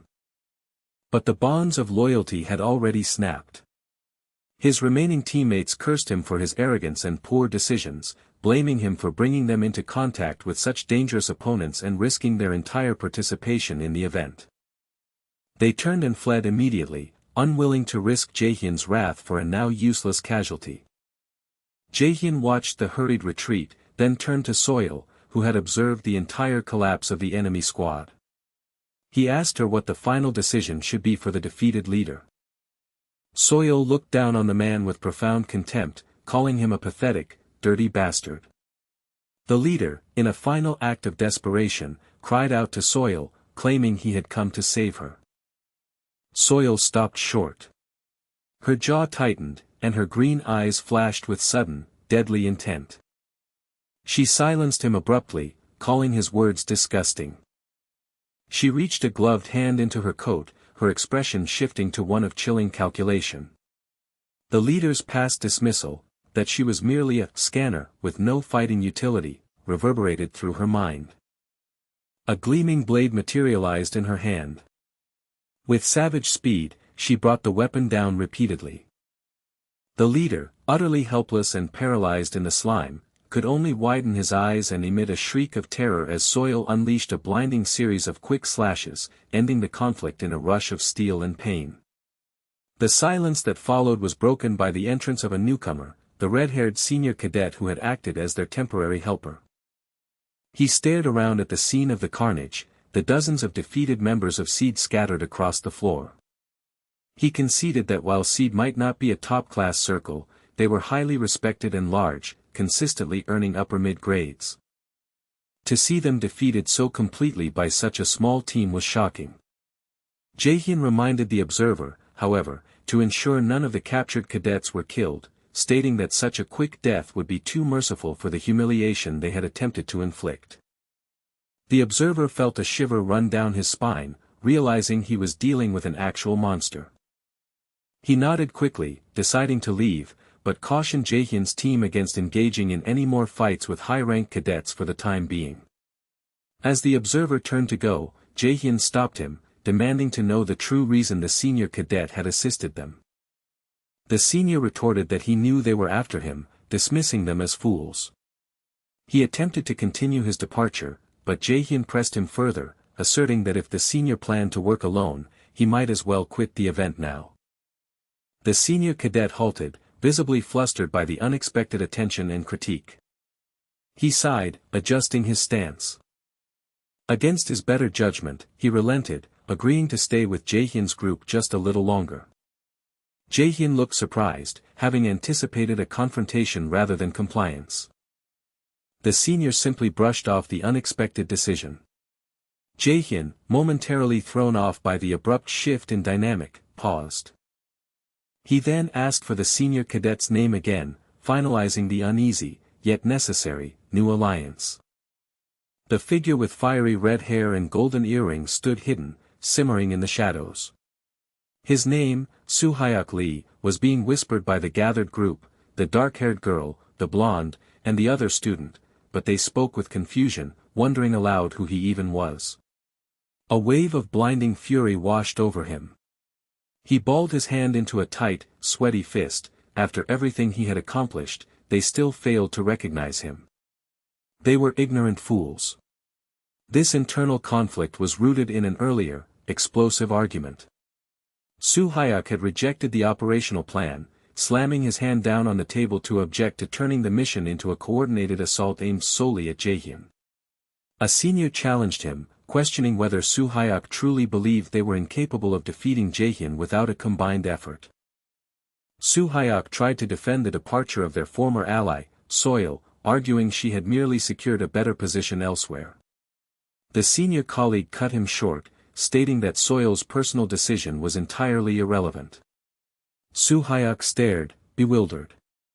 The senior rose, moving toward him with calculated intent, and placed a heavy, condescending hand on his shoulder. He made it perfectly clear that he preferred subordinates who were obedient and compliant. Su Hyuk's temper ignited. He was disgusted by how Millis Academy had become consumed by petty, personal politics, instructing them to destroy Jaehyun simply because their superior resented him. Announcing his immediate withdrawal from the entire operation, Su Hyuk turned and stalked away. Outside, in the late afternoon glow over the cityscape, he addressed Jaehyun, who was standing nearby. Su Hyuk declared his sudden change of heart, assuring Jaehyun that he was removing himself so they could continue their discussion unhindered. Jaehyun accepted the news with unnerving composure, earning a final, blazing promise of revenge from the fuming Su Hyuk, who stormed off, vibrating with frustrated rage. Jaehyun's white-haired companion smiled faintly, noting that the departing man simply wanted a good fight. Jaehyun simply conceded that, at least, Su Hyuk was honest about the desired outcome. Jaehyun watched Su Hyuk depart, letting out a small sigh before smiling at his assembled team, suggesting they immediately commence their work. The blonde woman instantly protested, wondering why they were rushing into action after setting up camp and handling the prior confrontation. Jaehyun responded with a slightly smug, classic platitude about the responsibility that accompanies great reward, teasing her when she didn't recognize the quote. Annoyed but practical, she shed her coat, asking the only important question: what was the size of their payment? The cadets had been sent to Daegu, a city reduced to a scarred ruin. Millis Academy had dispatched them under the guise of reconstruction. Daegu was a monument to the catastrophe. It was the first place a gate had opened, unleashing the monster outbreak, and the first major region to fall when Yggdrasil initially appeared. The atmosphere was heavy with the city's grim history. Jaehyun stood among his peers, clenching his gloved hand. The disaster here had been the worst. His own mother had been trapped in the city, and fewer than 3% of the population survived. He closed his eyes, recalling the legendary figure who stood as the city's unlikely savior, one Jew, the first awakened. The dark-haired girl approached, pulling him from his painful contemplation to remind him dinner was ready. Jaehyun promised to follow, but she noticed his distracted gaze and asked if he was still concerned about the inherent skill he had mentioned. He confirmed it, an internal vision suddenly jolting him back to a chilling warning. The ethereal, white-haired entity materialized in his mind, its heterochromatic gaze focused on him with dangerous intensity. The prognosis was clear: Jaehyun, as he currently was, could not hope to defeat Heimdall, not even with twice the lifespan. The only path to victory lay in successfully shattering his limits and awakening his true inborn skill. This unique power, the entity concluded, would manifest only in direct response to the user's deepest, most urgent will. Jaehyun looked up mentally, asking for clarification on what precisely defined the user's will. The dangerous creature smiled, ready to reveal the critical insight. The spectral figure, shimmering with light, floated above the crumbling cityscape in Jaehyun's mind. She fixed her golden eyes on him, demanding to know what he truly desired. What were his hopes and dreams? And, most critically, why did he need this power? Jaehyun's physical eyes narrowed, reflecting the intense light of the artificial dome overhead.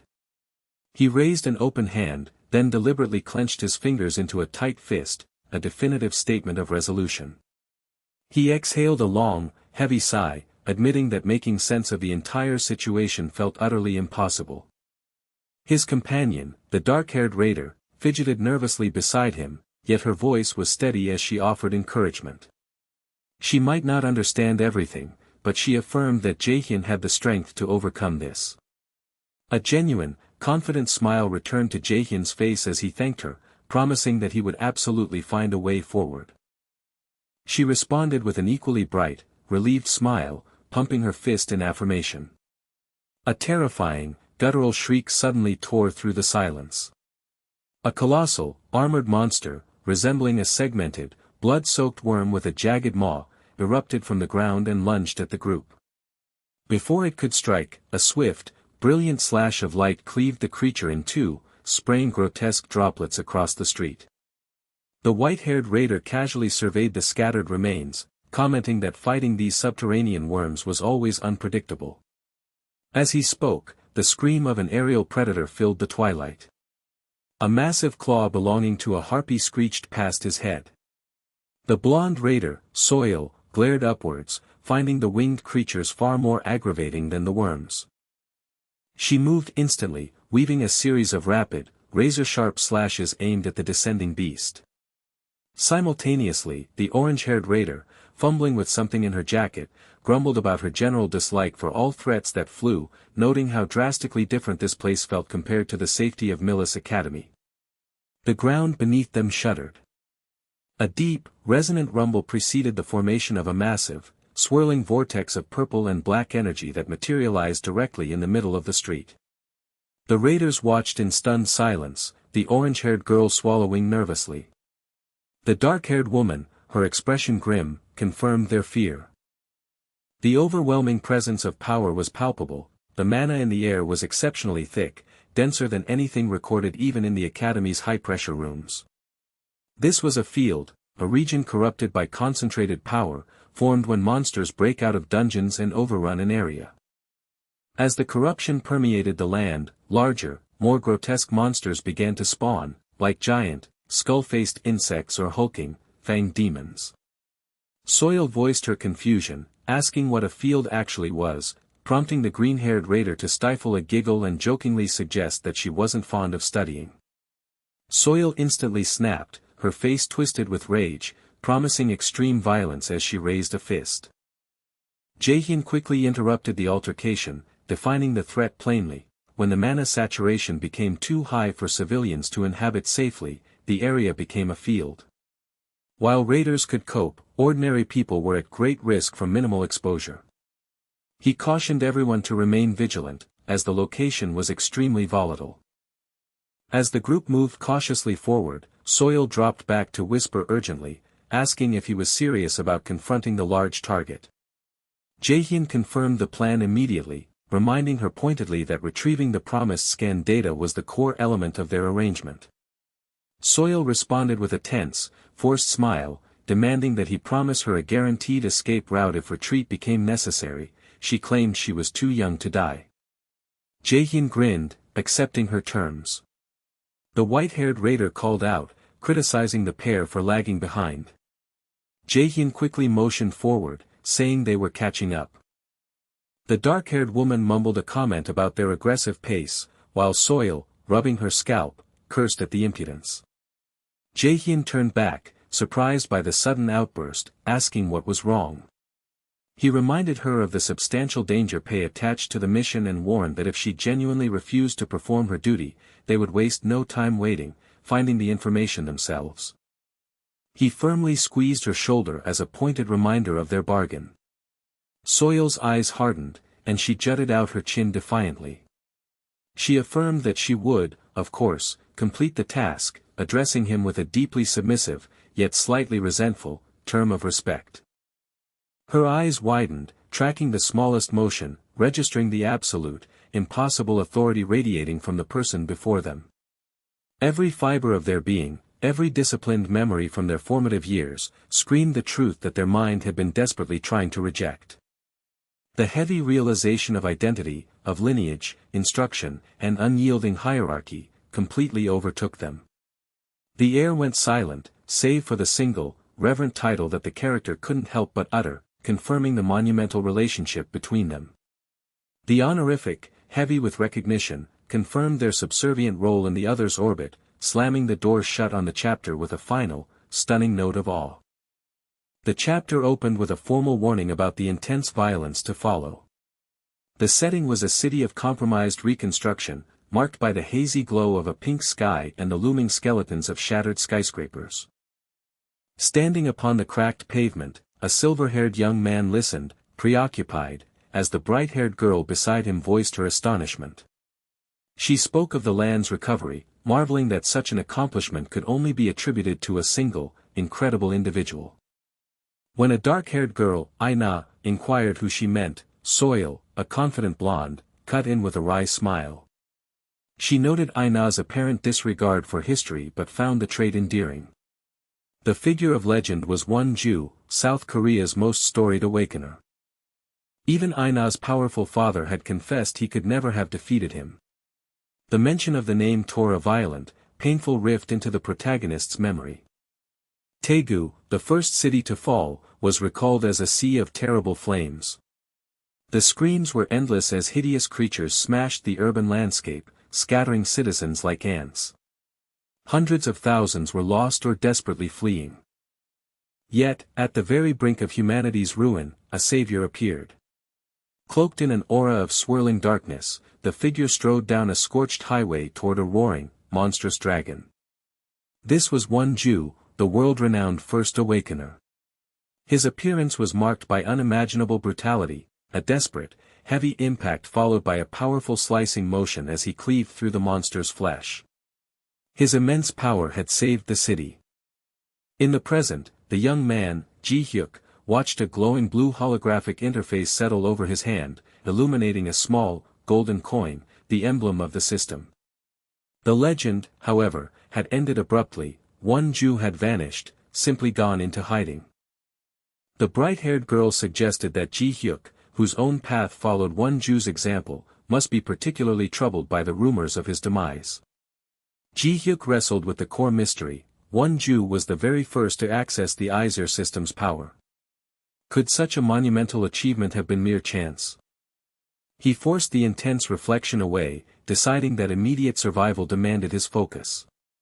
His silver-haired companion agreed, emphasizing that even with instructors nearby, the area remained too dangerous for distraction.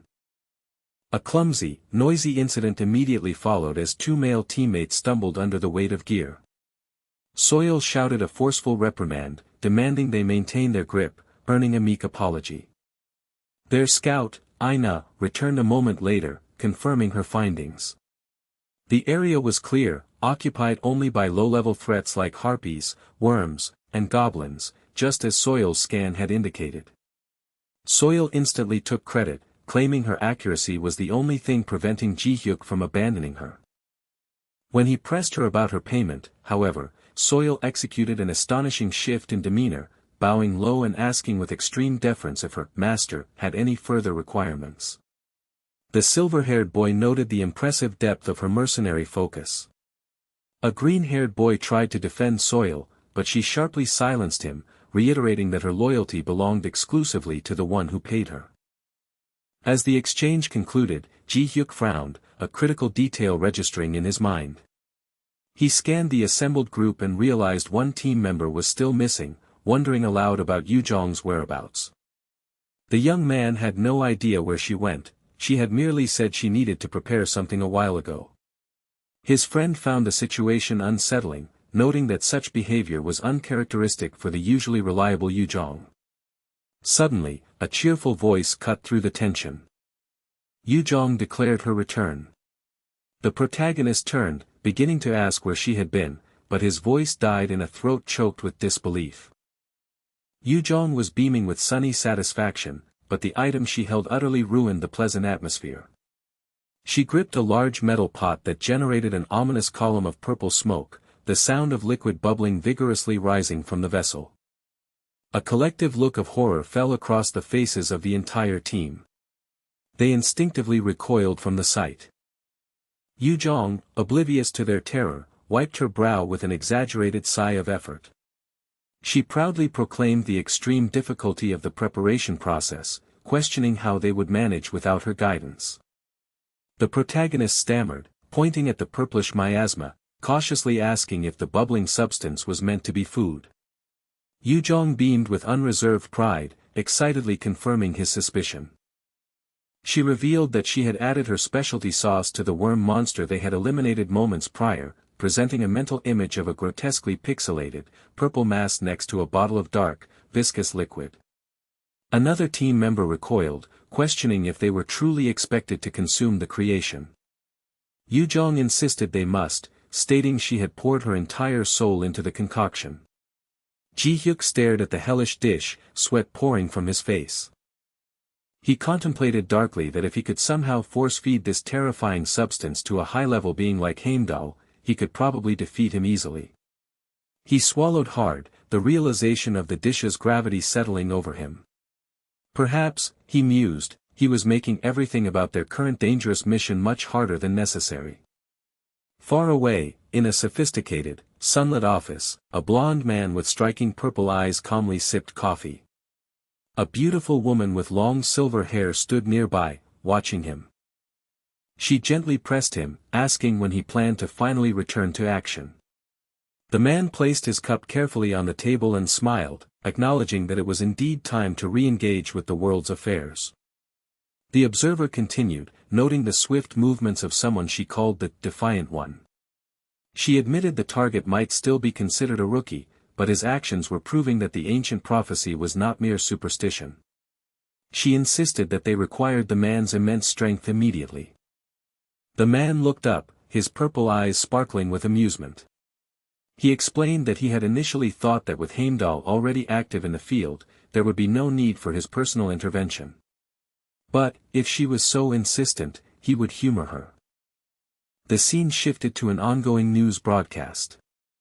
The announcer spoke gravely, discussing the fate of one Jew, the very first awakener and the purported hope of humanity. The reporter questioned his long disappearance, stating that if he was truly alive, his continued refusal to help combat the increasing number of high-level threats was becoming impossible to ignore. In his apartment, the man himself, one Jew, watched the report, a faint smirk playing on his lips. He acknowledged the name, the Defiant One, with a growing grin, anticipating the impending confrontation. This, he thought, should prove to be immensely entertaining. Jahyun stood sternly over a large pot containing a bubbling, unsettlingly purple stew, delivering a grave warning that unless they desired a painful demise, they should never trifle with food. Yuzhong, the orange-haired cook, fiercely rejected the condemnation, arguing it could not be that terrible and demanding confirmation from her teammates. Hoi-yan, sweating with visible distress, reluctantly conceded that the dish looked truly awful. The silver-haired squad leader tried to excuse himself with a forced laugh, claiming a sudden lack of hunger, but Yuzhong's sharp rebuttal about his usual double servings forced a weak retraction. Yuzhong's distress peaked, culminating in a theatrical flood of tears and accusations of unreasonable cruelty. She turned to So-yeol, the blonde woman, pleading for sympathy. Despite her usually tough demeanor, So-yeol revealed a tender heart. She smiled gently, gripped Yuzhong's hand, and confirmed she would eat the hard-won stew. With renewed, manic vigor, Yuzhong happily presented the terrifying dish. So-yeol forced a brave face, asserted that the food was clearly supposed to be edible, scooped the purple liquid, and swallowed. Instantaneously, her resolve shattered. A loud, guttural retching sound filled the street as she pitched forward, violently expelling the meal. Jahyun watched the consequences, smiling subtly as he remarked on the sound of her agony and the wisdom of listening to advice. So-yeol straightened up, visibly green around the gills, and retorted defensively that the cook's desperation had been too much to refuse. Jahyun merely noted her inner softness before tossing her a recovery potion, which she gratefully caught. After a brief moment of camaraderie, So-yeol recovered enough to sternly advise him not to complicate the team's dynamics. He agreed, though he muttered under his breath about the foolishness of trying to save everyone. He quickly adjusted his posture, reminded her that darkness was setting in, and pressed them to get moving to eliminate their agreed-upon target. So-yeol reluctantly agreed, asking only for a moment for her upset stomach to calm down.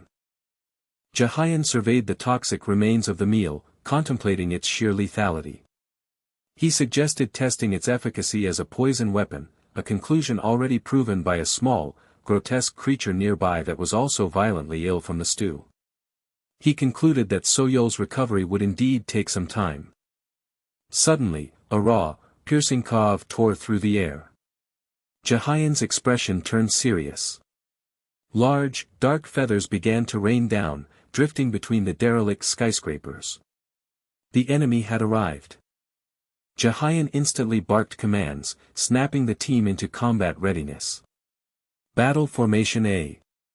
He and So-Yul dashed onto the empty street. He assigned specific positions.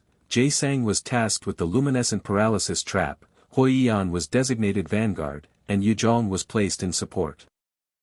Finally, he turned his attention to the last member, Aina, who stood focused, surrounded by a rapidly coalescing aura of brilliant blue energy, ready for the impending fight.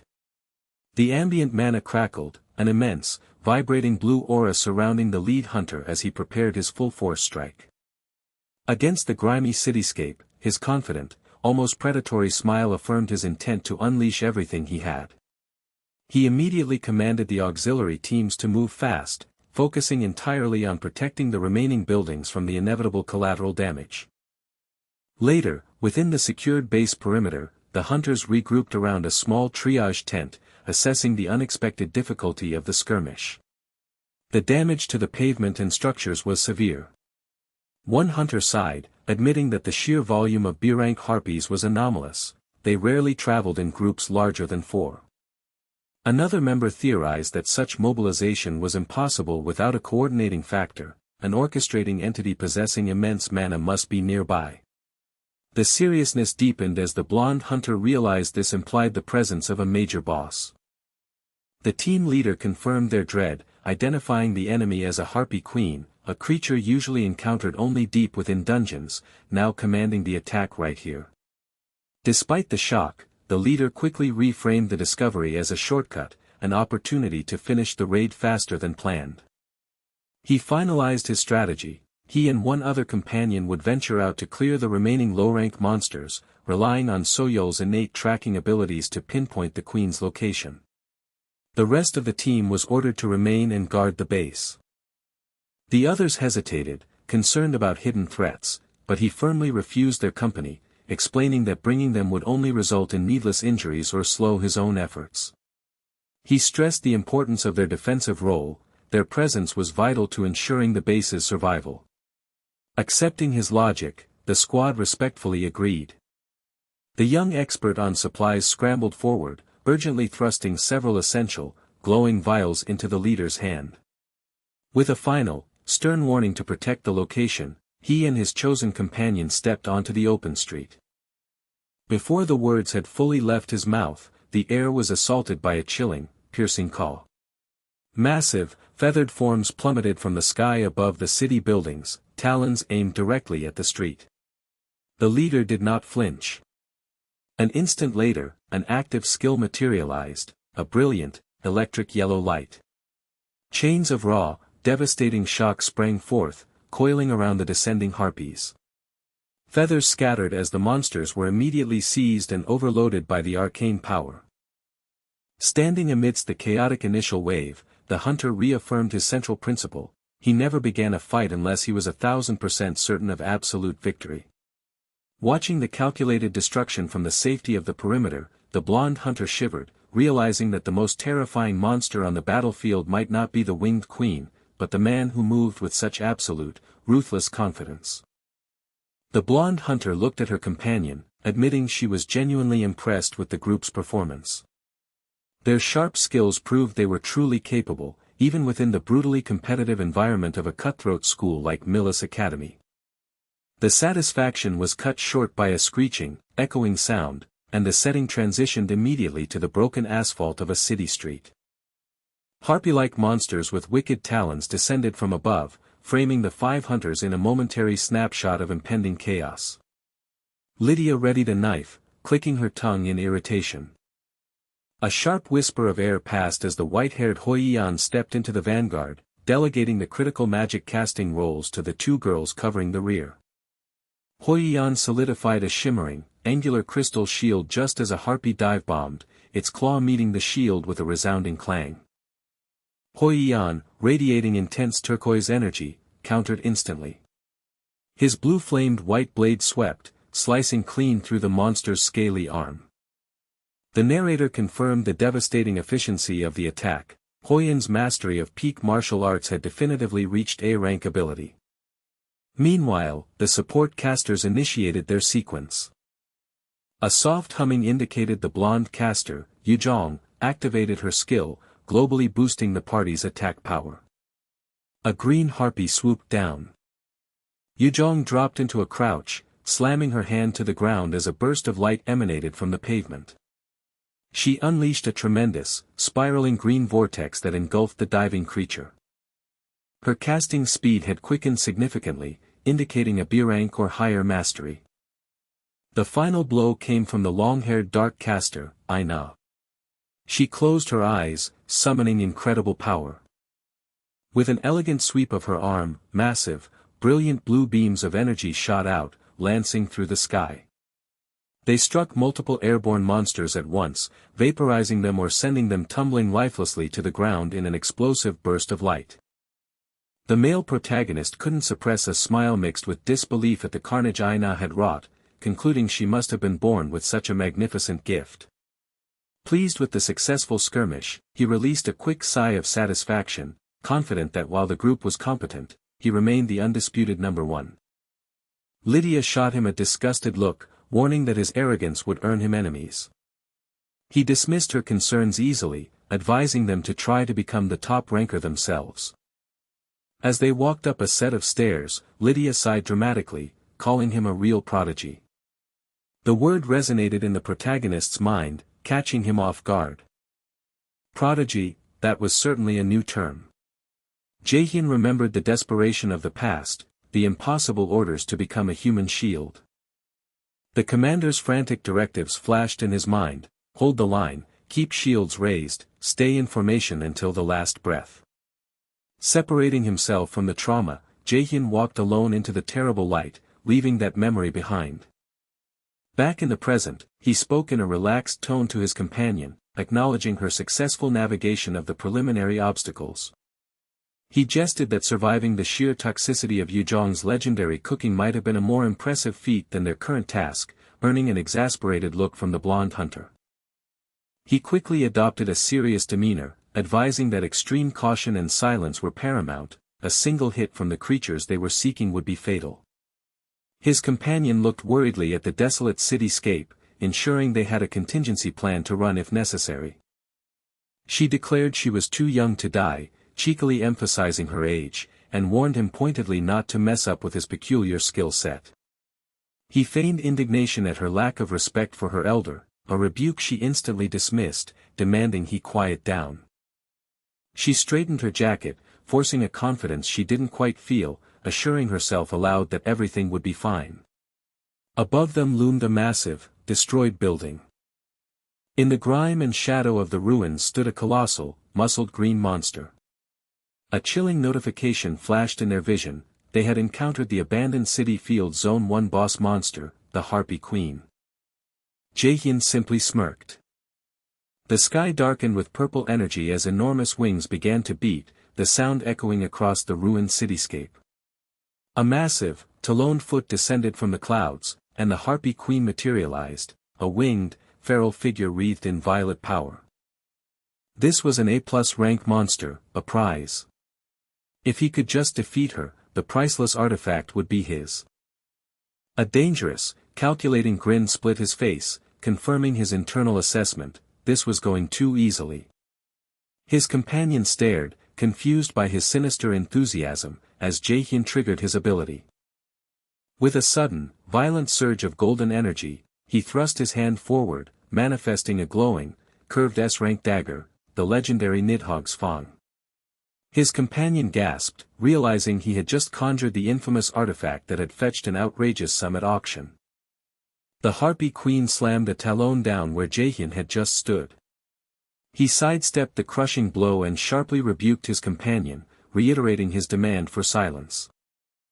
The queen shrieked, her massive wings surging forward in a swift, devastating attack. Jaehyun dashed back, observing the monster. Objectively, she was weaker than him in his current state, yet dangerously fast. Her flight gave her a tactical advantage, but the true urgency was the violent surge of purple energy emanating from her body. She had grown significantly stronger since his return to the past. This version of the Harpy Queen was beyond the memories of his previous life. He lowered his stance, confirming the scale of the challenge. The Harpy Queen retaliated with a blinding barrage of razor-sharp purple feathers. Jaehyun remained unmoving. With another surge of activation, twin golden chains materialized behind him, ending in glowing, powerful spheres of energy that crackled with lightning. The chain spheres exploded against the incoming attack, creating a shockwave of light and debris that engulfed the monster's assault. Jaehyun stood in the center, acknowledging the raw, brutal power she possessed. The fight had only just begun. The Harpy Queen was now entirely engulfed in pulsing purple energy, her face contorted in a feral snarl as white electricity sparked around her. A single black feather drifted down, a fragment of the violence. The sheer power radiating from the monster was baffling. A+ ranked creatures had never possessed this level of raw strength before his return. He grasped the hilt of his weapon, the command to lift echoing in his mind. He knew instinctively that if monsters were suddenly exhibiting such an impossible leap in capability, it could only mean one thing: a higher entity was directly interfering. With a focused burst of energy, Hajin launched into a powerful jump. The Harpy Queen let out a tearing shriek as she descended. Hajin met her charge, his sword slashing across the sky in an arc of blinding golden light. The opposing forces struck, the sound of the impact overwhelmed by static and thunder. Golden power began to crackle around him as he absorbed the shock. The creature didn't hesitate, its massive feathered wings creating a vacuum as it swooshed down again. Hajin countered instantly, thrusting his open hand forward, summoning the binding power. The golden chains snapped into shape, forming electrified arrowheads. He sent them soaring, a deliberate message directed past the immediate threat. He demanded that the orchestrating power stop playing around in the shadows and reveal itself. The chained projectiles slammed into the Harpy Queen, driving back the purple aura with overwhelming force. As the light cleared, the protagonist identified the meddler who dared to manipulate the battlefield: Heimdall.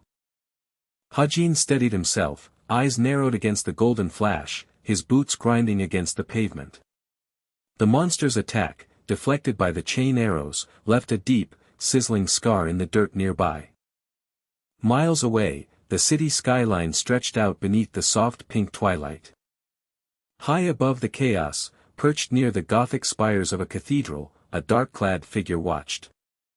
Ominous black birds circled the ancient stone. He acknowledged the sight with cold satisfaction. A raven settled on his shoulder, its single red eye glinting in the fading light, confirming that the time had drawn near. The dark figure expressed a detached concern for the radiant god they were watching, worried Heimdall might fail at his task of escalation. A vision of Heimdall, smiling broadly and wreathed in brilliant, ethereal gold, flickered through the protagonist's mind. The dark figure's gaze hardened, his purple light steady and cold. He ultimately decided that the outcome of Heimdall's little intervention was irrelevant to his own larger plans. His task completed, the dark figure remained watching the city, black feathers gently falling onto the cathedral roof, a harbinger of the coming cataclysm. A triumphant, resonant ding cut through the quiet devastation of the abandoned city. The system confirmed their overwhelming victory. The abandoned city's Zone 1 boss, the Harpy Queen, had been successfully defeated. The monstrous silhouette dissolved into glittering purple dust, and dark feathers drifted down on the wreckage. The protagonist stood amidst the fallout, his weapon still charged with dark power, his orange eyes alight with satisfaction. The system confirmed the reward acquisition, granting him the crucial item he had schemed for. His blonde companion watched him conjure the raw, pulsing energy of the reward, looking stunned before regaining her composure. She sighed wearily, admitting that their other teammate had been correct, he was truly nothing short of a monster. Shaking off the abrupt label, he surveyed the desolate cityscape, his gaze settling on a large, damaged structure in the distance. A grin spread across his face. They had finally reached the specific goal he had set for them. Standing on the ruined rooftop, he materialized the S-rank equipment, the Wings of Storm. He recognized the immense value of this acquisition, an item that had propelled a former rival to prominence in his past life, an opportunity now definitively closed off.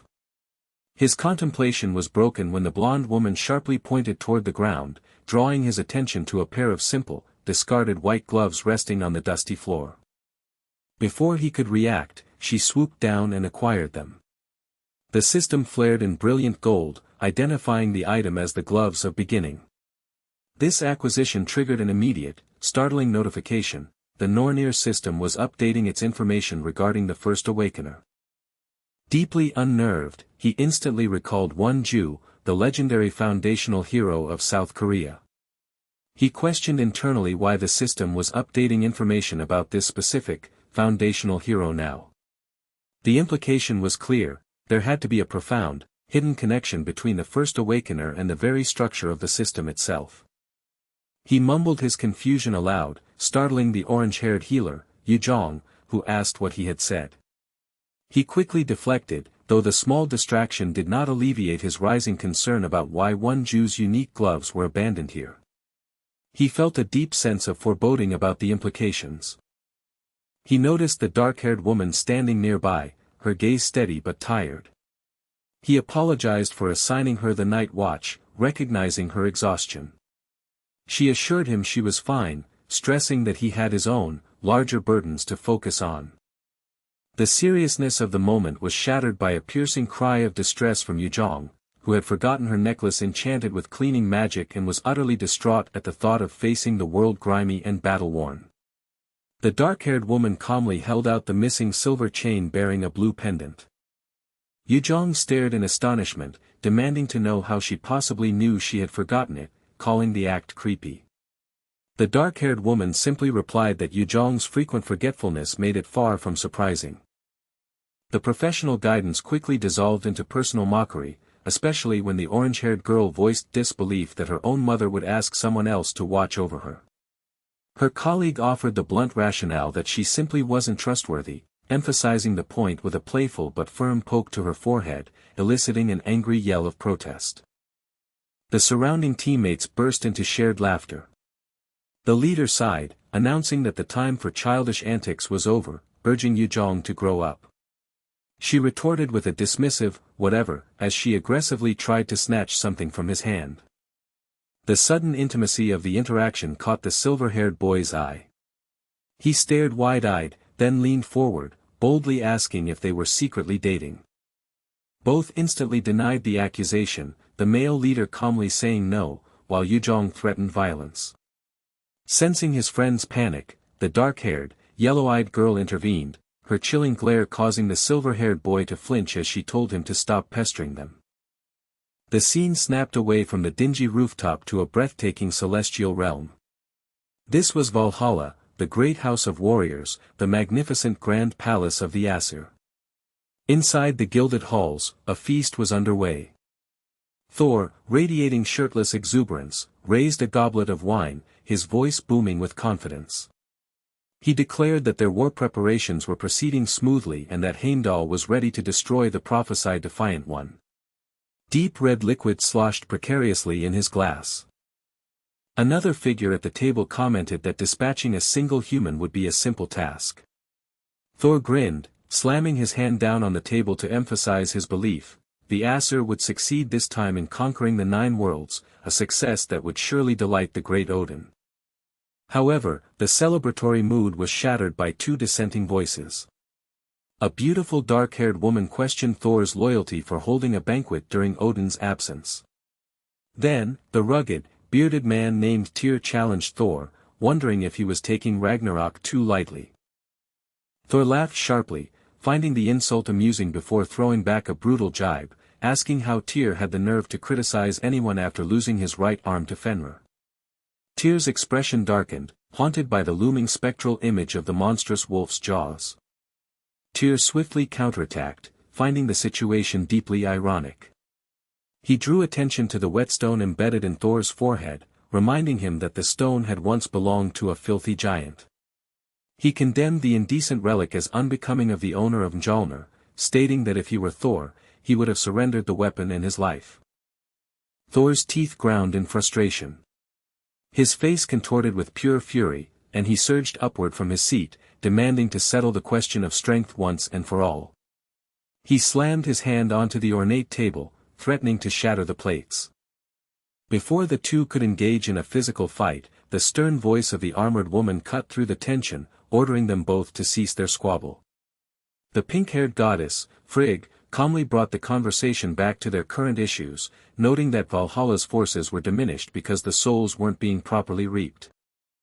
The Valkyrie in armor immediately blamed the deficit on Odin, claiming he made a tactical mistake by rallying too many forces for Ragnarok. Frigg was outraged, demanding to know how the Valkyrie dared to insult their lord. Unmoved, the Valkyrie stood tall, shrouded in a smoky, dark aura, dismissing Odin's ambitions entirely. She hissed that despite his power, to her, he was nothing more than a piece of garbage. Frigg gasped at the brazen insolence. The Valkyrie's golden eyes narrowed, and her armor began to radiate a pulsing purple light as she reminded Frigg that she surely hadn't forgotten what Odin had done to her. The Valkyrie spoke Frigg's name directly. The pink-haired goddess recoiled, her composure breaking, a visible flinch betraying her shock and fear. The confrontation had turned into an open challenge against the absent king of Asgard. The formal atmosphere of the grand dining hall shattered as the patriarch rose to speak, his gaze fixed and serious. He addressed not just the armored warrior, but everyone present at the table, announcing that this moment required a critical, public declaration. All eyes were drawn to the imposing figure of the Valkyrie, her magnificent blonde hair cascading down her back, framed by the white plumes of her wings. The declaration continued, ringing with the gravity of an impending crisis. They were ready, the speaker insisted, fully prepared for the arrival of the second end. The armored figure, radiating a fierce, golden light, lifted her head. Beneath the helm, her eyes burned with intensity as she met the speaker's gaze, confirming the readiness of their final defense. The souls of the deceased who would fight in the ultimate battle for Asgard, the blessed dead, were assembled and prepared for war. The sudden, violent rush of air whipped around Jaehyn as he stood high above the sprawling urban construction. The sky was an unnatural, deep, vibrant pink, a terrible, inescapable truth looming over the cityscape.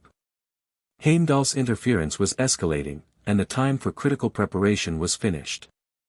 Jaehyn understood he could no longer put off the task of awakening his inherent skill. Sometime later, the chaos outside was replaced by the bright, artificial calm of a luxurious interior. Jaehyn sat opposite the elegant woman, Aina, who noted his immense power and yet his relentless ambition for that specific dormant skill. He attempted a light-hearted deflection, but briefly invoked a painful memory concerning her past dealings with the Curator Guild. He instantly regretted the subject, realizing he had crossed a painful line. After a deliberate sip of tea, Aina's gaze hardened. She confessed she couldn't offer practical guidance on unlocking an inborn skill. For her, the power had simply erupted into existence. Gazing down into the dark surface of her teacup, the dreadful memory flooded back.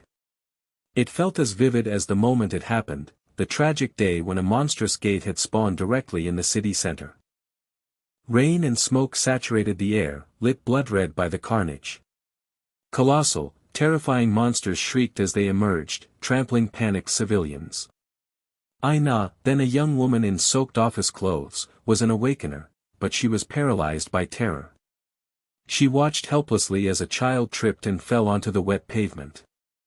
Aina reached out, wanting desperately to move, consumed by panic, yet she was too slow. Before she could act, a wave of dark, viscous fluid erupted, smothering the fallen child instantly. The girl's expression, frozen in terror and pain, was the last image before the darkness claimed her. The adult Aina remembered the scream caught in her own throat. She had power, yet she was still too weak, she couldn't save the child. The irony was devastating. Immediately following the death, a searing, blinding gold flash replaced the red horror. Pure, incandescent light erupted around the young woman, the power emerging in the shape of vast, glowing wings. In that moment of absolute devastation, she acquired a skill named sacrifice. The memory left her kneeling in the golden afterglow, hands cupped around nothing but profound loss. Tears streamed down her face, glistening with the painful, newly acquired power. Returning to the present, she told Jaehyun that the people who died never came back, regardless of the strength she gained. Healers, she reminded him, remembered those they couldn't save far longer than those they did. She stood, acknowledging his desire to unlock his skill immediately, but concluded that the way to achieve it was nothing she could clearly explain. Aina sensed the raw, rising tension in Jaehyun's chest. Placing a gentle, reassuring hand on his arm, she urged caution, warning him that she did not wish for him to awaken his inborn skill if the terrible price of that power meant losing something he held profoundly dear. But Jaehyun was beyond concern. Experts could not explain the precise trigger, yet Aina was living proof it was possible. Looking toward the brilliant, unsettling magenta horizon, he called her name, desperation heavy in his voice. He had to fulfill this requirement now, he insisted, before he suffered the loss of everyone he loved. Aina regarded him, her face shadowed and unresponsive. She clenched her hand tight at her side as she began to speak, revealing the devastating truth in a low voice. Her own awakening had been triggered by the death of a family member. Worse, she confessed, she had actively left them to die. A fierce, blood-red storm seemed to momentarily engulf the atmosphere as she delivered the shocking final statement. She still believed the outcome, their passing, was a desirable one. Her narrative slipped backward once more. Her parents vanished suddenly when she was only 5. At the funeral, sitting beside her weeping grandmother, the small girl was too young to fully process the grief, but the cold fact penetrated her innocent mind: she would never see her mother or father again. A chilling sense of isolation settled over her. After the tragedy, she and her grandmother moved in to reside with her aunt. While the aunt often treated the little girl unkindly, shouting and forcing her to sit in punishment, the presence of her loving grandmother prevented utter despair. Grandma was her solace, the single human being she could lean on. But this brief, fragile period of warmth was a dream destined to turn into a long, dark nightmare. Hiding just behind a door, the child overheard a private, somber discussion. Her grandmother, frail and weary, told the aunt that her time was running out, requesting that she take good care of Aina once she was gone. The aunt, smiling a too sweet smile, quickly agreed. Even then, the young Aina understood. Her family, the last one she could truly claim, was also preparing to leave her. A small, forgotten toy dropped from her hand, rattling faintly, a tiny sound swallowed by the overwhelming darkness of the entryway. She stood alone, facing the cold, empty light of the world beyond. The memory began in an absolute void, the world swallowed by darkness. From that moment, a profound isolation settled upon her. Though never a social child, the trauma caused her heart to seal completely, leaving her feeling utterly unmoored. Years later, during her 3rd year of middle school, her aunt confronted her. A teacher had called, recognizing her latent potential, and the aunt's cold calculation was swift and businesslike. Raiders were lucrative. With a sigh of thinly veiled contempt, she likened her niece's potential to the talent of a worm. She aggressively reminded the girl of the immense debt incurred raising her, demanding repayment for the kindness bestowed. If she failed at conventional schooling, the aunt concluded with a harsh, shadowed face, the Raider Academy was her only option. Driven solely by necessity, she applied. A counselor tried to dissuade her, cautioning that while awakeners held privilege, mages were vulnerable, and death was a constant shadow. The protagonist remained rigid, assuring the woman she understood the risk. In her mind, she already lived a fate darker than any physical death. As she prepared to leave, her grandmother called out, fear trembling in her voice, asking if she truly intended to become one of those dangerous raiders. A sudden rush of tears choked her. This woman, who would also eventually leave her, could not elicit the hatred reserved for her aunt. If only her grandmother hadn't handed over the money to the greedy relative, perhaps their lives would have been different. But there was no changing destiny, she had to accept the inevitable path. Her grandmother insisted, tears streaming down her own face, that she did not have to go through with this if she did not want to, wrapping her granddaughter in a comforting embrace. She simply did not want to see her hurt. For the first time in a long time, the girl wept onto the fragile shoulder, accepting the brief, heartbreaking connection.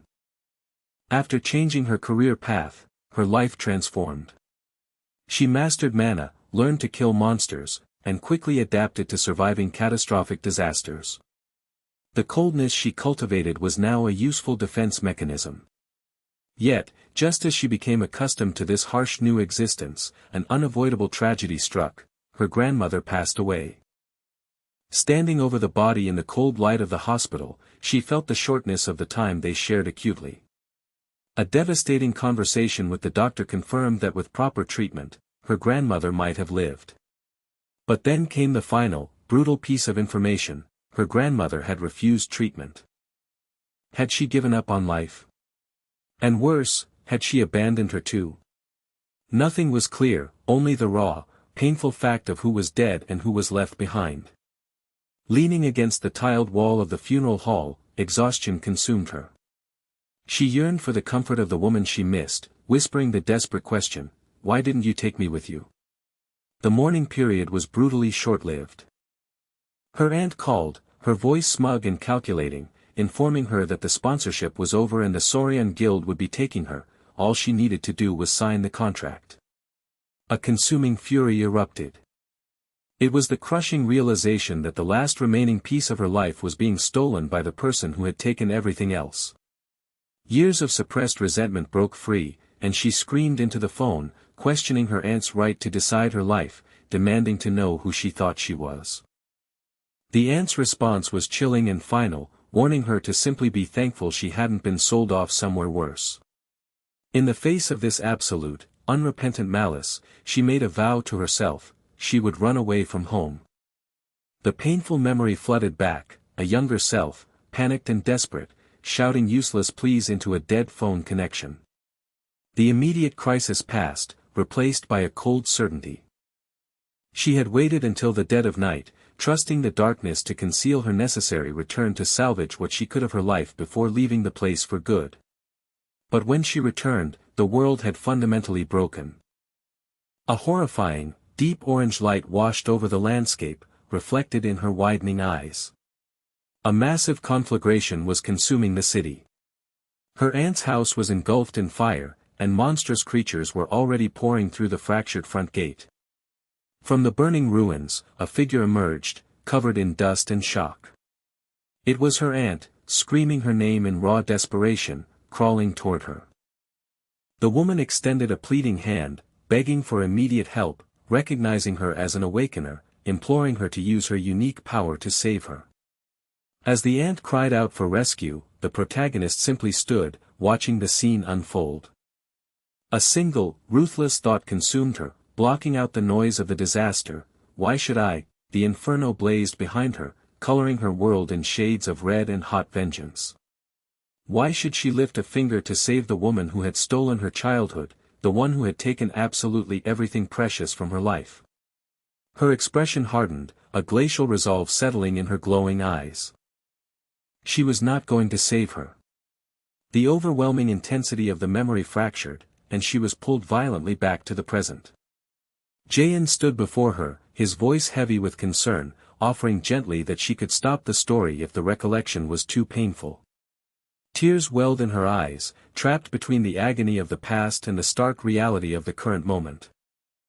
Outside, under the pale afternoon sky of the modern city, Jaewa stood watch over the construction site. A sudden, deep rumble shook the scaffolding. Jaewa snapped her head up, catching a glimpse of a large, shadowy figure coalescing in a burst of purple aura. The figure solidified, revealing a tall man in traditional battle attire, wrapped in dense, malevolent energy. Her eyes narrowed immediately in alarm. That was not Jayan. The sheer oppressive density of the power emanating from him was wrong. it was heavy, suffocating, and terrifyingly familiar. The man turned his attention to the team. Jun, Jinhyuk, and Hyojin stepped into view, readying themselves for a fight, though a tremor of unease ran through the group. The white-haired figure, stained with old wounds and radiating immense power, studied them. He spoke, his tone casual yet laced with immense threat, asking if they were associates of the Defiant One.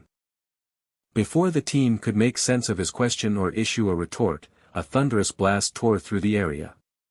A shockwave of purple energy struck them with brutal force, sending Jaehwa, Jinhyuk, and Hyojin tumbling across the concrete. They hit the ground, gasping, the power of the attack stealing their breath. The man's shadow loomed over their prone bodies. He stood above them, radiating deadly authority, declaring that he controlled the flow of information here. Hyojin, scrambling onto her elbow, managed to activate her communication device, desperately warning Jaein to return immediately. A powerful enemy had appeared, one that looked human but felt wholly like a monster. Before she could finish, a heavy boot stepped down next to her head. The man leaned down, condemning her use of such petty tricks. He seized Hyojin by the throat, hoisting her up as she cried out in pain and shock. Dark, swirling purple energy gathered in his palm, pressing against her neck. He told them their impending death was necessary, but urged them not to waste their final moments on him. They should hate the Defiant One instead. Just as the black mana in his hand was about to detonate, Jaein's voice cut in, sharp and unwavering. He rejected the death sentence outright. A golden light erupted around Jaein as he initiated his active skill, activating his absolute calculation system. The surge of sheer computational power caused the man's surrounding spiritual veil to shatter like glass. The powerful warrior paused, a flicker of surprise crossing his face, his own golden, celestial energy flaring to meet the unexpected counterattack. The oppressive atmosphere, thick with unspoken confrontation, was suddenly shredded by a powerful, unseen presence. Streaks of light cut through the air, highlighting the dark, rigid silhouette of the figure who had just arrived. Standing firm against the backdrop of industrial waste bins and caution signs, the dark-haired woman met the looming challenge with an unwavering stare. Her voice, sharp and decisive, cut through the tension, a direct challenge to their opponents. She forcefully asserted that they should have never assumed she would remain passive, making it clear that she intended to take action rather than simply observe the unfolding conflict. The man beside her, his intense golden eyes wide with a mix of surprise at the sudden escalation and recognition of her resolve, braced himself. Her declaration solidified their position, drawing an undeniable line in the sand. With their alliance confirmed and their intent declared, the true engagement was about to begin. The episode began with a chilling, immediate warning concerning the dark events about to unfold. High above the financial district, near the jagged edge of an abandoned skyscraper, 2 academy instructors were engaged in a mundane surveillance assignment. One, growing increasingly restless, questioned why instructors of their exceptional caliber were reduced to babysitting students in such a desolate locale, arguing that the talented youths they sought inevitably became arrogant and unmanageable upon debut. His partner, however, insisted that such rigorous deployment was necessary to truly scout for elite talent. Their conversation was violently cut short by a deep, physical rumble that vibrated through the very bones of the city. The soft evening rose of the sky deepened instantaneously to a lurid red, as a swirling vortex of pure purple energy tore open the heavens. Both men stared, paralyzed by sudden, visceral horror, as the dimensional rift manifested directly overhead. A blinding light burst forth, crackling with palpable malice. The younger instructor barely had time to recognize the monstrous horn before the massive, shadowy head of an unknown beast, illuminated by glowing purple eyes, loomed over him. Before he could scream, the immense jaws slammed shut with a sickening chomp. His surviving partner watched, eyes wide with incomprehension and terror, as the monster devoured his comrade. Sweat beaded on his brow as he frantically reached for his communication device. He gasped as a sharp, dark object, a claw or horn, thrust through his torso with a wet shunk. Blood exploded from his mouth as he struggled one last time to transmit the signal. With ragged breaths and tears streaming from the pain, he whispered the most critical alert, Danger Code 11, a severe, catastrophic complication demanded everyone run immediately. The radio tumbled from his grasp toward the cracked streets below as his legs were dragged upward and away. His last conscious vision was the blood-red reflection of the nightmare emerging, gigantic demons, towering above the skyscrapers, skeletal, bone-white horned beasts and immense, hunched ogres with luminous eyes, were pouring from the swirling purple gate, confirming the catastrophic nature of the breach. Far below, amidst the immediate crisis, Jaein stood poised against the overwhelming figure of Heimdall. Nearby, Hela stumbled backward after a hard strike, radiating wounded frustration. Heimdall crackled with intensifying dark purple energy. His gaze was fixed solely on Jaein, demanding to know how the human had acquired his eye. Jaein touched his own left eye, which pulsed intensely with otherworldly gold light. He understood the accusation. The deity spoke of Odin's lost artifact. Heimdall recognized the incredible power the eye granted, deeming the object far too potent for a mere mortal to possess. The god ripped a massive, golden-hilted blade from its sheath, his body flexing with raw, divine power. Jaein stepped forward, resolute, the golden light flaring. He challenged the deity to try and take the eye if he believed himself capable. Hela, her voice choked with worry, pleaded with Jaein not to engage, insisting Heimdall was far too formidable, possibly not even human.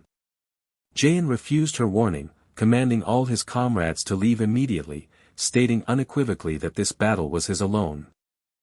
Hela flinched at the sharpness of his tone, protesting that they were a team, but Jaein's intent was absolute. Heimdall threw back his head and laughed, a cruel, mocking sound, scoffing at the notion that Jaein could protect anyone against the great Heimdall. The deity lunged, bringing his massive blade down in a blinding strike that hit the ground with a resounding kaboom, shattering the concrete floor and sending him staggering back from the force of the impact. The structure of a nearby apartment complex shuddered violently and collapsed inward, sending heavy chunks of debris high into the air. As the ground buckled, a brilliant surge of orange light appeared, immediately followed by the system confirmation that the active skill, Wind Storm, had been initiated. A mighty swoosh erupted. The air coalesced into a blinding green vortex of power around Jaein.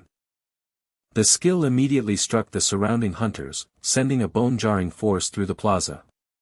Caught unprepared, the combatants were tossed into the air, screaming and choking on the violent gale, only to plummet back to the demolished earth, hitting the ground with painful thuds, instantly incapacitated. When the dust settled, revealing the leveled expanse of dirt and rubble, Jaein stood alone. Across the wasted landscape, the powerful swordsman, Heimdall, remained poised for the next move. An orange-haired woman staggered to her feet, her eyes wide with shock and fear, demanding an explanation for the sudden display of overwhelming power. Jaein turned slightly, the golden light of his enhanced eye glowing fiercely, as he explained with strange certainty that everyone would surely die if he did not intervene at this very moment. Before her distress could morph into panic, the dark-haired woman grabbed her arm, pulling her back. She agreed grimly with Jaein's assessment, stating that their combined strength was meaningless against such a force. The orange-haired woman fought back against the firm grip, insisting that his immense power was all the more reason they needed to stand by him, but the dark-haired woman cut off the protest. Jaein was capable, she insisted with cold resolve. They needed to adhere to his decision and move quickly to inform the others about the catastrophic developments unfolding here. Gritting her teeth and fighting back a strangled cry, the orange-haired woman could only send a silent, fervent vow across the leveled expanse, desperately demanding in her heart that Jaein somehow make it through this impossible fight. The familiar weight of dread hung over the ruined cityscape, bathed in the sickly pink light of the afternoon sun. A young woman's heartfelt, desperate plea echoed across the chaos, urging Jaehyun to survive as she and a small contingent of figures successfully fled. Jaehyun absorbed the sight, confirming his comrade Aina had succeeded in their vital diversion. The time for stalling was over, the main event had arrived. He cupped his hands, gathering concentrated, shimmering blue energy, the power of winter itself. The system confirmed the activation of his active skill, Frost Field, and magnificent spikes of cyan ice erupted from the concrete, spreading with a chilling, crackling sound. Heimdall, standing opposite the newly created terrain, watched the display with arrogant amusement. He acknowledged the power of the ice but mocked the lengthy completion time required for its full effect, challenging Jaehyun on whether he truly believed a mere mortal could hold back a divinity for the several minutes it needed to solidify. Jaehyun faced the antagonist unflinchingly, the blue light of the ice contrasting sharply with the golden flame in his eye. He affirmed his confidence, stating that this specific tactic had been his core plan since their very first encounter. The answer shattered Heimdall's patience. His face contorted, instantly engulfed in a surge of violent, dark purple energy. Jaehyun realized the potential cost of failure. If he couldn't contain the ensuing battle, the devastating fallout would annihilate the retreating allies. He had to stop him here. Heimdall struck first. The purple energy focused into a downward, shattering blow that detonated against the pavement with a colossal kaboom. Jaehyun looked down at the deep, cracked impact zone, resolute. He met the force by initiating magic tool embodiment, summoning the giant, glowing Bamang, the dragon slayer's sword, into his grasp. He activated his defensive measure, chains of shock, thick, golden chains wrapped tightly around his body, securing him and anchoring him to the surrounding reality. The chains shot outward, hooking into the icy protrusions of the frost field, bracing him against the devastating power hurtling toward him. The immense, swirling purple attack slammed into the vast flat of his blade. The raw force caused a tremendous boom as he strained against the energy, the sound of tearing concrete and screeching metal echoing across the ruined cityscape. Jaehyun, though blocking the direct blow, was dragged backward, his sneakers scraping long furrows into the newly formed ice. Heimdall's face was a mask of enraged disbelief, his pride wounded that a mortal had managed to intercept such an attack. Jaehyun stood firm amid the dust and debris, reminding Heimdall of his resolve. Gathering the mystical energy flowing through his chains and sword, he activated an aerial leap. Dark ribbons of momentum wrapped around his form, launching him high into the air. The massive dragon slayer's sword pulled back, preparing a final, furious descent toward his infuriated enemy. While this celestial duel raged, others struggled with the overwhelming destruction. A figure strode across the shattered ground, dark energy whipping around them, delivering a resolute message of defiance, yet the disaster was already complete. A scream cut the air as a blonde cadet plummeted toward the debris-strewn pavement. The destruction was catastrophic. This mass migration of high-level monsters was unlike anything ever recorded within the city limits. The director, her face grimed and taut with strain, barked commands. The death toll was rising, and she cursed the timing of the devastating event. As she struggled to formulate a containment strategy, the main group of cadets approached, ready to assist. The director cautioned them severely. They were trainees, but accepted the help. A fierce, white-haired cadet assured her that he and his peers would engage, allowing the third, Song-eun, to dedicate herself solely to treating the wounded. Accepting the necessary risk, the director prepared to shift every remaining instructor to the front lines, creating a desperate defensive barrier. Steeling her resolve, she held out her hands, gathering her power. Twin spheres of crackling blue mana began to coalesce with a low hiss. Then, abruptly, the light died. The mana scattered like dust. Horror seized her features. She stared, wide-eyed, struggling to understand why she couldn't focus her power. A disturbing digital overlay flashed into her vision, the chilling system message stating that the Acer connection was temporarily lost, the entire system offline. Panic ripped through the remaining instructors as they realized their skills were completely inert. The director spun around, demanding to know if anyone could still use their abilities. The dark-haired cadet hesitantly confirmed that he and the two students flanking him could still use their mana. Only the students remained powered. The terrible shift in command structure was instant. The director instantly projected a clear, loud voice over the shattered plaza. The students were now the spearhead. The priority was to move out immediately to Zone 3, the worst affected area. The trio of cadets answered instantly, professionalism masking their shock, and broke into a fast run. The dark-haired cadet took charge, assigning flanks and support roles. He attempted to reassure his teammates that the entrance to Zone 3 was narrow, which should simplify their defense. But his words cut off as they arrived. A monstrous, purple-hued vortex dominated the intersection. Above the swirling portal, dwarfing the surrounding buildings, a gigantic skeletal creature, a towering terror of bone and shadow, rose up. Its empty, horned skull opened in a silent, world-shaking screech. The dark-haired cadet looked up, struck speechless. The oppressive gravity of its power caused the earth to rumble, and an overwhelming sense of pressure settled over them all. The sheer impossibility of the challenge made the protagonist balk, his eyes wide as he considered the horrifying sight. He voiced the dread of everyone present, questioning if they were truly expected to confront such a monstrous entity. Before he could receive a proper answer, a blinding blue system notification materialized in the air, confirming the encounter. They had triggered the appearance of the Bone Dragon, the undisputed boss of the abandoned city's third zone. The confirmation did nothing to ease the panic. Fear clamped down on his throat, a cold drop of sweat tracing a path down his temple. All thoughts of strategy momentarily dissolved, leaving only a stunned realization of the titan they faced. The colossal, fractured shadow of the beast dominated the field of view. Its enormous, spiked head, gaping maw, and cavernous ribcage were cast against the broken cityscape, emphasizing the terrifying scale. As the shadow of the skeletal terror loomed over him, he forced his trembling body into a defensive posture, planting his feet firmly in the rubble. He tightened his grip on his spear, the polished metal glinting faintly in the gloom. He grimly concluded that this confrontation was likely to be anything but simple. The team sprinted through the congested, hazy urban environment. The pinkish light of the stressed sky reflected the urgency etched onto every determined face. The young, green-haired member struggled to keep pace, panic evident in his voice as he desperately questioned the fate of their leader, Jaehyun. The silver-haired man drove himself relentlessly forward, sweat tracking paths through his worried expression. Suddenly, a clear, sharp ding echoed as their communication devices simultaneously lit up. The orange-haired woman, pausing momentarily, saw the incoming transmission. It was a scheduled message from Jaehyun himself, confirming his safety.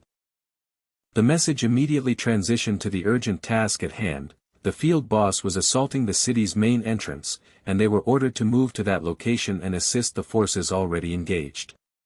He promised to join them soon. A slight, knowing smile touched the woman's lips, a familiar recognition of Jaehyun's habit of prioritizing others' safety above his own. The team instantly agreed. Their new path was set. Filled with quiet confidence, they turned toward the blinding morning light and mobilized, trusting that Jaehyun would handle his current situation and emerge unharmed. Meanwhile, the true conflict raged in a realm of pure, volatile energy. A massive surge of dark power coiled high above Jaehyun as he maneuvered, his gaze locked on his opponent, a massive, white-haired warrior adorned with ancient, glowing red runes. The formidable antagonist conceded that Jaehyun was rightly called the prophesied child of defiance, but his grim smile twisted with malice, certain this defiance was pointless. A massive wave of crimson force erupted. Jaehyun was slammed by the unseen impact, the ground exploding as he was driven downward. He recovered instantly, transforming his glowing blue weapon, a dagger shifted into a powerful, ethereal sword, and launched it at the enemy. The warrior effortlessly met the blade mid-air, deflecting the projectile with a swift, powerful block that scattered fragments of stone. Jaehyun landed roughly in a cloud of dust, warning the godlike figure not to underestimate him. As the boss surged forward, purple energy trailing him, Jaehyun's internal system flashed, initiating his passive dagger skills, followed immediately by the active maneuver, rotate. The metallic clang of the ensuing exchange reverberated through the damaged cityscape. The boss acknowledged the human's capabilities but declared the battle finished, drawing his sword back for a furious downward slash. Jaehyun met the final, furious strike with his own weapon, the two forces colliding in a devastating clash of blinding blue and oppressive purple light that momentarily engulfed the world in raw power. A chilling confidence settled upon the young warrior's features as he met the enemy's desperate charge. The air cracked with a resonant, high-pitched collision sound as the blinding blue power was parried. Heimdall's eyes widened in shock as the force was abruptly deflected. The protagonist's hands shifted. System data flared into existence, initiating magic tool embodiment. The cumbersome, borrowed blade vanished, replaced by a surge of molten energy. His hand closed around the manifesting power, drawing forth a vicious, curved dagger that crackled with a sickly purple aura. The system confirmed the successful production of the S-rank artifact, Nidhogg's Fang. With the new weapon secured, Jaehyun transitioned immediately, the system initiating dagger dance. He moved faster than perception, dissolving into a hurricane of dark cloth and purple streaks. Slash after slash tore through Heimdall's exposed skin, a rapid sequence of hits confirming contact. System messages then flooded his visual field, confirming the devastating cumulative effect as the passive skill Nidhogg's Fang activated repeatedly. The enemy had been poisoned 5 times in rapid succession. A guttural roar of pain escaped Heimdall's throat as the insidious toxin began to work, his white eyes burning purple from the affliction. He cursed the young man's strategy, labeling the relentless status damage as nothing more than petty tricks. Jaehyun, unmoved, looked up from a low angle, meeting the god's furious glare with a slight, arrogant sneer, challenging Heimdall to see who truly mastered the art of pettiness. Internal thoughts flooded Heimdall's mind. He knew poison of this supposed tier should be easily neutralized by his power, yet it persisted, forcing a radical shift in his assessment. He decided tactical caution was over, only outright termination would suffice. He mused on his predicament, operating with insufficient authority from Odin, unable to fully control the surrounding instructors and cadets. His plan had relied merely on digital sabotage. His focus snapped back. The youth before him was too much of a monster to deal with efficiently, especially while Heimdall limited himself to only 30% power. Jaehyun gripped Nidhogg's Fang, purple energy swirling around the blade, confident that combining his speed skills with the potent S-rank artifact meant the stacking poison would ensure that even Heimdall could not last for long. Heimdall studied the young warrior, a grim, calculated smile replacing his rage. He conceded that his opponent was certainly interesting and had managed to put all of Asgard on high alert, realizing he needed to escalate the conflict immediately. With a sudden, forceful motion, he tore the remaining white wrappings from his bandaged shoulder. Jaehyun reacted with alarm as Heimdall revealed what lay beneath, a massive, golden-rimmed drinking horn inscribed with ancient runes. Jaehyun did not know the artifact's name or specific function, but a profound, primal feeling of dread seized him. This object radiated danger.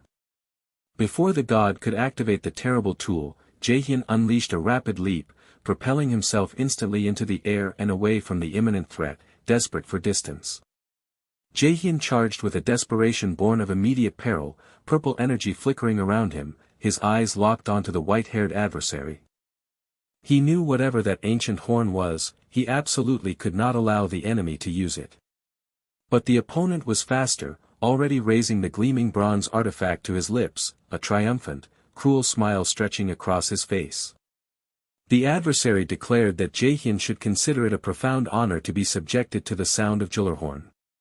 A massive, ethereal blue sound wave exploded outward, vibrating with impossible power. Jaehyun was instantly caught in the invisible, concentric rings of force. The impact wasn't physical, but a systemic shock that shattered his momentum, tossing him high into the air before he crashed heavily back to the ruined pavement. He staggered, shaking his head, trying to process the strange disorientation. The answer flashed through his awareness in a brutal wave of red system notifications. Gjallarhorn was playing. The mere sound of the artifact had begun to crush him, immediately having his active physical abilities. As if the loss of strength wasn't enough, the system delivered the finishing blow. Monsters in the area were responding to the artifact's mysterious power. Jaehyun watched in growing horror as the ruined streets were suddenly filled with distorted, grotesque silhouettes, demons, monstrous hounds, and bat-winged horrors rising from the rubble, their eyes glowing magenta as they stared hungrily at him. The adversary laughed, reveling in the chaos he had wrought.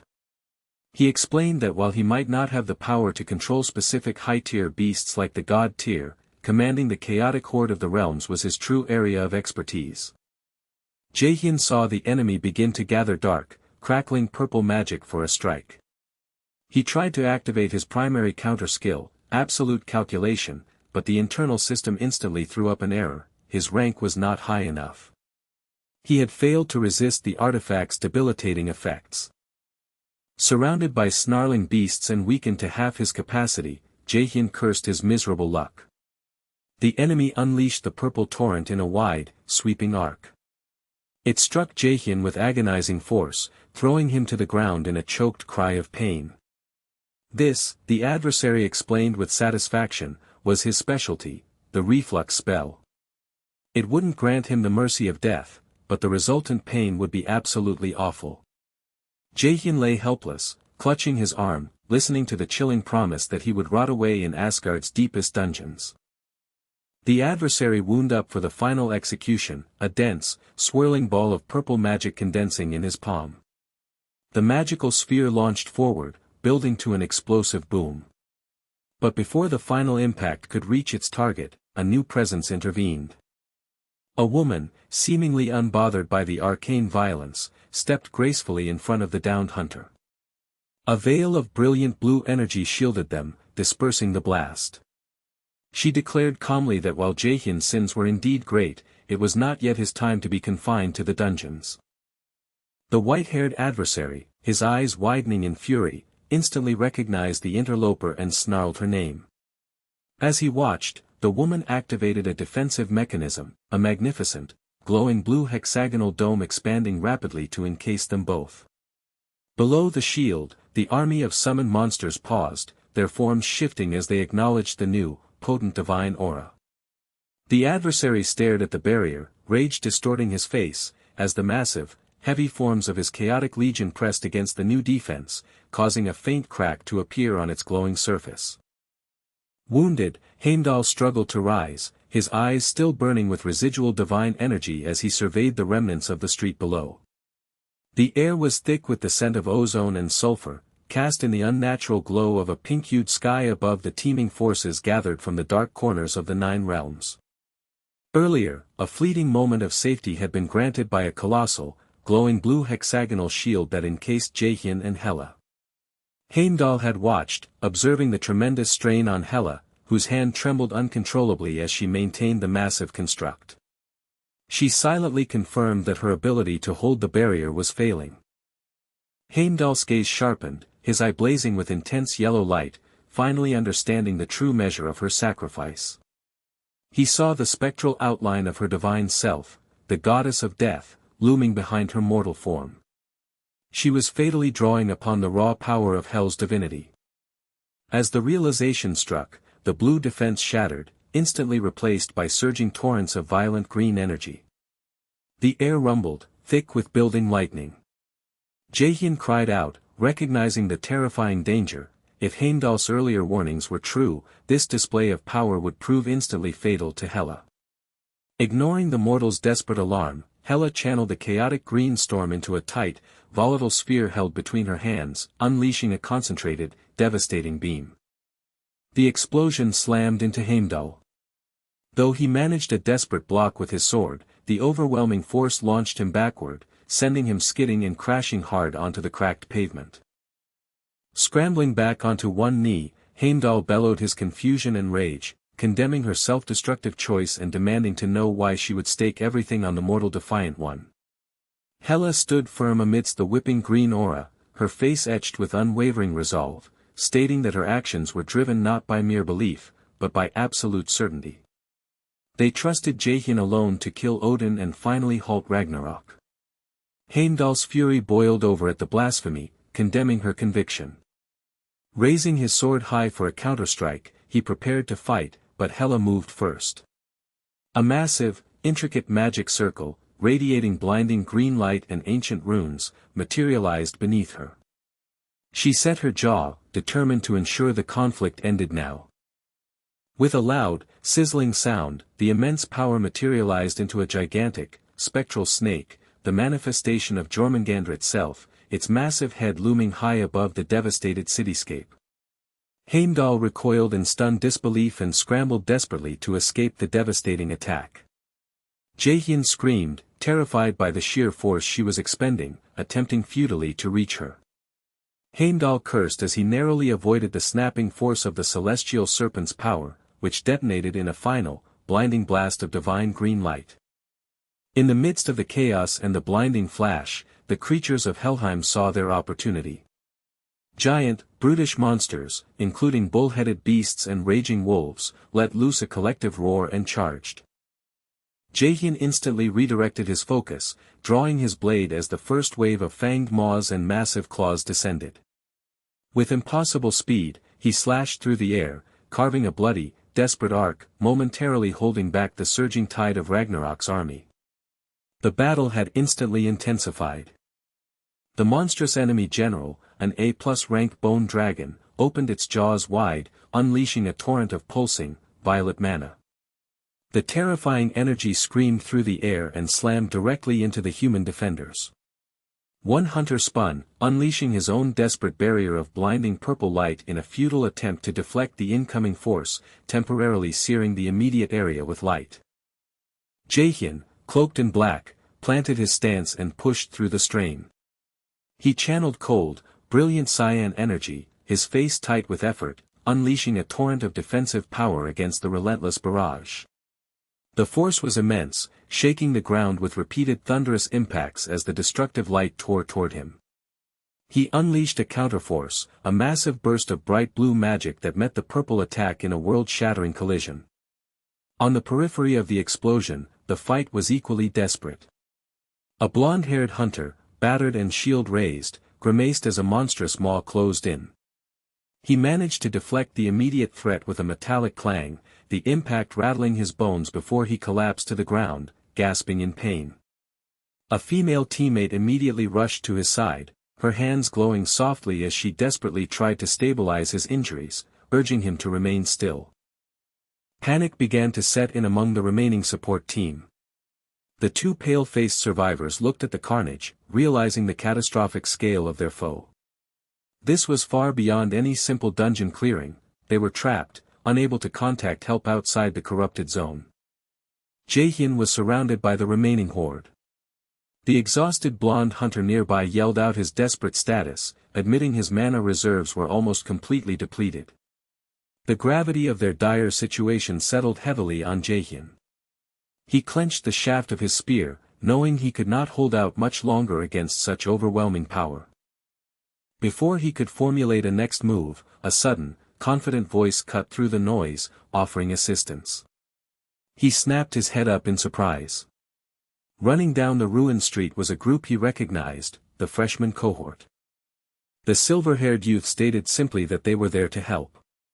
Jaehyun tried immediately to refuse, his face tight with concern, insisting they couldn't get involved. The A+ rank monster was too powerful and the situation too dangerous for them. As he spoke, one of the massive white-furred monsters let out a roaring challenge and lunged, taking advantage of his critical hesitation. Instinct took over. His internal system flashed, initiating his ultimate defensive offensive maneuver, blue-flamed white blade. A blinding flash of cyan light erupted around him, accompanied by the cold roar of spectral flames. However, the freshmen were already in motion. The blonde member of the freshman team interrupted Jaehyun's focus, assuring him they were aware of the risk. With a lightning-fast movement, the silver-haired youth darted past, utilizing the momentum of the skill activation. His blade weaved patterns of deadly blue light that sliced through the charging monster in rapid, precise succession. The air crackled. The image of a gigantic, blazing blue wolf, the true manifestation of the skill's power, loomed briefly behind the silver-haired freshman, revealing the incredible speed and competence with which he had executed the move. He had flawlessly stolen and deployed a move intended for the senior hunter. Jaehyun stared, momentarily speechless. The new group dashed into the fray, weapons drawn and eyes burning with resolve, facing the looming bone dragon and its horde. The dark-haired female of the freshmen reaffirmed their purpose, speaking of a promise they had made to Jaehyun long ago, a promise that they would help everyone. The orange-haired woman fixed him with a fierce, determined gaze, smiling confidently as she vowed that they would not be a burden. The fight for survival had just gained unexpected, and potent, new allies. The team stood together amid the wreckage of the urban battleground, their shared commitment echoing in the desolate air. They had promised Jaehyun they would ensure the safety of every single person caught in the catastrophe. The hero with bright orange hair turned back, a fierce grin lighting her face, assuring her comrades that they would not lag behind in this final challenge. A profound tremor of anxiety ran through the black-haired hero, sweat forming at his brow. His dread was instantly justified as the sky above fractured, dominated by the colossal, skeletal form of a horned demon, a bone dragon hovering menacingly. Beneath this gargantuan threat, a terrifying legion of massive, shadowed beasts gathered. Recognizing the imminent engagement, the white-haired leader barked an urgent command for Yujong to deploy her support abilities. She confirmed the order instantly, planting her magical staff. System alerts flashed across the battlefield as she initiated an active skill overflow, saturating the area with pure energy before weaving a powerful mana field around her allies, a swirling blue glow of protection. The two main combatants followed suit without hesitation. The dark-haired warrior launched a flurry of luminous blades, initiating the active skill Ulfheim's Edge. Beside her, the leader's sword blazed with intense turquoise fire as he activated the blue-flamed white blade. The speed and violence of the counterattack stunned the observing black-haired hero. He stared, wide-eyed, barely able to process the sheer destructive force. While he believed only Jaehyun was capable of such strength, his friends were now exhibiting a terrifying proficiency. Bolts of blue light and sweeping arcs of flame ripped through the enemy ranks, carving deep lines in the ground where monsters had just stood. They fought this way only because Jaehyun had ensured they were ready. Yujong, radiating calm amid the fierce blue light, watched them, her trust in their mission unwavering. A primal shriek, distorted and red, tore the air as the massive skeletal creature finally moved, its form now engulfed in an ominous, undulating purple aura. Yujong looked up, realizing with horror that this was the moment they truly faced the boss monster. The white-haired leader shared a glance with his female companion, a mixture of grit and pride in his expression. They had come too far. This was no time for idleness or fear. A towering, axe-wielding minotaur-like beast charged with a ground-shaking whom. The leader ducked, meeting the monstrous blow with a shattering smash of his glowing white blade. Above, the dark-haired warrior floated momentarily, launching spear after spear that pierced and disintegrated the advancing vanguard. She darted and spun, light trails following her every movement. The combined assault provided the necessary cover. The leader dashed forward, his sword flashing with white light, forcing the monsters to retreat under the relentless barrage. One giant brute was instantly vaporized, crashing to the ground in a billow of white smoke. The immediate crisis was averted.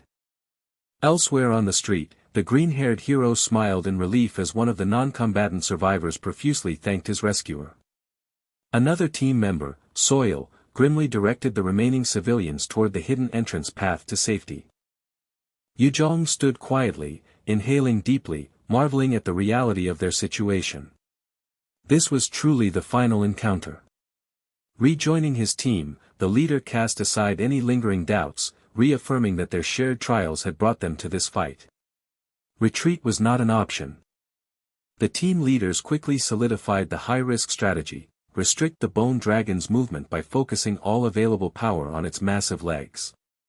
This critical diversion would grant the remaining fighters the necessary window to reach the core and end the rampage permanently.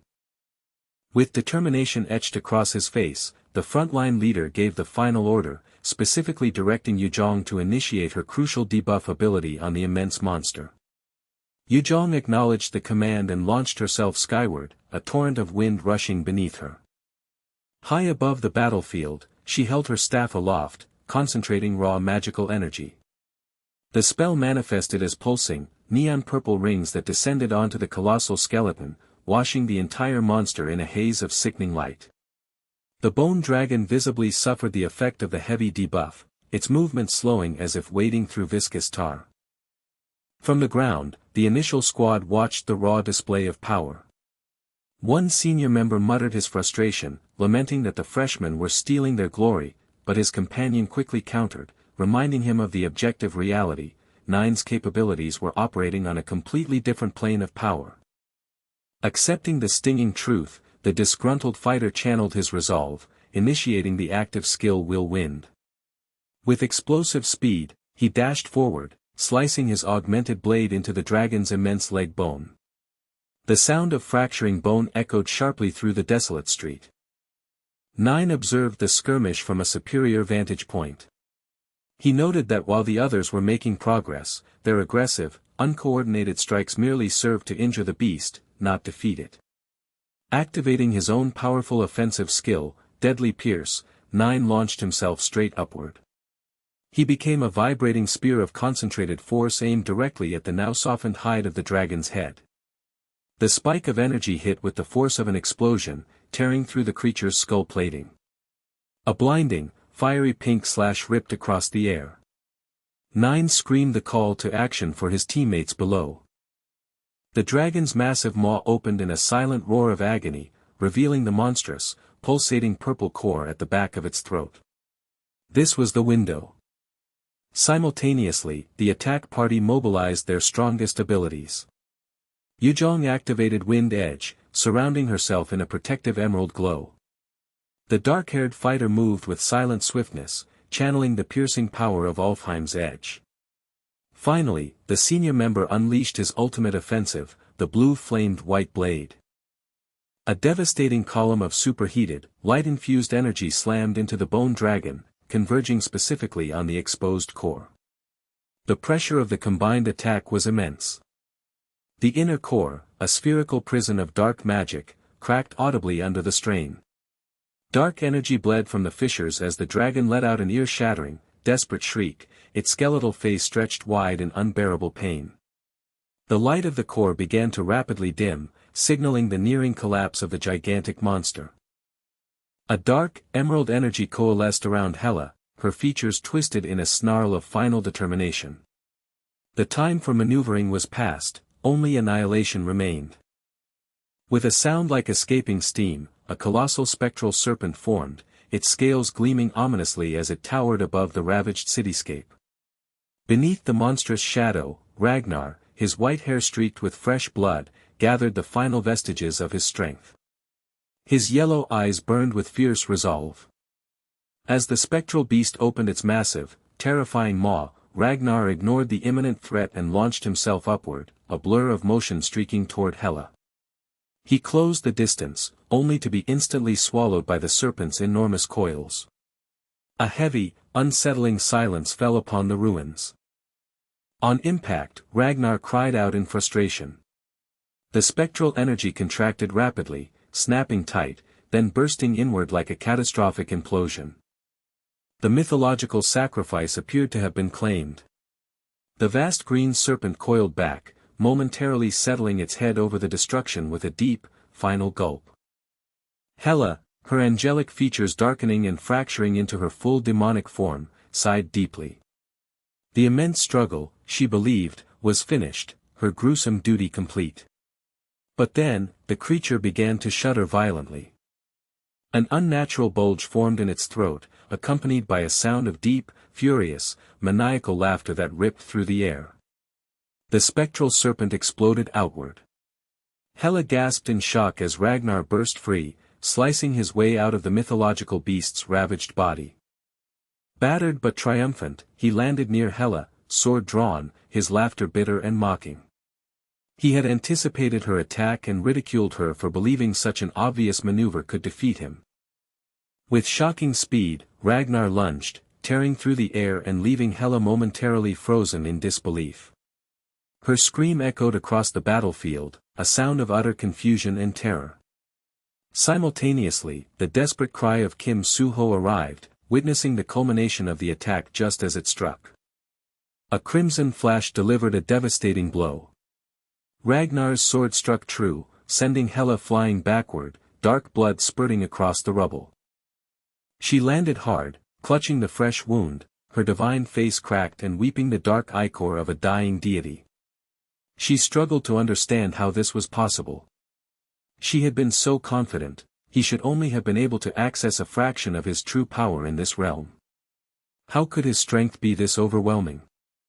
Ragnar smiled, a cruel, cold expression replacing his exhaustion. He conceded her initial point. Yes, he was limited, but he reminded her that she was not the only one capable of wielding divine force against the set rules. He mocked the foolish hope she clung to, reminding her that the apocalypse was an unstoppable, massive force, its outcome already decided. With a final, cold command, Ragnar delivered the death blow. Hela flew across the sky, a broken doll vanishing into the urban destruction.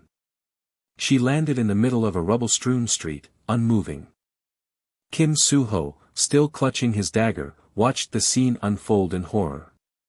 His wide eyes reflected the sunset's violent glow as he stumbled forward, his legs trembling, desperately trying to reach the fallen deity. Ragnar stood tall, holding his sword aloft, the conqueror basking in the magnitude of his power. A wave of overwhelming force struck Soo-ho, staggering him back to his knees mere feet from Hela's still form. A cold dread settled over him. He gripped the dagger until his knuckles were white, shaking with uncontrolled fury and despair. Had he failed to protect her, again? The thought hammered in his mind. He lay broken on the ground, defeated. He had tried so hard to change his fate, yet he had lost another comrade and repeated his past mistake. A chilling sense of déjà vu washed over him. Was this truly how it all ended, just like in his past life? He was haunted by the terrifying implication that true power was always forged on the rooftop of trauma, after losing everything precious. He watched the ethereal images of his friends, the laughter, the smiles, and a cold calculus formed in his mind. If loss was the key to awakening, he would rather reject the power entirely. This morbid logic was shattered by Aina's voice, denying his conclusion. She challenged him to recall the true feeling of disaster, to remember exactly how she had felt in those impossible circumstances. The calm dissolved into a horrifying memory of urban catastrophe, buildings engulfed in chaotic, yellow-red flames. A woman, buried beneath heavy rubble, reached out in desperation, pleading with the young girl standing nearby to do something, anything. Young Aina stood, her eyes glowing with a terrible, unfamiliar golden light, paralyzed by the scale of the horror. As the trapped civilian shouted, the girl slowly turned and walked away from the epicenter, her face shadowed and unresponsive. It was amidst those ruins that the cold truth settled upon Aina. She realized that the only person who could truly protect her was not her family, not the desperately trapped aunt. Back in the wreckage, the woman choked out an apology, admitting she had been too harsh, but insisting that the sweet girl she knew would surely save her. Her words were cut short by the massive shadow of a monster descending above her. Young Aina's expression hardened into granite resolution. Arcs of blinding cyan energy tore the air, slashing violently into the colossal purple beast. The woman beneath the rubble cried out in momentary relief that the girl was finally being useful, but the hope vanished as her face dropped in shock. A tremendous thump echoed as the ground shifted, delivering the final, crushing blow. The woman stared up at Aina, labeling her worthless before the falling debris ended her life. Young Aina stood silent, watching the death. Returning from the memory, she stated with firm conviction that the only person who could protect her was herself. She then softened her gaze toward the protagonist, Jaein, explaining that Director Yu, like herself, hadn't just awakened from simple loss. They had discovered their own true willpower through the shattering experience. She offered a small, knowing smile, assuring him he wouldn't need to experience such devastating loss. Of all the people she knew, his willpower was already the strongest force she had encountered. The weight of her belief sent a shockwave through him. He fell to the ground, his body trembling as a brilliant gold light began to emanate from him. His clenched fist vibrated with power. The intense, golden light pulsed and roared. This was a matter of sheer conviction. The surrounding buildings disappeared as the light surged, becoming an overwhelming explosion of mana. The true, terrifying image of the sword saint manifested, floating in a column of absolute golden power. The enemy, visible only as a figure engulfed in painful purple energy, screamed in agony and disbelief, unable to comprehend the scale of the mana a mere human could command. Jaehyun stood resolute in the blinding golden inferno, bathed in the energy of his own conviction. The dust settled under the fading, blood-orange light. Scratches crisscrossed his cheeks, yet his gaze remained unbroken, focused not on the ruin but on an unyielding future. A grim determination set in, a silent promise hammered deep into his soul: he would never again suffer the agonizing loss of those precious to him. As that fiery resolve peaked, a blinding light surged from his face, emphasizing the dangerous mismatch of his eyes, one dark amber, the other blazing with the gold of raw power. The universe reacted instantaneously to this potent display of will. A holographic message materialized, announcing the successful clearance of the main quest and the subsequent unlocking of his inborn skill. The deep-seated power tied to Odin's lost eye was responding, catalyzing the true birth of his abilities. A powerful, ethereal blue core hummed into existence with a deep reverberation, confirming the acquisition of the skill, seizing divinity. His eyes, now burning with freshly acquired power, snapped toward the debris. He saw her. Hela lay amongst the rubble, her porcelain skin fractured, blood smearing her lips, the life force barely clinging to her form. Desperation fueled his next action. He urgently projected every ounce of his new conviction, demanding that she remain, insisting that her presence was still vital to him. Smoke curled off his jacket as the effort required to manifest this new power nearly overwhelmed him. A final triumphant system confirmation flashed: he had succeeded, for the very first time, in truly acquiring and mastering a divine essence. Hela, seemingly beyond consciousness, felt the intrusion of the foreign, immense power. Her gaze lifted weakly, a hint of shocked, vulnerable violet showing in her damaged eye, right before the crushing, absolute weight of the acquired divinity settled over her. The battle was over, but the consequence of his absolute resolve had just begun. Jaehyun's vision narrowed to the shattered figure of Hela, her body leaking dark energy. The battle had taken a catastrophic toll, but he desperately needed her. Golden light erupted from his intensely glowing, mismatched eyes, consuming the ambient power until smoke curled off his jacket. A profound silence was shattered by the familiar chime of the system, confirming a monumental breakthrough: he had achieved divinity. The notification detailed his new inborn skill, seizing divinity. It was a power that allowed him to claim godhood, removing the limits on his copied mythic rank skills and skyrocketing his stats with every successful absorption.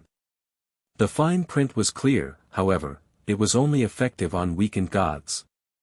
From the periphery, Loki stepped forward, wreathed in churning purple energy. The sheer force of his presence vibrated the ground. He scoffed at the human's trivial awakening, doubting a mere mortal could control the colossal power of seizing divinity. Jaehyun stood firm, wrapped in a mantle of golden flame, as Loki continued his mocking analysis, questioning how a human could wield a skill that belonged only to Asgard's traitor. In confusion, Jaehyun repeated the title. Hela, her voice ragged with pain, provided the terrifying answer: their enemy was Loki, the great sinner of Asgard, the chief of the Vanir gods. Jaehyun processed the magnitude of the new power he had just inherited. He moved quickly, seizing a glowing, potent object. Loki watched, utterly confident, and rushed forward with a maniacal grin, declaring that the seizing skill would not work on him: he was not weakened enough. A colossal wave of purple force swept across the decimated cityscape. But Jaehyun merely offered a smirk, rejecting Loki's guess. With an explosive push of latent power, he activated aerial leap, launching himself high above the purple shockwave. Suspended mid-air, he looked down at his bewildered opponent. Jaehyun corrected the god's understanding: the divinity he was seizing was never Loki's. The system flared, bypassing Loki entirely, targeting the nearby, critically weakened goddess. The transfer was instant. Hela cried out in agony as her very essence was pulled away. Jaehyun's own divinity stat increased dramatically. Loki roared in outrage as Jaehyun landed, now crackling with terrifying golden might, the fading goddess clutched against him. The sky above Loki surged with brilliant lightning, a reaction born of pure, unanticipated fury. Hela looked up at Jaehyun with a faint awe. She realized her profound error. For millennia, she had believed godhood was hereditary, yet Jaehyun stood as a living contradiction, a mortal who had acquired divinity through sheer will and strategy. He was the chosen one. Jaehyun stepped away from the depleted Hela, grimly determined. The time for cunning had passed. Golden power surged into his fist, intensifying until it glowed white-hot. He initiated a chain of rapid skills. The golden energy transformed, mixing with explosive red electricity as a lightning-forged weapon, a chained, deadly implement, solidified in his grasp. The final confrontation had opened. The black-clad figure activated his latest power, a terrifying surge of crimson energy culminating in a massive, glowing, bladed chain. His eyes burned with an intense, savage golden light. He announced the opening of the final phase of the conflict. The opponent stared in stunned disbelief, confusion mixing with fear. The system interface materialized, revealing the brutal nature of the incoming attack, a mythic rank skill, Thunder God's Chains, infused with the terrifying power of Thor, designed specifically to ignore divine defenses. With a heavy clash and a shower of electrical sparks, the chains became tangible conduits of destruction. The protagonist leaped, dragging the glowing links across a destructive path. They whipped around the target, who desperately tried to parry the torrent of blows with his swords. A pained cry escaped him as the explosive power connected, realizing the attack bypassed his formidable physical strength. Panic set in. How could a human command such truly divine power? The chains continued to crash around him, forcing him to shift strategy. He executed a rapid dash, attempting to close the distance and evade the long-range threat. But before he could fully maneuver, the human was upon him. A fast, powerful fist drove into his jaw with a sickening impact, followed by the undeniable sound of bone giving way. The god was thrown back violently, spiraling into the debris-strewn street. He caught himself, rage boiling over at the audacity of a mortal to inflict such damage upon an Aesir. The protagonist stood tall, cloaked in a deepening aura of dark power, recognizing the strategic advantage he now held, the power to kill. The god was shaking in fear, a divine being overcome by a human. Vulnerable and depleted, his primary weapon unusable, the humiliation fueled an insane, enraged snarl. He refused to be defeated. With a wild, desperate cry, the god launched himself forward in a mad lunge, charging the protagonist. But the hero was ready. A blinding flash of red light and a sound like thunder heralded the final command. The chains, infused with incredible speed, shot out, wrapping tightly around the god's limbs mid-air, pinning his arms and legs. Electrical arcs seared into the bound god's skin. A final, agonizing scream tore from his throat as the immense force of the chains hauled his struggling form downward, slamming him against the pavement, utterly defeated and restrained. A torrent of absolute denial and blistering frustration erupted from an immense figure nearby. It was a sound of profound failure, cursing the successful maneuver that had trapped her. The massive warrior, her hair like frozen moonlight, hung suspended. Glowing crimson chains, radiating fierce arcane energy, crisscrossed her body, binding her momentarily to the ruined cityscape below. The moment of stunned defeat broke. Her head craned back, her face contorted into a mask of pure, murderous vengeance. One eye, glowing sickly yellow, snapped open and locked onto the mortal who had dared to shackle her. She released a visceral snarl, an ultimate declaration of wrath against the trickery. Despite the bonds, her power was not extinguished. In a blurring movement of impossible speed, her silvery mane transformed into a deadly weapon. A rapid, devastating swing tore across the ground in a wide, lethal slice, aimed to cleave the challenger in half at the waist. There was a sickening splurt as the blow connected. Debris and dark streaks whipped past the protagonist's face. His gaze, burning with amber focus, remained sharp and unforgiving, his expression grimly determined. He had survived the immediate counterattack, but the true battle was just beginning. A desperate plea, a soundless scream of denial, emanated from the dark, star-speckled void surrounding the battlefield. Heimdall, the watchman, was restrained, his whole body tense with raw effort, thick, glowing chains of red power binding his massive, axe-gripping hand. He directed a savage, furious glare of hatred down at the approaching protagonist, a small, dark figure against the vast, ruined cityscape. With one final, demonic surge of energy, the frustrated god attempted to break free, unleashing a screaming swing that cut only air. A swift, clean slice followed, resulting in the gruesome finality of a wet splutter of blood.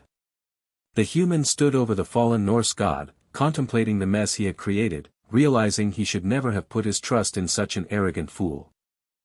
High above the decimated district, a shadowy observer watched the fight's conclusion. Surrounded by dark ravens, the figure acknowledged that this unexpected victory would severely complicate the elaborate plan they had been preparing, forcing him to report this failure to Odin. The observer dismissed Heimdall's strength, marveling only that the legendary watchman of Asgard had been defeated by a mere mortal. The shadow tightened his gaze, purple light radiating from his eyes, recognizing that the human was growing far faster than anyone could have anticipated, especially having successfully absorbed the residual divinity of the god he had slain. With a powerful rush of dark energy, he conceded the human would become exponentially stronger, but stood firm in his conviction that the end was already guaranteed, the ultimate result of their great plan unchangeable. On the ground, the light radiating from the hero's sword faded sharply. Heimdall, bleeding out, struggled to lift his head, desperately hurling one last threat at his conqueror. He admitted that he had momentarily dropped his guard, but swore the defiant one would be locked away in Asgard's prisons when he returned. The human cut him off abruptly. A heavy, sickening stomp slammed down, crushing the god's final words. The victor stared down at the broken figure, his face radiating controlled fury. He acknowledged that the fallen god had only been fighting with a fraction of his true power, perhaps 30%, and predicted the system was already recalling the deity to Asgard. Heimdall, choking on blood and despair, insisted this fleeting win changed nothing, Ragnarok would continue as foretold. The human agreed. Nothing would change, but not for the reason the god assumed. War or peace was irrelevant to him, his purpose was simple and chillingly stated, he was going to kill them all. The malice in his voice sent a wave of icy chills across the area. In his final moments, as his form began to dissipate, Heimdall tried one last time to shake the hero's confidence. He desperately warned the human that he was ignorant of the true game, demanding he beware those who were nearest him and maintain a constant attitude of doubt. He insisted that the ultimate truth would only be revealed at the end, warning that betrayal tastes more bitter than wine, and trust leaves the deepest scars.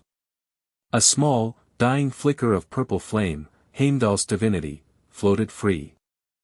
The human looked down, bringing his sneaker down hard upon the remnants of the fallen god's great axe, crushing the weapon with a quiet sweep.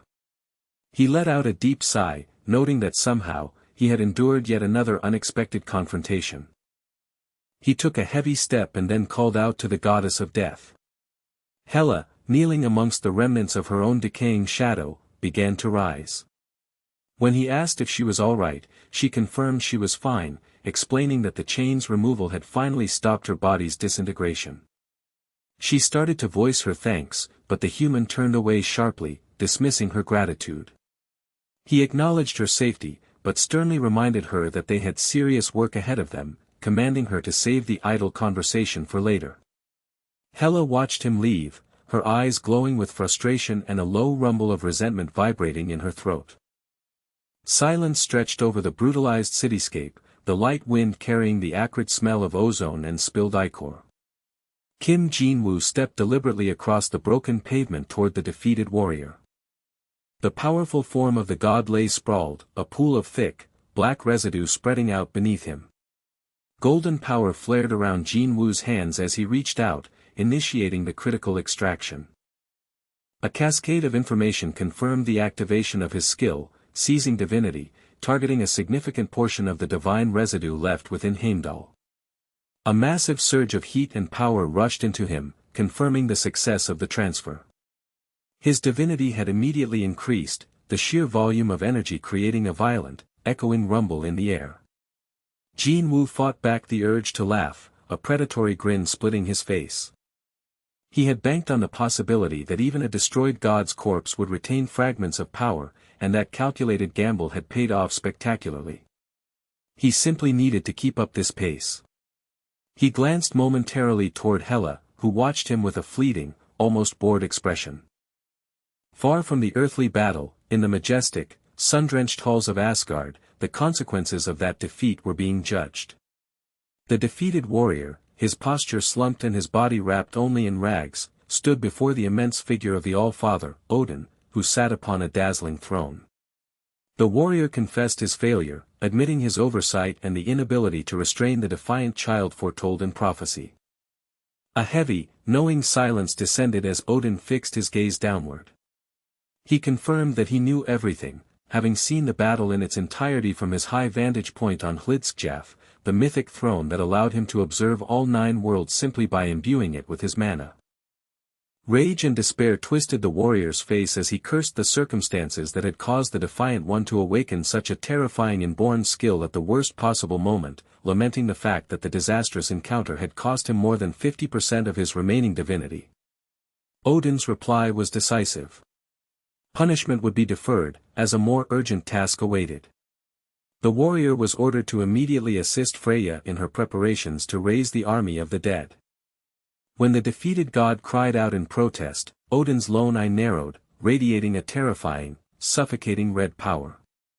He demanded to know if the warrior dared defy him. Immediately, the challenge collapsed into terror, and the warrior bowed low, whispering an apology. Odin dismissed him with a sharp command. As the disgraced god trudged away, his steps heavy with shame, Odin spoke another name, commanding the attention of the surrounding shadows, Hugin. A dark, raven-like silhouette appeared, confirming the All-Father's assessment. The time for war was rapidly approaching, and Odin knew precisely what they needed. With a slight lift of his hand, a dark, ghostly figure materialized, screaming as it was forced into a state of raw, spectral energy. This was the core resource for their unstoppable legion. Odin looked down at the writhing essence, confirming the final, grim ingredient for the army of the dead, the Einherjar. The library hallway was blindingly bright as the protagonist stumbled forward, his muscles screaming under the oppressive weight of the books he carried. The monumental stack landed on the worn study desk with a heavy, final thud, forcing a ragged sigh of weary resignation from the student who wondered when he could possibly ingest such a mountain of knowledge. Suddenly, his reality fractured. His eyes, burning with a fierce amber intensity, focused not outward, but inward. The mundane environment of the study dissolved into a horrifying visual flash of pure dread. A terrible, echoing warning boomed in the depths of his consciousness, urging him toward perpetual vigilance. He must be wary of those closest to him and always question their motives. The air around him curdled into a sickening palette of red and brown, overlaid by shattered, prophetic images of the city itself. The bitter, ancient truth hammered home: once he reached the end, he would realize that betrayal cuts deeper than any physical wound, and trust leaves the most profound, irreparable scars. From the oppressive shadows just above his shoulder, a ghostly entity materialized, flickering with cold, pink flames. It offered a singular, potent command: do not trust the system. He was told to question every given truth and harbor relentless doubt. Returning abruptly to the silent, sun-drenched reality of the study, the protagonist processed the jarring prophetic insight. He deduced that the chilling warnings from Mimir and Heimdall were intrinsically linked, and the key to that connection likely rested in mythology. Serious research was now essential. He pulled a hefty, leather-bound volume from the stack and began to work. Hours bled into night. The study was dark, illuminated only by the focused beam of the desk lamp, the window reflecting the deep blue glow of the late hour. Alone, the protagonist stared down at a textbook, his eye narrowed, fixating on the scrambled phrase that had been thrust upon him: shinier radar eye. He immediately recognized the structure. It was not a cryptic riddle but a precise anagram. His pen scratched furiously across a notepad, rearranging the letters until the answer materialized with shocking clarity: the Einherjar. Meanwhile, elsewhere in a cold, clinically lit meeting room, 4 figures sat rigid around a sterile conference table. Jaehyun addressed the group with stern, uncompromising authority, announcing that they would no longer attempt to impede the protagonist's path. He issued a sharp, cold threat, ensuring Suho understood that any resistance would instantly transform him into an enemy of Jaehyun's entire circle. Suho, though bristling, maintained a rational calm and conceded the point, agreeing that any effort to hold the protagonist back was now futile. He noted with apprehension that the target, 9, had surpassed the cadet level entirely, reaching a whole new tier of power in just a few short months. Jaehyun refocused the discussion, insisting their priority must be internal affairs. With a sharp slam of his hand against the table, he fixed his gaze on Ji-yoon Chai. He demanded to know why she, a captain of one of the 4 major circles, had completely sat out of the essential Bone Dragon raid. Ji-yoon, her long white hair framing a look of serene, almost unnerving calm, responded with simple clarity. She revealed that without the protagonist's involvement, victory would have been impossible. Her eyes glowed a faint, calculating violet as she explained her autonomous judgment call: their combined circles were simply not skilled enough to defeat the Bone Dragon. Therefore, she had decided not to participate, refusing to sacrifice her innocent comrades in a predetermined losing battle. Rising from her seat, she emphasized that this policy of cold self-preservation would be the unshakable strategy of the Third Eye Circle moving forward. As the others reacted with a mix of surprise and silent outrage, Ji-yoon ignored their protests. She slid her chair back, the noise echoing slightly, and strode out. The heavy door closed behind her with a definitive slam. Walking through the dim, institutional corridor, Ji-yoon allowed herself a wide, unsettling grin. She quietly admired her opponent's outrageous speed of progress, observing that she never expected Jaehyun to push the situation to such extremes. With a dark, bubbling excitement, she whispered to the empty air that things were finally starting to become truly enjoyable. Back in the study, the protagonist remained still, utterly exhausted. He had solved the final, pressing mystery just before the inevitable crash of fatigue. He rested his head upon the desk, the quiet blue glow of the late night reflecting softly off the glass windows. The meticulously organized desk, temporarily abandoned, bore silent witness to the chilling logic that continued to unfold in the protagonist's mind, even as he drifted toward rest. He revisited the single, critical anomaly from the recent raid. Veteran raiders found their abilities suddenly useless against the Bone Dragon. This fact pointed toward one terrifying conclusion. It meant that the divine forces were not merely overseeing a structured game, they retained the power to actively interfere with and manipulate the system whenever they deemed it necessary. This level of manipulation could only signify looming destruction, a shadow cast by powerful, ancient beings and the spectral figures of those bound to their vile cause, confirming a deep, abiding sense of impending doom. He remembered the pointed warnings from Mimir and Heimdall, urging him toward constant vigilance and demanding that he question the fundamental nature of his reality. Had they been guiding him toward this horrific truth about the Aesir system all along?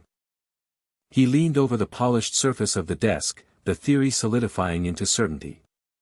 The entire infrastructure was a sophisticated, world-spanning apparatus designed to raise the Einherjar. And the raw material required for this divine army, the ultimate resource Odin intended to harvest, was every single awakener currently living in the world. A sharp, digital chime sliced through the heavy atmosphere of the study. The system had recognized his discovery of the truth regarding the Einherjar and promptly delivered a new prompt, offering immediate access to Mimir's secret record. Sweat beaded on his brow, the fear of the revelation warring with the critical need for knowledge. He reached out, his finger hesitating only briefly before it tapped the confirmation button. A sudden, violent whoosh of dark energy and shadow engulfed him, the system interface disappearing in a blinding flare of light. He reappeared instantly, blinking as he found himself in a place shimmering with glorious, ethereal luminescence, the ancient altar where he had first received the divine gift of Odin's lost eye. The ground sparkled beneath his feet. A heavy, glowing volume materialized with a quiet rush of air, settling onto the stone table before him. He grabbed the immense tome immediately. The leather-bound book was weighty and vibrant with resonant power. He flipped it open, the preface revealing its profound significance. It was Mimir's personal diary, a chronicle of Asgard, and, critically, a detailed exposé of Odin's vile actions. The record painstakingly detailed the aftermath of the first Ragnarok, an event that saw Odin's previous army, the Einherjar, utterly annihilated. That catastrophic event, Mimir wrote, held a deeply buried truth.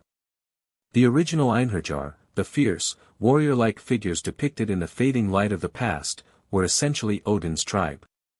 They were not intrinsically malicious, but victims, manipulated by the All-Father. Odin had ruthlessly deceived and enslaved humans to serve as his shock troops, using their lives and loyalty to win wars against the Aesir's powerful enemies. But the immense scale of death had eventually bred deep skepticism among the living. Seeing their countless comrades fall in battle, humans stopped willingly offering themselves to the Einherjar ranks.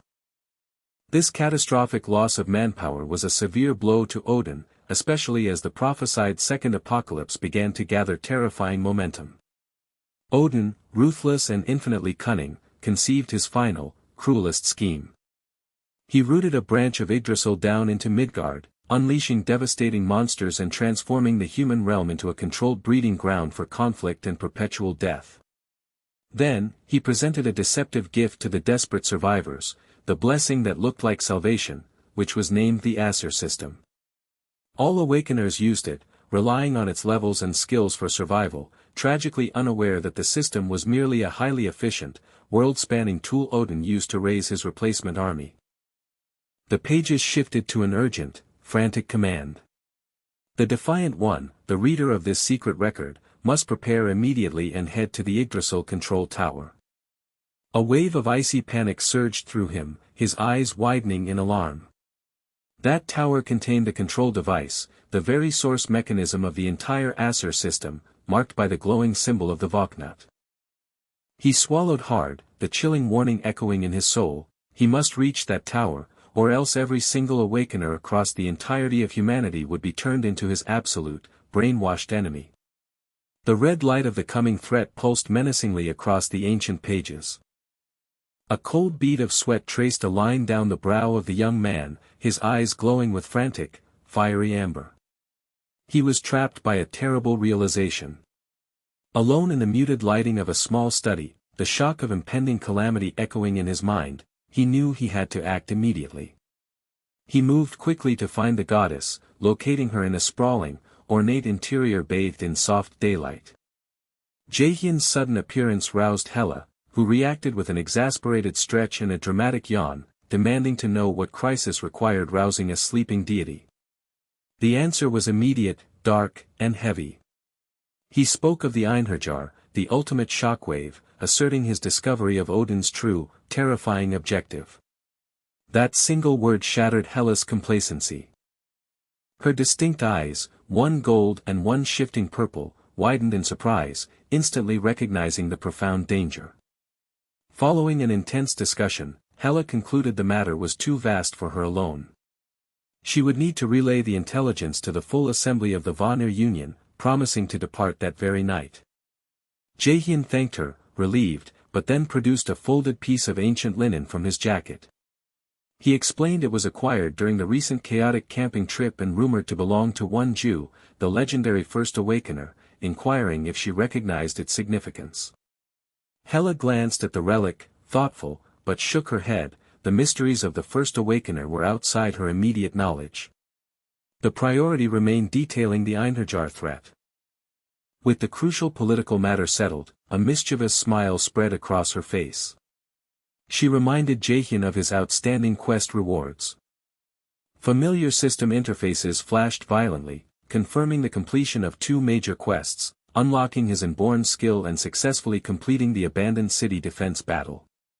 A rush of triumphant satisfaction washed over him as he reviewed his rewards, a blank card, and a major, unexpected system update. The Nornir system had jumped to version 2.0. Dazzling orange text flowed through the air, announcing upgrades, enhanced long-distance audio correspondence with his guide, modifications to the status window, and the activation of a crucial socket allowing him to save mythic rank skills. As a final bonus, the Crow Raider feature was installed to detect Odin's nearby spies. Hela smiled proudly at the communication upgrade, but Jaehyun met her confidence with a confident grin, asserting that he would be using her enhanced assistance, not depending on it. Hela's happy expression curdled into a tight grimace of annoyance. Ignoring her visible irritation, Jaehyun focused on enhancing his power. He produced a vial of deep, rich crimson liquid, the giant's blood. Now meeting the base strength requirements, he raised the bottle and poured the viscous liquid directly over his head. A massive surge of fiery, red energy enveloped him.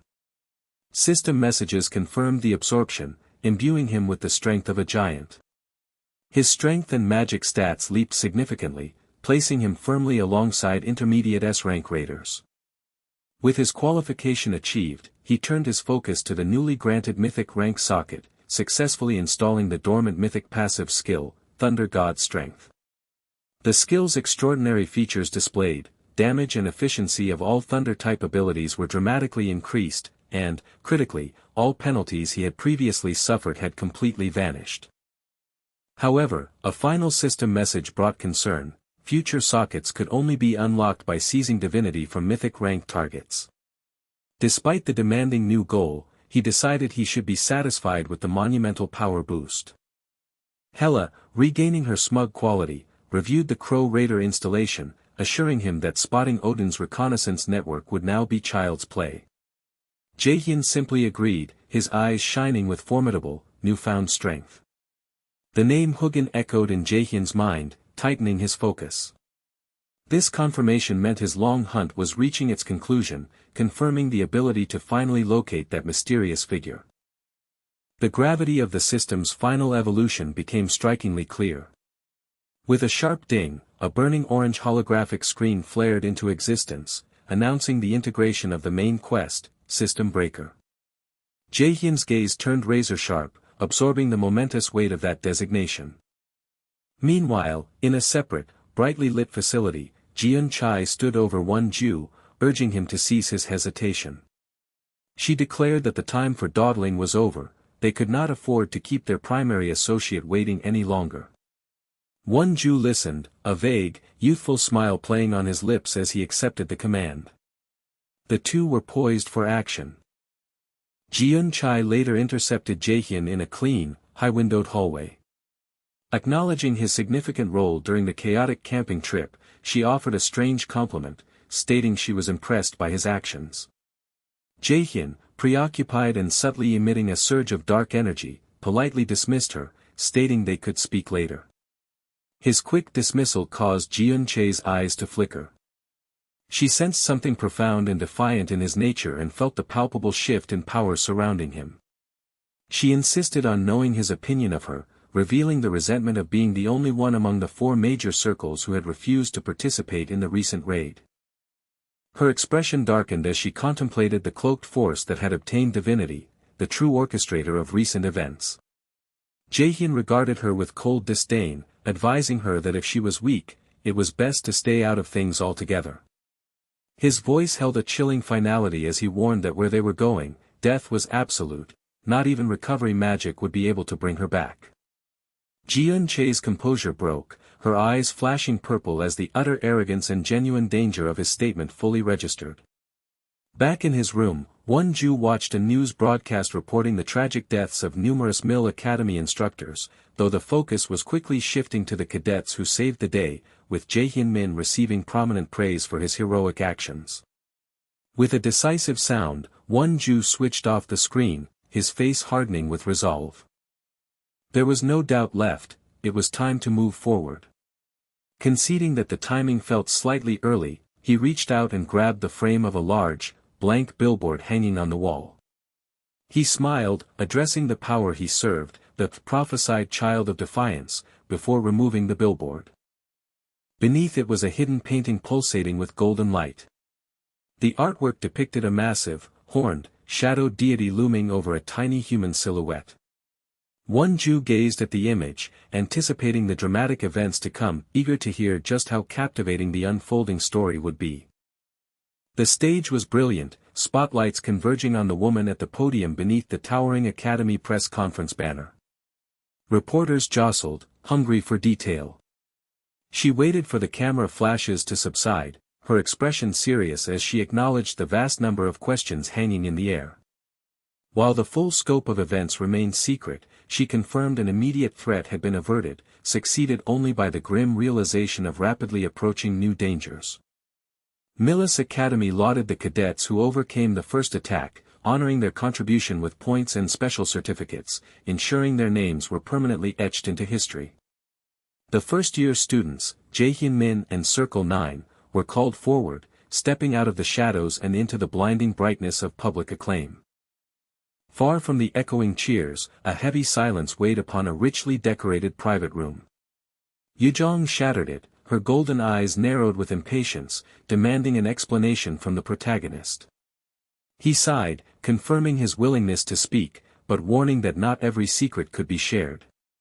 Yujong bristled instantly at his continued obfuscation. Frustration pulled her forward, but the dark-haired girl was quicker, posing the essential question: the true identity of the powerful, ghostly dark warrior who had attacked them during the camping trip. The protagonist's gaze sharpened. He refused to reveal the full truth, stating only that the enemy was known to him and terrifyingly strong. That inadequate answer fueled Yujong's anger and drew the silver-haired boy into the protest, demanding clarity. The long-haired girl dropped all pretense, calling the attacker what he truly was, a monster. The protagonist knew the full truth: the coming of Ragnarok was inevitable, but still premature. He repeated his refusal, earning a frustrated snort and the label of jerk from the girls. Meeting their irritation with a slight smirk, he casually reset the room's power dynamic. He had achieved S rank. The revelation was explosive. Yujong snapped upright from the couch, stunned. The silver-haired boy immediately grasped the significance, realizing this must be the reason he had survived the overwhelming encounter. The dark-haired girl pressed, asking if this power meant the monster had been defeated for good. He met her gaze with a serious, devastating denial. That was impossible, he explained, because that specific enemy was the Asur's watchman, demanding a fight far beyond mere rank. He made it clear he would have to continue fighting enemies of this caliber alone. If a similar disaster struck, they were to do whatever they could to escape. Yujong flinched at the thought of him going solo again. Her voice trembling, she slammed her hands onto the table, demanding to know why he insisted on carrying the burden alone. Eyes dark, the protagonist slammed his own fist down, the sharp impact driving an oppressive silence into the room. His tone grew cold and absolute. He laid down the law: unless they reached his level, they would not be able to fight alongside him. The terms were unambiguous: become S rank if they wished to stand as his ally. Only then would he accept their presence on the battlefield. Yujong's eyes welled with tears, protesting the unfairness of his condition. A low vibration pulled the protagonist's attention from the emotional turmoil.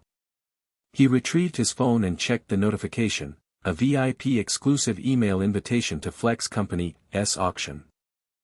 The driver, speaking through a headset, expressed surprise at the screen. The protagonist's amber eyes narrowed, already focused on the next phase of his mission. His older associate, the driver, observed that such VIP status required commitment far beyond a mere handful of shares. He pressed the protagonist for the magnitude of his investment in the failing company. The vague answer quickly gave way to the terrifying truth: nearly all of his personal savings. The associate's expression tightened, surprised by such a desperate, massive financial gamble. The vehicle arrived beneath a clear, bright sky, stopping before an imposing structure. Standing at the threshold of the lobby, the associate announced he would remain waiting in the hall. He offered a final instruction, telling the protagonist to contact him immediately if any fights broke out so he could manage the diplomatic fallout. The protagonist offered a confident, sharp smile, doubting anyone would be foolish enough to pick a fight with him in this setting. The older man conceded the excellent point with a burst of laughter. The protagonist stepped forward, his figure receding down a wide, majestic hallway lined with brilliant lights and dark, patterned carpet, moving toward the auction venue. The doors led into a grand hall set with immaculate tables and ornate, high-backed chairs. At one table, a woman with vibrant red hair, Camilla, gnawed nervously on her finger, her eyes wide with agitation. Her tension caught the attention of her companion, Balak, who addressed her sharply, noting her unusual distraction. Camilla flinched, then directed his gaze across the expansive room. Balak's eyes followed hers, landing on a solitary figure seated perfectly straight at a far table, the protagonist, his unique amber eyes thoughtful, fixed on something distant. Balak's expression hardened. It had to be the strange young man they had crossed paths with in Iceland, a fact-finding mission having since revealed him to be Manhwa Guild's celebrated rising star. Balak was shocked by Manhwa Guild's presence at this specific auction. Camilla leaned closer, her voice tight with suppressed fear. She warned him not to panic, but insisted the young man was extremely dangerous. The reason for her dread, she whispered, lay not in his status, but in his core. His mana signature was exactly the same as the man in the ominous black robe. Balak's composure shattered, his eyes widening in primal terror at the chilling realization of the monstrous power resting within the young man seated across the room. The young man in the crisp black suit sat patiently at the exclusive auction table, his expression reserved, his golden eyes meticulously scanning the room. He was oblivious to the intense scrutiny he received from the scarred man, a veteran hunter whose sharp gaze had suddenly locked onto him. A thunderbolt of alarming recognition struck the hunter. This dignified attendee was the arrogant, strange kid they had previously encountered in a remote hotel in Iceland. Based on everything the scarred man had since learned, this young man was Jae Min, the Manhwa Guild's swiftly rising star. The scarred man leaned toward his companion, Camilla, his voice tense and low. He had not been informed that the Manhwa Guild planned to participate in this high-stakes auction. Gripping the edge of the table, his demeanor shifted to urgent caution. He warned Camilla to remain calm, but stressed that the young man was profoundly dangerous. He articulated the chilling reason for his unease. Jae Min's mana signature was precisely the same as the notorious figure operating in the shadows, the guy in the black robe. The terrifying implication of this dual identity hung heavy between them. Meanwhile, in a sleek, modern office far above the city, Moonhwan Lee, the CEO of Flex, finished a phone call. He smiled, assuring his unseen partner that the auction was destined for success. They had clawed their way out of meager beginnings, and now they only needed to push a little harder. His gaze hardened as he affirmed that failure was not an option, especially with all the VIP guests and investors assembled. He had to succeed. A sudden draft of air caused him to look up. Had he left the window open? He moved toward the large window panel to adjust the blinds. Before he could process the error, a sickening sound of impact echoed, followed by a spray of dark blood. The CEO's eyes widened in profound horror as a grotesque, segmented, red appendage, dripping thick fluid, punched through his chest. The appendage wriggled, and the CEO stumbled back, gagging on blood. A small, pale hand reached from the shadows behind him, grabbing his chin and forcing his head back. A soft, satisfied voice dismissed the CEO as nothing more than a solved problem.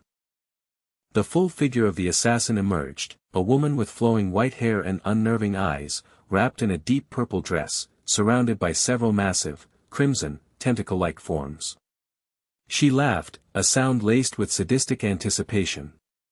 She couldn't wait to see how the defiant one, Jae Min, would react to her latest move. Back at the auction hall, the scarred man approached Jae Min's table. He noted the unexpected pleasure of meeting him again in such a formal setting, remarking on the young man's recent surge in fame. Jae Min looked up with a small, confident smile, asking who the scarred man meant.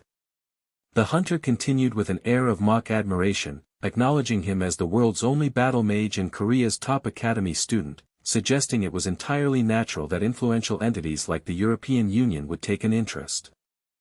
Jae Min simply replied that he felt honored. As the interaction continued, Camilla employed her innate ability, Mana's Breath, a rare skill that allowed her to detect and map the exact mana structure of any person. Raider mana properties are unique, like fingerprints, but as she focused on Jae-min, the data was impossible to reconcile. The chilling data suggested two different people possessed the exact same mana structure. The implications were deeply unsettling.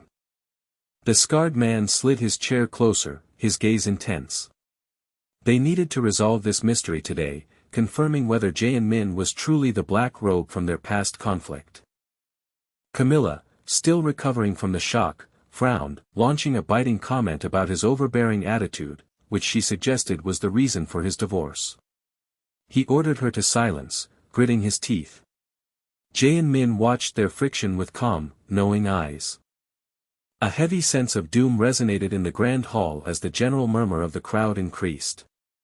A man in a sharp black suit and white gloves strode confidently to the podium, adjusting his attire before welcoming the assembled guests. He introduced himself as Moonhwan Lee, the CEO of Flex. The scarred man's face went rigid with shock as he stared at the speaker, the memory of his earlier revelation flooding back. Jae-min, meanwhile, folded his hands neatly on the table, his eyes fixed only on his single objective. He affirmed silently that there was only one item he needed here. The CEO of Flex dramatically declared the start of the auction, ushering in the true beginning of the highly anticipated event. The tension in the chamber became palpable as the auctioneer, his face pale and slick with sweat, struggled to maintain his composure. A small, anxious noise escaped him as the curtain behind the platform began to draw open. He forced his voice to boom, calling for the debut of the evening's main attraction. A spotlight hit the pedestal, illuminating a gloved hand gesturing towards a pristine display case. Inside, cushioned on red velvet within a star-engraved stone chest, sat a single, glowing golden-orange crystal. The auctioneer grandly announced the item, the legendary Stone of Transcendence. From his seat, the protagonist observed the auctioneer's unnaturally strange behavior before focusing intently on the stone. He recognized the item immediately. While the Stone of Transcendence held immense power, he knew that by itself, its effects were not fully realized. A cascade of system data flashed across his vision, referencing his own gear, the incomplete Ring of Transcendence. The digital text detailed how the B-rank ring could temporarily amplify mana, granting the powerful but unstable active skill, Overdrive. The data confirmed that once the stone was successfully mounted into the ring, the artifact would reach its true A rank, fully stabilizing the skill and removing the crippling mana restriction that followed its temporary 1.5x force amplification. This stone was the missing piece he needed to complete his arsenal. His eyes narrowed, burning with focused intensity. The auctioneer, desperate to move past the highly dangerous first item, formally announced the commencement of bidding. A confident, predatory smile spread across the protagonist's face. The time for caution was over. He lifted a hand high above his table and announced the starting price, a staggering 10 billion. A shockwave of hushed, confused murmurs rippled through the exclusive crowd. 10 billion was an unprecedented opening bid, designed not just to buy the item, but to silence the room. The scarred hunter, sitting nearby, watched the protagonist with cold, assessing eyes. The auctioneer confirmed the initial figure, his voice still trembling, and asked if there were any further bids. The scarred hunter, after a moment of deliberation, slowly raised his hand, casually escalating the price to 11 billion. The woman beside him gasped in startled disbelief. The protagonist didn't even flinch. He flicked up a finger, increasing the bid again to 12 billion. The scarred hunter's jaw tightened. He lowered his head, his hand balling into a fist that met his chin with a dull impact, a violent suppression of his immediate rage. He felt the intense, burning gaze of the protagonist on him, a silent question ringing in the air: was this a challenge? The powerful presence emanating from the protagonist swelled for a moment, making the scarred hunter's eye twitch. He recovered quickly, smoothly adjusting the collar of his expensive suit. He explained that while the stone had caught his interest, the rapidly escalating price had now surpassed his limit, implying he was withdrawing from the competition. The protagonist merely smiled, his amber eyes glowing, acknowledging the retreat with a knowing nod. He noted internally that he had almost mistaken the maneuver for actual aggression. The scarred hunter continued to watch the young man with grim suspicion.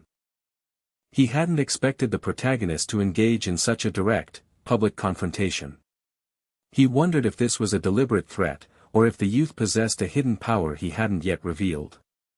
His teeth ground together in frustration as the protagonist returned his stare with a final, blinding glare that pulsed with dark energy. The scarred hunter mentally raged, utterly mystified by the brazen display of confidence. He couldn't begin to guess just what the young man was planning. The grand auction hall, now silent, was thick with the polite, monotonous sound of applause following the conclusion of the main lot. Ji-hoon, the man in the black suit, offered a few perfunctory claps, the deep weariness in his golden eyes a testament to his relief that the event was finally over. He mused that the last item, an A-rank artifact, offered him no benefit, as the divine protection of hell had already rendered minor aids unnecessary. He began to subtly push himself up, ready to depart. But before he could rise, the energy in the room dropped sharply, and his senses screamed caution. The auctioneer's voice, now strangely reverberating, cut through the residual murmurs. They had prepared one final, secret offering. The announcement of an S-rank artifact, promising unimaginable wealth, stunned the elite attendees. Ji-hoon's golden eyes widened. He had received no memo regarding a special final item. This deviation was highly irregular, ominous, even. The sudden, sharp echo of high heels punctuated the shift in mood as someone approached the center stage. From the blackness stepped a stunning woman, her long white hair flowing over a form-fitting purple gown. As she came into the light, a malevolent smile spread across her features, a look of unsettling confidence mixed with profound malice. A wave of cold dread washed over Ji-hoon. His jaw tightened and sweat beaded on his neck as the woman fixed her gaze directly on him and spoke his full name, confirming his worst suspicions. Ji-hoon flinched, his eyes darkening to a furious red-orange hue. She offered a sickeningly sweet greeting, announcing herself as the item seller for the evening. Her hand drifted to the thick, gold bracelet circling her wrist, Dropner. As she began to explain the nature of the artifact, the bracelet pulsed with a fierce red glow, its power beginning to leak into the room. Ji-hoon gritted his teeth, his focus shifting instantly from panic to aggressive preparation. He swiftly pushed back his chair and pivoted, determined to close the distance and strike first. But the woman was faster. Her predatory grin widened as she casually requested he hold still for just a second. A tempest of glowing crimson ribbons surged from the Dropner bracelet, wrapping around her arm before whipping out to lash at Ji-hoon. She continued her explanation of the artifact, a gold bracelet that multiplies every 9 days, but emphasized the unavoidable price to pay in return. The red power, non-physical and overwhelming, rushed toward him. His golden eye flared, attempting to activate his absolute calculation skill, but the familiar computational process would not initiate. He realized with horror that the power was not mana, but something raw and unknown, emanating purely from the artifact itself. He was entirely exposed. Just as the bright red current threatened to completely ensnare him, 2 blurs of motion intervened. A scarred blonde hunter moved first, putting himself directly in the line of fire, roaring a defiant challenge. The red-haired woman sprang forward as well. The white-haired woman remained untouched, the crimson ribbon still swirling. She dismissed the interference, stating her business was exclusively with the defiant one, Ji-hoon Chai. Ji-hoon narrowed his eyes. The woman's demeanor brought back a chilling flicker of a prior meeting that now made sense in the context of her dangerous power. Grinding his teeth, he connected the dots. This woman was nothing more than an agent, one of the Acer's lackeys. She pouted, suggesting he choose more polite phrasing for referring to their dog. He ignored the verbal fencing, pressing his real concern, her objective. Her smile turned electric, her purple eyes shining with dark glee. Her goal was terrifyingly simple, him. She admitted he was starting to become a profound nuisance. Before Ji-hoon could respond, the masked hunter was already moving, summoning a shimmering sword of blue light, prepared to defend. The red-haired agent stepped up beside him, unwavering in her commitment. The white-haired woman gave a low, musical chuckle. She found herself in a truly dangerous spot, but the danger only heightened her enjoyment. She spun, her long hair fanning out like a dark cape, radiating raw, intoxicating power. Enough was enough, she decided. The facade dropped, and she threw her head back, letting out a shriek of unadulterated, triumphant euphoria. The game had just begun. The resultant roar in the air was internalized by Ji-hoon, a monstrous demand echoing deep in his soul to eat, his pupils constricted to fiery orange points, sweat tracing a path down his tense jawline as the horrifying reality of the entity before them crystallized. A searing, crimson force erupted with a violent sound, engulfing a nearby suited colleague. The attack was not physical but primal, tearing at the man's being until he collapsed. The residue of the power whipped away, revealing the red-haired agent struggling to contain the turbulence with streams of wriggling, protective water mana. Her eyes were wide with shock. Suddenly, a massive, oppressive weight descended. Balak, masked and glowing with menacing white light, loomed directly behind her, a silent promise of imminent doom. But another blur of motion intercepted him. A fierce blue slash cut the air, forcing Balak to recoil as the attack splashed off his masked form like black water. The fire agent yelled a desperate order to halt and focus on saving the civilians, but the red-haired agent held her ground, pointing out the gravity of the new, unknown threat. She insisted she had never encountered an artifact of this terrifying power before. A cruel chuckle interrupted the standoff. The white-haired antagonist, standing casually with a traumatized businessman in her grip, praised the agent's caution. Had anyone tried to stop her by force, she revealed, the artifact would have instantly claimed the lives of all those connected to it. She reassured them, with a disturbing lilt, that the victims were still living, for now. Ji-hoon's eyes narrowed, demanding clarification on the unnerving caveat of "for now." The antagonist smiled sweetly, stating matter-of-factly that she saw no reason to prolong their lives.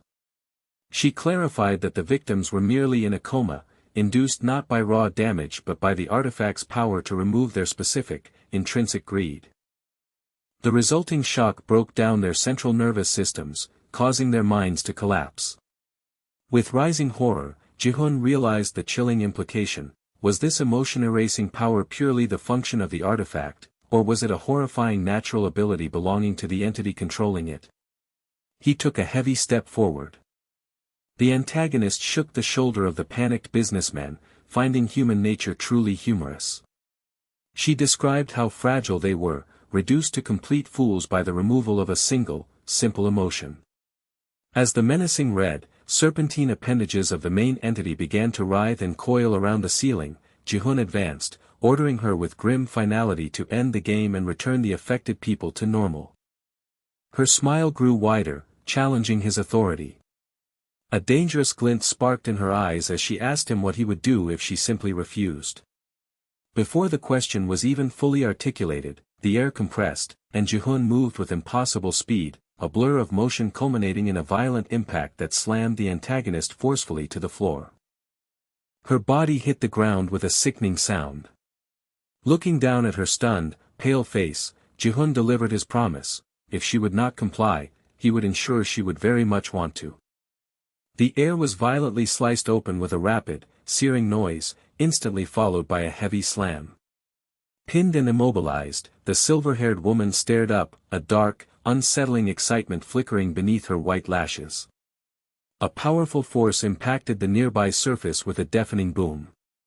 Despite the precariousness of her position, she leaned into the intensity of the struggle, radiating an assured malice, attempting to compel his actions toward her own will.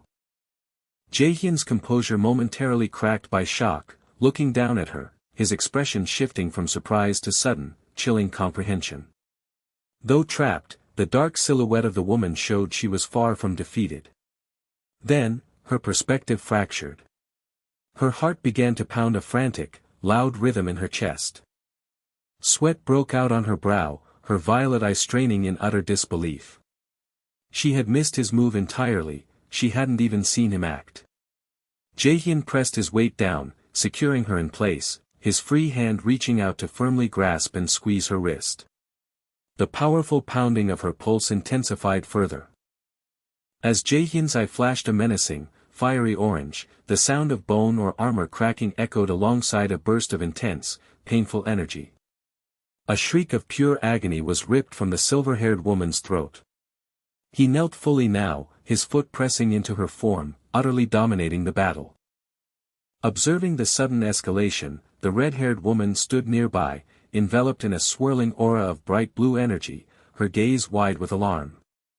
The scarred, blonde man next to her watched the intense takedown unfold without reaction, his jaw tight. The silver-haired woman struggled, gritting her teeth and muttering painful sounds as she attempted to shake free. Jaehyun immediately clamped down on her hand, causing her to flinch, but he held fast. He leaned closer, his dark silhouette looming, making a calm, dangerous declaration that he required one final action from her. Gasping, breathing heavily, she clenched her jaw, her fury boiling over as she demanded he remove himself immediately, letting loose an enraged insult. At the peak of her emotional outpouring, the golden band around her wrist pulsed violently with red light and energy. Beneath them, a massive, swirling vortex of brilliant blue light instantly materialized with a deep, resonating hum, tearing open space like a rip in reality.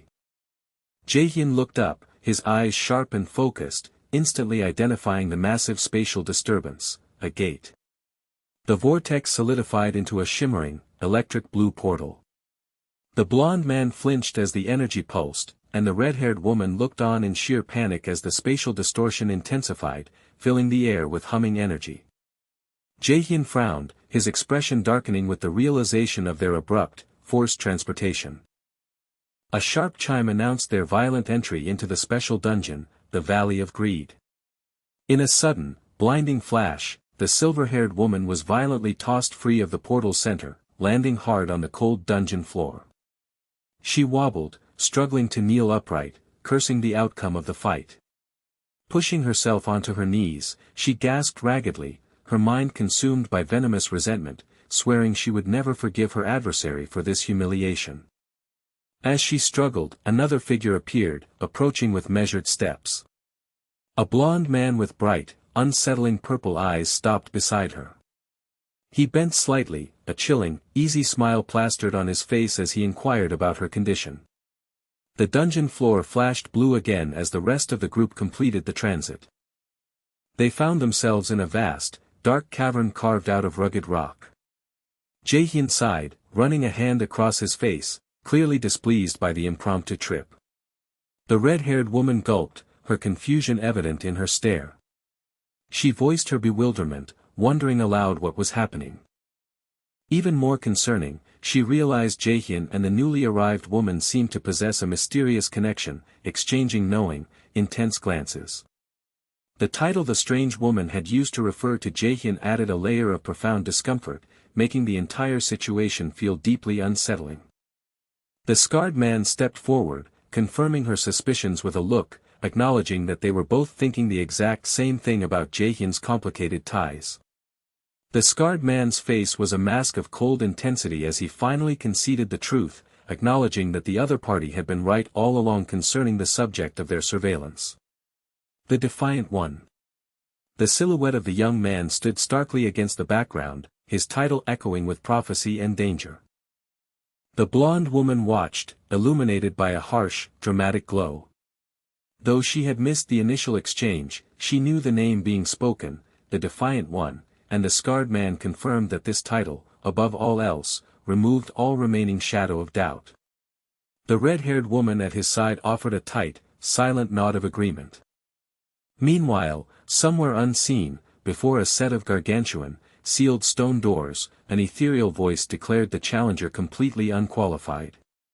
The grand opportunity locked within, the great ruins, was solely reserved for the true individual of destiny, the prophesied Defiant One.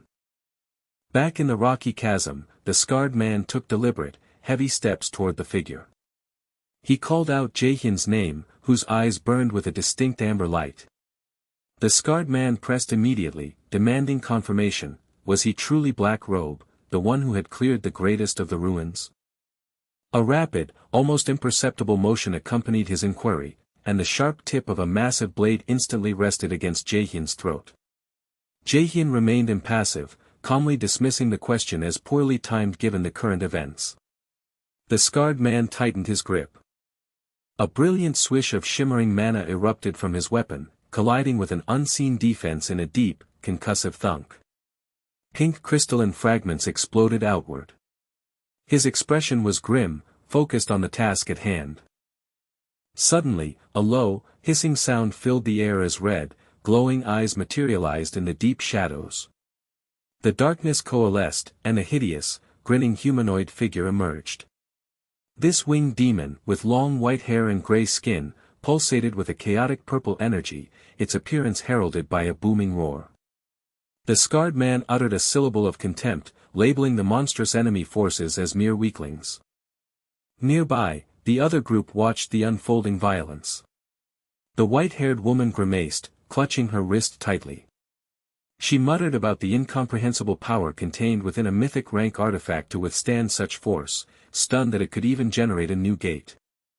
The golden-haired man, Charm, laughed loudly, delighting in the unexpected escalation. The woman attempted to assert herself, telling him to move away, but Charm's smile was dismissive and unsettling. He reminded her sharply not to forget the greater things she possessed, the superior strength she had been granted. He gave a final, casual laugh and turned away, his expression suddenly darkening to a dangerous smirk. A sense of inevitable doom descended upon the cavern, marked by a resonating sound. Charm's voice took on a cruel, analytical tone, pondering how rapidly Jaehyun's proficiency had grown. He questioned whether the Defiant One had mastered Draupnir enough to actually wield the terrifying might of Fafnir. The ground beneath them began to rumble violently, a deep, cavernous growl. A monstrous, fiery reptilian maw, the legendary dragon Fafnir, erupted from the void, promising utter destruction. The blond man's smile widened as the immense power began to manifest, deepening the dark surroundings with a sinister, pervasive purple glow. He murmured with quiet satisfaction that the user had achieved the necessary skill with Draupnir. Yet, a terrifying question hung in the air: could they truly contain the immense, fiery energy of Fafnir? A deep, earth-shaking growl and a close-up of a gaping maw spewing brilliant, dangerous fire confirmed the monstrous, volatile presence they had obtained. The victory was tempered by the anxiety of the white-haired woman. Sweat dotted her brow, she bit back frustration, conceding that the power was still maddeningly incomplete and achieving total control was nearly impossible. But the blond man dismissed her concerns, confirming that hunting the defiant hero and the two accompanying nobodies would still be easy enough. His magenta eyes flashed with arrogant amusement. He chirped happily that he likely wouldn't even need to interfere himself, before his expression chilled, confirming that temporary arrangement would soon end. In an instant, the confrontation erupted into a maelstrom of light. Sharp, glowing purple energy crisscrossed the air in blinding slashes. Jaehyun moved like lightning. With a dark sword radiating purple light, he sliced and severed the spectral enemies, sending their defeated bodies tumbling and spinning across the ground. He paused amidst the fading energy, analytical as ever. The power source was confirmed as Draupnir. The bracelet Jiyeon had worn was undeniably a mythic artifact, enabling the creation of this gate, either constructing the entire dungeon or transporting them into an existing one. Such a feat could never have been accomplished solely through her own strength, but the existence of the artifact changed the rules entirely. The three hunters stood victorious over the neutralized targets. Jaehyun stepped forward and locked eyes with the dark-haired, scarred antagonist, demanding confirmation. Was he truly Black Robe? The man answered immediately, realizing attempting to hide the truth would only invite greater hostility. The scarred man immediately counter-interrogated, his gaze burning with intensity. If Jaehyun was truly an enemy to humanity, why had he played the role of a hero during the recent major incident, saving everyone involved? Was the heroic act simply an illusion, a grand performance? Jaehyun considered the question carefully, a flicker of light catching the subtle orange in his eyes. He admitted he was not one to act for some vague grand cause, nor did he make enemies out of just anyone, though he confessed his standards might be vague. When the scarred man roared, demanding to know those standards, Jaehyun met his gaze directly, a powerful energy building around him. He simply followed his own heart.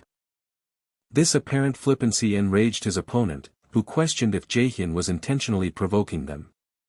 The hunter shook his head, calmly clarifying his intent. He meant only that he would do whatever was necessary to protect those closest to him. That was his only standard. In a flash of furious blue light, the scarred man's composure shattered. He lunged forward, grabbing Jaehyun by the tie with a violent, possessive yank, pulling the two men into a tight, volatile confrontation. The black shadows deepened as the scarred hunter's eyes flared with intense blue light, leaning in close to the target's face. He roared, insisting that if his objective was truly to conceal his identity, he should have executed him during their encounter in the Great Ruins. He clamped his jaw shut, demanding to know why, if the decision to hide was paramount, he had been spared. A sharp, brilliant burst of blue energy emanated from a blade, instantly clashing with a searing, bright orange impact, filling the air with sparks and white noise. Through the chaos, the black-haired hunter calmly adjusted his tie, smoothing the knot over his crisp white collar. A brief internal memory flashed, the silhouette of a formidable, armored figure, sword drawn, suggesting the very identity he was now trying to shed. He acknowledged the accusation simply, confirming that yes, he had deliberately spared him. The scarred hunter pressed the point, extremely curious to understand the strange ethical standard that allowed the black-haired hunter to let an enemy live. The red-haired woman sighed, rubbing her forehead wearily.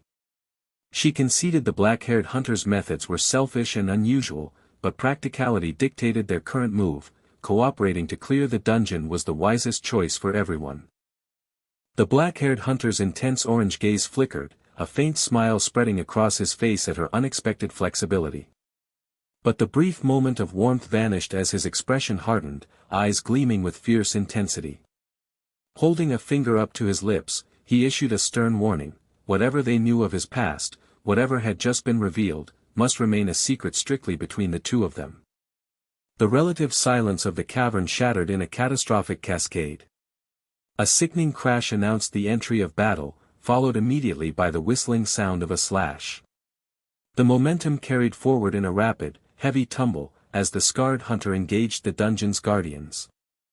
A pale-skinned creature, a draugr, its eyes glowing with unnatural light, charged, its weapon raised, its movement resulting in a loud splash as it lunged through the mire.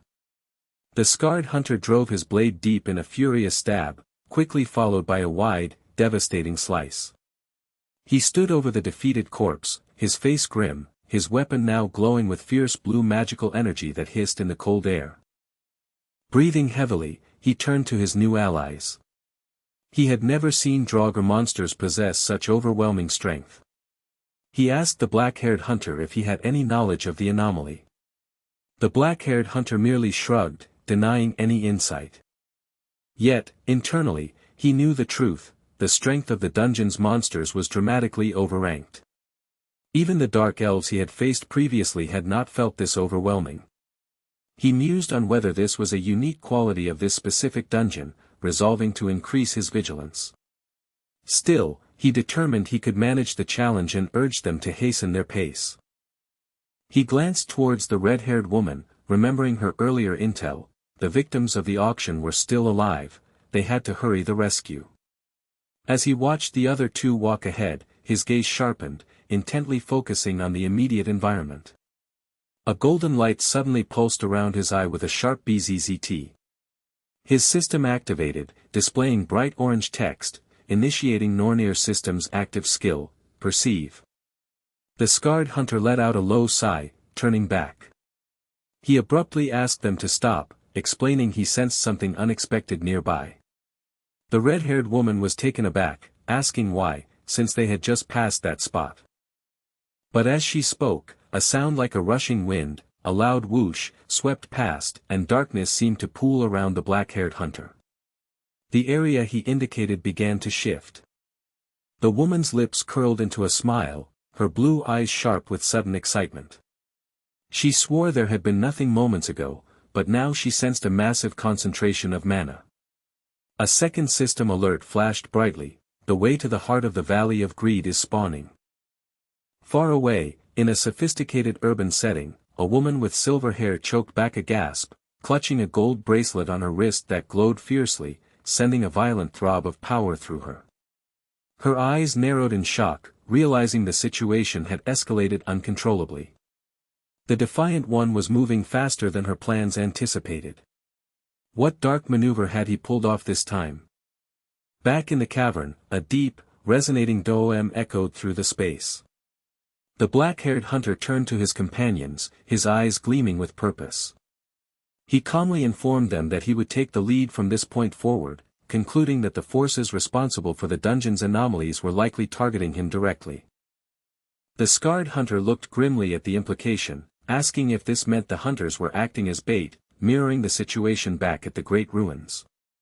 The black-haired hunter gave a tight, confident smile, confirming the parallel but adding the chilling caveat, this time, the enemy's ultimate goal was likely the complete opposite of what he had faced before.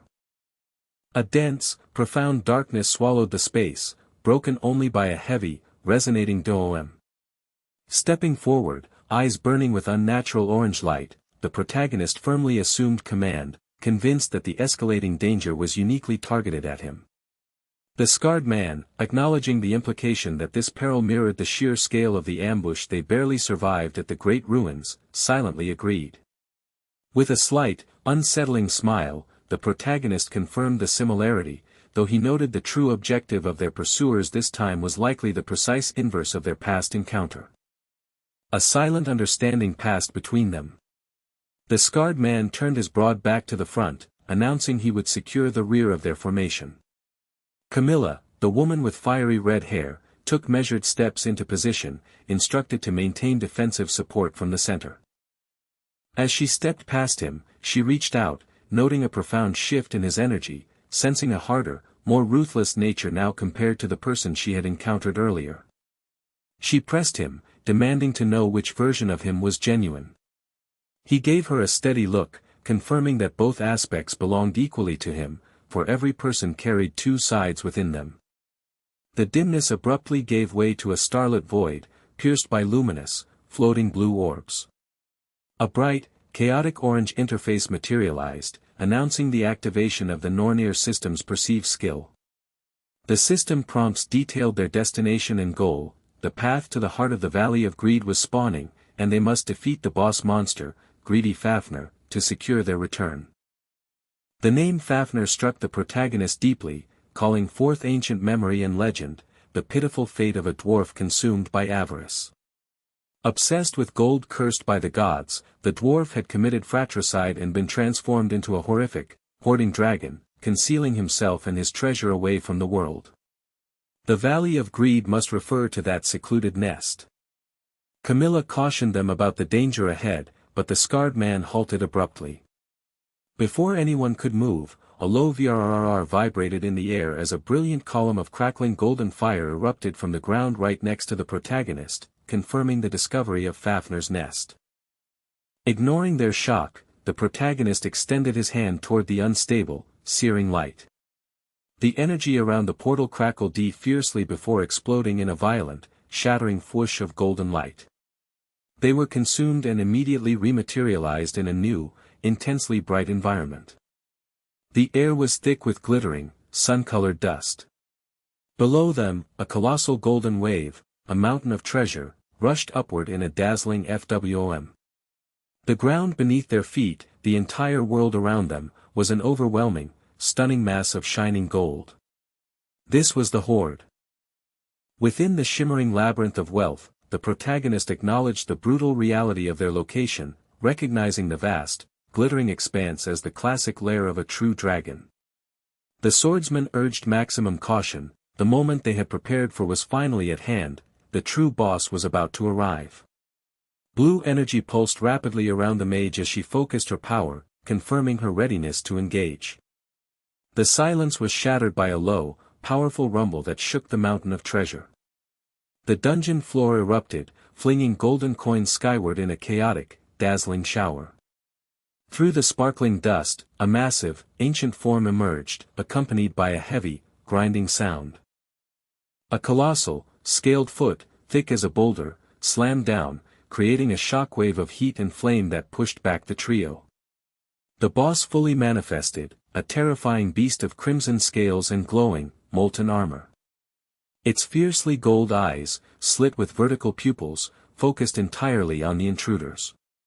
System notifications blazed, confirming the dungeon's true boss, the greedy Fafnir, had spawned, an S+ rank foe, even in its stat-downgraded state. Fafnir roared, a sound that cracked the air. The mage stared up at the sheer scale of the creature, realizing the absurdity of fighting an S+ monster in any condition. The protagonist met the dragon's gaze with unnerving calm. The swordsman stepped forward, pushing past the mage's trepidation. He insisted victory was still within their reach, challenging the protagonist to remember the impossible odds they had faced before, and the sheer power of legendary weapons. Understanding dawned on the mage. The protagonist raised his hand, gathering the ambient magical energy, initiating the process of magic tool embodiment. In a brilliant flash of searing light, a massive, beautifully crafted greatsword materialized in his grasp. It was an identical twin to the swordsman's legendary holy blade, Ba Meng, the dragon slayer's sword. The swordsman looked at the matching blade, a grim satisfaction settling on his scarred face. This development indeed leveled the playing field. The protagonist and the swordsman stood side by side, the glowing blue blades resting against their shoulders. Armed with twin dragon slayers, they faced the titanic S+ dragon, ready for the desperate hunt. The darkness was shattered by a violent, grinding, tearing sound, followed immediately by a colossal, devastating impact. A scaled behemoth, bathed in terrible light, manifested fully before them, the sound like a mountain falling. Deep within the shadow and fiery glow, a single, malevolent eye, slit and golden, opened. The system registered the threat. The dungeon's boss, greedy Fafnir, had spawned. Though a momentary alert offered a sliver of hope, the boss's rank had been forcibly downgraded due to restrictions. The three hunters, Director Yu, Jeho, and Camilla, were insignificant specks beneath the creature's immense, scaled armor. They were dwarfed by the massive, glittering hoard of gold that comprised its lair. Fafnir let out a deafening, terrifying sound and swung its massive head down. Jeho quickly confirmed their readiness, noting the presence of two massive, radiant blades of blue energy. Director Yu, holding his own glowing sword ready on his shoulder, believed this leveled the playing field, giving them the fair shot needed for the impossible feat. The monstrous face of Fafnir glowed, its eyes narrowing as it prepared a counterattack. Camilla watched the intense glare, recognizing the beast's intent to melt them into oblivion. With a terrible rush of heat, the dragon unleashed a torrent of molten fire. Where the stream struck, the golden coins instantly liquefied into bubbling, searing pools. The team moved as one, leaping away from the searing heat and splashing lava. Director Yu, running hard, laid out the strategy. They would engage directly, distracting the beast so Camilla could launch her full assault. Jeho charged headlong, utilizing his enhanced speed to slam into the dragon's enormous, scaled hind leg. He twisted and pivoted around the limb to maintain momentum, skidding on the golden terrain. A faint smile touched Jeho's face. Camilla was no mere support, she was a battle mage whose fighting power was rumored to exceed even Director Yu's. Around the red-haired woman, intricate circles of glowing gold runes began to form, swirling and stacking power for the coming attack. Fafnir, utterly enraged, brought its massive weight down again in a desperate attempt to smash the infuriating hunter, shaking the earth. Jeho bounded off a nearby pile of detritus, leaping onto the dragon's back, scrambling higher, clinging to its scales. The beast's enormous head recoiled and lunged back, its cavernous maw wide open to consume him whole. Jeho grimaced at the proximity of the fatal attack, but with a confident smirk, he used his weapon to launch himself upward, slicing a brilliant blue arc of energy, soaring above the crushing bite. Below, amidst the swirling power of her gathering spell, Camilla confirmed the critical time window. 20 seconds remained. The air vibrated violently as Camilla focused her immense power amidst the luminous, swirling runes. Meanwhile, the massive, scaly claw slammed down, met instantly by Director Yu's desperate defense. Steel shrieked against the impenetrable hide, deflecting the blow with a shower of sparks. They had to hold the line and delay the beast. Accepting the immense responsibility of stalling the creature, Jaeho's eyes glowed with fierce determination. He initiated his active skill, and with a deep breath that manifested as a billowing plume of white vapor, the world warped. The ground instantly seized up, layers of crystalline ice expanding and cracking outward. The entire area transformed into a jagged glacial fortress, immense spikes of blue energy erupting from the frozen earth. The dragon's enraged roar was muffled by the sudden onslaught of cold. Its massive movements slowed, forced to contend with the solidified ice environment. It roared, its claw tearing at the sapphire cage, crushing the crystallized spears with sickening crunches. As the ice held for a crucial moment, Camilla, her eyes glowing with cold blue energy, activated the next tier of her devastating magic. Massive, complicated sigils spun rapidly across the sky, painting the air in fiery red and gold. She sat calmly, staff raised high, as the magical power compressed into a terrifying, concentrated blood-red projectile that detonated upon impact, tearing through the air and smashing into the dragon's immense hide. Dark, barbed tendrils of pure force rained down, sharp and furious, pinning the creature with a continuous, overwhelming torrent of scarlet energy. Shielded by his own ice barrier, Jaeho watched the power surge, acknowledging the sheer, incredible scale of the output. With a single, focused motion of her hand, Camilla intensified the assault. The storm of crimson spikes and ice shards slammed into the monster relentlessly, causing the air to shudder and crackle. The dragon bellowed in excruciating pain, its massive body reeling from the combined elemental punishment. Observing the simultaneous magical pressure, Jaeho's gaze sharpened. Beneath the dragon's neck, protected by the ice, he spotted a single, reversed scale, the legendary weak point. Director Yu recognized the same critical opportunity. That had to be the target. With a unified explosion of momentum, both men propelled themselves forward. Their weapons, imbued with crushing power, sliced down in a brilliant flash of energy, aimed precisely at the exposed inverted scale. The massive slash connected. But the silence that followed was heavy with crushing disbelief. Director Yu let out a tired sigh, the disappointment palpable. They had struck the critical area with perfect coordination and devastating power, yet the creature showed no lasting damage. It wasn't even injured. The red beast, its body steaming from the residue of the ice and fire attacks, raised its monstrous head. It fixed its blazing yellow eyes on the combatants, and a guttural hiss confirmed that despite their perfect assault, the dragon remained an overwhelming, terrifying force. The cold air still hissed around the protagonist and his scarred companion, the remnants of their immense, freezing attack dissolving into vapor. A weary breath escaped the scarred man, the monster had barely been deterred. With a deep snarl and a freezing cloud of vengeance, the enormous, fiery red form of the dragon, Fafnir, erupted from the dissipating ice. Its eyes, burning with malevolent gold, were fixed solely on the small figures below, and its emergence was accompanied by a deep, resonating sound that shook the very ground. The protagonist, Jaehyun, felt a critical realization dawn as he observed the creature's singular focus. This was not mere rage, it was a consuming madness, an obsession tied directly to the sight of gold. A blinding flash erupted from Fafnir, accompanied by a deafening, anguished scream that shattered the temporary ice structures holding it captive. As the creature vented its primal agony, the fragmented sound coalesced into discernible, venomous words. It cursed a single name, Odin. Jaehyun's gaze fell to the insignificant gold coin clinging to his suit. Fafnir, Odin, and the gold, the pieces clicked into place.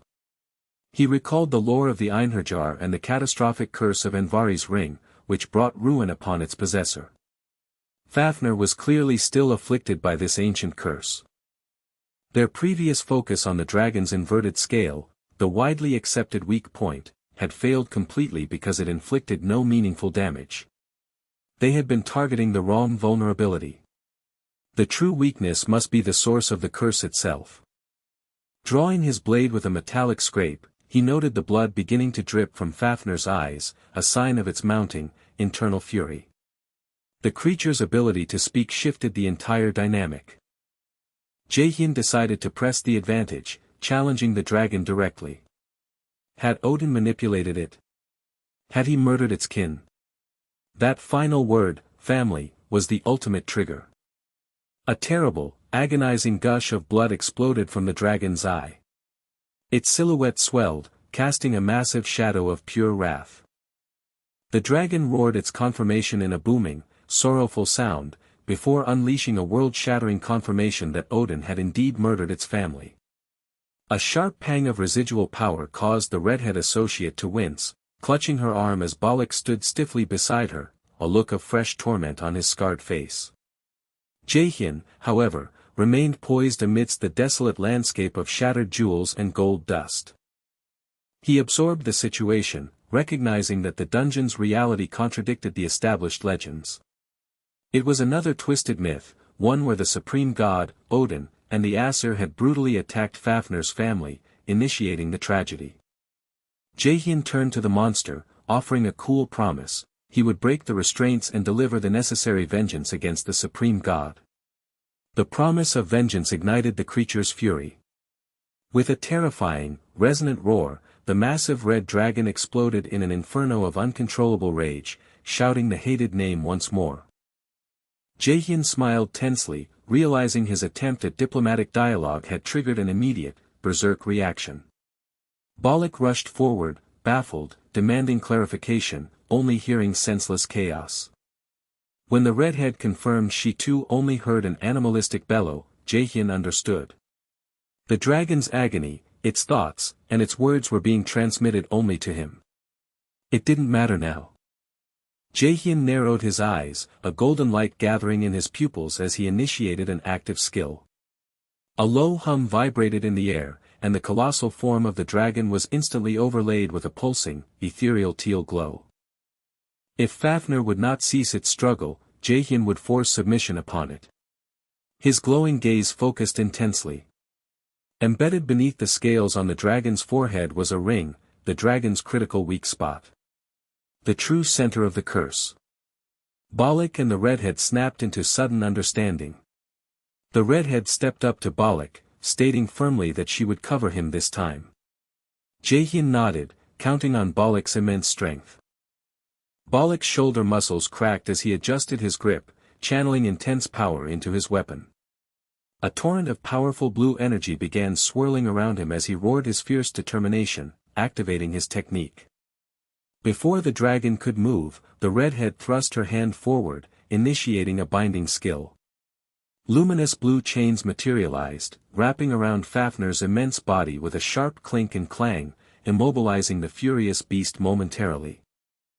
Balak launched himself forward with a mighty leap, striking the dragon's head. The impact landed with a tremendous boom as he planted himself firmly on the chained beast. He continued his assault, his sword strokes cutting through the air in glowing, purple arcs toward the forehead. He gritted his teeth, realizing the scales were far more resilient than expected, but he only needed one final push of strength to pierce the weak spot. But then, Jaehyun stepped closer, shoving Balak roughly aside. "Out of my way," he commanded, his eyes gleaming with ambition. As Balak staggered back in shock, Jaehyun extended his hand. A flash of brilliant orange erupted. A system alert confirmed the successful capture of Fafnir's true passive ability, Garden of Swords. The skill was instantly registered, maximizing the power of all his sword-type techniques, the core foundation of Balak's formidable might. Jaehyun smiled, a dangerous, incandescent grin framed by the sudden arrival of flickering purple flames around him, the ominous aura of his newly powered abilities. He had what he came for. A deep, rumbling sound vibrated across the broken ground as the immense, scaled beast conceded that the human standing before him deserved the truth, having been the catalyst for his release. The dragon promised to reveal the beginning of the horror. The great catastrophe, the dragon explained, began with the visit of a certain traveler. He recalled his life as the second son of the dwarf mage Hreidmar. His elder brother, Otter, used his magic to transform into an otter, catching the fish that fed their family. One fateful day, Otter failed to return. Anxiety choked the family as the sun set, but only in the dead of night did a figure finally appear. A cloaked traveler requested lodging, claiming the darkness prevented his passage, and offered the hide of game he had hunted as payment for their hospitality. The family's terror was confirmed instantly. The pelt was unmistakably the skin of Otter. Hreidmar wailed, clutching the skin of the son who would never return home. Witnessing their unbridled grief, the stranger declared his mistake and offered recompense. He promised enough gold to completely bury the otter's hide. He swung his staff, and an impossible cascade of gold coins poured out of thin air, forming a massive mound over the skin. The pile was topped off with a final, mesmerizing object, a most attractive ring. The dwarves were instantly mesmerized by the glowing artifact. That single ring, Fafnir snarled, changed everything. The human realized the mythological root of the story, recognizing the traveler's true identity. It was Odin. Dokja touched his own throat, acknowledging the divine reveal with a mere shrug, admitting he had grown accustomed to the involvement of gods. Suddenly, a bright, blue flash burst from the dragon's body. The system was violently reclaiming him, and the massive jaw began to crackle and break apart. A raw sound of anguish tore from Fafnir's throat as he realized his time was rapidly expiring. He had one final, burning question: just who was this human? Kim Dokja returned the intense stare and asked if the dragon knew of the three sisters of Norn.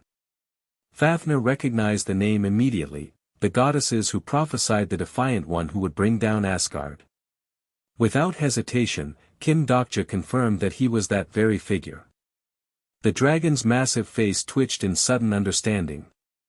This was why the human had promised vengeance even when Fafnir was lost to madness. Dokja confirmed his intention, assuring the beast that he would make Odin pay, thus avenging Fafnir's ancient suffering. With a final, terrifying grin, Fafnir accepted the promise.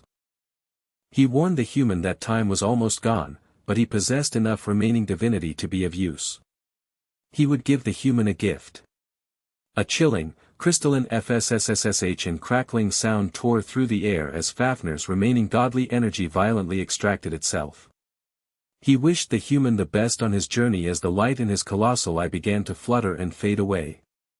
A triumphant chime signaled the system's acknowledgement. The successful kill of a dragon had been achieved for the first time.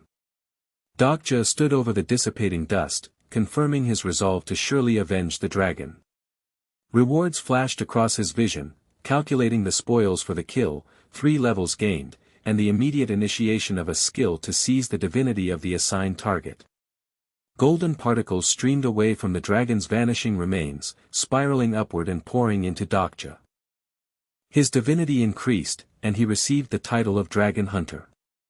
Amidst the final calculations, a curious message appeared: a present had arrived from Fafnir. Kim Dokja watched, shocked, as a massive, fractured sphere, glowing with intense, fiery heat, materialized before him. It was a wobbling dragon egg.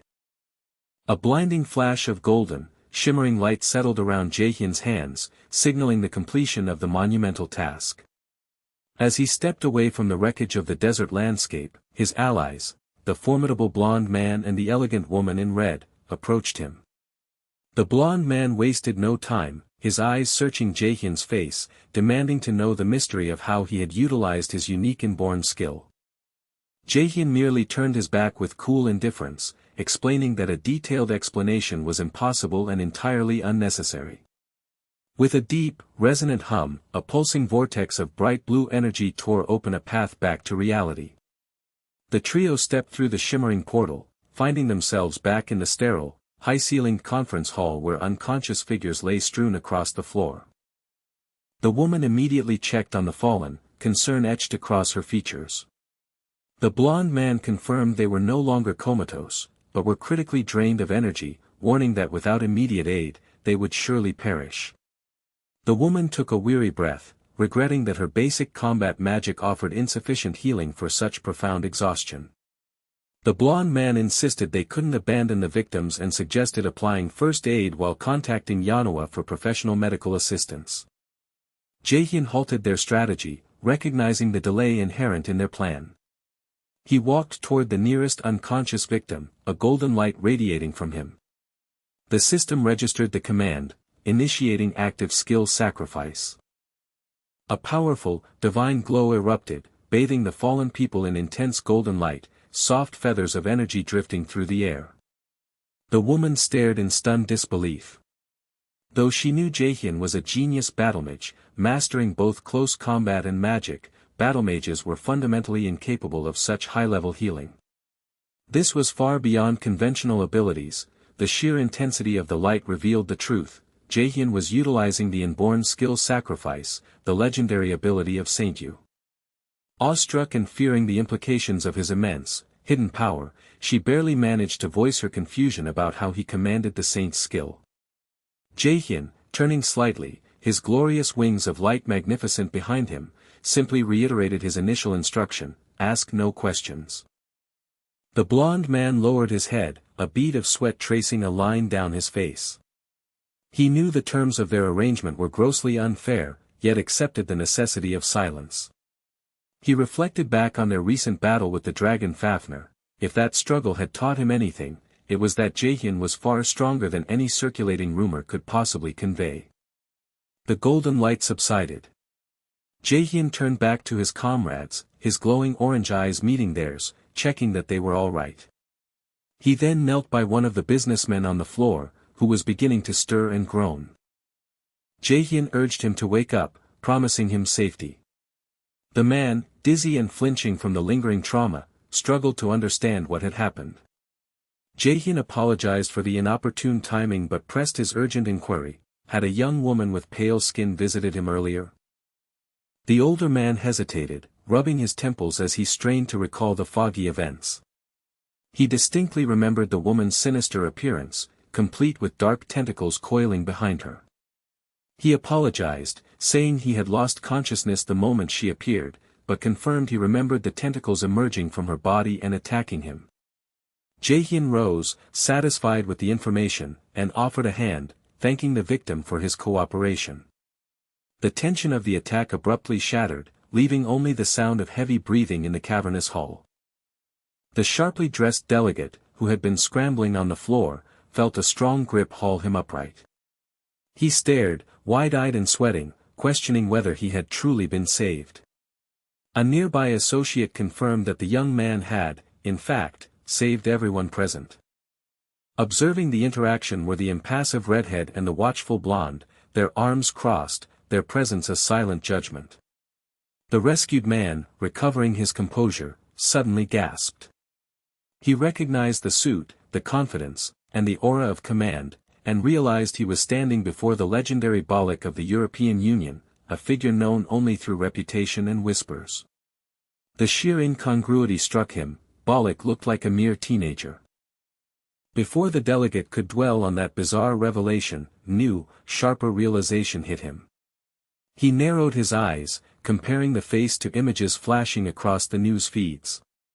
He wasn't Bollock, he was Jinyan Min, the young cadet who had dominated the headlines recently. Jinyan sighed, confirming his identity with a hint of impatience at the unwanted public recognition.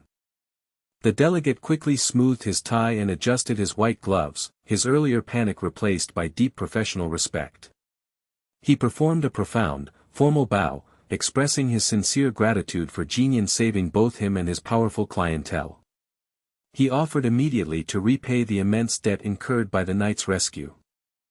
Jinyan's lips curled up into a faint, hungry twitch, which quickly widened into a terrifying, luminous grin. The air around him seemed to darken and warp, his form briefly silhouetted like a demon with shining, expectant eyes. The only sound was his casual, yet utterly chilling, query regarding the offered repayment. The scene transitioned to the following day, bathing a bright, modern hotel suite in morning sunlight. Jinyan, relaxed in a simple black t-shirt, sat waiting. The chime of the doorbell echoed through the room. "It was here," he murmured, rising. A delivery was made, and he received a small, intricately carved wooden box. He placed it carefully on a surface, a satisfied smirk crossing his face. His troubles, his calculated risks at the auction, had been entirely worthwhile. A brief shadow of memory crossed his mind, recalling the frantic delegate the night before, hand pressed to his chest, confirming the deal. The man had apologized profusely that mere material wealth hardly compensated for the lives Jinyan had spared, but he insisted on paying the winning bid for the item Jinyan purchased at the auction, the Stone of Transcendence. The delegate had added that Jinyan only needed to ask if he required anything else, they would offer whatever assistance they could. Jinyan watched the box. It was finally his. He opened the box. Resting on a plush red cushion, a small, radiant object glittered, the Stone of Transcendence. A fiery orange system notification flashed into existence, detailing the new acquisition. The Stone of Transcendence, an A-rank equipment item, was a ring that temporarily amplified mana to boost spell power. Crucially, it granted him the active skill, Overdrive. The accompanying skill, Overdrive, was also A-rank. It amplified mana and increased the force of other skills by 1.5 times for 5 minutes. An additional note appeared, indicating that his possession of the stone had caused certain mana restrictions to vanish entirely. Jinyan stared at the floating text, feeling the shackles loosen. This new power would fundamentally expand the bounds of his future battles. Now that one piece of the puzzle was secured, he turned his attention to the true wildcard, the wobbly dragon egg. Another set of bright orange panels appeared, detailing the special item. Its rank was designated as unknown, containing the essence of Fafnir's power, with an unknown hatching time. The massive egg glowed with unstable, volcanic energy as he held it. He lamented that he couldn't simply incubate it manually, he needed a practical way to force the process. As if sensing his intense focus, the system chimed again, displaying an urgent, updated notification: the requirement for the wobbly dragon egg to hatch had been discovered. The egg required mana stones. Jinyan smiled faintly. It was a good thing he had been meticulously saving his resources. He placed the egg down and pulled out his cell phone, the sounds of digital dialing echoing. He decided he would purchase as many mana stones as he possibly could to accelerate the process. He placed the phone to his ear, his expression turning smoothly from calculating to amicable as he greeted the familiar contact on the other end, preparing to leverage his influence. The person on the line, recognizing the voice and, with slight concern, immediately asked if his daughter, Yuzhong, had caused trouble again. The sterile quiet of the laboratory, broken only by the low hum of advanced machinery, was shattered by the insistent vibration of a mobile device. A white-coated scientist paused his data review to answer, his professional demeanor instantly softening upon recognizing the voice of Jaehyun. He exchanged warm pleasantries, even teasing his friend about his daughter, Yuzhong, before the conversation turned serious. Jaehyun was calling not for gossip, but for a favor, a request for a significant quantity of mana stones. The scientist initially laughed, agreeing readily, but his confident smile dissolved into wide-eyed shock as Jaehyun named the colossal amount required. The sheer scale of the request left him momentarily speechless. Far away, in the polished, somber conference room serving as the European Union's command center in Germany, tensions were boiling. Around a glossy table, powerful hunters and government officials sat, anxiety heavy in the air. An elder statesman, worry etched across his face, confronted the blonde director seated at the head, demanding an explanation for the shocking command he had just issued, prohibiting any further tracking of the menacing and elusive figure known only as Black Robe. The elder statesman slammed his fist down in outrage, arguing that allowing the figure to escape after plundering the great ruins would invite global ridicule upon the Union. Unperturbed, the director stated flatly that, as the appointed authority, he had carefully determined this was the only viable action. When pressed, a red-haired official provided the grim clarity needed. She confessed that confronting Black Robe, even alongside the director, was impossible. Looking out at the gathered assembly, she admitted her profound doubt that the entire European Union could defeat him. They had no choice but to cease their efforts, unless they were prepared for complete annihilation. A terrifying silence settled over the room, confirming the overwhelming reality of Black Robe's power.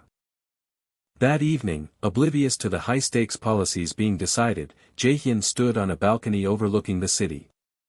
Crates filled with the brilliantly glowing blue mana stones were stacked high, an impressive testament to his contact speed and effort. The sound of the doorbell chimed insistently, indicating an impatient arrival. When Jaehyun opened the door, Yujong burst in with two friends in tow. She was excited, having heard rumors of the massive purchase, and was determined to investigate.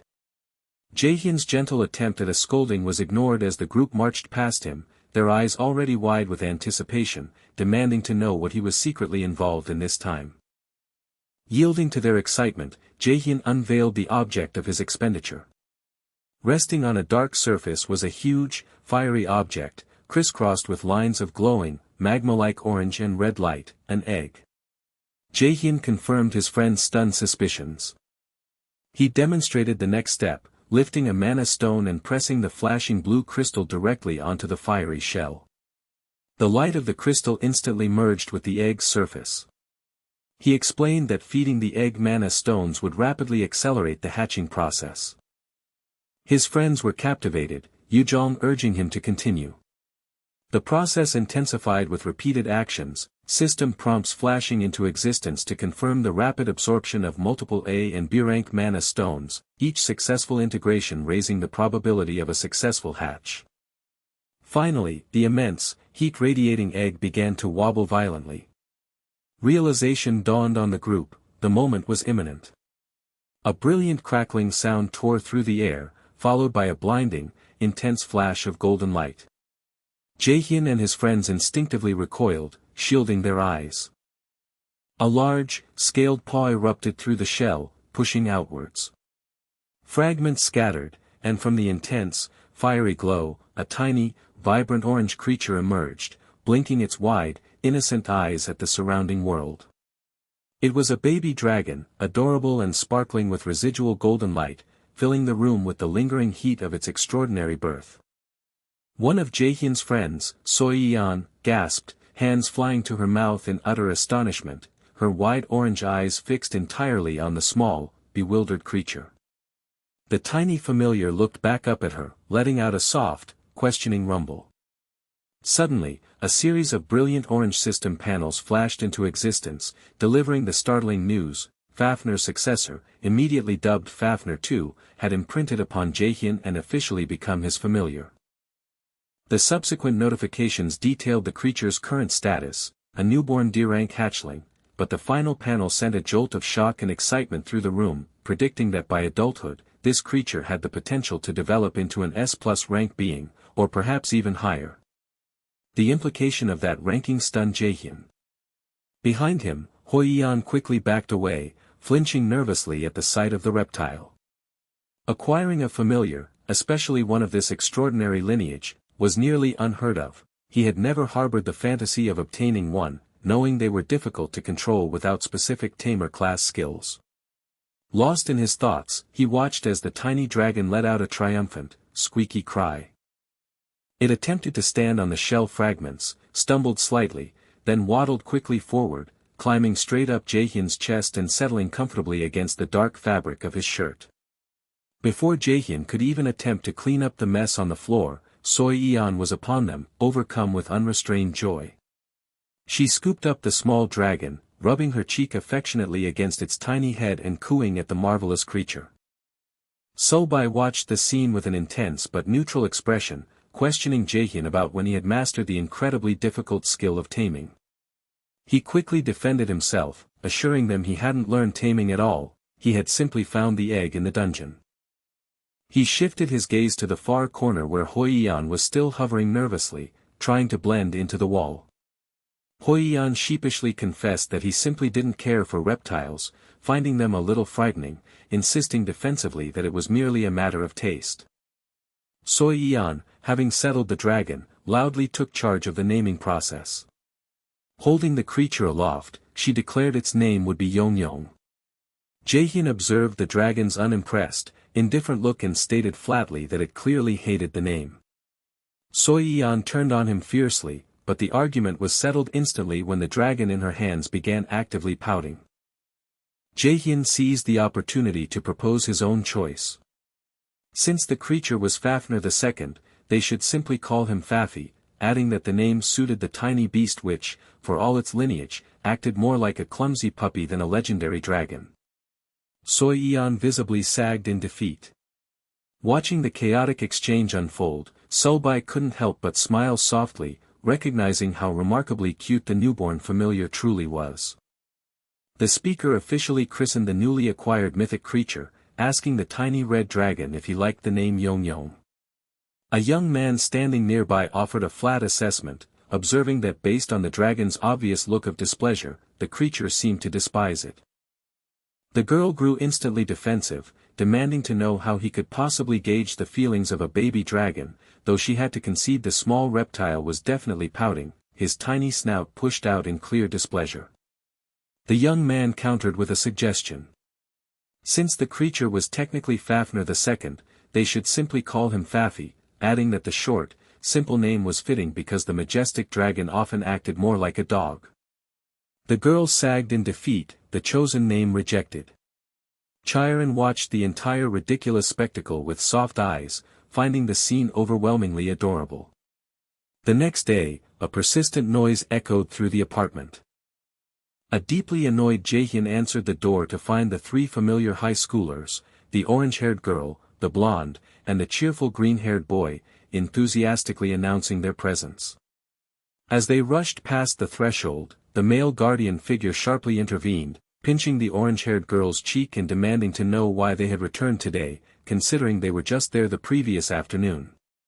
Before she could answer, the little dragon, Fafi, toddled out onto the floor, regarding the group with a questioning rumble. The girl swiftly snatched him up, rubbing the small, cold reptile against her cheek and declaring that the only reason she had returned was because Yongyong clearly missed her. Jaehyun, catching the sound of the discarded name, firmly told her to call him Fafi. Jaehyun pulled up a glowing screen, sighing as he looked over the technical data for raising his new mythical companion. The instructions noted that Fafnir II had the emotional and cognitive maturity of a 5-year-old human, was easily upset and loved gold. Therefore, they were warned it was best to cater to his demanding needs to avoid future problems. The teenagers murmured their realization of the difficulty involved. Despite the seriousness of the rules, the orange-haired girl found the whole ordeal delightful, insisting again that her Yongyong listened only to her. Jaehyun corrected her name choice yet again, his patience fraying. He muttered the final developmental details: the dragon would mature alongside its owner, gaining experience and ranking up by killing monsters, which would allow it to evolve and learn new skills, visualizing a spectacular blast of dragon fire. The instructions ended with a crucial warning: insufficient playtime during its infancy would result in the dragon growing up psychologically twisted. The girl, seeing her opportunity, immediately grinned. She suggested that to prevent the dragon from becoming twisted, she should simply take Yongyong with her. The dragon responded with a little excited yelp. Jaehyun's face twisted in frustration. He fiercely corrected her again on the name, it was Fafi, and declared angrily that the creature was staying with him. The girl ignored the outburst, nudging her blonde friend and cheerfully telling her to try petting the creature, insisting he was adorable. The blonde girl flinched slightly but agreed to try.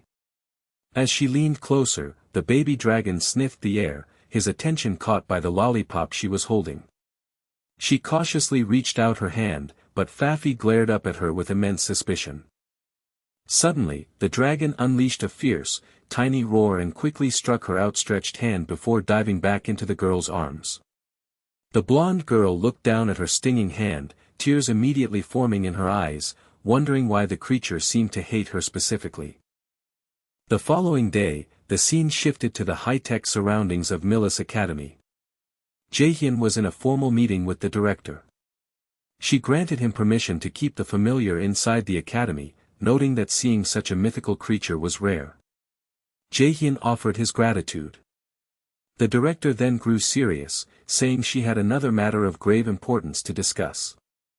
Jaehyun asked what it was, and the director's expression turned grim as she revealed that several cadets had recently disappeared from the school. Instructors were already searching, and they planned to ask students to form search parties after class. Jaehyun was shocked and asked immediately which cadets were missing. The director's gaze was hard as she informed him that the first to vanish was Jeon Chai, along with every other member of her group, Third Eye. Jaehyun narrowed his eyes, realizing instantly that the disappearance of an entire notable team could not possibly be a mere coincidence, and pressed the director for any leads on their location. The young man watched intently as the detective laid out the critical facts, his golden eyes wide with concentration. She confirmed that the string of recent disappearances, spanning across separate jurisdictions, shared two chilling characteristics. First, at every single location where a victim had vanished, there was evidence of medical interference. A discarded syringe lay on the ground, stained with a distinctive red liquid. Second, the areas immediately surrounding the disappearance sites were utterly ravaged. Buildings suffered deep structural damage, walls were shattered, and the ground was cracked and caved in, bearing the signs of some explosive, reckless destruction, as if a crazed person had gone on a violent rampage. The man immediately focused on the primary physical evidence, asking if they had identified the mysterious substance in the syringe. The detective shook her head, explaining that while the association had been commissioned to analyze it, the liquid remained unidentified. However, she stressed that the substance was definitively related to the vanishings. She paused, her serious gaze unwavering, indicating there was still more to disclose. The man leaned forward, surprised by the added weight of her silence.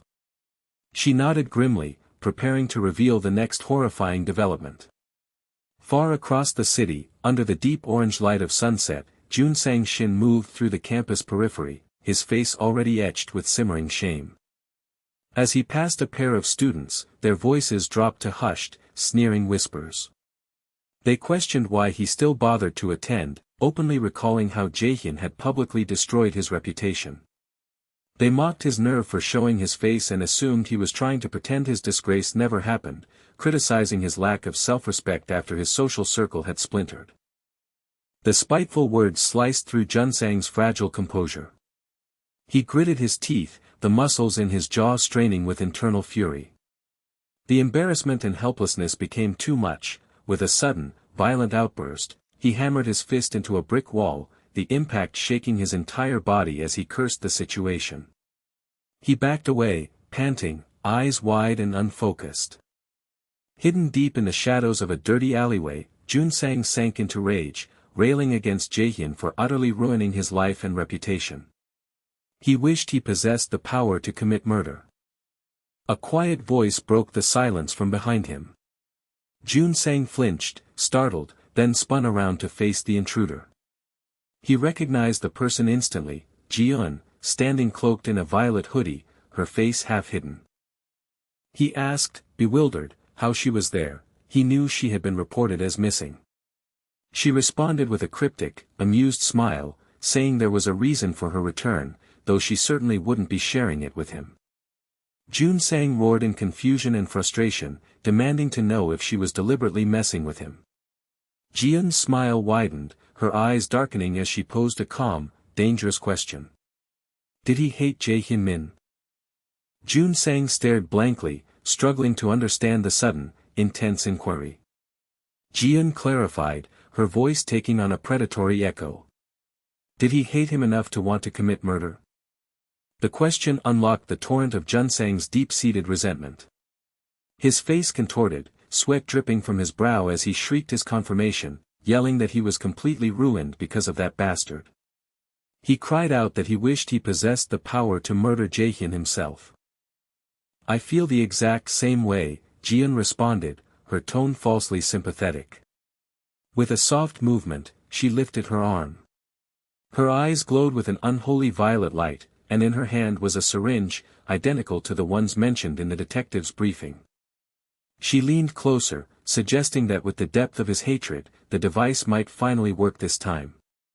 Junsang faltered, his anger giving way to sheer terror as he realized the syringe was meant for him. He stammered, asking what she intended to do. Jiun only smiled, telling him she was offering him a shot at vengeance. With a horrifying sound, the needle plunged into his neck. Junsang choked out a cry. Immediately, dark capillaries burst across the white of his eye, turning it a mottled, angry red as the liquid began to take effect. Jiun's malicious grin filled the view, her glowing eyes the last thing Junsang saw. Her chilling voice resonated in the sudden darkness, issuing the final, damning command. He needed to make sure he killed him. In the quiet comfort of his apartment, Min Jae-hyun watched the news unfold, his small red dragon, Garnet, nestled peacefully in his lap.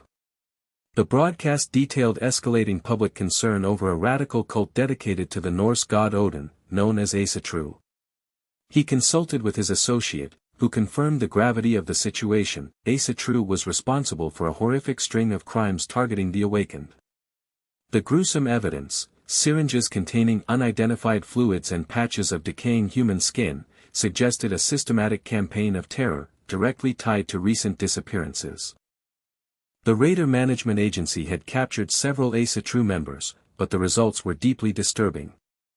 The captives, former association raiders themselves, were found shackled and masked, devoid of reason, repeating incessant religious chants devoted to Odin and the Aesir. The greatest horror, however, was their capability. Stripped of their sanity, these zealous recruits could channel 3 to 5 times their original mana capacity. Jae-hyun absorbed the grim details, the situation demanding immediate investigation. But he sighed, pushing the heavy matter aside. He couldn't afford a distraction. His immediate focus had to be the Millis Academy's upcoming placement battles, a crucial event determining the standing of various student circles during the annual campus festival. Garnet let out a soft, excited noise, his tiny wings fluttering. Jae-hyun gently stroked the small dragon's face, resolving to concentrate on the task directly in front of him.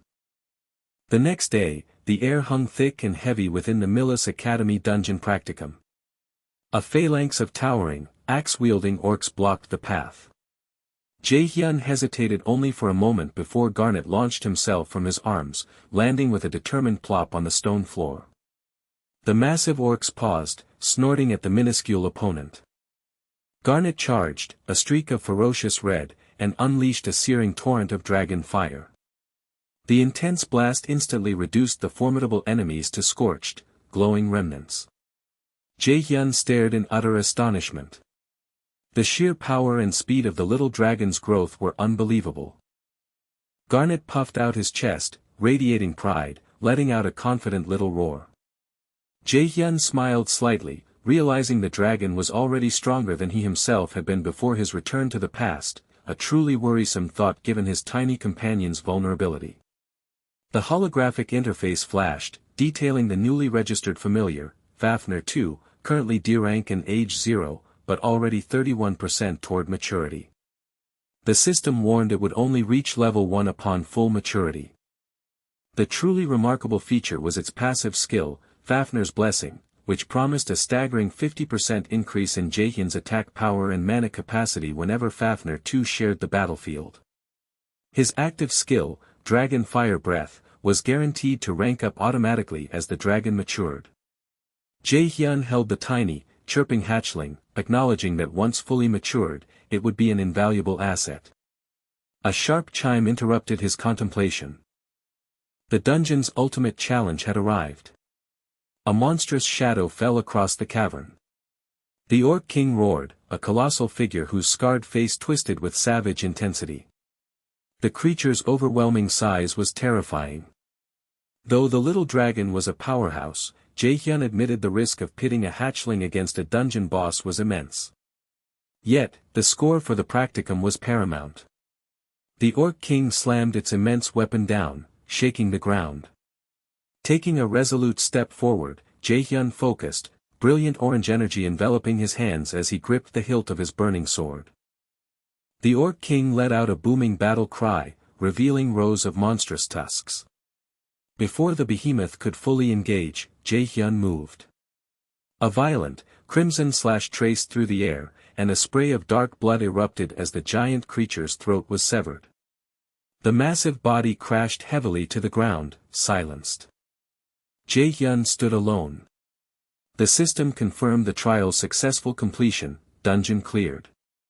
Notifications cascaded, he had defeated the boss and was being teleported. His time was 22 minutes and 21 seconds, a new Millis Academy record, immediately awarding bonus points. Jae-hyun reappeared in the Academy's observation area, greeted by stunned silence and low murmurs from the other students. The rankings were displayed prominently, Min Jae-hyun in first place. Below him, Jun Sang-shin surprisingly occupied the second spot, having displaced the expected contender, Hyun-jong, who now sat in third.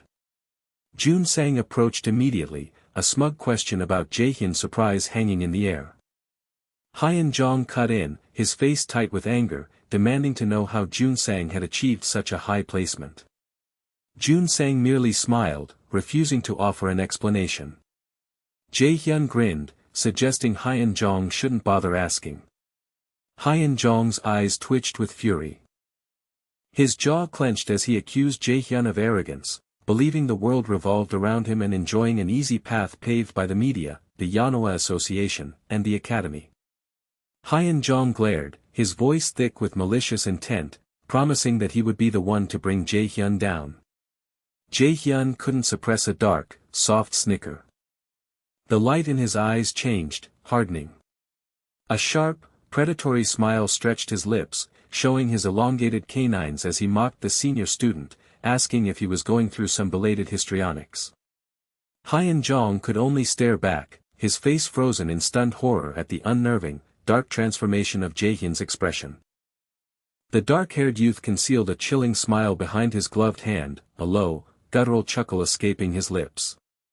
Across from him, the other man's scarred features stretched into wide-eyed, stunned disbelief. The youth's amusement quickly swelled into an unrestrained peal of laughter. His eyes flashed an unnerving, deep orange, and a shark-like grin revealed the edge of his canine as he mocked the older man's maturity and age. Outside, the tension lingered under the harsh daylight. The bulky man, his knuckles white, glared at the taunting youth who stood nearby, still smug. Fury contorted his features, he ground his teeth together before abruptly turning his back. He delivered a ferocious promise of future reckoning before stomping away with his companion, taking heavy steps toward the sealed facility entrance. Meanwhile, official reports were circulating, confirming the terrifying efficacy of the new phenomenon. Following a complete abandonment of their sense of self, the afflicted individuals demonstrated an alarming capacity to channel 3 to 5 times their officially rated mana output.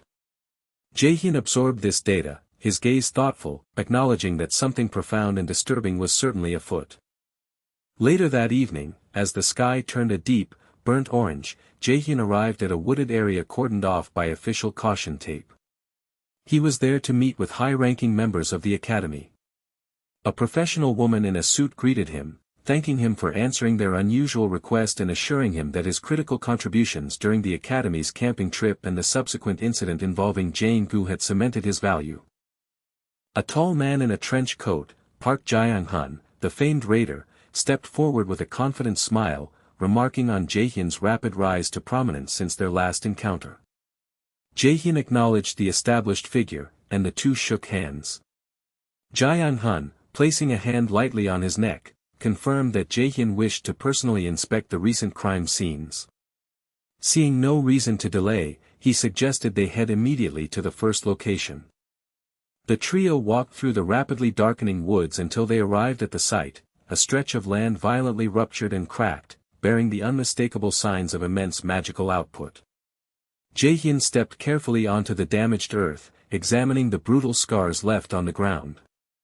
The female Academy official then provided the critical investigation results. Lab analysis of the red liquid found in the discarded syringes confirmed it was an unclassified substance containing blood and some unknown foreign element. Jaehyun was instantly troubled by the ambiguity. She elaborated, it was a liquid they had never studied before, and most critically, it contained an immense concentration of raw mana. The fundamental principles of mana circulation flashed through Jaehyun's mind. Blood, though a medium for delivery, could not retain mana permanently. Production relied on three key organs in an awakened person: the heart, the brain, and the core. Without those anchors, regular blood was useless as a stable mana vessel. Jae-hun turned to Jaehyun, confirming that he had likely already perceived the significance of the findings, linking the liquid and the recent widespread destruction to the infamous cult, Asatru. Jaehyun confirmed his general understanding but admitted he was most troubled by the identical nature of all the incidents. The official summarized the key findings. At every scene, a syringe containing the blood-like fluid had been discarded. The Academy and the Association now suspected this unclassified substance was a type of mana-boosting agent, or, more accurately, a limit breaker. The term was ominous, referring to a researched but forbidden concept, a drug intended to drastically enhance the user's abilities by forcibly raising their inherent rank, often resulting in a terrifying surge of strength at the cost of sanity. The experimental drug had been swiftly condemned for the horrific, unethical testing involved, resulting in its ultimate discontinuation. The female agent finished relaying the confidential details, her expression severe, and apologized that further investigative information remained classified. Her male partner sighed, nervously scratching his neck, indicating his own frustration with the secrecy. Jaehyun, however, offered a confident, slight smirk. He told them not to worry, assuring them he had grasped the overall picture. He revealed that he already possessed some knowledge concerning the limit breakers. He recalled news reports from his prior timeline, before returning to the present, detailing how certain individuals had continued to produce the dangerous substance in secret. The timeline of those historical events aligned too closely with the current crisis to ignore. He explained to the agents that he would need to take a temporary leave from the Academy. He reasoned that if the recent incidents were truly tied to the limit breaker drug, then the secret manufacturers were highly likely the ones behind the attacks, making the lead worth pursuing. The female agent instantly understood the implication, asking if this necessary absence was his path to solving the larger issue. He confirmed her suspicion. She broke into a genuine smile, granting him leave immediately and assuring him that she would assist in any way he required. As Jaehyun turned and began to depart, the female agent watched him go, a contemplative look in her eyes. She mused on his uniqueness among raiders. While certainly strong figures existed, no one demonstrated the exponential growth Jaehyun achieved. Furthermore, his every move was calculated and aimed at a clear, specific target. Although she remained uncertain what that target was, she felt a powerful conviction: he might just be the one person capable of solving this impossible case. The setting transitioned violently from the golden autumnal daylight to the cold, oppressive darkness of a city alleyway under the glare of a lonely street lamp. Smash! A grotesque purple fist, radiating dark power, slammed into the cement, cracking the ground deep beneath the blow. Jun Sang recoiled, spitting blood and wheezing, his entire body convulsing from the forced transformation. His face was twisted in a mixture of pain and desperate exhaustion. A new figure stepped out of the shadows. The sound of soft footsteps echoed in the tight space. He spoke calmly, noting Junsang's presence, stating that he had been looking all over for him. Jaehyun stepped fully into the light, his amber eyes burning against the stark dark background. He greeted Junsang with a cruel, knowing smile, commenting immediately on his awful, ragged appearance. The tortured man recognized his adversary, choking out Jaehyun's name. Jaehyun returned the address, then cut straight to the core issue, accusing Junsang of having used the limit breaker drug. He pressed hard, demanding to know who supplied it. Junsang yelled out in fierce resistance, attempting to deny Jaehyun's right to interfere, but Jaehyun cut him off again, his voice icy as he named the supplier he suspected: Jiun. Junsang flinched, the realization too painful to deny. Jae-hyun's expression hardened. He took in the physical evidence of Junsang's current state, the twitching body, the deep purple corruption coursing through his skin, the dark aura coiling around his limbs. He understood with a heavy internal sigh that the mutation had progressed too far. There was no way to save him now. He acknowledged that he had sensed something was wrong with Junsang since class earlier, but he hadn't grasped the true severity of his condition until this very moment. Jae-hyun tilted his head, his face a mask of cold judgment, pointing out that Junsang should have understood the terrible side effects of the limit breaker. Junsang let out a final, raw scream of absolute hatred, claiming he didn't care about the consequences as long as he achieved his revenge on Jae-hyun. He screamed that he would never have become this abomination if not for Jae-hyun, placing all the blame squarely on his former comrade. Jae-hyun let out a deep sigh. He processed the accusation of revenge, listening to Junsang claim responsibility for his own grotesque transformation. Jae-hyun looked up, his jaw clenched, the rage from the mutant failing to ignite his own. The silence stretched before he finally delivered his verdict, cold and dismissive, that justification was pathetic. The air was thick and heavy, punctuated only by ragged, desperate gasps. Against the dark backdrop, a bright, fragmented memory flashed, a laughing couple, carefree and oblivious. The sight jolted the afflicted man, intensifying the suffocating heat and the fierce throbbing in his chest. He had stood cloaked in darkness, watching the silhouettes of their happiness, rage already simmering. Now, overwhelmed by the drug coursing through his veins, the man collapsed, sweating profusely. His eyes darted wildly upward as a sinister, hooded figure materialized above him, its shadowy face holding a sickening, wide grin, pleased by the victim's escalating pain. The man's mind struggled against the visions and the overwhelming physical distress. He looked up, seeing the young defiant one standing over him, cool and judgmental. The newcomer tilted his head slightly, remarking that the man should have paid closer attention to the warnings regarding the dreadful side effects of the limit breaker. The afflicted man's body began to deform, his features twisting into a raw, painful purple mask. He roared that he didn't care about the consequences as long as he achieved his singular goal of revenge. He hysterically blamed his tormentor, claiming the younger man was responsible for his entire terrible fate. A cold silence fell, broken only by the defiant one's harsh exhalation of disbelief. He muttered the word revenge as if it were meaningless, questioning the audacity of the man to hold him responsible for the monstrous state he was currently in. The tension in the air cracked briefly before the defiant one delivered his final, searing judgment. The man's attempt to shift blame was utterly pathetic. The afflicted man's grotesque face drooped, purple lesions spreading rapidly across his skin. His breathing grew shallow and distressed, the irreversible damage was complete. He could only repeat the feverish word revenge in choked, desperate gasps. The defiant one watched the agonizing spectacle, a heavy sigh escaping him as he accepted the unfortunate reality. Sacrifice might heal the ruined body, but it could not mend a mind so utterly consumed and collapsing. There was only one choice left, to offer mercy. A blinding, electric discharge filled the narrow alleyway as golden mana flared around the defiant one, manifesting into massive, crackling rings bound by shimmering chains. He stood calmly amidst the volatile power, stating he would finally put an end to the man's desperate misery. With a deafening explosion and a tremendous blaze, the mana erupted into torrents of fire. The intense heat fused with the chains, slamming into the afflicted man, sending him spiraling through the air. The resulting tremor shook the ground. As the flames subsided, the defiant one observed the burning damage, noting the man's weakness must be fire.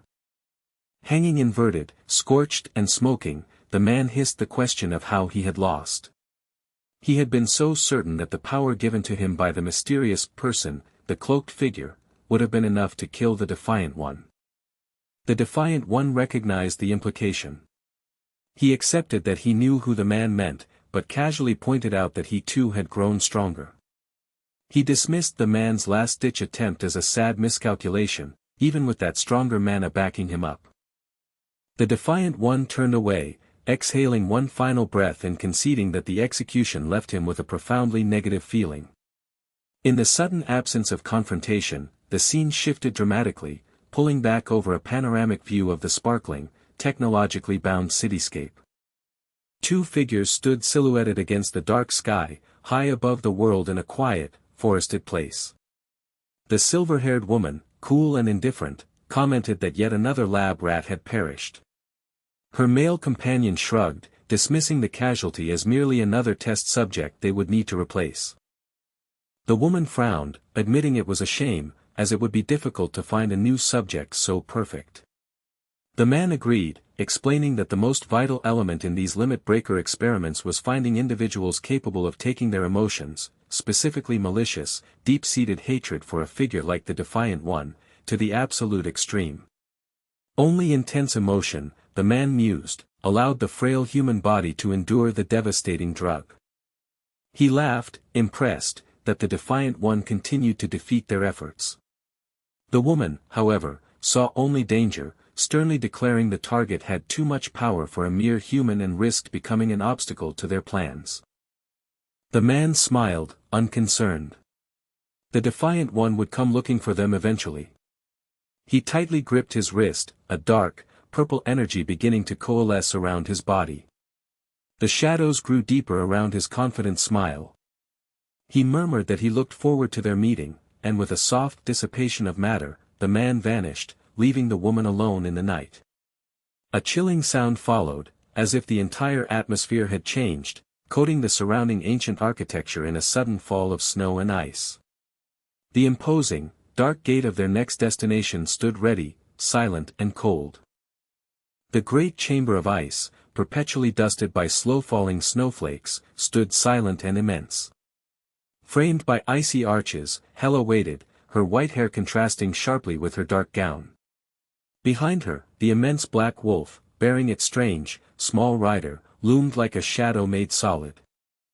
A rush of powerful, swirling golden light displaced the cold air, announcing the arrival of another formidable entity. The light subsided, revealing Smyr, his three golden eyes scanning the cold, monumental architecture of the hall.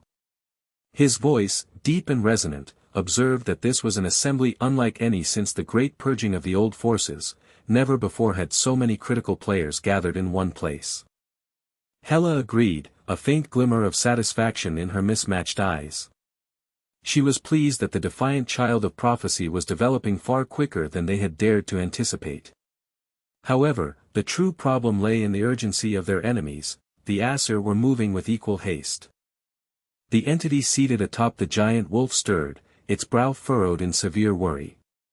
To think such a critical secret had been hidden deep within the very system of the Aesir was an oversight so monumental they had never even considered it. This was gravely bad news. The Einherjar, Odin was calling upon the army of the dead yet again, clearly intending to finally claim Midgard for his own without intervention. Smyr pressed Hela, demanding to know if Mimir and the three sisters of Norn had known about this threat all along. Hela confirmed that they did, but they were bound by an unbreakable silence. The seal placed upon the Keepers of Destiny was far stronger than the casual pacts that held the rest of their own faction together. Smyr's powerful jaw tightened in understanding. It was true, Odin, always fearful of knowledge that surpassed his own, had ensured that everyone involved in the greater prophecy was rendered an obstacle or a casualty. The ancient figures of the Norn sisters shimmered in his mind, eternally bound by golden magic. The deep, growling voice connected to the great wolf concluded that options were dwindling fast. The only viable path remaining was to accelerate the growth of the Defiant One to meet the escalating threat. Hela brightened, her hands clasped in excitement. She readily concurred, noting that since the mortal had just acquired true divinity, his rise in power would be exponential. The wolf's massive head turned slightly, a knowing grin spreading across its rider's face as they commented on Hela's strong confidence in the Defiant One. Hela's expression immediately transformed, a furious blush rushing across her pale features.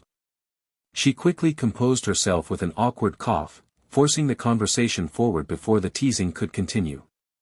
She introduced a new, critical topic, asking the room if anyone had encountered or heard reliable news of the First Awakened. SMYR looked bewildered by the title. The wolf entity responded, admitting that while rumors were widespread, they had never personally seen the figure, despite having jurisdiction over the fate of all who died. Yet, a low, rasping hiss echoed from the cold ground, revealing a counterpoint. A hidden voice claimed that man was well known to them. The foundations of the icy hall began to groan.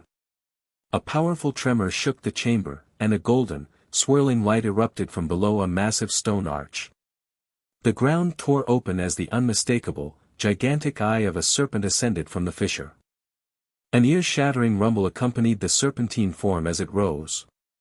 The head of the colossal beast, marked with glowing runes, slithered into the light, its presence drowning the entire space in a suffocating glow.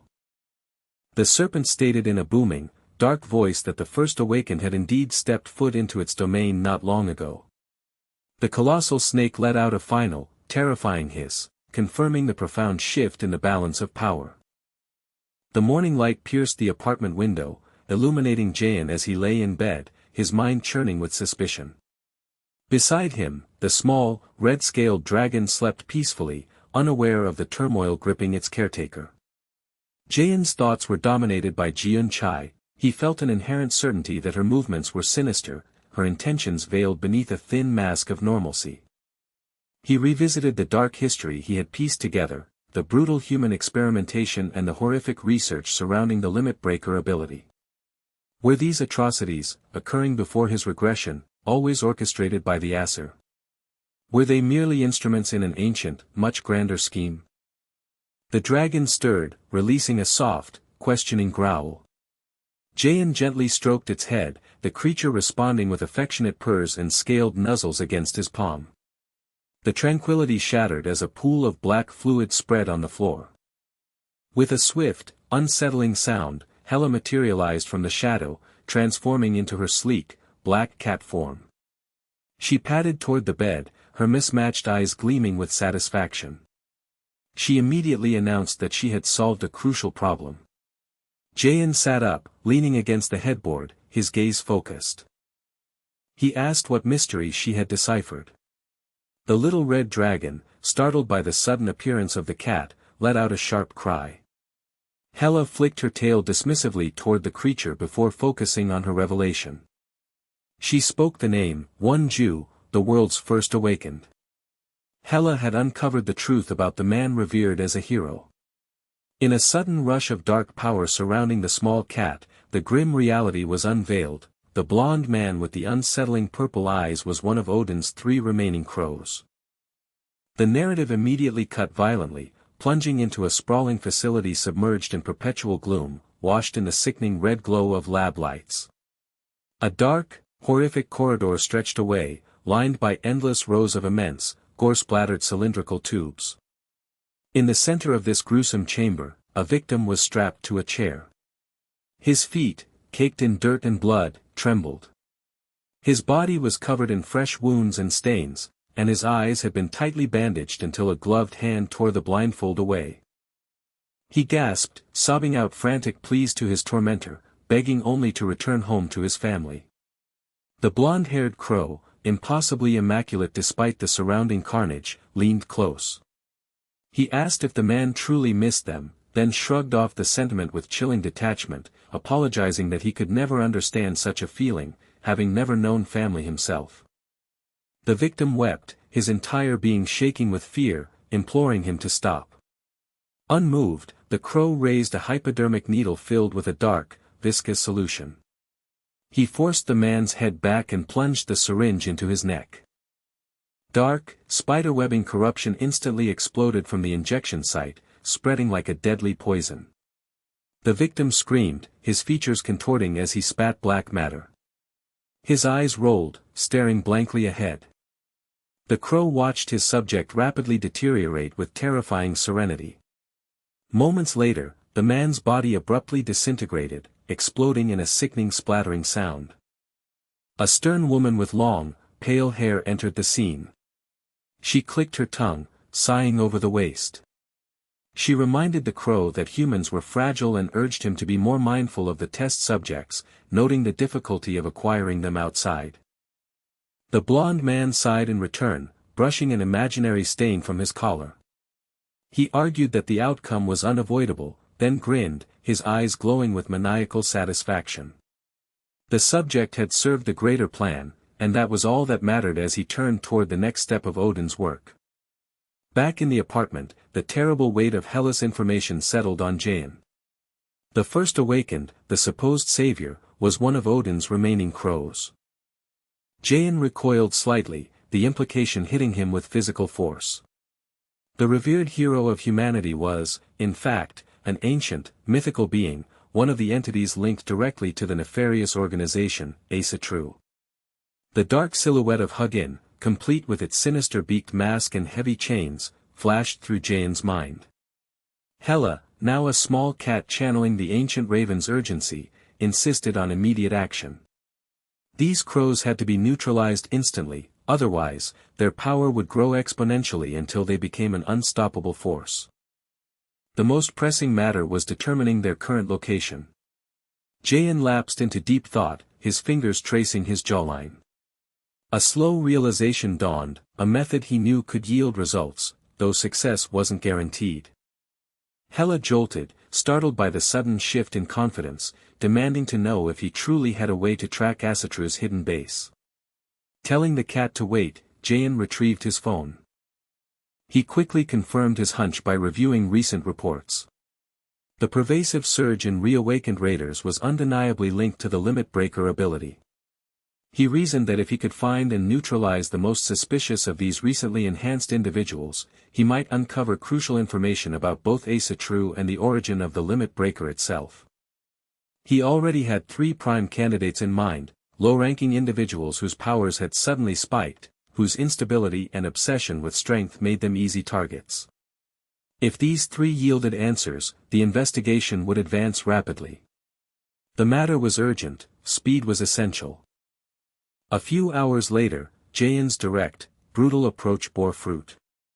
In a dimly lit, isolated setting, a ragged man, his eyes glowing unnaturally and his skin marred by fresh scars, cried out in frantic fear. He confessed what he knew: Asatru was operating a research lab in Korea, specifically on a remote island off the west coast. Other captured, terrified individuals added more gruesome detail, describing the location as a cursed place, completely closed off from civilization and thoroughly overrun by high-level monsters, a zone no one could survive unless they were exceptional. Jain, hooded against the darkness, observed the outcome of his harsh questioning. All 3 men had been unremarkable raiders until their sudden ascent in rank. All accounts indicated they had become unstable and utterly consumed by their newfound power after their reawakening. A few harsh, personalized conversations had been sufficient to extract the necessary intelligence. The focus shifted entirely, leaving the tortured men behind. High waves crashed against jagged stone cliffs. The new destination was Bangyang Island, a desolate, wave-beaten rock in the sea. Jain, his orange eyes glinting under the shadow of his hood, stood on the wild shoreline, the black cat close behind him. This was it. They had found the location of Asatru's most heavily guarded hideout. The deep, unforgiving black of the night sky hung over the sea, broken only by the pale crests of waves crashing against sheer, monumental rock formations. This desolate, jagged mass of land, Bangyang Island, was where the young man stood, a sharp, confident edge in his expression. He had located the long-sought hideout of Asatru, a confirmation of critical success in their ongoing mission. The small blue-gray cat accompanying him looked up, questioning the certainty of his assumption. He explained his deduction simply: a location described as one where survival was impossible must mean the land had already been transformed into a permanent field. Combining that fact with the need for an island hideout meant Bangyang was the only possibility within the region. The cat immediately pointed out the severe logistical roadblock. Transporting themselves to an uninhabitable field without established portals would be nearly impossible, especially without specific coordinates for conventional teleportation. The young man smirked, completely assured. He knew that the most challenging logistical puzzles could usually be solved efficiently with money and the right connections. He initiated a call. Hours later, the solution materialized at the Yanoa Guild headquarters. He met with Director Yu, his former mentor, who had secured the necessary equipment. Before him lay 3 shimmering, highly restricted magic tools, warp pointers. These dagger-like artifacts allowed a terrifyingly efficient, one-time teleportation after being infused with mana and deployed on the ground. He felt the vast, intimidating power of the guild, which obtained such rarities as if they were nothing. Jaehyun offered only a sincere, if evasive, apology for being unable to disclose the destination. Under the cobalt twilight of a heavily forested clearing, the young man stood alone, the black cat now perched calmly on his shoulder, and a small, red baby dragon nestled in his arm. He confirmed his impending journey, handling the warp pointer. The artifact vibrated, beginning to glow with intense, magical light. He released the tool. It fell swiftly, striking the earth with a distinct splash of glowing mana and instantly initiating the teleportation process. A vertical beam of dazzling blue energy erupted, surrounding him and his familiars, accelerating them instantly into the sky. The streak of light cut through the atmosphere, depositing them abruptly on the cold, exposed stone of the island cliffs overlooking the ocean. Taking a deliberate step onto the hostile ground, Jaehyun recalled the severe threat assessment he had received at the academy. The monsters governing Bengyang Island were comparable in lethality to those dominating the deepest fields. The cat dropped lightly to the ground, followed by the small dragon. A low, deep rumbling sound reverberated across the terrain. From the darkened crevices and shadows of the enormous rocks emerged a monstrous patrol, hunched, shark-like figures clad in chitinous armor, their red eyes savage. These were territorial merfolk, shrieking their claim. Jaehyun observed them with grim readiness, realizing a fight was inevitable if they intended to proceed. The quiet tension was shattered by a sudden, jarring electronic signal. A prompt flashed in his vision, announcing the initiation of his active skill, magic tool embodiment. A blinding, fiery flash of orange light consumed his perception, empowering the hunter for the battle that had already begun. The grim hallway pressed in around Jaehyun, the environment's faint glow catching the reflective edge of the knife he held. At his feet, the black cat familiar twitched its ears, while the small red dragon peered up at the hem of his dark clothing. They stood before a half-open metal door, which opened into a void of deeper shadow. Jaehyun felt a distinct, cold sensation of something long concealed within that darkness. He surveyed the space, his gaze settling on a dusty, web-covered bookshelf recessed into the wall. He reached out and tugged, pulling free a nondescript, dirty notebook. Holding the volume up, his expression tightened with confusion, and he flipped it open. The date marking the beginning of the journal was July 2019. The brittle pages revealed the chilling purpose of this isolated place, a secret laboratory established to study and experiment on awakened raiders. The entries detailed the ultimate failure of the project, documenting the deaths of all 304 test subjects. The researchers' cold, arrogant script declared that humanity was fundamentally incapable of resisting divinity. Meanwhile, far away, amidst the polished warmth of their common area, Jaehyun's friends discussed his sudden, worrying absence. A young woman with vibrant orange hair sighed deeply, complaining that he had vanished again without a trace, abandoning his classes. The white-haired young man agreed that their leader's actions were worrisome, wondering if he was already involved in yet another dangerous undertaking. The orange-haired woman momentarily distracted herself, mentioning how much she missed their dragon companion, only for the dark-haired woman to gently remind her that the dragon's name was Fafi, not Yong. A cool, blonde woman interjected, expressing confidence that Jaehyun could handle himself, noting he was merely acting true to form. Her only lament was that had she known he would leave so abruptly, she would have insisted he take a larger supply of potions. The green-haired alchemist dismissed her concern with a scratch of his head, remarking dryly that Jaehyun was undoubtedly rich enough to buy the entire storehouse of remedies already. Their conversation grew serious as they circled back to his parting words. The dark-haired woman recalled the specific challenge he had issued, the necessity of reaching S-rank status before they could hope to fight alongside him. The white-haired man conceded that Jaehyun was not prone to exaggeration, but achieving S-rank was a daunting, almost unrealistic task, noting that only one new raider typically managed that level each year. The blonde woman offered a skeptical shrug, suggesting it was simply a ruse to protect them, a way to discourage them from following him into peril. However, the dark-haired woman's gaze remained resolute, a quiet conviction settling over her face. She announced her determination to meet his impossibly high standard. The white-haired man, somewhat embarrassed by his own competitive drive, confessed that he, too, was committed to closing the massive gap between their abilities and Jaehyun's. A shared resolve sparked among the tight-knit group. The white-haired man surged to his feet, the chair scraping loudly behind him. He beamed, a new energy radiating from him, and proposed that since Jaehyun was currently gone, they should seize the opportunity to train relentlessly as a circle, determined to finally see if they could catch up. The blonde woman let out a quiet, resigned sigh, accepting the inevitable, punishing regimen that their dedication to Jaehyun demanded. Back in the decaying secret facility, Jaehyun continued to read the damning entries. The researchers' disdain escalated, describing the humans' failure to endure the sacred blood of Odin as pathetic. Humans, the notes declared, were weak, unworthy, and crumbled at the faintest touch of the divine. This failure led to repeated research setbacks, forcing the need to dilute the blood further to ensure test subject viability. Jaehyun's eyes widened, a cold dread sweeping over him. He finally identified the substance used in the experimental power-enhancing drug known as the Limit Breaker, a compound used specifically to reduce the high concentration of mana so the test subjects might survive the injection.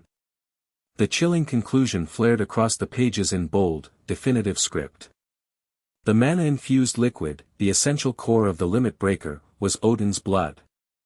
The final, terrible truth was revealed alongside the stark image of a massive syringe filled with the dark, crimson fluid. Jaehyun stood hunched over a dark journal, illuminated only by the dim light of the hidden room.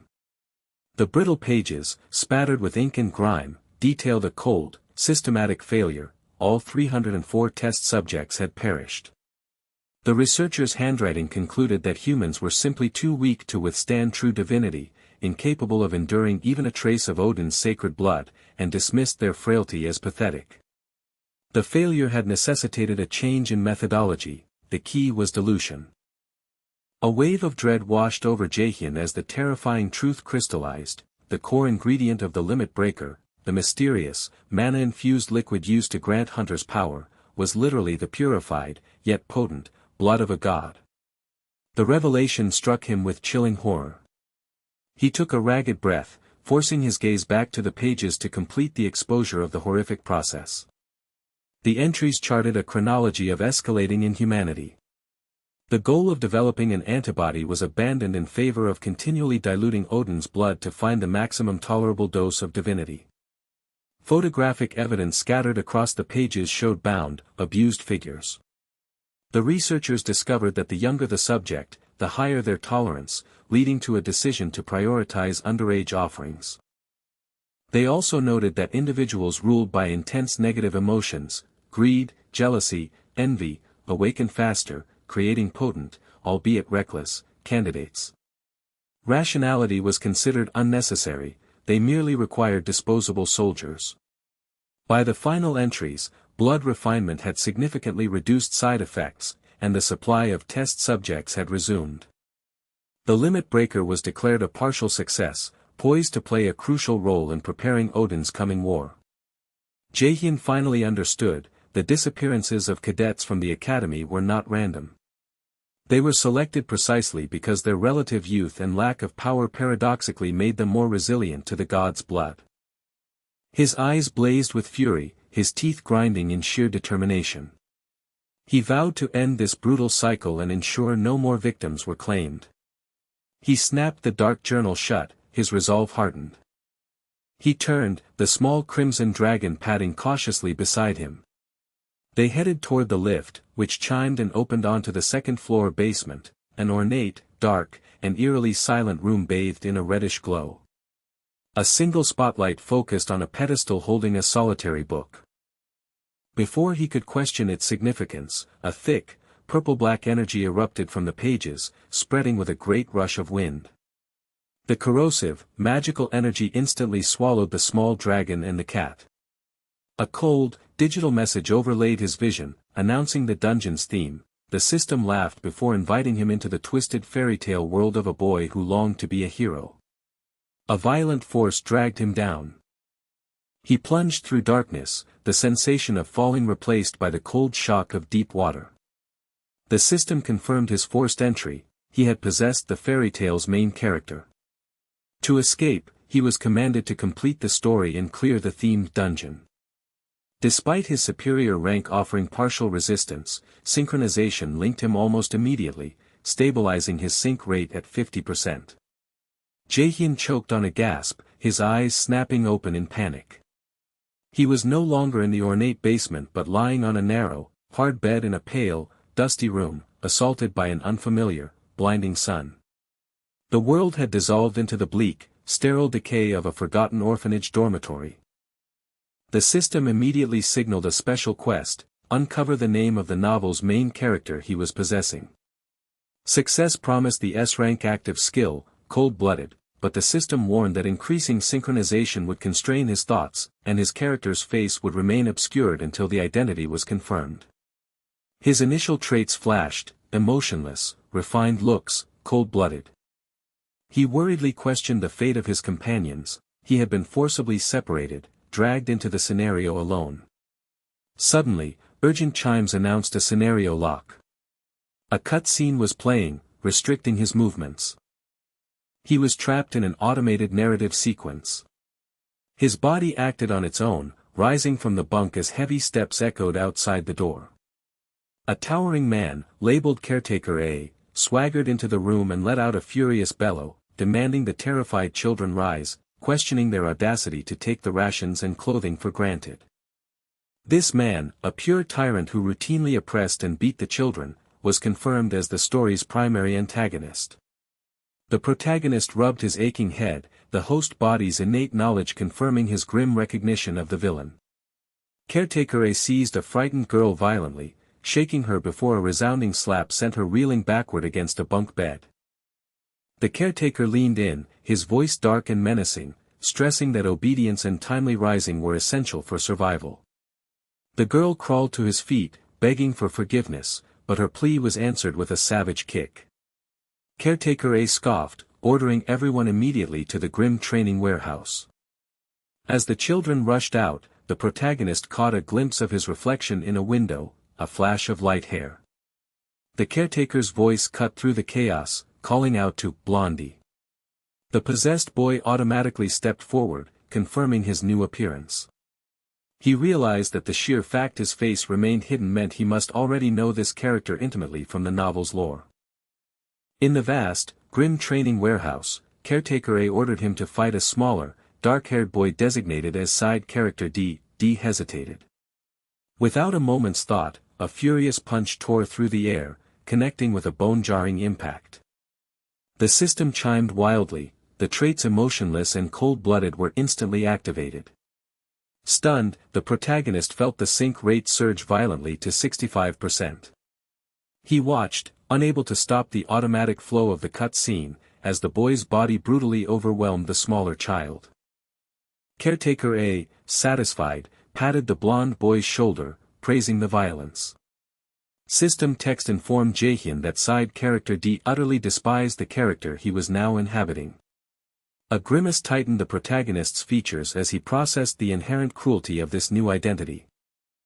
This was truly a dreadful story. Caretaker A merely gave a smug sound, reveling in the unfolding brutality. The silence was suffocating, broken only by the sickening rhythm of blood hitting cold concrete. A young boy stood over the small, lifeless figure of another child, designated simply as D. The brutal training had claimed its first life. The remaining children watched, horrified, expecting condemnation from Manager A. Instead, a chilling grin spread across the manager's face, and the measured sound of applause cut through the tension. Manager A offered praise, calling the murder, "well done," declaring the children mere tools, or worse, trash. He urged them to discard any meaningless sense of morality. In that moment, the boy who had just killed truly understood the hellish reality of his existence.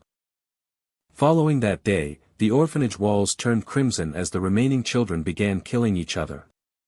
Death became routine, driven by a savage, desperate instinct amplified by the environment. The boy who initiated the slaughter watched, detached. Suddenly, a blinding flash of static noise shattered the vision.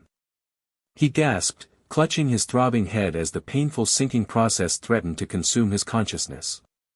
He realized his actions had not been guided by a plan but by a primal, savage law: kill or be killed, visualized as a monstrous, red-eyed wolf towering over a broken body. He resolved that his only chance was to figure out his true identity and escape before his true self vanished entirely. A few months later, the massacre was complete.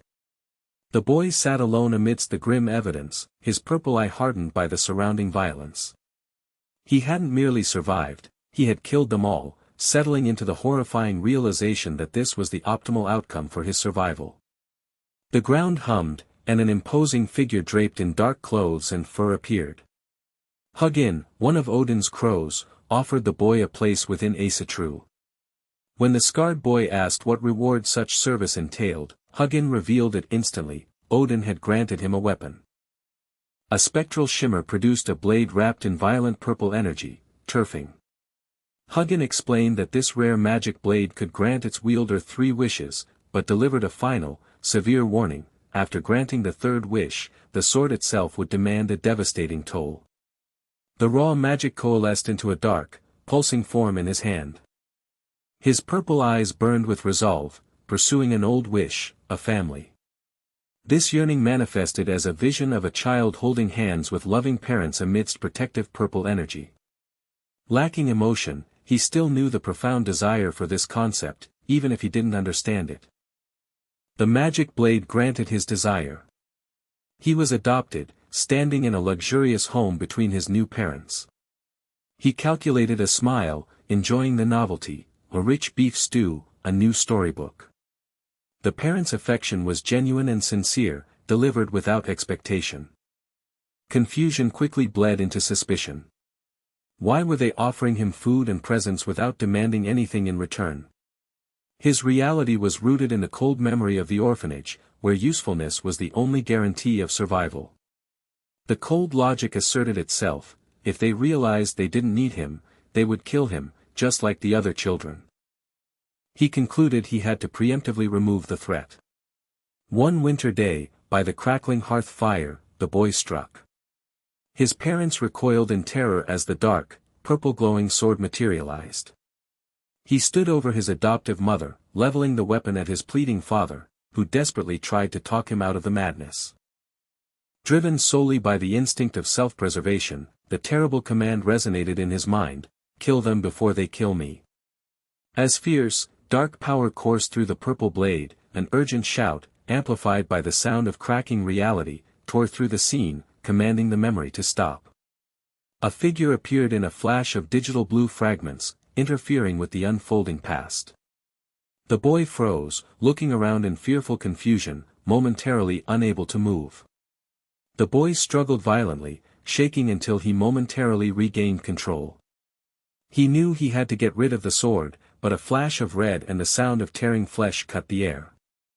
The emotionless boy, caught in the throes of trauma and logical survival, killed both of his adoptive parents.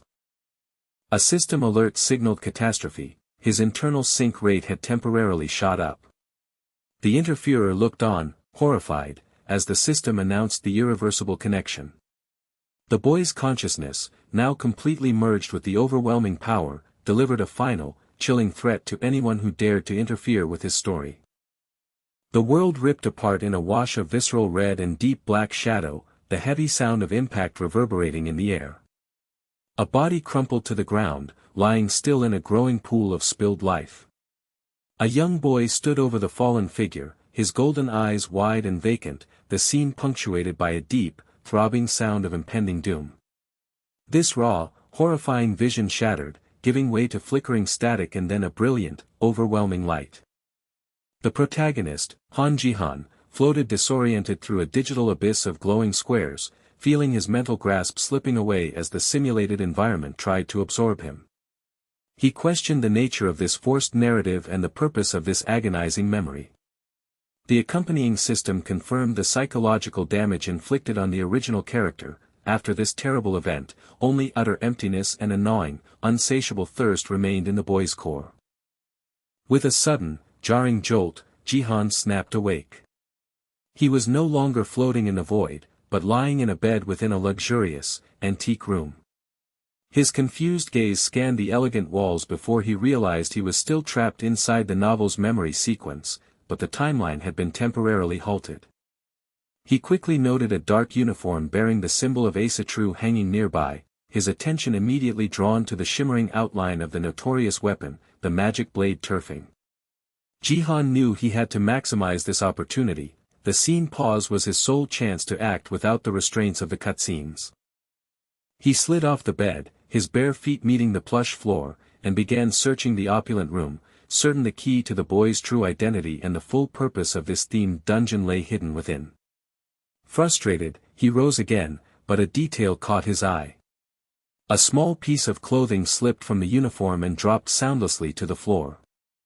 Ji-han quickly stepped forward, bent down, and grabbed the object. Lifting it into the light, he confirmed the item, a pristine white glove. A slow, calculating grin spread across Ji-han's face. The discovery cemented his deductions, allowing him to understand exactly who the boy was and why he had been dropped into this specific memory sequence. The moment the understanding solidified, his own artifact, the gloves of beginning, flared bright orange. The room around him began to glitch violently, black blocks of static consuming the walls. The brief interlude was over. The distortion pulsed, resolving into a dizzying cascade of images. The narrative resumed its relentless pace.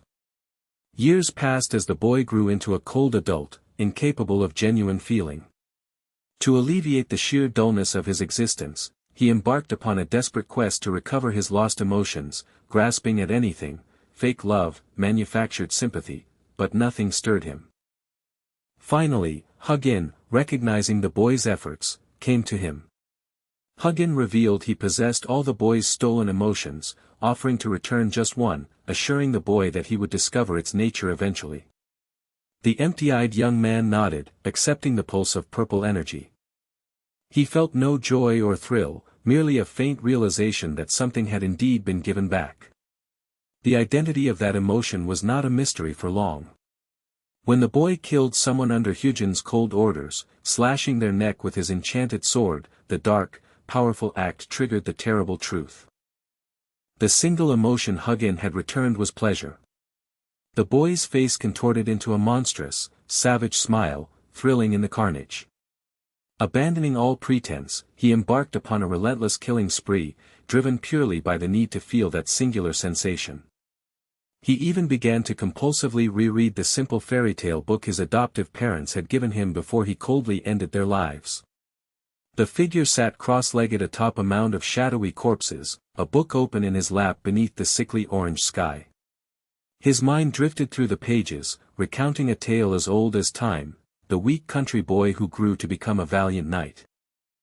The boy who was reading the tale had been filled with a simple admiration for the hero, wanting desperately to be just like him. Yet that bright aspiration had faded, replaced by profound disillusionment. Soon, the thrill of combat soured, the boy grew sick of indulging in the pleasure of killing those weaker than he. He saw the world as fundamentally weak, and no matter how much violence he inflicted, the killing no longer amused him. He needed something else, something strong enough to make him feel alive again. This need drove him back to Hugin, requesting the return of another of his missing emotions. Yet, Hugin was absolute. Pleasure was the only emotion the entity could return. Trapped by this limitation, and knowing the terms of the magical sword, that he could not simply wish for his feelings to be returned, the boy found a loophole. He grasped the sword, its black thorns and glowing purple blade burning in his hands, and voiced his second wish, that he might fight an enemy who was stronger than him. The sword readily granted the request, promising that if he rose as a hero in Midgard, he would be challenged by those mightier than he. The boy descended into the city world, Midgard, fulfilling Odin's command but primarily chasing his own desperate desire for conflict. He soon became Midgard's recognized hero, though his deeds were performed without real purpose or meaning. He simply sought to reenact the glorious moments from the fairy tale where the hero saved the day. Yet, ironically, the more heroic he behaved, the more the crowds adored him. Before he fully understood the shift, he had transformed into the true hero of Midgard. The moment of catastrophic return came suddenly, interrupting the adulation. A reporter thrust a microphone into his space and asked for his name. The question triggered a violent, system-level corruption. The boy's image glitched and fractured into a static rainbow storm, followed by a searing hiss. His eyes snapped from purple to a clear, startled orange. Jihan gasped in disorientation, his true consciousness having violently returned. The system blazed a warning, announcing that the immersion in the novel, the identity of the boy who longed to be a hero, was now finished. The cheering crowd and the smiling, demanding reporter pressed him one last time, insisting that he utter the boy's name. A slight, dark grin twisted Jihan's lips. He spoke the identity, one Jew. The confession caused a violent rumble as the digital scenery exploded into orange and black chunks. The system confirmed the successful clearing of the special quest, granting him the active skill, cold-blooded. He cried out, the pain of the collapsing space searing through him as the purple sword pulsed at his chest. He struggled desperately to escape the dissolving world. But the teleportation sequence was already initiated. A blinding flash engulfed him, the system announcing his immediate return to the research lab in the third-floor basement. He reappeared, staggered and disoriented, in the harsh, red-lit confinement of the lab. A low, confident whisper echoed, welcoming the defiant one. Jihan looked up, recovering swiftly, his gaze sharp and calculating. He affirmed the encounter, he had been expected. A menacing smile, filled with sharp intent, broke across his face. It seemed his wish, to finally encounter an enemy truly capable of challenging him, had come true again. The blond man, radiating malice, welcomed the protagonist's arrival. His eyes glowed an eerie purple, confirming Jaehyun's enemy was indeed one Jew, the heralded first awakened. As the weight of exhaustion suddenly vanished, Jaehyun was instantly branded the defiant one by the very system that governed their world. Arcane power exploded around him, culminating in the successful summoning of Balmung, the S-rank Dragon Slayer's sword, which shimmered with cool blue energy. Jaehyun momentarily recalled the naive, childlike admiration he had once held for one Jew, a dream shattered by the gruesome truth. The celebrated hero was nothing more than an emotionless puppet, controlled entirely by Odin's grotesque forces. Just as determination solidified in his grasp, Hela and the small red dragon Fafi rushed into view, their frantic voices confirming that time had been suspended during his ordeal in the themed dungeon. Jaehyun quickly established the desperate strategy. He required Hela to engage Jiun while he faced one Jew alone. Jiun immediately scoffed at the plan, but one Jew, consumed by the desire for a true, unfettered confrontation, accepted the terms. When Jiun protested, citing Odin's procedures, one Jew's composure cracked entirely. A terrible, rippling purple aura erupted as he screamed his demand for her to stand down. Terrified, Jiun understood the lethal threat emanating from her ally and reluctantly agreed, focusing her final malicious glance on Hela before yielding ground. Hela, acknowledging the unexpected strength of their opponents, agreed that separation was strategically sound. She delivered a crucial warning before departing with Fafi. The crow had stolen the essence of the sea from Jormungand's realm, and Jaehyun needed a counter-strategy or he would be overcome. He dismissed her concern, already launching his attack. Balmung swung in a powerful arc, met instantly by the thinner, purple-glowing blade one Jew wielded. The collision sent fierce vibrations up Jaehyun's arm. One Jew easily parried the blow, admonishing his opponent to slow down. Jaehyun instantly recognized the enemy's weapon, the magic blade turfing, a mythic rank artifact given by Hugin. Before the blades could clash again, Wonju paused, holding up his hand. The air thickened with malignant energy as a second weapon, a sharp, dark dagger pulsing with purple light, appeared in his grip. He grinned wickedly, confirming he had an essential matter to discuss. With unnerving curiosity, he brought up the disturbing cursed novel Jaehyun had seen in the basement archives, asking how much he had enjoyed reading it. A wave of profound chill struck Jaehyun. He remembered the terrifying, visceral glimpse of the horrific, bloody events detailed in that text. His face flushed with anger, he demanded to know how anyone could find enjoyment in such tragedy. Wonju merely seemed disappointed, confessing a strange wistfulness for the praise and adoration reserved for a true, fairy tale hero. Before delivering his unbelievable request, he asked Jaehyun to kill him. Jaehyun was momentarily stunned, wondering if this was a final, sick psychological trick. But the blonde man insisted. He reasoned that since Jaehyun had deemed his life's narrative unpleasant, and no one desired to read a bad story, it was only right that his existence be brought to a definitive end. He clarified, however, that he was constrained, as Odin's puppet, he could not simply self-destruct.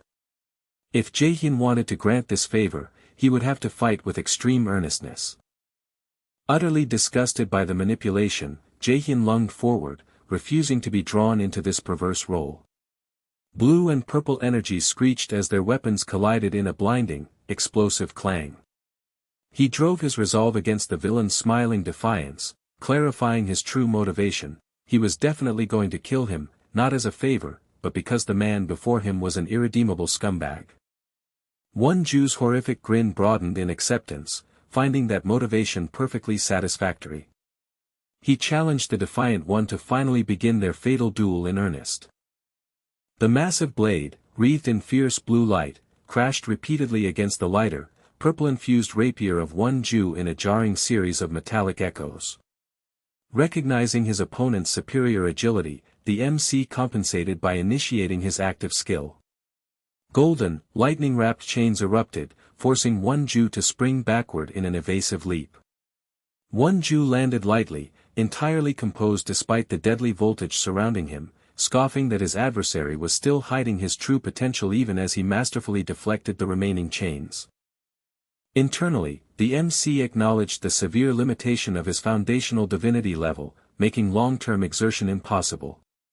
He had to analyze Wonju's style immediately and find the perfect opportunity to end the duel in a single, decisive move. He dashed forward, forcing a close engagement, but their blades crossed violently, and Wonju pushed back, scoffing at the MC's inexperience against a weapon like the rapier. A dangerous, excited grin spread across Wonju's face before he snapped his fingers, releasing his full power. A blinding flash accompanied a chilling system notification.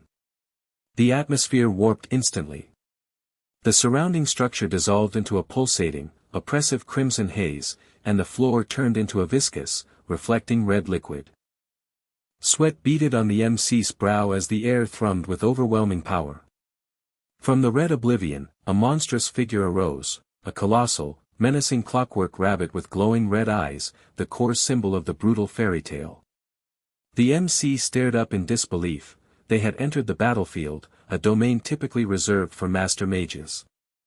Wonju stood calmly in the terrifying domain, confirming he could utilize the magic to a decent effect, challenging his rival to appreciate the sudden theatrical upgrade. The MC questioned if Wonju truly meant to kill himself by overtaxing his divinity merely for the sake of the fight. A flicker of pain crossed Wonju's features, confirming the assessment, but it was immediately replaced by a fierce grin. If death was inevitable, he intended to enjoy the spectacular ending. The MC lifted his massive sword, its blue aura flaring brightly against the blood-red backdrop. With a powerful thrust, he lunged across the red liquid. Wonju executed a magnificent upward leap to evade the sweeping arc of the blue blade, flashing his purple rapier downward for a counterstrike, forcing the MC to twist and deflect. The duel had truly entered its final, brutal stage. The fighting swiftly intensified as Wonju held aloft a swirling sphere of brilliant, cold blue mana, emanating a terrifying chill. The young man was stunned by the immense mana flowing forth. Before he could react, a viscous, shadow-like substance burst forward, followed by a stinging, slicing impact that threw him backward. Clutching his chest, scarlet droplets spreading rapidly across his jacket, the injured fighter struggled to remain upright in the swirling crimson landscape. He demanded confirmation if this power came from the infamous item stolen from Jormungand Sea. One Jew's smile widened, delighted that his foe knew the history of his advantage. It was indeed the essence of the sea, a miraculous stone that granted its user complete mastery over water, acquired solely to elevate the challenge of their confrontation. Suddenly, a searing light erupted from the young man's hand as he initiated the active skill sacrifice, flooding his injured chest with potent healing energy. One Jew's amusement was cut short by a growled order to silence himself. The MC's aura had fundamentally changed. An explosive yellow energy, crackling with raw, unleashed power, flared outward. The air roared with static electricity as his eyes blazed a divine gold. Divinity had been released. Rumbling power coalesced around the young man. With a sound like thunder, he launched himself into the air, encased in a shroud of radiant lightning, promising to end the fight right there. Below him, one Jew tightly gripped his dark, spiked weapon, channeling the vibrant blue water essence into a protective orb. The two forces collided with a concussive boom that shook the impossible reality. Elsewhere, in a separate, grimy corridor, a woman with striking silver hair paused, her purple eyes registering the shockwave. The fight had evidently started. Facing her was a fierce girl with white horns and mismatched, glowing eyes, who stared back with unconcealed hostility. The silver-haired woman smiled dangerously, her expression promising extreme violence as she asked her opponent how she wished to handle their own duel, initiating the second critical battle. A powerful movement split the air with a deep whoosh, followed instantly by the furious, territorial roar of a tiny red dragon hatchling. The creature faced off against a woman with long purple hair, who stood calmly in the brightly lit room. She assessed the tiny but fierce beast, recognizing instantly that its mana and rank were exceptional, its potential immeasurable. The dragon, as if responding to her thoughts, burst forth in an incandescent golden flame. She found herself wondering, with a note of cynical disbelief, if the defiant one was truly raising such a cosmic powerhouse merely as a pet. Her inner monologue was sharply interrupted by the cloaked figure opposite her. Hela, her expression intense and her eyes mismatched, demanded to know the intruder's identity. The purple-haired woman managed a casual shrug and a sly smile, claiming to be nothing more than a servant of the Aesir. Hela's gaze narrowed, fixing on the heavy, golden cuff circling the woman's wrist, and she questioned whether a servant would typically carry such a dangerous item. The woman grinned, admitting the artifact was far too grand for her station, but clarified that this powerful item had been bestowed upon her directly by Odin himself. A flicker of dread crossed Hela's face as she instantly recognized the object, Draupnir, Odin's golden bracelet. She recalled memories predating her very birth, confirming its terrifying ability to tear open gates and teleport massive, dangerous creatures across the borders of worlds. Defeating this opponent would be no simple task. The Aesir's servant dismissed Hela's concern about the artifact and instead pivoted to a psychological attack, coldly announcing that Hela had grown weak, having exhausted most of her divinity fighting Heimdall. Hela's lips tightened in a dangerous smirk, scoffing at the idea that the servant truly thought she could take on a legitimate goddess. The purple-haired woman, now looking slightly unsettled, realized her manipulation had failed. She muttered that Hela was underestimating her, explaining that she was a clone possessing a terrifying portion of Hel's divinity. A low rumble shook the floor as Hela's power began to shimmer and flicker. Hela took a single, menacing step, gathering the dark green deathly aura around her. She declared with chilling confidence that facing one of Odin's crows would be challenging, but against this mere clone, there was no possibility of losing. Her gaze intensified, and a surge of power exploded outwards. Dark, ethereal figures swirled around her. The clone reacted instantly, executing a sharp backward leap and a grinding skid across the tiled floor to evade the attack. Frustrated, the clone clicked her tongue, admitting she had hoped to get inside Hela's head, but the half-god remained too composed. A half-god was still a god. Finding herself with no other choice, the clone's hand glowed with a fierce red light. She reached upward, showing the golden cuff. Purple energy crackled around the artifact, and a violent, black portal began to form above her hand. She had been saving this maneuver for the Defiant One, but Hela would certainly do. The portal spun faster, accompanied by a howling VWEEN. Hela staggered, momentarily surprised by the intensity of the gate's creation, the floor rumbling beneath her. The clone was activating the greatest power of Draupnir, the ability to summon monsters directly out of their gates. The clone wore a victorious grin, but Hela mirrored it, a predatory expression flashing across her face. Suddenly, a massive, purple claw ripped through the portal created by Draupnir, beginning to crawl through. Hela's smile widened as she challenged the clone, asking if she truly believed a mythic rank item could elevate her to godhood. The clone's eye twitched in confusion. Hela's face softened slightly, a hint of malice lingering in her smile. She declared that the clone's oversight, forgetting which god's power she had received, would be her downfall. The ground around Hela's position began to shake violently. The green energy field cracked and rumbled apart. The clone stared in abject horror. This power was mirroring Draupnir's ability to summon and control monstrous gates. Was this truly Hell's power? The sound of heavy footsteps and dark appendages began to appear from the rapidly expanding fissures. Skeletal warriors armed with swords and axes, along with monstrous claws, erupted from the chaos, surrounding the now terrified clone. Hela stood firm amidst her summoned army, revealing the truth: the Aesir were not the only ones who possessed such world-bending abilities. The eye of the miniature god glowed with cold, molten power, radiating an icy intensity that mirrored the shadowy aura gathering around her. An unnerving, guttural roar echoed as the skeletal legions, summoned through the ability to form gates, solidified in the dark room. The sight shattered her opponent's composure.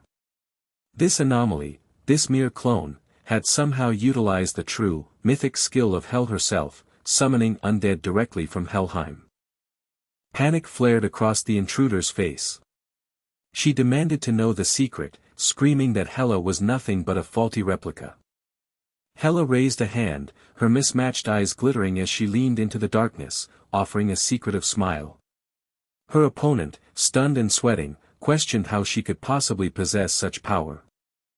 Hela explained the truth plainly: she hadn't grown weaker, she had adapted, becoming stronger. Her body had failed that day against Heimdall because the power was too much for her physical vessel to contain. But when Jain used the seizing divinity skill, he acted as a filter.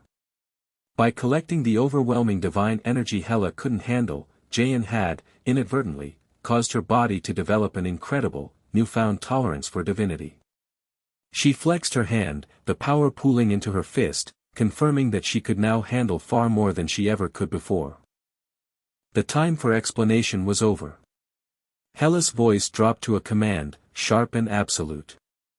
A skeletal warrior dashed forward, followed by a sprint of hulking, armed undead.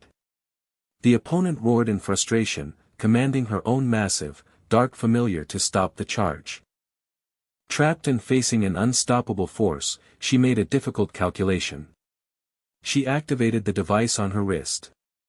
The device flashed, opening a swirling, black and purple vortex, a desperate, teleportation attempt. The undead forces and her familiar clashed violently, their blows shaking the foundation. If she could just slip through the gate and close it from the other side, she would be safe. She lunged toward the portal, but a whipping, blood-red shadow intercepted her with a deafening whoosh. She tumbled backward, catching sight of her attacker. Her jaw dropped in shock. It was the Defiant One's pet. The small, red dragon landed lightly with a low growl. Enraged, she gathered a concentrated burst of violet power and slammed it into the beast, demanding it vanish in a massive explosion. The blast cleared, leaving behind smoke and confusion. The dragon sat, tongue lolling out, completely unscathed, merely giving a soft grunt of confusion. Impossible. Hela's adversary stared, her mind racing. How could a mere pet have scales that strong? She thought only one creature was known to possess that level of absolute defense. Stepping closer, Hela confirmed the terrifying truth: the small, adorable dragon was Fafnir. Fafnir II, to be precise. The blood drained from the opponent's face. The original Fafnir was a legend, supposedly slain by the Defiant One. Her terror solidified as Hela, radiating dark, ethereal beauty, stepped forward to close the distance. It was time to wrap this up. Hela delivered the final insult, branding her as nothing more than a servant of the Aesir. The opponent could only grit her teeth, trapped between disbelief and utter dread. The heavy tread of the Valkyrie's steps echoed through the chamber. Her face, contorted in a maniacal, strained grin, looked down upon her captive, Hannah, boasting that killing her now would be meaningless. Ragnarok was already coming, and the Dark Army was prepared. The captive, Hell's proxy, absorbed the information with her distinct eyes, one burning gold, the other a chilling purple. A dark, knowing smile twisted her lips as she casually referred to the prepared forces, specifically referencing the Einherjar. The revelation shattered the Valkyrie's confidence instantly. Her eyes widened in panic, demanding to know how her foe possessed knowledge that should have been restricted. A shadowy, clawed hand reached out from the captive. She dismissed the Valkyrie's confusion, stating plainly that the Defiant One was far smarter than the Valkyrie gave him credit for. The magic in the air grew toxic. Hela's proxy raised her hand, admitting her procedure was rusty but demanded attention. A sudden, fierce flash of power threw the Valkyrie backward. Hela's proxy, now empowered by the shadows of the underworld, stood tall. As Hell's proxy, she pronounced the judgment: the Valkyrie was hereby sentenced to hell. Shadowy tendrils began to slither outward, enveloping the struggling Valkyrie. She was seized, muffled, and dragged downward into the viscous darkness. The sentence continued: the Valkyrie would be confined to the coldest corner of Helheim, where her soul would be torn to pieces and never revived. The darkness consumed her with a heavy gloop and a final, subterranean rumble. The sound of doom faded. Hela's proxy stood victorious, weary but whole. A golden wrist cuff, shed by the vanquished Valkyrie, clattered to the tiled floor.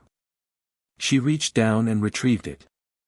Fenrir, the small red dragon, toddled closer and offered a comforting sound. Hela's proxy sighed in relief, thanking her little companion. She lifted the mythical artifact once more, then released it, the immense effort of the sentencing finally hitting her. They needed to rest, she was exhausted, and besides, the intensity of the greater conflict raging outside meant they wouldn't be able to break through to the battlefield anyway. Fenrir tilted his head, then curled up on the ground, the two sharing a quiet moment of respite.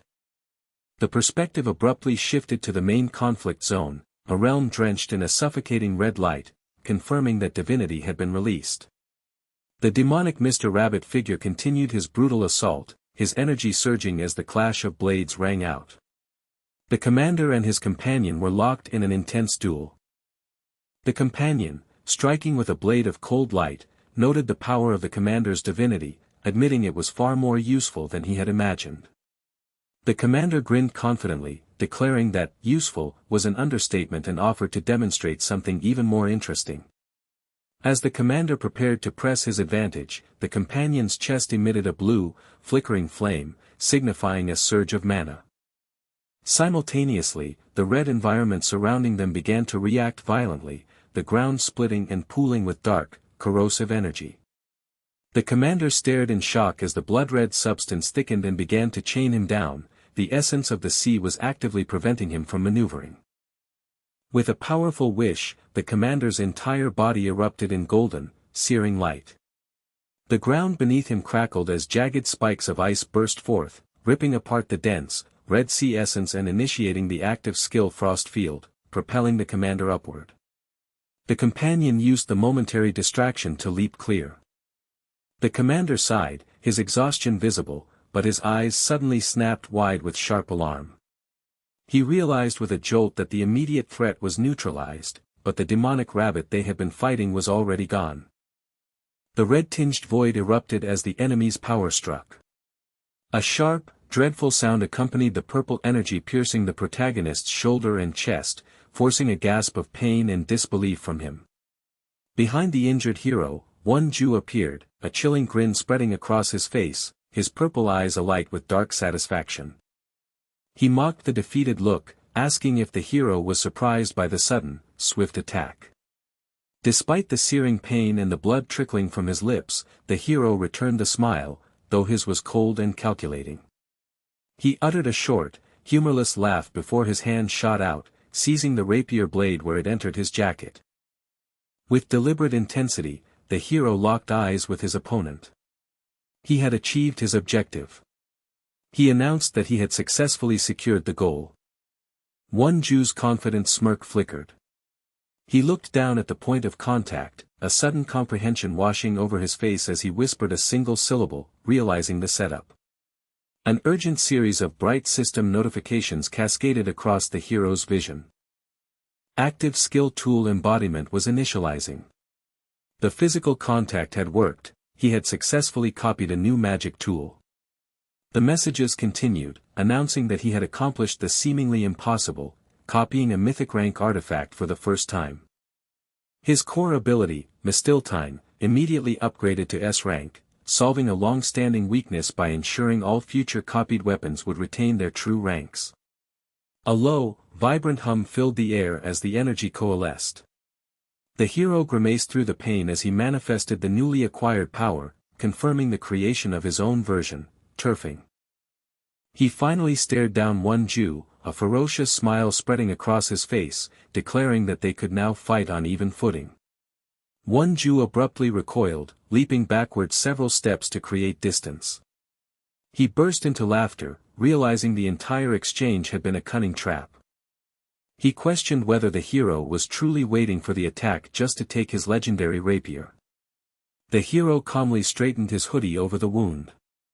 He remembered how, from the moment he first encountered one Jew and his blade, he understood that none of his current weapons were adequate for a direct confrontation. Turfing, a swift rapier, offered an immense speed advantage that his familiar longswords could never match. Magic alone wasn't a solution either, especially not with the opponent's specialized battlefield enchantment in place. One Jew's activated battlefield magic, the brutal fairy tale, dictated the terms of the fight. All sword skills and weapon strength were amplified, but magic effectiveness was cut in half.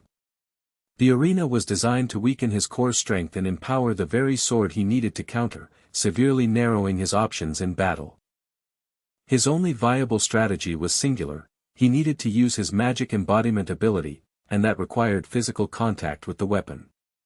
He had to absorb the blow, allowing the deadly blade to graze him just enough to trigger the copy ability, transforming the fight into an even match. One Jew's smile returned, though it was less arrogant now. He admitted that he already knew the hero possessed the power to copy skills and weapons. Hugin had warned him. One Jew advised caution, mentioning that the mythic sword wasn't as easy to wield as the hero might imagine. The hero merely smirked, confirming that he was fully aware of the danger. He knew the details precisely. Turfing was counted as the best among mythic rank magic swords, but it was bound by dreadful curses. Once drawn, it demanded blood and could not be sheathed until it claimed a life. It granted its wielder 3 wishes, but the cost of the third was the wielder's complete destruction. Furthermore, the sword's immense power came with the risk of taking over his ego if his consciousness became unstable.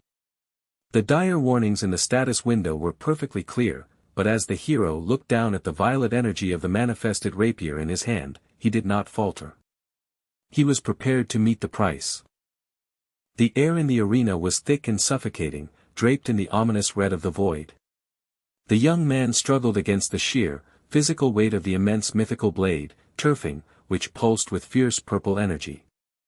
The sword demanded a terrible price for its power. Its inherent curse threatened to turn the weapon against its wielder with the slightest lapse in focus. One Jew appeared, commenting wryly that embodying a magic tool still incurred penalties, an insight that solidified the terrifying truth: one Jew, lacking any genuine emotions, would be utterly immune to the ego-shaking punishment of the treacherous weapon. The hero fought harder, dark energy clinging to his form as the raw killing intent of the blade tried to consume him. His heart hammered, and breathing became a monumental effort. Yet, through the pain and the struggle, a dangerous, calculating smile spread across his bruised face. When one Jew questioned if his opponent truly lacked a backup plan, the hero simply declared his readiness. A flash of orange data signaled the initiation of the skill, cold-blooded. One Jew's smug surprise was immediate. A wave of profound calm washed over the hero, his mind, besieged by the sword's madness, finally quieted, and the chaotic aura receded as complete control returned. The hero knew that while he had never wielded a rapier before, his latent ability, Garden of Swords, combined with his detection skills, would allow him to master turfing and perfectly read one Jew's ensuing movements. Urging a swift finish, the hero saw no reason to prolong the inevitable. One Jew laughed and the true duel began with a sudden flash of violet power. The hero unleashed tremendous, slicing projectiles, forcing one Jew to leap back as the red ground rumbled beneath the assault. One Jew focused his own power, preparing his defense as the frost field skill materialized as a glowing blue sphere in his hand. The hero countered, manifesting a massive, jagged, spiked blade of red crystallic energy. He charged, utterly confident, believing that this single, decisive attack would end everything. But the sickening sound of metal punching through flesh cut through the air first. Blood dripped from the blade, and the hero coughed, dark ichor staining his jaw. One Jew stood alarmingly close, offering a casual apology for the necessity of the wound, though he admitted he truly expected the hero to be the one to deal the final blow. Ignoring the excruciating pain, the hero simply stated he was glad not to disappoint. One Jew's eyes widened in confusion as the hero's hand shot out, grabbing the rapier already embedded in his chest. In one swift, terrible movement, he plunged the weapon further upward, through one Jew's neck and skull. The victor stood over his staggering, bleeding opponent, the rapier falling from one Jew's grasp. The hero explained that the move was based on critical knowledge recovered from before his regression. The formless blade had 5 basic forms, and one Jew only knew 2. This third, hidden form had been copied during the battle with Fafnir. The reason for choosing such a difficult, painful path was simple: once all 5 forms of the Garden of Swords were mastered, the skill became the greatest there was. The protagonist focused intensely on the golden skill card, knowing his ultimate victory depended on developing this technique before Balak could. The third form, Extension, allowed the sword to stretch far beyond its physical limit through a condensed, invisible layer of mana. It was the crucial element that enabled the Defiant One to create a deadly opening, irrespective of his opponent's actual strength. Once the opponent relaxed his guard, falsely believing they were matched in ability and distance, the hidden length of the blade reached him first. One Jew knelt, bleeding onto the crimson ground, coughing as he raised his hands in a gesture of defeat, congratulating his opponent. As the victor stared down, a different image surfaced in his mind: one Jew as a younger man, eagerly reading a worn red book, the fairy tale left by his parents. He had desperately yearned to be the heroic figure depicted within its pages. The protagonist briefly entertained a mournful thought: perhaps without the theft of his emotions, the boy might have been a kind child instead of a ruthless murderer. But such sentiment was irrelevant speculation. One Jew was a killer, beyond atonement, and he had to die. The protagonist tightened his grip on the hilted blade, ready to deliver the killing stroke. One Jew laughed grimly, expressing thanks for the imminent execution. Just as the final strike began its arc, one Jew looked up, interrupting the blow with a sudden, violent eruption of purple mana that coalesced around him. The protagonist staggered back, questioning the immense power source. One Jew's eyes glowed violet as he projected a thought directly into the Defiant One's mind, assuring him he meant no harm, for the hero still had a vital role to fulfill. A notification appeared, offering one Jew the final wish of the cursed sword, turfing. Though the system clearly warned that turfing would destroy the wisher immediately after the request was granted, Won-ju gave a soft, accepting affirmation. Panic flared in the protagonist's chest. He had forgotten the terrible loophole of the weapon. If Won-ju wished for the death of everyone else in exchange for his own end, there would be no way to reverse the cataclysm. He yelled, urging the boy to wait. Won-ju, kneeling in the center of the fierce purple glow, smiled with grim ecstasy. He made his final request, not for destruction, but to grant the Defiant One the power to change the ending of this brutal fairy tale. The protagonist was shocked, lowering the deadly blade. Won-ju held up his hand, stopping the sword's advance, and confessed his profound realization: he was not the protagonist, but merely a side character, a villain. Being killed by the true hero was not a bad ending at all. Villains, he explained, always leave a gift upon their exit. Won-ju's trembling, bloodied hand extended outward, offering his final sacrifice. He urged the Defiant One to accept the gift.